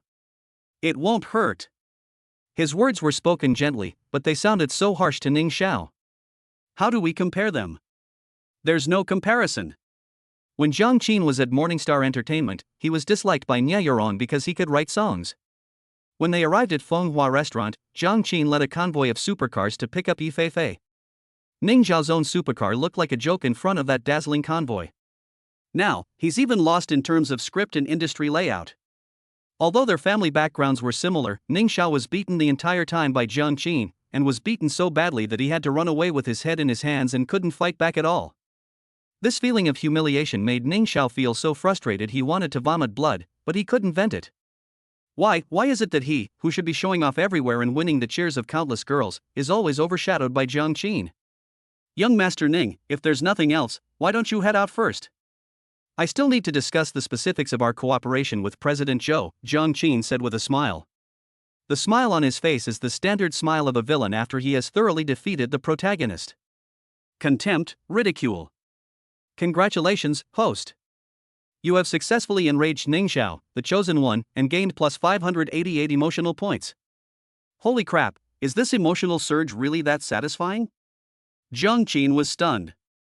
He never expected that Ning Xiao could generate such a high level of emotion. This is practically a get-rich-quick scheme. Is this guy planning to have someone kill him? Jiang Qin glanced at Ning Xiao with some suspicion, only to meet the other's bloodshot eyes. Fine, Jiang Qin, I'll remember this, I'll remember you forever. This time I'm just unlucky, you just wait. Ning Xiao silently recited the words to himself, then turned and left without looking back. The system notification sound of the emotional value surging kept appearing in Jiang Qin's mind. Not as much as before, but still quite a lot each time. Watching Ning Xiao's departing figure, Jiang Qin silently pondered. He wasn't too worried about Ning Xiao shooting him in the back. Even if the guy had that idea, the Ning family wouldn't be that stupid, they would definitely stop him. After all, the three major families in Zhonghai aren't madmen like Yiling Yun, they all make a living within the rules and still respect those rules. As long as this guy doesn't get someone to shoot him in the back, there's nothing to be afraid of. But it seems I provoked him a bit too much this time. Maybe next time I should let him off the hook and let Chenong take over? If I keep taking advantage of the same sheep, it's easy to get him all bald. If I really put this guy into a sage mode and he stops showing his emotional value, then I'll be at a huge loss. Just as Jiang Qin was pondering, Zhou Wanning suddenly spoke up. Young Master Jiang, this young master from the Ning family won't cause you trouble later, will he? There was some worry in his tone. President Zhou is overthinking it. I believe the Ning family wouldn't be that stupid. That's a declaration of war, and their family can't afford the consequences, Jiang Qin said with a smile, waving his hand. Zhou Wanning was slightly relieved. But in fact, Ning Xiao really is that stupid. After walking out of Wan Ning Entertainment Company, young Master Ning saw Jiang Qin's car parked by the roadside and couldn't help but kick it twice and spit on it. Damn it, I have a feeling that my birth chart clashes with this guy's surname Zhang's. Zhou Wanning was already interested in my suggestion, but he suddenly came out and interfered. This time they were just a runner-up again, wasting time and being used as a stepping stone. Damn it! Ning Xiao became increasingly angry the more he thought about it, and eventually even considered paying someone to kill Jiang Qin. But he quickly dismissed the idea himself. Just as Jiang Qin said, the three major families of China overseas are in a tripartite balance, usually keeping to themselves and discussing things in a relaxed manner. Ning Xiao wasn't stupid enough to risk shooting the neighboring family's heir over such a trivial matter. We can't kill him, but we can always find someone to beat him up, right? That way, even if the family asks, they'll just think it's a conflict between us younger generation. At worst, we'll beat this guy up and then have the elders take him to apologize to the Jiang family. Ning Xiao thought about it more and more and felt that the plan was feasible. As long as they don't kill or maim, a little stern treatment should be enough to make things alright. After thinking it over, Ning Xiao decided to take action. He simply couldn't swallow this insult. That Jiang guy has to pay the price, he'll know the consequences of messing with me. Chapter 108 You brat, you don't even know how to care for others. Inside the office. At this point, all the irrelevant people finally left, leaving only Zhou Wanning, Jiang Qin, and 2 assistants. Zhou Wanning really wanted her 2 assistants to leave for a while so she could have a private talk with Jiang Qin, but considering work, she could only suppress her restless heart and body for the time being. There's plenty of time, there's no need to rush. Young Master Jiang, now that young Master Ning has left, let's discuss how to move the project forward. We only discussed the general outline earlier, and there are still some details we haven't clarified. Zhou Wanning, now back in work mode, looked at Jiang Qin with a beaming smile. Those in the entertainment industry who are close to her know that once this woman gets into work mode, she is a complete workaholic. She will never put off until tomorrow any work that can be finished today. It is precisely because of her personality that Wan Ning Entertainment has developed so rapidly in recent years, and even shows signs of challenging several established top entertainment companies. However, having reached this point, Zhou Wanning was actually somewhat exhausted. In any industry, to reach the top, besides being strong yourself, you also need a strong background. Zhou Wanning started from scratch and had no background, so when doing projects, she often chose partners with strong financial backing to reduce a lot of trouble. But that's not enough. If the connection isn't close enough, it will be difficult to find powerful partners to help once the cooperation ends. So Zhou Wanning is actually in a hurry to find a backer. Jiang Qin is the most suitable candidate among them. Otherwise, given Zhou Wanning's personality, even if she were very interested in Jiang Qin, she wouldn't have started seducing him in the office. Jiang Qin was fully aware of this. With his mind-reading ability, he could see almost everything Zhou Wanning was thinking. Especially during the massage in the office just now, he talked a lot with Zhou Wanning and learned about some of her current thoughts. Indeed, there are still some details that haven't been explained clearly. Mr. Zhou, could you please share your thoughts? 1 hour later. Young Master Jiang, can't you give your sister a break during negotiations? Honestly, you always act like you're going to eat her alive, never willing to concede an inch. Zhou Wanning patted her ample bosom and spoke with a hint of resentment. Not at all, isn't Sister Wan Ning exceptionally sharp at the negotiating table? Jiang Qin said with a smile. Humph, you brat, you don't even know how to be considerate of others. I don't want to talk to you. I'm going to your company to sign a contract tomorrow. I still have some work to finish today, so I can't keep you company. Zhou Wanning rolled her eyes and waved her hand, indicating that Jiang Qin could leave gracefully. Congratulations, host. You have successfully made the destined heroine Zhou Wanning feel both love and hate, gaining plus 99 emotion points. Hearing the system notification in his mind, Jiang Qin couldn't help but sigh. Having grown accustomed to the lavish feasts provided by Chenong and Ning Xiao, these simple homestyle dishes suddenly seemed rather bland. But Jiang Qin quickly adjusted his mindset. Feast meals aren't an everyday occurrence, but home-cooked meals can be eaten every day, so we shouldn't waste them, we should still wash them when necessary. In that case, I'll take my leave now, Sister Wan Ning. See you tomorrow. Jiang Qin stood up, shook hands with Zhou Wanning, and then left Wanning Entertainment Company with his assistant. But as soon as he went downstairs, he saw that someone had spat on his car's windshield. Holy crap, who the hell is so rude as to spit on my car? It must be that idiot Ning Xiao, that bastard has absolutely no manners. Jiang Qin couldn't help but curse. He truly hadn't expected that Ning Xiao and his group could be so low in character, taking their frustrations out on Jiang Qin's car after being upset upstairs. Young master, should we call the police? Yuan Cece bravely suggested from the side. Call the police? Jiang Qin was taken aback, then couldn't help but tap his assistant on the head. You call the police for such a small matter? Do you think the police station is run by my dad, where he can arrest whoever he wants? Quickly find a handkerchief to wipe the young master's car clean. Assistant Yuan gave a pitiful oh and obediently went to find a handkerchief. Jiang Qin checked his car again and found a footprint on the hood, which made him a little nervous. Is this really the protagonist? How can he be even more despicable than me, the villain? I was going to let you off the hook, but you take it out on my mount. Jiang Qin became increasingly angry, and even when Yuan Cece was driving, the air pressure inside the car seemed extremely low. Since you're determined to die, don't blame me for being ruthless. Ning Xiao, you just wait. After uttering the classic villainous line, Jiang Qin's business sedan sped away.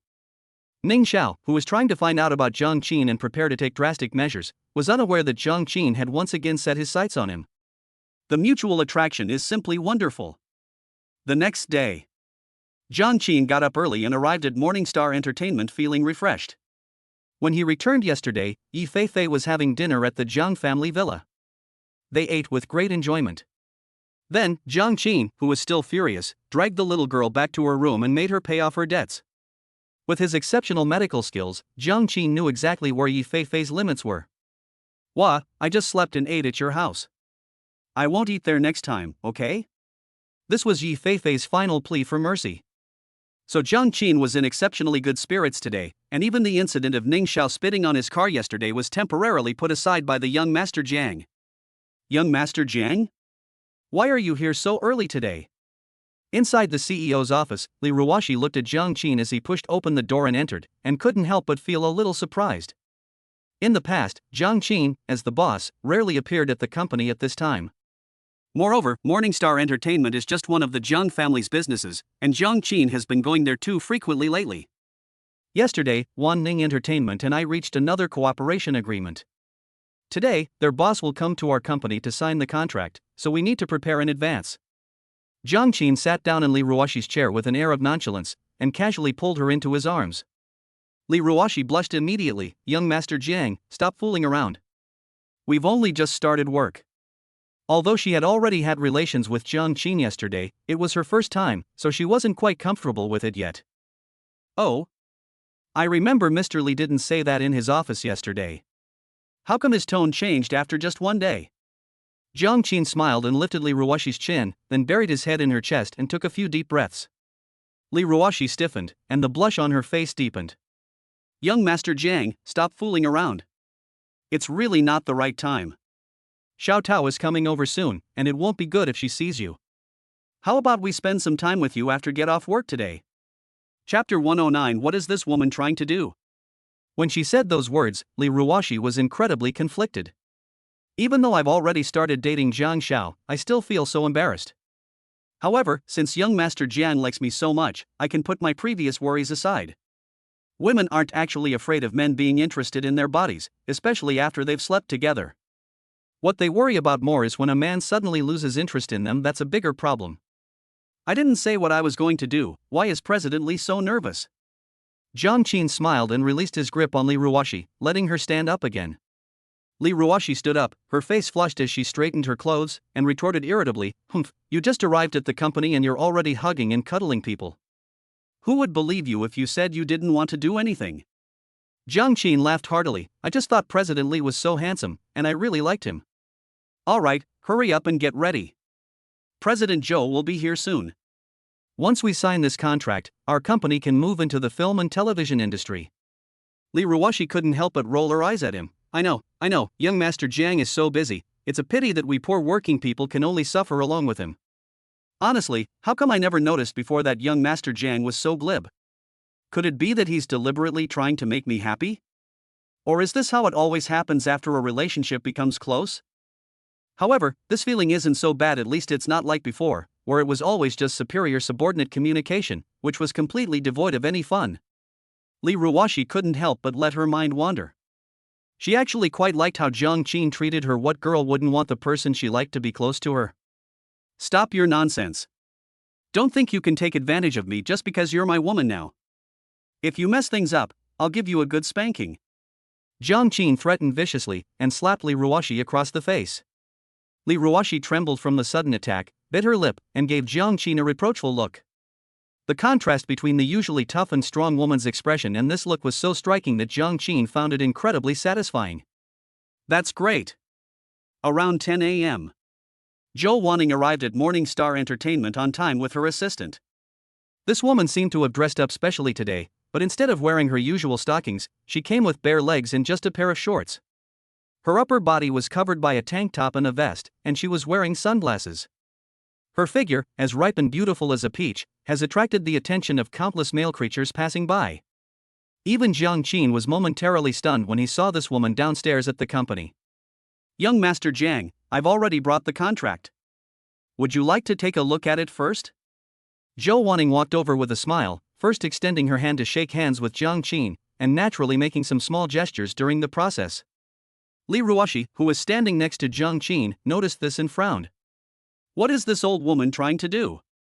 Seduce young Master Jiang? Is she really going to do this so blatantly in broad daylight? Young Master Jiang, be careful not to get attracted to this old woman. As Jiang Qin listened to Li Ruoxi's rambling, he held Zhou Wanning's slender, fair hand, feeling her little finger sliding in his palm. Let's go upstairs first, Mr. Li. You and the people from the legal department of the group headquarters can review the contract in a while. Once you've reviewed it and there are no problems, then give it to me. Li Ruoxi was taken aback at first, then breathed a sigh of relief. Okay, young Master Jiang, I'll make the arrangements right away. Great. Young Master Jiang is so cautious he's clearly not falling for Zhou Wanning's tricks. Trying to use her beauty on my man? Doesn't she know who young Master Jiang is? There's no way such a cliché tactic will work. The legal department of the Jiang Group is full of industry elites. It's almost impossible for anyone to tamper with a contract and escape their notice. Zhou Wanning was naturally aware of this, and a strange look flashed across her face, but it quickly disappeared, leaving mostly admiration. Jiang Qin, are you so worried about your sister? You even had the group's legal department review the contract. Are you afraid that your sister will cheat you? As she spoke, the woman deliberately leaned forward towards Jiang Qin. Some of the scenery was perfectly displayed, allowing Jiang Qin to see everything at a glance. There's nothing I can do, that's how we're taught at home. Although I admire my sister, it's business after all, so it's best to be careful, isn't it? Jiang Qin did it on purpose. There was absolutely no need for the Ministry of Justice to investigate this matter. Whether reading the original plot or listening to Zhou Wanning's inner thoughts, Jiang Qin was certain that this woman wouldn't be foolish enough to tamper with the contract. However, this woman has a problem. She ignores all men who are passionate towards her. Only men who are more capable and mentally stronger than her, handsome, and not easily swayed by her looks can completely win over Zhou Wanning. Jiang Qin wasn't the kind of sycophant the original owner of this body. Being subservient to women wasn't his style. He preferred women to fawn over him instead. Sure enough, when Zhou Wanning heard Jiang Qin say that, the look of appreciation in her eyes grew even stronger. As expected of the eldest son of the Jiang Group, even after what happened between us yesterday, he's still so wary of me. I like men like that. But how can I get him into bed? I can't just force myself on him, can I? Wouldn't that be too embarrassing? Seeing the two exchanging glances and chatting, almost touching, Li Ruoxi couldn't help but cough and say, President Zhou, this isn't the place to talk. Why don't we sit in the meeting room first? Once the legal department has reviewed the contract, we can sign it. What do you think? Jiang Qin glanced at Li Ruoxi and noticed that the girl looked extremely jealous, so he immediately knew what was going on. Zhou Wanning was a little annoyed. She and Jiang Qin were having a good time flirting when they were suddenly interrupted, so she was naturally unhappy. But Li Ruoxi wasn't wrong. I think that's a good idea. Mr. Jiang, Mr. Li, let's go upstairs and chat.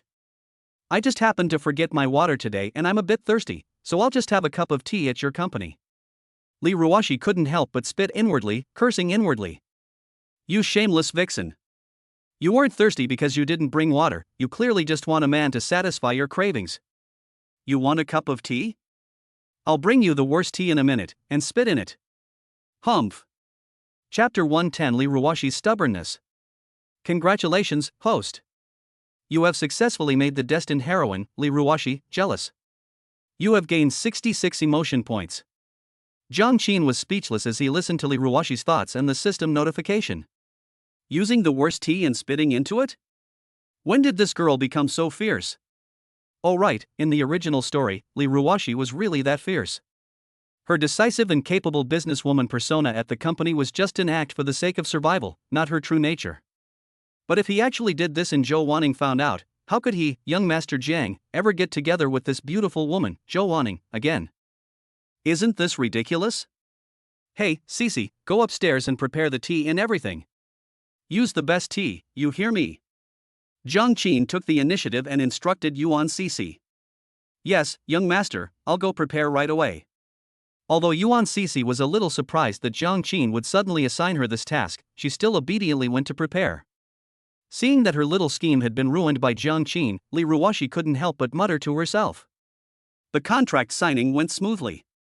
Zhou Wanning did not stay at Morningstar Entertainment for long. Currently, Wanning Entertainment has an overwhelming amount of work to handle, so even if Zhou Wanning wanted to stay and flirt with Jiang Qin, she wouldn't have much time. Besides, Li Ruoshi was always by Jiang Qin's side, making it difficult to make a move. After seeing Zhou Wanning off, Jiang Qin's expression instantly turned cold. He's going to give his subordinates a good talking to. Inside the office, Li Ruoshi looked at Jiang Qin, who was drinking tea with a cold face, and didn't dare to breathe loudly, like a primary school student who had made a mistake and was about to receive a teacher's criticism. When President Zhou came over just now, why were you so cold to him? Wanning Entertainment is our company's next strategic partner, you must know that, right? Jiang Qin said calmly. No one can stop him from picking up girls, not even his own women. If he doesn't teach this girl a lesson today, how will his harem remain peaceful in the future? I was just a little angry because I saw her making some underhanded moves towards you, young Master Jiang. She is already 30 years old, and she still wants to date a younger man.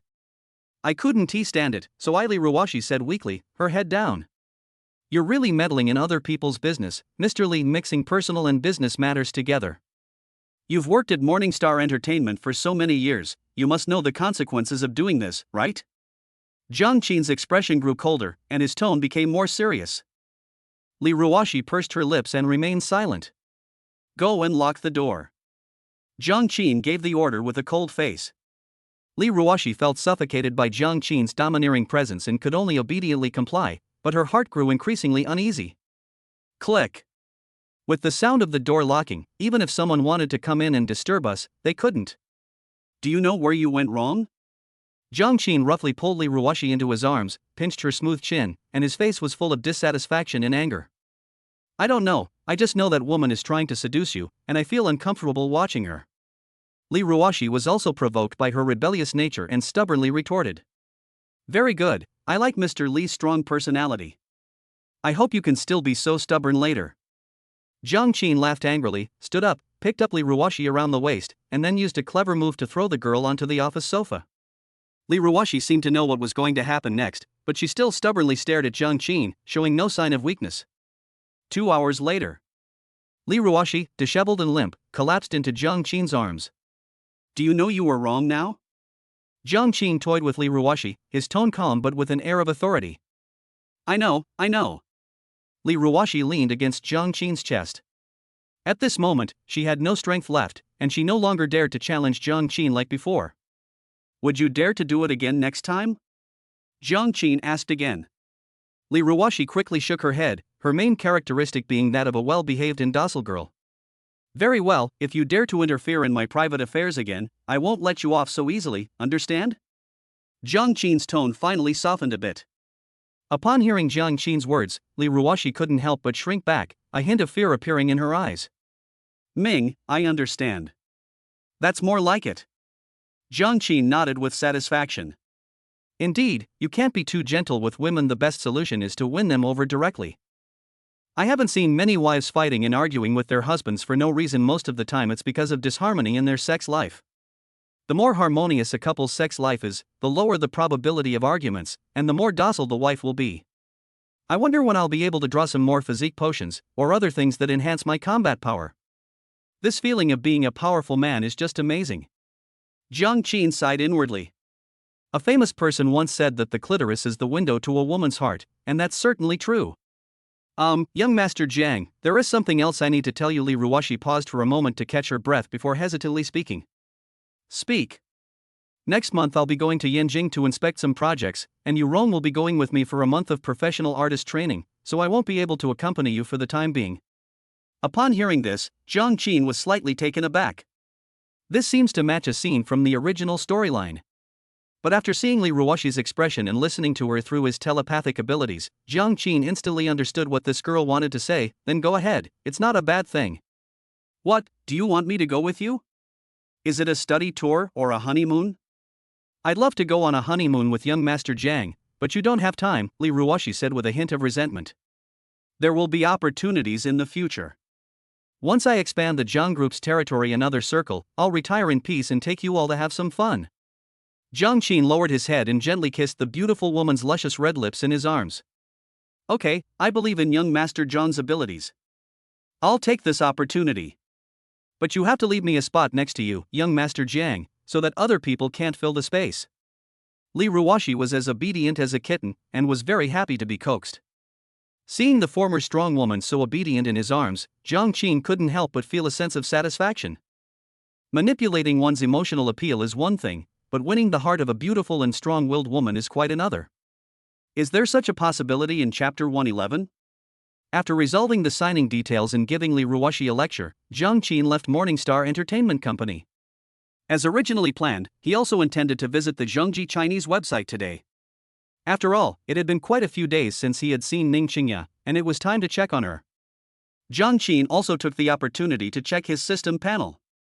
The rise in the sentiment value is quite encouraging, having once again broken through the 8,000 mark. Not bad, not bad. Keep up the good work and try to reach 10,000 today so you can do a 10 pull. I hope this system will give me some good stuff this time, like a physique potion, a charm perfume, or a skill book, anything goes. Looking at the various rewards displayed on the lottery wheel, Jiang Qin suppressed the urge to draw one right now and just silently prayed in his heart. Just then, his phone vibrated twice. Jiang Qin took out his phone and saw that there were already several new text messages. However, he had been lecturing Li Ruoxi in the office and hadn't paid much attention to them. All the text messages were sent by the same person. Lu Ruyan? This girl couldn't hold back so quickly? Looking at the information displayed on the screen and then at the time, Jiang Qin revealed a thoughtful expression. The message Lu Ruyan sent was simple. She wanted to invite him to dinner to express her gratitude for the watch Jiang Qin had given her the day before. Whether or not he genuinely wanted to express his gratitude is hard to say. It seems we can't go to the Chinese website this afternoon. After all, it's a new female lead who hasn't been developed yet, so we need to be more careful. Just moments ago, a certain scumbag was planning to visit Ning Qingya, but quite opportunely, he chose to go and keep his appointment with Lu Ruyan. After thinking for a moment, Jiang Qin replied directly, "Sorry, I was discussing a collaboration with someone at the company and didn't check my phone." "Where are you now?" "I'll come find you." On the other side, Lu Ruyan, who had been waiting anxiously, was overjoyed to receive the reply. "That's great. Young Master Jiang was indeed busy. He wasn't ignoring my messages on purpose. Come find me? Here's your chance." Lu Ruyan licked her lips, her eyes filled with excitement. She had noticed Jiang Qin's gaze when they were shopping at the mall. Normally, a man who isn't thinking about cheating wouldn't look at his girlfriend's best friend with that kind of gaze. Both sides were well aware of this, otherwise Lu Ruyan wouldn't have been so bold as to ask Jiang Qin for his contact information while Yifei was in the restroom yesterday, and she even succeeded. "I'm right at the school gate, young Master Jiang. Are you coming over now?" Lu Ruyan sat in a milk tea shop near the entrance of Zhenghai University, sipping her milk tea while eagerly awaiting Jiang Qin's reply. After receiving an affirmative answer, Lu Ruyan almost cheered. She had been searching for a powerful patron at school for so long, and now she could finally latch onto him. Speaking of which, how should I approach Jiang Xiao about this? Judging from his demeanor yesterday, he's clearly a predator, but if I just bring it up directly, wouldn't that be too shameless? How about we steer the conversation in that direction first? Let's test young Master John's true attitude, or just trick him into going to a hotel and getting things done first? Lu Ruyan pondered deeply. Although she had long anticipated many solutions for similar situations, she was still somewhat conflicted when the time actually came. After all, even if a young woman has the heart of a caged bird, it's not an easy choice to make in this situation. Amidst this dilemma, time slipped away second by second. Soon, a discreet business sedan pulled up in front of the milk tea shop. Jiang Qin rolled down the car window and waved to Lu Ruyan. Lu Ruyan quickly got up and then very consciously sat in the passenger seat. She was dressed very innocently today, wearing denim shorts, a white t-shirt, and strappy sandals. Although she only wore light makeup, it was enough to complement Lu Ruyan's outstanding appearance. This outfit isn't particularly attractive, but it perfectly showcases the image of a young girl and is quite alluring. "Didn't you say you were going to treat me to dinner?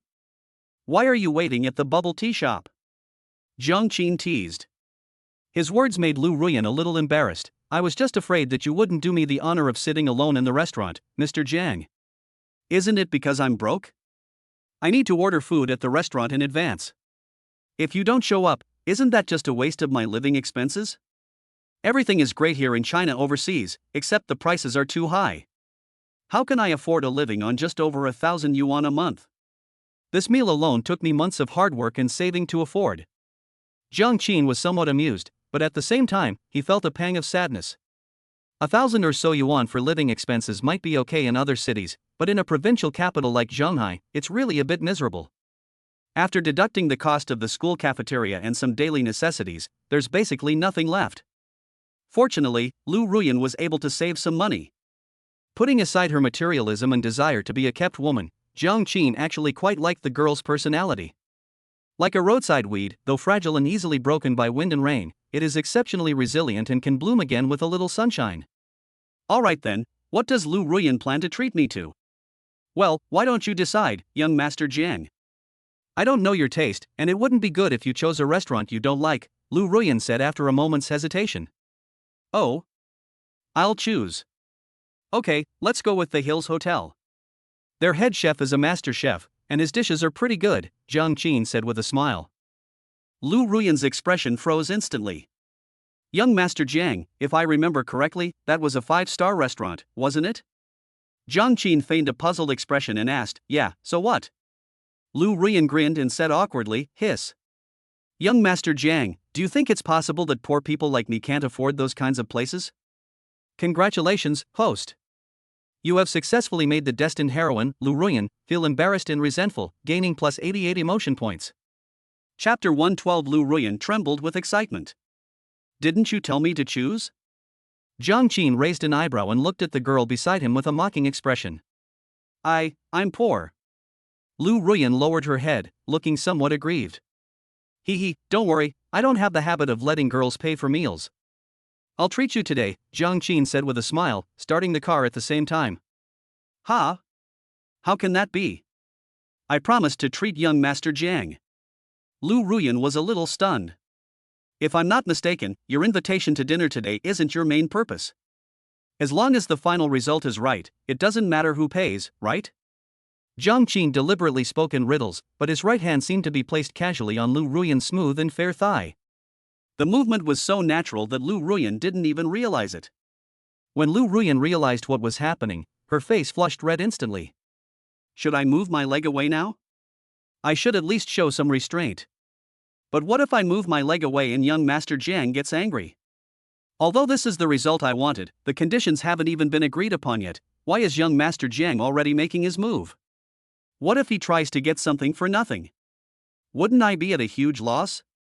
Lu Ruyan's mind was in a mess, but her body remained motionless, letting Jiang Qin's devilish hands caress her thighs. In the end, she resigned herself to her fate. In front of a young master like Jiang Qin, she had very little room to resist. Moreover, Jiang Qin's treatment of Yi Feifei yesterday reassured Lu Ruyan somewhat. A man who treats his partner so well must treat his lover no badly either. That's all I can think about for now. I hope young Master Jiang will treat me well, at least give me some money to get rid of him. The car quickly stopped downstairs at the Hills Hotel. Jiang Qin and Lu Ruyan got out of the car, but Lu Ruyan still had a blush on her face. In the car just now, Jiang Qin's hands were rarely still, and even occasionally touched between her legs. Lu Ruyan had never experienced anything like this before, yet she dared not resist, contributing countless emotional points to Jiang Qin along the way. Let's go eat. Jiang Qin bent his elbow, and Lu Ruyan immediately understood and quickly came over to take his arm. Young Master Jiang, my pants seem to be dirty. Could you take care of them in a bit? Lu Ruyan said softly, her face flushed. There are rooms upstairs. We can go up and book a room after dinner and take our time. No rush, Jiang Qin said calmly.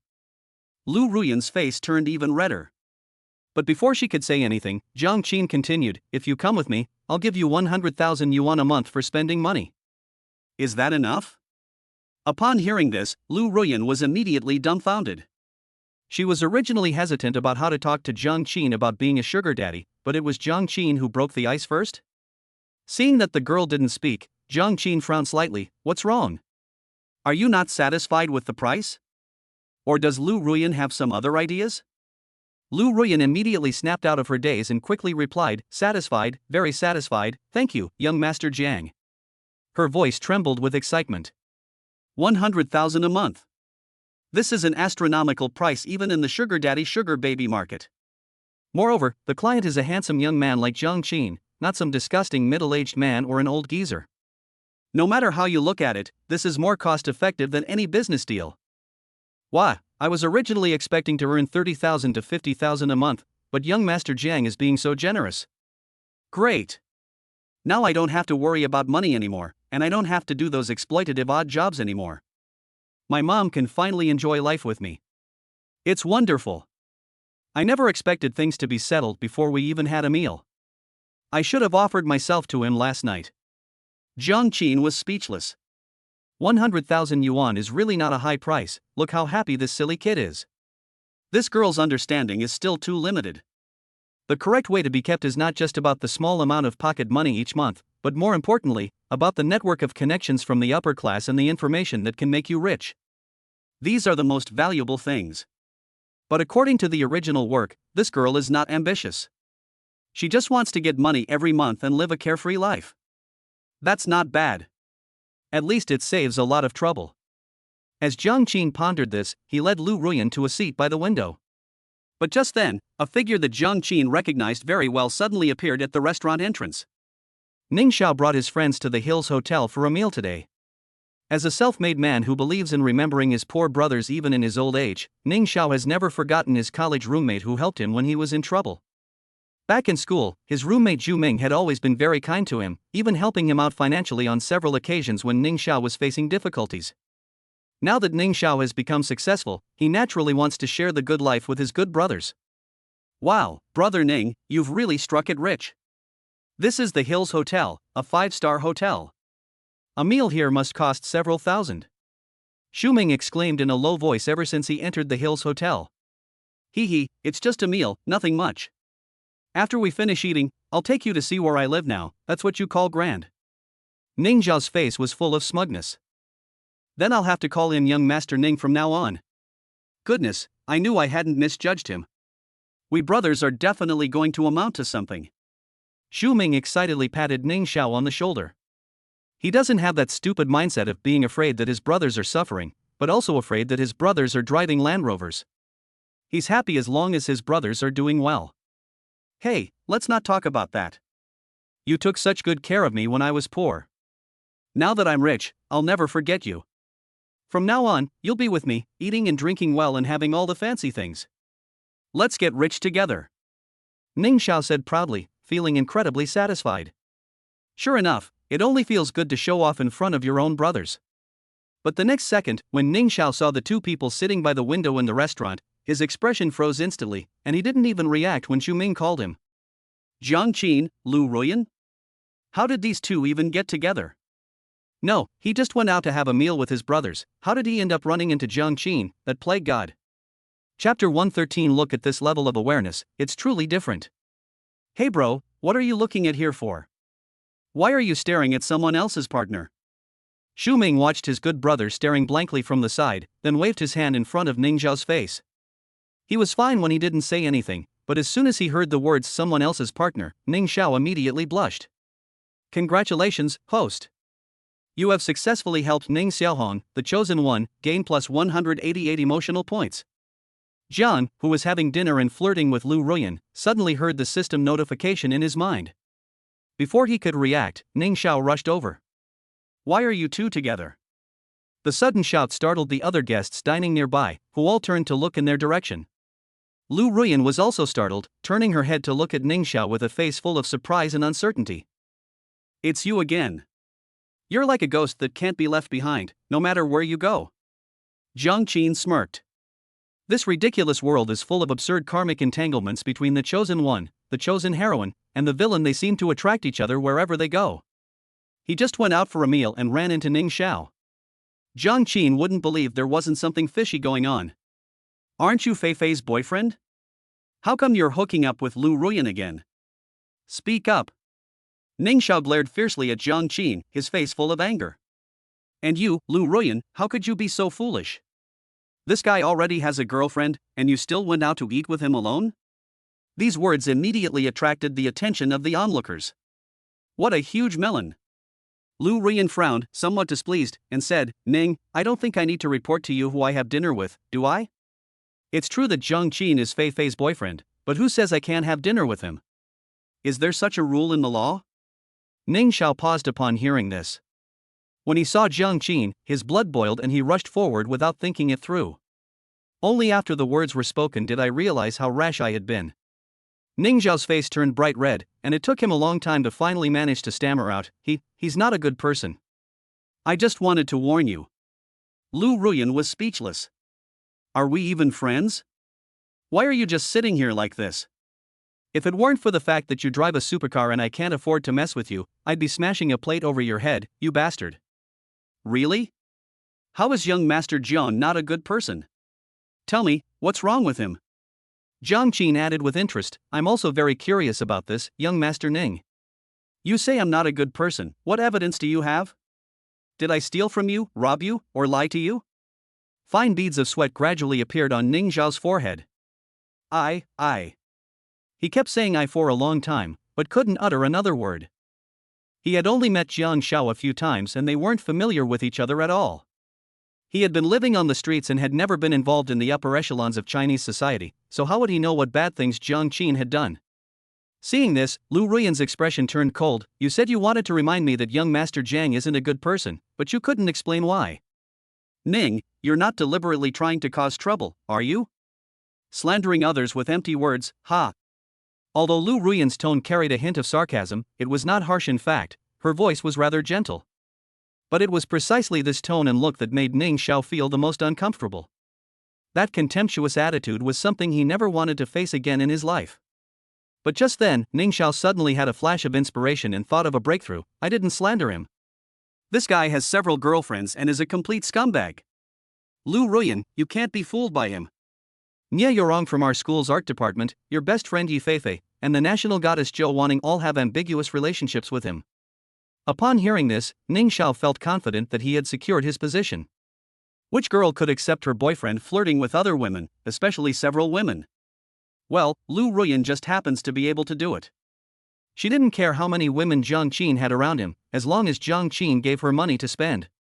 Oh, and then? Lu Ruyan scoffed dismissively, seemingly completely disregarding the question Ning Xiao had raised. Ning Xiao, ? Lu Ruyan scoffed, I know those women you're talking about, so what? So many beautiful girls like young Master Jiang, doesn't that just prove how outstanding he is? Only men with ability have the right to be unfaithful, those without ability can only watch, isn't that right, young Master Jiang? As she spoke, the girl gave Zhang Qin a mischievous smile, as if she were asking for credit. Zhang Qin smiled knowingly. She truly lives up to her ambition of being a caged bird. Look at her level of awareness, she's truly different. As for Ning Xiao, he was completely dumbfounded by now. He never expected that Lu Ruyan would say such a thing. Doesn't that make him look like a clown? If Ning has nothing else to do, please leave and don't disturb our meal. Lu Ruyan waved her hand, as if shooing away an annoying fly. Also, please don't shout in such a high-class place next time. It's very rude and affects other people. Students from Shanghai University can't be so disrespectful. Ning Xiao. Congratulations, host. You have successfully made Ning Xiao, the chosen one, question his existence. You have gained 288 emotional points. Young Master Lin left dejectedly, looking quite disheveled. After seeing the guy leave, Lu Ruyan turned to Zhang Qin to ask for credit. How was it, young Master Jiang? Did I do a good job? Praise me. That playful little face is absolutely adorable. Not bad, you deserve a reward. I think the salary I paid you before was too low. For someone as talented as you, let's add another 50,000 a month, Zhang Qin encouraged with a smile. Upon hearing about the pay raise, Lu Ruyan's eyes immediately lit up. Without saying a word, she sat down next to Zhang Qin. Young Master Jiang, let me feed you. A big shot like you with such discerning eyes should be served. I knew it.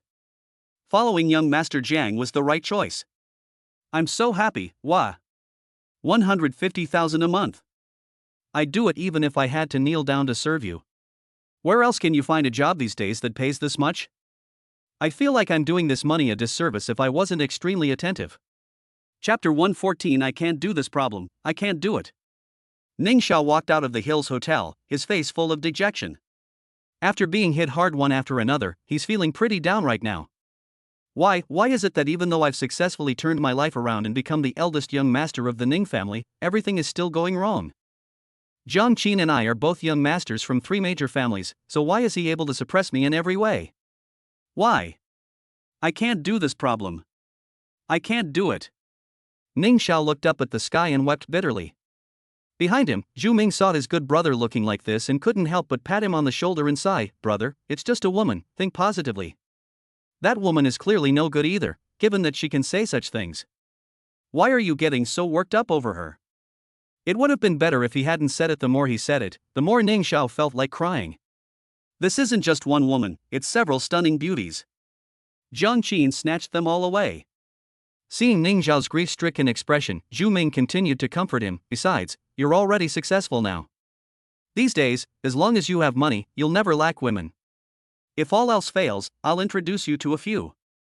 I guarantee they'll all be stunning beauties who will take good care of you."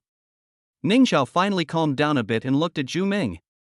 Sure enough, at a time like this, only his own good brothers remained steadfastly on his side. "Thanks, bro. I'm actually fine. It's just that I was bullied terribly by that guy surnamed Jiang. Seriously. Every time I run into him, it feels like I've met my nemesis. All those pretty girls side with him when they talk to me. You have no idea how that feels."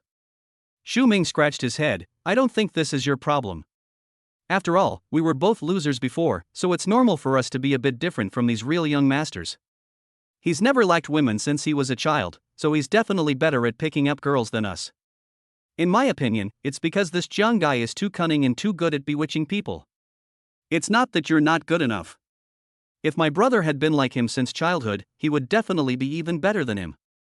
Upon hearing this, Ning Xiao was even more moved. But Xu Ming wasn't just spouting nonsense. What he said actually made a lot of sense. Yes, he's only been a rich young master for a few days, and he's never even held a girl's hand before. How can he compare to Jiang Qin, who's been surrounded by beautiful girls since childhood? I understand, brother. You're right. I was indeed a bit confused. I've been too arrogant lately. Now that I've been bullied by Jiang Qin, and after your reminder, I'm finally a bit more sober. I'll find a way to get my revenge later." Upon hearing this, Zhu Ming grinned and said, "Hey, that's right, that's my good brother. Let's go somewhere else. You're in a bad mood today, so I'll treat you. We can't afford a 5-star restaurant, but we can have something else." Ning Xiao nodded vigorously. "Okay, but don't rush. I need to do something before we eat. That guy surnamed Jiang has been bullying me like this, and we absolutely can't let this go." Xu Ming looked at him with some surprise, wondering what Ning Xiao was planning to do. Ning Xiao didn't explain, but directly took out his phone and dialed a number. This is an information channel given to him by his father, the kind that operates in the gray market. He's going to investigate Jiang Qin thoroughly. Knowing yourself and your enemy is the key to victory in every battle. Ning Xiao felt that he hadn't known enough about Jiang Qin before, which was why he was so passive. But soon, the person in charge of the gray market sent back a message. Unable to find out. "Young Master Ning, it's not that I don't want to help with this, but we shady characters really can't afford to mess with the Jiang family. If you want to investigate the eldest son of the Jiang family, I suggest you go to the black market in Zhanghai. Those people there are willing to do anything. As long as you pay enough, they might even be willing to kidnap the eldest son of the Jiang family." Inside the Hills Hotel. While serving food to Jiang Qin, Lu Ruyan said apologetically, "I'm really sorry, young Master Jiang. I didn't expect Ning Xiao to be so annoying and so nosy. He's ruined your meal." Jiang Qin smiled and shook his head. "This matter was never your fault. That guy and I had some conflicts before, and he was just using this as an excuse. How can you be blamed for it?" Lu Ruyan was taken aback. "There was a conflict before? I think Ning Xiao is quite wealthy now, a rich man in Zhanghai. How could he not know your identity? How dare he offend you?" This is a question that Lu Ruyan wanted to ask earlier. You should know that the 3 major families in Zhanghai are all powerful in Zhanghai. Anyone who makes a living in Zhanghai, whether in the underworld or the legitimate world, is respected and treated with respect. Of course, it's because Ning Xiao and I are of similar status. There's more than just the Jiang family in Zhanghai, there's also the Ning family and the Chao family. Jiang Qin smiled, wiping his mouth with a tissue as he stood up to indicate that he had finished eating. The Ning family? Ning Xiao? Lu Ruyan was completely stunned. My god, no wonder Ning Xiao dared to offend young Master Jiang. It turns out he's also from one of the three major families, no wonder. Wow, I was wondering why Ning Xiao suddenly seemed so rich. Turns out he was originally from the Ning family. Does that mean I was lucky enough to meet two top-tier rich young masters these past 2 days? And I even offended one of them just now? No, it's not really about offending him. If Ning Xiao had any common sense, he wouldn't have pinned this on me. But it's still so dreamlike. Speaking of which, if I had agreed to get into Ning Xiao's car yesterday, it seems like it wouldn't have been a bad choice. Thinking of this, Lu Ruyan couldn't help but glance at the elegant Jiang Qin beside her. Compared to the furious and loser like Ning Xiao, certain thoughts were immediately forgotten. Forget it, I can't think like that. Ning Xiao is still far inferior to young Master Jiang. Young Master Jiang, with his elegant and refined demeanor, is my type. Since I'm going to be kept anyway, and the price is about the same, it's definitely more comfortable to choose the one I like. Young Master Jiang, shall we go straight up to the hotel now? Lu Ruyan composed herself, took Jiang Qin's arm, and blushed slightly. Of course, didn't you say your pants got dirty? I'll arrange for someone to buy you new ones later. You'll need a place to change, won't you? Jiang Qin smiled slightly, his gaze unabashedly sweeping over Lu Ruyan's graceful figure. Then I'll follow young Master John's arrangements, hee. Chapter 115 is practically a succubus reincarnated. Inside the hotel. Jiang Qin finally understood what kind of special training Lu Ruyan underwent in the original story in order to achieve her goal of being kept by a sugar daddy. This girl is really good at it. Even Jiang Qin, who was used to seeing all kinds of storms, was somewhat surprised. Although Lu Ruyan's movements were still a little clumsy throughout the process, it was only a lack of proficiency. Her methods of pleasing men were one after another. She was practically a succubus reincarnated. Gentle, tingling, and soothing. Jiang Qin felt like he was floating on a cloud, it was so exhilarating. Fortunately, in the end, Jiang was the one who was more skilled. When it comes to absolute physical attributes, techniques are utterly meaningless. With the exaggerated boost from the previous physique-enhancing potion, even Lu Ruyan, whose skills were near perfect, could only obediently beg for mercy from Jiang Qin's whipping. It's still early, and the spring sunshine is just right. Before anyone knew it, the battle inside the hotel gradually subsided. Young Master Jiang embraced his newly acquired concubine with great satisfaction, feeling quite pleased. Throughout the process, he gained a lot of emotional points. In addition to Lu Ruyan, Ning Xiao, the chosen one, also made great contributions. On the other side, Ning Xiao, who had just finished a meal with his good brother, had arrived at the underground black market in Zhanghai. The black market is a magical and mysterious place. It's magical because you can buy almost any kind of bazaar service there as long as you have enough money. It's mysterious because ordinary people simply don't have the means to enter such a place. There are several underground black markets in Zhanghai City, one of the largest of which is the one run by the Menglong gang. For an ordinary person, finding such a place would be incredibly difficult, let alone getting the people inside to do things for them. They'd be lucky not to get ripped off. But Ning Xiao, as the eldest son of the Ning family in Zhanghai, naturally didn't need to worry about such issues. After having someone from his family inform the black market, Ning Xiao took Xu Ming and headed there. Fate Bar? Ning Xiao was stunned as he looked at the place that was clearly located in the commercial street. Young Master Ning, is this the place you're talking about? You're not mistaken, are you? Xu Ming was also somewhat surprised. The two couldn't help but look at each other in bewilderment. In their minds, a black market shouldn't be a mysterious place. It should ideally be located underground, dimly lit, and with a hard-to-find entrance. How can it be so openly located on a commercial street? Forget it, let's go in and take a look. My family told me that if I need any service, I can just ask the bartender here. Ning Xiao shook his head, banishing the strange feeling of unease from his mind, and led his good brother inside. This is a small, quiet bar. Because it was daytime, there were very few customers drinking inside, only a handful, making it seem quite deserted. There was only one bartender wiping things down at the bar, looking quite relaxed. If you ignore the bartender's shiny bald head and the long scar on it, this place is actually no different from an ordinary bar. Bald Tiger, Tiger Lord, right? Ning Xiao walked over directly and spoke up. Bald Tiger, dressed in a black suit, looked over with some confusion upon hearing this. His fierce appearance, with its full, menacing features, made Ning Xiao and Zhu Ming feel uneasy. "What would you like to drink, guests?"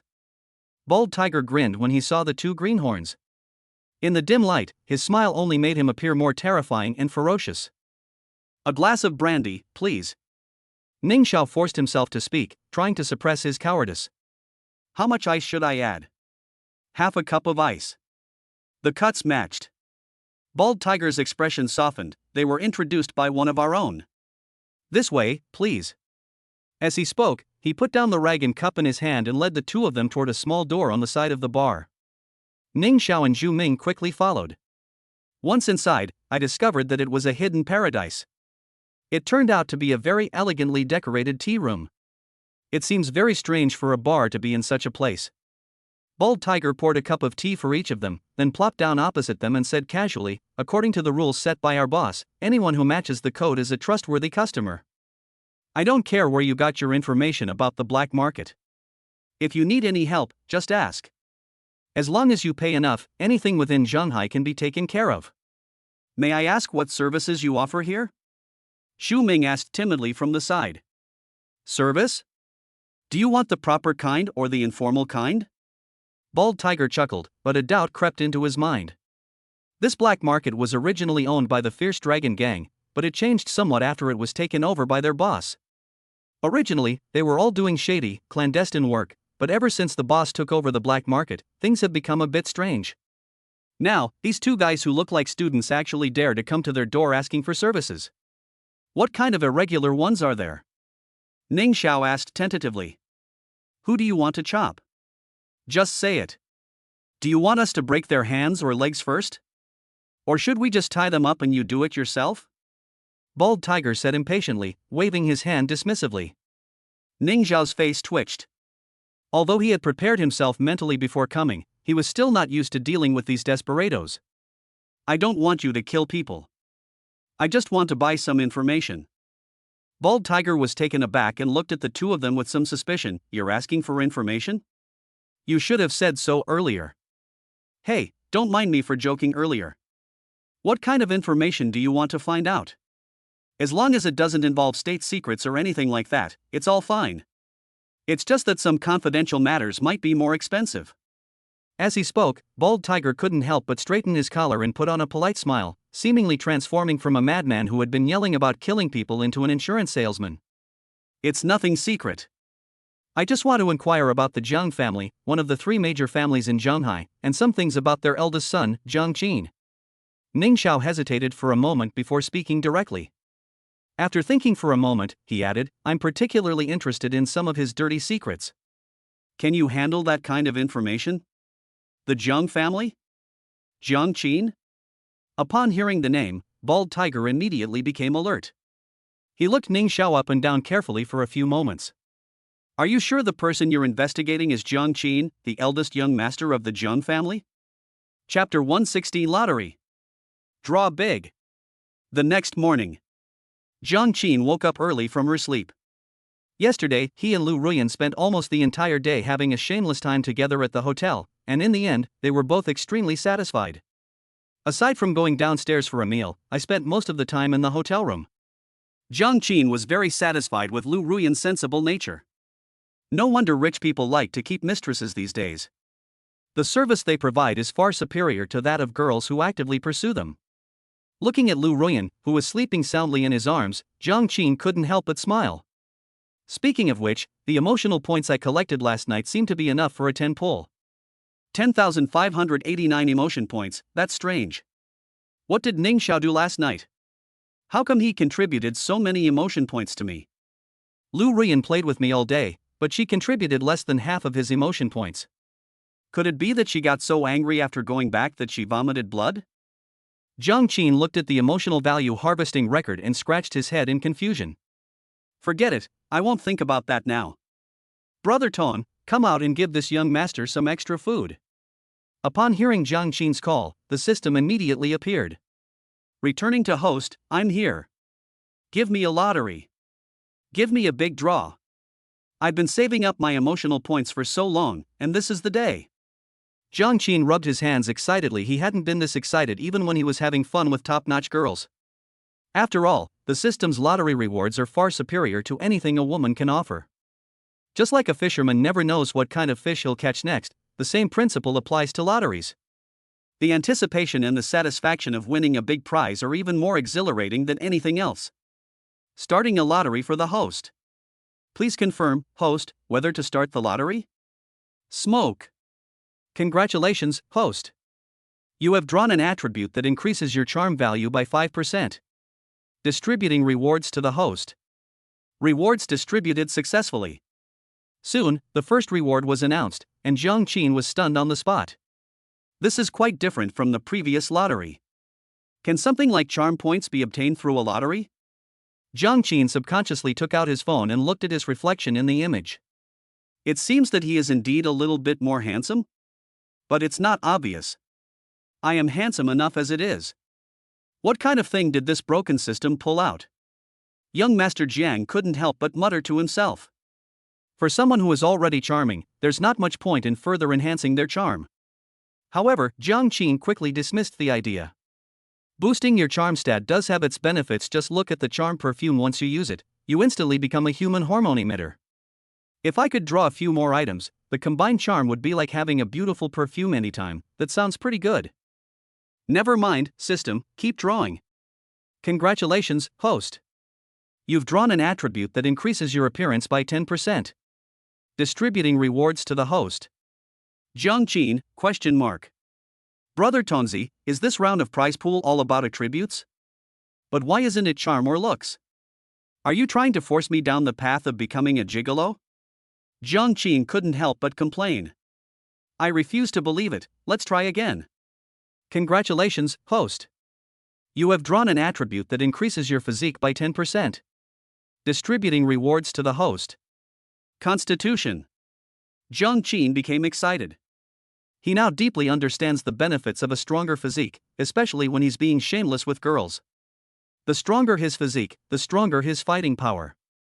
At least Jiang Qin hasn't encountered a girl who can't be subdued by him yet. Even someone like Lu Ruyan, who has received professional training, is no match for young Master Jiang.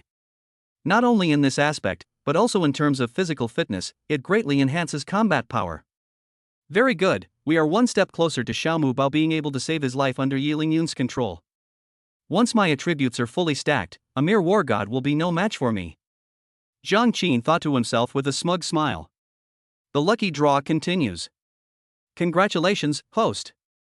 You have won an item, a fox tail. Fox tail, after use, it can greatly increase the user's happiness level and has a nourishing effect on the body. Congratulations, host. You have drawn knowledge, sexual techniques 1. The art of the bedchamber, yin and yang in harmony. No matter how strong one's own fighting power is, one must also consider the feelings of one's partner. This book of knowledge can help the host and his female partner to have more pleasurable intercourse. Upon seeing the two items drawn in succession, Jiang Qin's face immediately darkened. He sensed the malice emanating from the system. Jiang Qin felt like cursing, especially when he saw the product description. Damn system, if you want to criticize me for being incompetent and only knowing how to brute force, just say so. Why beat around the bush and give me knowledge books? Are you kidding me? As for the fox tail, Jiang Qin cursed as he carefully put the two items away. As his physique improves, his demands on girls become increasingly higher, to the point that in the end, no girl may be able to satisfy him. Both of these items are useful, one enhances technical knowledge, and the other nourishes a girl's body. We should keep them faithfully. Continue. Congratulations, host. You have drawn the skill book, Master Level Fishing Mastery. Skill book. Jiang Qin now prefers this kind of reward.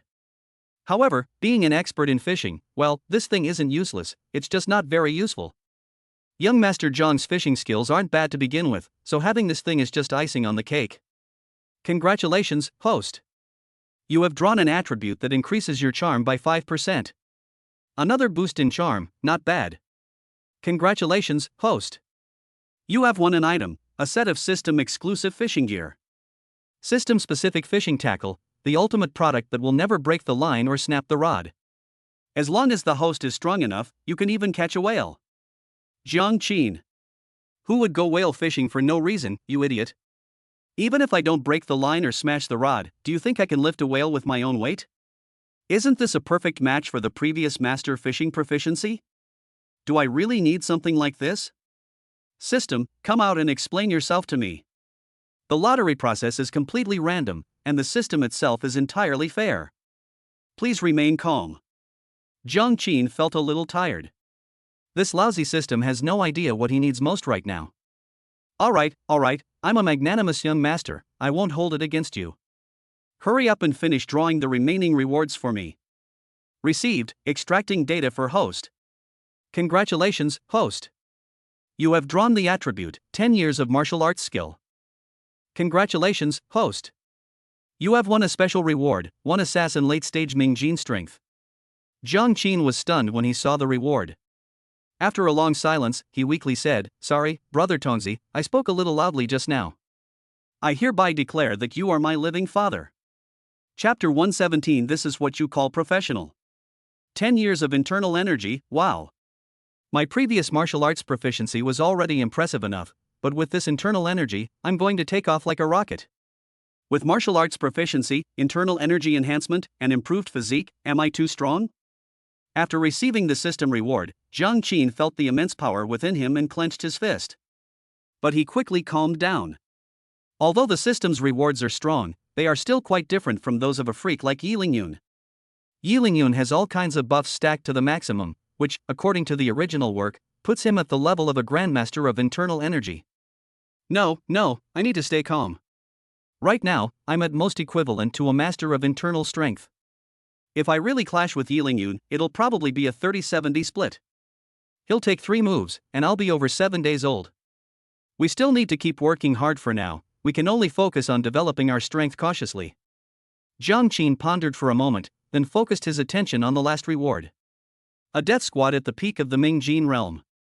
This reward is not bad. There are many shady things that can't be done in the light of day, so now someone can help with them.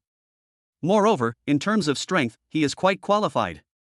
At least in Zhonghai, there are not many martial artists with internal strength, and those with peak internal strength can basically walk sideways.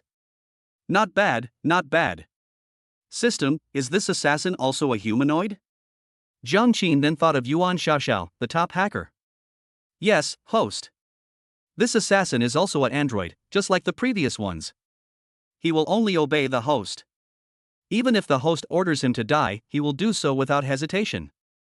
The basic information for this assassin has been completed. Please name him her. As he spoke, the system directly unfolded a light screen that only Jiang Qin could see, which clearly displayed the figure of a strong middle-aged man with an ordinary face, but whose eyes had a sharp edge. Since he's a Suicide Squad member, let's call him Jiang Yi. Jiang Qin casually came up with a form of address. Host naming complete. Assassin Jiang Yi will report to the host within 24 hours. With the final notification sound, the system fell silent. Jiang Qin then began to ponder the purpose of this assassin. But at that moment, Jiang Qin keenly sensed that Lu Ruyan in his arms seemed to have woken up. What time is it, young Master Jiang? Lu Ruyan opened her eyes groggily, as if she was still half asleep. It's still early. If you're tired, you can sleep a little longer. Jiang Qin put the matter of the assassins aside for the time being and patted Lu Ruyan's shoulder with a smile. I was planning to get up early to surprise young Master Jiang, but I didn't expect you to get up first. Lu Ruyan rubbed her eyes, then obediently kissed Jiang Qin on the cheek. A surprise? What surprise? Jiang Qin was a little confused. Could it be that this girl has prepared some kind of gift for him? You'll find out soon, young Master Jiang. As Lu Ruyan spoke, she climbed out of Jiang Qin's arms and shrank her delicate body under the covers. Hiss. Jiang Qin couldn't help but gasp. Good heavens, is this the legendary wake-up service? Aren't you being a little too professional, being a canary? A dozen minutes later. Lu Ruyan, her face flushed, crawled out of bed. Does young Master Jiang like this gift? Not bad, I like it very much. Where did you learn this? Jiang Qin squinted his eyes, becoming more and more satisfied with this girl. There are plenty of girls who have been trained, but this is the first time he has ever seen someone train themselves. Isn't this all to serve young Master Jiang? Lu Ruyan rubbed against Jiang Qin's pectoral muscles in a coquettish manner, appearing very obedient. But soon, when she looked up again and saw Jiang Qin's face, she was somewhat surprised. Young Master Jiang, why do I feel like you've become even more handsome? Is it just my imagination? Strange, Jiang Xiao seems to have really become more handsome. I didn't feel this way last night. When he stood next to Ning Xiao, their looks seemed about the same, but today he seems to have really become much more handsome, even surpassing Ning Xiao. Could it be that young Master Jiang has practiced some kind of yin-yang replenishment technique, and he used it on me yesterday? Jiang Qin, question mark. What on earth is this yin-yang replenishment nonsense? Are college students these days thinking so wildly? Wait, I think I just got a book on bedroom arts. That's all right then. Jiang Qin stroked his chin and laughed, you're quite the smooth talker. Speaking of which, we've officially started dating now, and last night was your first time, so I should at least give you a red envelope. As he spoke, Jiang Qin took out his phone and started transferring money. Lu Ruyan's eyes lit up instantly. This is exactly what she's been waiting for. Congratulations, host. You have successfully made the destined heroine, Lu Ruyan, look forward to it. You have gained plus 99 emotion points. Wow, plus 99 emotion points.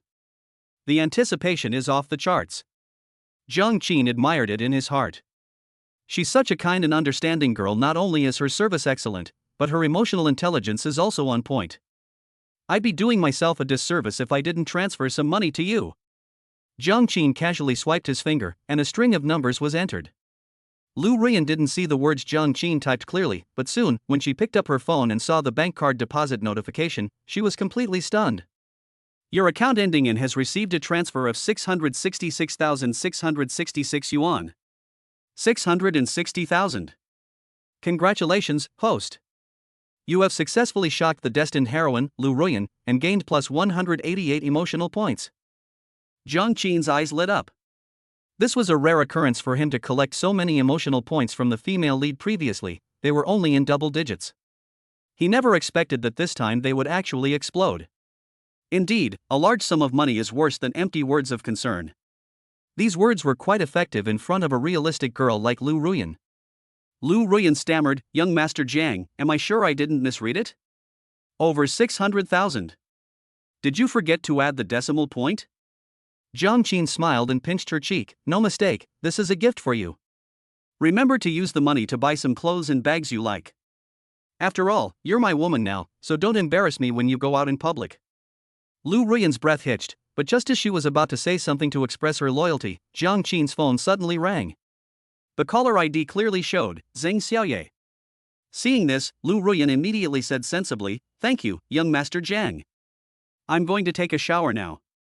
As she spoke, she took her clothes and went into the bathroom. Not bad, very sensible. But why would Zheng Xiaoye call him so early in the morning? With a hint of doubt, Jiang Qin pressed the answer button. Chapter 118. Jiang Qin, you're so naughty, I like it so much. Did I disturb your sleep, my dear young Master Jian? As soon as the call connected, Zheng Xiaoye's energetic voice came through, sounding very happy. No, I woke up a long time ago.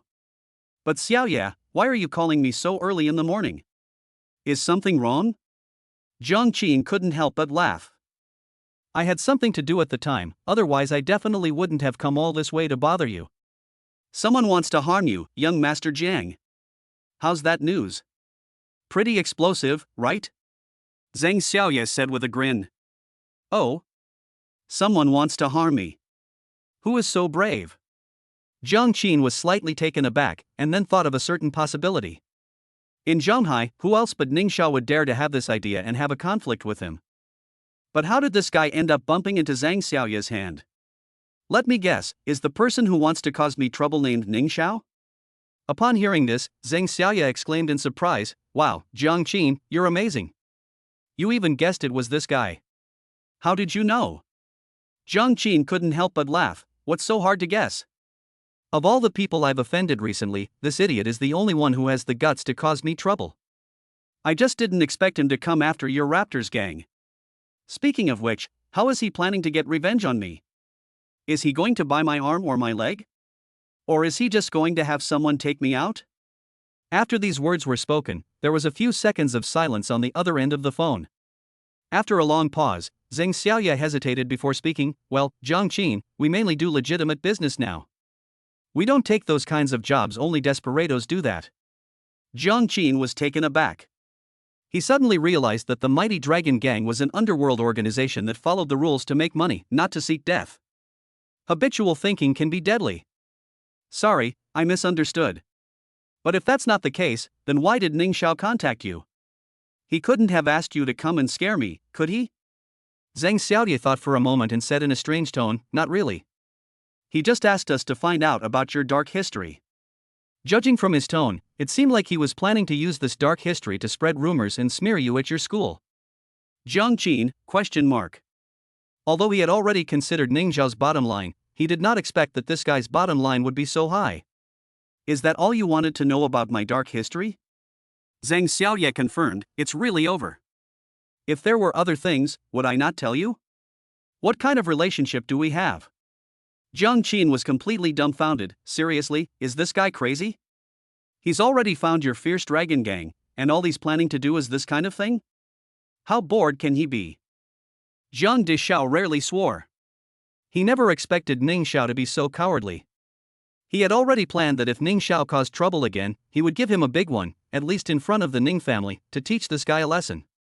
But what's outrageous is that Ning Xiao's revenge was so hasty he just wanted to smear Jiang Qin. This seemed like child's play to the evil villain Jiang Qin. I almost forgot, Ning Xiao is the protagonist of The Billionaire Heir, not a war god like Yi Lingyun who returns and is decisive in killing. Right now, Ning Xiao is at most a loser who has made a comeback.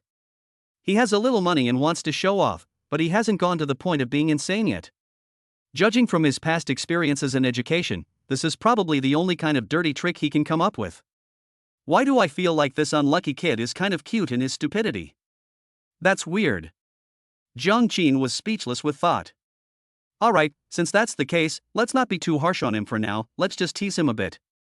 The prank-like tricks couldn't really satisfy Jiang Qin. After thinking for a moment, Jiang Qin said into the phone, Xiaoye, can you do me a favor? Let's go tease this silly kid. Upon hearing that something fun was going to happen, Zhang Xiaoye on the other end of the phone immediately became excited. She loves having fun. Oh, I see. Okay, Jiang Qin, you're so naughty. I love it. No problem, I'll have Bald Tiger and the others arrange it right away. We'll record it while we're at it, hehe. I wonder what kind of expression this guy will have in the end, it'll be so much fun. After hanging up the phone, Jiang Qin couldn't help but rub his forehead. The matchmaking system is so unbelievable that it matched him with a player in the iron rank. Sigh, if it weren't for boosting my emotional points, I really wouldn't want to do something like beating up kids, it's too shameful. Jiang Qin sighed. But just then, someone knocked on the hotel room door. Jiang Qin frowned. That's strange. I didn't call room service, so why is someone knocking on the door? When I opened the door, I found a strong, muscular man about 1.75 meters tall standing in the doorway. The man stood ramrod straight, like a javelin. Jiang Yi greets his master. The tall, strong man saluted Jiang Qin immediately upon seeing him. Jiang Qin's eyes lit up. Wow, you reported this way really fast. Let's go downstairs and talk. Downstairs, Jiang Qin sent a message to Lu Ruyan, telling her that he was having dinner downstairs, and then looked at the assassin in front of him. You just said you're proficient in hand-to-hand combat, firearms, driving, stealth assassination, and disguise reconnaissance? Jiang nodded, yes, young Master Jiang, I can do all of these. When Jiang Qin went downstairs just now, he had already asked the other party to change how they addressed him. Otherwise, if others overheard them using the word master, they might misunderstand it as the two of them playing some strange game. I understand. You're quite skilled. With you by my side, I can have a lot less to worry about in the future. Jiang Yi solemnly replied, I am willing to serve young Master Jiang with utmost loyalty, even unto death. Jiang Qin waved his hand, it's not like I have to die trying. It's just that there are some tasks that I can't do myself that I need you to handle. For example, tonight, I happen to have something I need your help with. Tonight I need you to play the role of an intelligence dealer to make contact with someone. I've already given you Yuan Xiaoxiao's contact information. She will send the contact person's information directly to your phone. Jiang Yi remained as stern as ever, and upon hearing this, he couldn't help but be somewhat surprised. Is it a military-related intelligence mission, or a rendezvous with the underworld? Jiang Qin shook his head and explained to Jiang Yi what he needed to do that night. Jiang Yi looked disappointed, as if he was somewhat embarrassed to admit that Jiang Qin had assigned such a trivial task. Young Master Jiang, aren't there any more difficult tasks? This kind of task, playing house with children, is a bit. Of course, I'm not questioning your decision, young Master Jiang, but isn't what we're doing a bit too much? Hearing Jiang Yi's words, Jiang Qin fell silent for a moment, then couldn't help but reach out and pat Jiang Yi on the shoulder. It's all for the sake of the future, so let's bear with it. Oh. Chapter 119. This place is so beautiful, I don't even miss Shu. Jiang Qin watched his loyal follower leave, and inexplicably felt a sense of relief. Damn it, do all these androids have some strange little problems? It's understandable that Yuan Xiaoxiao, as a top-level hacker, wants to work on supercomputing, but Jiang Yi is the same. He's not even that interested in such a small task. I just wanted to boost my mood points, not send you guys to storm the Pentagon, you bastards. Can't you just give me a break? Jiang Qin was speechless with thought. Unlike Yuan Xiaoxiao, who needed equipment worth hundreds of millions, Jiang Yi's equipment needs were not very large. At most, he only asked Jiang Qin for an advance of $1 million or so to purchase a batch of tactical equipment. Although he didn't know what this guy was planning, Jiang Qin was naturally willing to pay for it. This guy, is he planning to concoct some kind of weapon of mass destruction in the city? No, he shouldn't be that depraved. The task we're assigning him right now isn't to mess with Yilingyun, it's just to deal with someone like Ning Xiao. There's no need for him to be so outrageous. Jiang Qin shook his head, dismissing the strange possibilities from his mind. But Jiang Yi, as he walked out of the Hills Hotel, clearly didn't think that way. He glanced at the funds Jiang Qin had just allocated to him and a slight smile appeared on his face. That's good. With this $1 million, after buying a complete set of tactical equipment, we should be able to handcraft some weapons. High-precision sniper rifles are a bit hard to come by, so I can only try to get a simpler one. Also, high explosives need to be kept on hand. In case someone wants to harm the owner, these things will come in handy. Thinking of this, Jiang Yi immediately dialed Yuan Xiaoxiao's number. Number 1, I remember you're an expert in hacking. Can you help me find out where the underground arms dealers in Zhonghai are? I'm going to go and try to find them. Yuan Xiaoxiao, don't worry, don't you know my abilities? I'll do it discreetly and won't cause any trouble for my master. Unaware that his two subordinates had begun to fully utilize their initiative, Jiang Qin was happily enjoying Lu Ruyan's breakfast service. I have to say, it feels pretty good to be fed and served by a pretty girl like this. That thoughtfulness and consideration was something no other woman in Jiang Qin's life could provide. No wonder so many vixens rise to power these days. There's a reason for it. Compared to the stern, haggard wife at home, who wouldn't prefer a gentle, lovely, and sensible younger sister? Don't just feed me, eat some yourself too. You worked so hard last night, you need to replenish your nutrition. Jiang Qin couldn't help but laugh as he looked at Lu Ruyan's cautious demeanor. I want young Master Jiang to feed me. A sweet voice came from Lu Ruyan's mouth, and her eyes were filled with flirtatious glances, making her look very charming. Jiang Qin's lips curled into a smile. He naturally wouldn't refuse such a request. In fact, he even seemed to enjoy it. I'm so happy here, I don't even miss home. The other customers having breakfast nearby couldn't help but secretly peek at the couple's affectionate display. Among them, especially the men, many even gritted their teeth to pieces. I was filled with envy, jealousy, and hatred. Jiang Qin keenly sensed the gazes of these people and couldn't help but sigh slightly. Damn it, why can my broken system only harvest emotional points from the male and female leads? If only I could harvest emotional points from other people too. Jiang Qin even imagined the scene where he could casually show off as the young master and reap wave after wave of emotional points from the onlookers. Why go through all this trouble now? By the way, are you busy tonight? If not, come out with me.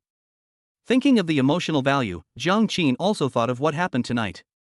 Tonight? Does young Master Jiang need my services? Of course I'm free. Lu Ruyan blinked her beautiful eyes, then smiled charmingly, clearly having misunderstood something. The little vixen's hand under the table stroked Jiang Qin's thigh, making Jiang Qin almost unable to resist taking her upstairs in the hotel again. Get your head straight. Do I look like someone who's so lustful? I called you here tonight for something else. Get ready to come with me to see a good show. Jiang Qin tapped the little fox on the head and said irritably. Watching a show? Lu Ruyan was truly stunned, not knowing what Jiang Qin was talking about. But given her obedient nature, Jiang Qin would naturally not refuse her request and readily agreed. At the same time, wanting entertainment. Shenong was sitting opposite Zhou Wanning at this moment, pretending to be calm on the surface, but he was very excited inside. He was specifically called over by Zhou Wanning today. The first book Wan Ning Entertainment plans to adapt is his novel Nine Dragons Pulling the Coffin. Having the original author by their side to offer suggestions is naturally the best thing. After Zhou Wanning obtained Chen Ang's contact information through the terminal Chinese website, she contacted him last night, and today they naturally discussed matters related to cooperation. This President Zhou is really too good-looking. What a voluptuous woman. Yeah, you're wrong, that green and inexperienced girl can't compare to her at all. If I could win over a beauty like that, wouldn't I be able to soar to the top and achieve success in both my career and love life? Shenong thought with great anticipation. Ever since Jiang Qin dealt him a series of blows, he has been staying at home in seclusion, writing and frantically copying books to update his work. He is incredibly diligent and hardworking. Even the readers who followed the story were stunned by Chen Ang's desperate efforts, and at one point even suspected that the author himself had been kidnapped. As a result of this, although Chen Ang's income increased significantly and his books achieved great success, Chen Ang himself became extremely haggard. His once handsome face became very greasy, and his two large dark circles made him look like a panda. He looked incredibly haggard. His hair was a mess, and his stubble made him look like a wild man from the mountains. This is the image he presented to Wan Ning Entertainment today. Zhou Wanning was terribly shocked to see that the author of Nine Dragons Pulling the Coffin actually looked like this. I'm sorry, Ms. Zhou. I've been having a burst of inspiration lately and have been writing at home, so I haven't paid much attention to my appearance. Please forgive me if I've been impolite in any way, Chen Ang said, noticing the surprise in Zhou Wanning's eyes. It's all right. I've met quite a few writers and artists before. Mr. Chen's behavior isn't too outrageous. What I admire is that after his book became successful, he was able to maintain a clear head and work even harder. Zhou Wanning smiled. She spoke from the bottom of her heart. A man who is both talented and hardworking is indeed worthy of admiration. Chapter 120. Chenon couldn't sit still anymore. It is well known that talented people are more tolerant of each other, even if their behavior is slightly out of line. Moreover, Chenon is at most considered unkempt and somewhat slovenly, which is quite normal in the art and literature circles. After all, there was a time when a well-known writer appeared on a TV show wearing a suit and tie on top and beach shorts on the bottom. If the show's cameraman hadn't filmed his whole body, the audience might have been kept in the dark. Zhou Wanning works in the entertainment industry, so of course she appreciates talent. In her eyes, Chen An was a promising talent. This guy's eyes weren't very honest. He kept glancing at his own legs and chest, but it wasn't a big deal. It's only human nature. Apart from young Master Jiang, I've rarely seen a man who can control his eyes and not be lustful, Zhou Wanning thought to herself. As for Chen Ang, after hearing Zhou Wanning's praise, he sat up straighter. Not at all, Mr. Zhou, you flatter me. I just use the time others spend drinking coffee to write. I'm not that diligent. But President Zhou, it's more admirable that she can single-handedly support such a large business as a woman. Everyone carries the flowery sedan chair. During this period, Chen Ang secluded himself at home, writing and copying books, which allowed him to reflect deeply on his mistakes. He felt that he had indeed done some things wrong before, such as his way of speaking and dealing with people. He had previously been bad at speaking and acted impulsively, which caused him to run into obstacles everywhere. Now, thanks to recommendations from fellow book lovers, Chen Ang has read several books on interpersonal relationships and conduct, and he immediately feels like he's got it all figured out again. Mr. Chen really knows how to talk. He's quite different from those wooden literary workers I've met. Zhou Wanning chuckled. I wonder what exactly Mr. Zhou wanted to talk to me about. I asked my editors, and they said that the copyright of my book was acquired by President Zhou's company, which plans to adapt it into a film or television series. But I shouldn't need to get involved in this kind of thing, right? Shenong asked with some doubt. Mr. Chen, I've always admired talented people. And to be honest, adapting online novels is a first for the industry. Nobody has much experience with it. So, our company decided in a meeting to invite you to come and provide off-site guidance. We also hope you can lend us your expertise when adapting the script. Zhou Wanning succinctly explained the situation. This matter was indeed decided internally by Wan Ning Entertainment, and even Jiang Qin was not fully aware of it. Of course, we know that Mr. Chen is busy with his novel writing and may not have much time, but to show our sincerity, the company will set aside a room for Mr. Chen to work in, and the remuneration for guidance and script adaptation will satisfy Mr. Chen, Zhou Wanning added. Chen Ong was quite surprised. Wan Ning Entertainment's sincerity is indeed quite good. They even considered his writing issues. It's just off-site guidance and script writing. Chen Ong felt a little uneasy. He was a complete novice in both of these matters and had no experience whatsoever. If I really take on this job, won't my lack of talent be exposed? After all, he was just a plagiarist, and what he had in his mind was a library of another world, not a video archive of another world. But when Chen Ong looked up and saw Zhou Wanning's stunning face and devilish figure, he realized that none of this mattered. What's there to be afraid of? As the old saying goes, this world is just a giant makeshift operation. It's not easy to find such a beautiful girl who appreciates me. If I chicken out now, what will I ever amount to? The thing that ordinary men fear most is showing weakness in front of beautiful women, especially in front of a beautiful woman like Zhou Wanning. Chen Ong was no exception.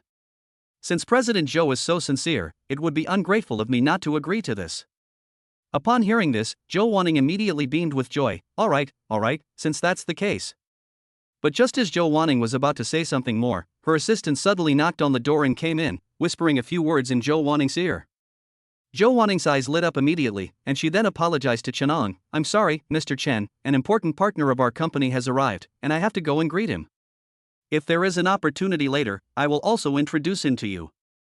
Chen Ong quickly stood up. President Zhou, you're too kind. This is just a small matter for me. Your business is more important. Since you are a distinguished guest, it is only right that you greet you first. Zhou Wanning nodded, and then, disregarding Chen Ong, rushed downstairs led by her assistant. Inside the office, Chen Ong watched Zhou Wanning's graceful figure as she left, and couldn't help but feel a little curious. He stroked his unshaven chin and began to ponder. Strange, what kind of distinguished guest would warrant a film company tycoon like President Zhou personally coming out to greet them, and in such a hurry at that? Could it be some big shot in the industry? Forget it, who cares what big shot he is? I, Chen Ong, am not planning to beg anyone to suck up to me. If we meet later, I'll just treat him normally. We scholars have our own integrity and pride. No matter how important the other party's status or background is, it's nothing special. With this in mind, Chen Ong calmed himself down and quietly began to drink his tea, displaying a rather leisurely and contented demeanor. Fortunately, Zhou Wanning didn't keep him waiting long. Soon, footsteps could be heard outside the office again. Besides the footsteps, there was also a young man's voice talking to Zhou Wanning. The sound grew louder as it approached, and Chen Ong heard it clearly. Mr. Zhou, you said you invited the original author of the adapted book, and the most talented one at that. I really need to meet him. I admire such talented writers. Oh dear, if it were an ordinary writer, I definitely wouldn't recommend him to you, young Master Jiang, but this person's talent is truly outstanding, and he is young too, a promising talent. Young Master Jiang? Upon hearing this title, Chen Ong, who had been calm and composed, immediately became restless and almost dropped his teacup. Damn it, what a small world. Chapter 121. I'm completely devastated. Chen Ong jumped up from the sofa and stared intently at Zhang Qin, who walked in from outside. Not only Zhang Qin, Chen Ong also noticed that Zhou Wanning was holding Zhang Qin's arm at this moment, and was even almost pressed against Zhang Qin. Chen Ong was starting to lose his composure. He never expected that after being in seclusion for so long, and finally being invited to the film company as an honored guest, he would run into Zhang Qin, this plague god, not long after he stepped out. Young Master Jiang, let me introduce you. This is the man I told you about. Just as Zhou Wanning was about to introduce Zhang Qin and the other person, Zhang Qin interrupted her. No need, I know him. Zhang Qin squinted at Chen Ong, a half-smile playing on his lips. Young Master Jiang, do you know Mr. Chen? Zhou Wanning asked, her expression somewhat confused. But she soon realized that Chen Ong was a top writer on the website, and Zhang Qin was the behind-the-scenes boss of the website, so it was not surprising that they knew each other. But the atmosphere between the two seems a bit off. What's with this tense atmosphere? President Zhou, why is he here? Chen Ong glared at Zhang Qin, then turned to Zhou Wanning, wanting to find out the reason. Young Master Jiang is one of the shareholders of this project. He is here to inspect the project and discuss cooperation. Zhou Wanning pursed her lips. After realizing that Chen Ong and Zhang Qin might not get along, Zhou Wanning naturally began to distance herself from Chen Ong. She could clearly distinguish which of the two was more important. But Chen Ong was feeling a bit unwell at the moment. He never expected that Jiang Qin would become a shareholder in Wan Ning Entertainment's adaptation project. This guy always manages to interfere in everything. Jiang Qin sat down on another sofa in the office with an air of authority, looked at Chen Ang, and said with a smile, "Chen, it's been a long time since we last met at Linxiang Pavilion. Judging from your expression, you seem quite surprised to see me? Congratulations, host. You have successfully made the chosen one." Chen Ang, feel tense, gaining plus 188 emotional points. Chen Ang's face twitched. He never wanted to see Jiang Qin again in his life.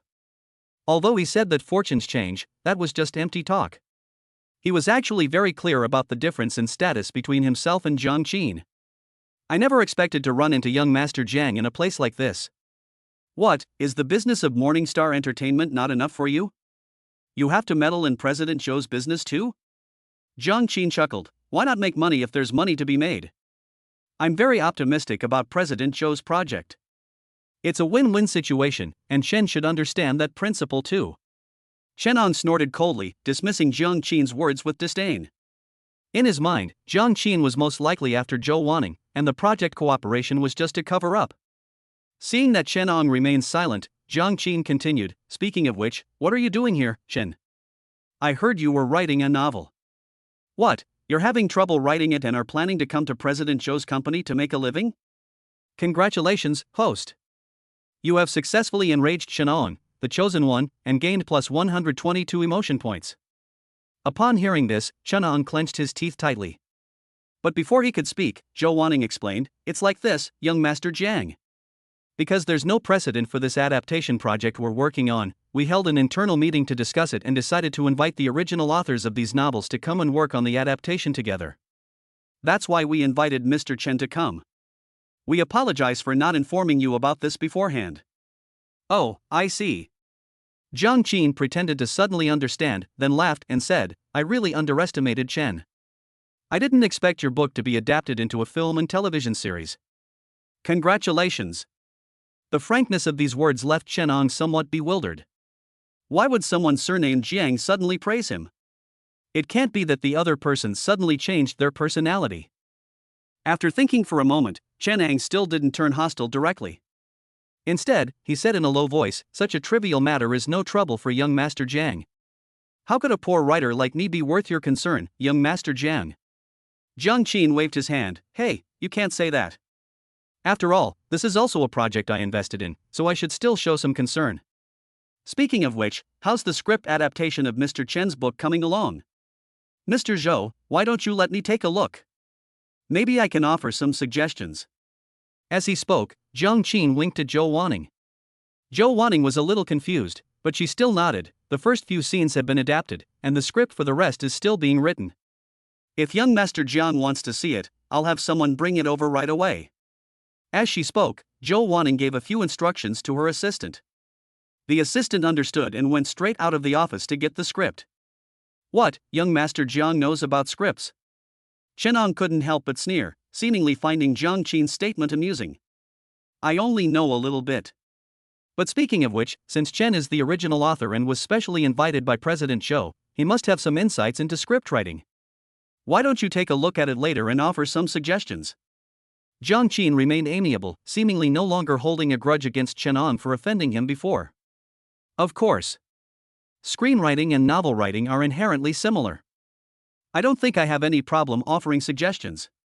Chen Ang puffed out his chest. Although he was just a plagiarist, he was still a graduate of the Chinese department of Shanghai University and had previously been in charge of scriptwriting for school performances, which made him quite different from an outsider like Jiang Qin. "Young Master Jiang, judging from your tone, you seem to understand scripts as well. How about we have a competition later to see whose suggestions are more practical?" Chen Ang stared directly at Jiang Qin. He had finally found a way to give this bastard a good thrashing, so naturally he wouldn't miss the opportunity. Jiang Qin smiled and said, "All right, since Chen is in such a good mood, I'll play along. Let President Zhou and the screenwriter from Wan Ning Entertainment be the referees for this match. That would be fair, wouldn't it? Mr. Zhou, what do you think?" As Jiang Qin spoke, he had already activated his telepathic ability. Zhou Wanning readily agreed without hesitation. Just kidding, no matter who wins, it will benefit her investment projects, so why would she refuse such an invitation? That's strange. Jiang Xiao and Chen Ang seem to have a deep-seated conflict. I heard they were both students at Zhonghai University, so it seems like their feud started back in school? However, this kind of scene where two men are going head-to-head is quite entertaining, and they're both pretty handsome. I'm almost craving their on-screen pairing. But if Chen Ang wants to compete with Jiang Xiao in screenwriting, well, let's just wish him good luck. This guy really has no idea how much Jiang Xiao understands screenwriting. Chapter 122. Just how much does this guy look down on him? Soon, Zhou Wanning's assistant brought over the adapted script for the first few scenes of Nine Dragons Pulling the Coffin. Two screenwriters from Wanning Entertainment came with her. They were called over by Zhou Wanning to act as referees.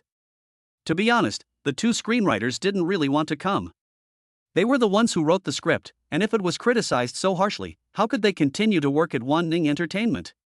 Moreover, the two people who are going to compete are an investor who has a cooperative relationship with the company and the original author of the novel. No matter how you look at it, they seem to have ill intentions.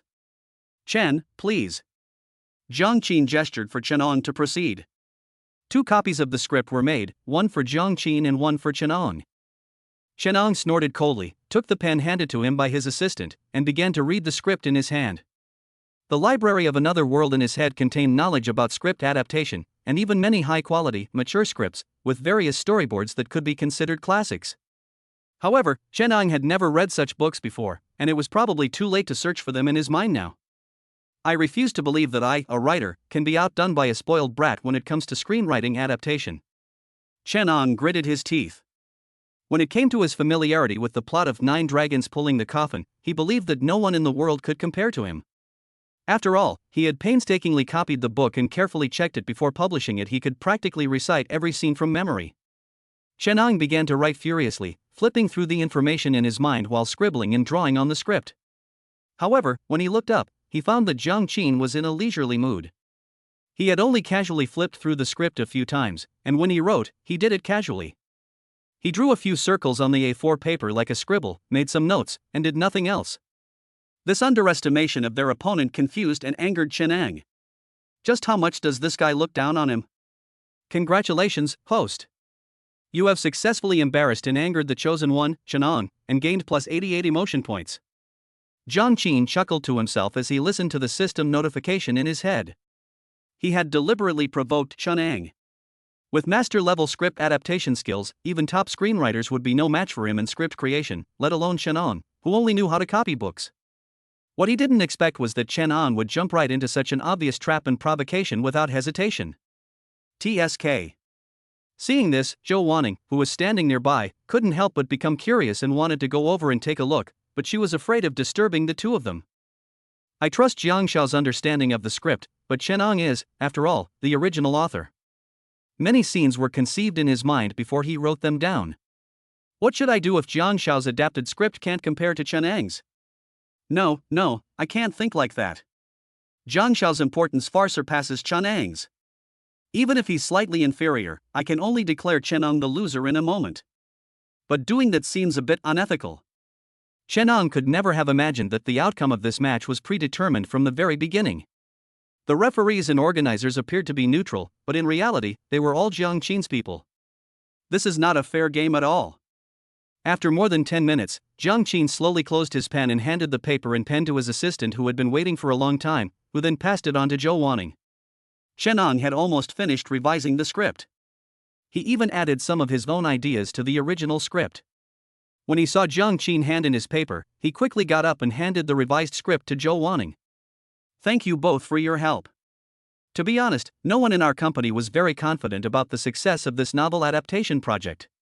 Now, with your help, I believe the script will be even more perfect, and the chances of success in the later stages will be much greater.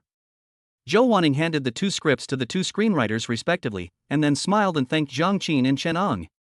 Saying this was actually a way of balancing the conflict between the two of them. Interesting. This woman portrays the competition as helping, so it's acceptable regardless of who wins or loses. She has high emotional intelligence. It's a pity she doesn't know Chen Ang's true background. What talent does this guy have? He's just a copyist. If he can really create a good script, it's probably copied from that library.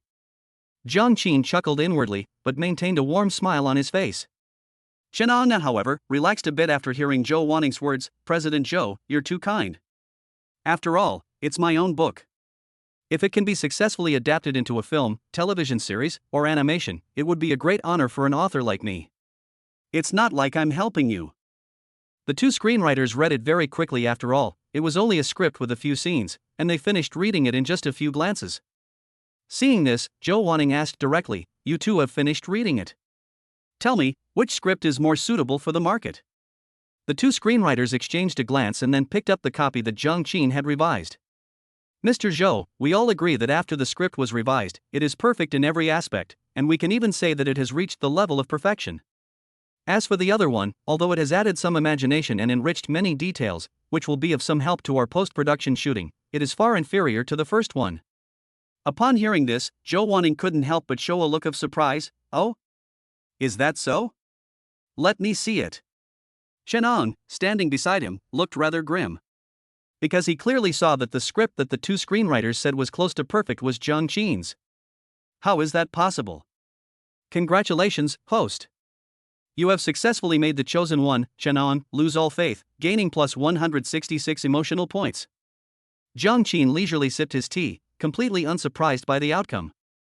When he saw Chen looking over, he even nodded and smiled at him with interest.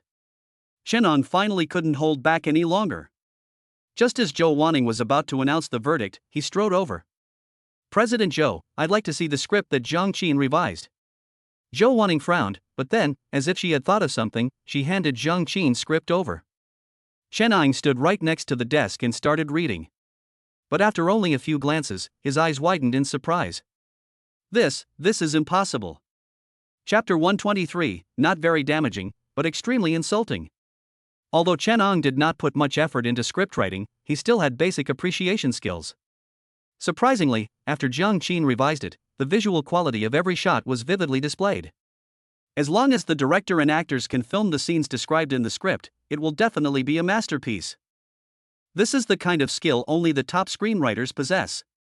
Zhang is just a spoiled brat. How could he possibly have such profound skills in screenwriting? "Congratulations, host. You have successfully made the chosen one." Chen questioned his existence. "You have gained plus 288 emotional points." "Congratulations, host. You have successfully made the destined heroine." Zhou Wanning feels surprised and admired, gaining plus 99 emotion points. With his masterful scriptwriting skills, Zhang Qin successfully won over Zhou Wanning and also managed to subdue Chen. Chen held the stack of A4 papers in his hand, his expression blank, unable to calm down for a long time.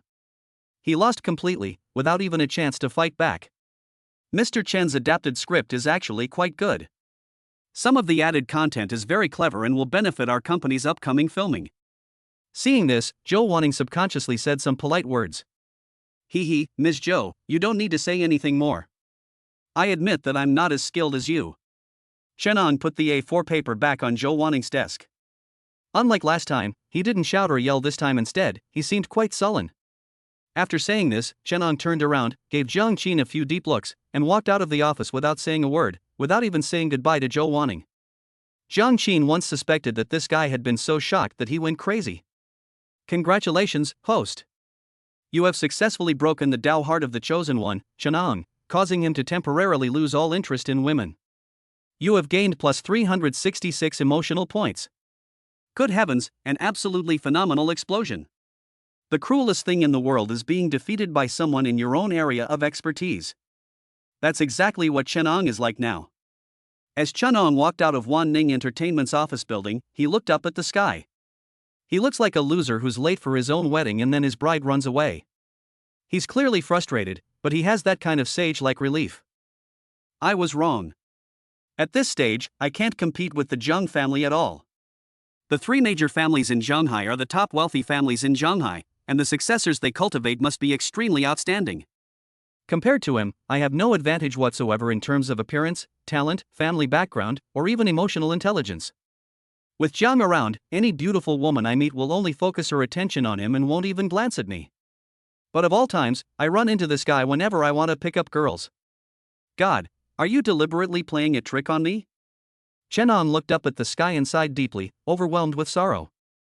Every time Ye Yuan, Yifei, or even Zhou Wanning had a change of heart, Jiang Qin would suddenly appear and give him a beating. It doesn't cause much harm, but it's extremely insulting. Forget it, it's all fate. I'd better focus on writing books first. Once I've written a few masterpieces and made a fortune, it won't be too late to start thinking about women. With money, why worry about not having women? Chen Ang sighed and closed his eyes. But when he recalled Zhou Waning's devilish figure, he still felt a pang of heartache. Why is this guy standing here like a block of wood?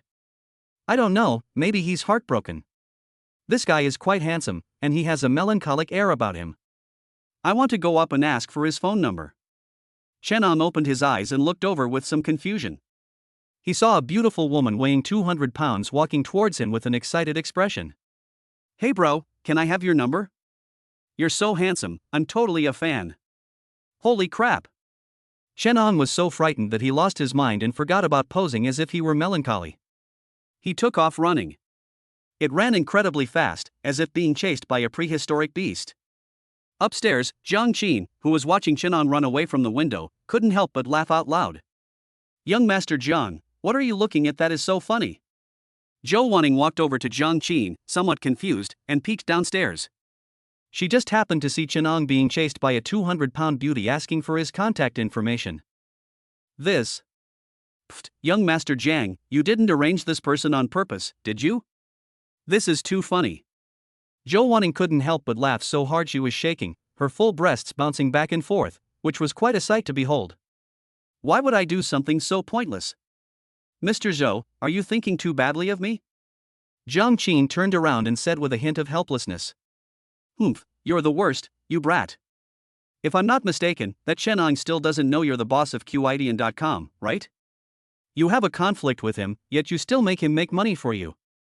And you clearly have such a strong understanding of script writing, yet you deliberately tricked him into saying there was a competition. You're so wicked. Zhou Waning tapped Jiang Qin's chest. Now that only the two of them were left in the office, Zhou Waning became much more relaxed in her speech and behavior. Really? Then does my sister like a bad guy like me? Jiang Qin smiled slightly, grabbed Zhou Waning's full waist with one hand, and pulled her into his arms. Zhou Waning was startled by his sudden action, but she quickly regained her composure and looked at Jiang Qin with a smile. I like it, of course I like it. You little rascal, are you planning to do something naughty to your older sister in the office? Be careful, or I'll report you for indecent assault. The two hit it off after the last massage, and if Jiang Qin were to force himself on them now, it would be a natural progression. But young Master Jiang is not such a person who lacks romance. He lowered his head and whispered in Zhou Waning's ear, is it true that it was difficult for you, sister? Jiang Qin squeezed Zhou Waning's back hard with both hands. Zhou Waning shuddered and shuddered violently. That bastard Jiang Qin, besides being unruly with his hands, also gently kissed her earlobe. No one knew that her most sensitive spot was her earlobe. This sudden shock almost caused Zhou Waning to break down. She quickly pushed Jiang Qin away, her face flushed red. Looking up at Jiang Qin, she found that he still looked calm and collected, with even a hint of a wicked smile on his face. No, we're in the office right now. If people find out, I'll be fired. Upon hearing this, Jiang Qin rubbed his chin and asked curiously, if the office isn't an option, then where would be? Zhou Waning blushed even more. She was actually at a loss for words after being teased by a boy who was much younger than her. The glamorous and powerful woman gritted her teeth and promised, next time I'll ask you for some professional advice on scripts on my own, and then we can talk about other things, okay? Congratulations, host. You have successfully stirred the heart of the destined heroine, Zhou Wanning, and gained plus 188 emotional points. Chapter 124 What a Sin. Jiang Qin walked out of Wanning Entertainment's office building. He had a faint smile on his face, quite satisfied with today's trip. That's right. Judging from the emotional points I've gained, Zhou Wanning's attitude towards me is already quite ambiguous. It's just that we're in the office, so she's not willing to have anything happen between us. The next time I meet her alone will be the hunt. I can't wait. Jiang Qin raised his hand and touched his cheek, where the fragrance of the beauty's kiss still lingered. This is what Zhou Wanning left for him before she left. There are quite a few benefits to improving charm and looks. At the very least, it's much easier to pick up girls. Even a beauty like Zhou Wanning couldn't resist. It should be even easier to win over other female leads later on. If I could improve my looks and charm to the point where I'm using a charm perfume, wow. Jiang Qin got into his car and gained a clearer understanding of the rewards the system had given him. Charm is different from looks. Some people may have very ordinary appearances, but they are very attractive to the opposite sex. Perhaps it is due to their magnetic field and their own energy. That is charm. Jiang Qin is different now. Her charm and looks have both improved, which is incredibly satisfying. Even girls who are face blind will find their hearts fluttering when they see him. Shaking his head to clear his mind of distractions, Jiang Qin started the car. Upstairs, Zhou Wanning leaned against the window, sipping her tea while watching Jiang Qin's departing figure, her eyes slightly unfocused. After all these years, this is the first time she has met a man who can move her heart so much. But unfortunately, there is a significant gap between them in age and social status. Otherwise, Zhou Wanning would have liked to marry him right away. Sigh, even if I can't be his wife, being his mistress would be good enough. I'm already this old, why should I ask for so much? Next time we meet. Humph, you brat, how dare you be so bold as to openly seduce someone in the office? And yet, you've actually seduced me, sigh, what a tragedy. Zhou Wanning sighed softly, her delicate hand unconsciously pinching her chest, her eyes becoming increasingly unfocused. Hills Hotel. It was already noon. Jiang Qin parked his car in the Hills Hotel's private parking lot and went straight upstairs. Strange, Lu Ruyan didn't send me any messages. Could she have fallen asleep in her room again because she was too tired yesterday? With these questions in mind, Jiang Qin opened the hotel room door. Immediately, the aroma of food wafted into his nose. Jiang Qin looked puzzled. This little girl actually started eating by herself without waiting a moment? She's being so naughty, I'll discipline her later. Jiang Qin pondered for a moment, then quietly closed the door and slipped inside. With his mastery of martial arts and the support of 10 years of internal energy, he is now as nimble as a cat, walking without making a sound. But soon, when he saw what Lu Ruyan was doing, he was completely stunned. This girl is actually cooking herself? Humph, when young Master Jiang comes back and sees me cooking, he'll be very surprised. As Lu Ruyan cooked, she hummed an unknown tune, feeling quite happy. The superior rooms at the Sears Hotel have separate kitchens, designed to create a home-away-from-home feeling for some guests. If you pay enough, the hotel's executive chef will even come to your room to cook a meal for you personally, providing top-notch service. If guests want to cook for themselves, the hotel will help them throughout the process, and they can provide most of the ingredients and seasonings.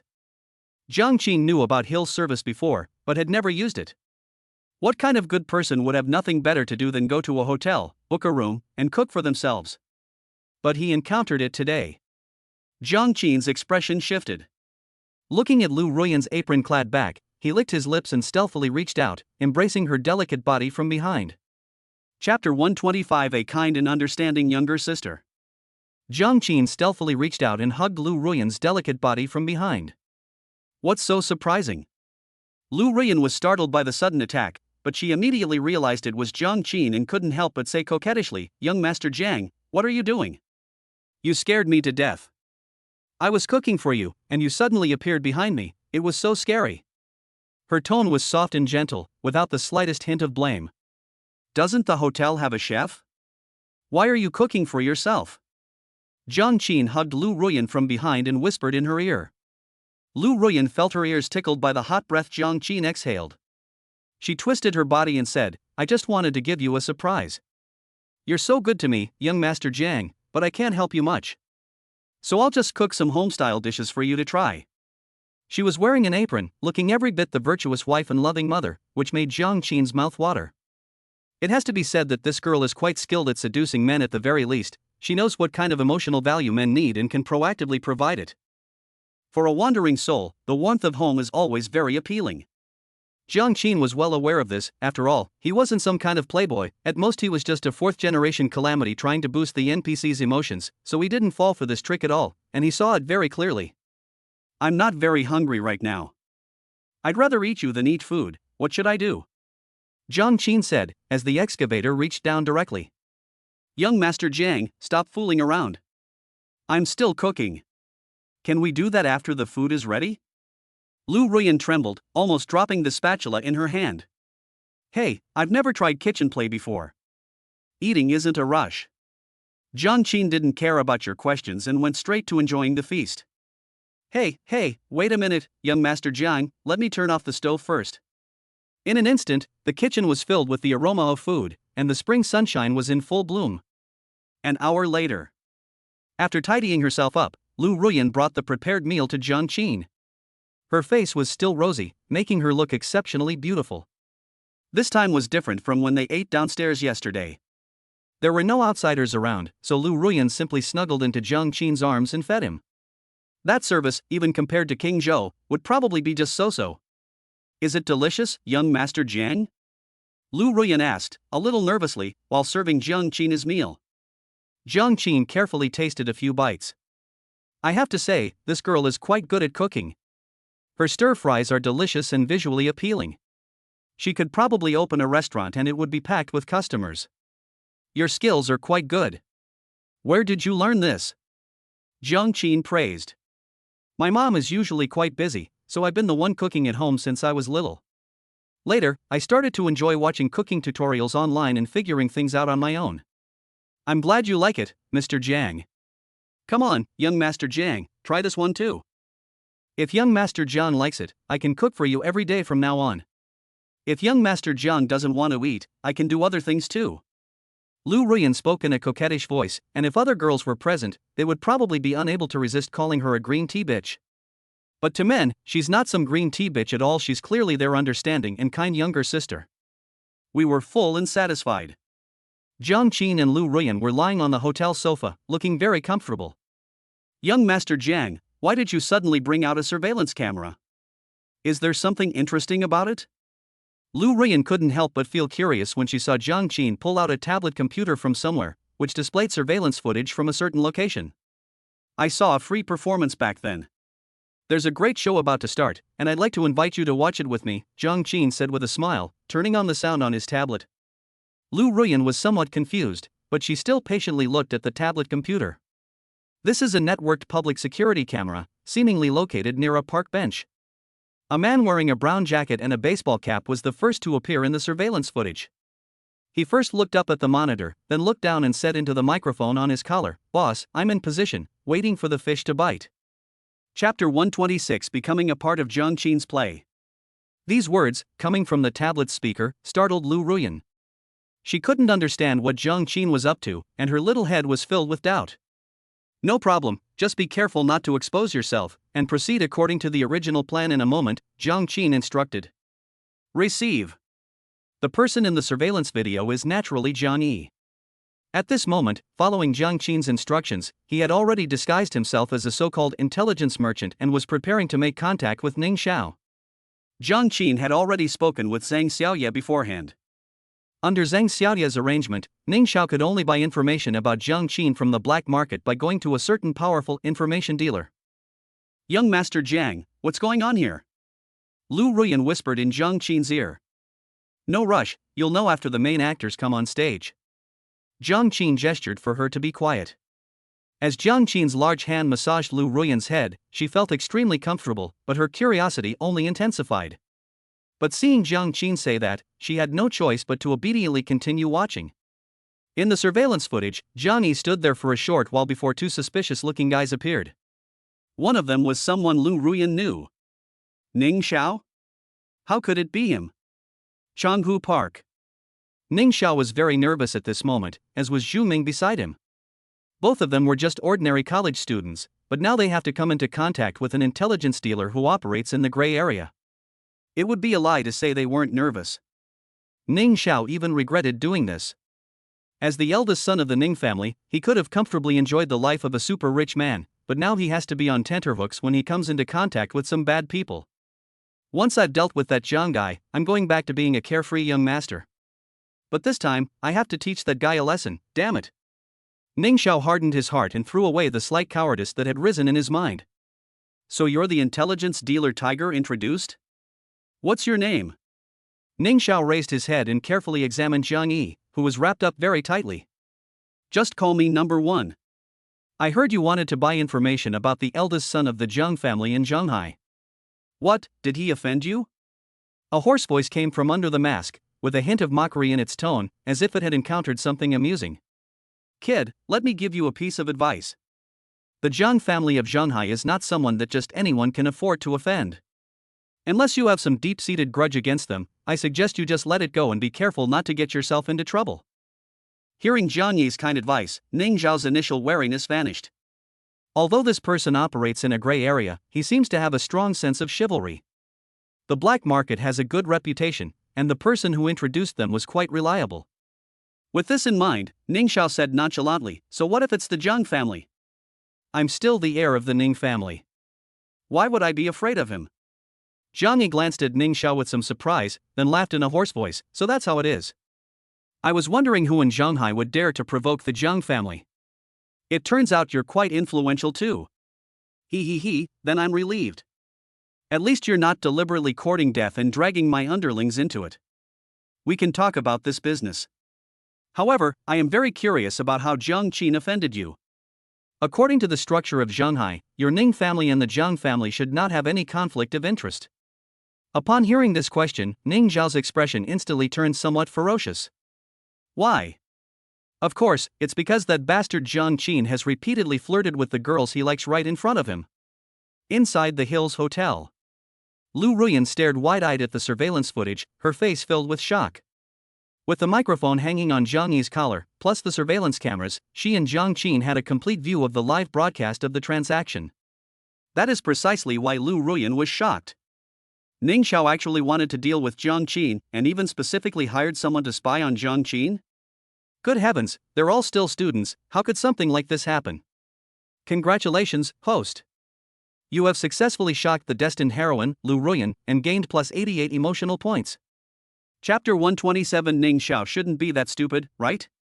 Isn't it surprising? Jiang Qin smiled and took a sip of red wine, as if he had expected all of this. Young Master Jiang, you knew Ning Zhao would do this all along, and you even deliberately arranged for someone to meet with him? Lu Ruyan asked dryly. She suddenly felt that the man she was leaning on was somewhat unfathomable. I only found out about it by chance from a friend. I'm not Zhuge Liang, so I can't predict things from the beginning, Jiang Qin replied frankly. But now that I know about it, it would be a shame not to take advantage of the situation and give this kid a good thrashing. Lu Ruyan nodded thoughtfully, but then asked curiously, Young Master Jiang, how far do you plan to drag him down? You're not going to kill him, are you? Jiang Qin narrowed his eyes and sighed, that depends on how he plans to treat me. If he really has ulterior motives, even with the Ning family protecting him, this time he'll still have to suffer a lot. A standard villain's statement. But Lu Ruyan heard these words in a completely different way. Jiang Qin's clear-cut attitude towards gratitude and resentment actually suited Lu Ruyan's taste very well. After all, people who can clearly distinguish between gratitude and resentment are usually not bad to their own people, and may even be quite protective of their own. Thinking of this, Lu Ruyan felt a little more at ease. She shifted to a more comfortable position and lay on Jiang Qin's chest, continuing to watch Ning Zhao and Jiang Yi's performance on the monitor. It has to be said that although the picture quality of this live broadcast of Underground Rendezvous is a bit poor, it's still much more interesting than those boring TV dramas. Meanwhile, the rendezvous continued in Changhu Park. So that's how it is. No wonder you're so ruthless towards the Jiang guy, young Master Ning. It turns out you've been bullied by him several times already. Jiang Yi looked enlightened after hearing Ning Zhao's explanation. Ning Zhao's face darkened. What do you mean he's been bullied several times? If it weren't for those old folks in the family insisting on setting up some kind of test, and only after the test was over could he take over the family business, how could he have been bullied like this by Jiang Qin? If he could completely take control of the Ning family, he could also create the supercar team that Jiang Qin set up last time, and even with an even bigger spectacle. Alright, stop dawdling. Send me the information about the guy surnamed Jiang right now. Name your price. Ning Zhao waved his hand impatiently, feeling a bit annoyed. What he didn't realize was that, normally, there were some things he wouldn't have said, but Jiang's words were too skillful, easily provoking his emotions, which led him to speak without thinking. Intelligence is easy to handle, I specialize in this, but since it involves the heir of the Jiang family, the price will definitely not be low. I hope young Master Ning can understand. How about this, a fixed price of 5 million? Jiang Yi chuckled and quoted an astronomical figure. Xu Ming, standing next to Ning Zhao, was startled and immediately cursed, 5 million? Why don't you just rob us? It's just gathering some information, why would it cost such a high price? Jiang waved his hand, hey, you can't say that. Everyone in the black market knows that my ghost fox has the most comprehensive intelligence. If you pay enough, I can find out exactly what color underwear this Jiang guy is wearing today. Besides, this 5 million isn't all for intelligence, most of it is for risk. After all, if the Jiang family finds out, I won't be able to stay in Shanghai anymore. Xu Ming continued to retort, that wouldn't even amount to 5 million, would it? You're clearly taking advantage of the situation and extorting money. Inside the Hills Hotel. Seeing this, Lu Ruyan couldn't help but gasp, 5 million?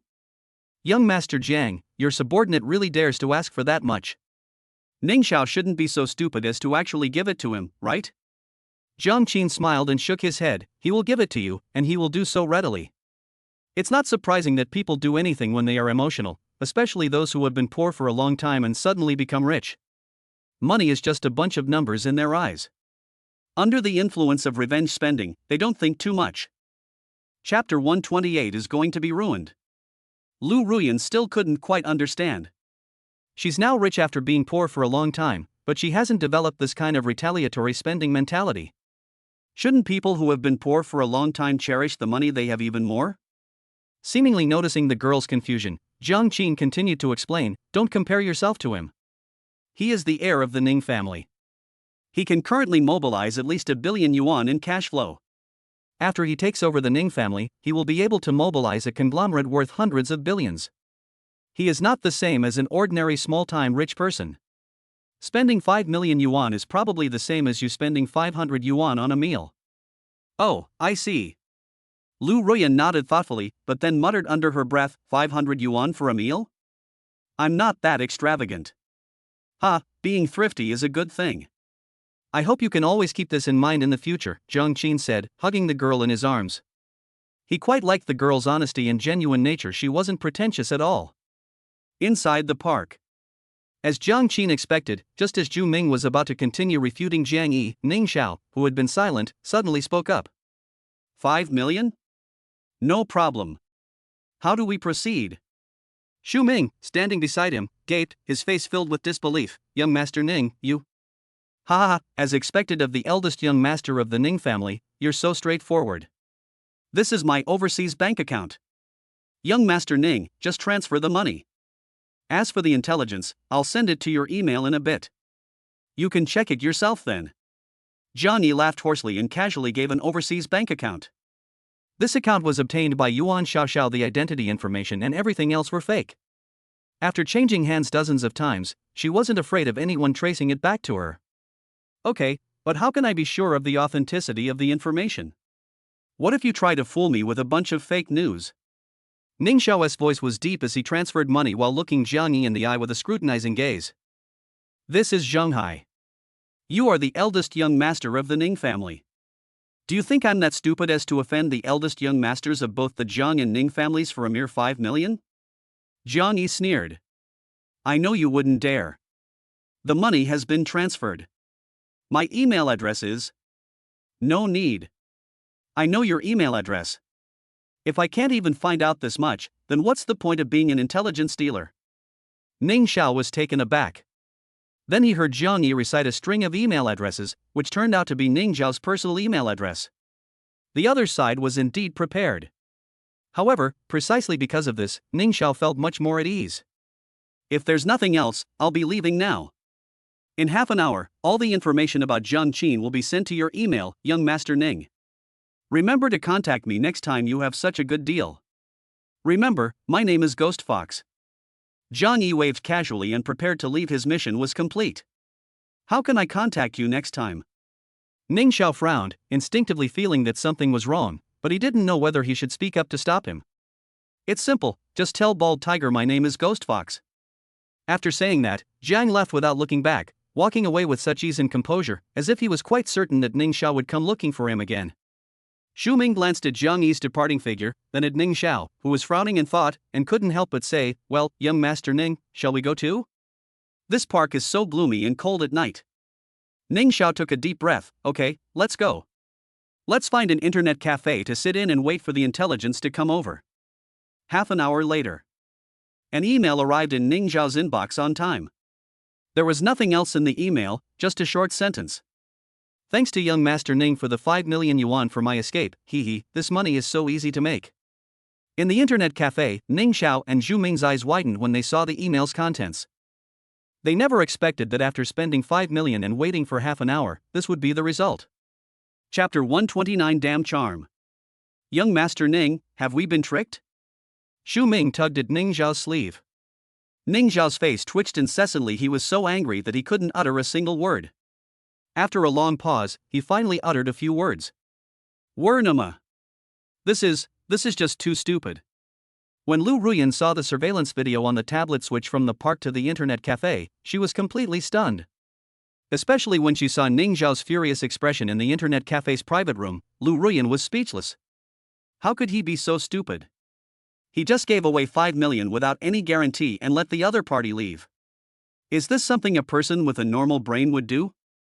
Zhang Qin couldn't help but laugh when he saw Lu Ruyan's incredulous expression. See, I told you he would hand over the 5 million without hesitation. When one's virtue does not match his position, disaster is bound to follow. Such things are not uncommon. Lu Ruyan was speechless.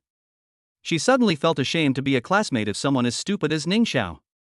But soon, as if she had thought of something, she asked in confusion, Young Master Jiang, have you ever done something similar before? Zhang Qin's laughter stopped abruptly. He pondered for a moment, then nodded and said, of course.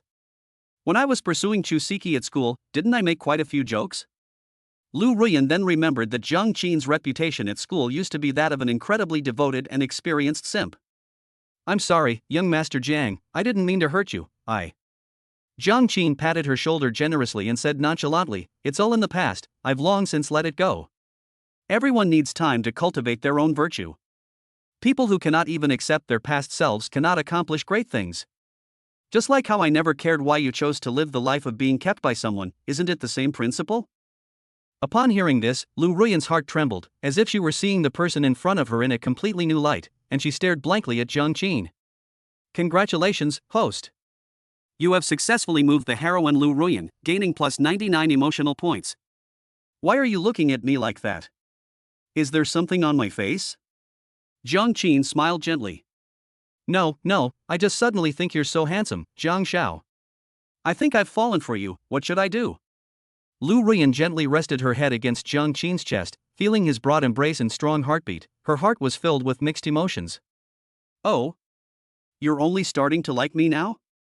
So all that was going on before was trying to scam me out of my money? Zhang Qin teased. Lu Ruyan remained silent, her hand gently reaching down, preparing to prove her feelings with actions. Hiss. The gentle little hands and mouth made Zhang Qin gasp in surprise.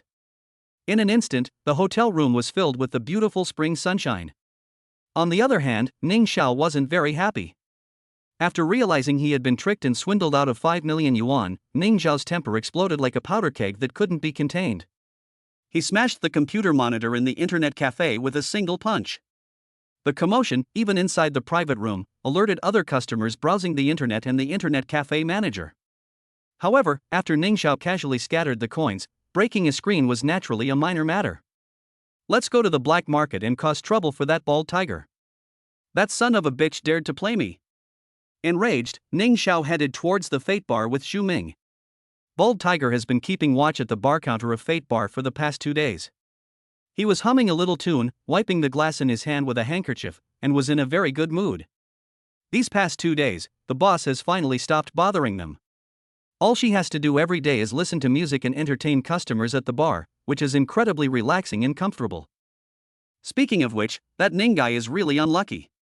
Of all people to mess with, he had to mess with young Master Jiang.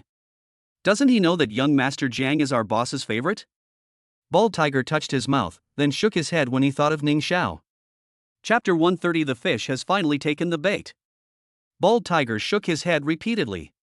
Now, the henchmen, including Bald Tiger, are all well aware that their leader has feelings for the eldest son of the Jiang family. Under these circumstances, if someone still wants to harm Zhang Qin, it would be merciful of them not to use him as a human stake. Bang! Bald Tiger was still pondering when a loud bang suddenly came from the doorway. The bar door had been kicked open. The people in the bar were immediately taken aback. With the backing of the Fate Bar, who dares to cause trouble here? Bald Tiger, get out here right now. The next second, Ning Zhao's exasperated voice came from the doorway. All eyes turned to Bald Tiger, assuming that his enemies had come knocking. Bald Tiger narrowed his eyes slightly, but when he saw clearly who was causing the scene, he couldn't help but laugh. After waiting for 2 days, the fish finally took the bait. So it was young Master Ning who was so arrogant. What are you up to? How dare you say that? What kind of person did you introduce me to? He cheated me out of my money and then mocked me. Is this how you run a business? If you don't give me an explanation today, believe me, I'll make sure your place closes down. Ning Xiao was accompanied by Zhu Ming, along with 2 bodyguards arranged by the Ning family, who looked extremely fierce. He's here to cause trouble, so naturally he needs to bring some people with him. What do you mean by that, young Master Ning? Our Yuanfan bar sells drinks, it's a legitimate business, how have we offended you, sir? Bald Tiger said, making a stop gesture. The dozen or so Raptors gang thugs who had already surrounded them immediately stopped in their tracks. You're still pretending with me. I'm asking you, what's the deal with that information broker you introduced? Ning Xiao spat. Outside the Fate Bar, there were more than a dozen bodyguards he had brought, who were not afraid of Bald Tiger at all. Oh, you mean this? Well, shall we go inside and talk? Bald Tiger said with a sudden realization, shrugged, and gestured for Ning Xiao to enter. Ning Xiao snorted coldly, turned to his 2 bodyguards and said, "You 2 wait for me outside. Old Zhu, let's go in. I want to see what he's up to." Yes, young master. The 2 bodyguards readily agreed. Bald Tiger grinned, ignoring Ning Xiao's posture, and walked into the back room of the bar first. The fish has taken the bait, it's time for the next big show to begin. I think I understand. After you filed the lawsuit, you transferred money to the other party without any collateral, and then let them leave. After realizing you were deceived, you turned around and came to cause trouble for our black market. Is that what you mean, young Master Ning? Bald Tiger poured himself a glass of wine with a grin, touched his lips a few times, and then looked at Ning Xiao with a half-smile. Ning Xiao retorted defiantly, "Anyway, it was someone introduced by your black market. Who told you to introduce a swindler to me?" Bald Tiger scoffed and said disdainfully, "Young Master Ning, you're not a 3-year-old anymore. Our black market is at most an intermediary platform, and an illegal one at that. Do you expect to do business with just your words and face? In our line of work, it's all about cash on delivery. If you give someone money and let them go without even seeing the goods, who else would be cheated but you?" Laughter, blatant laughter. Bald Tiger's gaze, as if looking at an idiot, undoubtedly stung Ning Xiao's pitiful pride. His face was flushed red, and although he was extremely aggrieved, he couldn't find a single excuse to refute it. The rules of the black market are indeed, as Bald Tiger said, the only one to blame is his lack of experience. Why didn't you say so beforehand? Ning Xiao glared fiercely at Bald Tiger. He certainly couldn't take the blame at a time like this that would make him look too stupid. Normally, these kinds of rules are just something the matchmaker casually mentions. I didn't expect that your matchmaker wouldn't even tell you this kind of thing. Bald Tiger spread his hands like a little bear. What he said was indeed correct. Even if Ning Xiao went to ask around, that would be the same thing. Chapter 131. Is there still a law? Is there still a rule of law? Ning Xiao took a deep breath. After all the twists and turns, the blame still ended up on him, and he couldn't shake it off. All right, I'll remember this debt, old Zhu, let's go. Ning Xiao glared fiercely at Bald Tiger, then got up and prepared to leave. But just then, Bald Tiger called out to him. Etc. Is there anything else? Hey, young Master Ning, you just kicked down our bar's door and you're thinking of leaving like this? Even if you're from the Ning family, you can't be this unreasonable. At least pay me some compensation so I can have an explanation to give to my superiors, right? Bald Tiger smilingly and spoke very politely, but the content of his words almost made Ning Xiao furious again. What if I don't pay? Fine, if you don't want to compensate me, then I'll just have to take the surveillance video and repair receipts to your Ning family to demand money. The Ning family, a respectable family, can't be more unreasonable than us filthy people, can they? Bald Tiger looked completely confident that he had Ning Xiao cornered, his calm demeanor a stark contrast to Ning Xiao's furious and exasperated state. Ning Xiao took another deep breath, and even the air temperature in the room seemed to drop a few degrees. Hey, boss, hey, that Ning Xiao is here again. He even kicked down our door. As you instructed, I made him pay some money in compensation. Oh, okay, you don't need me to worry about the rest, right? All right. The call ended. Bald Tiger leaned against the windowsill of the bar, watching Ning Xiao and his group of bodyguards leave, and couldn't help but grin. A single door led to the eldest son of the Ning family being extorted for over 2 million yuan. He would rather do this kind of deal a few more times. As for saving face, how could thugs like them compete with the young master of the Ning family for face? Please, these days, who in the underworld isn't after money? Who cares about saving face? How much is face worth? On the sports car. Ning Xiao grew angrier the more he thought about it, and couldn't help but slam his fist on the steering wheel.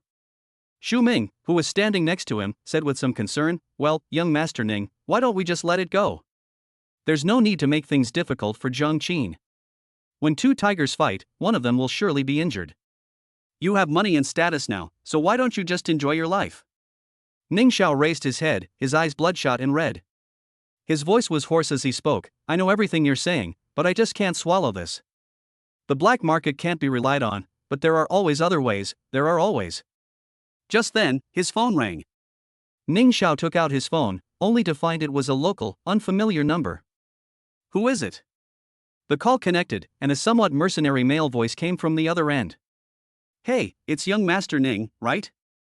I heard on the black market yesterday that you're interested in information about the Jiang family? I happen to have something you're looking for. I wonder if young Master Ning would be willing to make a deal." Ning Xiao's brows furrowed instantly. Having just been deceived and mocked, he was now like a frightened bird, his guard on high alert. But with his grand plan to take revenge on Zhang Qin at stake, he couldn't worry about anything else right now. "Of course I'm willing. How do you plan to trade?" "Hee, of course it's cash on delivery. My intelligence network is very comprehensive. I guarantee you'll be satisfied, young Master Ning. How about we arrange a place to talk in person?" The shrewd man on the other end of the phone seemed very eager to close the deal, his tone quite excited. "Cash on delivery?" Ning Xiao's tightly furrowed brows immediately relaxed. With this kind of transaction method, he shouldn't be fooled, right? "Okay, tell me your location, and I'll come find you in a bit." 10 minutes later, Ning Xiao, accompanied by Xu Ming and 2 bodyguards, arrived at a coffee shop in the city center. He's learned his lesson this time. He will never send money before confirming the information is reliable. If the other party dares to mess with him, Ning Xiao's 2 professional bodyguards are not to be trifled with. Inside a private room at a KTV, Zhang Yi, disguised as a middle-aged man with a pale face, had been waiting there for a long time. Yes, it's him again. At this moment, Zhang Yi's clapperboard-making style is that of a shrewd businessman. Even if Zhang Qin came, he probably wouldn't recognize him. Makeup is also an essential skill for disguise and reconnaissance, and Zhang Yi excels at it. Chapter 132. Ning Xiao got his lips turned upside down. Over here, over here. "Oh, young Master Ning, you've finally arrived. My butt's been sitting for ages. And who are these 3 people next to you?" Upon seeing Ning Xiao and his group of 4 stepping in, Zhang Yi immediately stood up and went to greet them, being extremely attentive. This is completely different from her aloof demeanor when she wore a baseball cap and mask before. "Never mind who they are, where is what I asked for?" Ning Xiao had an instinctive aversion to these unscrupulous merchants. When he used to deliver food, he hated these bullies who preyed on the weak. "Don't rush, I've ordered you coffee. When it comes to business, we should sit down and talk," Zhang said with a grin, pulling Ning Xiao's arm and leading him to a booth in a corner. The 2 bodyguards exchanged a glance. In their eyes, the pale-skinned, obsequious, and unsteady-stepping middle-aged man was no threat at all, so they did not stop him. "Let me introduce myself first. My name is Wu Fei. People in the underworld call me White-Faced Rat. Hee, it's my honor to do business with someone as important as you, young Master Ning. You guys in the underworld all like to give yourselves nicknames?" Seeing that the white-faced rat in front of him was so frank, Ning Xiao's expression softened considerably. The fox spirit who had deceived him earlier only revealed its true identity at the very end. Compared to that, this white-faced rat seemed much more pleasing to Ning Xiao. "Well, when you're out in the world, you definitely need a nickname. If you're happy, just call me Rat. That's what everyone in the underworld calls me." White-faced Rat smiled obsequiously. "A rat, that's quite fitting. Forget about coffee for now. You said you have intelligence related to Zhang Qin, so let me check it out first." Ning Xiao had learned his lesson this time. Checking the goods first was always the right thing to do. "Hee, don't worry, I've inquired about it. You have a grudge against the Jiang family. To be honest, I also can't stand those bastards from the Jiang family. I only sold them some information before, and guess what? Those bastards from the Zhang family actually threatened to deal with me. If it weren't for the fact that I have many friends, I would have been wiped out by the Zhang family. Zhang Yi, the white-faced rat, became more and more agitated as he spoke, showing a strong stance of being irreconcilably opposed to the Zhang family. Oh? Ning Xiao immediately became interested upon hearing this. You also have a grudge against the Zhang family? Sai, it's all in the past, let's not talk about it anymore. Come on, young Master Ning, take a look at this. This is a video I specially asked a friend to collect, including hotel records of that guy named Zhang Qin and some women. Please take a look. White-faced rat said, handing over his phone. The above are surveillance videos from the hotel and other locations, clearly showing Zhang Qin having affairs with different women. The surveillance footage is rather blurry, but it's perfectly adequate for identifying people. Ning Xiao stared, his eyes wide with amazement. Yi Feifei, Nia Yurong, and Lu Ruyan. Among the videos collected by the white-faced rat, there were even parts where Zhang Qin was taking Yi Feifei and Lu Ruyan shopping at the same time. This is exactly what Ning Xiao wants. These days, once you're labeled a scumbag, you're guaranteed to be cyberbullied. All we have to do is post these videos on the campus forum and hire some sensationalist media to hype them up. Zhang Qin, let's see how you make a fool of yourself. Hee, it seems young Master Ning is quite interested in these videos. I actually have some other information about the Zhang family that could damage their business. I wonder if young Master Ning would be interested? Zhang Yi smiled and put away his phone, his smile quite lewd. He was using this attitude to show his stance, making Ning Xiao mistakenly believe that he really had a grudge against the Zhang family. Ning Xiao's mind raced for a moment. To be honest, he wasn't very interested in these things. The Ning family and the Zhang family didn't have any direct business dealings. Besides, if it was just about messing with Zhang Qin, it could be explained as friction between young people, and it would be understandable afterward. But if it was about targeting the Zhang family, then the Ning family would inevitably face retaliation. No need for these, just send me these videos. How much do you want? Chapter 133. Lu Ruyan was overjoyed. Ning Xiao, no need for these, just send me these videos. How much do you want? Zhang Yi was somewhat displeased. Young Master Ning, a few videos won't have much of a substantial impact. If you don't damage the Zhang family's business, what if he comes back to steal your women? I've heard that several girls you're interested in, including the CEO of Wan Ning Entertainment, have all been snatched away by Zhang Qin. Are you really just going to let him off the hook like this? And those two pretty girls from your hometown association, they got into Zhang Qin's car, not yours. He really humiliated you like that. I couldn't stand it if I were in his shoes. Ning Xiao sneered, in the end, you just want to use me to take revenge on the Zhang family, don't you? It's true that there are no wrong nicknames, only wrong names. Your personality is really like a rat, only daring to do bad things in secret. Zhang Yi chuckled slyly without any sense of embarrassment. The enemy of my enemy is my friend. We're on the same side, young Master Ning. Besides, selling both pieces of information together can fetch a good price, right? I'm a big eater, but I wonder if you, young Master Ning, have a big appetite? The hatred of killing your father and stealing your wife Zhang Qin has taken several of your girls. Can you really tolerate that? Ning Xiao frowned.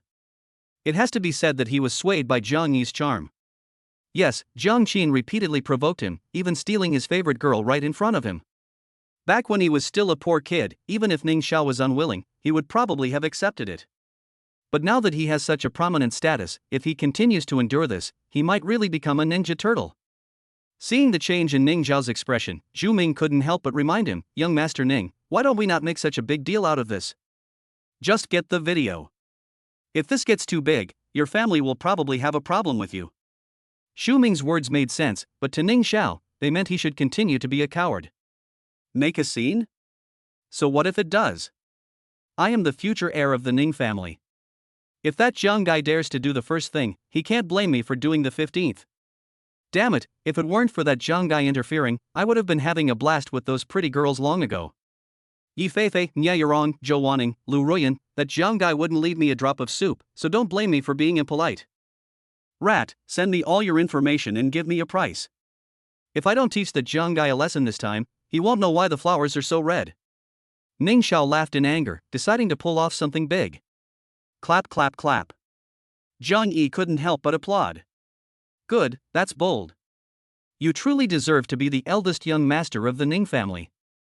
Here's the deal, I'll be straightforward. All this news and video, packaged together, 10 million. Absolutely great value. Xu Ming, who was standing next to him, was stunned when the price was announced. 10 million, which is double the price that Ghost Fox had previously asked for. This is so expensive? Xu Ming swallowed hard. He had never seen so much money before. To be precise, he had never seen even 5 million before. I bought it. Send me the video and messages in a package, and I'll arrange for someone to transfer the money to you. Ning Xiao waved his hand generously, appearing quite magnanimous. All right, young Master Ning, you're very generous. Jiang laughed, a laugh like a rat that had stolen oil. The transaction was completed quickly.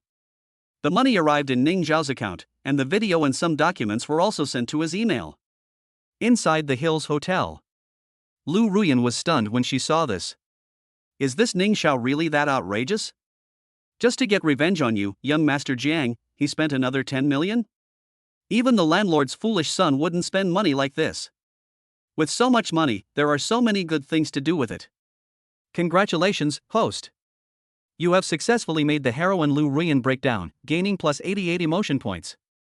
He's not much different from the landlord's foolish son. Jiang Qin couldn't help but chuckle as he looked at Lu Ruyan's greedy expression. Chapter 134 is adorably wicked, I love it. As far as I know, this young Master Ning has been living on the streets for a long time. Neither he nor the Ning family knew his identity. He only recently returned to the family and turned his life around. In other words, he was just an ordinary person before, so it's normal for him to do some outrageous things. Upon hearing this, Lu Ruyan couldn't help but say angrily, young Master Jiang, you're actually speaking up for him. He's targeting you.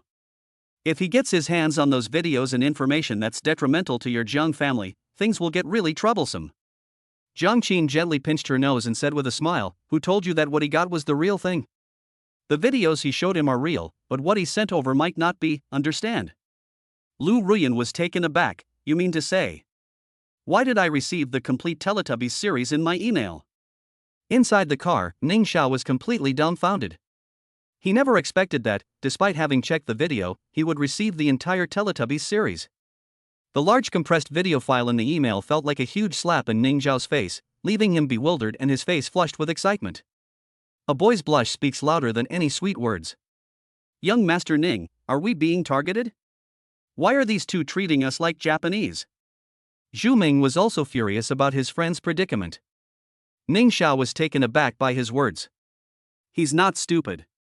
How many people who can get into Zhenghai University on their own merit are stupid? In his frustration over the Teletubbies, he almost overlooked this most crucial factor. Yes, the black market has existed for so many years and has always had a good reputation.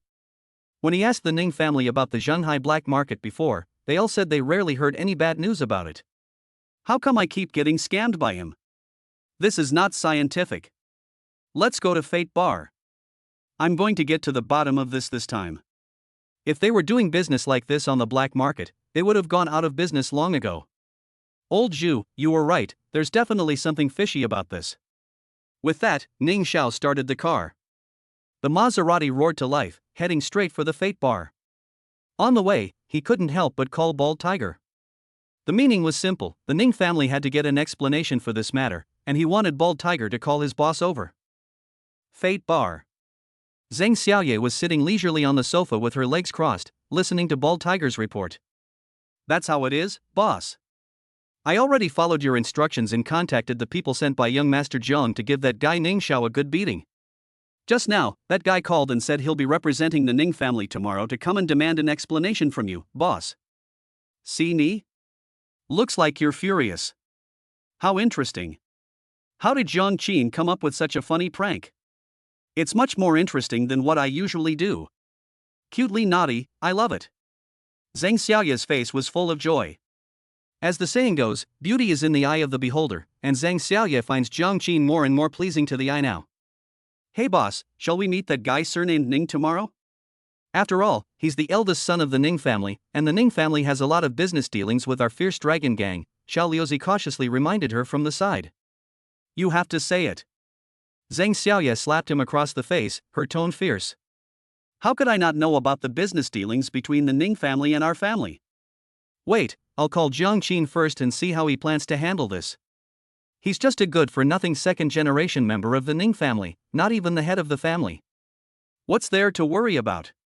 Xiao Lu, who had been beaten up, exchanged an innocent glance with Bald Tiger, and then the two of them walked out together in perfect unison. The gang leader wanted to make a phone call to her lover. If they stayed here, they'd probably get beaten up again. Chapter 135. What's going on in this girl's head? Hey, is Jiang Qin here? Hee, I've already done the favor you asked me to do. What are you planning to do next? That Ning Xiao said he's going to come and cause trouble for me tomorrow. I'm so scared. Oh? You're coming in person tomorrow? Okay, I'll wait for you at Fate Bar. After hanging up the phone, Zhang Xiaoya's lips curled up slightly, and she couldn't help but hum softly. She didn't care about the young master of the Ning family. Jiang Qin's arrival was the most important thing. Should I dress up nicely tomorrow?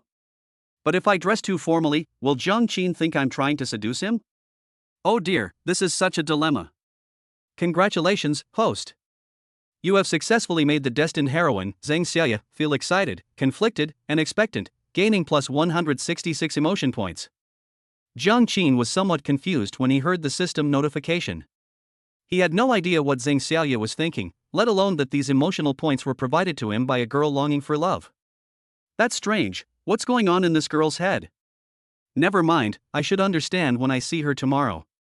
We'll talk about it then. As for Ning Xiao, after letting you jump around for so many days, it's time to lay the net. I hope this unlucky kid won't have any mental issues after learning the truth. Jiang Qin shook his head, suppressing his thoughts for the time being. He likes to make plans, but he never worries about tomorrow. Young Master Jiang, are you done with your call? I had the hotel kitchen send up some late-night snacks. Shall we eat together? Lu Ruyan chuckled and pushed open the door to come in. As she walked, this girl swayed her body, which was incredibly alluring. Little fox. When Jiang Qin saw her like this, he subconsciously thought of the fox tail that the system had given him earlier. It seems to be a perfect fit here. After all, it's something that can nourish the body. Tonight is destined to be a sleepless night, so I can't ruin this girl's health. Moreover, the art of the bedchamber that the system gifted him hadn't had a chance to practice yet, so this was also a good opportunity. As we all know, when leading troops into battle, simply launching a fierce attack is not enough. You need to engage in protracted warfare, harass, and employ skillful tactics. Otherwise, you can easily be routed by the enemy's general. Although Jiang Qin's physical condition is now similar to that of the reincarnation of Xiang Yu, even Xiang Yu needed to study military strategy. Nothing was said that night. The next day, Jiang Qin was awakened once again by a gentle good morning. Looking down, one could see that Lu Ruyan still had a fox tail on her back, which she seemed to have kept there since last night. It's another sunny day. An hour later, Jiang Qin got up comfortably and finished washing up. You said earlier that you were planning to rent a place today? At the dinner table, as the two were eating the breakfast delivered by the hotel, Jiang Qin casually asked. If he remembered correctly, Lu Ruyan renting a house seemed to be part of a plot in the original novel. Yes, there are dormitory supervisors and curfews in the dorm, so it's not very convenient to go out. I've wanted to move out for a long time, but I haven't saved up any money, so I've been staying in the dorm. Now that I'm with you, young Master Jiang, I definitely have to move out. Otherwise, if you want to find me, young Master Jiang, but I'm locked up and can't get out, that would be so disappointing. Lu Ruyan answered quite naturally. Canaries, after all, should at least have a decent birdcage, right? I see. Jiang Qin nodded thoughtfully, and then said something that surprised Lu Ruyan. Renting a house isn't very convenient either. Nowadays, college students are easily ripped off when renting. If you ask me, you might as well buy a house. That way, you'll at least have your own little place, and everything will be much more convenient. Buy one? Lu Ruyan was somewhat taken aback. The price of apartments in the city center of China overseas land investment is about 20,000 to 30,000 yuan per square meter. How could she afford it? There's 5 million in this card, the pin is. Just pick any set you like, consider it a gift from me. Jiang Qin casually took a bank card out of his bag and threw it in front of Lu Ruyan. Chapter 136. You don't want your young master to end up in jail, do you? Lu Ruyan was completely stunned. Congratulations, host. You have successfully moved and shocked the heroine Lu Ruyan, gaining plus 99 emotion points. Young Master Jiang, you're so good to me, how will I ever be able to repay you? These words came from Lu Ruyan's heart. Although she had long wanted to use her beauty to secure a future, Jiang Qin had given her far too much. There were so many that she was a little scared. Oh, what's wrong? You were so bold when you asked me for your salary, but now that I'm giving you money, you're afraid to ask for it? Jiang Qin looked at her with a half smile. Lu Ruyan pursed her lips, looking at the bank card with 5 million on the table, her eyes filled with complicated emotions. She paused for a few seconds, then took the bank card directly into her hand. Dare? Of course I dare. At worst, I'll just follow you, young Master Jiang, for the rest of my life, humph. Jiang Qin smiled noncommittally. He didn't actually believe what Lu Ruyan said. To be precise, he never trusted anyone but himself. There are far too many people who say one thing and do another. Even though the system now indicates that Lu Ruyan has feelings for him, Jiang Qin will not trust her. Well, that depends on how you do from here on out. I have some other things to do later, so I won't be able to go with you to rent a place. Once you've found a new place, remember to take me to see it as soon as possible. Of course. At that time, only you, young Master Jiang, will be allowed to enter my house. No other men can even think about it. Jiang Qin watched Lu Ruyan leave, his eyes completely calm. After 2 days of intimacy, he felt no fatigue at all. On the contrary, he was even more energetic. The physical enhancement provided by the system is truly amazing. Xiao, help me find out where Ning Xiao is right now. I'm going to go play with him. Jiang Qin dialed Yuan Xiao's number directly. Alright, Master, I'll locate you right away. Master, the location shows that Ning Xiao is currently in the car, and his destination should be the Fate Bar. Yuan Xiao's voice came through. Oh? This guy's so proactive, going so early in the morning. I see, thanks for your hard work. Any news from Chun Ang's side? No, Master. According to the surveillance footage, Chun Ang has been working hard in his rented apartment lately, ordering takeout for meals and rarely going out except to take out the trash. So diligent? Jiang Qin was somewhat surprised. It seems we can't expect Chun Ang to continue producing wool in the short term. Since that's the case, let's focus on Ning Xiao's side for now. Jiang Qin waited downstairs at the hotel for a while, and soon his assistant, Yuan Cece, arrived in her car. Good morning, young Master Jiang. Yuan Cece got out of the car and opened the car door for Jiang Qin. Good morning, Xiao Yuan. You look great today, even prettier than yesterday. Jiang Qin greeted her assistant with a smile. You mean waking your poor little assistant up early in the morning from her vacation and then driving over to pick you up? Yuan Cece complained. I'm not deducting your overtime pay, so don't give me that look. Your young master drank last night, so he definitely can't drive today. You don't want me to end up in jail, do you? Jiang Qin leaned back in the back seat and said quite comfortably. Oh. Yuan Cece fell silent. She had been taking care of Jiang Qin for several years, so it was perfectly harmless for them to make such small jokes with each other. Jiang Qin still teases her all the time. Drive. What are you standing there for? Jiang Qin asked, somewhat puzzled, when he saw Yuan Cece not moving. Young master, you haven't said where you're going yet. Oh, look at my memory. I'm going to the Fate Bar. I have something to take care of there today. Going to a bar so early in the morning, young master, really, wait, Fate Bar, isn't that the Dragon Gang's black market? Yuan Cece suddenly realized what was happening, and while starting the car, she looked back with a puzzled expression. Jiang Qin had already closed his eyes and did not respond to Yuan Cece's question. Seeing this, Assistant Yuan had no choice but to suppress his curiosity and silently continue driving. Chapter 137. You're not trying to pick me up, are you? Fate Bar. You want me to explain? Zhang Xiaoye sat opposite Ning Xiao, with a bright red apple in her mouth. The cute little mouth contrasts beautifully with the bright red apple, making it look incredibly tempting. Seeing her like this, Ning Xiao's anger dissipated considerably. What man would lose his temper with a cute little girl? He couldn't bear it. But remembering his experience of being scammed, Ning Xiao still forced himself to say. Of course, both intelligence brokers were introduced through your black market. These two swindlers cheated me out of a total of 15 million. Your black market should give me an explanation for this. I know you're backed by the Fierce Dragon Gang, but even the Fierce Dragon Gang has to give the Ning family some face. Ning Xiao spoke with great conviction. This guy isn't stupid. He knows his family is testing him. Even if he finds out he's been tricked, he'll take it as a lesson. As for the conflict with the Raptors, the three major families in Zhanghai actually have a higher status than the Fierce Dragon Gang and the Green Snake Society. After all, the underworld these days doesn't really have much prestige. Okay, fine, I'll give you an explanation if you want one. Zhang Xiaoya crunched on the big apple in her hand, then beckoned over, and the clever Xiao Liuzi leaned over to her. Go and get a roll of tape for young Master Ning. Ning Xiao was stunned. Before he could react, Xiao Liuzi pulled out a roll of tape from his pocket and handed it to him, clearly having come prepared. Ning Xiao's face turned completely black. What do you mean by this? Are you looking down on the Ning family by treating me so perfunctorily? Despite Ning Xiao's furious words, Zhang Xiaoye remained calm and composed. As the top boss of the underground industry, she had seen far more storms than Ning Xiao. Stop bringing up the Ning family all the time. As far as I know, you only returned to the Ning family 2 months ago. Before that, you were an orphan outside.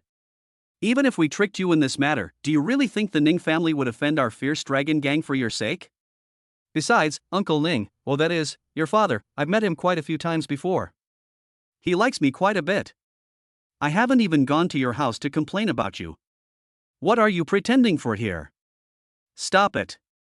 We're not children anymore. Don't use our parents to scare people all the time, okay? Upon hearing this, Ning Zhao's face instantly turned bright red. Knowing Zhang Xiaoya's identity, he naturally knew that what she said was true. Wait a minute, Dad really likes this little girl. Could it be that she might become my wife someday? A strange thought suddenly flashed through Ning Zhao's mind.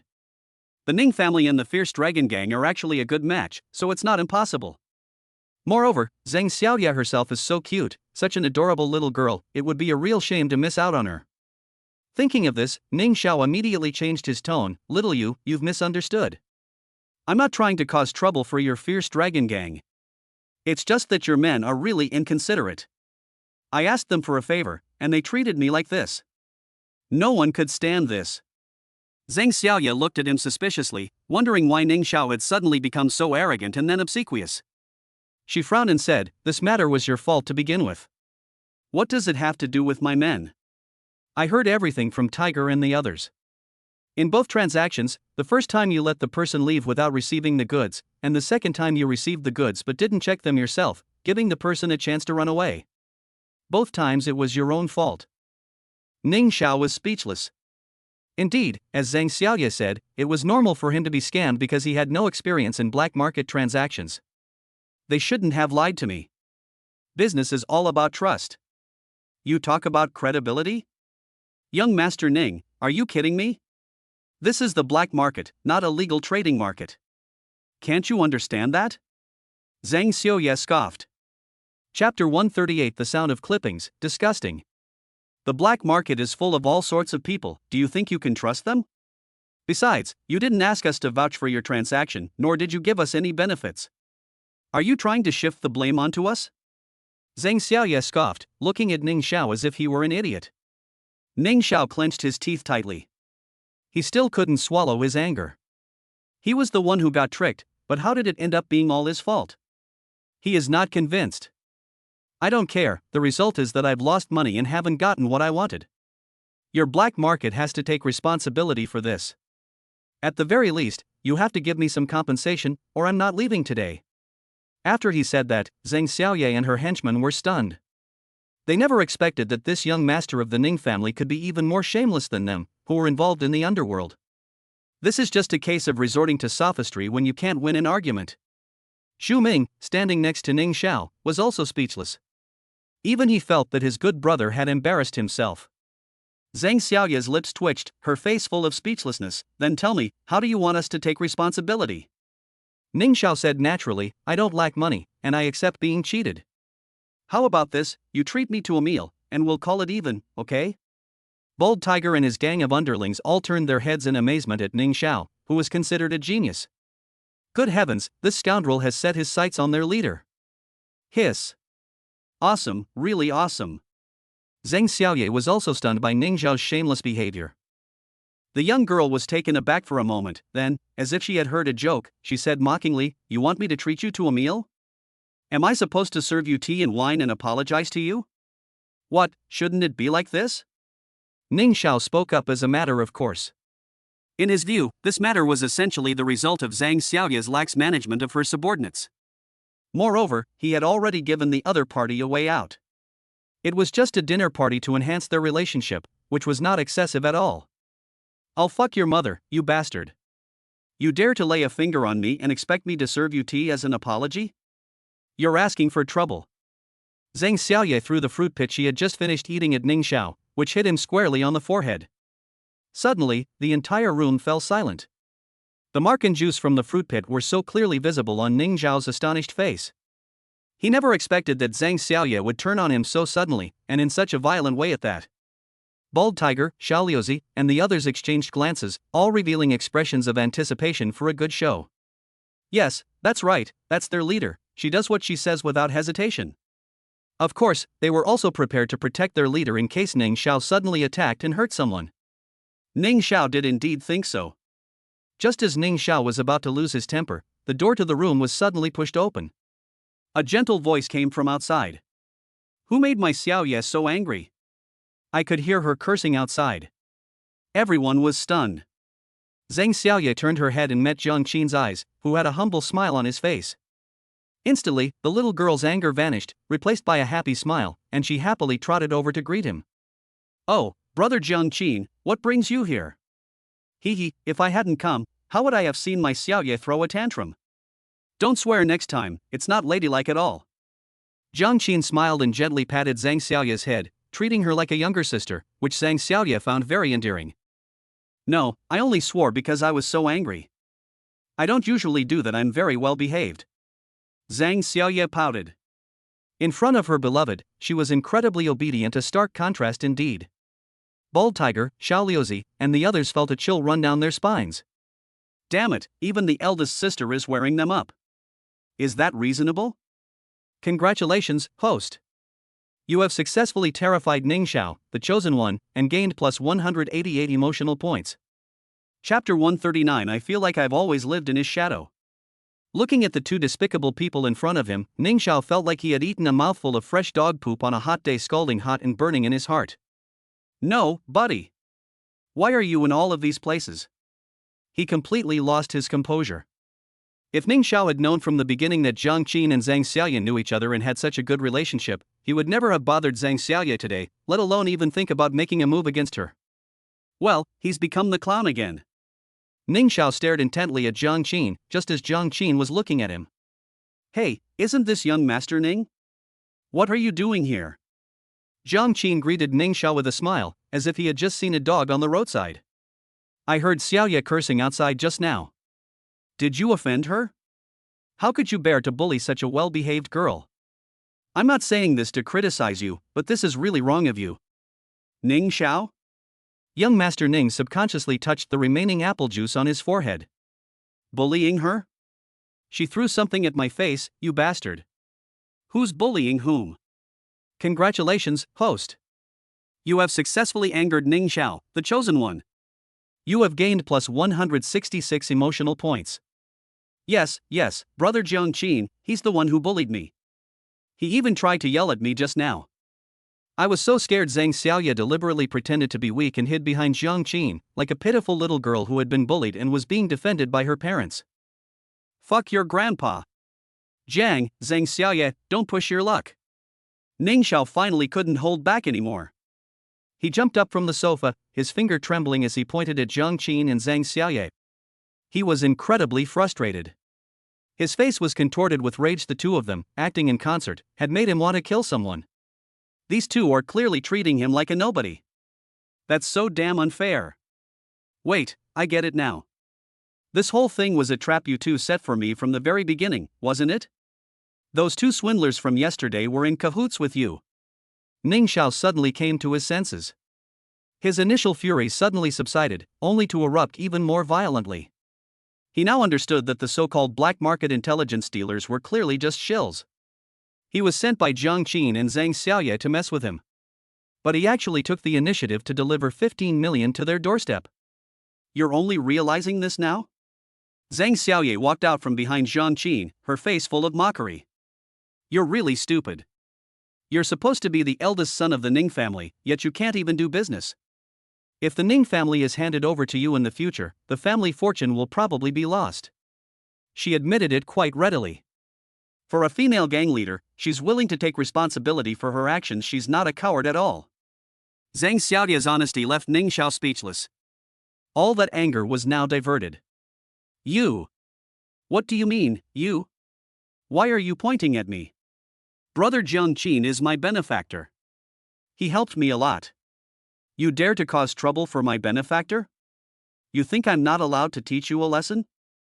Zhang Xiaoye put her hands on her hips, looking incredibly self-righteous. Ning Xiao was completely devastated. Whose fault is it? Why blame Zhang Xiaoye? She was protecting her benefactor. It's understandable no matter what. Is Zhang Qin to blame?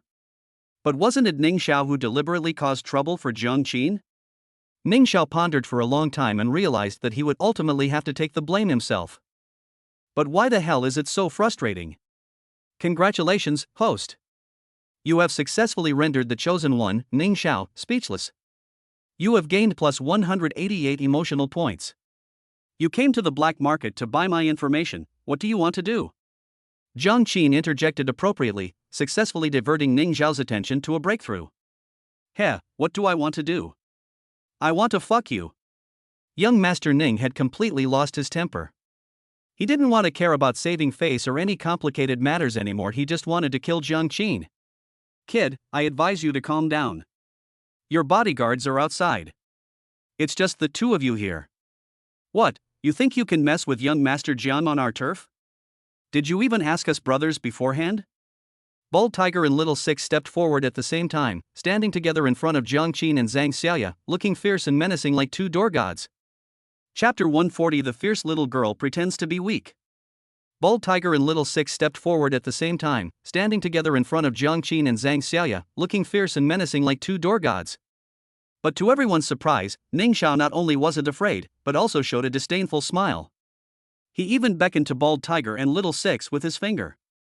They're all gangsters, how can we tolerate this? If they tolerate this, those two brothers will no longer be able to work under their boss. They might as well go out and sell Jianbing Guozi Chinese savory crepes. Zhang Qin stood to the side, a look of anticipation on his face. If he remembered the original plot correctly, Ning Xiao seemed to be from a taekwondo background, so he was quite capable in combat. 1 minute later, Bald Tiger and Little Six were successfully knocked to the ground. I learned taekwondo specifically to deal with those idiots when I was working as a food delivery driver, and I got a black belt. You two cowards think you can take me on? Pooh. Ning Xiao took a few deep breaths, scoffed and cursed, before looking up at Zhang Qin and Zhang Xiaoye. This private room is extremely soundproof because it's a place for black market business negotiations. In other words, even if someone is killed inside, no one outside will hear the commotion. When Zhang Xiaoye saw Ning Xiao's ferocious appearance, she immediately became a little scared and regretted not bringing more of her underlings with her. Kid, I'm warning you, if you dare touch our boss or young Master Jiang, you're dead. The fierce dragon gang will never let you get away with this. Xiao Liuzi was being trampled under Ning Xiao's feet, but he still couldn't help but warn Ning Xiao. As for Bald Tiger, he had already been knocked unconscious. The Raptors gang? Ha, who are you trying to scare? Those two are dead today, not even Jesus could save them, I'm telling you. Do you really think I'm a pushover you can bully? Ha! Ning Xiao kicked Xiao Liuzi, sending him slumped against the wall. The kick was so powerful that it knocked Xiao Liuzi unconscious, just like Bald Tiger. Now it's your turn, trying to trick me? I'll see who can protect you two today. Looking at Zhang Xiaoye, who seemed somewhat frightened, Ning Xiao finally felt a sense of satisfaction. Sure enough, no amount of power or status can compare to the satisfaction of simply flipping the table and taking action. Zhang Xiaoye subconsciously took a half step back, but Zhang Qin supported her with one hand. Don't be afraid, I'm here. Zhang Qin smiled gently at Zhang Xiaoye and patted the girl's head. Zhang Xiaoye felt instantly reassured, and her earlier timidity vanished immediately. She had witnessed Zhang Qin's skills firsthand. Yeah, what's there to be afraid of with Zhang Qin around? I'm so stupid. With Zhang Qin's skills, beating up the damn taekwondo black belt is a piece of cake, isn't it? Seriously, Zhang Xiaoye, how can you be such a coward? You're supposed to be the queen of the underworld, how can you be scared by some idiot? Wait, something's not right. If I show a little vulnerability now, it might trigger Jiang Qin's protective instincts. Oh my god, I'm such a genius. Jiang Qin's lips twitched slightly. He had just casually activated his telepathy to hear Zhang Xiaoye's thoughts and see how terrified the girl was. I never imagined that this fierce little girl's gentleness was all an act. Good heavens, if it weren't for his telepathic abilities, Jiang Qin would have been fooled. Oh? You're still thinking about picking up girls at a time like this?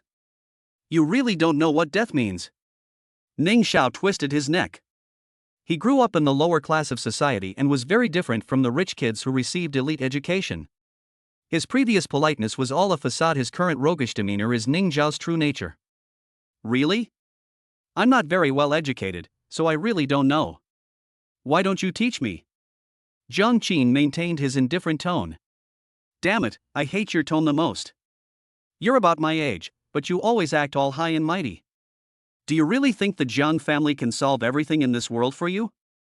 Today I'm going to cripple you and see if the Jiang family can get there in time to save you. Ning Zhao's face was contorted with rage, yet also tinged with a sense of vengeful satisfaction. He felt confident that he had secured his position. How could Jiang Qin, with his fair skin and delicate features, possibly be a match for him, a black belt in Taekwondo? Chapter 141 Me, the dignified princess of the underworld, calling the police? Oh, I'm so sorry. Is it because you were a homeless child and didn't receive proper upbringing from your parents that you're jealous of me? Jiang Qin said with a smile. Lies don't hurt, but the truth is the sharpest knife. As soon as he said those words, Ning Zhao's eyes instantly turned red. Over the years, he has suffered more hardships than anyone else. At his worst, he even had to fight for food with stray dogs in garbage dumps, all because he had no father to raise him and no mother to teach him. You're asking for it. Ning Xiao roared and launched a powerful flying kick at Jiang Qin. 10 seconds later, Ning Xiao was successfully trampled under Jiang Qin's feet, his face filled with disbelief. Since you know I received elite education at home since I was a child, why don't you think about whether I've ever trained? Taekwondo black belt, is this all you've got? Jiang Qin said with a smile. Ning Xiao struggled to get up, but the next second Jiang Qin stomped down hard, shattering his dream of continuing to resist. Jiang Qin rubbed the sole of his shoe against Ning Xiao's face, as if he were wiping away mud. If you don't want to suffer anymore, you'd better behave yourself. Everyone knows I'm a kind-hearted person and I don't like seeing others being bullied. What do you say, young Master Ning? But it was you who bullied me, you bastard. Ning Xiao felt the burning pain on his face and the force of Jiang Qin's foot, and he was almost going crazy. Jiang Qin is no worse than him in terms of family background, Jiang Qin is better in terms of appearance, and he is no match for him in pleasing girls. Even now, his most prized Taekwondo black belt is no match for Jiang Qin's skill. This feeling of being completely outmatched made Ning Xiao feel incredibly frustrated, but also a sense of despair. Congratulations, host. You have successfully crushed the Dao heart of the chosen one, Ning Xiao, and gained plus 388 emotional points. Huge explosion. Jiang Qin was delighted to hear the system notification in his mind. This completely shattered Ning Xiao's mentality. Wow, brother Jiang Qin, you're so amazing and so handsome. Zhang Xiaoye jumped out, looked at Ning Xiao lying on the ground like a dead dog, and showed a look of disgust on her face. Why don't you leave this guy to me? I'll give him some of the special techniques our Raptors gang uses. How dare you try to mess with me, the boss? You've gone too far. Unique methods? Upon hearing these words, Ning Xiao was gripped by panic. If someone experiences the underworld's methods of harming others, it will likely leave a lasting scar on them for the rest of their life. Congratulations, host. You have successfully instilled fear in Ning Xiao, the chosen one. You have gained 200 emotional points. However, to Ning Xiao and Zhang Xiaoye's surprise, Jiang Qin directly rejected the proposal.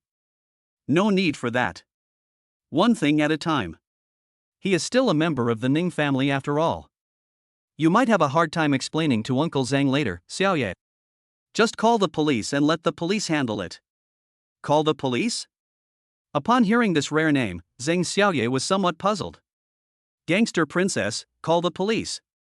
Is that correct? Why are you looking at me like that? I've always been a law-abiding citizen. Isn't it reasonable for me to call the police when something happens? Jiang Qin said with a smile, and casually dialed the police station's number.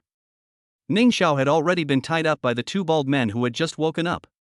Seeing that Jiang Qin was really going to call the police to deal with him, instead of resorting to underhanded tactics, Ning Xiao couldn't help but breathe a sigh of relief. But before he could even catch his breath, he was kicked over by Xiao Liuzi next to him.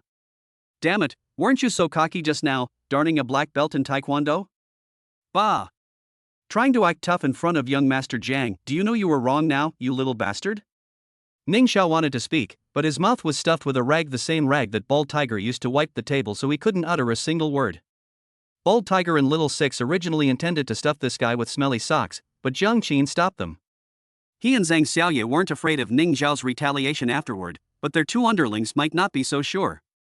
Even Tiger and Sixth Master, who were somewhat famous in the underworld, would find it difficult to resist a young master of Ning Xiao's caliber. Congratulations, host! You have successfully made Ning Xiao, the chosen one, feel fortunate and grateful. You have gained 188 emotion points. Look, he even has to thank us. Jiang Qin couldn't help but laugh when he heard the system notification. Chapter 142. You must have a side hustle. Jiang Qin couldn't help but laugh when he heard the system notification. This was also a result of his deliberate actions. When it comes to fleecing people, you can't fleece them too much at once, you have to give them some room to grow. If we can successfully get Ning Xiao into a detention center for a while, it won't be too late to take advantage of him after he gets out. Police officers arrived at the scene quickly. Jiang Qin dialed the police chief's number to report the crime. Although it was just a routine assault, the police station took it very seriously. This involves the eldest sons of the Jiang and Ning families, as well as the young princess of the fierce dragon gang. If this isn't handled properly, the police will be in serious trouble. The police stations in this world are different from those in the world before Jiang Qin transmigrated. In this world, the police stations are mostly just for show. After all, there are supernatural powers and powerful families, making it extremely difficult for the police officers to handle many cases. For example, right now, the officials who came to handle Jiang Qin's case were completely exhausted after receiving such a difficult task. Young Master Jiang, are you sure he was the one who started the fight? Zhang Liangyu, the captain of the Criminal Investigation Brigade, pointed at Ning Xiao, who was tightly bound and had a rag stuffed in his mouth, and couldn't help but smile bitterly. Of course, I've already backed up the surveillance footage. Captain Zhang, would you like to take a look first? Jiang Qin smiled and handed Zhang Liangyu a cigarette. Xiao Lu, who was standing nearby, tactfully came over to cushion the two of them. Surveillance footage is sufficient.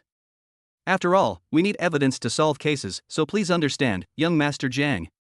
Zhang Liangyu breathed a sigh of relief and slowly exhaled a smoke ring. Captain Zhang is joking. The Jiang family has always been law-abiding and respectful of the law. We won't cause any trouble that would make things difficult for your police station. Don't worry. Jiang Qin said with a smile. He was absolutely right. Among the top powers in Zhanghai, the Jiang family has the best relationship with the police. In fact, the Jiang family is usually the victim in most cases and rarely bullies others. Zhang Liangyu was naturally aware of this, and felt much more at ease. To be honest, seeing Ning Xiao's miserable state, he found it hard to imagine that this guy was the perpetrator. Look at the beating the child got, there's still a shoe print on his face. Moreover, the way this binding is done, the tortoise-shell binding style, is a bit too artistic. The backup surveillance video was quickly brought over by Zhang Xiaoye's henchmen and placed in Zhang Liangyu's hands. The video, which only showed the visuals but no sound, depicted a group of people who were initially discussing business. However, after Jiang Qin entered, Ning Xiao became agitated and even took the initiative to defeat Bald Tiger and Xiao Liuzi. Ning Xiao tried to continue his attack, but Jiang Qin subdued him with a single move. This is a classic case of a thug assaulting someone, only to be subdued by the victim. There was no need for an investigation. Zhang Liangyu already knew the answer. After thinking for a moment, the captain walked over and removed the rag from Ning Xiao's mouth. Ning Xiao, right? You are suspected of malicious assault. Come with us. I refuse to accept this. They cheated me first, they had someone defraud me of 15 million, why didn't your police station investigate them and only arrested me? Ning Xiao blared angrily. He subconsciously assumed that Zhang Liangyu was in cahoots with Jiang Qin and the others. This kid is really scared of being scammed. He sees everyone as Jiang Qin's accomplice. Damn it, behave yourself. Who does young Master Jiang think he is? Would he cheat you out of your money? Are you kidding me? The constable next to Zhang Liangyu kicked Ning Xiao twice. The eldest son of the Jiang family in Zhanghai is lying for a little over 10 million? What kind of joke is this? You. Ning Xiao was even angrier. He's the victim. Alright, he's still the eldest young master of the Ning family. Be polite to him. Young Master Ning, the evidence is conclusive now, so just behave yourself and get in the car. Zhang Liangyu waved his hand, stopping his men from continuing to deal with Ning Xiao, and directly arranged for someone to take Ning Xiao into the carriage. However, Ning Xiao was clearly not very well behaved during this process, and was kicked twice by the constable. That's it? Zhang Xiaoye looked at the speeding police car, looking somewhat confused. Shouldn't we go with them and then continue beating this guy in the police station's small dark room? Chapter 143. It's MVP settlement time now. You even know about the police station's solitary confinement room? Zhang Qin looked completely surprised. Of course I know. After Xiao Lu and his gang had a terrible time in the past, they were always getting beaten up in there. Later, they followed me, and when we went to the police station, the officers would arrange for us to beat people up in the dark room. Zhang Xiaoye said this as if it were a matter of course. Zhang Qin's face darkened. Goodness, no wonder he's from the underworld, his methods are so unorthodox. Alright, brother Zhang Qin, what about this guy? What should we do? It seems the police forgot to take him away. Zhang Xiaoye seemed to have thought of something and pointed to Zhu Ming, who was huddled in the corner of the room. From the moment Ning Xiao made his move until he was subdued by Zhang Qin and finally taken away by the police, Zhu Ming remained silent in the corner, so much so that no one noticed him. Zhu Ming. Zhang Qin quickly searched his mind for the name. It was an insignificant, kind-hearted person who had helped Ning Xiao in college, and in the original storyline, Ning Xiao helped him make some money. Let him go. Look how scared this poor kid is. There's no point in bullying such an honest person. Zhang Qin gave the order. Upon hearing this, Bald Tiger and Xiao Liuzi, who were supporting Zhu Ming, immediately deflated. The two had been hoping to get revenge on Zhu Ming for the beating they had just received. Thank you, young Master Ning. Zhu Ming, who had escaped death, was overjoyed and looked at Zhang Qin with immense gratitude. Alright, let's go. Avoid dealing with that idiot Ning Xiao in the future. If there's a next time, I won't be so lenient. Zhang Qin waved his hand. He didn't like hurting innocent people, so he seemed very tolerant. Okay, I'll get out of here right now. Zhu Ming panicked and ran away, stumbling and crawling all the way. Zhang Xiaoye, watching from behind, couldn't help but shake her head. Thus, this farce finally came to an end. It's MVP settlement time now. Zhang Xiaoye suddenly cleared her throat and coughed twice, quite deliberately. Bald Tiger and Little Six have been following their young mistress for so long, they have enough sense to leave the private room immediately with some excuse. Before leaving, the two of them didn't forget to close the door behind them and gave Zhang Qin a creepy grin. Zhang Qin turned to look at Zhang Xiaoye. You can immediately hear what the other person is thinking. Zhang Xiaoye, oh Zhang Xiaoye. Stop dawdling like a woman. Oh wait, I am a woman, after all. I don't care anymore. I have to deal with Zhang Qin today, or I'll have no face to face the people of Jiangdong. Zhang Xiaoye. You idiot, you're something else. Go back and review those study materials you found a few days ago. Listening to Zhang Xiaoye's seemingly split personality-like inner thoughts, Zhang Qin suppressed the urge to laugh out loud. Because he knew that if he laughed, given Zhang Xiaoye's fiery personality, the current situation might turn from a romantic action scene into a pure fight scene. Zhang Xiaoye stood with her hands on her hips, staring intently at Zhang Qin. In a self-righteous tone, she declared, Zhang Qin, I'm going to sleep with you. As soon as she finished speaking, she feigned shyness and let out a soft ouch, raising her hand to cover her face. Oh dear, how embarrassing. How could I have said something like that? As she spoke, Zhang Xiaoye peeked through her fingers to observe Zhang Qin's reaction. Zhang Qin was speechless, thinking to himself, Xiaoye, pretending to be shy is really not suitable for you. You should at least respect your own persona. Thinking this to myself, I forgot to respond for a moment, and an eerie silence fell over the private room. Zhang Xiaoye lowered her hands, pouted, and said, Brother Zhang Qin, aren't you going to say anything? Congratulations, host. You have successfully made the destined heroine Zhang Xiaoye nervous, anxious, and displeased, gaining plus 99 emotion points. Zhang Qin snapped out of his daze, coughed lightly, and feigned ignorance, saying, "What did you say? I didn't hear you clearly. Could you repeat it?" Zhang Xiaoye blushed instantly, let out a heavy snort, puffed out her cheeks, and strode towards the door of the private room. Congratulations, host. You have successfully angered the destined heroine, Zhang Xiaoye. You have gained 199 emotion points. Just as they were about to pass each other, Zhang Qin suddenly grabbed Zhang Xiaoye's wrist and pressed her against the door. He leaned close to her ear and whispered, "Remember this, if you want something, just do it. That's your style." Faced with Zhang Qin's domineering yet magnetic voice, Zhang Xiaoye trembled all over, her heart pounded, and her legs went weak. Congratulations, host. You have successfully brought joy to the heroine Zhang Xiaoye, gaining plus 99 emotion points. Congratulations, host. You have successfully made the heroine Zhang Xiaoye unable to resist you. You have gained plus 199 emotional points. Congratulations, host. You have successfully made the heroine Zhang Xiaoye's emotions rise and fall, gaining plus 300 emotional points. Congratulations, host, you have successfully gained emotional points. Chapter 144 was difficult to understand, but it sounded very impressive. I don't know how much time passed.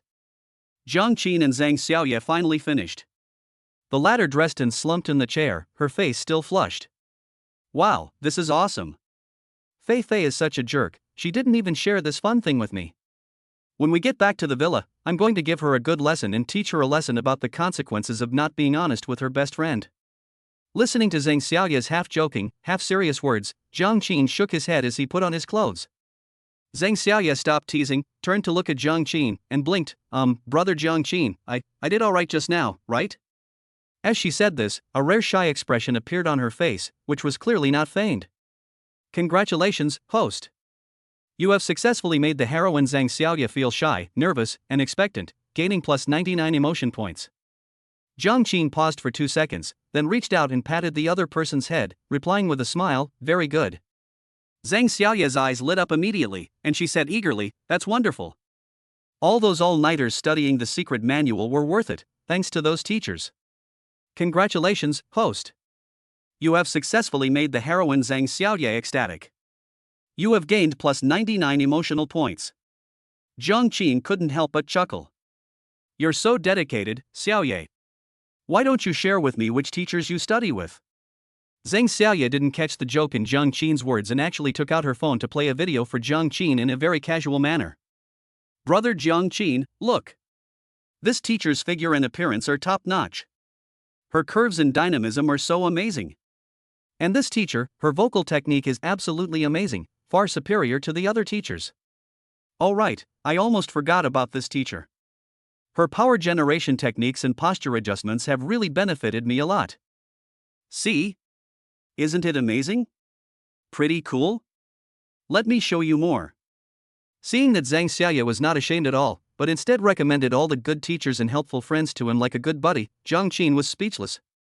When Zhang Xiaoye's throat was dry from talking, she finally found a chance to interrupt. Alright, Xiaoye, thank you for your recommendation, but you should drink some water to soothe your throat first.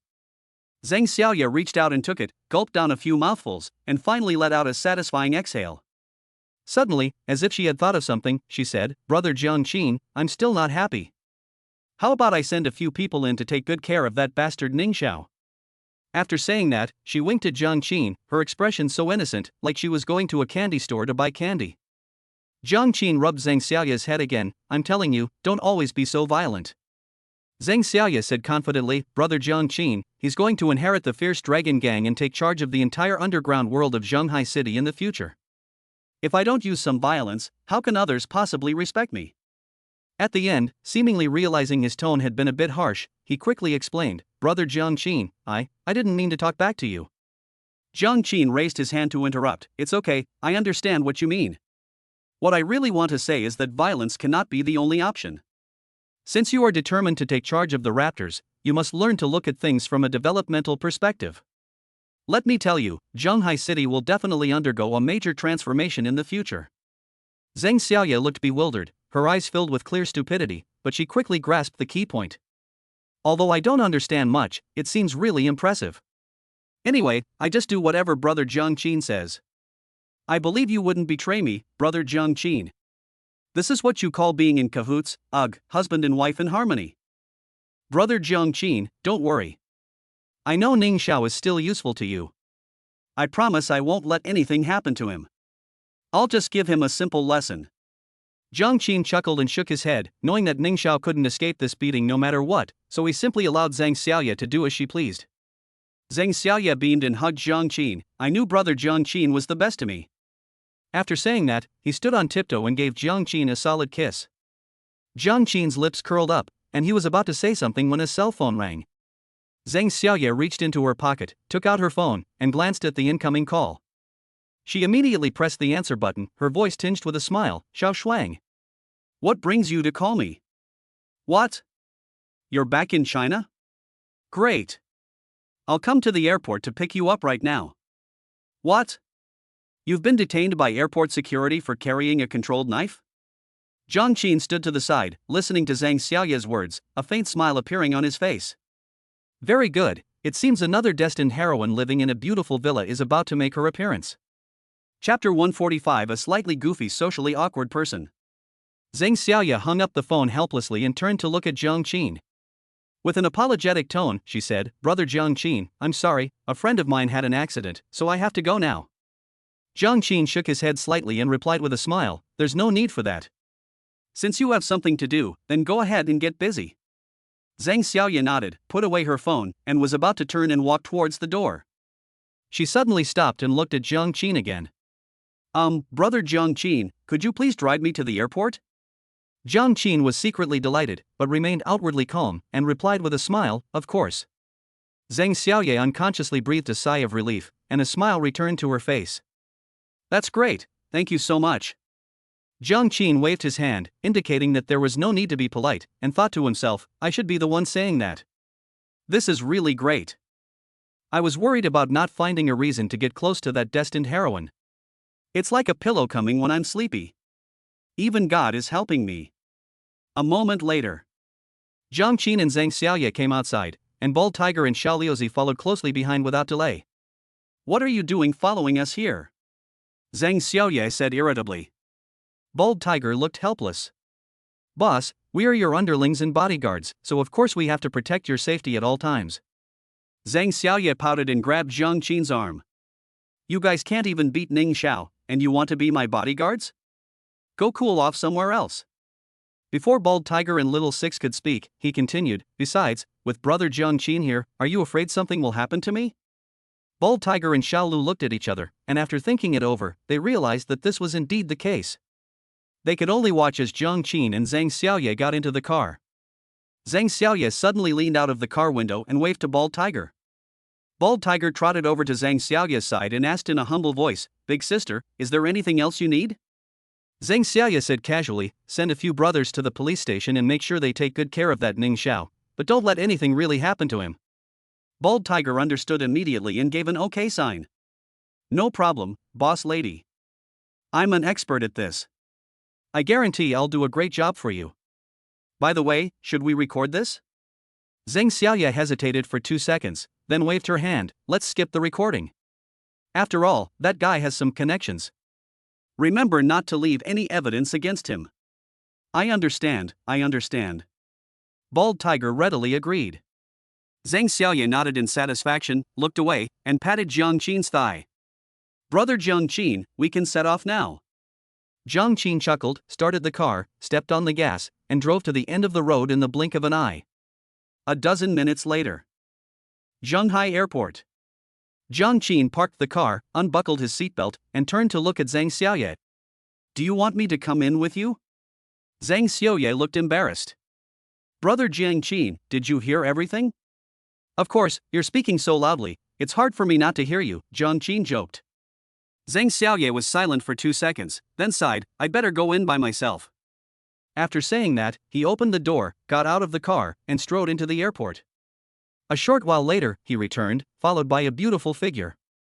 Jiang Qin looked up and saw that the beautiful figure had a cold and elegant temperament, with long black hair cascading down her back like a waterfall, adding a touch of free and unrestrained elegance.